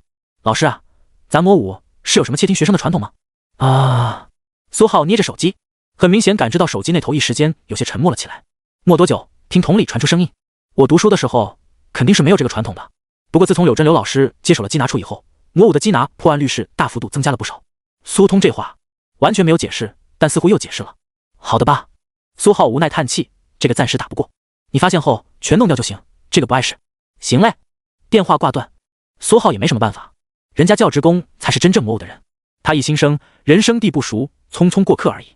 草草把自己的小独栋收拾了一遍，购置了一些正常的衣物被子，便没什么事情了。等明天晚上7点，苏通老师带着其他学生过来就行。修炼是不可能修炼的。天色不早，日头西垂，苏浩站在2楼露台，朝着另一片宿舍区看了过去。他能很清晰感知到自己留下的那2道印记的位置有些变换，看来聂小小和那位玲玲似乎要出去。左右无事，苏浩轻轻一跳，落在了院子里，关上门窗，便直接出了宿舍区。宿舍大门，大妈点了根烟，瞥了苏浩离去的背影一眼，轻轻叹了口气。这小子还说自己没有女朋友，都要晚上了，没事不修炼跑出去。魔武食堂，苏浩早早坐在角落，随便点了份饮料，像是在等人的模样。聂小小和玲玲走进食堂，找了个位子，细微的声音不停地往他耳朵里钻。肖老师让我们下个月就去异域来，你这边做好准备没？没有，家里还指望着我在魔武想想办法，看看能不能找找我哥哥，不到万不得已，他们也不是很想用掉那次机会。聂小小似乎有些惆怅，那确实可惜，说不定就浪费了。玲玲这话很是扎心，但聂小小也只是点头。大家都是武者，现实的很，确实说不定就浪费了。但他哥哥从小遇到的危险就不少，每次都逢凶化吉，所以他们现在才抱着几分希望和期待。失踪个把月，对魔武学生而言不要太正常。历练一次，稍微收获大点，至少也得几个月，甚至一眨眼1个学期都过去了。现在唯一担心的，也只是万一他哥哥是遇到了什么危险，陷入困境，用了这次机会，说不定能刚好救他一命。他们家里人正在纠结着，但他下个月就要去异域了，估计这个月家里也该做出选择了。两人吃过饭，闲逛了一会儿，又去了任务大楼和图书馆，显得很努力。任务大楼，苏浩没进去，那只黑蟒依旧盘旋在大楼上。苏浩怕被抽，等明天，苏浩一定要问问苏童老师有没有什么解决的办法，比如请他吃个饭，化解一下误会，不然他真怕自己忍不住武道真意气出，宰了这条黑蟒。虽然大概率打不过，图书馆就正常了很多。苏浩躲在角落，一边翻书，一边无意的继续听着，心中默默总结：聂家武者世家，最强的是他爹，真血9层，家里曾经出过先天极限强者，现在半没落。他们两个很天才，都考入了武大，尤其是他哥哥宗师有望，可惜霸体功亏一篑，但依旧很强。家里的主要生意是凶兽酒馆，聂家酒馆名声还行，手里攒了一次魔武妖魔血脉增强的机会，大概率能请动半部宗师强者，搞不好这个月就要有动作了，不怎么好办啊。苏浩微微叹气，这里是魔都，不是穷乡僻壤的大环市，小地方乱很多，大致上不出太大的幺蛾子就不会出事。大城市相对规范很多，也严格很多，他在城内还真不怎么敢动手，但目前这情况，时不我待啊。虽然是他哥哥先动手的，但开学前就弄死了一个魔武学生，说出去到底难听，太扎眼了。苏浩快速思索着，脑中一个个想法闪过，直接动手太那啥了。小手段其实能用的也很多，让妖魔虚影潜伏进聂小小的意识空间，直接弄昏迷，看看他家里人会不会动用那宝贵的机会救他，而不管他哥。给他爹下毒，穿透进阴毒火毒之力入骨，难以治愈，让他哥短暂的露个面，造成在闭关的假象，拖延时间。办法虽然很多，但都很麻烦啊。苏浩有些无奈，明明他是受害者，现在还得担惊受怕。哎，小小，你有没有感觉那个同学有点眼熟？玲玲压低了声音，微微指了指苏浩。新生吧，确实有点眼熟，好像是新生第一来着，见到过资料。怎么了？聂小小瞥了一眼，手里正翻着一本《追根溯源：野外寻踪》，有气无力道：“我不是这个意思，我是说，我们今天是不是看到过他好多次？”玲玲低声道。苏浩翻书的动作十分和缓，眼神专注无比。这本《破解追根溯源：处理尸体的艺术》写得特别好，让他看上去真像是个在认真读书的好孩子，对外界的声音一概忽视，就像是他们讨论的并不是他一样。或许吧，没有留意，怎么嘞？这有什么不对吗？聂小小下意识疑惑道。玲玲指了指自己的书，《渣男武道：如何让女武者爱上你》，这页第一行，制造偶遇，让女武者对你产生熟悉的错觉。聂小小扫了一眼，有些无语。你能不能看点正经书？怎么不正经了？仔细想想，今天都遇到好几次了。玲玲细细思索，先是校门口，我们被苏老师赶走之后，他就出现了。然后是出宿舍去食堂，他那会儿坐在角落。再然后是任务大厅，我们从任务大厅出来，准备去图书馆，就看到他走在前面。现在他又，你说他是不是看中你了？故意？为什么不是看中你了？聂小小无语。玲玲低头看了眼自己壮硕的肌肉，这还用说吗？我们出去哪次不是你不要联系方式，而我傻站在一边？那也不对啊。聂小小低声反驳，我们去食堂，他就已经在食堂，我们去图书馆，也是他先进去的。按照你这个说法，是不是你看中这个学弟了，打算制造和他的偶遇？渣女武道。玲玲瞬间无言。苏浩又翻了一页，这俩人敏锐，但又不完全敏锐。还好，看来得早点动手了。哗啦，苏浩淡定翻书，这书讲解的确实到位。半部宗师，气血沟通天地，神也能沟通天地，所以追根溯源很轻松，直接问问天地就行。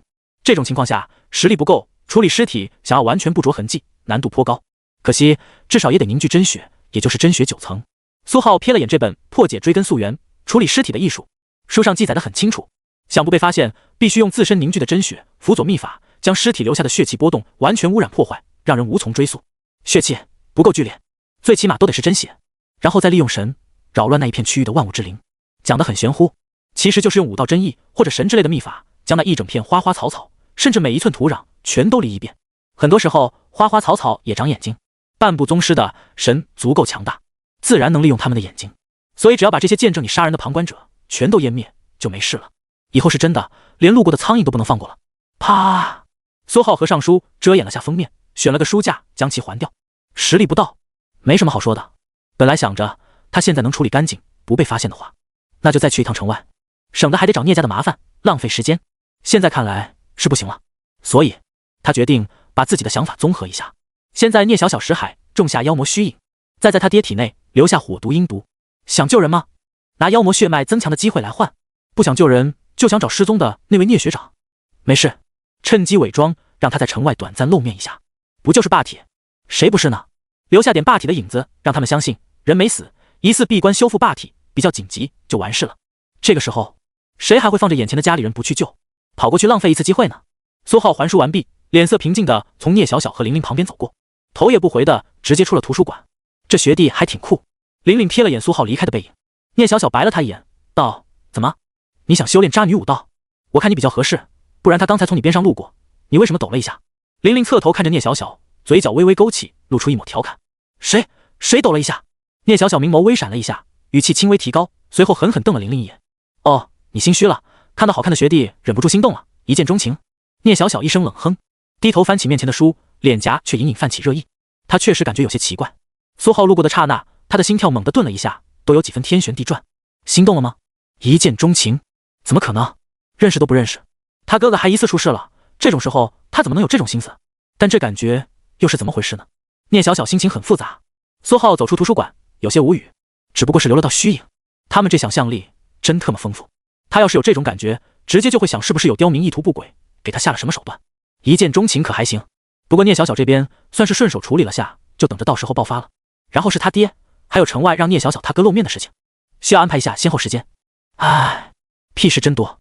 苏浩颇为无奈，如果再给他一次机会，说不定他能忍住放他一马，免得惹来后面这一堆破事。不过想了想，放他大爷，还是弄死省事，早点修炼到真血9层而已。哎，苏浩陡然意识到了自己还有第二条路，那就是在聂小小家找半部宗师之前，修炼到真血9层，提前把城外那边手脚处理干净即可。资源又不缺，不是刚弄了10多万积分，他已经真血7层了，完全可以在魔武换一批凶兽或者妖魔，直接堆到真血9层。所以他搁这儿想个半天是为了啥？还麻烦来麻烦去的。苏浩悠悠叹气，感觉自己变蠢了，一定是听他们这两人聊天被影响到了。远离女人。夜色微微发冷，魔武校园内人影来来往往，成双成对的学生变得很多。苏浩悄然混入其中。魔武的积分可以在武库购买功法，可以在黑市换钱，可以在任务大楼发布任务，更不用提在丹房购买丹药，在教导处购买导师指点，在兵器房购买武器。他这一笔积分足够他用上很久了。苏浩原本打算先去换点丹药什么的，想了想，他要的量太大，没地方堆。明天晚上苏老师还得带着新生来找他唠嗑，堆现在的宿舍太容易被发现了。等结束了，到时候再说。到时候直接换他一整间地下室的真血丹药，估计当天就能突破，然后就得奔着先天努力。哎，想到这里，苏浩突然间有些恍惚。才刚入学，1节课没上，怎么就要先天了？一路返回宿舍，宿管大妈还在抽烟，瞥了眼苏浩恍惚的背影，又看了眼表，摇了摇头。这娃娃不行啊！苏浩脸色陡然一黑，他当然听到了这记声音，很想冲过去证明自己很行，但不至于，宿管大妈而已，又不是什么宗师女妖精。小独洞。苏浩刷卡进去，里外里又检查了好几遍，确定没有出现什么幺蛾子，才稍微放心了一点。魔武风气实在太差，以后校内要是没什么事情，他估计是不会在学校里住了，自己在外面找个没人知道的房子不香吗？又不是没钱，省得天天被缉拿处那帮子人惦记。他这性格也经不住惦记，在宿舍待久了，一不小心他还真怕缉拿处的人打上门来。虽说缉拿处的主力都是一群学生，武道真意一出，妖魔虚影附体，弄死他们很简单，但谁让这里是魔武，各个老师起码先天。宿管大妈气血都特么的这么旺盛。嗡，手机震动，苏浩瞥了眼，张平玉打来的，随手接通。喂，咋？时间不早了，张平玉等人的学校后台选择导师的页面已经刷新，好几个老师都看中了他们，毕竟天赋在这儿，就算表现不好也无所谓了。谁都想不到骑士兄弟妖魔血脉觉醒，能作弊，这算是意外情况。张平玉还有海震等人明显在一块儿，手机那头比较嘈杂，很多声音很熟悉。他们问他要不要一起选同一个导师，苏浩很直接就告诉了他们已经选完了苏通。于是几人瞬间有些纠结，他们本来打算集体选安龙雀，有熟人好打交道，想着拉上苏浩一起，毕竟这位可是猛人，现在不相处好，以后不一定有机会。但他选了苏通，这位人虽然可以，但是管的却是武道学生处，这就只是一个和学生对接的部门，对他们未来不一定能起什么作用。不像是缉拿处、信息处，甚至武道妖魔处，要么能光明正大缉拿黑武者，要么能分析收集信息情报，要么能接触到更多妖魔。电话挂断，张平玉和海震瞥了眼安山然。海震犹豫道：然姐，你咋想？安山然淡定瞥了回去，还能咋想？打算跟着苏浩混，那就和他选同样的导师，反正他眼光肯定没问题，选苏通老师绝对有我们想象不出来的优点和好处。打算安心点，那就选我叔叔，未来几年不会出什么差错，但没有利益纠葛，可能和苏浩关系渐行渐远。张平玉不由得叹了口气，往常按照他这个实力和天赋，应该是别人朝他看齐，结果他现在居然下意识就想着和苏浩看齐。导师可以选择的名单一出，居然想都没有想，第一件事就是给他打电话，怎一个卑微了得！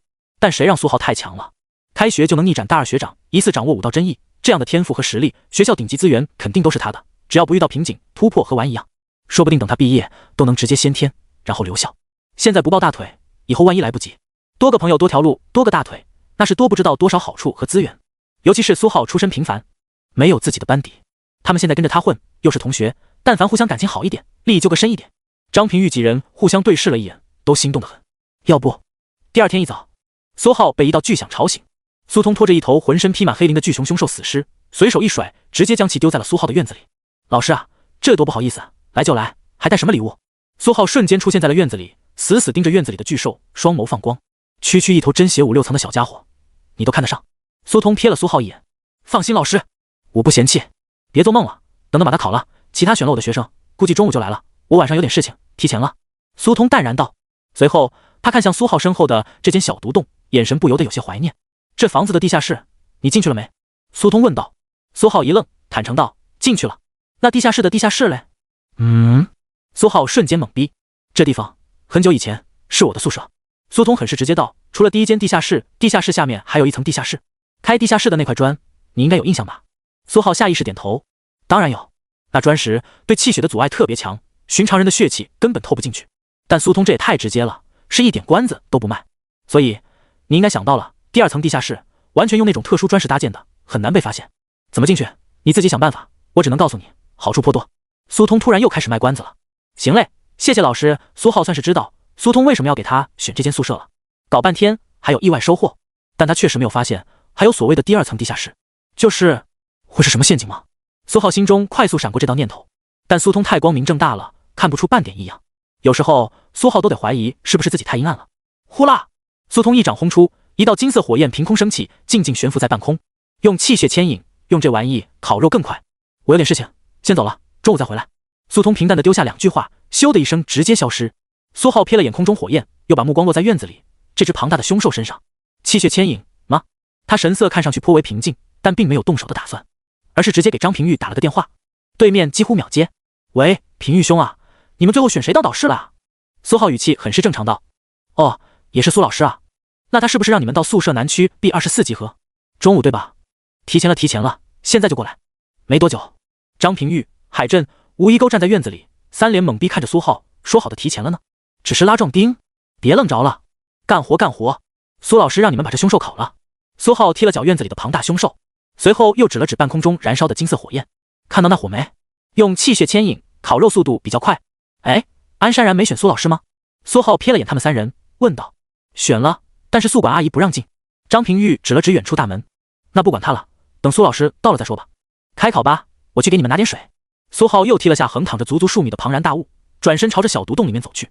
苏浩瞥了眼虚空面板，你的魔象2义功发现了151点真血之力，黑灵熊想要吞噬，是否允许？否，不允许。黑灵熊平平无奇，没什么问题。还有那火。转眼中午，一股浓郁的香气弥漫在整座宿舍区，不少舞者站在露台或者阳台，远远眺望苏浩的院子，忍不住疯狂咽口水。真有钱啊，这味道真血凶兽吧？真他妈没天理了，居然在宿舍露天烧烤。阿姨也不管。你说我拿2瓶酒去敲门，能不能混上2口？但这院子之前住的那位毕业了吧？新生们现在新生还能这么好啊？哪位嘞？好像叫苏浩，联邦新生榜第1那个。哎，新生榜出了，我怎么不知道？那美女榜是不是也出了？不少学生远眺角落的院子，就差没有去举报了。其中还有不少人目光闪烁，不知道在想什么。但他们中的大部分人也只能羡慕一下，毕竟能住上小独洞的学生，没一个简单的，就算是新生也轻易得罪不起。要得罪也不能被知晓身份。苏浩搬了几把椅子，远远坐在角落，边上还摆着一张桌子，堆着不少盘子筷子。他的右手控制着几道透明火焰，炙烤向远处被架起的黑灵熊，滋滋冒油。张平玉、海镇和吴一沟苦着脸，脸色有些发白。空了，真的空了，气血真的快空了。他们小心翼翼地控制着一缕金色火焰，在黑灵熊上不停游走，手臂都有些颤抖。老师怎么还不来？3人忍不住看向大门。放心，就快到了。苏浩平淡道。他听到了苏通的动静，悄然收回了炙烤黑灵熊的透明星火。虽然现在还有点远，但速度很快。他的目光悄然落在了张平玉几人身上。刚开始还不明显。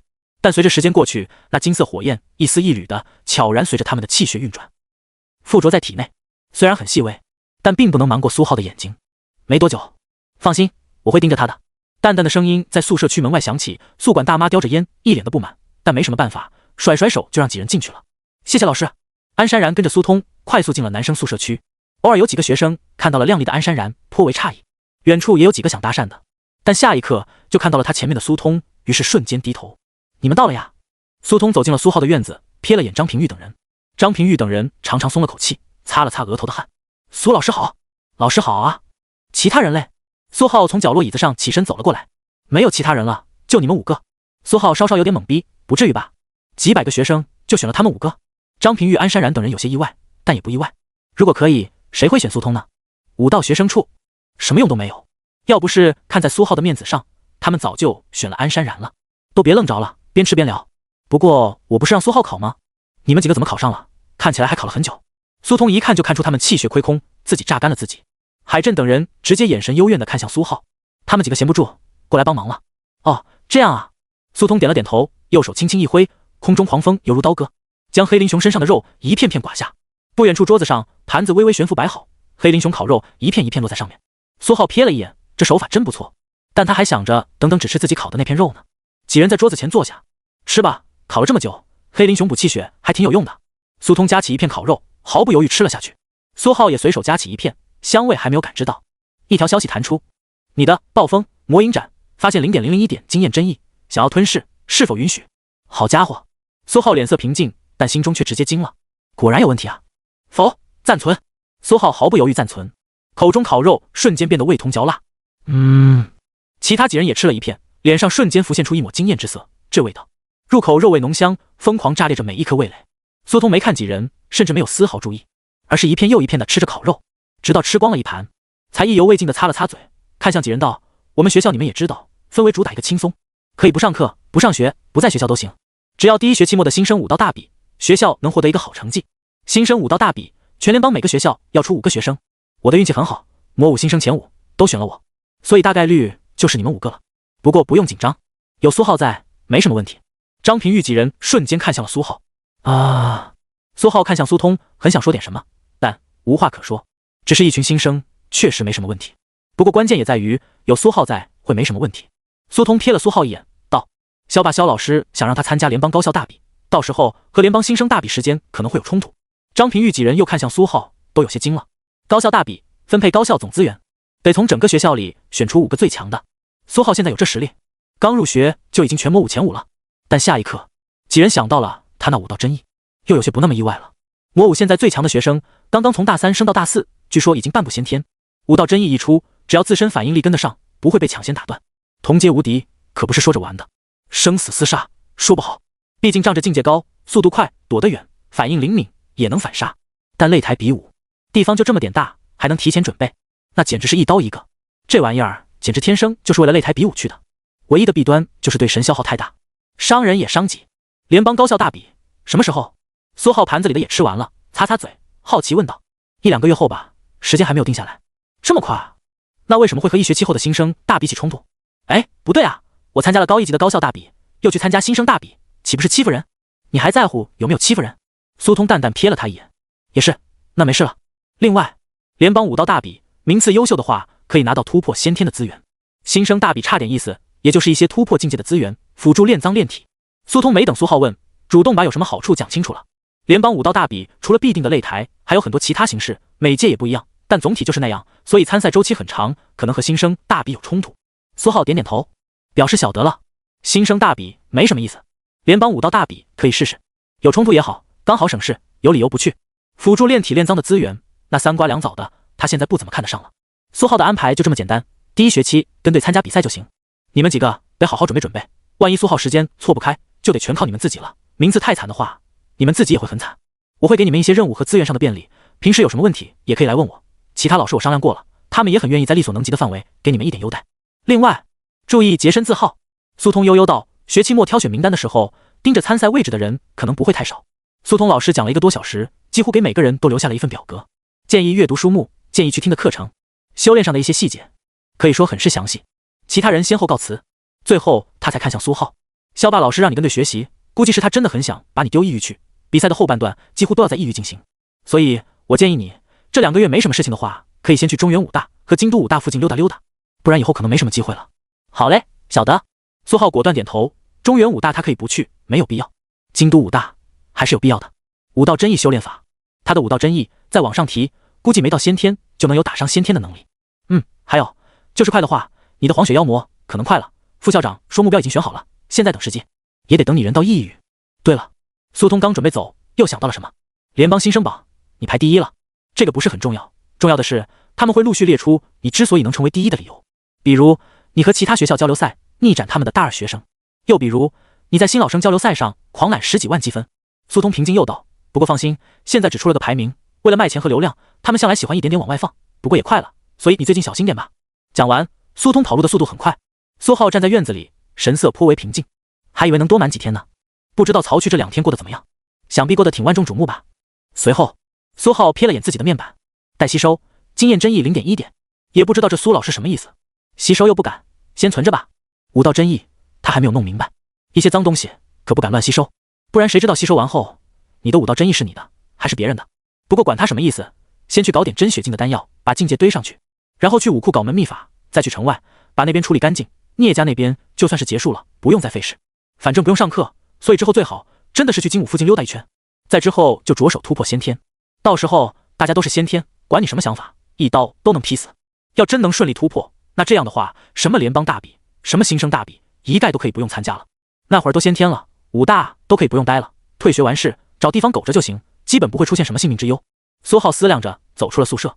魔武丹药大楼，大楼前广场上，一辆辆卡车停在下方，很多武者搬运着一具具充满了血腥味的尸体。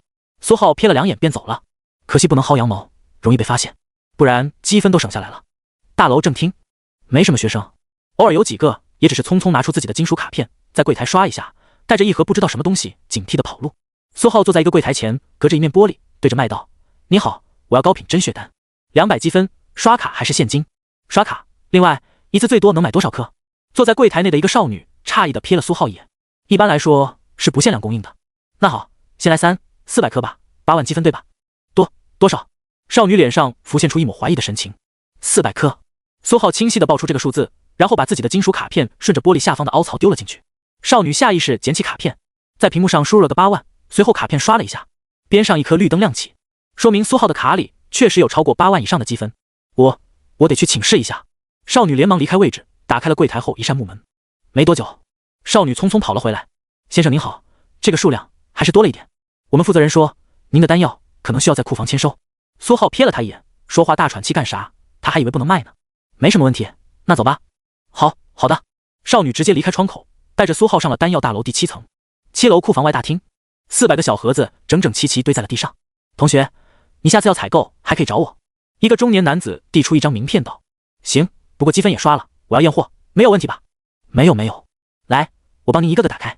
没多久，中年男子快速将一排排盒子打开。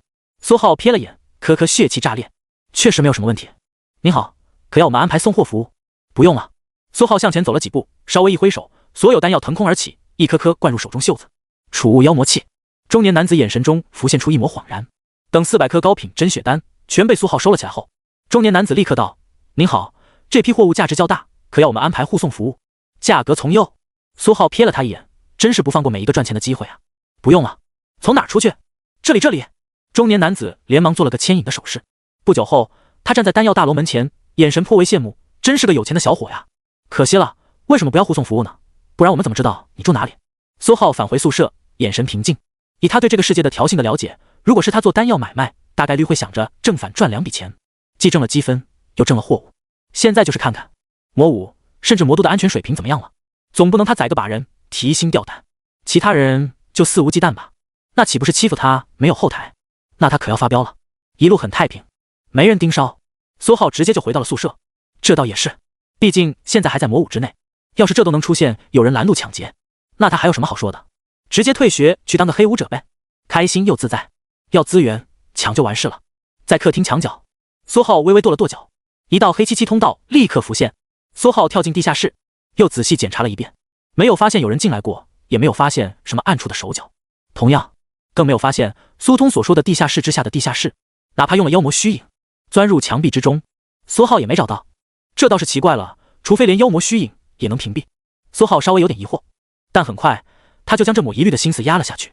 没必要，反正没多久他就要跑路去金武捡秘法了。也不知道这几个学校是个什么习惯，互相捡秘法，就真不能公开交流呗？苏浩将真血丹依次拿出，你的魔象两仪功发现了200点真血之力，想要吞噬，是否允许？你的400条消息直接弹出。苏浩让封印妖魔蹲在墙角替他盯梢，是允许。转眼间，一颗颗真血丹化作齑粉，时而炽热，时而冰冷的真血之力灌入体内隐藏起来。你的魔象两仪功吞噬8460点真血之力，修炼进度达到真血7层100%。你的魔象两仪功突破至真血8层。你的吞噬63360点真血之力，突破至真血9层。你的吞噬8180点真血之力，修炼进度达到真血9层7%。眨眼间，苏浩肾脏血气圆满，继而催生肝脏血气，肝脏血气也在瞬间圆满。随后血气在心、脾、肺、肾、肝依次流转。虚影空间，两仪魔象5副内脏全都长了出来，熠熠生辉。一丝一缕怪异血液悄然凝聚，在体内暗自横冲直撞，逐渐改造提升身体。呼！苏浩睁眼，悄然吐出一口废气，带着独特的腥臭气息，砸在墙上，墙面陡然裂开，向内滋滋腐蚀不休。苏浩瞥了一眼，啪！一道星火血气轰的一声砸到墙面之上，将所有腐蚀性血气烧了个干净。真血9层，苏浩盯着指尖，一缕怪异漆黑的血液流转，这就是真血。和血气不同，这一缕真血经过筋骨皮凝聚，心脾肺肾肝提升，才最终凝聚完全，甚至不弱于他平时见到的那些妖魔之力。内里充斥着一股暴虐性的力量，但总感觉和想象中有那么一点点不一样。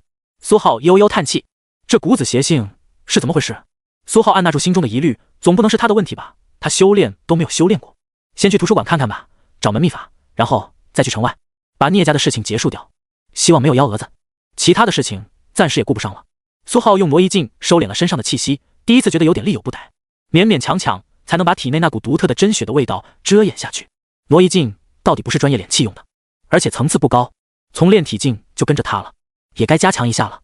确认浑身气机没有问题，依旧是平平无奇的新生水平，苏浩才又出了宿舍。突破花了点时间，天色又晚了下去，不时能看见一个个新生快速掠出，奔着一处处地方集合，估计是他们的导师开始了第一次召集。苏浩他们是因为苏通有事情才提前到了中午，在宿舍区门口将近食堂附近，苏浩还遇到了那位看他很不爽的翠绿色头发的新生。可惜虽然他很拽，但直到现在苏浩也不知道他叫什么名字。擦肩而过的瞬间，苏浩给他留了点礼物，本来在海岛上就打算下手的武库，又是熟悉的通道。进入之后，苏浩找到了自己想要的3门秘法。封神锁血，试图成为你的武功，是否允许？血气感知，试图成为你的武功。绝血一锁，试图。出了武库，拿到了武功原本，苏浩眼前便跳出了3条新的提示。封神锁血用来遮掩气息，描述的很强，圆满之后甚至能把自己伪装成普通人。还有一些奇效，那就是用来对抗追根溯源。神血都锁得死死的，100%控制，不留半点残余。作案现场就算再怎么追根溯源也白瞎，只能看到受害者，看不到行凶者。血气感知用来探查血气，算是低配版的追根溯源，看到了顺手拿走了。至于绝血一锁，那就是他用来湮灭作案现场血气用的。魔武门口，师傅，城西5大山林。苏浩上了辆出租车。好嘞。司机师傅嘴角微微勾起，苏浩眼神悠悠盯着司机背影。为什么他们就能这么理直气壮地找他麻烦？车子缓缓在一条隐蔽小巷停下，司机朝后扭过脑袋，嘴角逐渐裂开，一双眼睛泛着一层猩红，死死盯着苏浩。听说你手里有很多单。话音未落，轰！苏浩右臂长出一层狰狞鳞片，如同巨炮陡然轰出，座椅如同湿泥，脑袋如同豆腐，驾驶位瞬间只剩下了半截身体，暴虐的气劲连带着将车子挡风玻璃轰成碎末，夹杂着一股血色，狠狠溅在小巷墙壁，碎渣深深嵌入其中。苏浩缓缓收回手臂，双眸微微阴了下去。他真是受够了，他只是一个想要好好上学的孩子，为什么都要逼他？目光微微看向远方，远处一栋大楼之上，3个武者盯着小巷，脸色陡然一变。老二死了，他可是真血6层，那小子不是新生吗？还是我们被黑吃黑了？但下一刻，3人还没有反应过来，轰！一道剧烈的空爆袭来，小巷深处，一道狰狞的身形猛一踏步，在空中连续闪烁，急速逼近。跑！3人毫不犹豫，老二都死了，不管打不打得过，先跑了再说，万一他们是被阴了呢？不能冒险，跑得掉吗？苏浩双眸一凝，右臂张开， 5道狰狞旋转的虚幻刀影自掌心直接涌出，嗤，虚幻刀影在空中掠出怪绝弧线。三人扒在高楼外墙，想要逃走的身形猛地一僵，脖子上传来一道阴冷的寒意。五道真意，几人脸色陡然发白，眼神中闪烁着难以相信。虚幻的刀影冲击着他们的心神，身上没有丝毫伤势，却感觉有如刀割。苏浩脚底踩着一层暴风，凌空虚立在几人身后，爬回去。苏浩声音阴冷清冽，但在三人听来却犹如恶鬼。大楼顶层，三人趴在地上瑟瑟发抖。说吧，谁交代的罪首，谁第一个死？口供不一样也死。三人互相瞥了一眼，争先恐后想要开口。苏浩甩出一道血气，其中2人身体一僵，栽倒在地，昏死过去。最左边的男子欣喜若狂，连忙道：魔武丹药大楼，崔管事说您搞走了400枚真血丹，只要出校立刻带走。魔武，崔管事吗？苏浩瞥了他一眼，是。崔管事表面看上去真血7层，实际早就真血9层了。他修炼过敛气秘法，这人坏得很，我们都是被他一道血气将其打昏。废话真多。唤醒中间的男子，他瞅了眼边上2人，连忙道：魔武丹药大楼，崔管事，真血9层，我们作案完成会在他家住在，家里有2个女儿，刚刚高中。还没讲完，苏浩直接将其打晕。剩下的最后1人口供也大差不差。魔武丹药大楼，崔管事，活着不好吗？苏浩唤醒3人，3人醒后发现自己没死，心头瞬间涌出一抹欣喜，但左右瞥了2眼后，发现一个都没死，心顿时一提。吃。苏浩手头掠出3道虚幻刀影，一把双羽凝成，寒冷无比；一把宽厚，好似重刀，透着沉重之意；最后一把通体半透明，上面星火腾腾，正对应着3门真血武技：双降骤雨斩、旱地重刀、瞬杀火焰斩。气血牵引，收到体内。苏浩声音冷冷道。3人一愣，然后立刻乖乖照做。3道虚幻刀影带着3缕真血，分别涌入3人肾脏、脾脏、心脏潜藏起来。3人顿时身体一颤，这还是苏通苏老师给他的想法。苏浩瞥了他们一眼，没发现什么问题。血气爆发，可以控制1、2，去找崔管事宰了他，要么他见不到明天的太阳，要么你们见不到明天的太阳，懂吗？懂。3人疯狂点头，能活下来就行，其他的管他呢。真血9层而已，他们一个真血7层，2个真血6层，联手偷袭，加上这位大人的5道真意，那可是5道真意，先天之下无敌。虽然受制于人，但老子变强了，懂？那还愣着做什么？是。3人连忙拿出手机，当着苏浩的面打起电话。喂，崔哥，你不地道啊，那小子很强啊，老二都死了，真血丹当然找到了，这次我们多要1成不过分吧？半成？那行也行，还是老地方见面吗？行，我们马上到，下次有生意，崔哥一定还得想到我们哈。挂断电话，3人希冀地看向苏浩，苏浩瞥了他们一眼道：是要我夸你们吗？3人连忙讪笑，懂，我们这就行动。等等，有假身份吗你们？黑夜中，苏浩脚踩风暴，瞬间从大楼掠出，朝着西城外掠去。隐秘小巷已经有巡逻武者赶到，围成了一圈，但并没有人发现苏浩。半步随便拦了辆车。师傅，城西5大山林。苏浩声音沙哑，面容变成了平平无奇的中年人。好脸，您坐稳，这次没出什么幺蛾子，一路平平安安。看来以后是不能在魔武门口打车了，谁都不知道那些车都是哪些人派来的。坐在车上，苏浩突然想到了魔都玄武集团，他第一次出城，貌似他们派人找过他麻烦，这段时间瞎忙活，都快忘记了。不过简单的很，晚点让那3人再去趟玄武集团好了。虽然每次动手结束都要他补充一下真血和刀影，但至少这些杂活不用他亲自动手。您好，到了。司机声音响起。西城边缘一处广场，苏浩付钱下车，这是第2次来了。苏浩看向左手边，正是一道高耸的城墙，出了城墙就是山林。没多久，利用从那3人手里得到的虚假身份，苏浩成功出城。咻！山林黑夜中，苏浩快速穿梭着。夜里狩猎的武者竟然不少，偶尔也有比较机敏的听到了苏浩的动静，但双方都很自觉小心让开，无仇无怨的情况下，尤其是不清楚底细，不可盲目树敌。直到良久之后，苏浩来到了一处山谷附近。山谷内原本住着一群巨象，他们鼻子上都缠绕着一把古刀，但现在山谷极为空旷，空无一物，一片死寂。就是这里了，上次走的时候这群巨象我应该没来得及杀吧。苏浩看向山谷，稍微瞥了几眼，便看到了战斗过的痕迹，人类尸骨残渣、巨象尸骨残渣零零散散的散落各地。果然这段时间有其他武者出没过。苏浩瞥了眼面板，绝血一锁，刚刚入门。他现在没多的真血之力升级他，之前的8万真血之力全丢给魔像2仪宫了，不过已经够用了。苏浩指尖一缕细小的黑血缓缓冒了出来，逐渐凝成一节黑色锁链。嗡！空气陡然一荡，方圆数米之内，空气中游荡的血气纷纷停滞下来。咻！苏浩指尖一弹，霸道的黑色锁链飞出，空气中繁复纷杂的血气猛地一颤，在黑色锁链的控制下，纷纷互相碰撞湮灭。才入门，果然慢了点，一点点来吧。苏浩意念微动，身后浮现出2道诡异身影，一只两仪魔像，一只风阴妖魔。血气波动，神的波动，整个山谷连带着外面很大一片区域都要清理个干净。2个小时后，总算搞定了。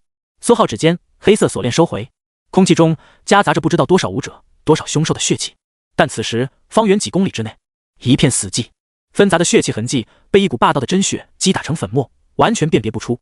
花草树木丧失了全部光泽，就连土壤都透着一股死气。苏浩的妖魔虚影动作很快，早就将附近所有活物全从神的层面宰杀了个干净。相反，他自己的动作就慢了很多。但在这个过程中，苏浩也逐渐熟练，在某棵断裂的大树下，甚至嗅到了那位聂师兄的气血波动，包括他自己的也有。还好，现在早就被他的真血锁链轻松击溃，哪怕是半步宗师前来追根溯源，也没有半点用处。但这是不是太明显了？苏浩瞥了几眼，就这一片区域死气沉沉，是个人就知道这里有问题。管他呢，知道有问题，但又找不到问题是谁制造的。聂家的事情算是告一段落了。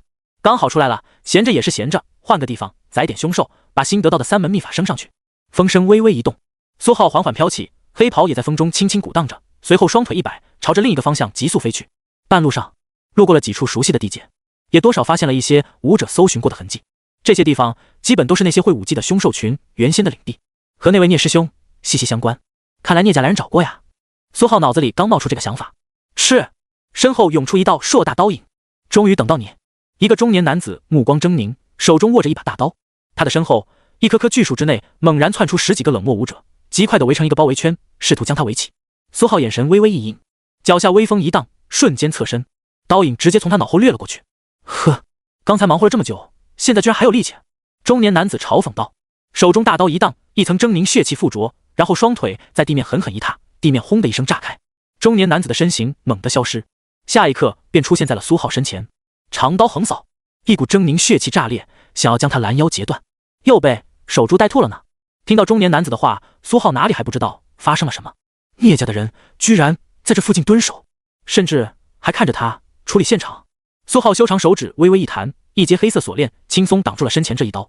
活着不好吗？我明明都已经打算放过你们了。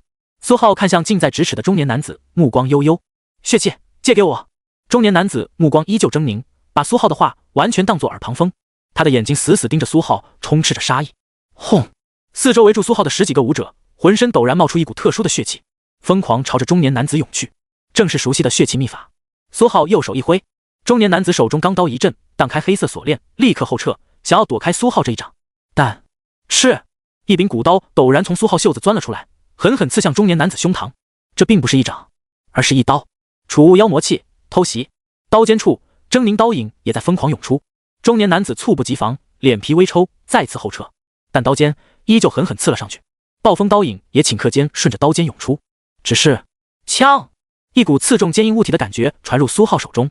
在疯狂肆虐的刀影之下，中年男子衣服瞬间撕裂，露出里面的森然胸甲，上面瞬间被刮出道白痕，都无法贯穿。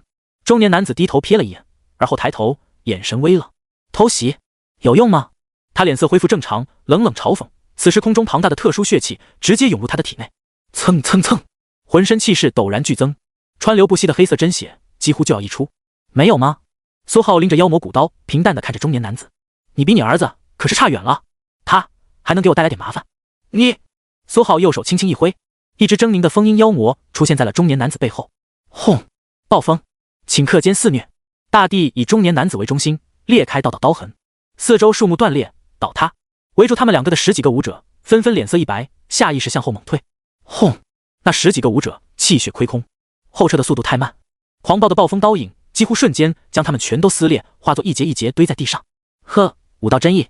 中年男子嘴角狞笑，浑身血气猛地炸裂，一丝一缕漆黑真血涌出，强势挡住了狰狞的刀影。你当我没想到吗？轰！下一刻，他的身体猛地炸开，一道人形血色烟雾拎着一把钢刀虚影透体而出，面目狰狞无比，是狠狠朝着苏浩撞了过来。识海空虚的你，挡得住我的刀吗？一道狂暴的声音炸裂，但轰！人形血色烟雾猛地撞在了一堵墙上，一只数米高的狰狞魔象，双眸血红，向下俯视。他鼻子一甩，便将撞在腿上的人形血色烟雾直接捆死。中年男子眼神瞬间一惊，苏浩淡漠地瞥了他一眼：“你想到了，然后呢？你儿子犯蠢，我可以理解，但你的手下盯梢的时候，没告诉你，我不止一种武道真意吗？也是，废物如你，不敢凑近看，很正常。”苏浩右手猛地一捏，咔嚓咔嚓，魔象鼻子陡然收缩。人形血色烟雾发出痛苦嚎叫，烟雾表面纷纷皲裂。没等他继续有什么反应，下一刻便直接炸裂成渣，彻底湮灭。上次一时不慎，还能让他儿子进识海，这次想什么呢？同样的手段，还想在他面前用第二次？咻！苏浩弹指，黑色真血锁链瞬间将周围所有血气打散。魔象虚影强势在方圆数公里内掠过，湮灭一切生物生机。地上尸体依旧静静堆着。苏浩随便翻了翻，除了那胸甲，什么有用的都没有找到。不光蠢，还穷，好好的不想着活着，跑来城外蹲点。半步宗师追根溯源，估计也是这货刻意放出来的消息。整天自作聪明，我明明都大发慈悲，要放你们一命了。苏浩检查了一遍胸甲，没有发现问题，将其收到妖魔储物器。随后脚下暴风席卷，身形立刻飘起，朝着城内方向急速前进。本来还想着在城外打打猎，但既然有人盯梢，这帮子人太久没有传回消息，鬼知道会不会有人又来查看，甚至直接带着那传说中的半步宗师。估计不会，但先跑路再说。这些所谓的武道世家，仗着有几分本钱和实力，一个个的整天只会动这种自以为是的小聪明。苏浩心中默默小心提醒自己，千万不能像这些废物一样，蠢就蠢了，还自以为聪明。不过既然都死了，聂家又没有动用那次所谓的血脉提升的机会的话，那就应该会留给聂小小吧，毕竟就剩下这一个天才了。苏浩眼神闪烁寒芒，改天抢过来当做精神损失费，三番两次找他麻烦，不收点利息，他很不爽。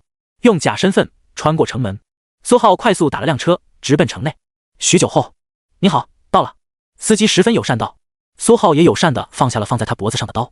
他赶时间，这司机全想绕路。下车后，苏浩站在一条陌生的街道，他通过自己的刀法虚影找到了这附近，那三个打算抢他的人就在这一块。咻！苏浩脚尖微微一点，跳到街边其中一个商铺之上，顺着商铺后方的窗户，苏浩钻了进去。果然，在这间商铺之内感知到了三股熟悉的气血波动。人杀了！苏浩的声音响起，三个武者半瘫在沙发上，听到声音，浑身猛地一颤，显然被吓了一跳。三人连忙看向苏浩，发现果然是这位大佬。是，脑袋就在这里。他们打开了桌子上的一个盒子，里面是一颗熟悉的人头。我们说任务完成，准备分赃，他还挺小心，约在了很空旷的地方。发现真的就只有我们三个，才放心的出来。利用那武道真意，一番偷袭，很容易就宰了他。三个武者匆匆将过程讲了一通。苏浩瞥了他们一眼，他们体内刀法虚影只剩下一缕，死死盘旋在他们内脏，通过蚕食他们的气血，从而维持存在。只要他心念一动，便能立刻将其毙命，又或者不需要他主动控制，没了他的那缕真血，刀法虚影不受他们的控制，只要他不管，迟早就能将他们三人抽空，气血衰败而死。这也是为什么这三人现在这副虚弱的模样。苏浩检查了下人头，是丹药大楼那中年男子没错。咻！随手又是三道细微的真血灌入三人内脏，三人体内的刀法虚影猛地旺盛起来，他们顿时感觉身体轻松了许多。做得不错，下一个目标魔武玄武集团，自己想办法灭了他们。是。三人连忙点头，一句话都没有多问。苏浩转身离，顺手就用黑色真血锁链将自己来过留下的气血打散。这里距离魔武不算太远，先回去了。咻！苏浩在夜空中快速掠出，几个巡逻武者踩着飞行凶兽想要抓他，超速了，但并没有什么用，他们只能亲眼看着他掠进了魔都武大，然后便一脸无奈的止步。这里就不是他们能管辖的范围了。苏浩走在校园里，面容恢复了正常，直接去了图书馆，至少也得知道先天是怎么突破的，还有就是先天功法。问导师，他不敢。苏通有点奇怪，所以也就只能自己查查资料了。魔都武大资源肯定不缺，但他的实力提升速度比其他新生快那么一点点，对他有用的资源基本大3、大4才能接触到。现在想拿到那些有用的资源，也不是没有机会，比如联邦武道大比就行，但还有1-2个月呢。要是这段时间自己能找到有用的资源，成功突破到先天，那就不用费那劲和一群学生过家，搞什么比武，杀又不能真杀，还得想办法收手，不搞死他们。之后闲着没事，就得去京都武大了吧。武道真意的后续修炼方式，希望他们能欢迎我，主动点拿出来。苏浩默默想着，原来如此。苏浩合上最后一本书，若有所思。真血境界的目的就是凝聚真血，用筋、骨、皮巩固血气，再用五行内脏提炼升华，最后才能凝练出那一丝一缕的真血。直到把全身所有血液全都替换为真血，那就是真血境大圆满。每一缕真血都能轻松压垮一个壮汉，一招一式全带着莫大的威能。身体层面在此过程已经很难继续提升，毕竟筋骨皮圆满，内脏圆满，真血也圆满，体魄几乎达到极致。之后无论是借助凶兽还是借助妖魔都不行，武道似乎停滞，但最后还是有一位陆姓前辈找到了出路。自身既然不能继续强大，那便向外寻求出路，通过养神炼神，将体内血气蔓延至天地之间，气血与神合，化天地为己用，是为先天。所以想要突破先天的第一步，便是得到一门先天养神功法，将神壮大到能接触到天地间血气的地步，调用天地间的血气压迫自身，强行将神与自身真血结合，得到独特的先天真血，才算是正式突破。可是苏浩眼神微微有些阴了下去，先天养神功法不外传啊，能急速增强神魂的资源也不外泄，这东西完全被联邦垄断。苏浩翻了翻自己手上这本书《真血与先天》，上面写得很清楚，除非加入某些组织为其效力，才能得到相应的资源和功法，否则这辈子别想突破了。一切和先天有关的资源和知识只会交给自己人，在这种世界，自己人就意味着必然签订妖魔契约，无法违反，受制于人，这就没得玩了。苏浩又翻了很多本书和资料，基本大同小异，先天资源全都是联邦所有，武大和某些武馆亦或者某些组织能有一定份额，联邦依据该组织积分排名进行资源分配。比如魔都武大，4大名校之一，常年前4，资源很富裕，基本每个学生只要在校期间努力，又或者做出了足够的贡献，天赋还够强，等实力到了真血9层巅峰，先天养神功法都能有资格得到，增强神魂的资源也基本不是问题，申请就有。而差一点的武大就很难，需要排队，只有最天赋和贡献最靠前的少数人才能第一时间得到资源突破，不突破先天，实力不够就别想抢到先天资源，要想突破先天，就必然要和联邦签订妖魔契约。苏浩心中喃喃，有点套娃，他想要做个自由人的梦想似乎破裂了，除非他能以真血9层极致的修为逆斩先天，抢走他们的资源和功法，否则他就必须要和联邦签订妖魔契约，受制于人，我就不能站着还把修为突破了吗？苏浩起身将桌面上的几十本书还回书架，脸色逐渐恢复了平静。不是没有办法，所以不浪费时间了，直接去京都武大。苏浩总觉得京都武大的秘法武道真意修炼法应该能给他一定的惊喜，普通的先天强者神魂强度应该能抵御他一道妖魔虚影，但若他的妖魔虚影再度增强，那就说不好了。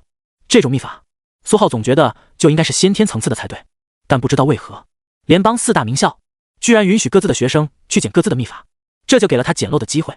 还有就是妖魔血脉，普通的妖魔血脉居然和真血一个强度，但妖魔血脉似乎还有个觉醒，可惜忙活了一夜，天边泛着层淡淡的红晕。苏浩出了图书馆，然后默默朝着校外走去。可惜他没有妖魔血脉，妖魔形态也只是借助虚影合体，能粗略地使用妖魔的神通之力，并不能进行所谓的觉醒。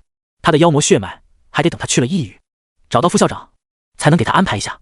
苏浩刚走到校门口，咻！身侧不远处传来一道剧烈的风声，2道身影急速朝外窜出，其中一张脸上带着一抹阴郁和焦急。小小，不要担心，你父亲也不一定真的就……苏浩瞥了2眼，正是聂小小和玲玲，看样子应该是得知了他爹失踪的消息，毕竟好几个小时都没有传回来消息，大概率就是凉了。武大山林被探查过不知道多少次，并不可能存在什么把人困住的遗迹，真血9层基本就能在武大山林横着走。他哥还能认为是在闭关修炼，失踪并不代表没了。但他爹，小姐，夫人在家等着，说是等您回去拿主意。校门口停着一辆黑色大车，司机戴着白色手套，拉开车门，小心翼翼道：“我知道，先回去。”聂小小的眼睛微微发红，但语气颇为阴冷。车子很快开走，车内聂小小和玲玲交谈的声音随风微微飘荡，一道略像是哭声的声音飘进苏浩的耳朵：“我哥和我父亲究竟是谁这么丧心病狂？他们这么好的人。”“是啊，是谁呢？这么好的人莫名其妙就没了。”苏浩摇了摇头，脸上带着一抹惋惜。反正不是他，他杀的是不知道是什么东西的血色烟雾。苏浩继续朝外走，他打算赶今天的飞机，来一场说走就走的旅行，早点去京都进货。苏兄！魔武恢宏的大门处迎面走进来4道熟悉的身影，几人诧异的喊了苏浩一声：“早上好！这么早，怎么从外面回？”苏浩也诧异的看了他们一眼，正是张平玉、海震、吴一钩、安山然。张平玉和海震走在最前面，2人对视了一眼，眼神中有些犹豫和纠结，但最终张平玉转身对着安山然抬了抬手，微微示意。安山然没有丝毫犹豫，从怀里掏出一张古朴的羊皮纸。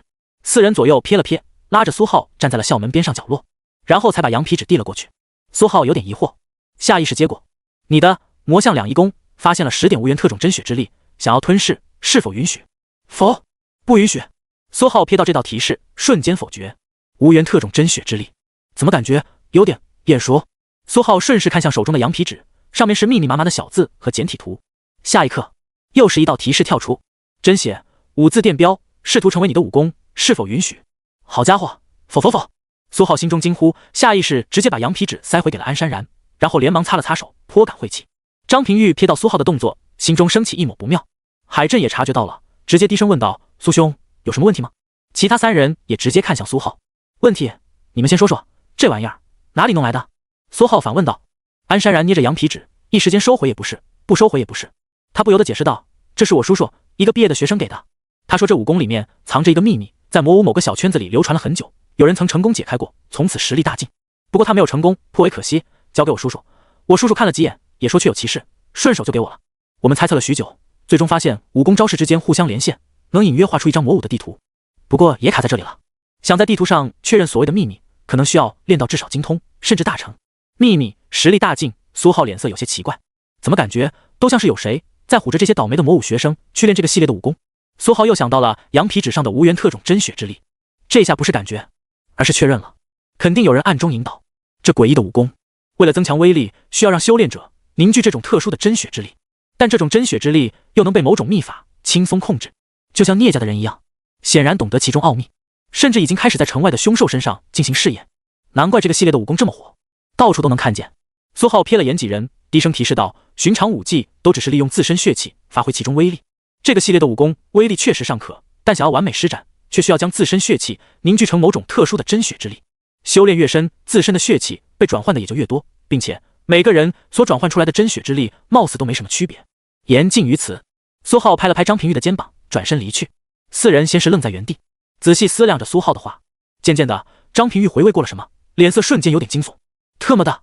他下意识爆出一句粗口，然这玩意儿赶紧丢了。接下来几个刹那，剩下的3人也全都回味过来，脸色瞬间都十分难看。自身血气被转换成这种独特的真血之力，如果真的和苏浩所说，每个人转换出来的真血之力本质都差不多，是同一种血气，那就完全只是看似变强，实则丧失了自身血气的特性。旁人要是有什么手段，自然能轻松控制，这将完全受制于人。还好，几人缓缓回过劲，练得还不够深，能挽回。4人看向苏浩的背影，心中不由得升起一抹庆幸，幸亏遇到了苏浩，也难怪人家够强，能从小城一路厮杀到魔武，这脑子就特么好使，一眼就能发现问题。苏浩走得远远的，才打了辆车。这熟悉的玩法，周校长啊，你以前该不会是魔武的学生吧？苏浩坐在后排，心中默默吐槽，看这样子，被祸害过的学生显然已经不少了，还都是天才，真不知道他是想干什么。苏浩又思索了下，所谓的5字电标的招式连线，几乎只是稍微一推演，便发现了确实很像是地图，和魔武的轮廓很相似，而最后一招的落点在魔武大门附近徘徊不定，看样子真是得修炼到精通，甚至大成才能确定具体的落点。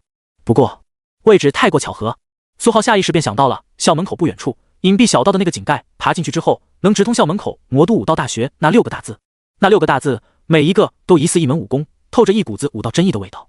该不会所谓的秘密就是这个地方吧？武道真意，锤炼意志和身体，从而实力大增。那这样看来，那地道果然特么的是周校长挖的。苏浩瞬间脸色一黑，他还想着从精武回来之后多去几次锤炼一下自己的妖魔虚影，说不定能事半功倍。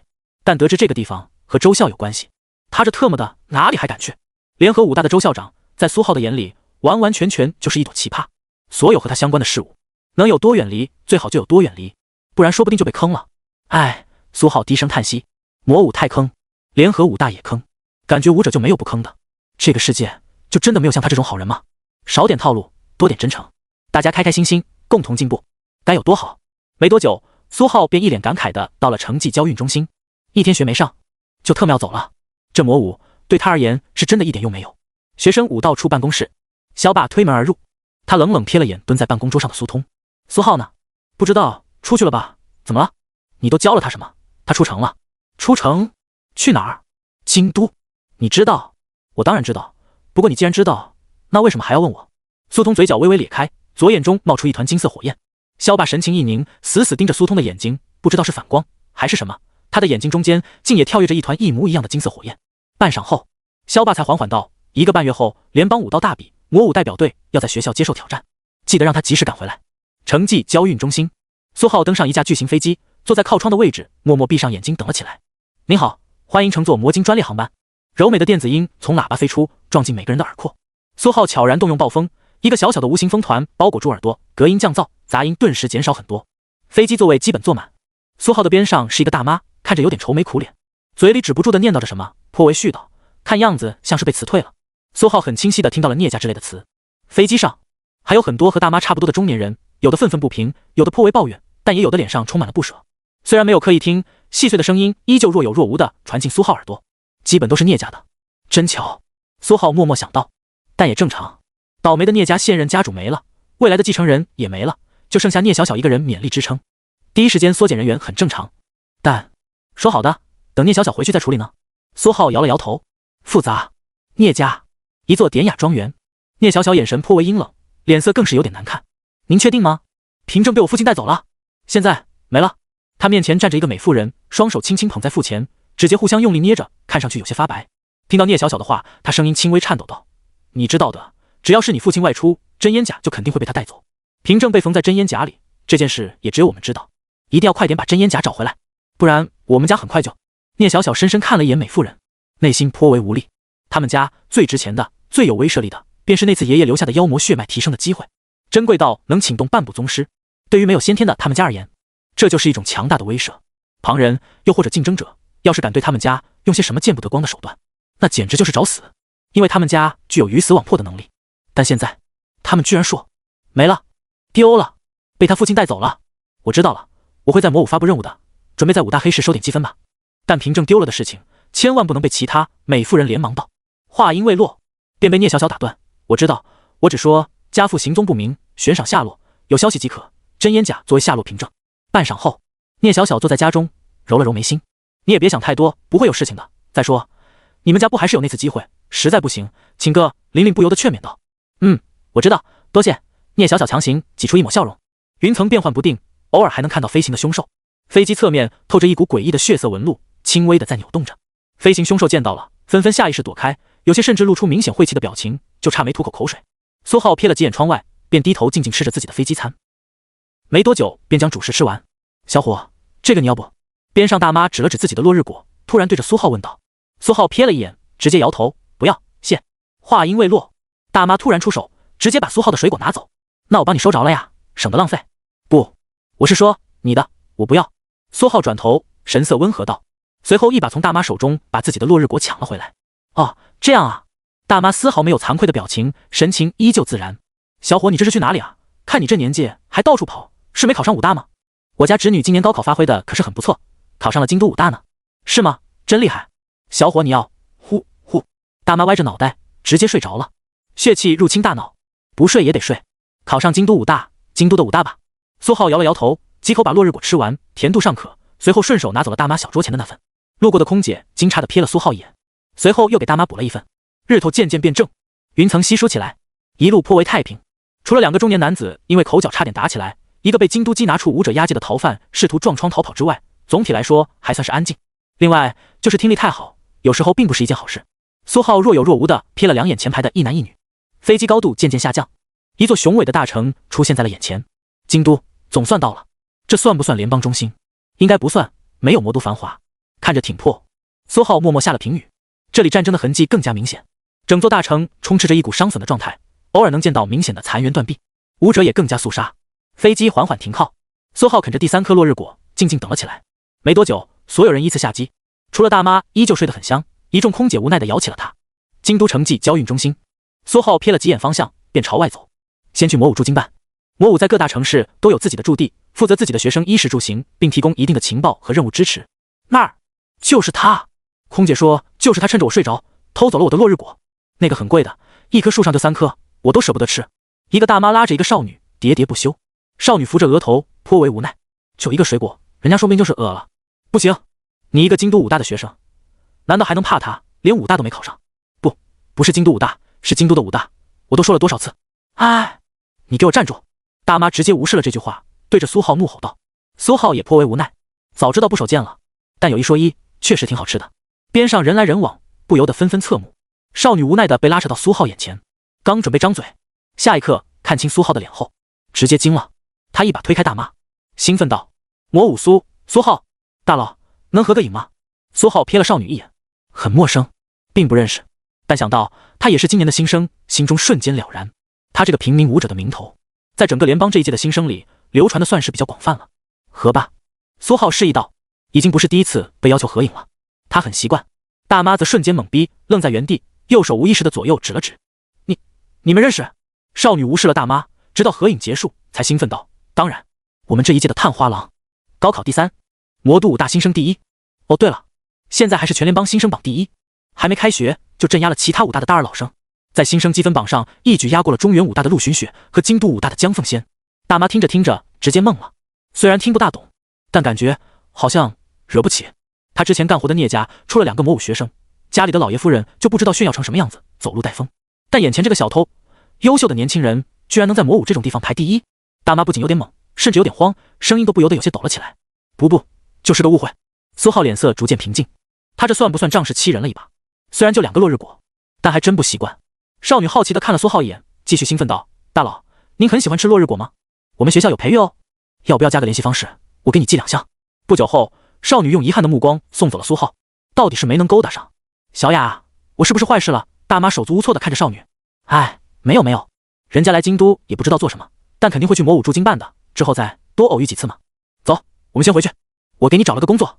声音不断飘入苏浩的耳朵。偶遇可还行，渣女武刀吗？他不由得摇了摇头。武者就是干脆，可惜弱了点，才练体6层。京都植物培育5大，还有这种5大吗？师傅，去魔武驻京办。苏浩拦了辆车，司机看着很蛮横，但话很少，开车很彪悍，没多久就送他到了地方。这是一栋酒店一样的房子，坐落在一处繁华的街道，不远处就是武者商场，人来人往的有很多武者，甚至有的干脆就背着凶兽尸体，还在淌血，似乎要去交易。边上的道路清洁人员怒目而视，但一点办法都没有。踏上几节黑石台阶，苏浩迈入正门，一个少女坐在服务台前，看到苏浩后，她直接起身，温柔道：“您好，欢迎来到魔武驻京办，你要办理入住吗？”“不要。”苏浩平静道。“好的，那有什么可以为您服务的呢？”“苏浩先生。”苏浩冷冷瞥了他一眼，有点意外，但也不是很意外。“我要一份精武的学生资料，掌握了武道真意的。”“好的，这是截止到昨天的资料，我们每天都会更新1次资料，您要是有需要，可以随时来查看。”少女从身后柜子里拿出一个牛皮纸袋，直接递给了苏浩。“其他的需要为您介绍一下吗？”少女指了指大厅左右2侧，左边和右边各有一扇大门，通向2座大厅，一个写着任务厅，一个写着兑换厅。任务厅不用，兑换厅能换真血丹吗？可以的，您要是需要，直接进去就好，每个窗口都会有专人接待。多谢。苏浩拿走牛皮纸袋，直接进入了右边的兑换厅，只有3个窗口，武器、丹药、功法。兑换厅里并没有人，不像是对面的任务厅，苏浩还能听到一些交谈声。魔武的驻京办看起来并不红火，直接走到丹药窗口之下。“你好，我要高品真血丹。”苏浩递出了自己的金属卡片。弄死了魔武丹药大楼的一个负责人，苏浩暂时是不想去那边兑换丹药了。“好的，你要多少？”窗口内的少女也是温柔道，语调和外面服务台的那位如出一辙。“先来400克。”“好的，库存足够，这就为您兑换。”少女语气波澜不惊道，拿着苏浩的卡，快速扣除积分。“仓库已经为您调货，预计半小时后，您的400克高品真血丹将会送达，请耐心等待。”“好的。”苏浩拿回自己的金属卡片，又收起一张回执单，直接起身，坐在兑换厅窗边的座椅上，静静等待起来。左右瞥了几眼，这地方给他的感觉怎么这么怪异？感觉好像很正常，但又似乎不是那么的正常，透着一股子邪异的味道。苏浩悄然放大了自己的感知，却一切正常。低头，苏浩看了眼自己手中的牛皮纸袋，右手血气一催，没有察觉到什么异样，撕拉，随后直接撕开，里面只有薄薄的3张纸。京都5大，窑楼，大4学生，真血8层，明确掌握武道真意，外在形象为白骨刀刃，经常活跃在京都地下1号异域，区域图如下。京都5大，于一京，大4学生，真血8层，明确掌握武道真意，外在形象为掌印，经常活跃在京都地下2号异域。京都5大，江如是。苏浩扫了几眼，京都5大掌握了武道真意的学生还不少，每届都有好几个，甚至大一新生中也有一个叫花曲，武道真意是一只巨蟒凶兽。为什么会有人取这种名字？苏浩回忆了下，这个名字并不在高考总榜前50名上，也就是说，对方至少在高考结束这段时间，成功从炼体9层突破到了真血境，然后成功将自己的武技融合突破，不愧是以武道真意著称的学校。苏浩默默思索，这样看来，他这水平也算是很正常了，并不足以为奇，而且也是好事。京都5大掌握了武道真意的天才越多，对他而言越好。打劫的范围扩大，难度瞬间下降了不少。就是可惜名单上没有高考排在第2的江凤仙，他肯定能拿到武道真意修炼法的，就像我能拿到妖魔血脉一样。其他人只是确定有武道真意，这秘法还真不一定有。苏浩悠悠想到。苏浩手一翻，将纸张和牛皮纸袋收到储物妖魔器中，资料写的还算详细，连他们平时活跃的地点都有。高年级基本都在异域，刚上大4的那几个都在真血8层上下，低年级的在京都城外比较多，也有在周围城市历练的。资料上显示，现在就有3个大2学生在整个北方城市巡回，单挑各大武馆学员和高校学生，领略不同武技，说是增强见闻。甚至还有一个想不开跑到北域去了，惹到了联合武大某个副校长开的武馆，被打得快死了。人家确实派出了同级学员和他单挑，境界甚至低一点，但是人家练的是凶兽武道，所以我打架单挑带着半部先天凶兽不过分吧？苏浩不由得摇了摇头，只能说到底还是年轻，没事去什么北域，和联合武大扯上关系的能有几个好相与的？没看到苏通都只让他来京都武大和中原武大捡功法，联合武大那是一句都没提，但这也给他提了个醒，为什么他不能养只凶兽修炼凶兽武道呢？最好是飞行凶兽，省了打车费，也不用担心平时有人在他经常打车的地方蹲点，给他安排一辆有问题的车。但就是不知道跑城际的时候怎么办？凶兽能办托运吗？还是买票？总不能让他跟着飞机飞，到时候别被空天巡逻武者一刀劈死。苏浩想着想着，觉得似乎大有所为。他能融合虚影，和凶兽之间交流起来也方便，提前宰几头融合一下就是了。要是混成凶兽老大，一挥手，成千上万只凶兽瞬间遮天蔽日，连打架都不用，分分钟淹死对面。所以我为什么要在人类世界混呢？苏浩不由得下意识想到，世界那么大，他既然能融合虚影，那变成凶兽或者妖魔混进去又不是不行。异域里凶兽帝国或者妖魔势力貌似不少，苏浩心中喃喃，眼神闪过异色，瞬间感觉自己打开了新天地。之前格局还是小了，最正确的做法应该是两边来回倒腾。对其他武者而言，异域这种地方很危险，但对他而言，那简直就是回到自己家。之前为什么一直没有转过这个弯呢？这边结束了，就想办法下异域看看，什么先天功法还得签契约，那些凶兽妖魔帝国这么多年总得收集了个几套吧。对他们而言，人类的功法那不是屁用没有。10几分钟后，苏浩先生您好，您的400颗高品真血丹已经调货完成，现在就在4楼大厅，请您清点。丹药窗口玻璃柜台后，少女站起身，温柔示意道，她的手指着不远处墙壁，咯吱，墙面陡然裂开一道口子，里面是一条楼梯。好的，多谢。苏浩顺着对方指示，从边上小门上了楼梯。4楼，从楼梯进门是一座大厅，最中间堆着几百个盒子，边上站着一个面带微笑的中年男子，静静等着苏浩。我清点一下。苏浩平静道。好的，我这就为您打开。中年男子依旧面带微笑，轻飘飘一挥手，盒子一个个飞出，平躺在地上，盖子精巧的打开，角度都控制的一模一样。空气陡然炽热起来，甚至有点辣眼睛。不知道这批真血丹用什么凶兽制作的，这一手不差。苏浩瞥了眼中年男子，默默评价，这血气控制能力比他在魔都见到的那些武者要强上很多。魔都的武者的血气都比较暴虐，虽然也不是不能达到相同的效果，但没有这么举重若轻。这一手都快赶上他了，他要是想弄死这人，至少也得小半招。苏浩瞥了几眼这些丹药，血气很充足，重要的是虚影空间中功法虚影又蠢蠢欲动了，所以没什么问题。没问题。苏浩挥了挥手，微风拖着一颗颗丹药腾空而起，先后灌入右手袖子。没多久，400颗高品真血丹全都消失无踪。好的，那您是否需要安排护送服务？中年男子讲出了一句苏浩很熟悉的话语。不用了，谢谢。苏浩礼貌的拒绝，转身就走。不知道京都的环境和魔都相比是好是坏，魔都那位可是真找人来打劫他了，甚至看上去还是个惯犯。4楼窗边，中年男子面带微笑的看着苏浩远去的背影，他身边站着一个少女，神色有些奇怪道，为什么不让人跟着他？400颗高品真血丹呢？资料显示，他之前还换过400颗，一共800颗。他一新生，人生地不熟，能把握得住吗？所以就交给你来把握是吗？中年男脸上微笑的缓缓消失，声音悠然道：“你不知道在魔都调货给他的那位负责人，当天晚上就被弄死了吗？”少女有些惊了，语气颇为夸张：“被他吗？他不是新生，负责人至少真血高层吧？就算他会武道真意，境界悬殊，反应能力完全不在一个量级，还没出手就会被弄。”中年男子冷冷瞥了少女一眼，声音平淡道：“心动了就去尝试。我这些天不出大楼，你不用担心会牵连到我。”少女脸色一僵，勉强露出一个笑容：“哪有，我就说说。”苏浩随便进了几条巷子，微微一跳，翻过几面围墙，换了3、5张脸，4、5套衣服，指尖探出黑色锁链，将自己外散的血气波动收割破碎，确定完全不引人瞩目了。苏浩才正式堂而皇之走在大街上，两个武者急匆匆朝着边上一条小巷飞奔，和苏浩擦肩而过。他们甚至很认真瞥了苏浩一眼，又认真感应了下血气波动，以免错漏。可惜，不是他们印象中那张帅脸，也不是那熟悉的血气波动，还真有人。苏浩缓缓走在街道上，他已经习惯了这种缺少资源的世界，铤而走险一次，好几年不用担心修炼资源，能安安心心躺在家里修炼，谁愿意外出抛头露面？快来看一看，魔都空运海域凶兽火锅，水行气血充足，养肾强本，北域人参限量抢购，联合5大女学生亲自采挖，宗师吃了都说好。沿街很多商铺叫卖不绝。苏浩静静走在街上，四处看来看去，他手里的资料得到的太过简单，就算知道这是魔武驻京办提供的，他也依旧有点摸不清楚路数，小心为上。他决定结合那份资料，自己再到京都5大调查走访一番。苏浩瞥了眼街道尽头，那里正是京都5大。首先得顶替一个精武学生。此时街道两边不时就能看见几对年轻的学生腻歪地搂在一起逛街，穿梭在一家家店铺之间，浑身血气都很充足，英姿勃发。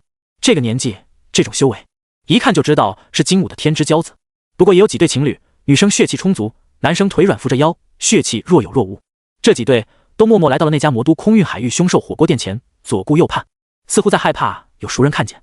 苏浩正在挑选目标，瞥了几眼，刚好和其中一个男生的眼神对上了，他瞬间低下脑袋，拉着边上的女生就走了。这脸皮基本就告别武者了。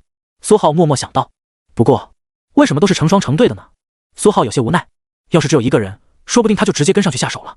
可惜，要不是担心资料有问题，现在就可以去那些地点蹲守了。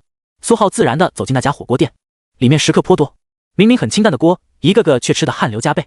几对进来后准备走的情侣见状，当即就选择了这家，找了位置坐下。您好，几位？一个服务员迎了上来。就我，有位子吗？有，2楼有，这边。服务员连忙带着苏浩上楼。2楼大厅靠窗角落有个2人小桌空着，其他地方基本坐满，烟气缭绕。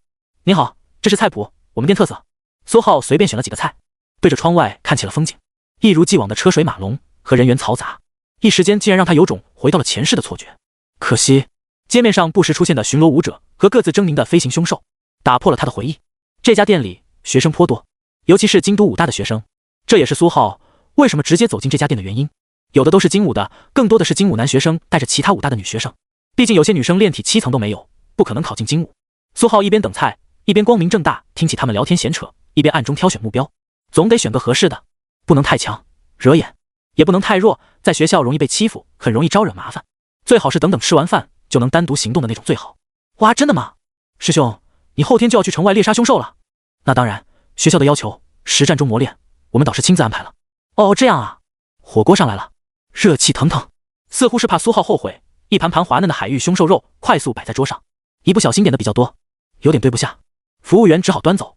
但一个主管模样的人快步走过来骂了他一句，多搬过来了几个架子放在桌边，才顺利把所有菜全都放好。苏浩也不以为意，只管自己吃，那桌好有钱，都放不下了。那还不是单身狗，哪里比得上哥哥你啊？苏浩瞥了那桌一眼，一个男生模样平平无奇，看样子像是京都5大的炼体8层修为，估计是新生。一个女生穿着紧身衬衫，茶言茶语，就选你们了。苏浩夹了一口鱼肉，心中默默想到，随后刻意控制用餐速度。没多久，他们这桌吃完，苏浩也擦了擦嘴，结账完成。还只是下午，那2个学生晃晃悠悠走在街上，看上去怠惰得很，不知道是不是刚考上大学，一下子放松了的缘故。没多久，2人进了几条街外一家酒店，苏浩默默跟了上去。来间房，苏浩眼神盯着前台服务员的眼睛，低声道。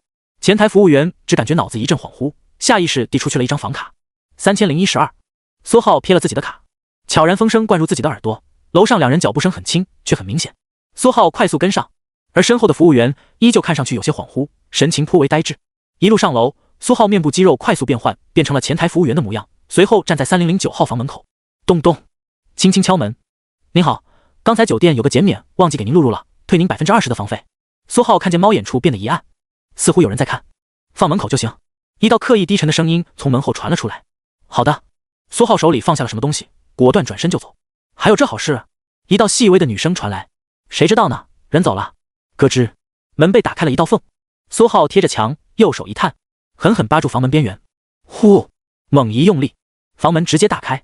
单，门内男学生面露惊愕，有些猝不及防，嘴里只来得及吐出半个字，便在巨大的力量之下直接被带飞出去。苏浩一把薅住他的领子，将其塞回房间，血气透过手掌迸出，令其丧失行动能力。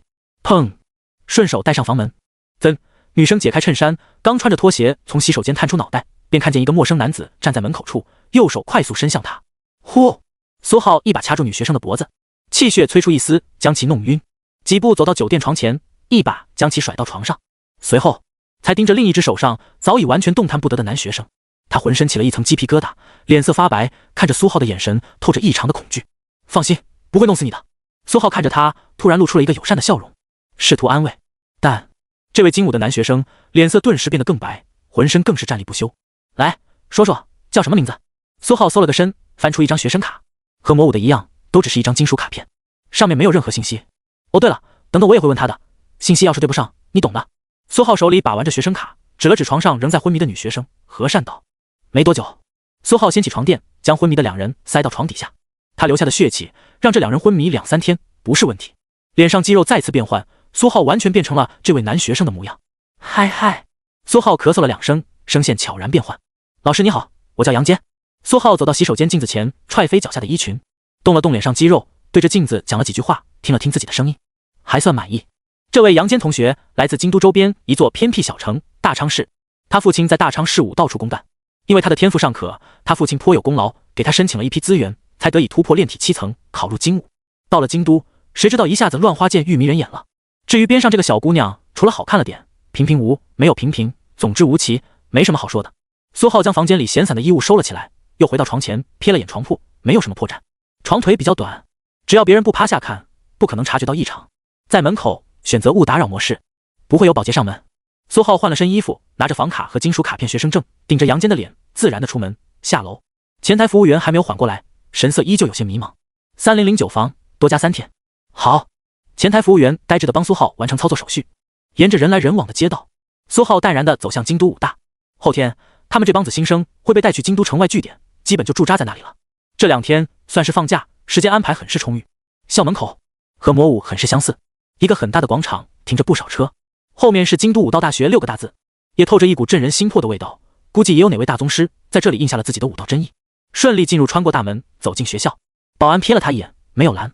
苏浩走在精武的小道上，默默回忆资料。精武大2学生总共5个掌握了武道真意，3个在外历练，2个在校内，一男一女，每天习惯性出入在练功房和武库之间，偶尔会在半夜出校打打牙祭。大一新生只有1个花曲掌握了武道真意，和他一样，现在也等着后天前往京都城外据点参加集体历练。大3、大4那几个老生习惯性的出入地都是异域，不是很经常回校。精武看上去和魔武还是很不一样的，至少魔武从来不管学生会干啥，完全随心自行安排。那目标就该放在这2个大2学生身上了，一个楚止水真血4层初期，一个白玄文真血4层中期，还有那个花曲真血1层。苏浩思索着，选择先去练功房，看看能不能近距离蹲到那2位，打劫一波带走。至于花曲，人家住女生宿舍，苏浩想去也进不去，除非他脸皮够厚，在女生宿舍门口摆上鲜花蜡烛，强势表白，不然以他现在的身份，很难接触到这位花曲同学。毕竟掌握了武道真意的他，就连高考总榜第2的江凤仙都能生生压下去，他还只是炼体8层呢，完全不是一个世界的。绕了会儿路，苏浩缓缓在校内闲逛起来。精武练功房和魔武的没什么区别，都是一座大楼，一路上见到的学生比在魔武还少，这里的人似乎更忙碌。苏浩淡定地进入练功大楼，在前台快速申请了一间房间。重力大厅需要吗？实际分1小时。前台一位学生模样的工作人员随口提了句，要，帮我看看卡里还有多少积分。苏浩脸色如常道，爹。工作人员捏着杨坚的卡在机器上一扫，上面浮现出一抹淡淡的数字，50，积分还剩50，权限帮你开通了，进去刷卡计时扣费，真血之下建议在白区，到时候听安全员的就行了。多谢。苏浩拿回学生卡，转身上楼。重力大厅，精武还有这种地方，这肯定要见识一下了。苏浩心中默默思索着，一路来到2楼。2楼楼梯上去便是一座大厅，摆着很多按摩椅，10几个学生正躺在上面，头顶蒸腾着白雾，表情又痛苦又享受。大厅正对面是一座大门，大门口摆着一张桌子，边上贴着4个大字重力大厅。一个青年此时正淡然地靠在桌子之后的软沙发上，只是浑身肌肉不时有些紧绷。新生察觉到苏浩靠近，这个青年微微张开眼睛，斜瞥了他一眼，声音有些震颤道，是啊学长，我能进去看看吗？收费的，下楼开通权限。已经开了。那刷卡运转功法，然后再进去，里面地面分黑、红、黄、白，黄色、红色、黑色地面真血专属，你不能进，白色随意。青年读了一遍桌子上的注意事项，声音颤得都快飘起，然后才指了指桌子上一个机器，准备好了刷卡。苏浩体表冒出一层淡淡的白雾，将金属卡片放了上去，然后绕开桌子。果然，苏浩刚踏过桌子，还没有完全绕开守门青年，便感觉身体一沉，一股莫名其妙的压力从里到外拉扯着全身上下每一个部位。虚影空间，几门功法虚影瞬间精神了，有点像是被挑衅了一般，纷纷站了起来。苏浩无视了他们，向大厅内部走了几步。大厅不小，几百平，地面一圈一圈，分为黑、红、黄、白4种颜色，人不是很多，总共30-40个人。最中间的黑区空无一人，红区盘腿一男一女2个学生，黄色20几个，白色10几个，那还真是巧了。苏浩扫视了一遍，心中默默道：红区的一男一女，正是他的目标。楚止水、白玄文两人距离不远不近，额头都冒着一层汗，脸色不时变得有些痛苦。没有人注意苏浩，苏浩默默选择了一个角落，装作修炼的模样。1个小时后，苏浩和白区其他武者一样，出了一身的汗。怎么样，走吗？白玄文动了动喉咙，一道细微的血气控制着一条直线的空气，将声音投入楚止水耳廓。苏浩强行靠在角落，看上去极为虚弱，像是要坚持不住了一样，眼神颇有些涣散。但空气中那条血线的震动，清晰的被一丝若有若无的风带入了他的耳朵。楚止水也动了动喉咙，不了，不是说魔武那谁到了吗？我们得分开行动，还有意外收获，真有坑啊！苏浩甩了甩脑袋，扶着墙一点点爬了出去，看上去依旧是那副快虚脱的模样。细微的声音不断被微风送入他的耳朵。那前半夜你在外面溜达，我后半夜要不要给他提个醒？毕竟可能的目标可不少。放心，没多少目标，也就大一还剩下一个新生，其他的要不是在其他城市，要不是在异域，京都内就我们。那秘法你带吗？导师让我们一定带着原本，也不知道什么意思。不过他一平民新生，真的有妖魔血吗？据说是有老师见到过他化身妖魔，浓度不低，一般大3、大4的师兄师姐才有这种机会，我们提前1年算是我们的气运。不过导师说了，全看各自本事，我们刻意钓鱼合适吗？全看各自本事，不就包括钓鱼吗？他能识破才是他的本事。两人你一言我一语，苏浩踉跄走出门外，扶着2楼楼梯，后背几乎湿透，越听越不知道说什么，心中颇有些无语。这信息被泄露个底调。没多久，重力大厅内走出来了一个武者，正是楚止水。他浑身蒸腾着心脏血气，头顶冒着雾气，很快就将衣物烤干，恢复干爽。坚持的还挺久，很不错，但下次记得早点出来。楚止水下楼梯，路过苏浩，随手在他身上拍了道血气，声音听着有点格外的温柔。很快，苏浩身上的衣物便也被烤干了。多谢师姐。苏浩双眸瞬间瞪大，表情看上去有些诧异，随后反应过来，脸色浮现出一抹惊喜，甚至看上去都有点喜出望外，声音都扬起来了。楚止水摆了摆玉手，表示不用在意。苏浩惊喜感谢的目光一直跟着楚止水的身影，直到他消失在楼梯尽头。呼，好悬啊！苏浩脸色不变，依旧带着惊喜之色，但内心死死遏制住自己颤抖的血气和右手。他刚才感知到那道血气，差点一个没忍住，直接抽刀劈死他。真是个好人啊！我发誓等等不劈死你！苏浩微微侧头，瞥了眼自己肩膀上的无形印记，眼底深处闪过一抹幽光，肩膀上被留了一道5道真意波动，可惜不怎么深入，浮在衣服表面。这是什么意思呢？苏浩腿软的下了楼梯，几个学生刚好上楼，苏浩体内5道真意蠢蠢欲试，刚想着将肩膀上的无形印记随便丢给边上一个同学，转念一想，苏浩又放弃了，留着也挺好。大楼外天边金色璀璨，仍是下午。楚止水离开练功大楼，直接去了京都5大图书馆。苏浩默默去了图书馆不远处的精武食堂，选了个3楼靠窗的位置，刚好能看见图书馆大门。既然决定蹲守，那当然是坚持到底了。钓鱼也不怕鱼线太结实，把自己拽下水。天色缓缓变暗，日落了。苏浩回想起资料，京都5大，楚止水，大2学生，真血4层初期，明确掌握5道真意，外在形象为血色长刀，经常活跃在精武练功大楼、图书馆，入夜偶尔前往精武深夜小吃一条街，会在陈记烧烤店停留较长时间。具体路线，既然是钓鱼，那肯定会按照资料来，差不多就这个点了吧。苏浩此时站在练功大楼一间小房间内，远眺图书馆。果然，没多久，楚止水便从图书馆出来了，直奔校外。可惜，苏浩还能看见其他几道身影也从图书馆出来，缓缓跟在了楚止水身后。真他妈小心啊！苏浩脱下外套，随手将其丢在了房间地板，把卡关门下楼，没有退房。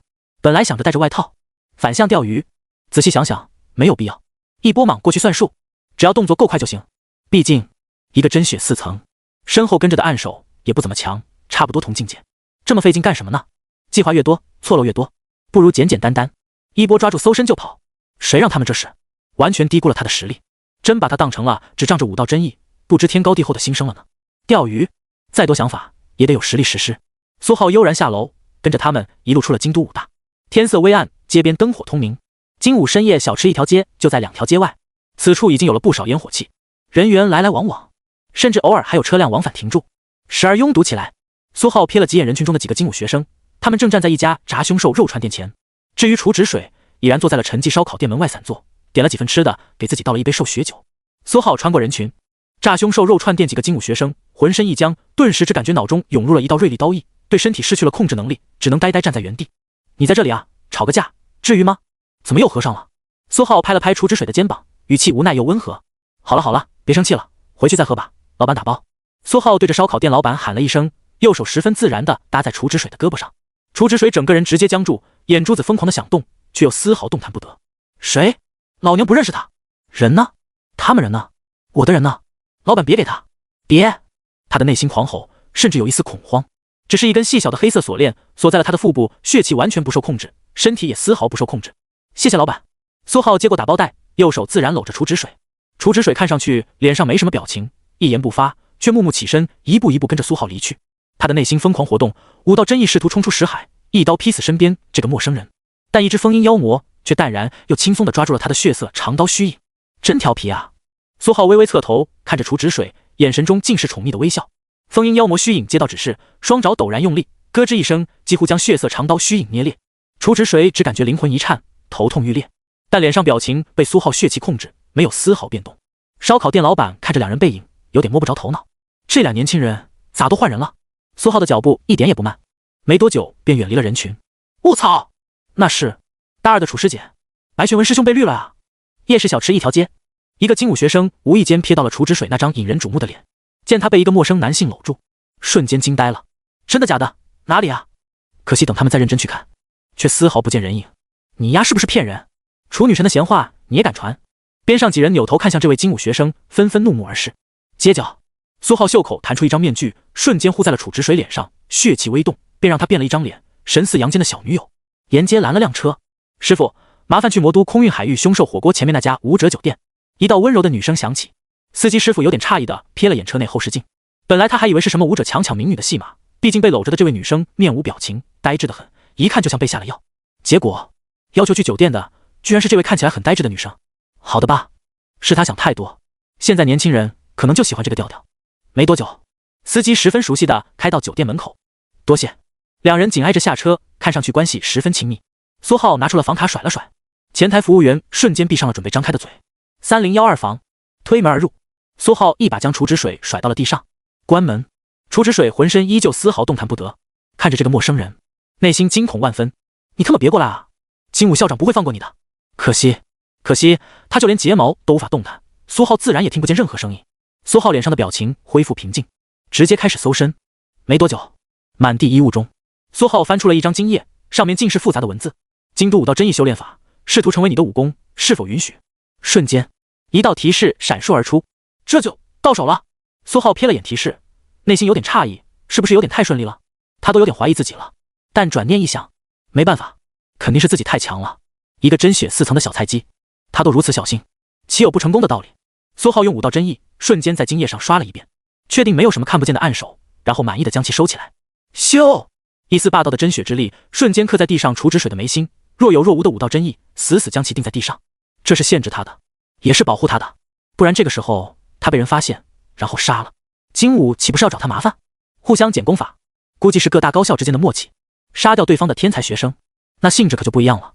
苏浩可不想背锅。此时地上楚止水勉强恢复了一丝力气，一双眼瞳屈辱地盯着苏浩。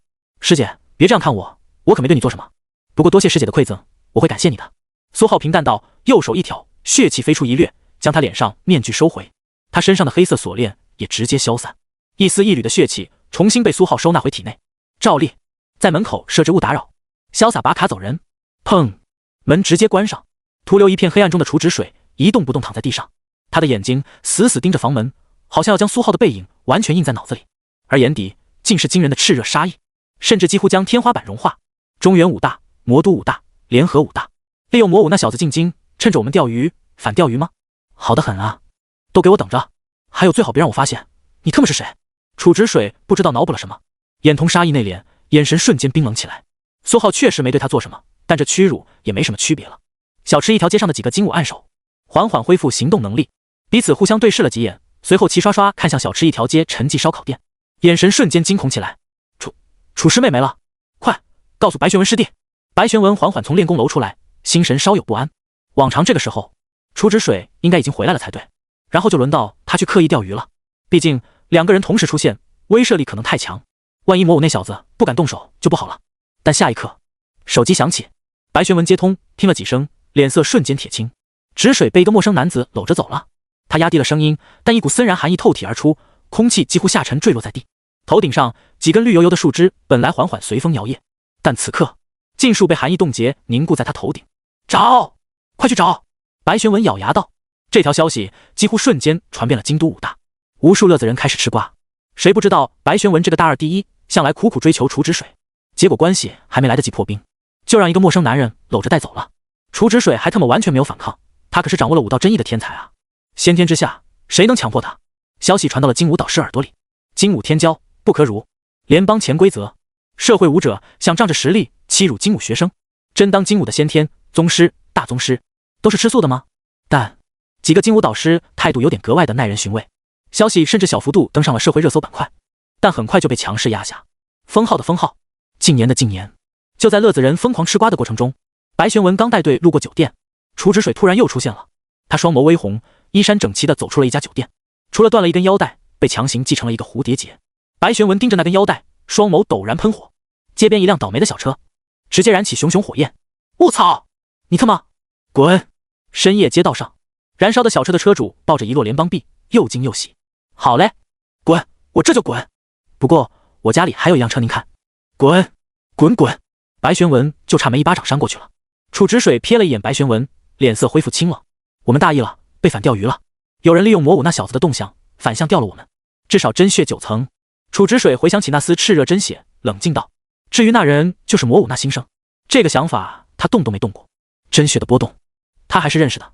白玄文深吸了一口气，强行压住满腔怒火，盯着楚止水腹部腰带，狠狠咬牙道：你觉得现在还是说这个的时候吗？楚止水敏锐注意到了他的目光，脸色陡然冷若寒霜，右手更是不自觉放在了腹部，眼神深处再次浮现出一抹隐晦的屈辱，没有再看白玄文一眼，转身就走。白玄文很清晰地瞥到了那抹屈辱感，又看到了他的动作，顿时如遭雷击，嘴唇止不住颤抖。果然，他的面目逐渐狰狞起来。啊！砰！轰！狠狠一脚，将燃烧起熊熊火焰小车瞬间踹飞，重重砸落在地，火光烟气顿时四散，蒸腾摇曳，如同魔物利爪。周围还在营业的商铺老板纷纷下意识将灯关了，把店门拉上。那辆小车的车主刚走到街头拐角，立刻被身后的动静吓了一跳，见到自己的车冒着火焰完全摔散架，又看到白玄，怒气冲天的离开。哎，他突然想到了什么，一个念头涌上脑海：我这是不是还可以报保险，赚2笔？这一幕被远处几个精武学生看在眼里。我操，真的假的？楚师姐妹，他们纷纷心头一惊。没多久，酒店前这一幕被瞬间传遍整个精武，所有吃瓜的乐子人再次震惊。精武女神和大二第一人白玄文，还有一个陌生强者的瓜，真特么得劲！看白玄文很不爽的那批精武学生，友情给他起了个绰号白玄龟。但至于楚止水，大家还是很宽容的，甚至有几个学生想要乘虚而入，直接就开始嘘寒问暖。楚止水脑后顿时浮现一把血色长刀，双眸冰冷，浑身杀意凌冽，差点没把他们一刀劈死。很快，几段监控画面出现在了白玄文的手里。杨坚的脸十分醒目，这好像是个新生，叫什么杨坚？白玄文身边一个老生有点不确定道，但很快就调来了杨坚的资料，确实一模一样。找，那小子给我找过来。找到了，那小子在那酒店也开了间房，酒店3009房，床垫被掀飞。你，杨坚刚被打醒，嘴里直接吐出晕倒前没吐完的字，但随后语气一滞，一脸懵逼。眼前4、5个熟悉的老生虎视眈眈，全是大二佼佼者，最中间那位还是大二第一人，武道真意拥有者，天才白玄文。他们是来救自己的吗？但杨坚敏锐地发现气氛不对，一时间沉默下去。白玄文看了看监控画面上搂着楚止水的神秘人的脸，又看了看眼前的杨坚，顿时深吸了一口气。他真的差点忍不住一巴掌就扇上去了，但这小子太弱，扇死了他负不起责。最后他也只能冷冰冰道：带走，严查。至于床垫下面另外一个女生，看都没看一眼，气血悬浮，炼体7层都没有，不是精武的人，没什么好关注的。一切的始作俑者苏浩悠哉的出了京都，最好的选择当然是赶紧跑路了，在人家的地盘，尤其是他们情报工作还做得这么好，不赶紧跑路，怕不是分分钟被找出来，然后被一顿暴打。双拳难敌4手，要是他们也修炼了个什么凶兽武道，拉出来了一头先天凶兽，苏浩现在还真没辙。先天还不是现在的他能碰瓷的，除非……苏浩嘴角微微勾起，除非等他的武道真意更进一步。出了城门，向外走了一段，苏浩坐上了一架凶兽马车，城外的路颇为复杂，他有点认不清方向，还是让其他商队带他一程比较靠谱。他帮这个商队砍死了一只劫掠的凶兽，虽然这头凶兽就是他故意赶过来的。小哥，武大的教学一定很丰富吧？凶兽马车内，一个瞬间遍布伤疤的青年羡慕道。还行，偶尔做做任务，出出外勤，其他全靠自觉，比较自由。苏浩回忆了会儿，坦诚道，他虽然考上了武大，还是4大名校，但一天学都没上过，也只能凭借印象瞎诌了。这个商队一共10几辆凶兽马车，但这辆马车加上苏浩在内，一共只有5个人，其他4个，一个是雇主，一个面白无须的中年男子，乐呵呵看着苏浩，其他青年都是打手，也是守卫这支商队的武者护卫。他们要去京都隔壁的一座小城市大昌市进行贸易。这段时间，苏浩当然不可能乘坐京都的交通工具返回魔都，那不是一查一个准，蹭这种商队的车最合适。反正魔武现在就欠他一个妖魔血的资源，还得去异域才能得到，不用太着急回去。如果他能在外面突破到先天，那更是恐怕这辈子都不会再回去。还有就是异域，合理的溜进异域也很重要。如果没办法在人类世界成功打劫一位先天强者，得到先天功法，那他恐怕就真的只能进异域，混进妖魔组织、凶兽帝国试试了。反正他这辈子是不可能和任何组织签订妖魔契约的，这玩意弊端太大。更何况有了金手指还受制于人，那他岂不是白有了？所以苏浩现在打算在京都附近城市隐居，然后顺便把京都武道真意修炼法好好研究一下。新换的400枚高品真血丹还没有用，就是在这里等着呢。前后800枚真血丹，16万积分，几乎把它掏空。这波是一次把新老生交流赛的所有积累全都耗干了。要是不能获得有效进步，他怕不是又要和其他苦逼学生一样，为了点资源到处打生打死。苏浩悠然看向马车窗外，丛林快速向后掠过，等到了地方就开始修炼武道真意修炼法吧，估计会很顺利。苏浩十分相信自己的直觉。哒哒哒哒，凶兽马车飞奔，商队领队似乎心思很多，刻意在凶兽多的地方绕了绕，把苏浩当成了免费劳动力，多宰了好几头凶兽。商队众人这段时间伙食直线上升，苏浩也无所谓，他实力最强，胃口最大，还最不要脸，吃的最多，每次都是一个人大半头，剩下的边边角角就当是他们的烤肉费了。毕竟他们还得宰杀剥皮放血烧烤调味，花的功夫可不少。但苏浩仍然警告了商队领队一番，省得绕路多花时间。除此之外，一路真的颇为太平，至少黑武者遇到的很少，也很弱，随手就能砍死，不会浪费时间。苏浩这时候才恍然发现，原来他真的已经不怎么弱了，甚至都已经能成为别人的故事里的那位路过的大佬。大昌市外北城门，多谢杨同学了。商队雇主面白无须的中年男子一脸的感谢。苏浩摆了摆手，没有过多客套，直接闪身消失，徒留下一帮子脸色略带遗憾的人。大佬没勾搭上。远处商道侧面一棵巨树，苏浩蹲在树枝上瞥了眼下方商道人来人往的商队，其中一架凶兽马车，一个青年坐在靠窗位置，腿上横着一把钢刀，手里捏着一张地图，正低头静静翻阅。苏浩扫了一眼，右手一探，手上瞬间多了一张地图。马车上青年手上一空，脸色陡然一惊。怎么了？对面一个蒙着面罩的女人微微抬头，疑惑问道。地图没了，我捏在手上的。附近有高手。青年脸色很是难看。阿伯加速。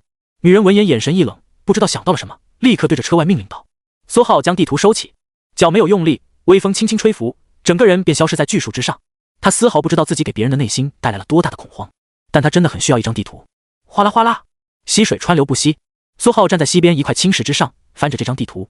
大昌市北城外，山谷、凶兽群、事故多发地标的一应俱全，上面也被红笔圈住了几个地方，一处山涧，一处小湖，一处丛林，都是某些不弱的凶兽活跃的。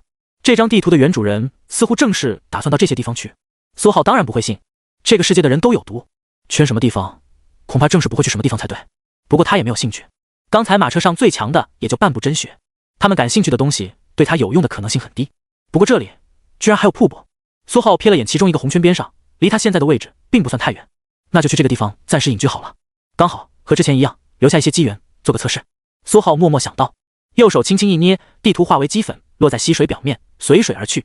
几十分钟后，苏浩噗的一声，一头扎进一处小瀑布之内，真血一动，刀意爆发，轻松在瀑布崖壁上凿了一个不小的山洞，又在山洞最深处向下凿了一条狭窄通道，随后在通道尽头再次凿了一个地洞，多余的土石气血一轰，做成一扇土门，将通道盖上。一个简略的闭关密室形成。苏浩坐在瀑布内的密室深处，从储物妖魔器之中取出那张经页。京都武道真意修炼法，试图成为你的武功，是否允许？是，允许。苏浩果然同意。呼，一大团文字似乎从这张经页飞出，涌入他的脑子。京都武道真意修炼法经过允许，成为了你的武功进度正1%，达到入门1%。良久，苏浩缓缓睁开眼睛，眼神中闪过一抹恍然，心中低声呢喃：原来如此。右手一抖，利用刚刚获得的秘法，精液陡然融化，形成一枚金环，直接套在了手腕之上。武道真意，简单又粗暴，只要悟性足够，对自己的武功理解足够深，再融合上多门不同的武功，就有一丝机会成功凝聚。这个境界在武技上也叫通神，用刀法虚影斩敌，杀人不见血，尸体还活着，人却死了，手段诡异莫测。这确实已经接触到神的层面，但想继续更进一步，光靠自己已经不行了。一个人再天才，也不可能全知全能；一个人再强大，也有极限。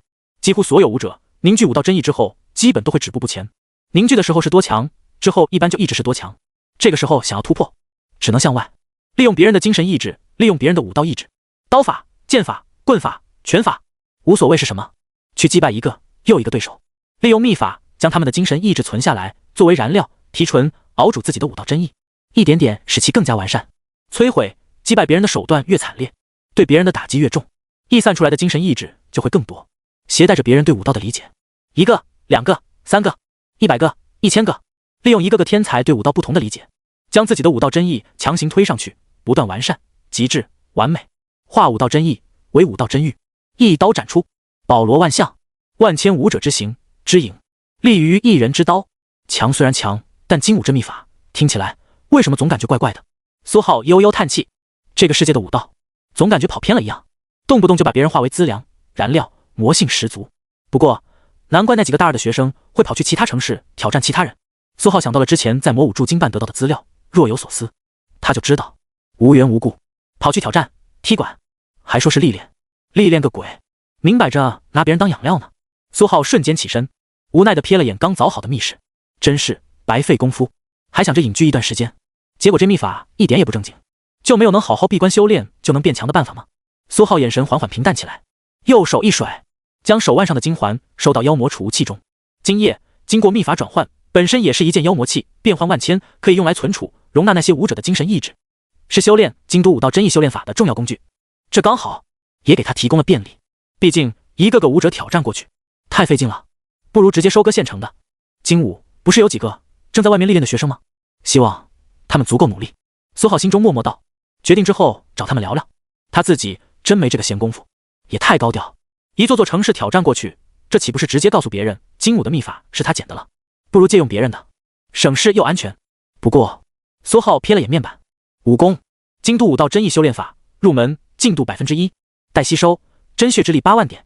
苏浩盯着面板上的真血之力，抱着一丝侥幸心理，试图加点，可惜什么反应都没有。武功进度一动不动，果然不行。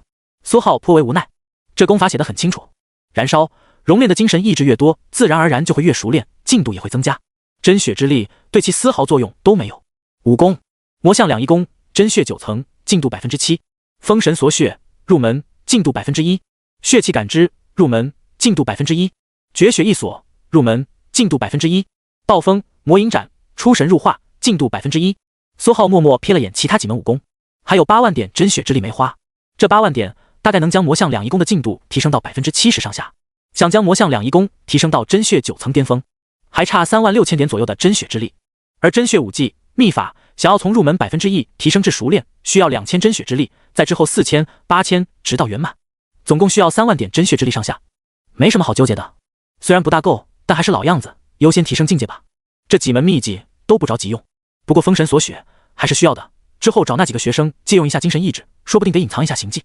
唉，苏浩悠然叹气，是真的穷，原本还指望着来点质变，结果就差没变质了，干啥都不够用。精武这倒霉的秘法说起来牛皮哄哄，实际上一点都不靠谱。天知道收割别人的精神意志得收割多久，还是得多几手准备。苏浩微微沉思，随后瞥了眼虚影空间，风鹰妖魔静静漂浮着，周身闪烁锐利暴风，而就在他之下有5柄虚幻长刀。他之前是打算模仿霸体的修炼，将5种高级特性融入功法之中，后来才知道有些异想天开，退而求其次，他学了5种真血刀法，凝练了5种真血级别的刀法特性，其中有4门刀法都已经圆满了，就差藤木禅刀大成，进度 1%。 苏浩盯着面板，意念微微一动，你的藤木禅刀吞噬了15840点真血之力，进度正 99%， 目前修炼进度为大成 100%， 你的藤木禅刀突破至圆满。苏浩双眸之中瞬间如同藤木乱舞，刀法缠绵繁复，又一门刀法圆满，凑齐了，试试。苏浩盯着虚影空间，稍一下令，风鹰妖魔陡然睁开猩红双眸，瞬间盯上了下方五柄形态各异的长刀虚影。五柄长刀震战，火焰、寒霜、锐意、厚重、缠绕，一丝一缕的超凡刀影展出，试图反抗。但风鹰妖魔不屑，浑身炸裂出丝丝暴风，利爪一甩，咔嚓咔嚓咔嚓咔嚓咔嚓，5声脆响，五柄长刀虚影完全碎裂。呼！狂风席卷虚影空间，每一块碎片都被卷入风鹰妖魔之口。你的暴风魔影斩，兴奋，强势吞噬太白沙刀、藤木缠刀、霜降骤雨斩、瞬杀火焰斩、旱地重刀。你的暴风魔影斩进化为暴风五行魔影斩，你的特性发生进化，高级暴风魔影斩，高级暴风五行魔影斩。你的暴风五行魔影斩喜悦，进度正 5%， 修炼进度达到出神入化 6%。 几乎瞬间，虚影空间，风鹰妖魔长出5副内脏，浑身陡然炸裂出一股惊人的风暴，夹杂着5种独特的颜色和迥异的特性。魔像虚影睁开猩红的双眸，稍微瞥了一眼，眼神中闪过一抹不屑。他低头瞥了眼自己的5彩内脏，高冷地闭上眼睛。苏浩也低头，但是看向了自己的指尖，每一根手指上都旋转着一抹风暴，颜色迥异，但毫无疑问，全都蕴藏着一抹极强的破坏力。就连内脏都因为武技的突破，都带着一抹诡异的特性，隐隐有点发痒。进度果然提升了，但一门圆满刀法，一点进度。苏浩盯着消息提示，不由得陷入沉思。再找90多门刀法吗？不是不行，但这资源消耗也太大了，100万级别的真血之力才能勉强突破。刀法不是问题，武库多了去了，但让他到哪里攒这么多真血之力？唉，苏浩又叹了口气。一门圆满刀法，一点进度。一个武者一般就一门圆满刀法，不知道会不会是一个武者的精神意志，代表一门刀法，代表一点进度。这样的话，搞定100个掌握了圆满武技的武者就行了。这样听起来一下子就简单了很多。希望精武那几个大二学长能努力吧。苏浩走入身前通道之中，伸手一推，将土门推开。瀑布哗啦啦的声音一下子大了不少。一跃而起，苏浩站在瀑布之后的第一个空间之中，盯着川流不息的瀑布看了一会儿，随后才回过神，随手往身后墙壁一甩，咻！指尖掠出5道迥异的刀影，夹杂着一丝武道真意，深深印在了墙壁。5道刀痕之下，是2行小字悄然浮现：血气引刀意入脏，运养之，仅武道，留待有缘人。苏浩瞥了2眼，没发现什么问题。接下来就要看看是谁运气这么好了。他留下的刀影相生相克，取走1道便取不走第2道，而只被取走1道甚至2道，其他4道、3道自然而然又能生出缺失的那道，如此生生不息。希望你们足够强，不然只是收了几个没用的傀儡。苏浩不由得心中低声喃喃。咻！狂风席卷，一道人影在丛林之中快速闪烁腾挪，随后一头扎入一间崖壁之中，刀光闪烁，一个简易的洞口瞬间形成，5道狂暴的无形刀影落在墙壁，石粉簌簌洒落一地。苏浩站在崖壁洞口，细微的微风从指尖窜出，在崖壁轻柔地带走细碎的岩石，落下2行突出的字迹。向后瞥了一眼，苏浩纵身一跃，从崖壁坠落，有点太费事了。空中，苏浩上半身一仰，双腿轻轻点在地上，便猛地朝着远处冲去。这种地方还得自己一个个的溜，这效率太低了。苏浩落在一棵巨树之上，抬头看向天空云卷云舒，缓缓思索着，如何才能让一个人发现这些地方后，主动帮忙推广扩散出去呢？甚至还得让他们自己也主动创造这样一个个的机缘之地。如此裂变，现在想想，还是那位周笑更厉害，利用功法传播强，复制性高，威力还大，甚至还能让别人主动将功法散播出去，就连凶兽也不放过。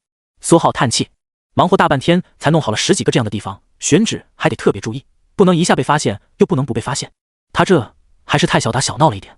再加上京都5大这5道真意的功法，感觉也是一个路数。好像这个世界的大佬都是这么的喜欢利用功法，让别人主动修炼，主动传播，然后不知道什么时候再统一收割。不知怎地，苏浩又突然想到了他无法吞噬武者身上的气血这一事实。所有武者的气血都会诡异的逸散在天地间，无法被他的武功截流吞噬。总不能最底层的功法都有问题吧？苏浩心中猜测着，脸上带上了一抹无奈。他突破真血9层之后凝聚的那抹真血，看起来就很诡异。漆黑，又邪性又暴虐。这个世界包括所谓的武道，看上去就很不正常，还是太弱，就算看到了问题都解决不了。但是太强，又会不会直接就被收割了呢？苏浩心头思绪纷纷。这个世界不是没有正常人，但武者绝对很少有正常人。为了资源，为了突破，所有人都是疯子。但要是最底层的功法，最简单的凝聚气血都特没有问题，总不能去医院蹲着，看看那些没修炼过的早夭的不幸者身上的气血去向，想办法多搞几门武功吧，看看能不能让他们互相吞噬，弄出一本也能裂变的。又或者不是有现成的吗？苏浩缓缓思索着，周笑那几门武技就很有用，要是能创造一门功法，节流一下就好了，让他几10年白干。苏浩的脑子里冒出了这个大胆的想法。大昌市，苏浩跟着车来车往的商队缓缓进入城内。魔武驻京办的资料显示，精武那3个历练的学生，除了一个跑去北域被打得半死，剩下的2个还在周边城市来回跑来跑去。大昌市比较弱，但比大环市那是强太多了。不仅存在武馆，甚至还有一所武大，大昌第一武道大学。这所城市还没有被那2个学生祸害过，但也快了。其中一个学生周罗天号称狂刀无双，这次历练应该快尾声了，绕了个圈子，正一路杀向精武，马上就要路过大昌市，看看能不能顺便收割了。他应该攒了不少精神意志吧，就是不知道会不会也有其他人盯上他。苏浩在城墙内武者集散广场打了辆车，直奔大昌第一武道大学周边。车上司机话很多，看苏浩年轻又只身从城外回来，去的还是武大周边，猜测他是武大学生，十分好奇地询问武大的选择和学习生活。他家有个儿子，明年高考炼体3层巅峰了，有很大机会能考上。他主修的什么武功？苏浩随口问道。嘿嘿，比较普通，金刚功，说是练了以后力气大，方便干活。那确实机会很大，金刚功很容易练的。哎，是吗？司机很明显有些怀疑。苏浩随便聊了聊金刚功炼体4层突破注意事项，虽然他有点不记得了，只记得当时突破的好像很丝滑，很简单。司机起初有点不以为然，渐渐的脸上表情逐渐严肃起来，一脸的认真，将苏浩所有话全都牢牢记下。车缓缓停下，司机一脸感激，连车费都没要，便急忙开车去他儿子的中学。这次是真遇到善心的大佬了。苏浩站在街上，周围的人群很明显比其他地方的人要年轻很多，毕竟一条街外就是一所武大，大昌第一武道大学，来来往往，学生多也很正常。魔武在这座城市没有驻地，就算有，他现在也不敢去了，谁知道信息会不会被泄露出去。京都那个魔武驻京办看着就不是很正常，也就只能自己稍微打探消息了。要是精武的周罗天要跑大昌市来，这所第一武大的学生老师不可能没有反应吧？苏浩寻了个角落，老样子，物色起下一个幸运儿，首先要潜入这所武大看看。才哥，人家想要这个。一个平平无奇的少女指着边上商铺内的一把锐利大刀，对着身后撒娇道：好，买。他身后站着一个精神的少年，耳朵上挂着一把小刀耳坠，豪气的大手一挥便让老板包上。而在2人身后不远处，一个拎着几个挎包的跟班少年，一脸的羡慕，眼底还潜藏着几分对精神小伙身边少女的爱慕。苏浩瞥了几眼跟班少年，炼体5层，实力平平无奇，长相平平无奇，衣着平平无奇，没钱又是跟班，存在感低，还爱嫂子，那就你了。苏浩随手一道无形血气涌入跟班少年心脏，他顿时脸色一僵。才哥，我心脏好像有点不舒服。跟班少年弱弱道。精神少年皱眉回头，上下打量了一眼，然后立刻道：那赶紧回学校，校医是不关的。但他和身边少女一动不动，丝毫没有送他回去的打算。没多久，跟班少年放下手里的挎包，脸上带着一抹不好意思，捂着胸口朝着学校飞奔，脸色隐隐有些发白。你也不送他？少女手里拎着武器商店的大刀，随意道。你还真信？我估计他就是看到我们打情骂俏，不爽了才想跑路。为什么不爽？你不知道他喜欢你吗？少女脸上浮现出一抹讶异。我还真不知道。那你今天还让他跟着？你懂什么？他跟着才刺激吗？跟班少年脸色难看的飞奔向学校，但陡然身体一僵，停在了街道上。周围的人诧异的看了他几眼。很快，少年脸色恢复正常，摇了摇脑袋，转身走向不远处一家酒店。苏浩就在不远处，5根手指上无形血气狰狞的冒出，死死控制着跟班少年的关节。酒店2楼，平平无奇的一间房。砰！苏浩轻轻关上房门，跟班少年就站在房内走廊，一双眼睛正对着苏浩，他的眼神中不由自主浮现出一抹恐惧。他试图张嘴想要说什么，却发现根本无法控制身体上的任何一块肌肉。苏浩瞥了他一眼，脸上肌肉快速变动，没多久便完全变成了少年的模样。跟班少年见状，脸色更加恐惧了。讲句话听听。苏浩瞥了他一眼，平淡道：我控制不。少年十分识相，本来想说自己无法控制身体，但惊讶地发现自己居然能发出声音。足够了。苏浩血气一动，少年再次闭麦，随后他的喉咙十分自然地发出少年的声音。我问，你答。另外，不要试图撒谎。苏浩一挥手，空气中血气缠绕，编织出一颗跳动的心脏，扑通作响，十分熟练地威胁道：这是你的心跳，撒谎被发现，后果你懂的。好。少年只感觉浑身一轻，恢复了掌控，连忙点头。没多久，跟班少年一间果断交出自己的学生卡，随后眼神出露出一抹希冀和小心翼翼。大佬，您要是用我的身份，能不能把西瑶瑶给抢？就算我死了，好歹也能。苏浩瞥了他一眼，你死不了，我对你暗恋的是明恋那对象，也没有任何兴趣。等我走了之后，你自己想办法攻略。苏浩瞥了眼一间的心脏部位，一道淡淡血气和武道真意正不断缠绕深入。他虽然能随时控制他的血气爆炸，甚至透过这抹武道真意和血气完全控制他的躯体，但对一阶而言也不是没有好处。至少他之后的修炼会更加顺畅，气血的威力也会变得更强。唯一要付出的代价，就只是成为了他的傀儡而已。很赚的买卖。易坚眼神中浮现出一抹惊人的意外和惊喜，居然不用死！但还没能等他完全反应过来，呼，顿时眼前一黑。他的脑子里只有一个想法：说好的不杀呢？苏浩熟练地掀开床垫，将少年丢进床底下，转身在门口设置勿打扰，把卡走人。照例在楼下服务台加了几天，随后才径直去向大昌市第一武道大学。这位也是今年的新生，但开学比较早，已经上学了一段时间了。学校里最强者是大四一位学长，和易坚同姓，叫易山，据说足足真血4层的修为，强悍无比。本来这位大四学长在校外比较多，但这2天不知道为什么突然回到了学校，并且每天都会在操场上苦练一门刀法，草坪几乎全都被砍坏了，地面满是深深刀痕。很多同学有空都会去操场观摩他练刀，对其他人而言可能觉得有点奇怪，但苏浩当然知道是什么情况，大概率是京都那个大二学生马上就要来大昌市了，想要历练挑战别人，当然是提前选好学校和目标了，好处不可能少的，不然没谁会无缘无故就打一架，甚至可能还设置了对赌，谁赢了甚至是不使用武道真意，易山能接下多少招就如何，总得给对方一些赢的希望，然后再狠狠镇压，才能最大程度打击到对方，溢出更多的精神意志。虽然这都只是苏浩的猜测，但如果是他，基本会这样操作，所以对方这几天会疯狂练刀也就不意外了，而且很可能最终对战地点就在操场，不然也没必要天天待在操场，制造主场，熟悉环境，大家实力如果都差不多，很多时候就这么一点点细节就能有很大的区别。只是可惜，苏浩成功进入大昌市第一武大，摇了摇头，他不可能赢的。就算金武那位说了不用武道真意，但真要输了，谁管这么多？武道真意存在很多隐蔽的用法，轻而易举就能融合进刀法、血气，增强威力，加强感知，旁人很难发现，甚至可以说根本发现不了。没有掌握武道真意的人是很难理解这一点的。从一开始，这位大四学长就只会输。没多久，苏浩成功来到了操场，咻，一道硕大刀光狠狠砍在草坪之上，炸出一滩泥土。就在不远处，一个壮硕的青年手里拎着一把透着森然寒光的大刀，正呼哧呼哧喘着粗气，眼神充满了坚毅。有点东西。苏浩在操场观众席随便找了个位置坐下，他的目光落在地面数不清的深深刀痕之中。这些刀痕看似杂乱无比，实际上乱中有序，很多刀痕之中甚至潜藏着细微难以察觉的血气，彼此互相勾连，有点刻印武道的意思。这家伙看样子也想着耍赖，到时候说不定能打对方一个出其不意。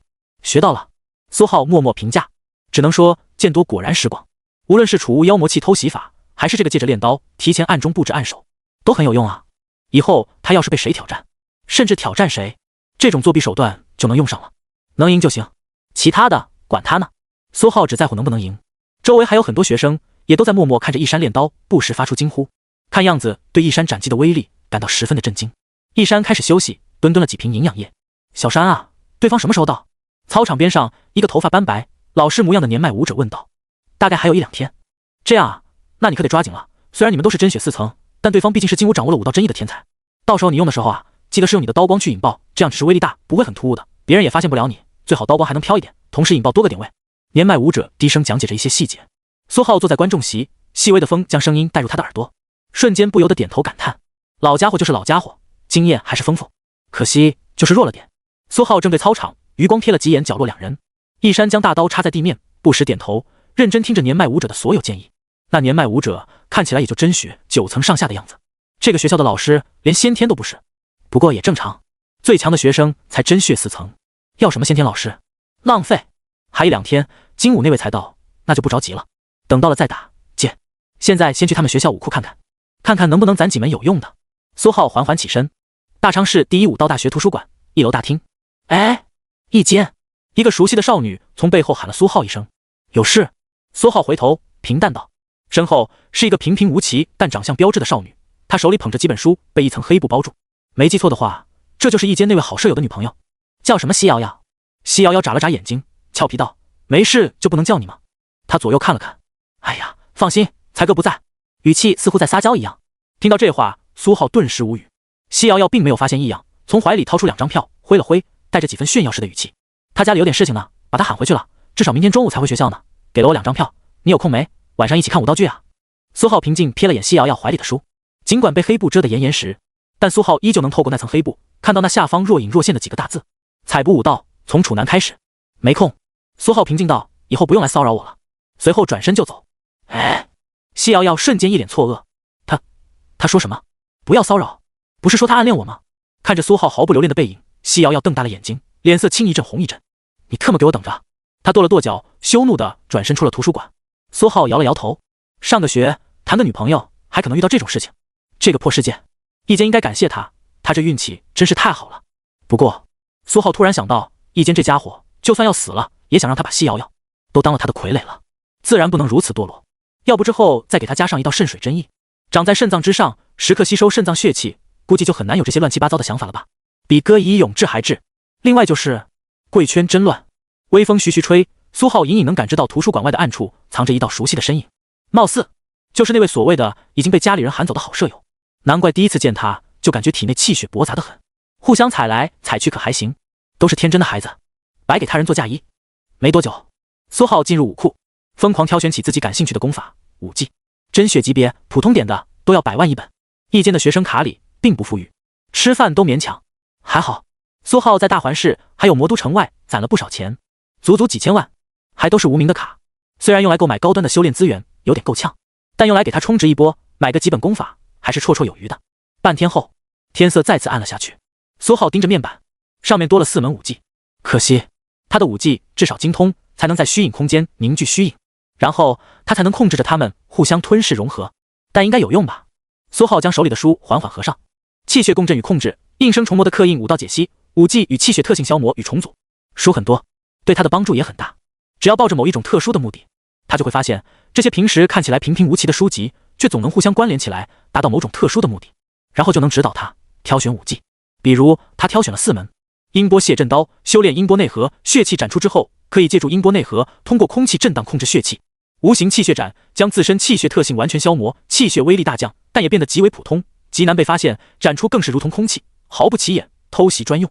正两仪狂刀，反两仪狂刀，这2套刀法狂乱无比，又相辅相成，但是反刀却能够完美控制克制正刀，借助无形气血斩消磨修炼者的气血特性，再令其修炼出类似正两仪狂刀的相关特性。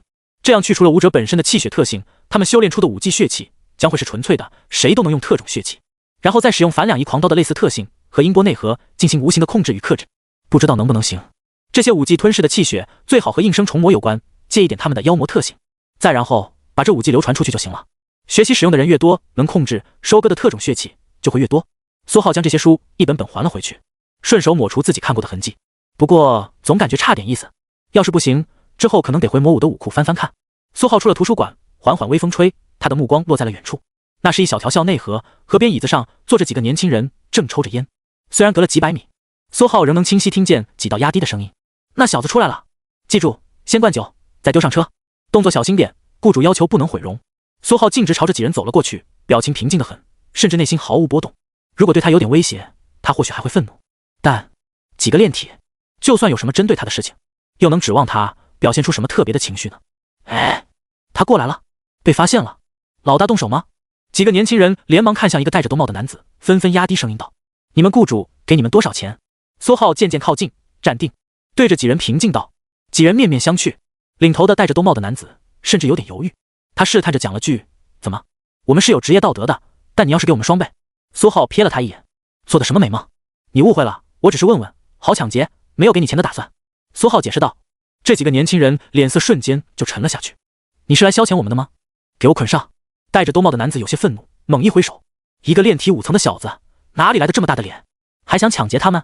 边上几个年轻人瞬间一拥而上。2分钟后，一辆货车内，兜帽男子被捆得好好的，蹲在角落，脸上挂满了讪笑。这位大佬，真是有眼不识五道山，我们就只是单纯的拿钱办事，没有别的意思。苏浩淡淡瞥了他一眼，我知道，我也没有别的意思，我只是单纯的想打劫你们。是，钱都给您了，是不是可以放我们？兜帽男子边上几个同样蹲着的年轻人如同算旧，齐刷刷不断点头。打劫的钱确实给了，但是坐车的钱呢？苏浩拍了拍货车，这车虽然是我打劫的，但是既然已经是我的了，你们总不能白白坐我的车吧？兜帽青年脸都快绿了。是，大佬说的在理，您看看车钱多少合适？没多久，货车停下，苏浩站在了大昌市南城门。精武的周罗天，路线由南向北，要是来大昌市，大概率会走南城门。苏浩打算在这附近杀杀凶兽，攒点气血，提升一下新获得的几门武功，实验一下可行性。如果顺便能遇到周罗天，那就顺手解决，把他手里的精神意志收走。顺便再压榨一波他的精神意志，看看能不能让武道真意有所进步。至于他解决了周罗天后，一山是不是还会在操场上等着，就和他没什么关系了。几个年轻人挨个站成一排，脸色都不是很好，看上去很没有精神。车费就是给我当几天手下，我们武大那位一山，要是在操场要和别人打起来了，第一时间通知我。放心，别苦着张脸了，到时候我会帮你们解毒的。是。几人有点有气无力道，他们只感觉骨骼深处发痒，仿佛随时都能被一股诡异的力量直接消融成渣。早知道就不接这个任务了，这雇主脑子肯定有问题。这样一位大佬，居然说他只有炼体5层，不想着好好巴结，居然想着绑架他，然后丢到酒店，脑子里都是什么废料？货车缓缓发动，逐渐离去。戴着兜帽的领头青年脸上的善笑一点点消失，脸色变得越来越难看，嘴里止不住的嘟囔着，就差没有直接放声咒骂。老大，我们怎么办？那位大佬真的会帮我们解毒啊？我不想死。一个年轻人弱弱道。你特么当我想吗？他说会那当然会。兜帽青年没好气道，等等帮大佬盯梢的时候，如果看到了西瑶瑶或者奇才，直接一顿暴打。特么的，居然传递虚假情报！兜帽青年心都在滴血，这些年的积蓄全都没了，还中了诡异的阴毒。等等把他们这可爱的雇主直接绑架到大佬面前，不能只有他们受委屈。城外，一辆凶兽马车千疮百孔，噗！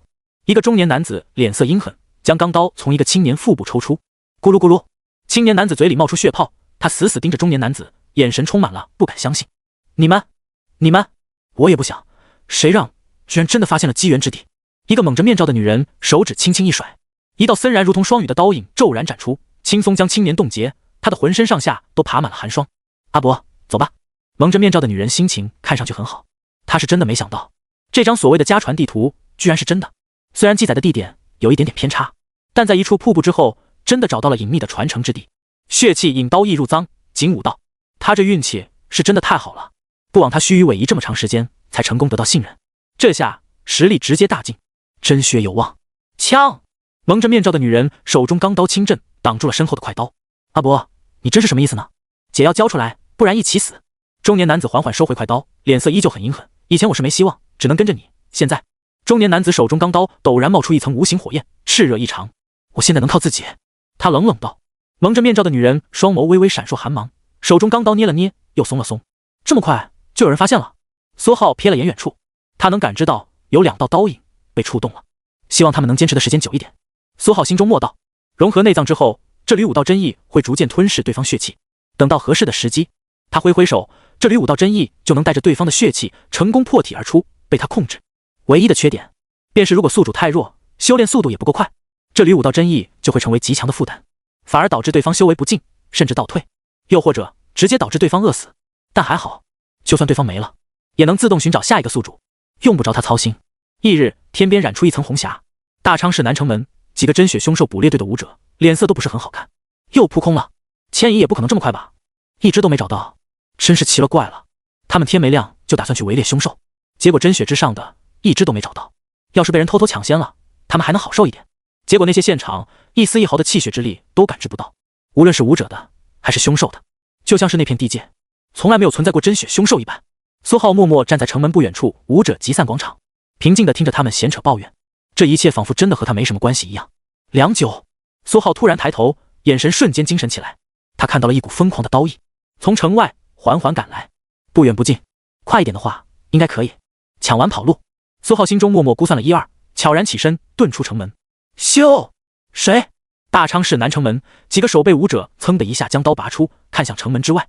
通知，有人破城而出，高度怀疑黑武者。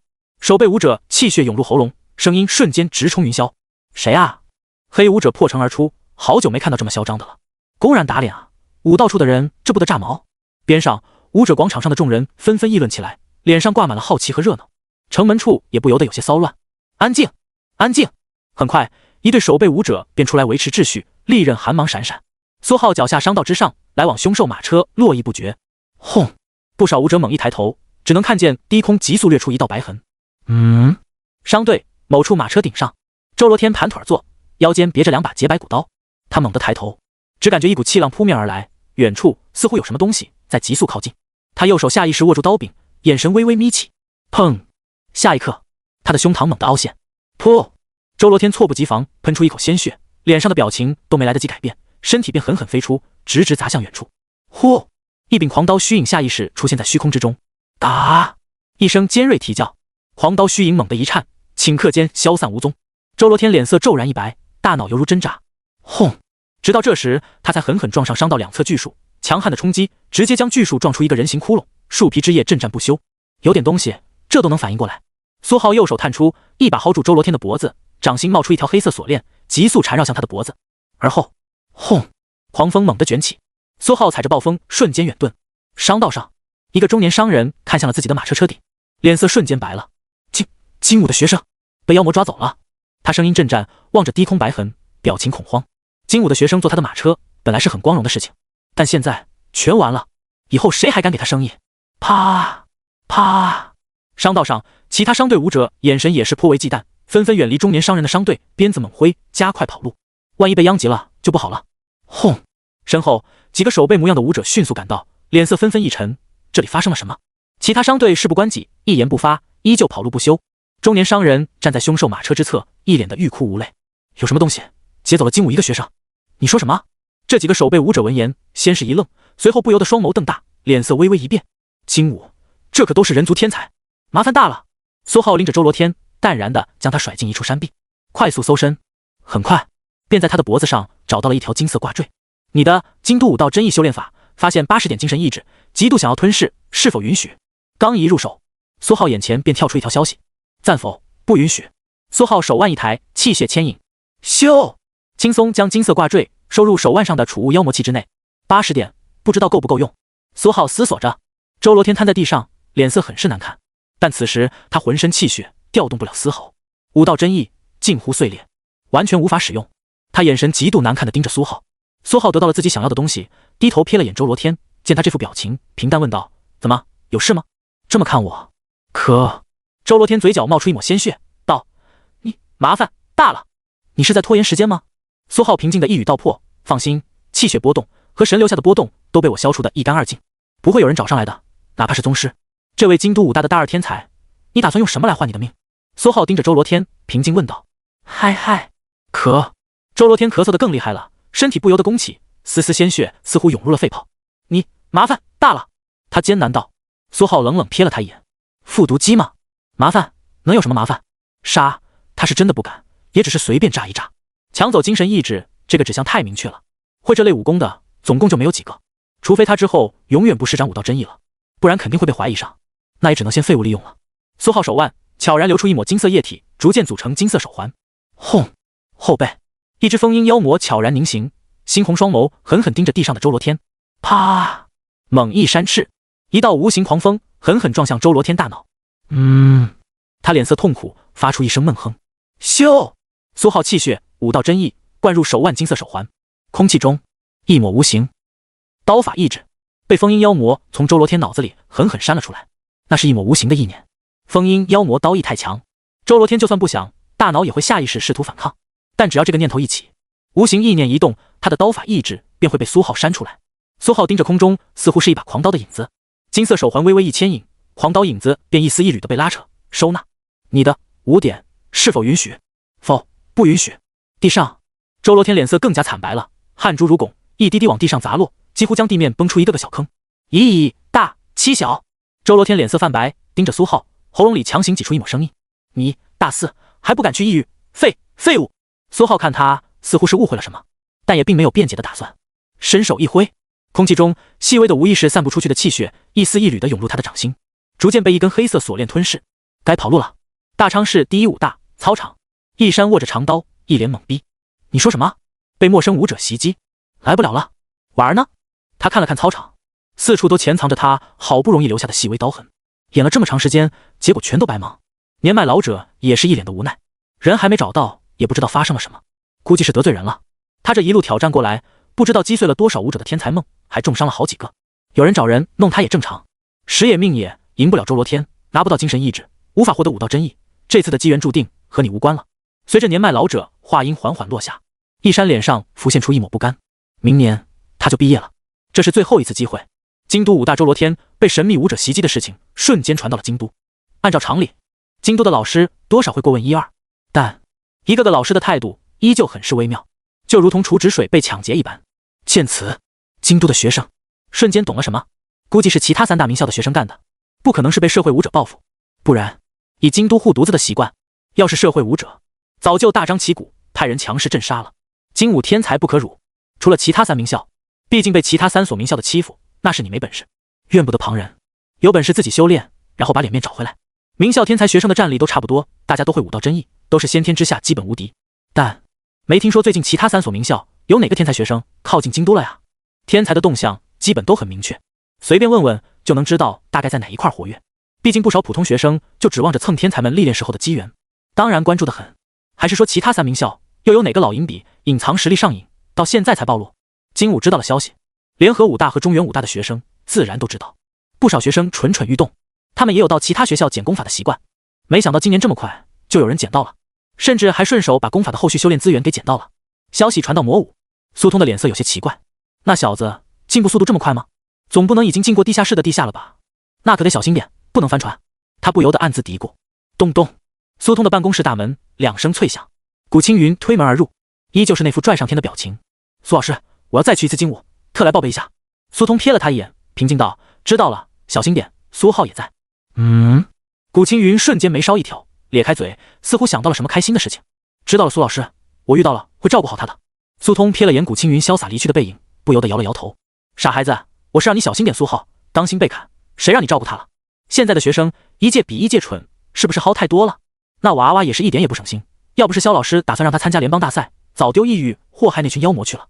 大昌市外，商道，大昌市武道处队长之一杨铁川面无表情，对着几个守备武者缓缓道：对方很凶悍，秒擒精武大2天才，至少也是真血7层之上，也肯定掌握了武道真意，我们解决不了，所以上报。但是不能让上面觉得我们太废物，样子还是要装的，搜沿途商队吧，比较安全，也通知下周边城市，搞个联合行动。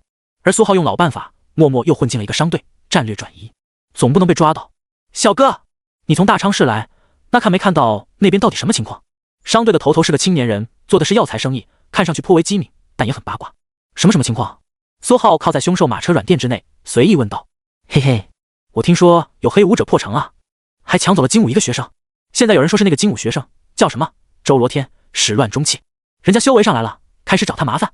苏浩脸上瞬间挂满了黑线，流言都这么离谱吗？破城是有，抢人也有，但估计就只是单纯的打劫。苏浩解释道。哎，老弟，你这就不懂了，怎么可能是单纯的打劫？商队青年头立刻反驳，然后压低声音道：老弟，你要知道，我可是有朋友就是精武的，据说那周罗天就不是什么好人，他的第一波修炼资源都是从他那个恋爱脑女友骗过来的。而且啊，苏浩越听越无言以对，版本进化太快，他都有点怀疑刚才是不是他亲手捏住周罗天的脖子的了。默默感知了下储物妖魔器，金色吊坠还在，里面的精神意志也在。好的，没事了，只要这玩意儿在，刚才是不是他捏住周罗天的脖子都无所谓。商队青年头依旧喋喋不休，苏浩甚至有点怀疑他是不是真的有个精武的朋友，不然八卦也太多了。什么楚止水和白玄文是闺蜜，白玄文其实是弯的，当初差点掰弯周罗天。听着听着，苏浩突然发现了什么不对，这位怎么都这么喜欢这种话题？苏浩下意识离他远了点。1个小时后，苏浩实在受不了了，果断告辞跑路。不为别的，都已经开始谈论到各校老师了，有的老师他之后还要接触呢，可不能先入为主有什么奇怪的印象，不然影响判断，导致之后出现什么失误就麻烦了。沿途问了几个商队方向，苏浩快速到了大昌市隔壁大象市。城门处围得严严实实，不少守备武者捏着钢刀，穿着钢甲，对着一艘凶兽马车进行检查，查看马车里是不是藏着周罗天。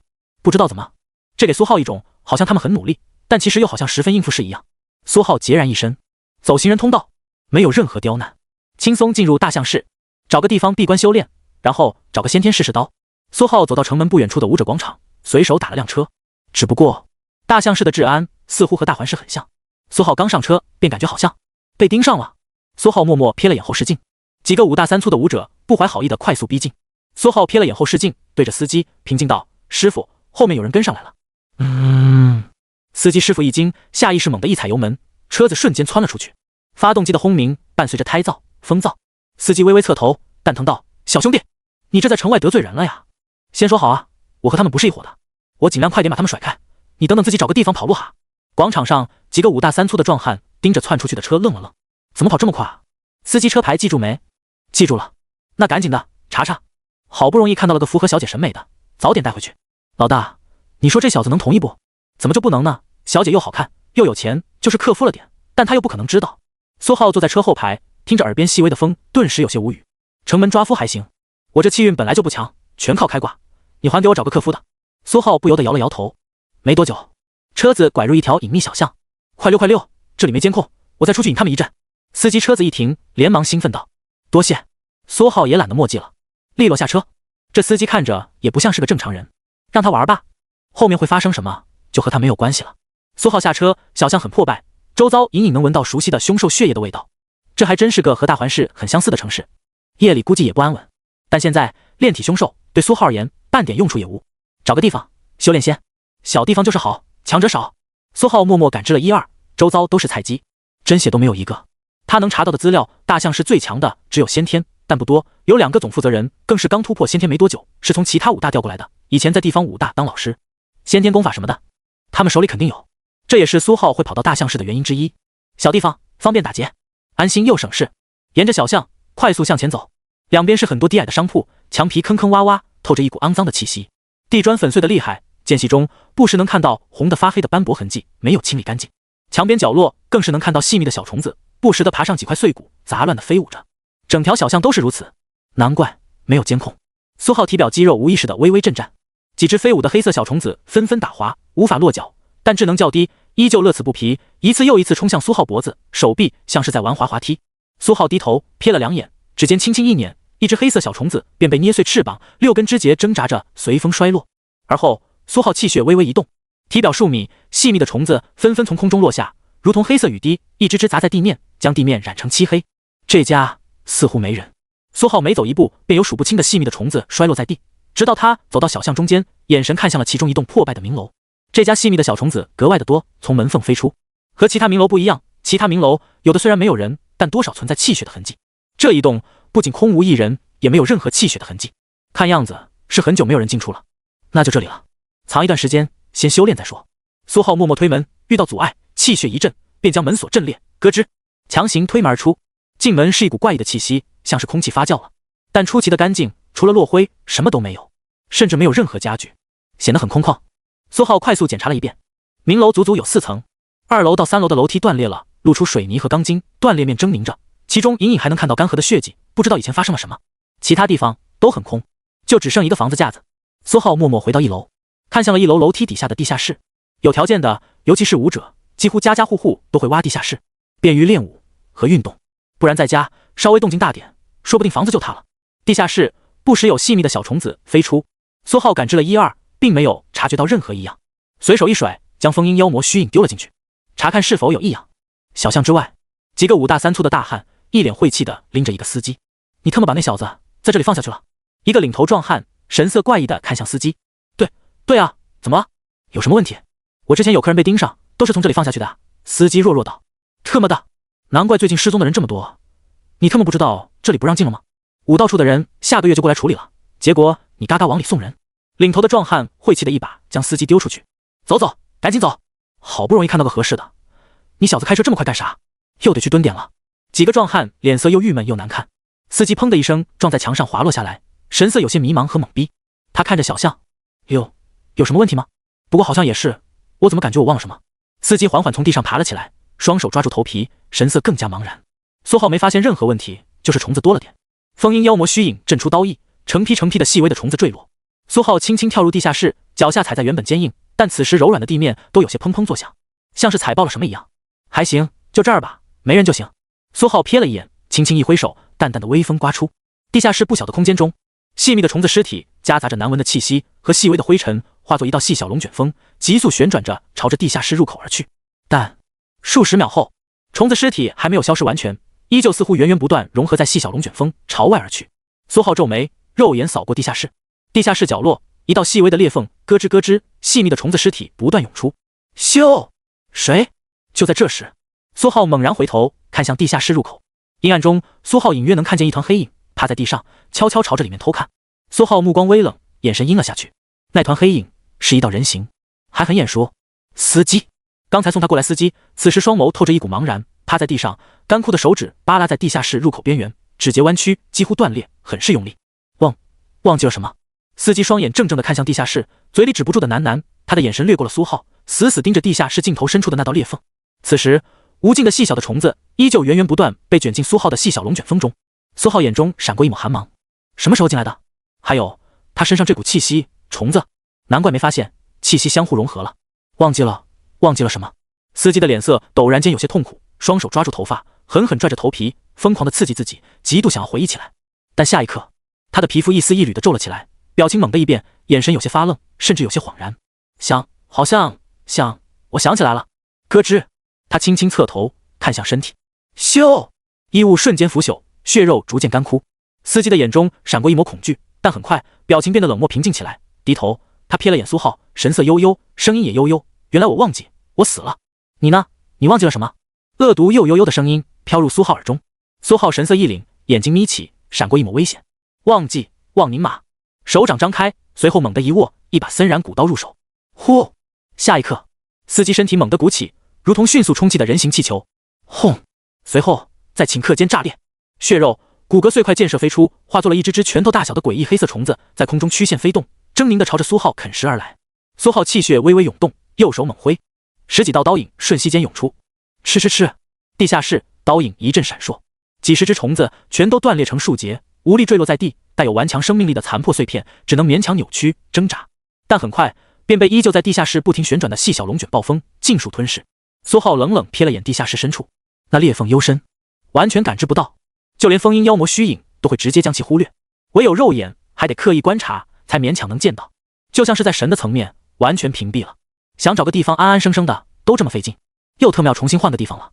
苏浩右手一抖，一道细微的针血瞬间没入不断扭曲的细小龙卷风暴之中，维持住暴风的运转。随后毫不犹豫猛地一跳，自地下室急速窜出。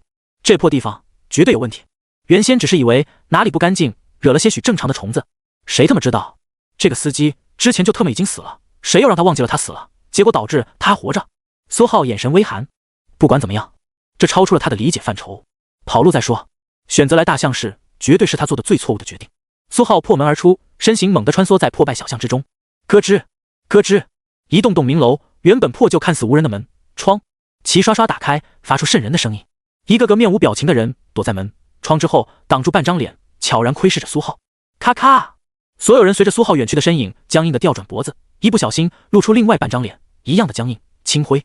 苏浩稍稍瞥了一眼，神色一冷，立刻将头埋了下去，双腿狠狠运转血气，朝着小巷外猛奔。管你们特么的什么情况，跑了再说。一个个僵硬的人目光悠悠地看向苏浩远去的背影，僵硬的声音响起：你呢？你忘记了什么？声音很是轻微，但一个字比一个字响。想起来，等你想起，你会想起来。幽怨的声音如同诅咒，从一个个僵硬的人的嘴里吐出，带着一股瘆人的味道。苏浩后背有些发毛，轰！几乎是下意识的，苏浩血气狂暴地涌动着，五腹内脏齐刷刷一亮，一丝丝漆黑真血不停流转，速度一下子飙到极致。但巷口的距离看似很短，却又那么长，脚下几乎碎成渣渣的地砖似乎会动，拉着他后退。门身后那栋破败民居的大门悄然间紧紧贴在了苏浩背后。苏浩只感觉身后一凉，回头一望，整个人几乎重新掉进地下室。特么的，有完没完？苏浩的表情骤然变得阴森，刷刷刷，浑身鳞片翻涌而出。与此同时，一股炙热的火焰挣扎着从肩膀冒出，就像是一只蜥蜴的脑袋，喷出硫化物般的气息。一股阴冷的黑色毒物翻腾着从背心涌出，像是一条森然黑蛇，嘶嘶作响。火毒阴毒彼此交织，给我去死！轰！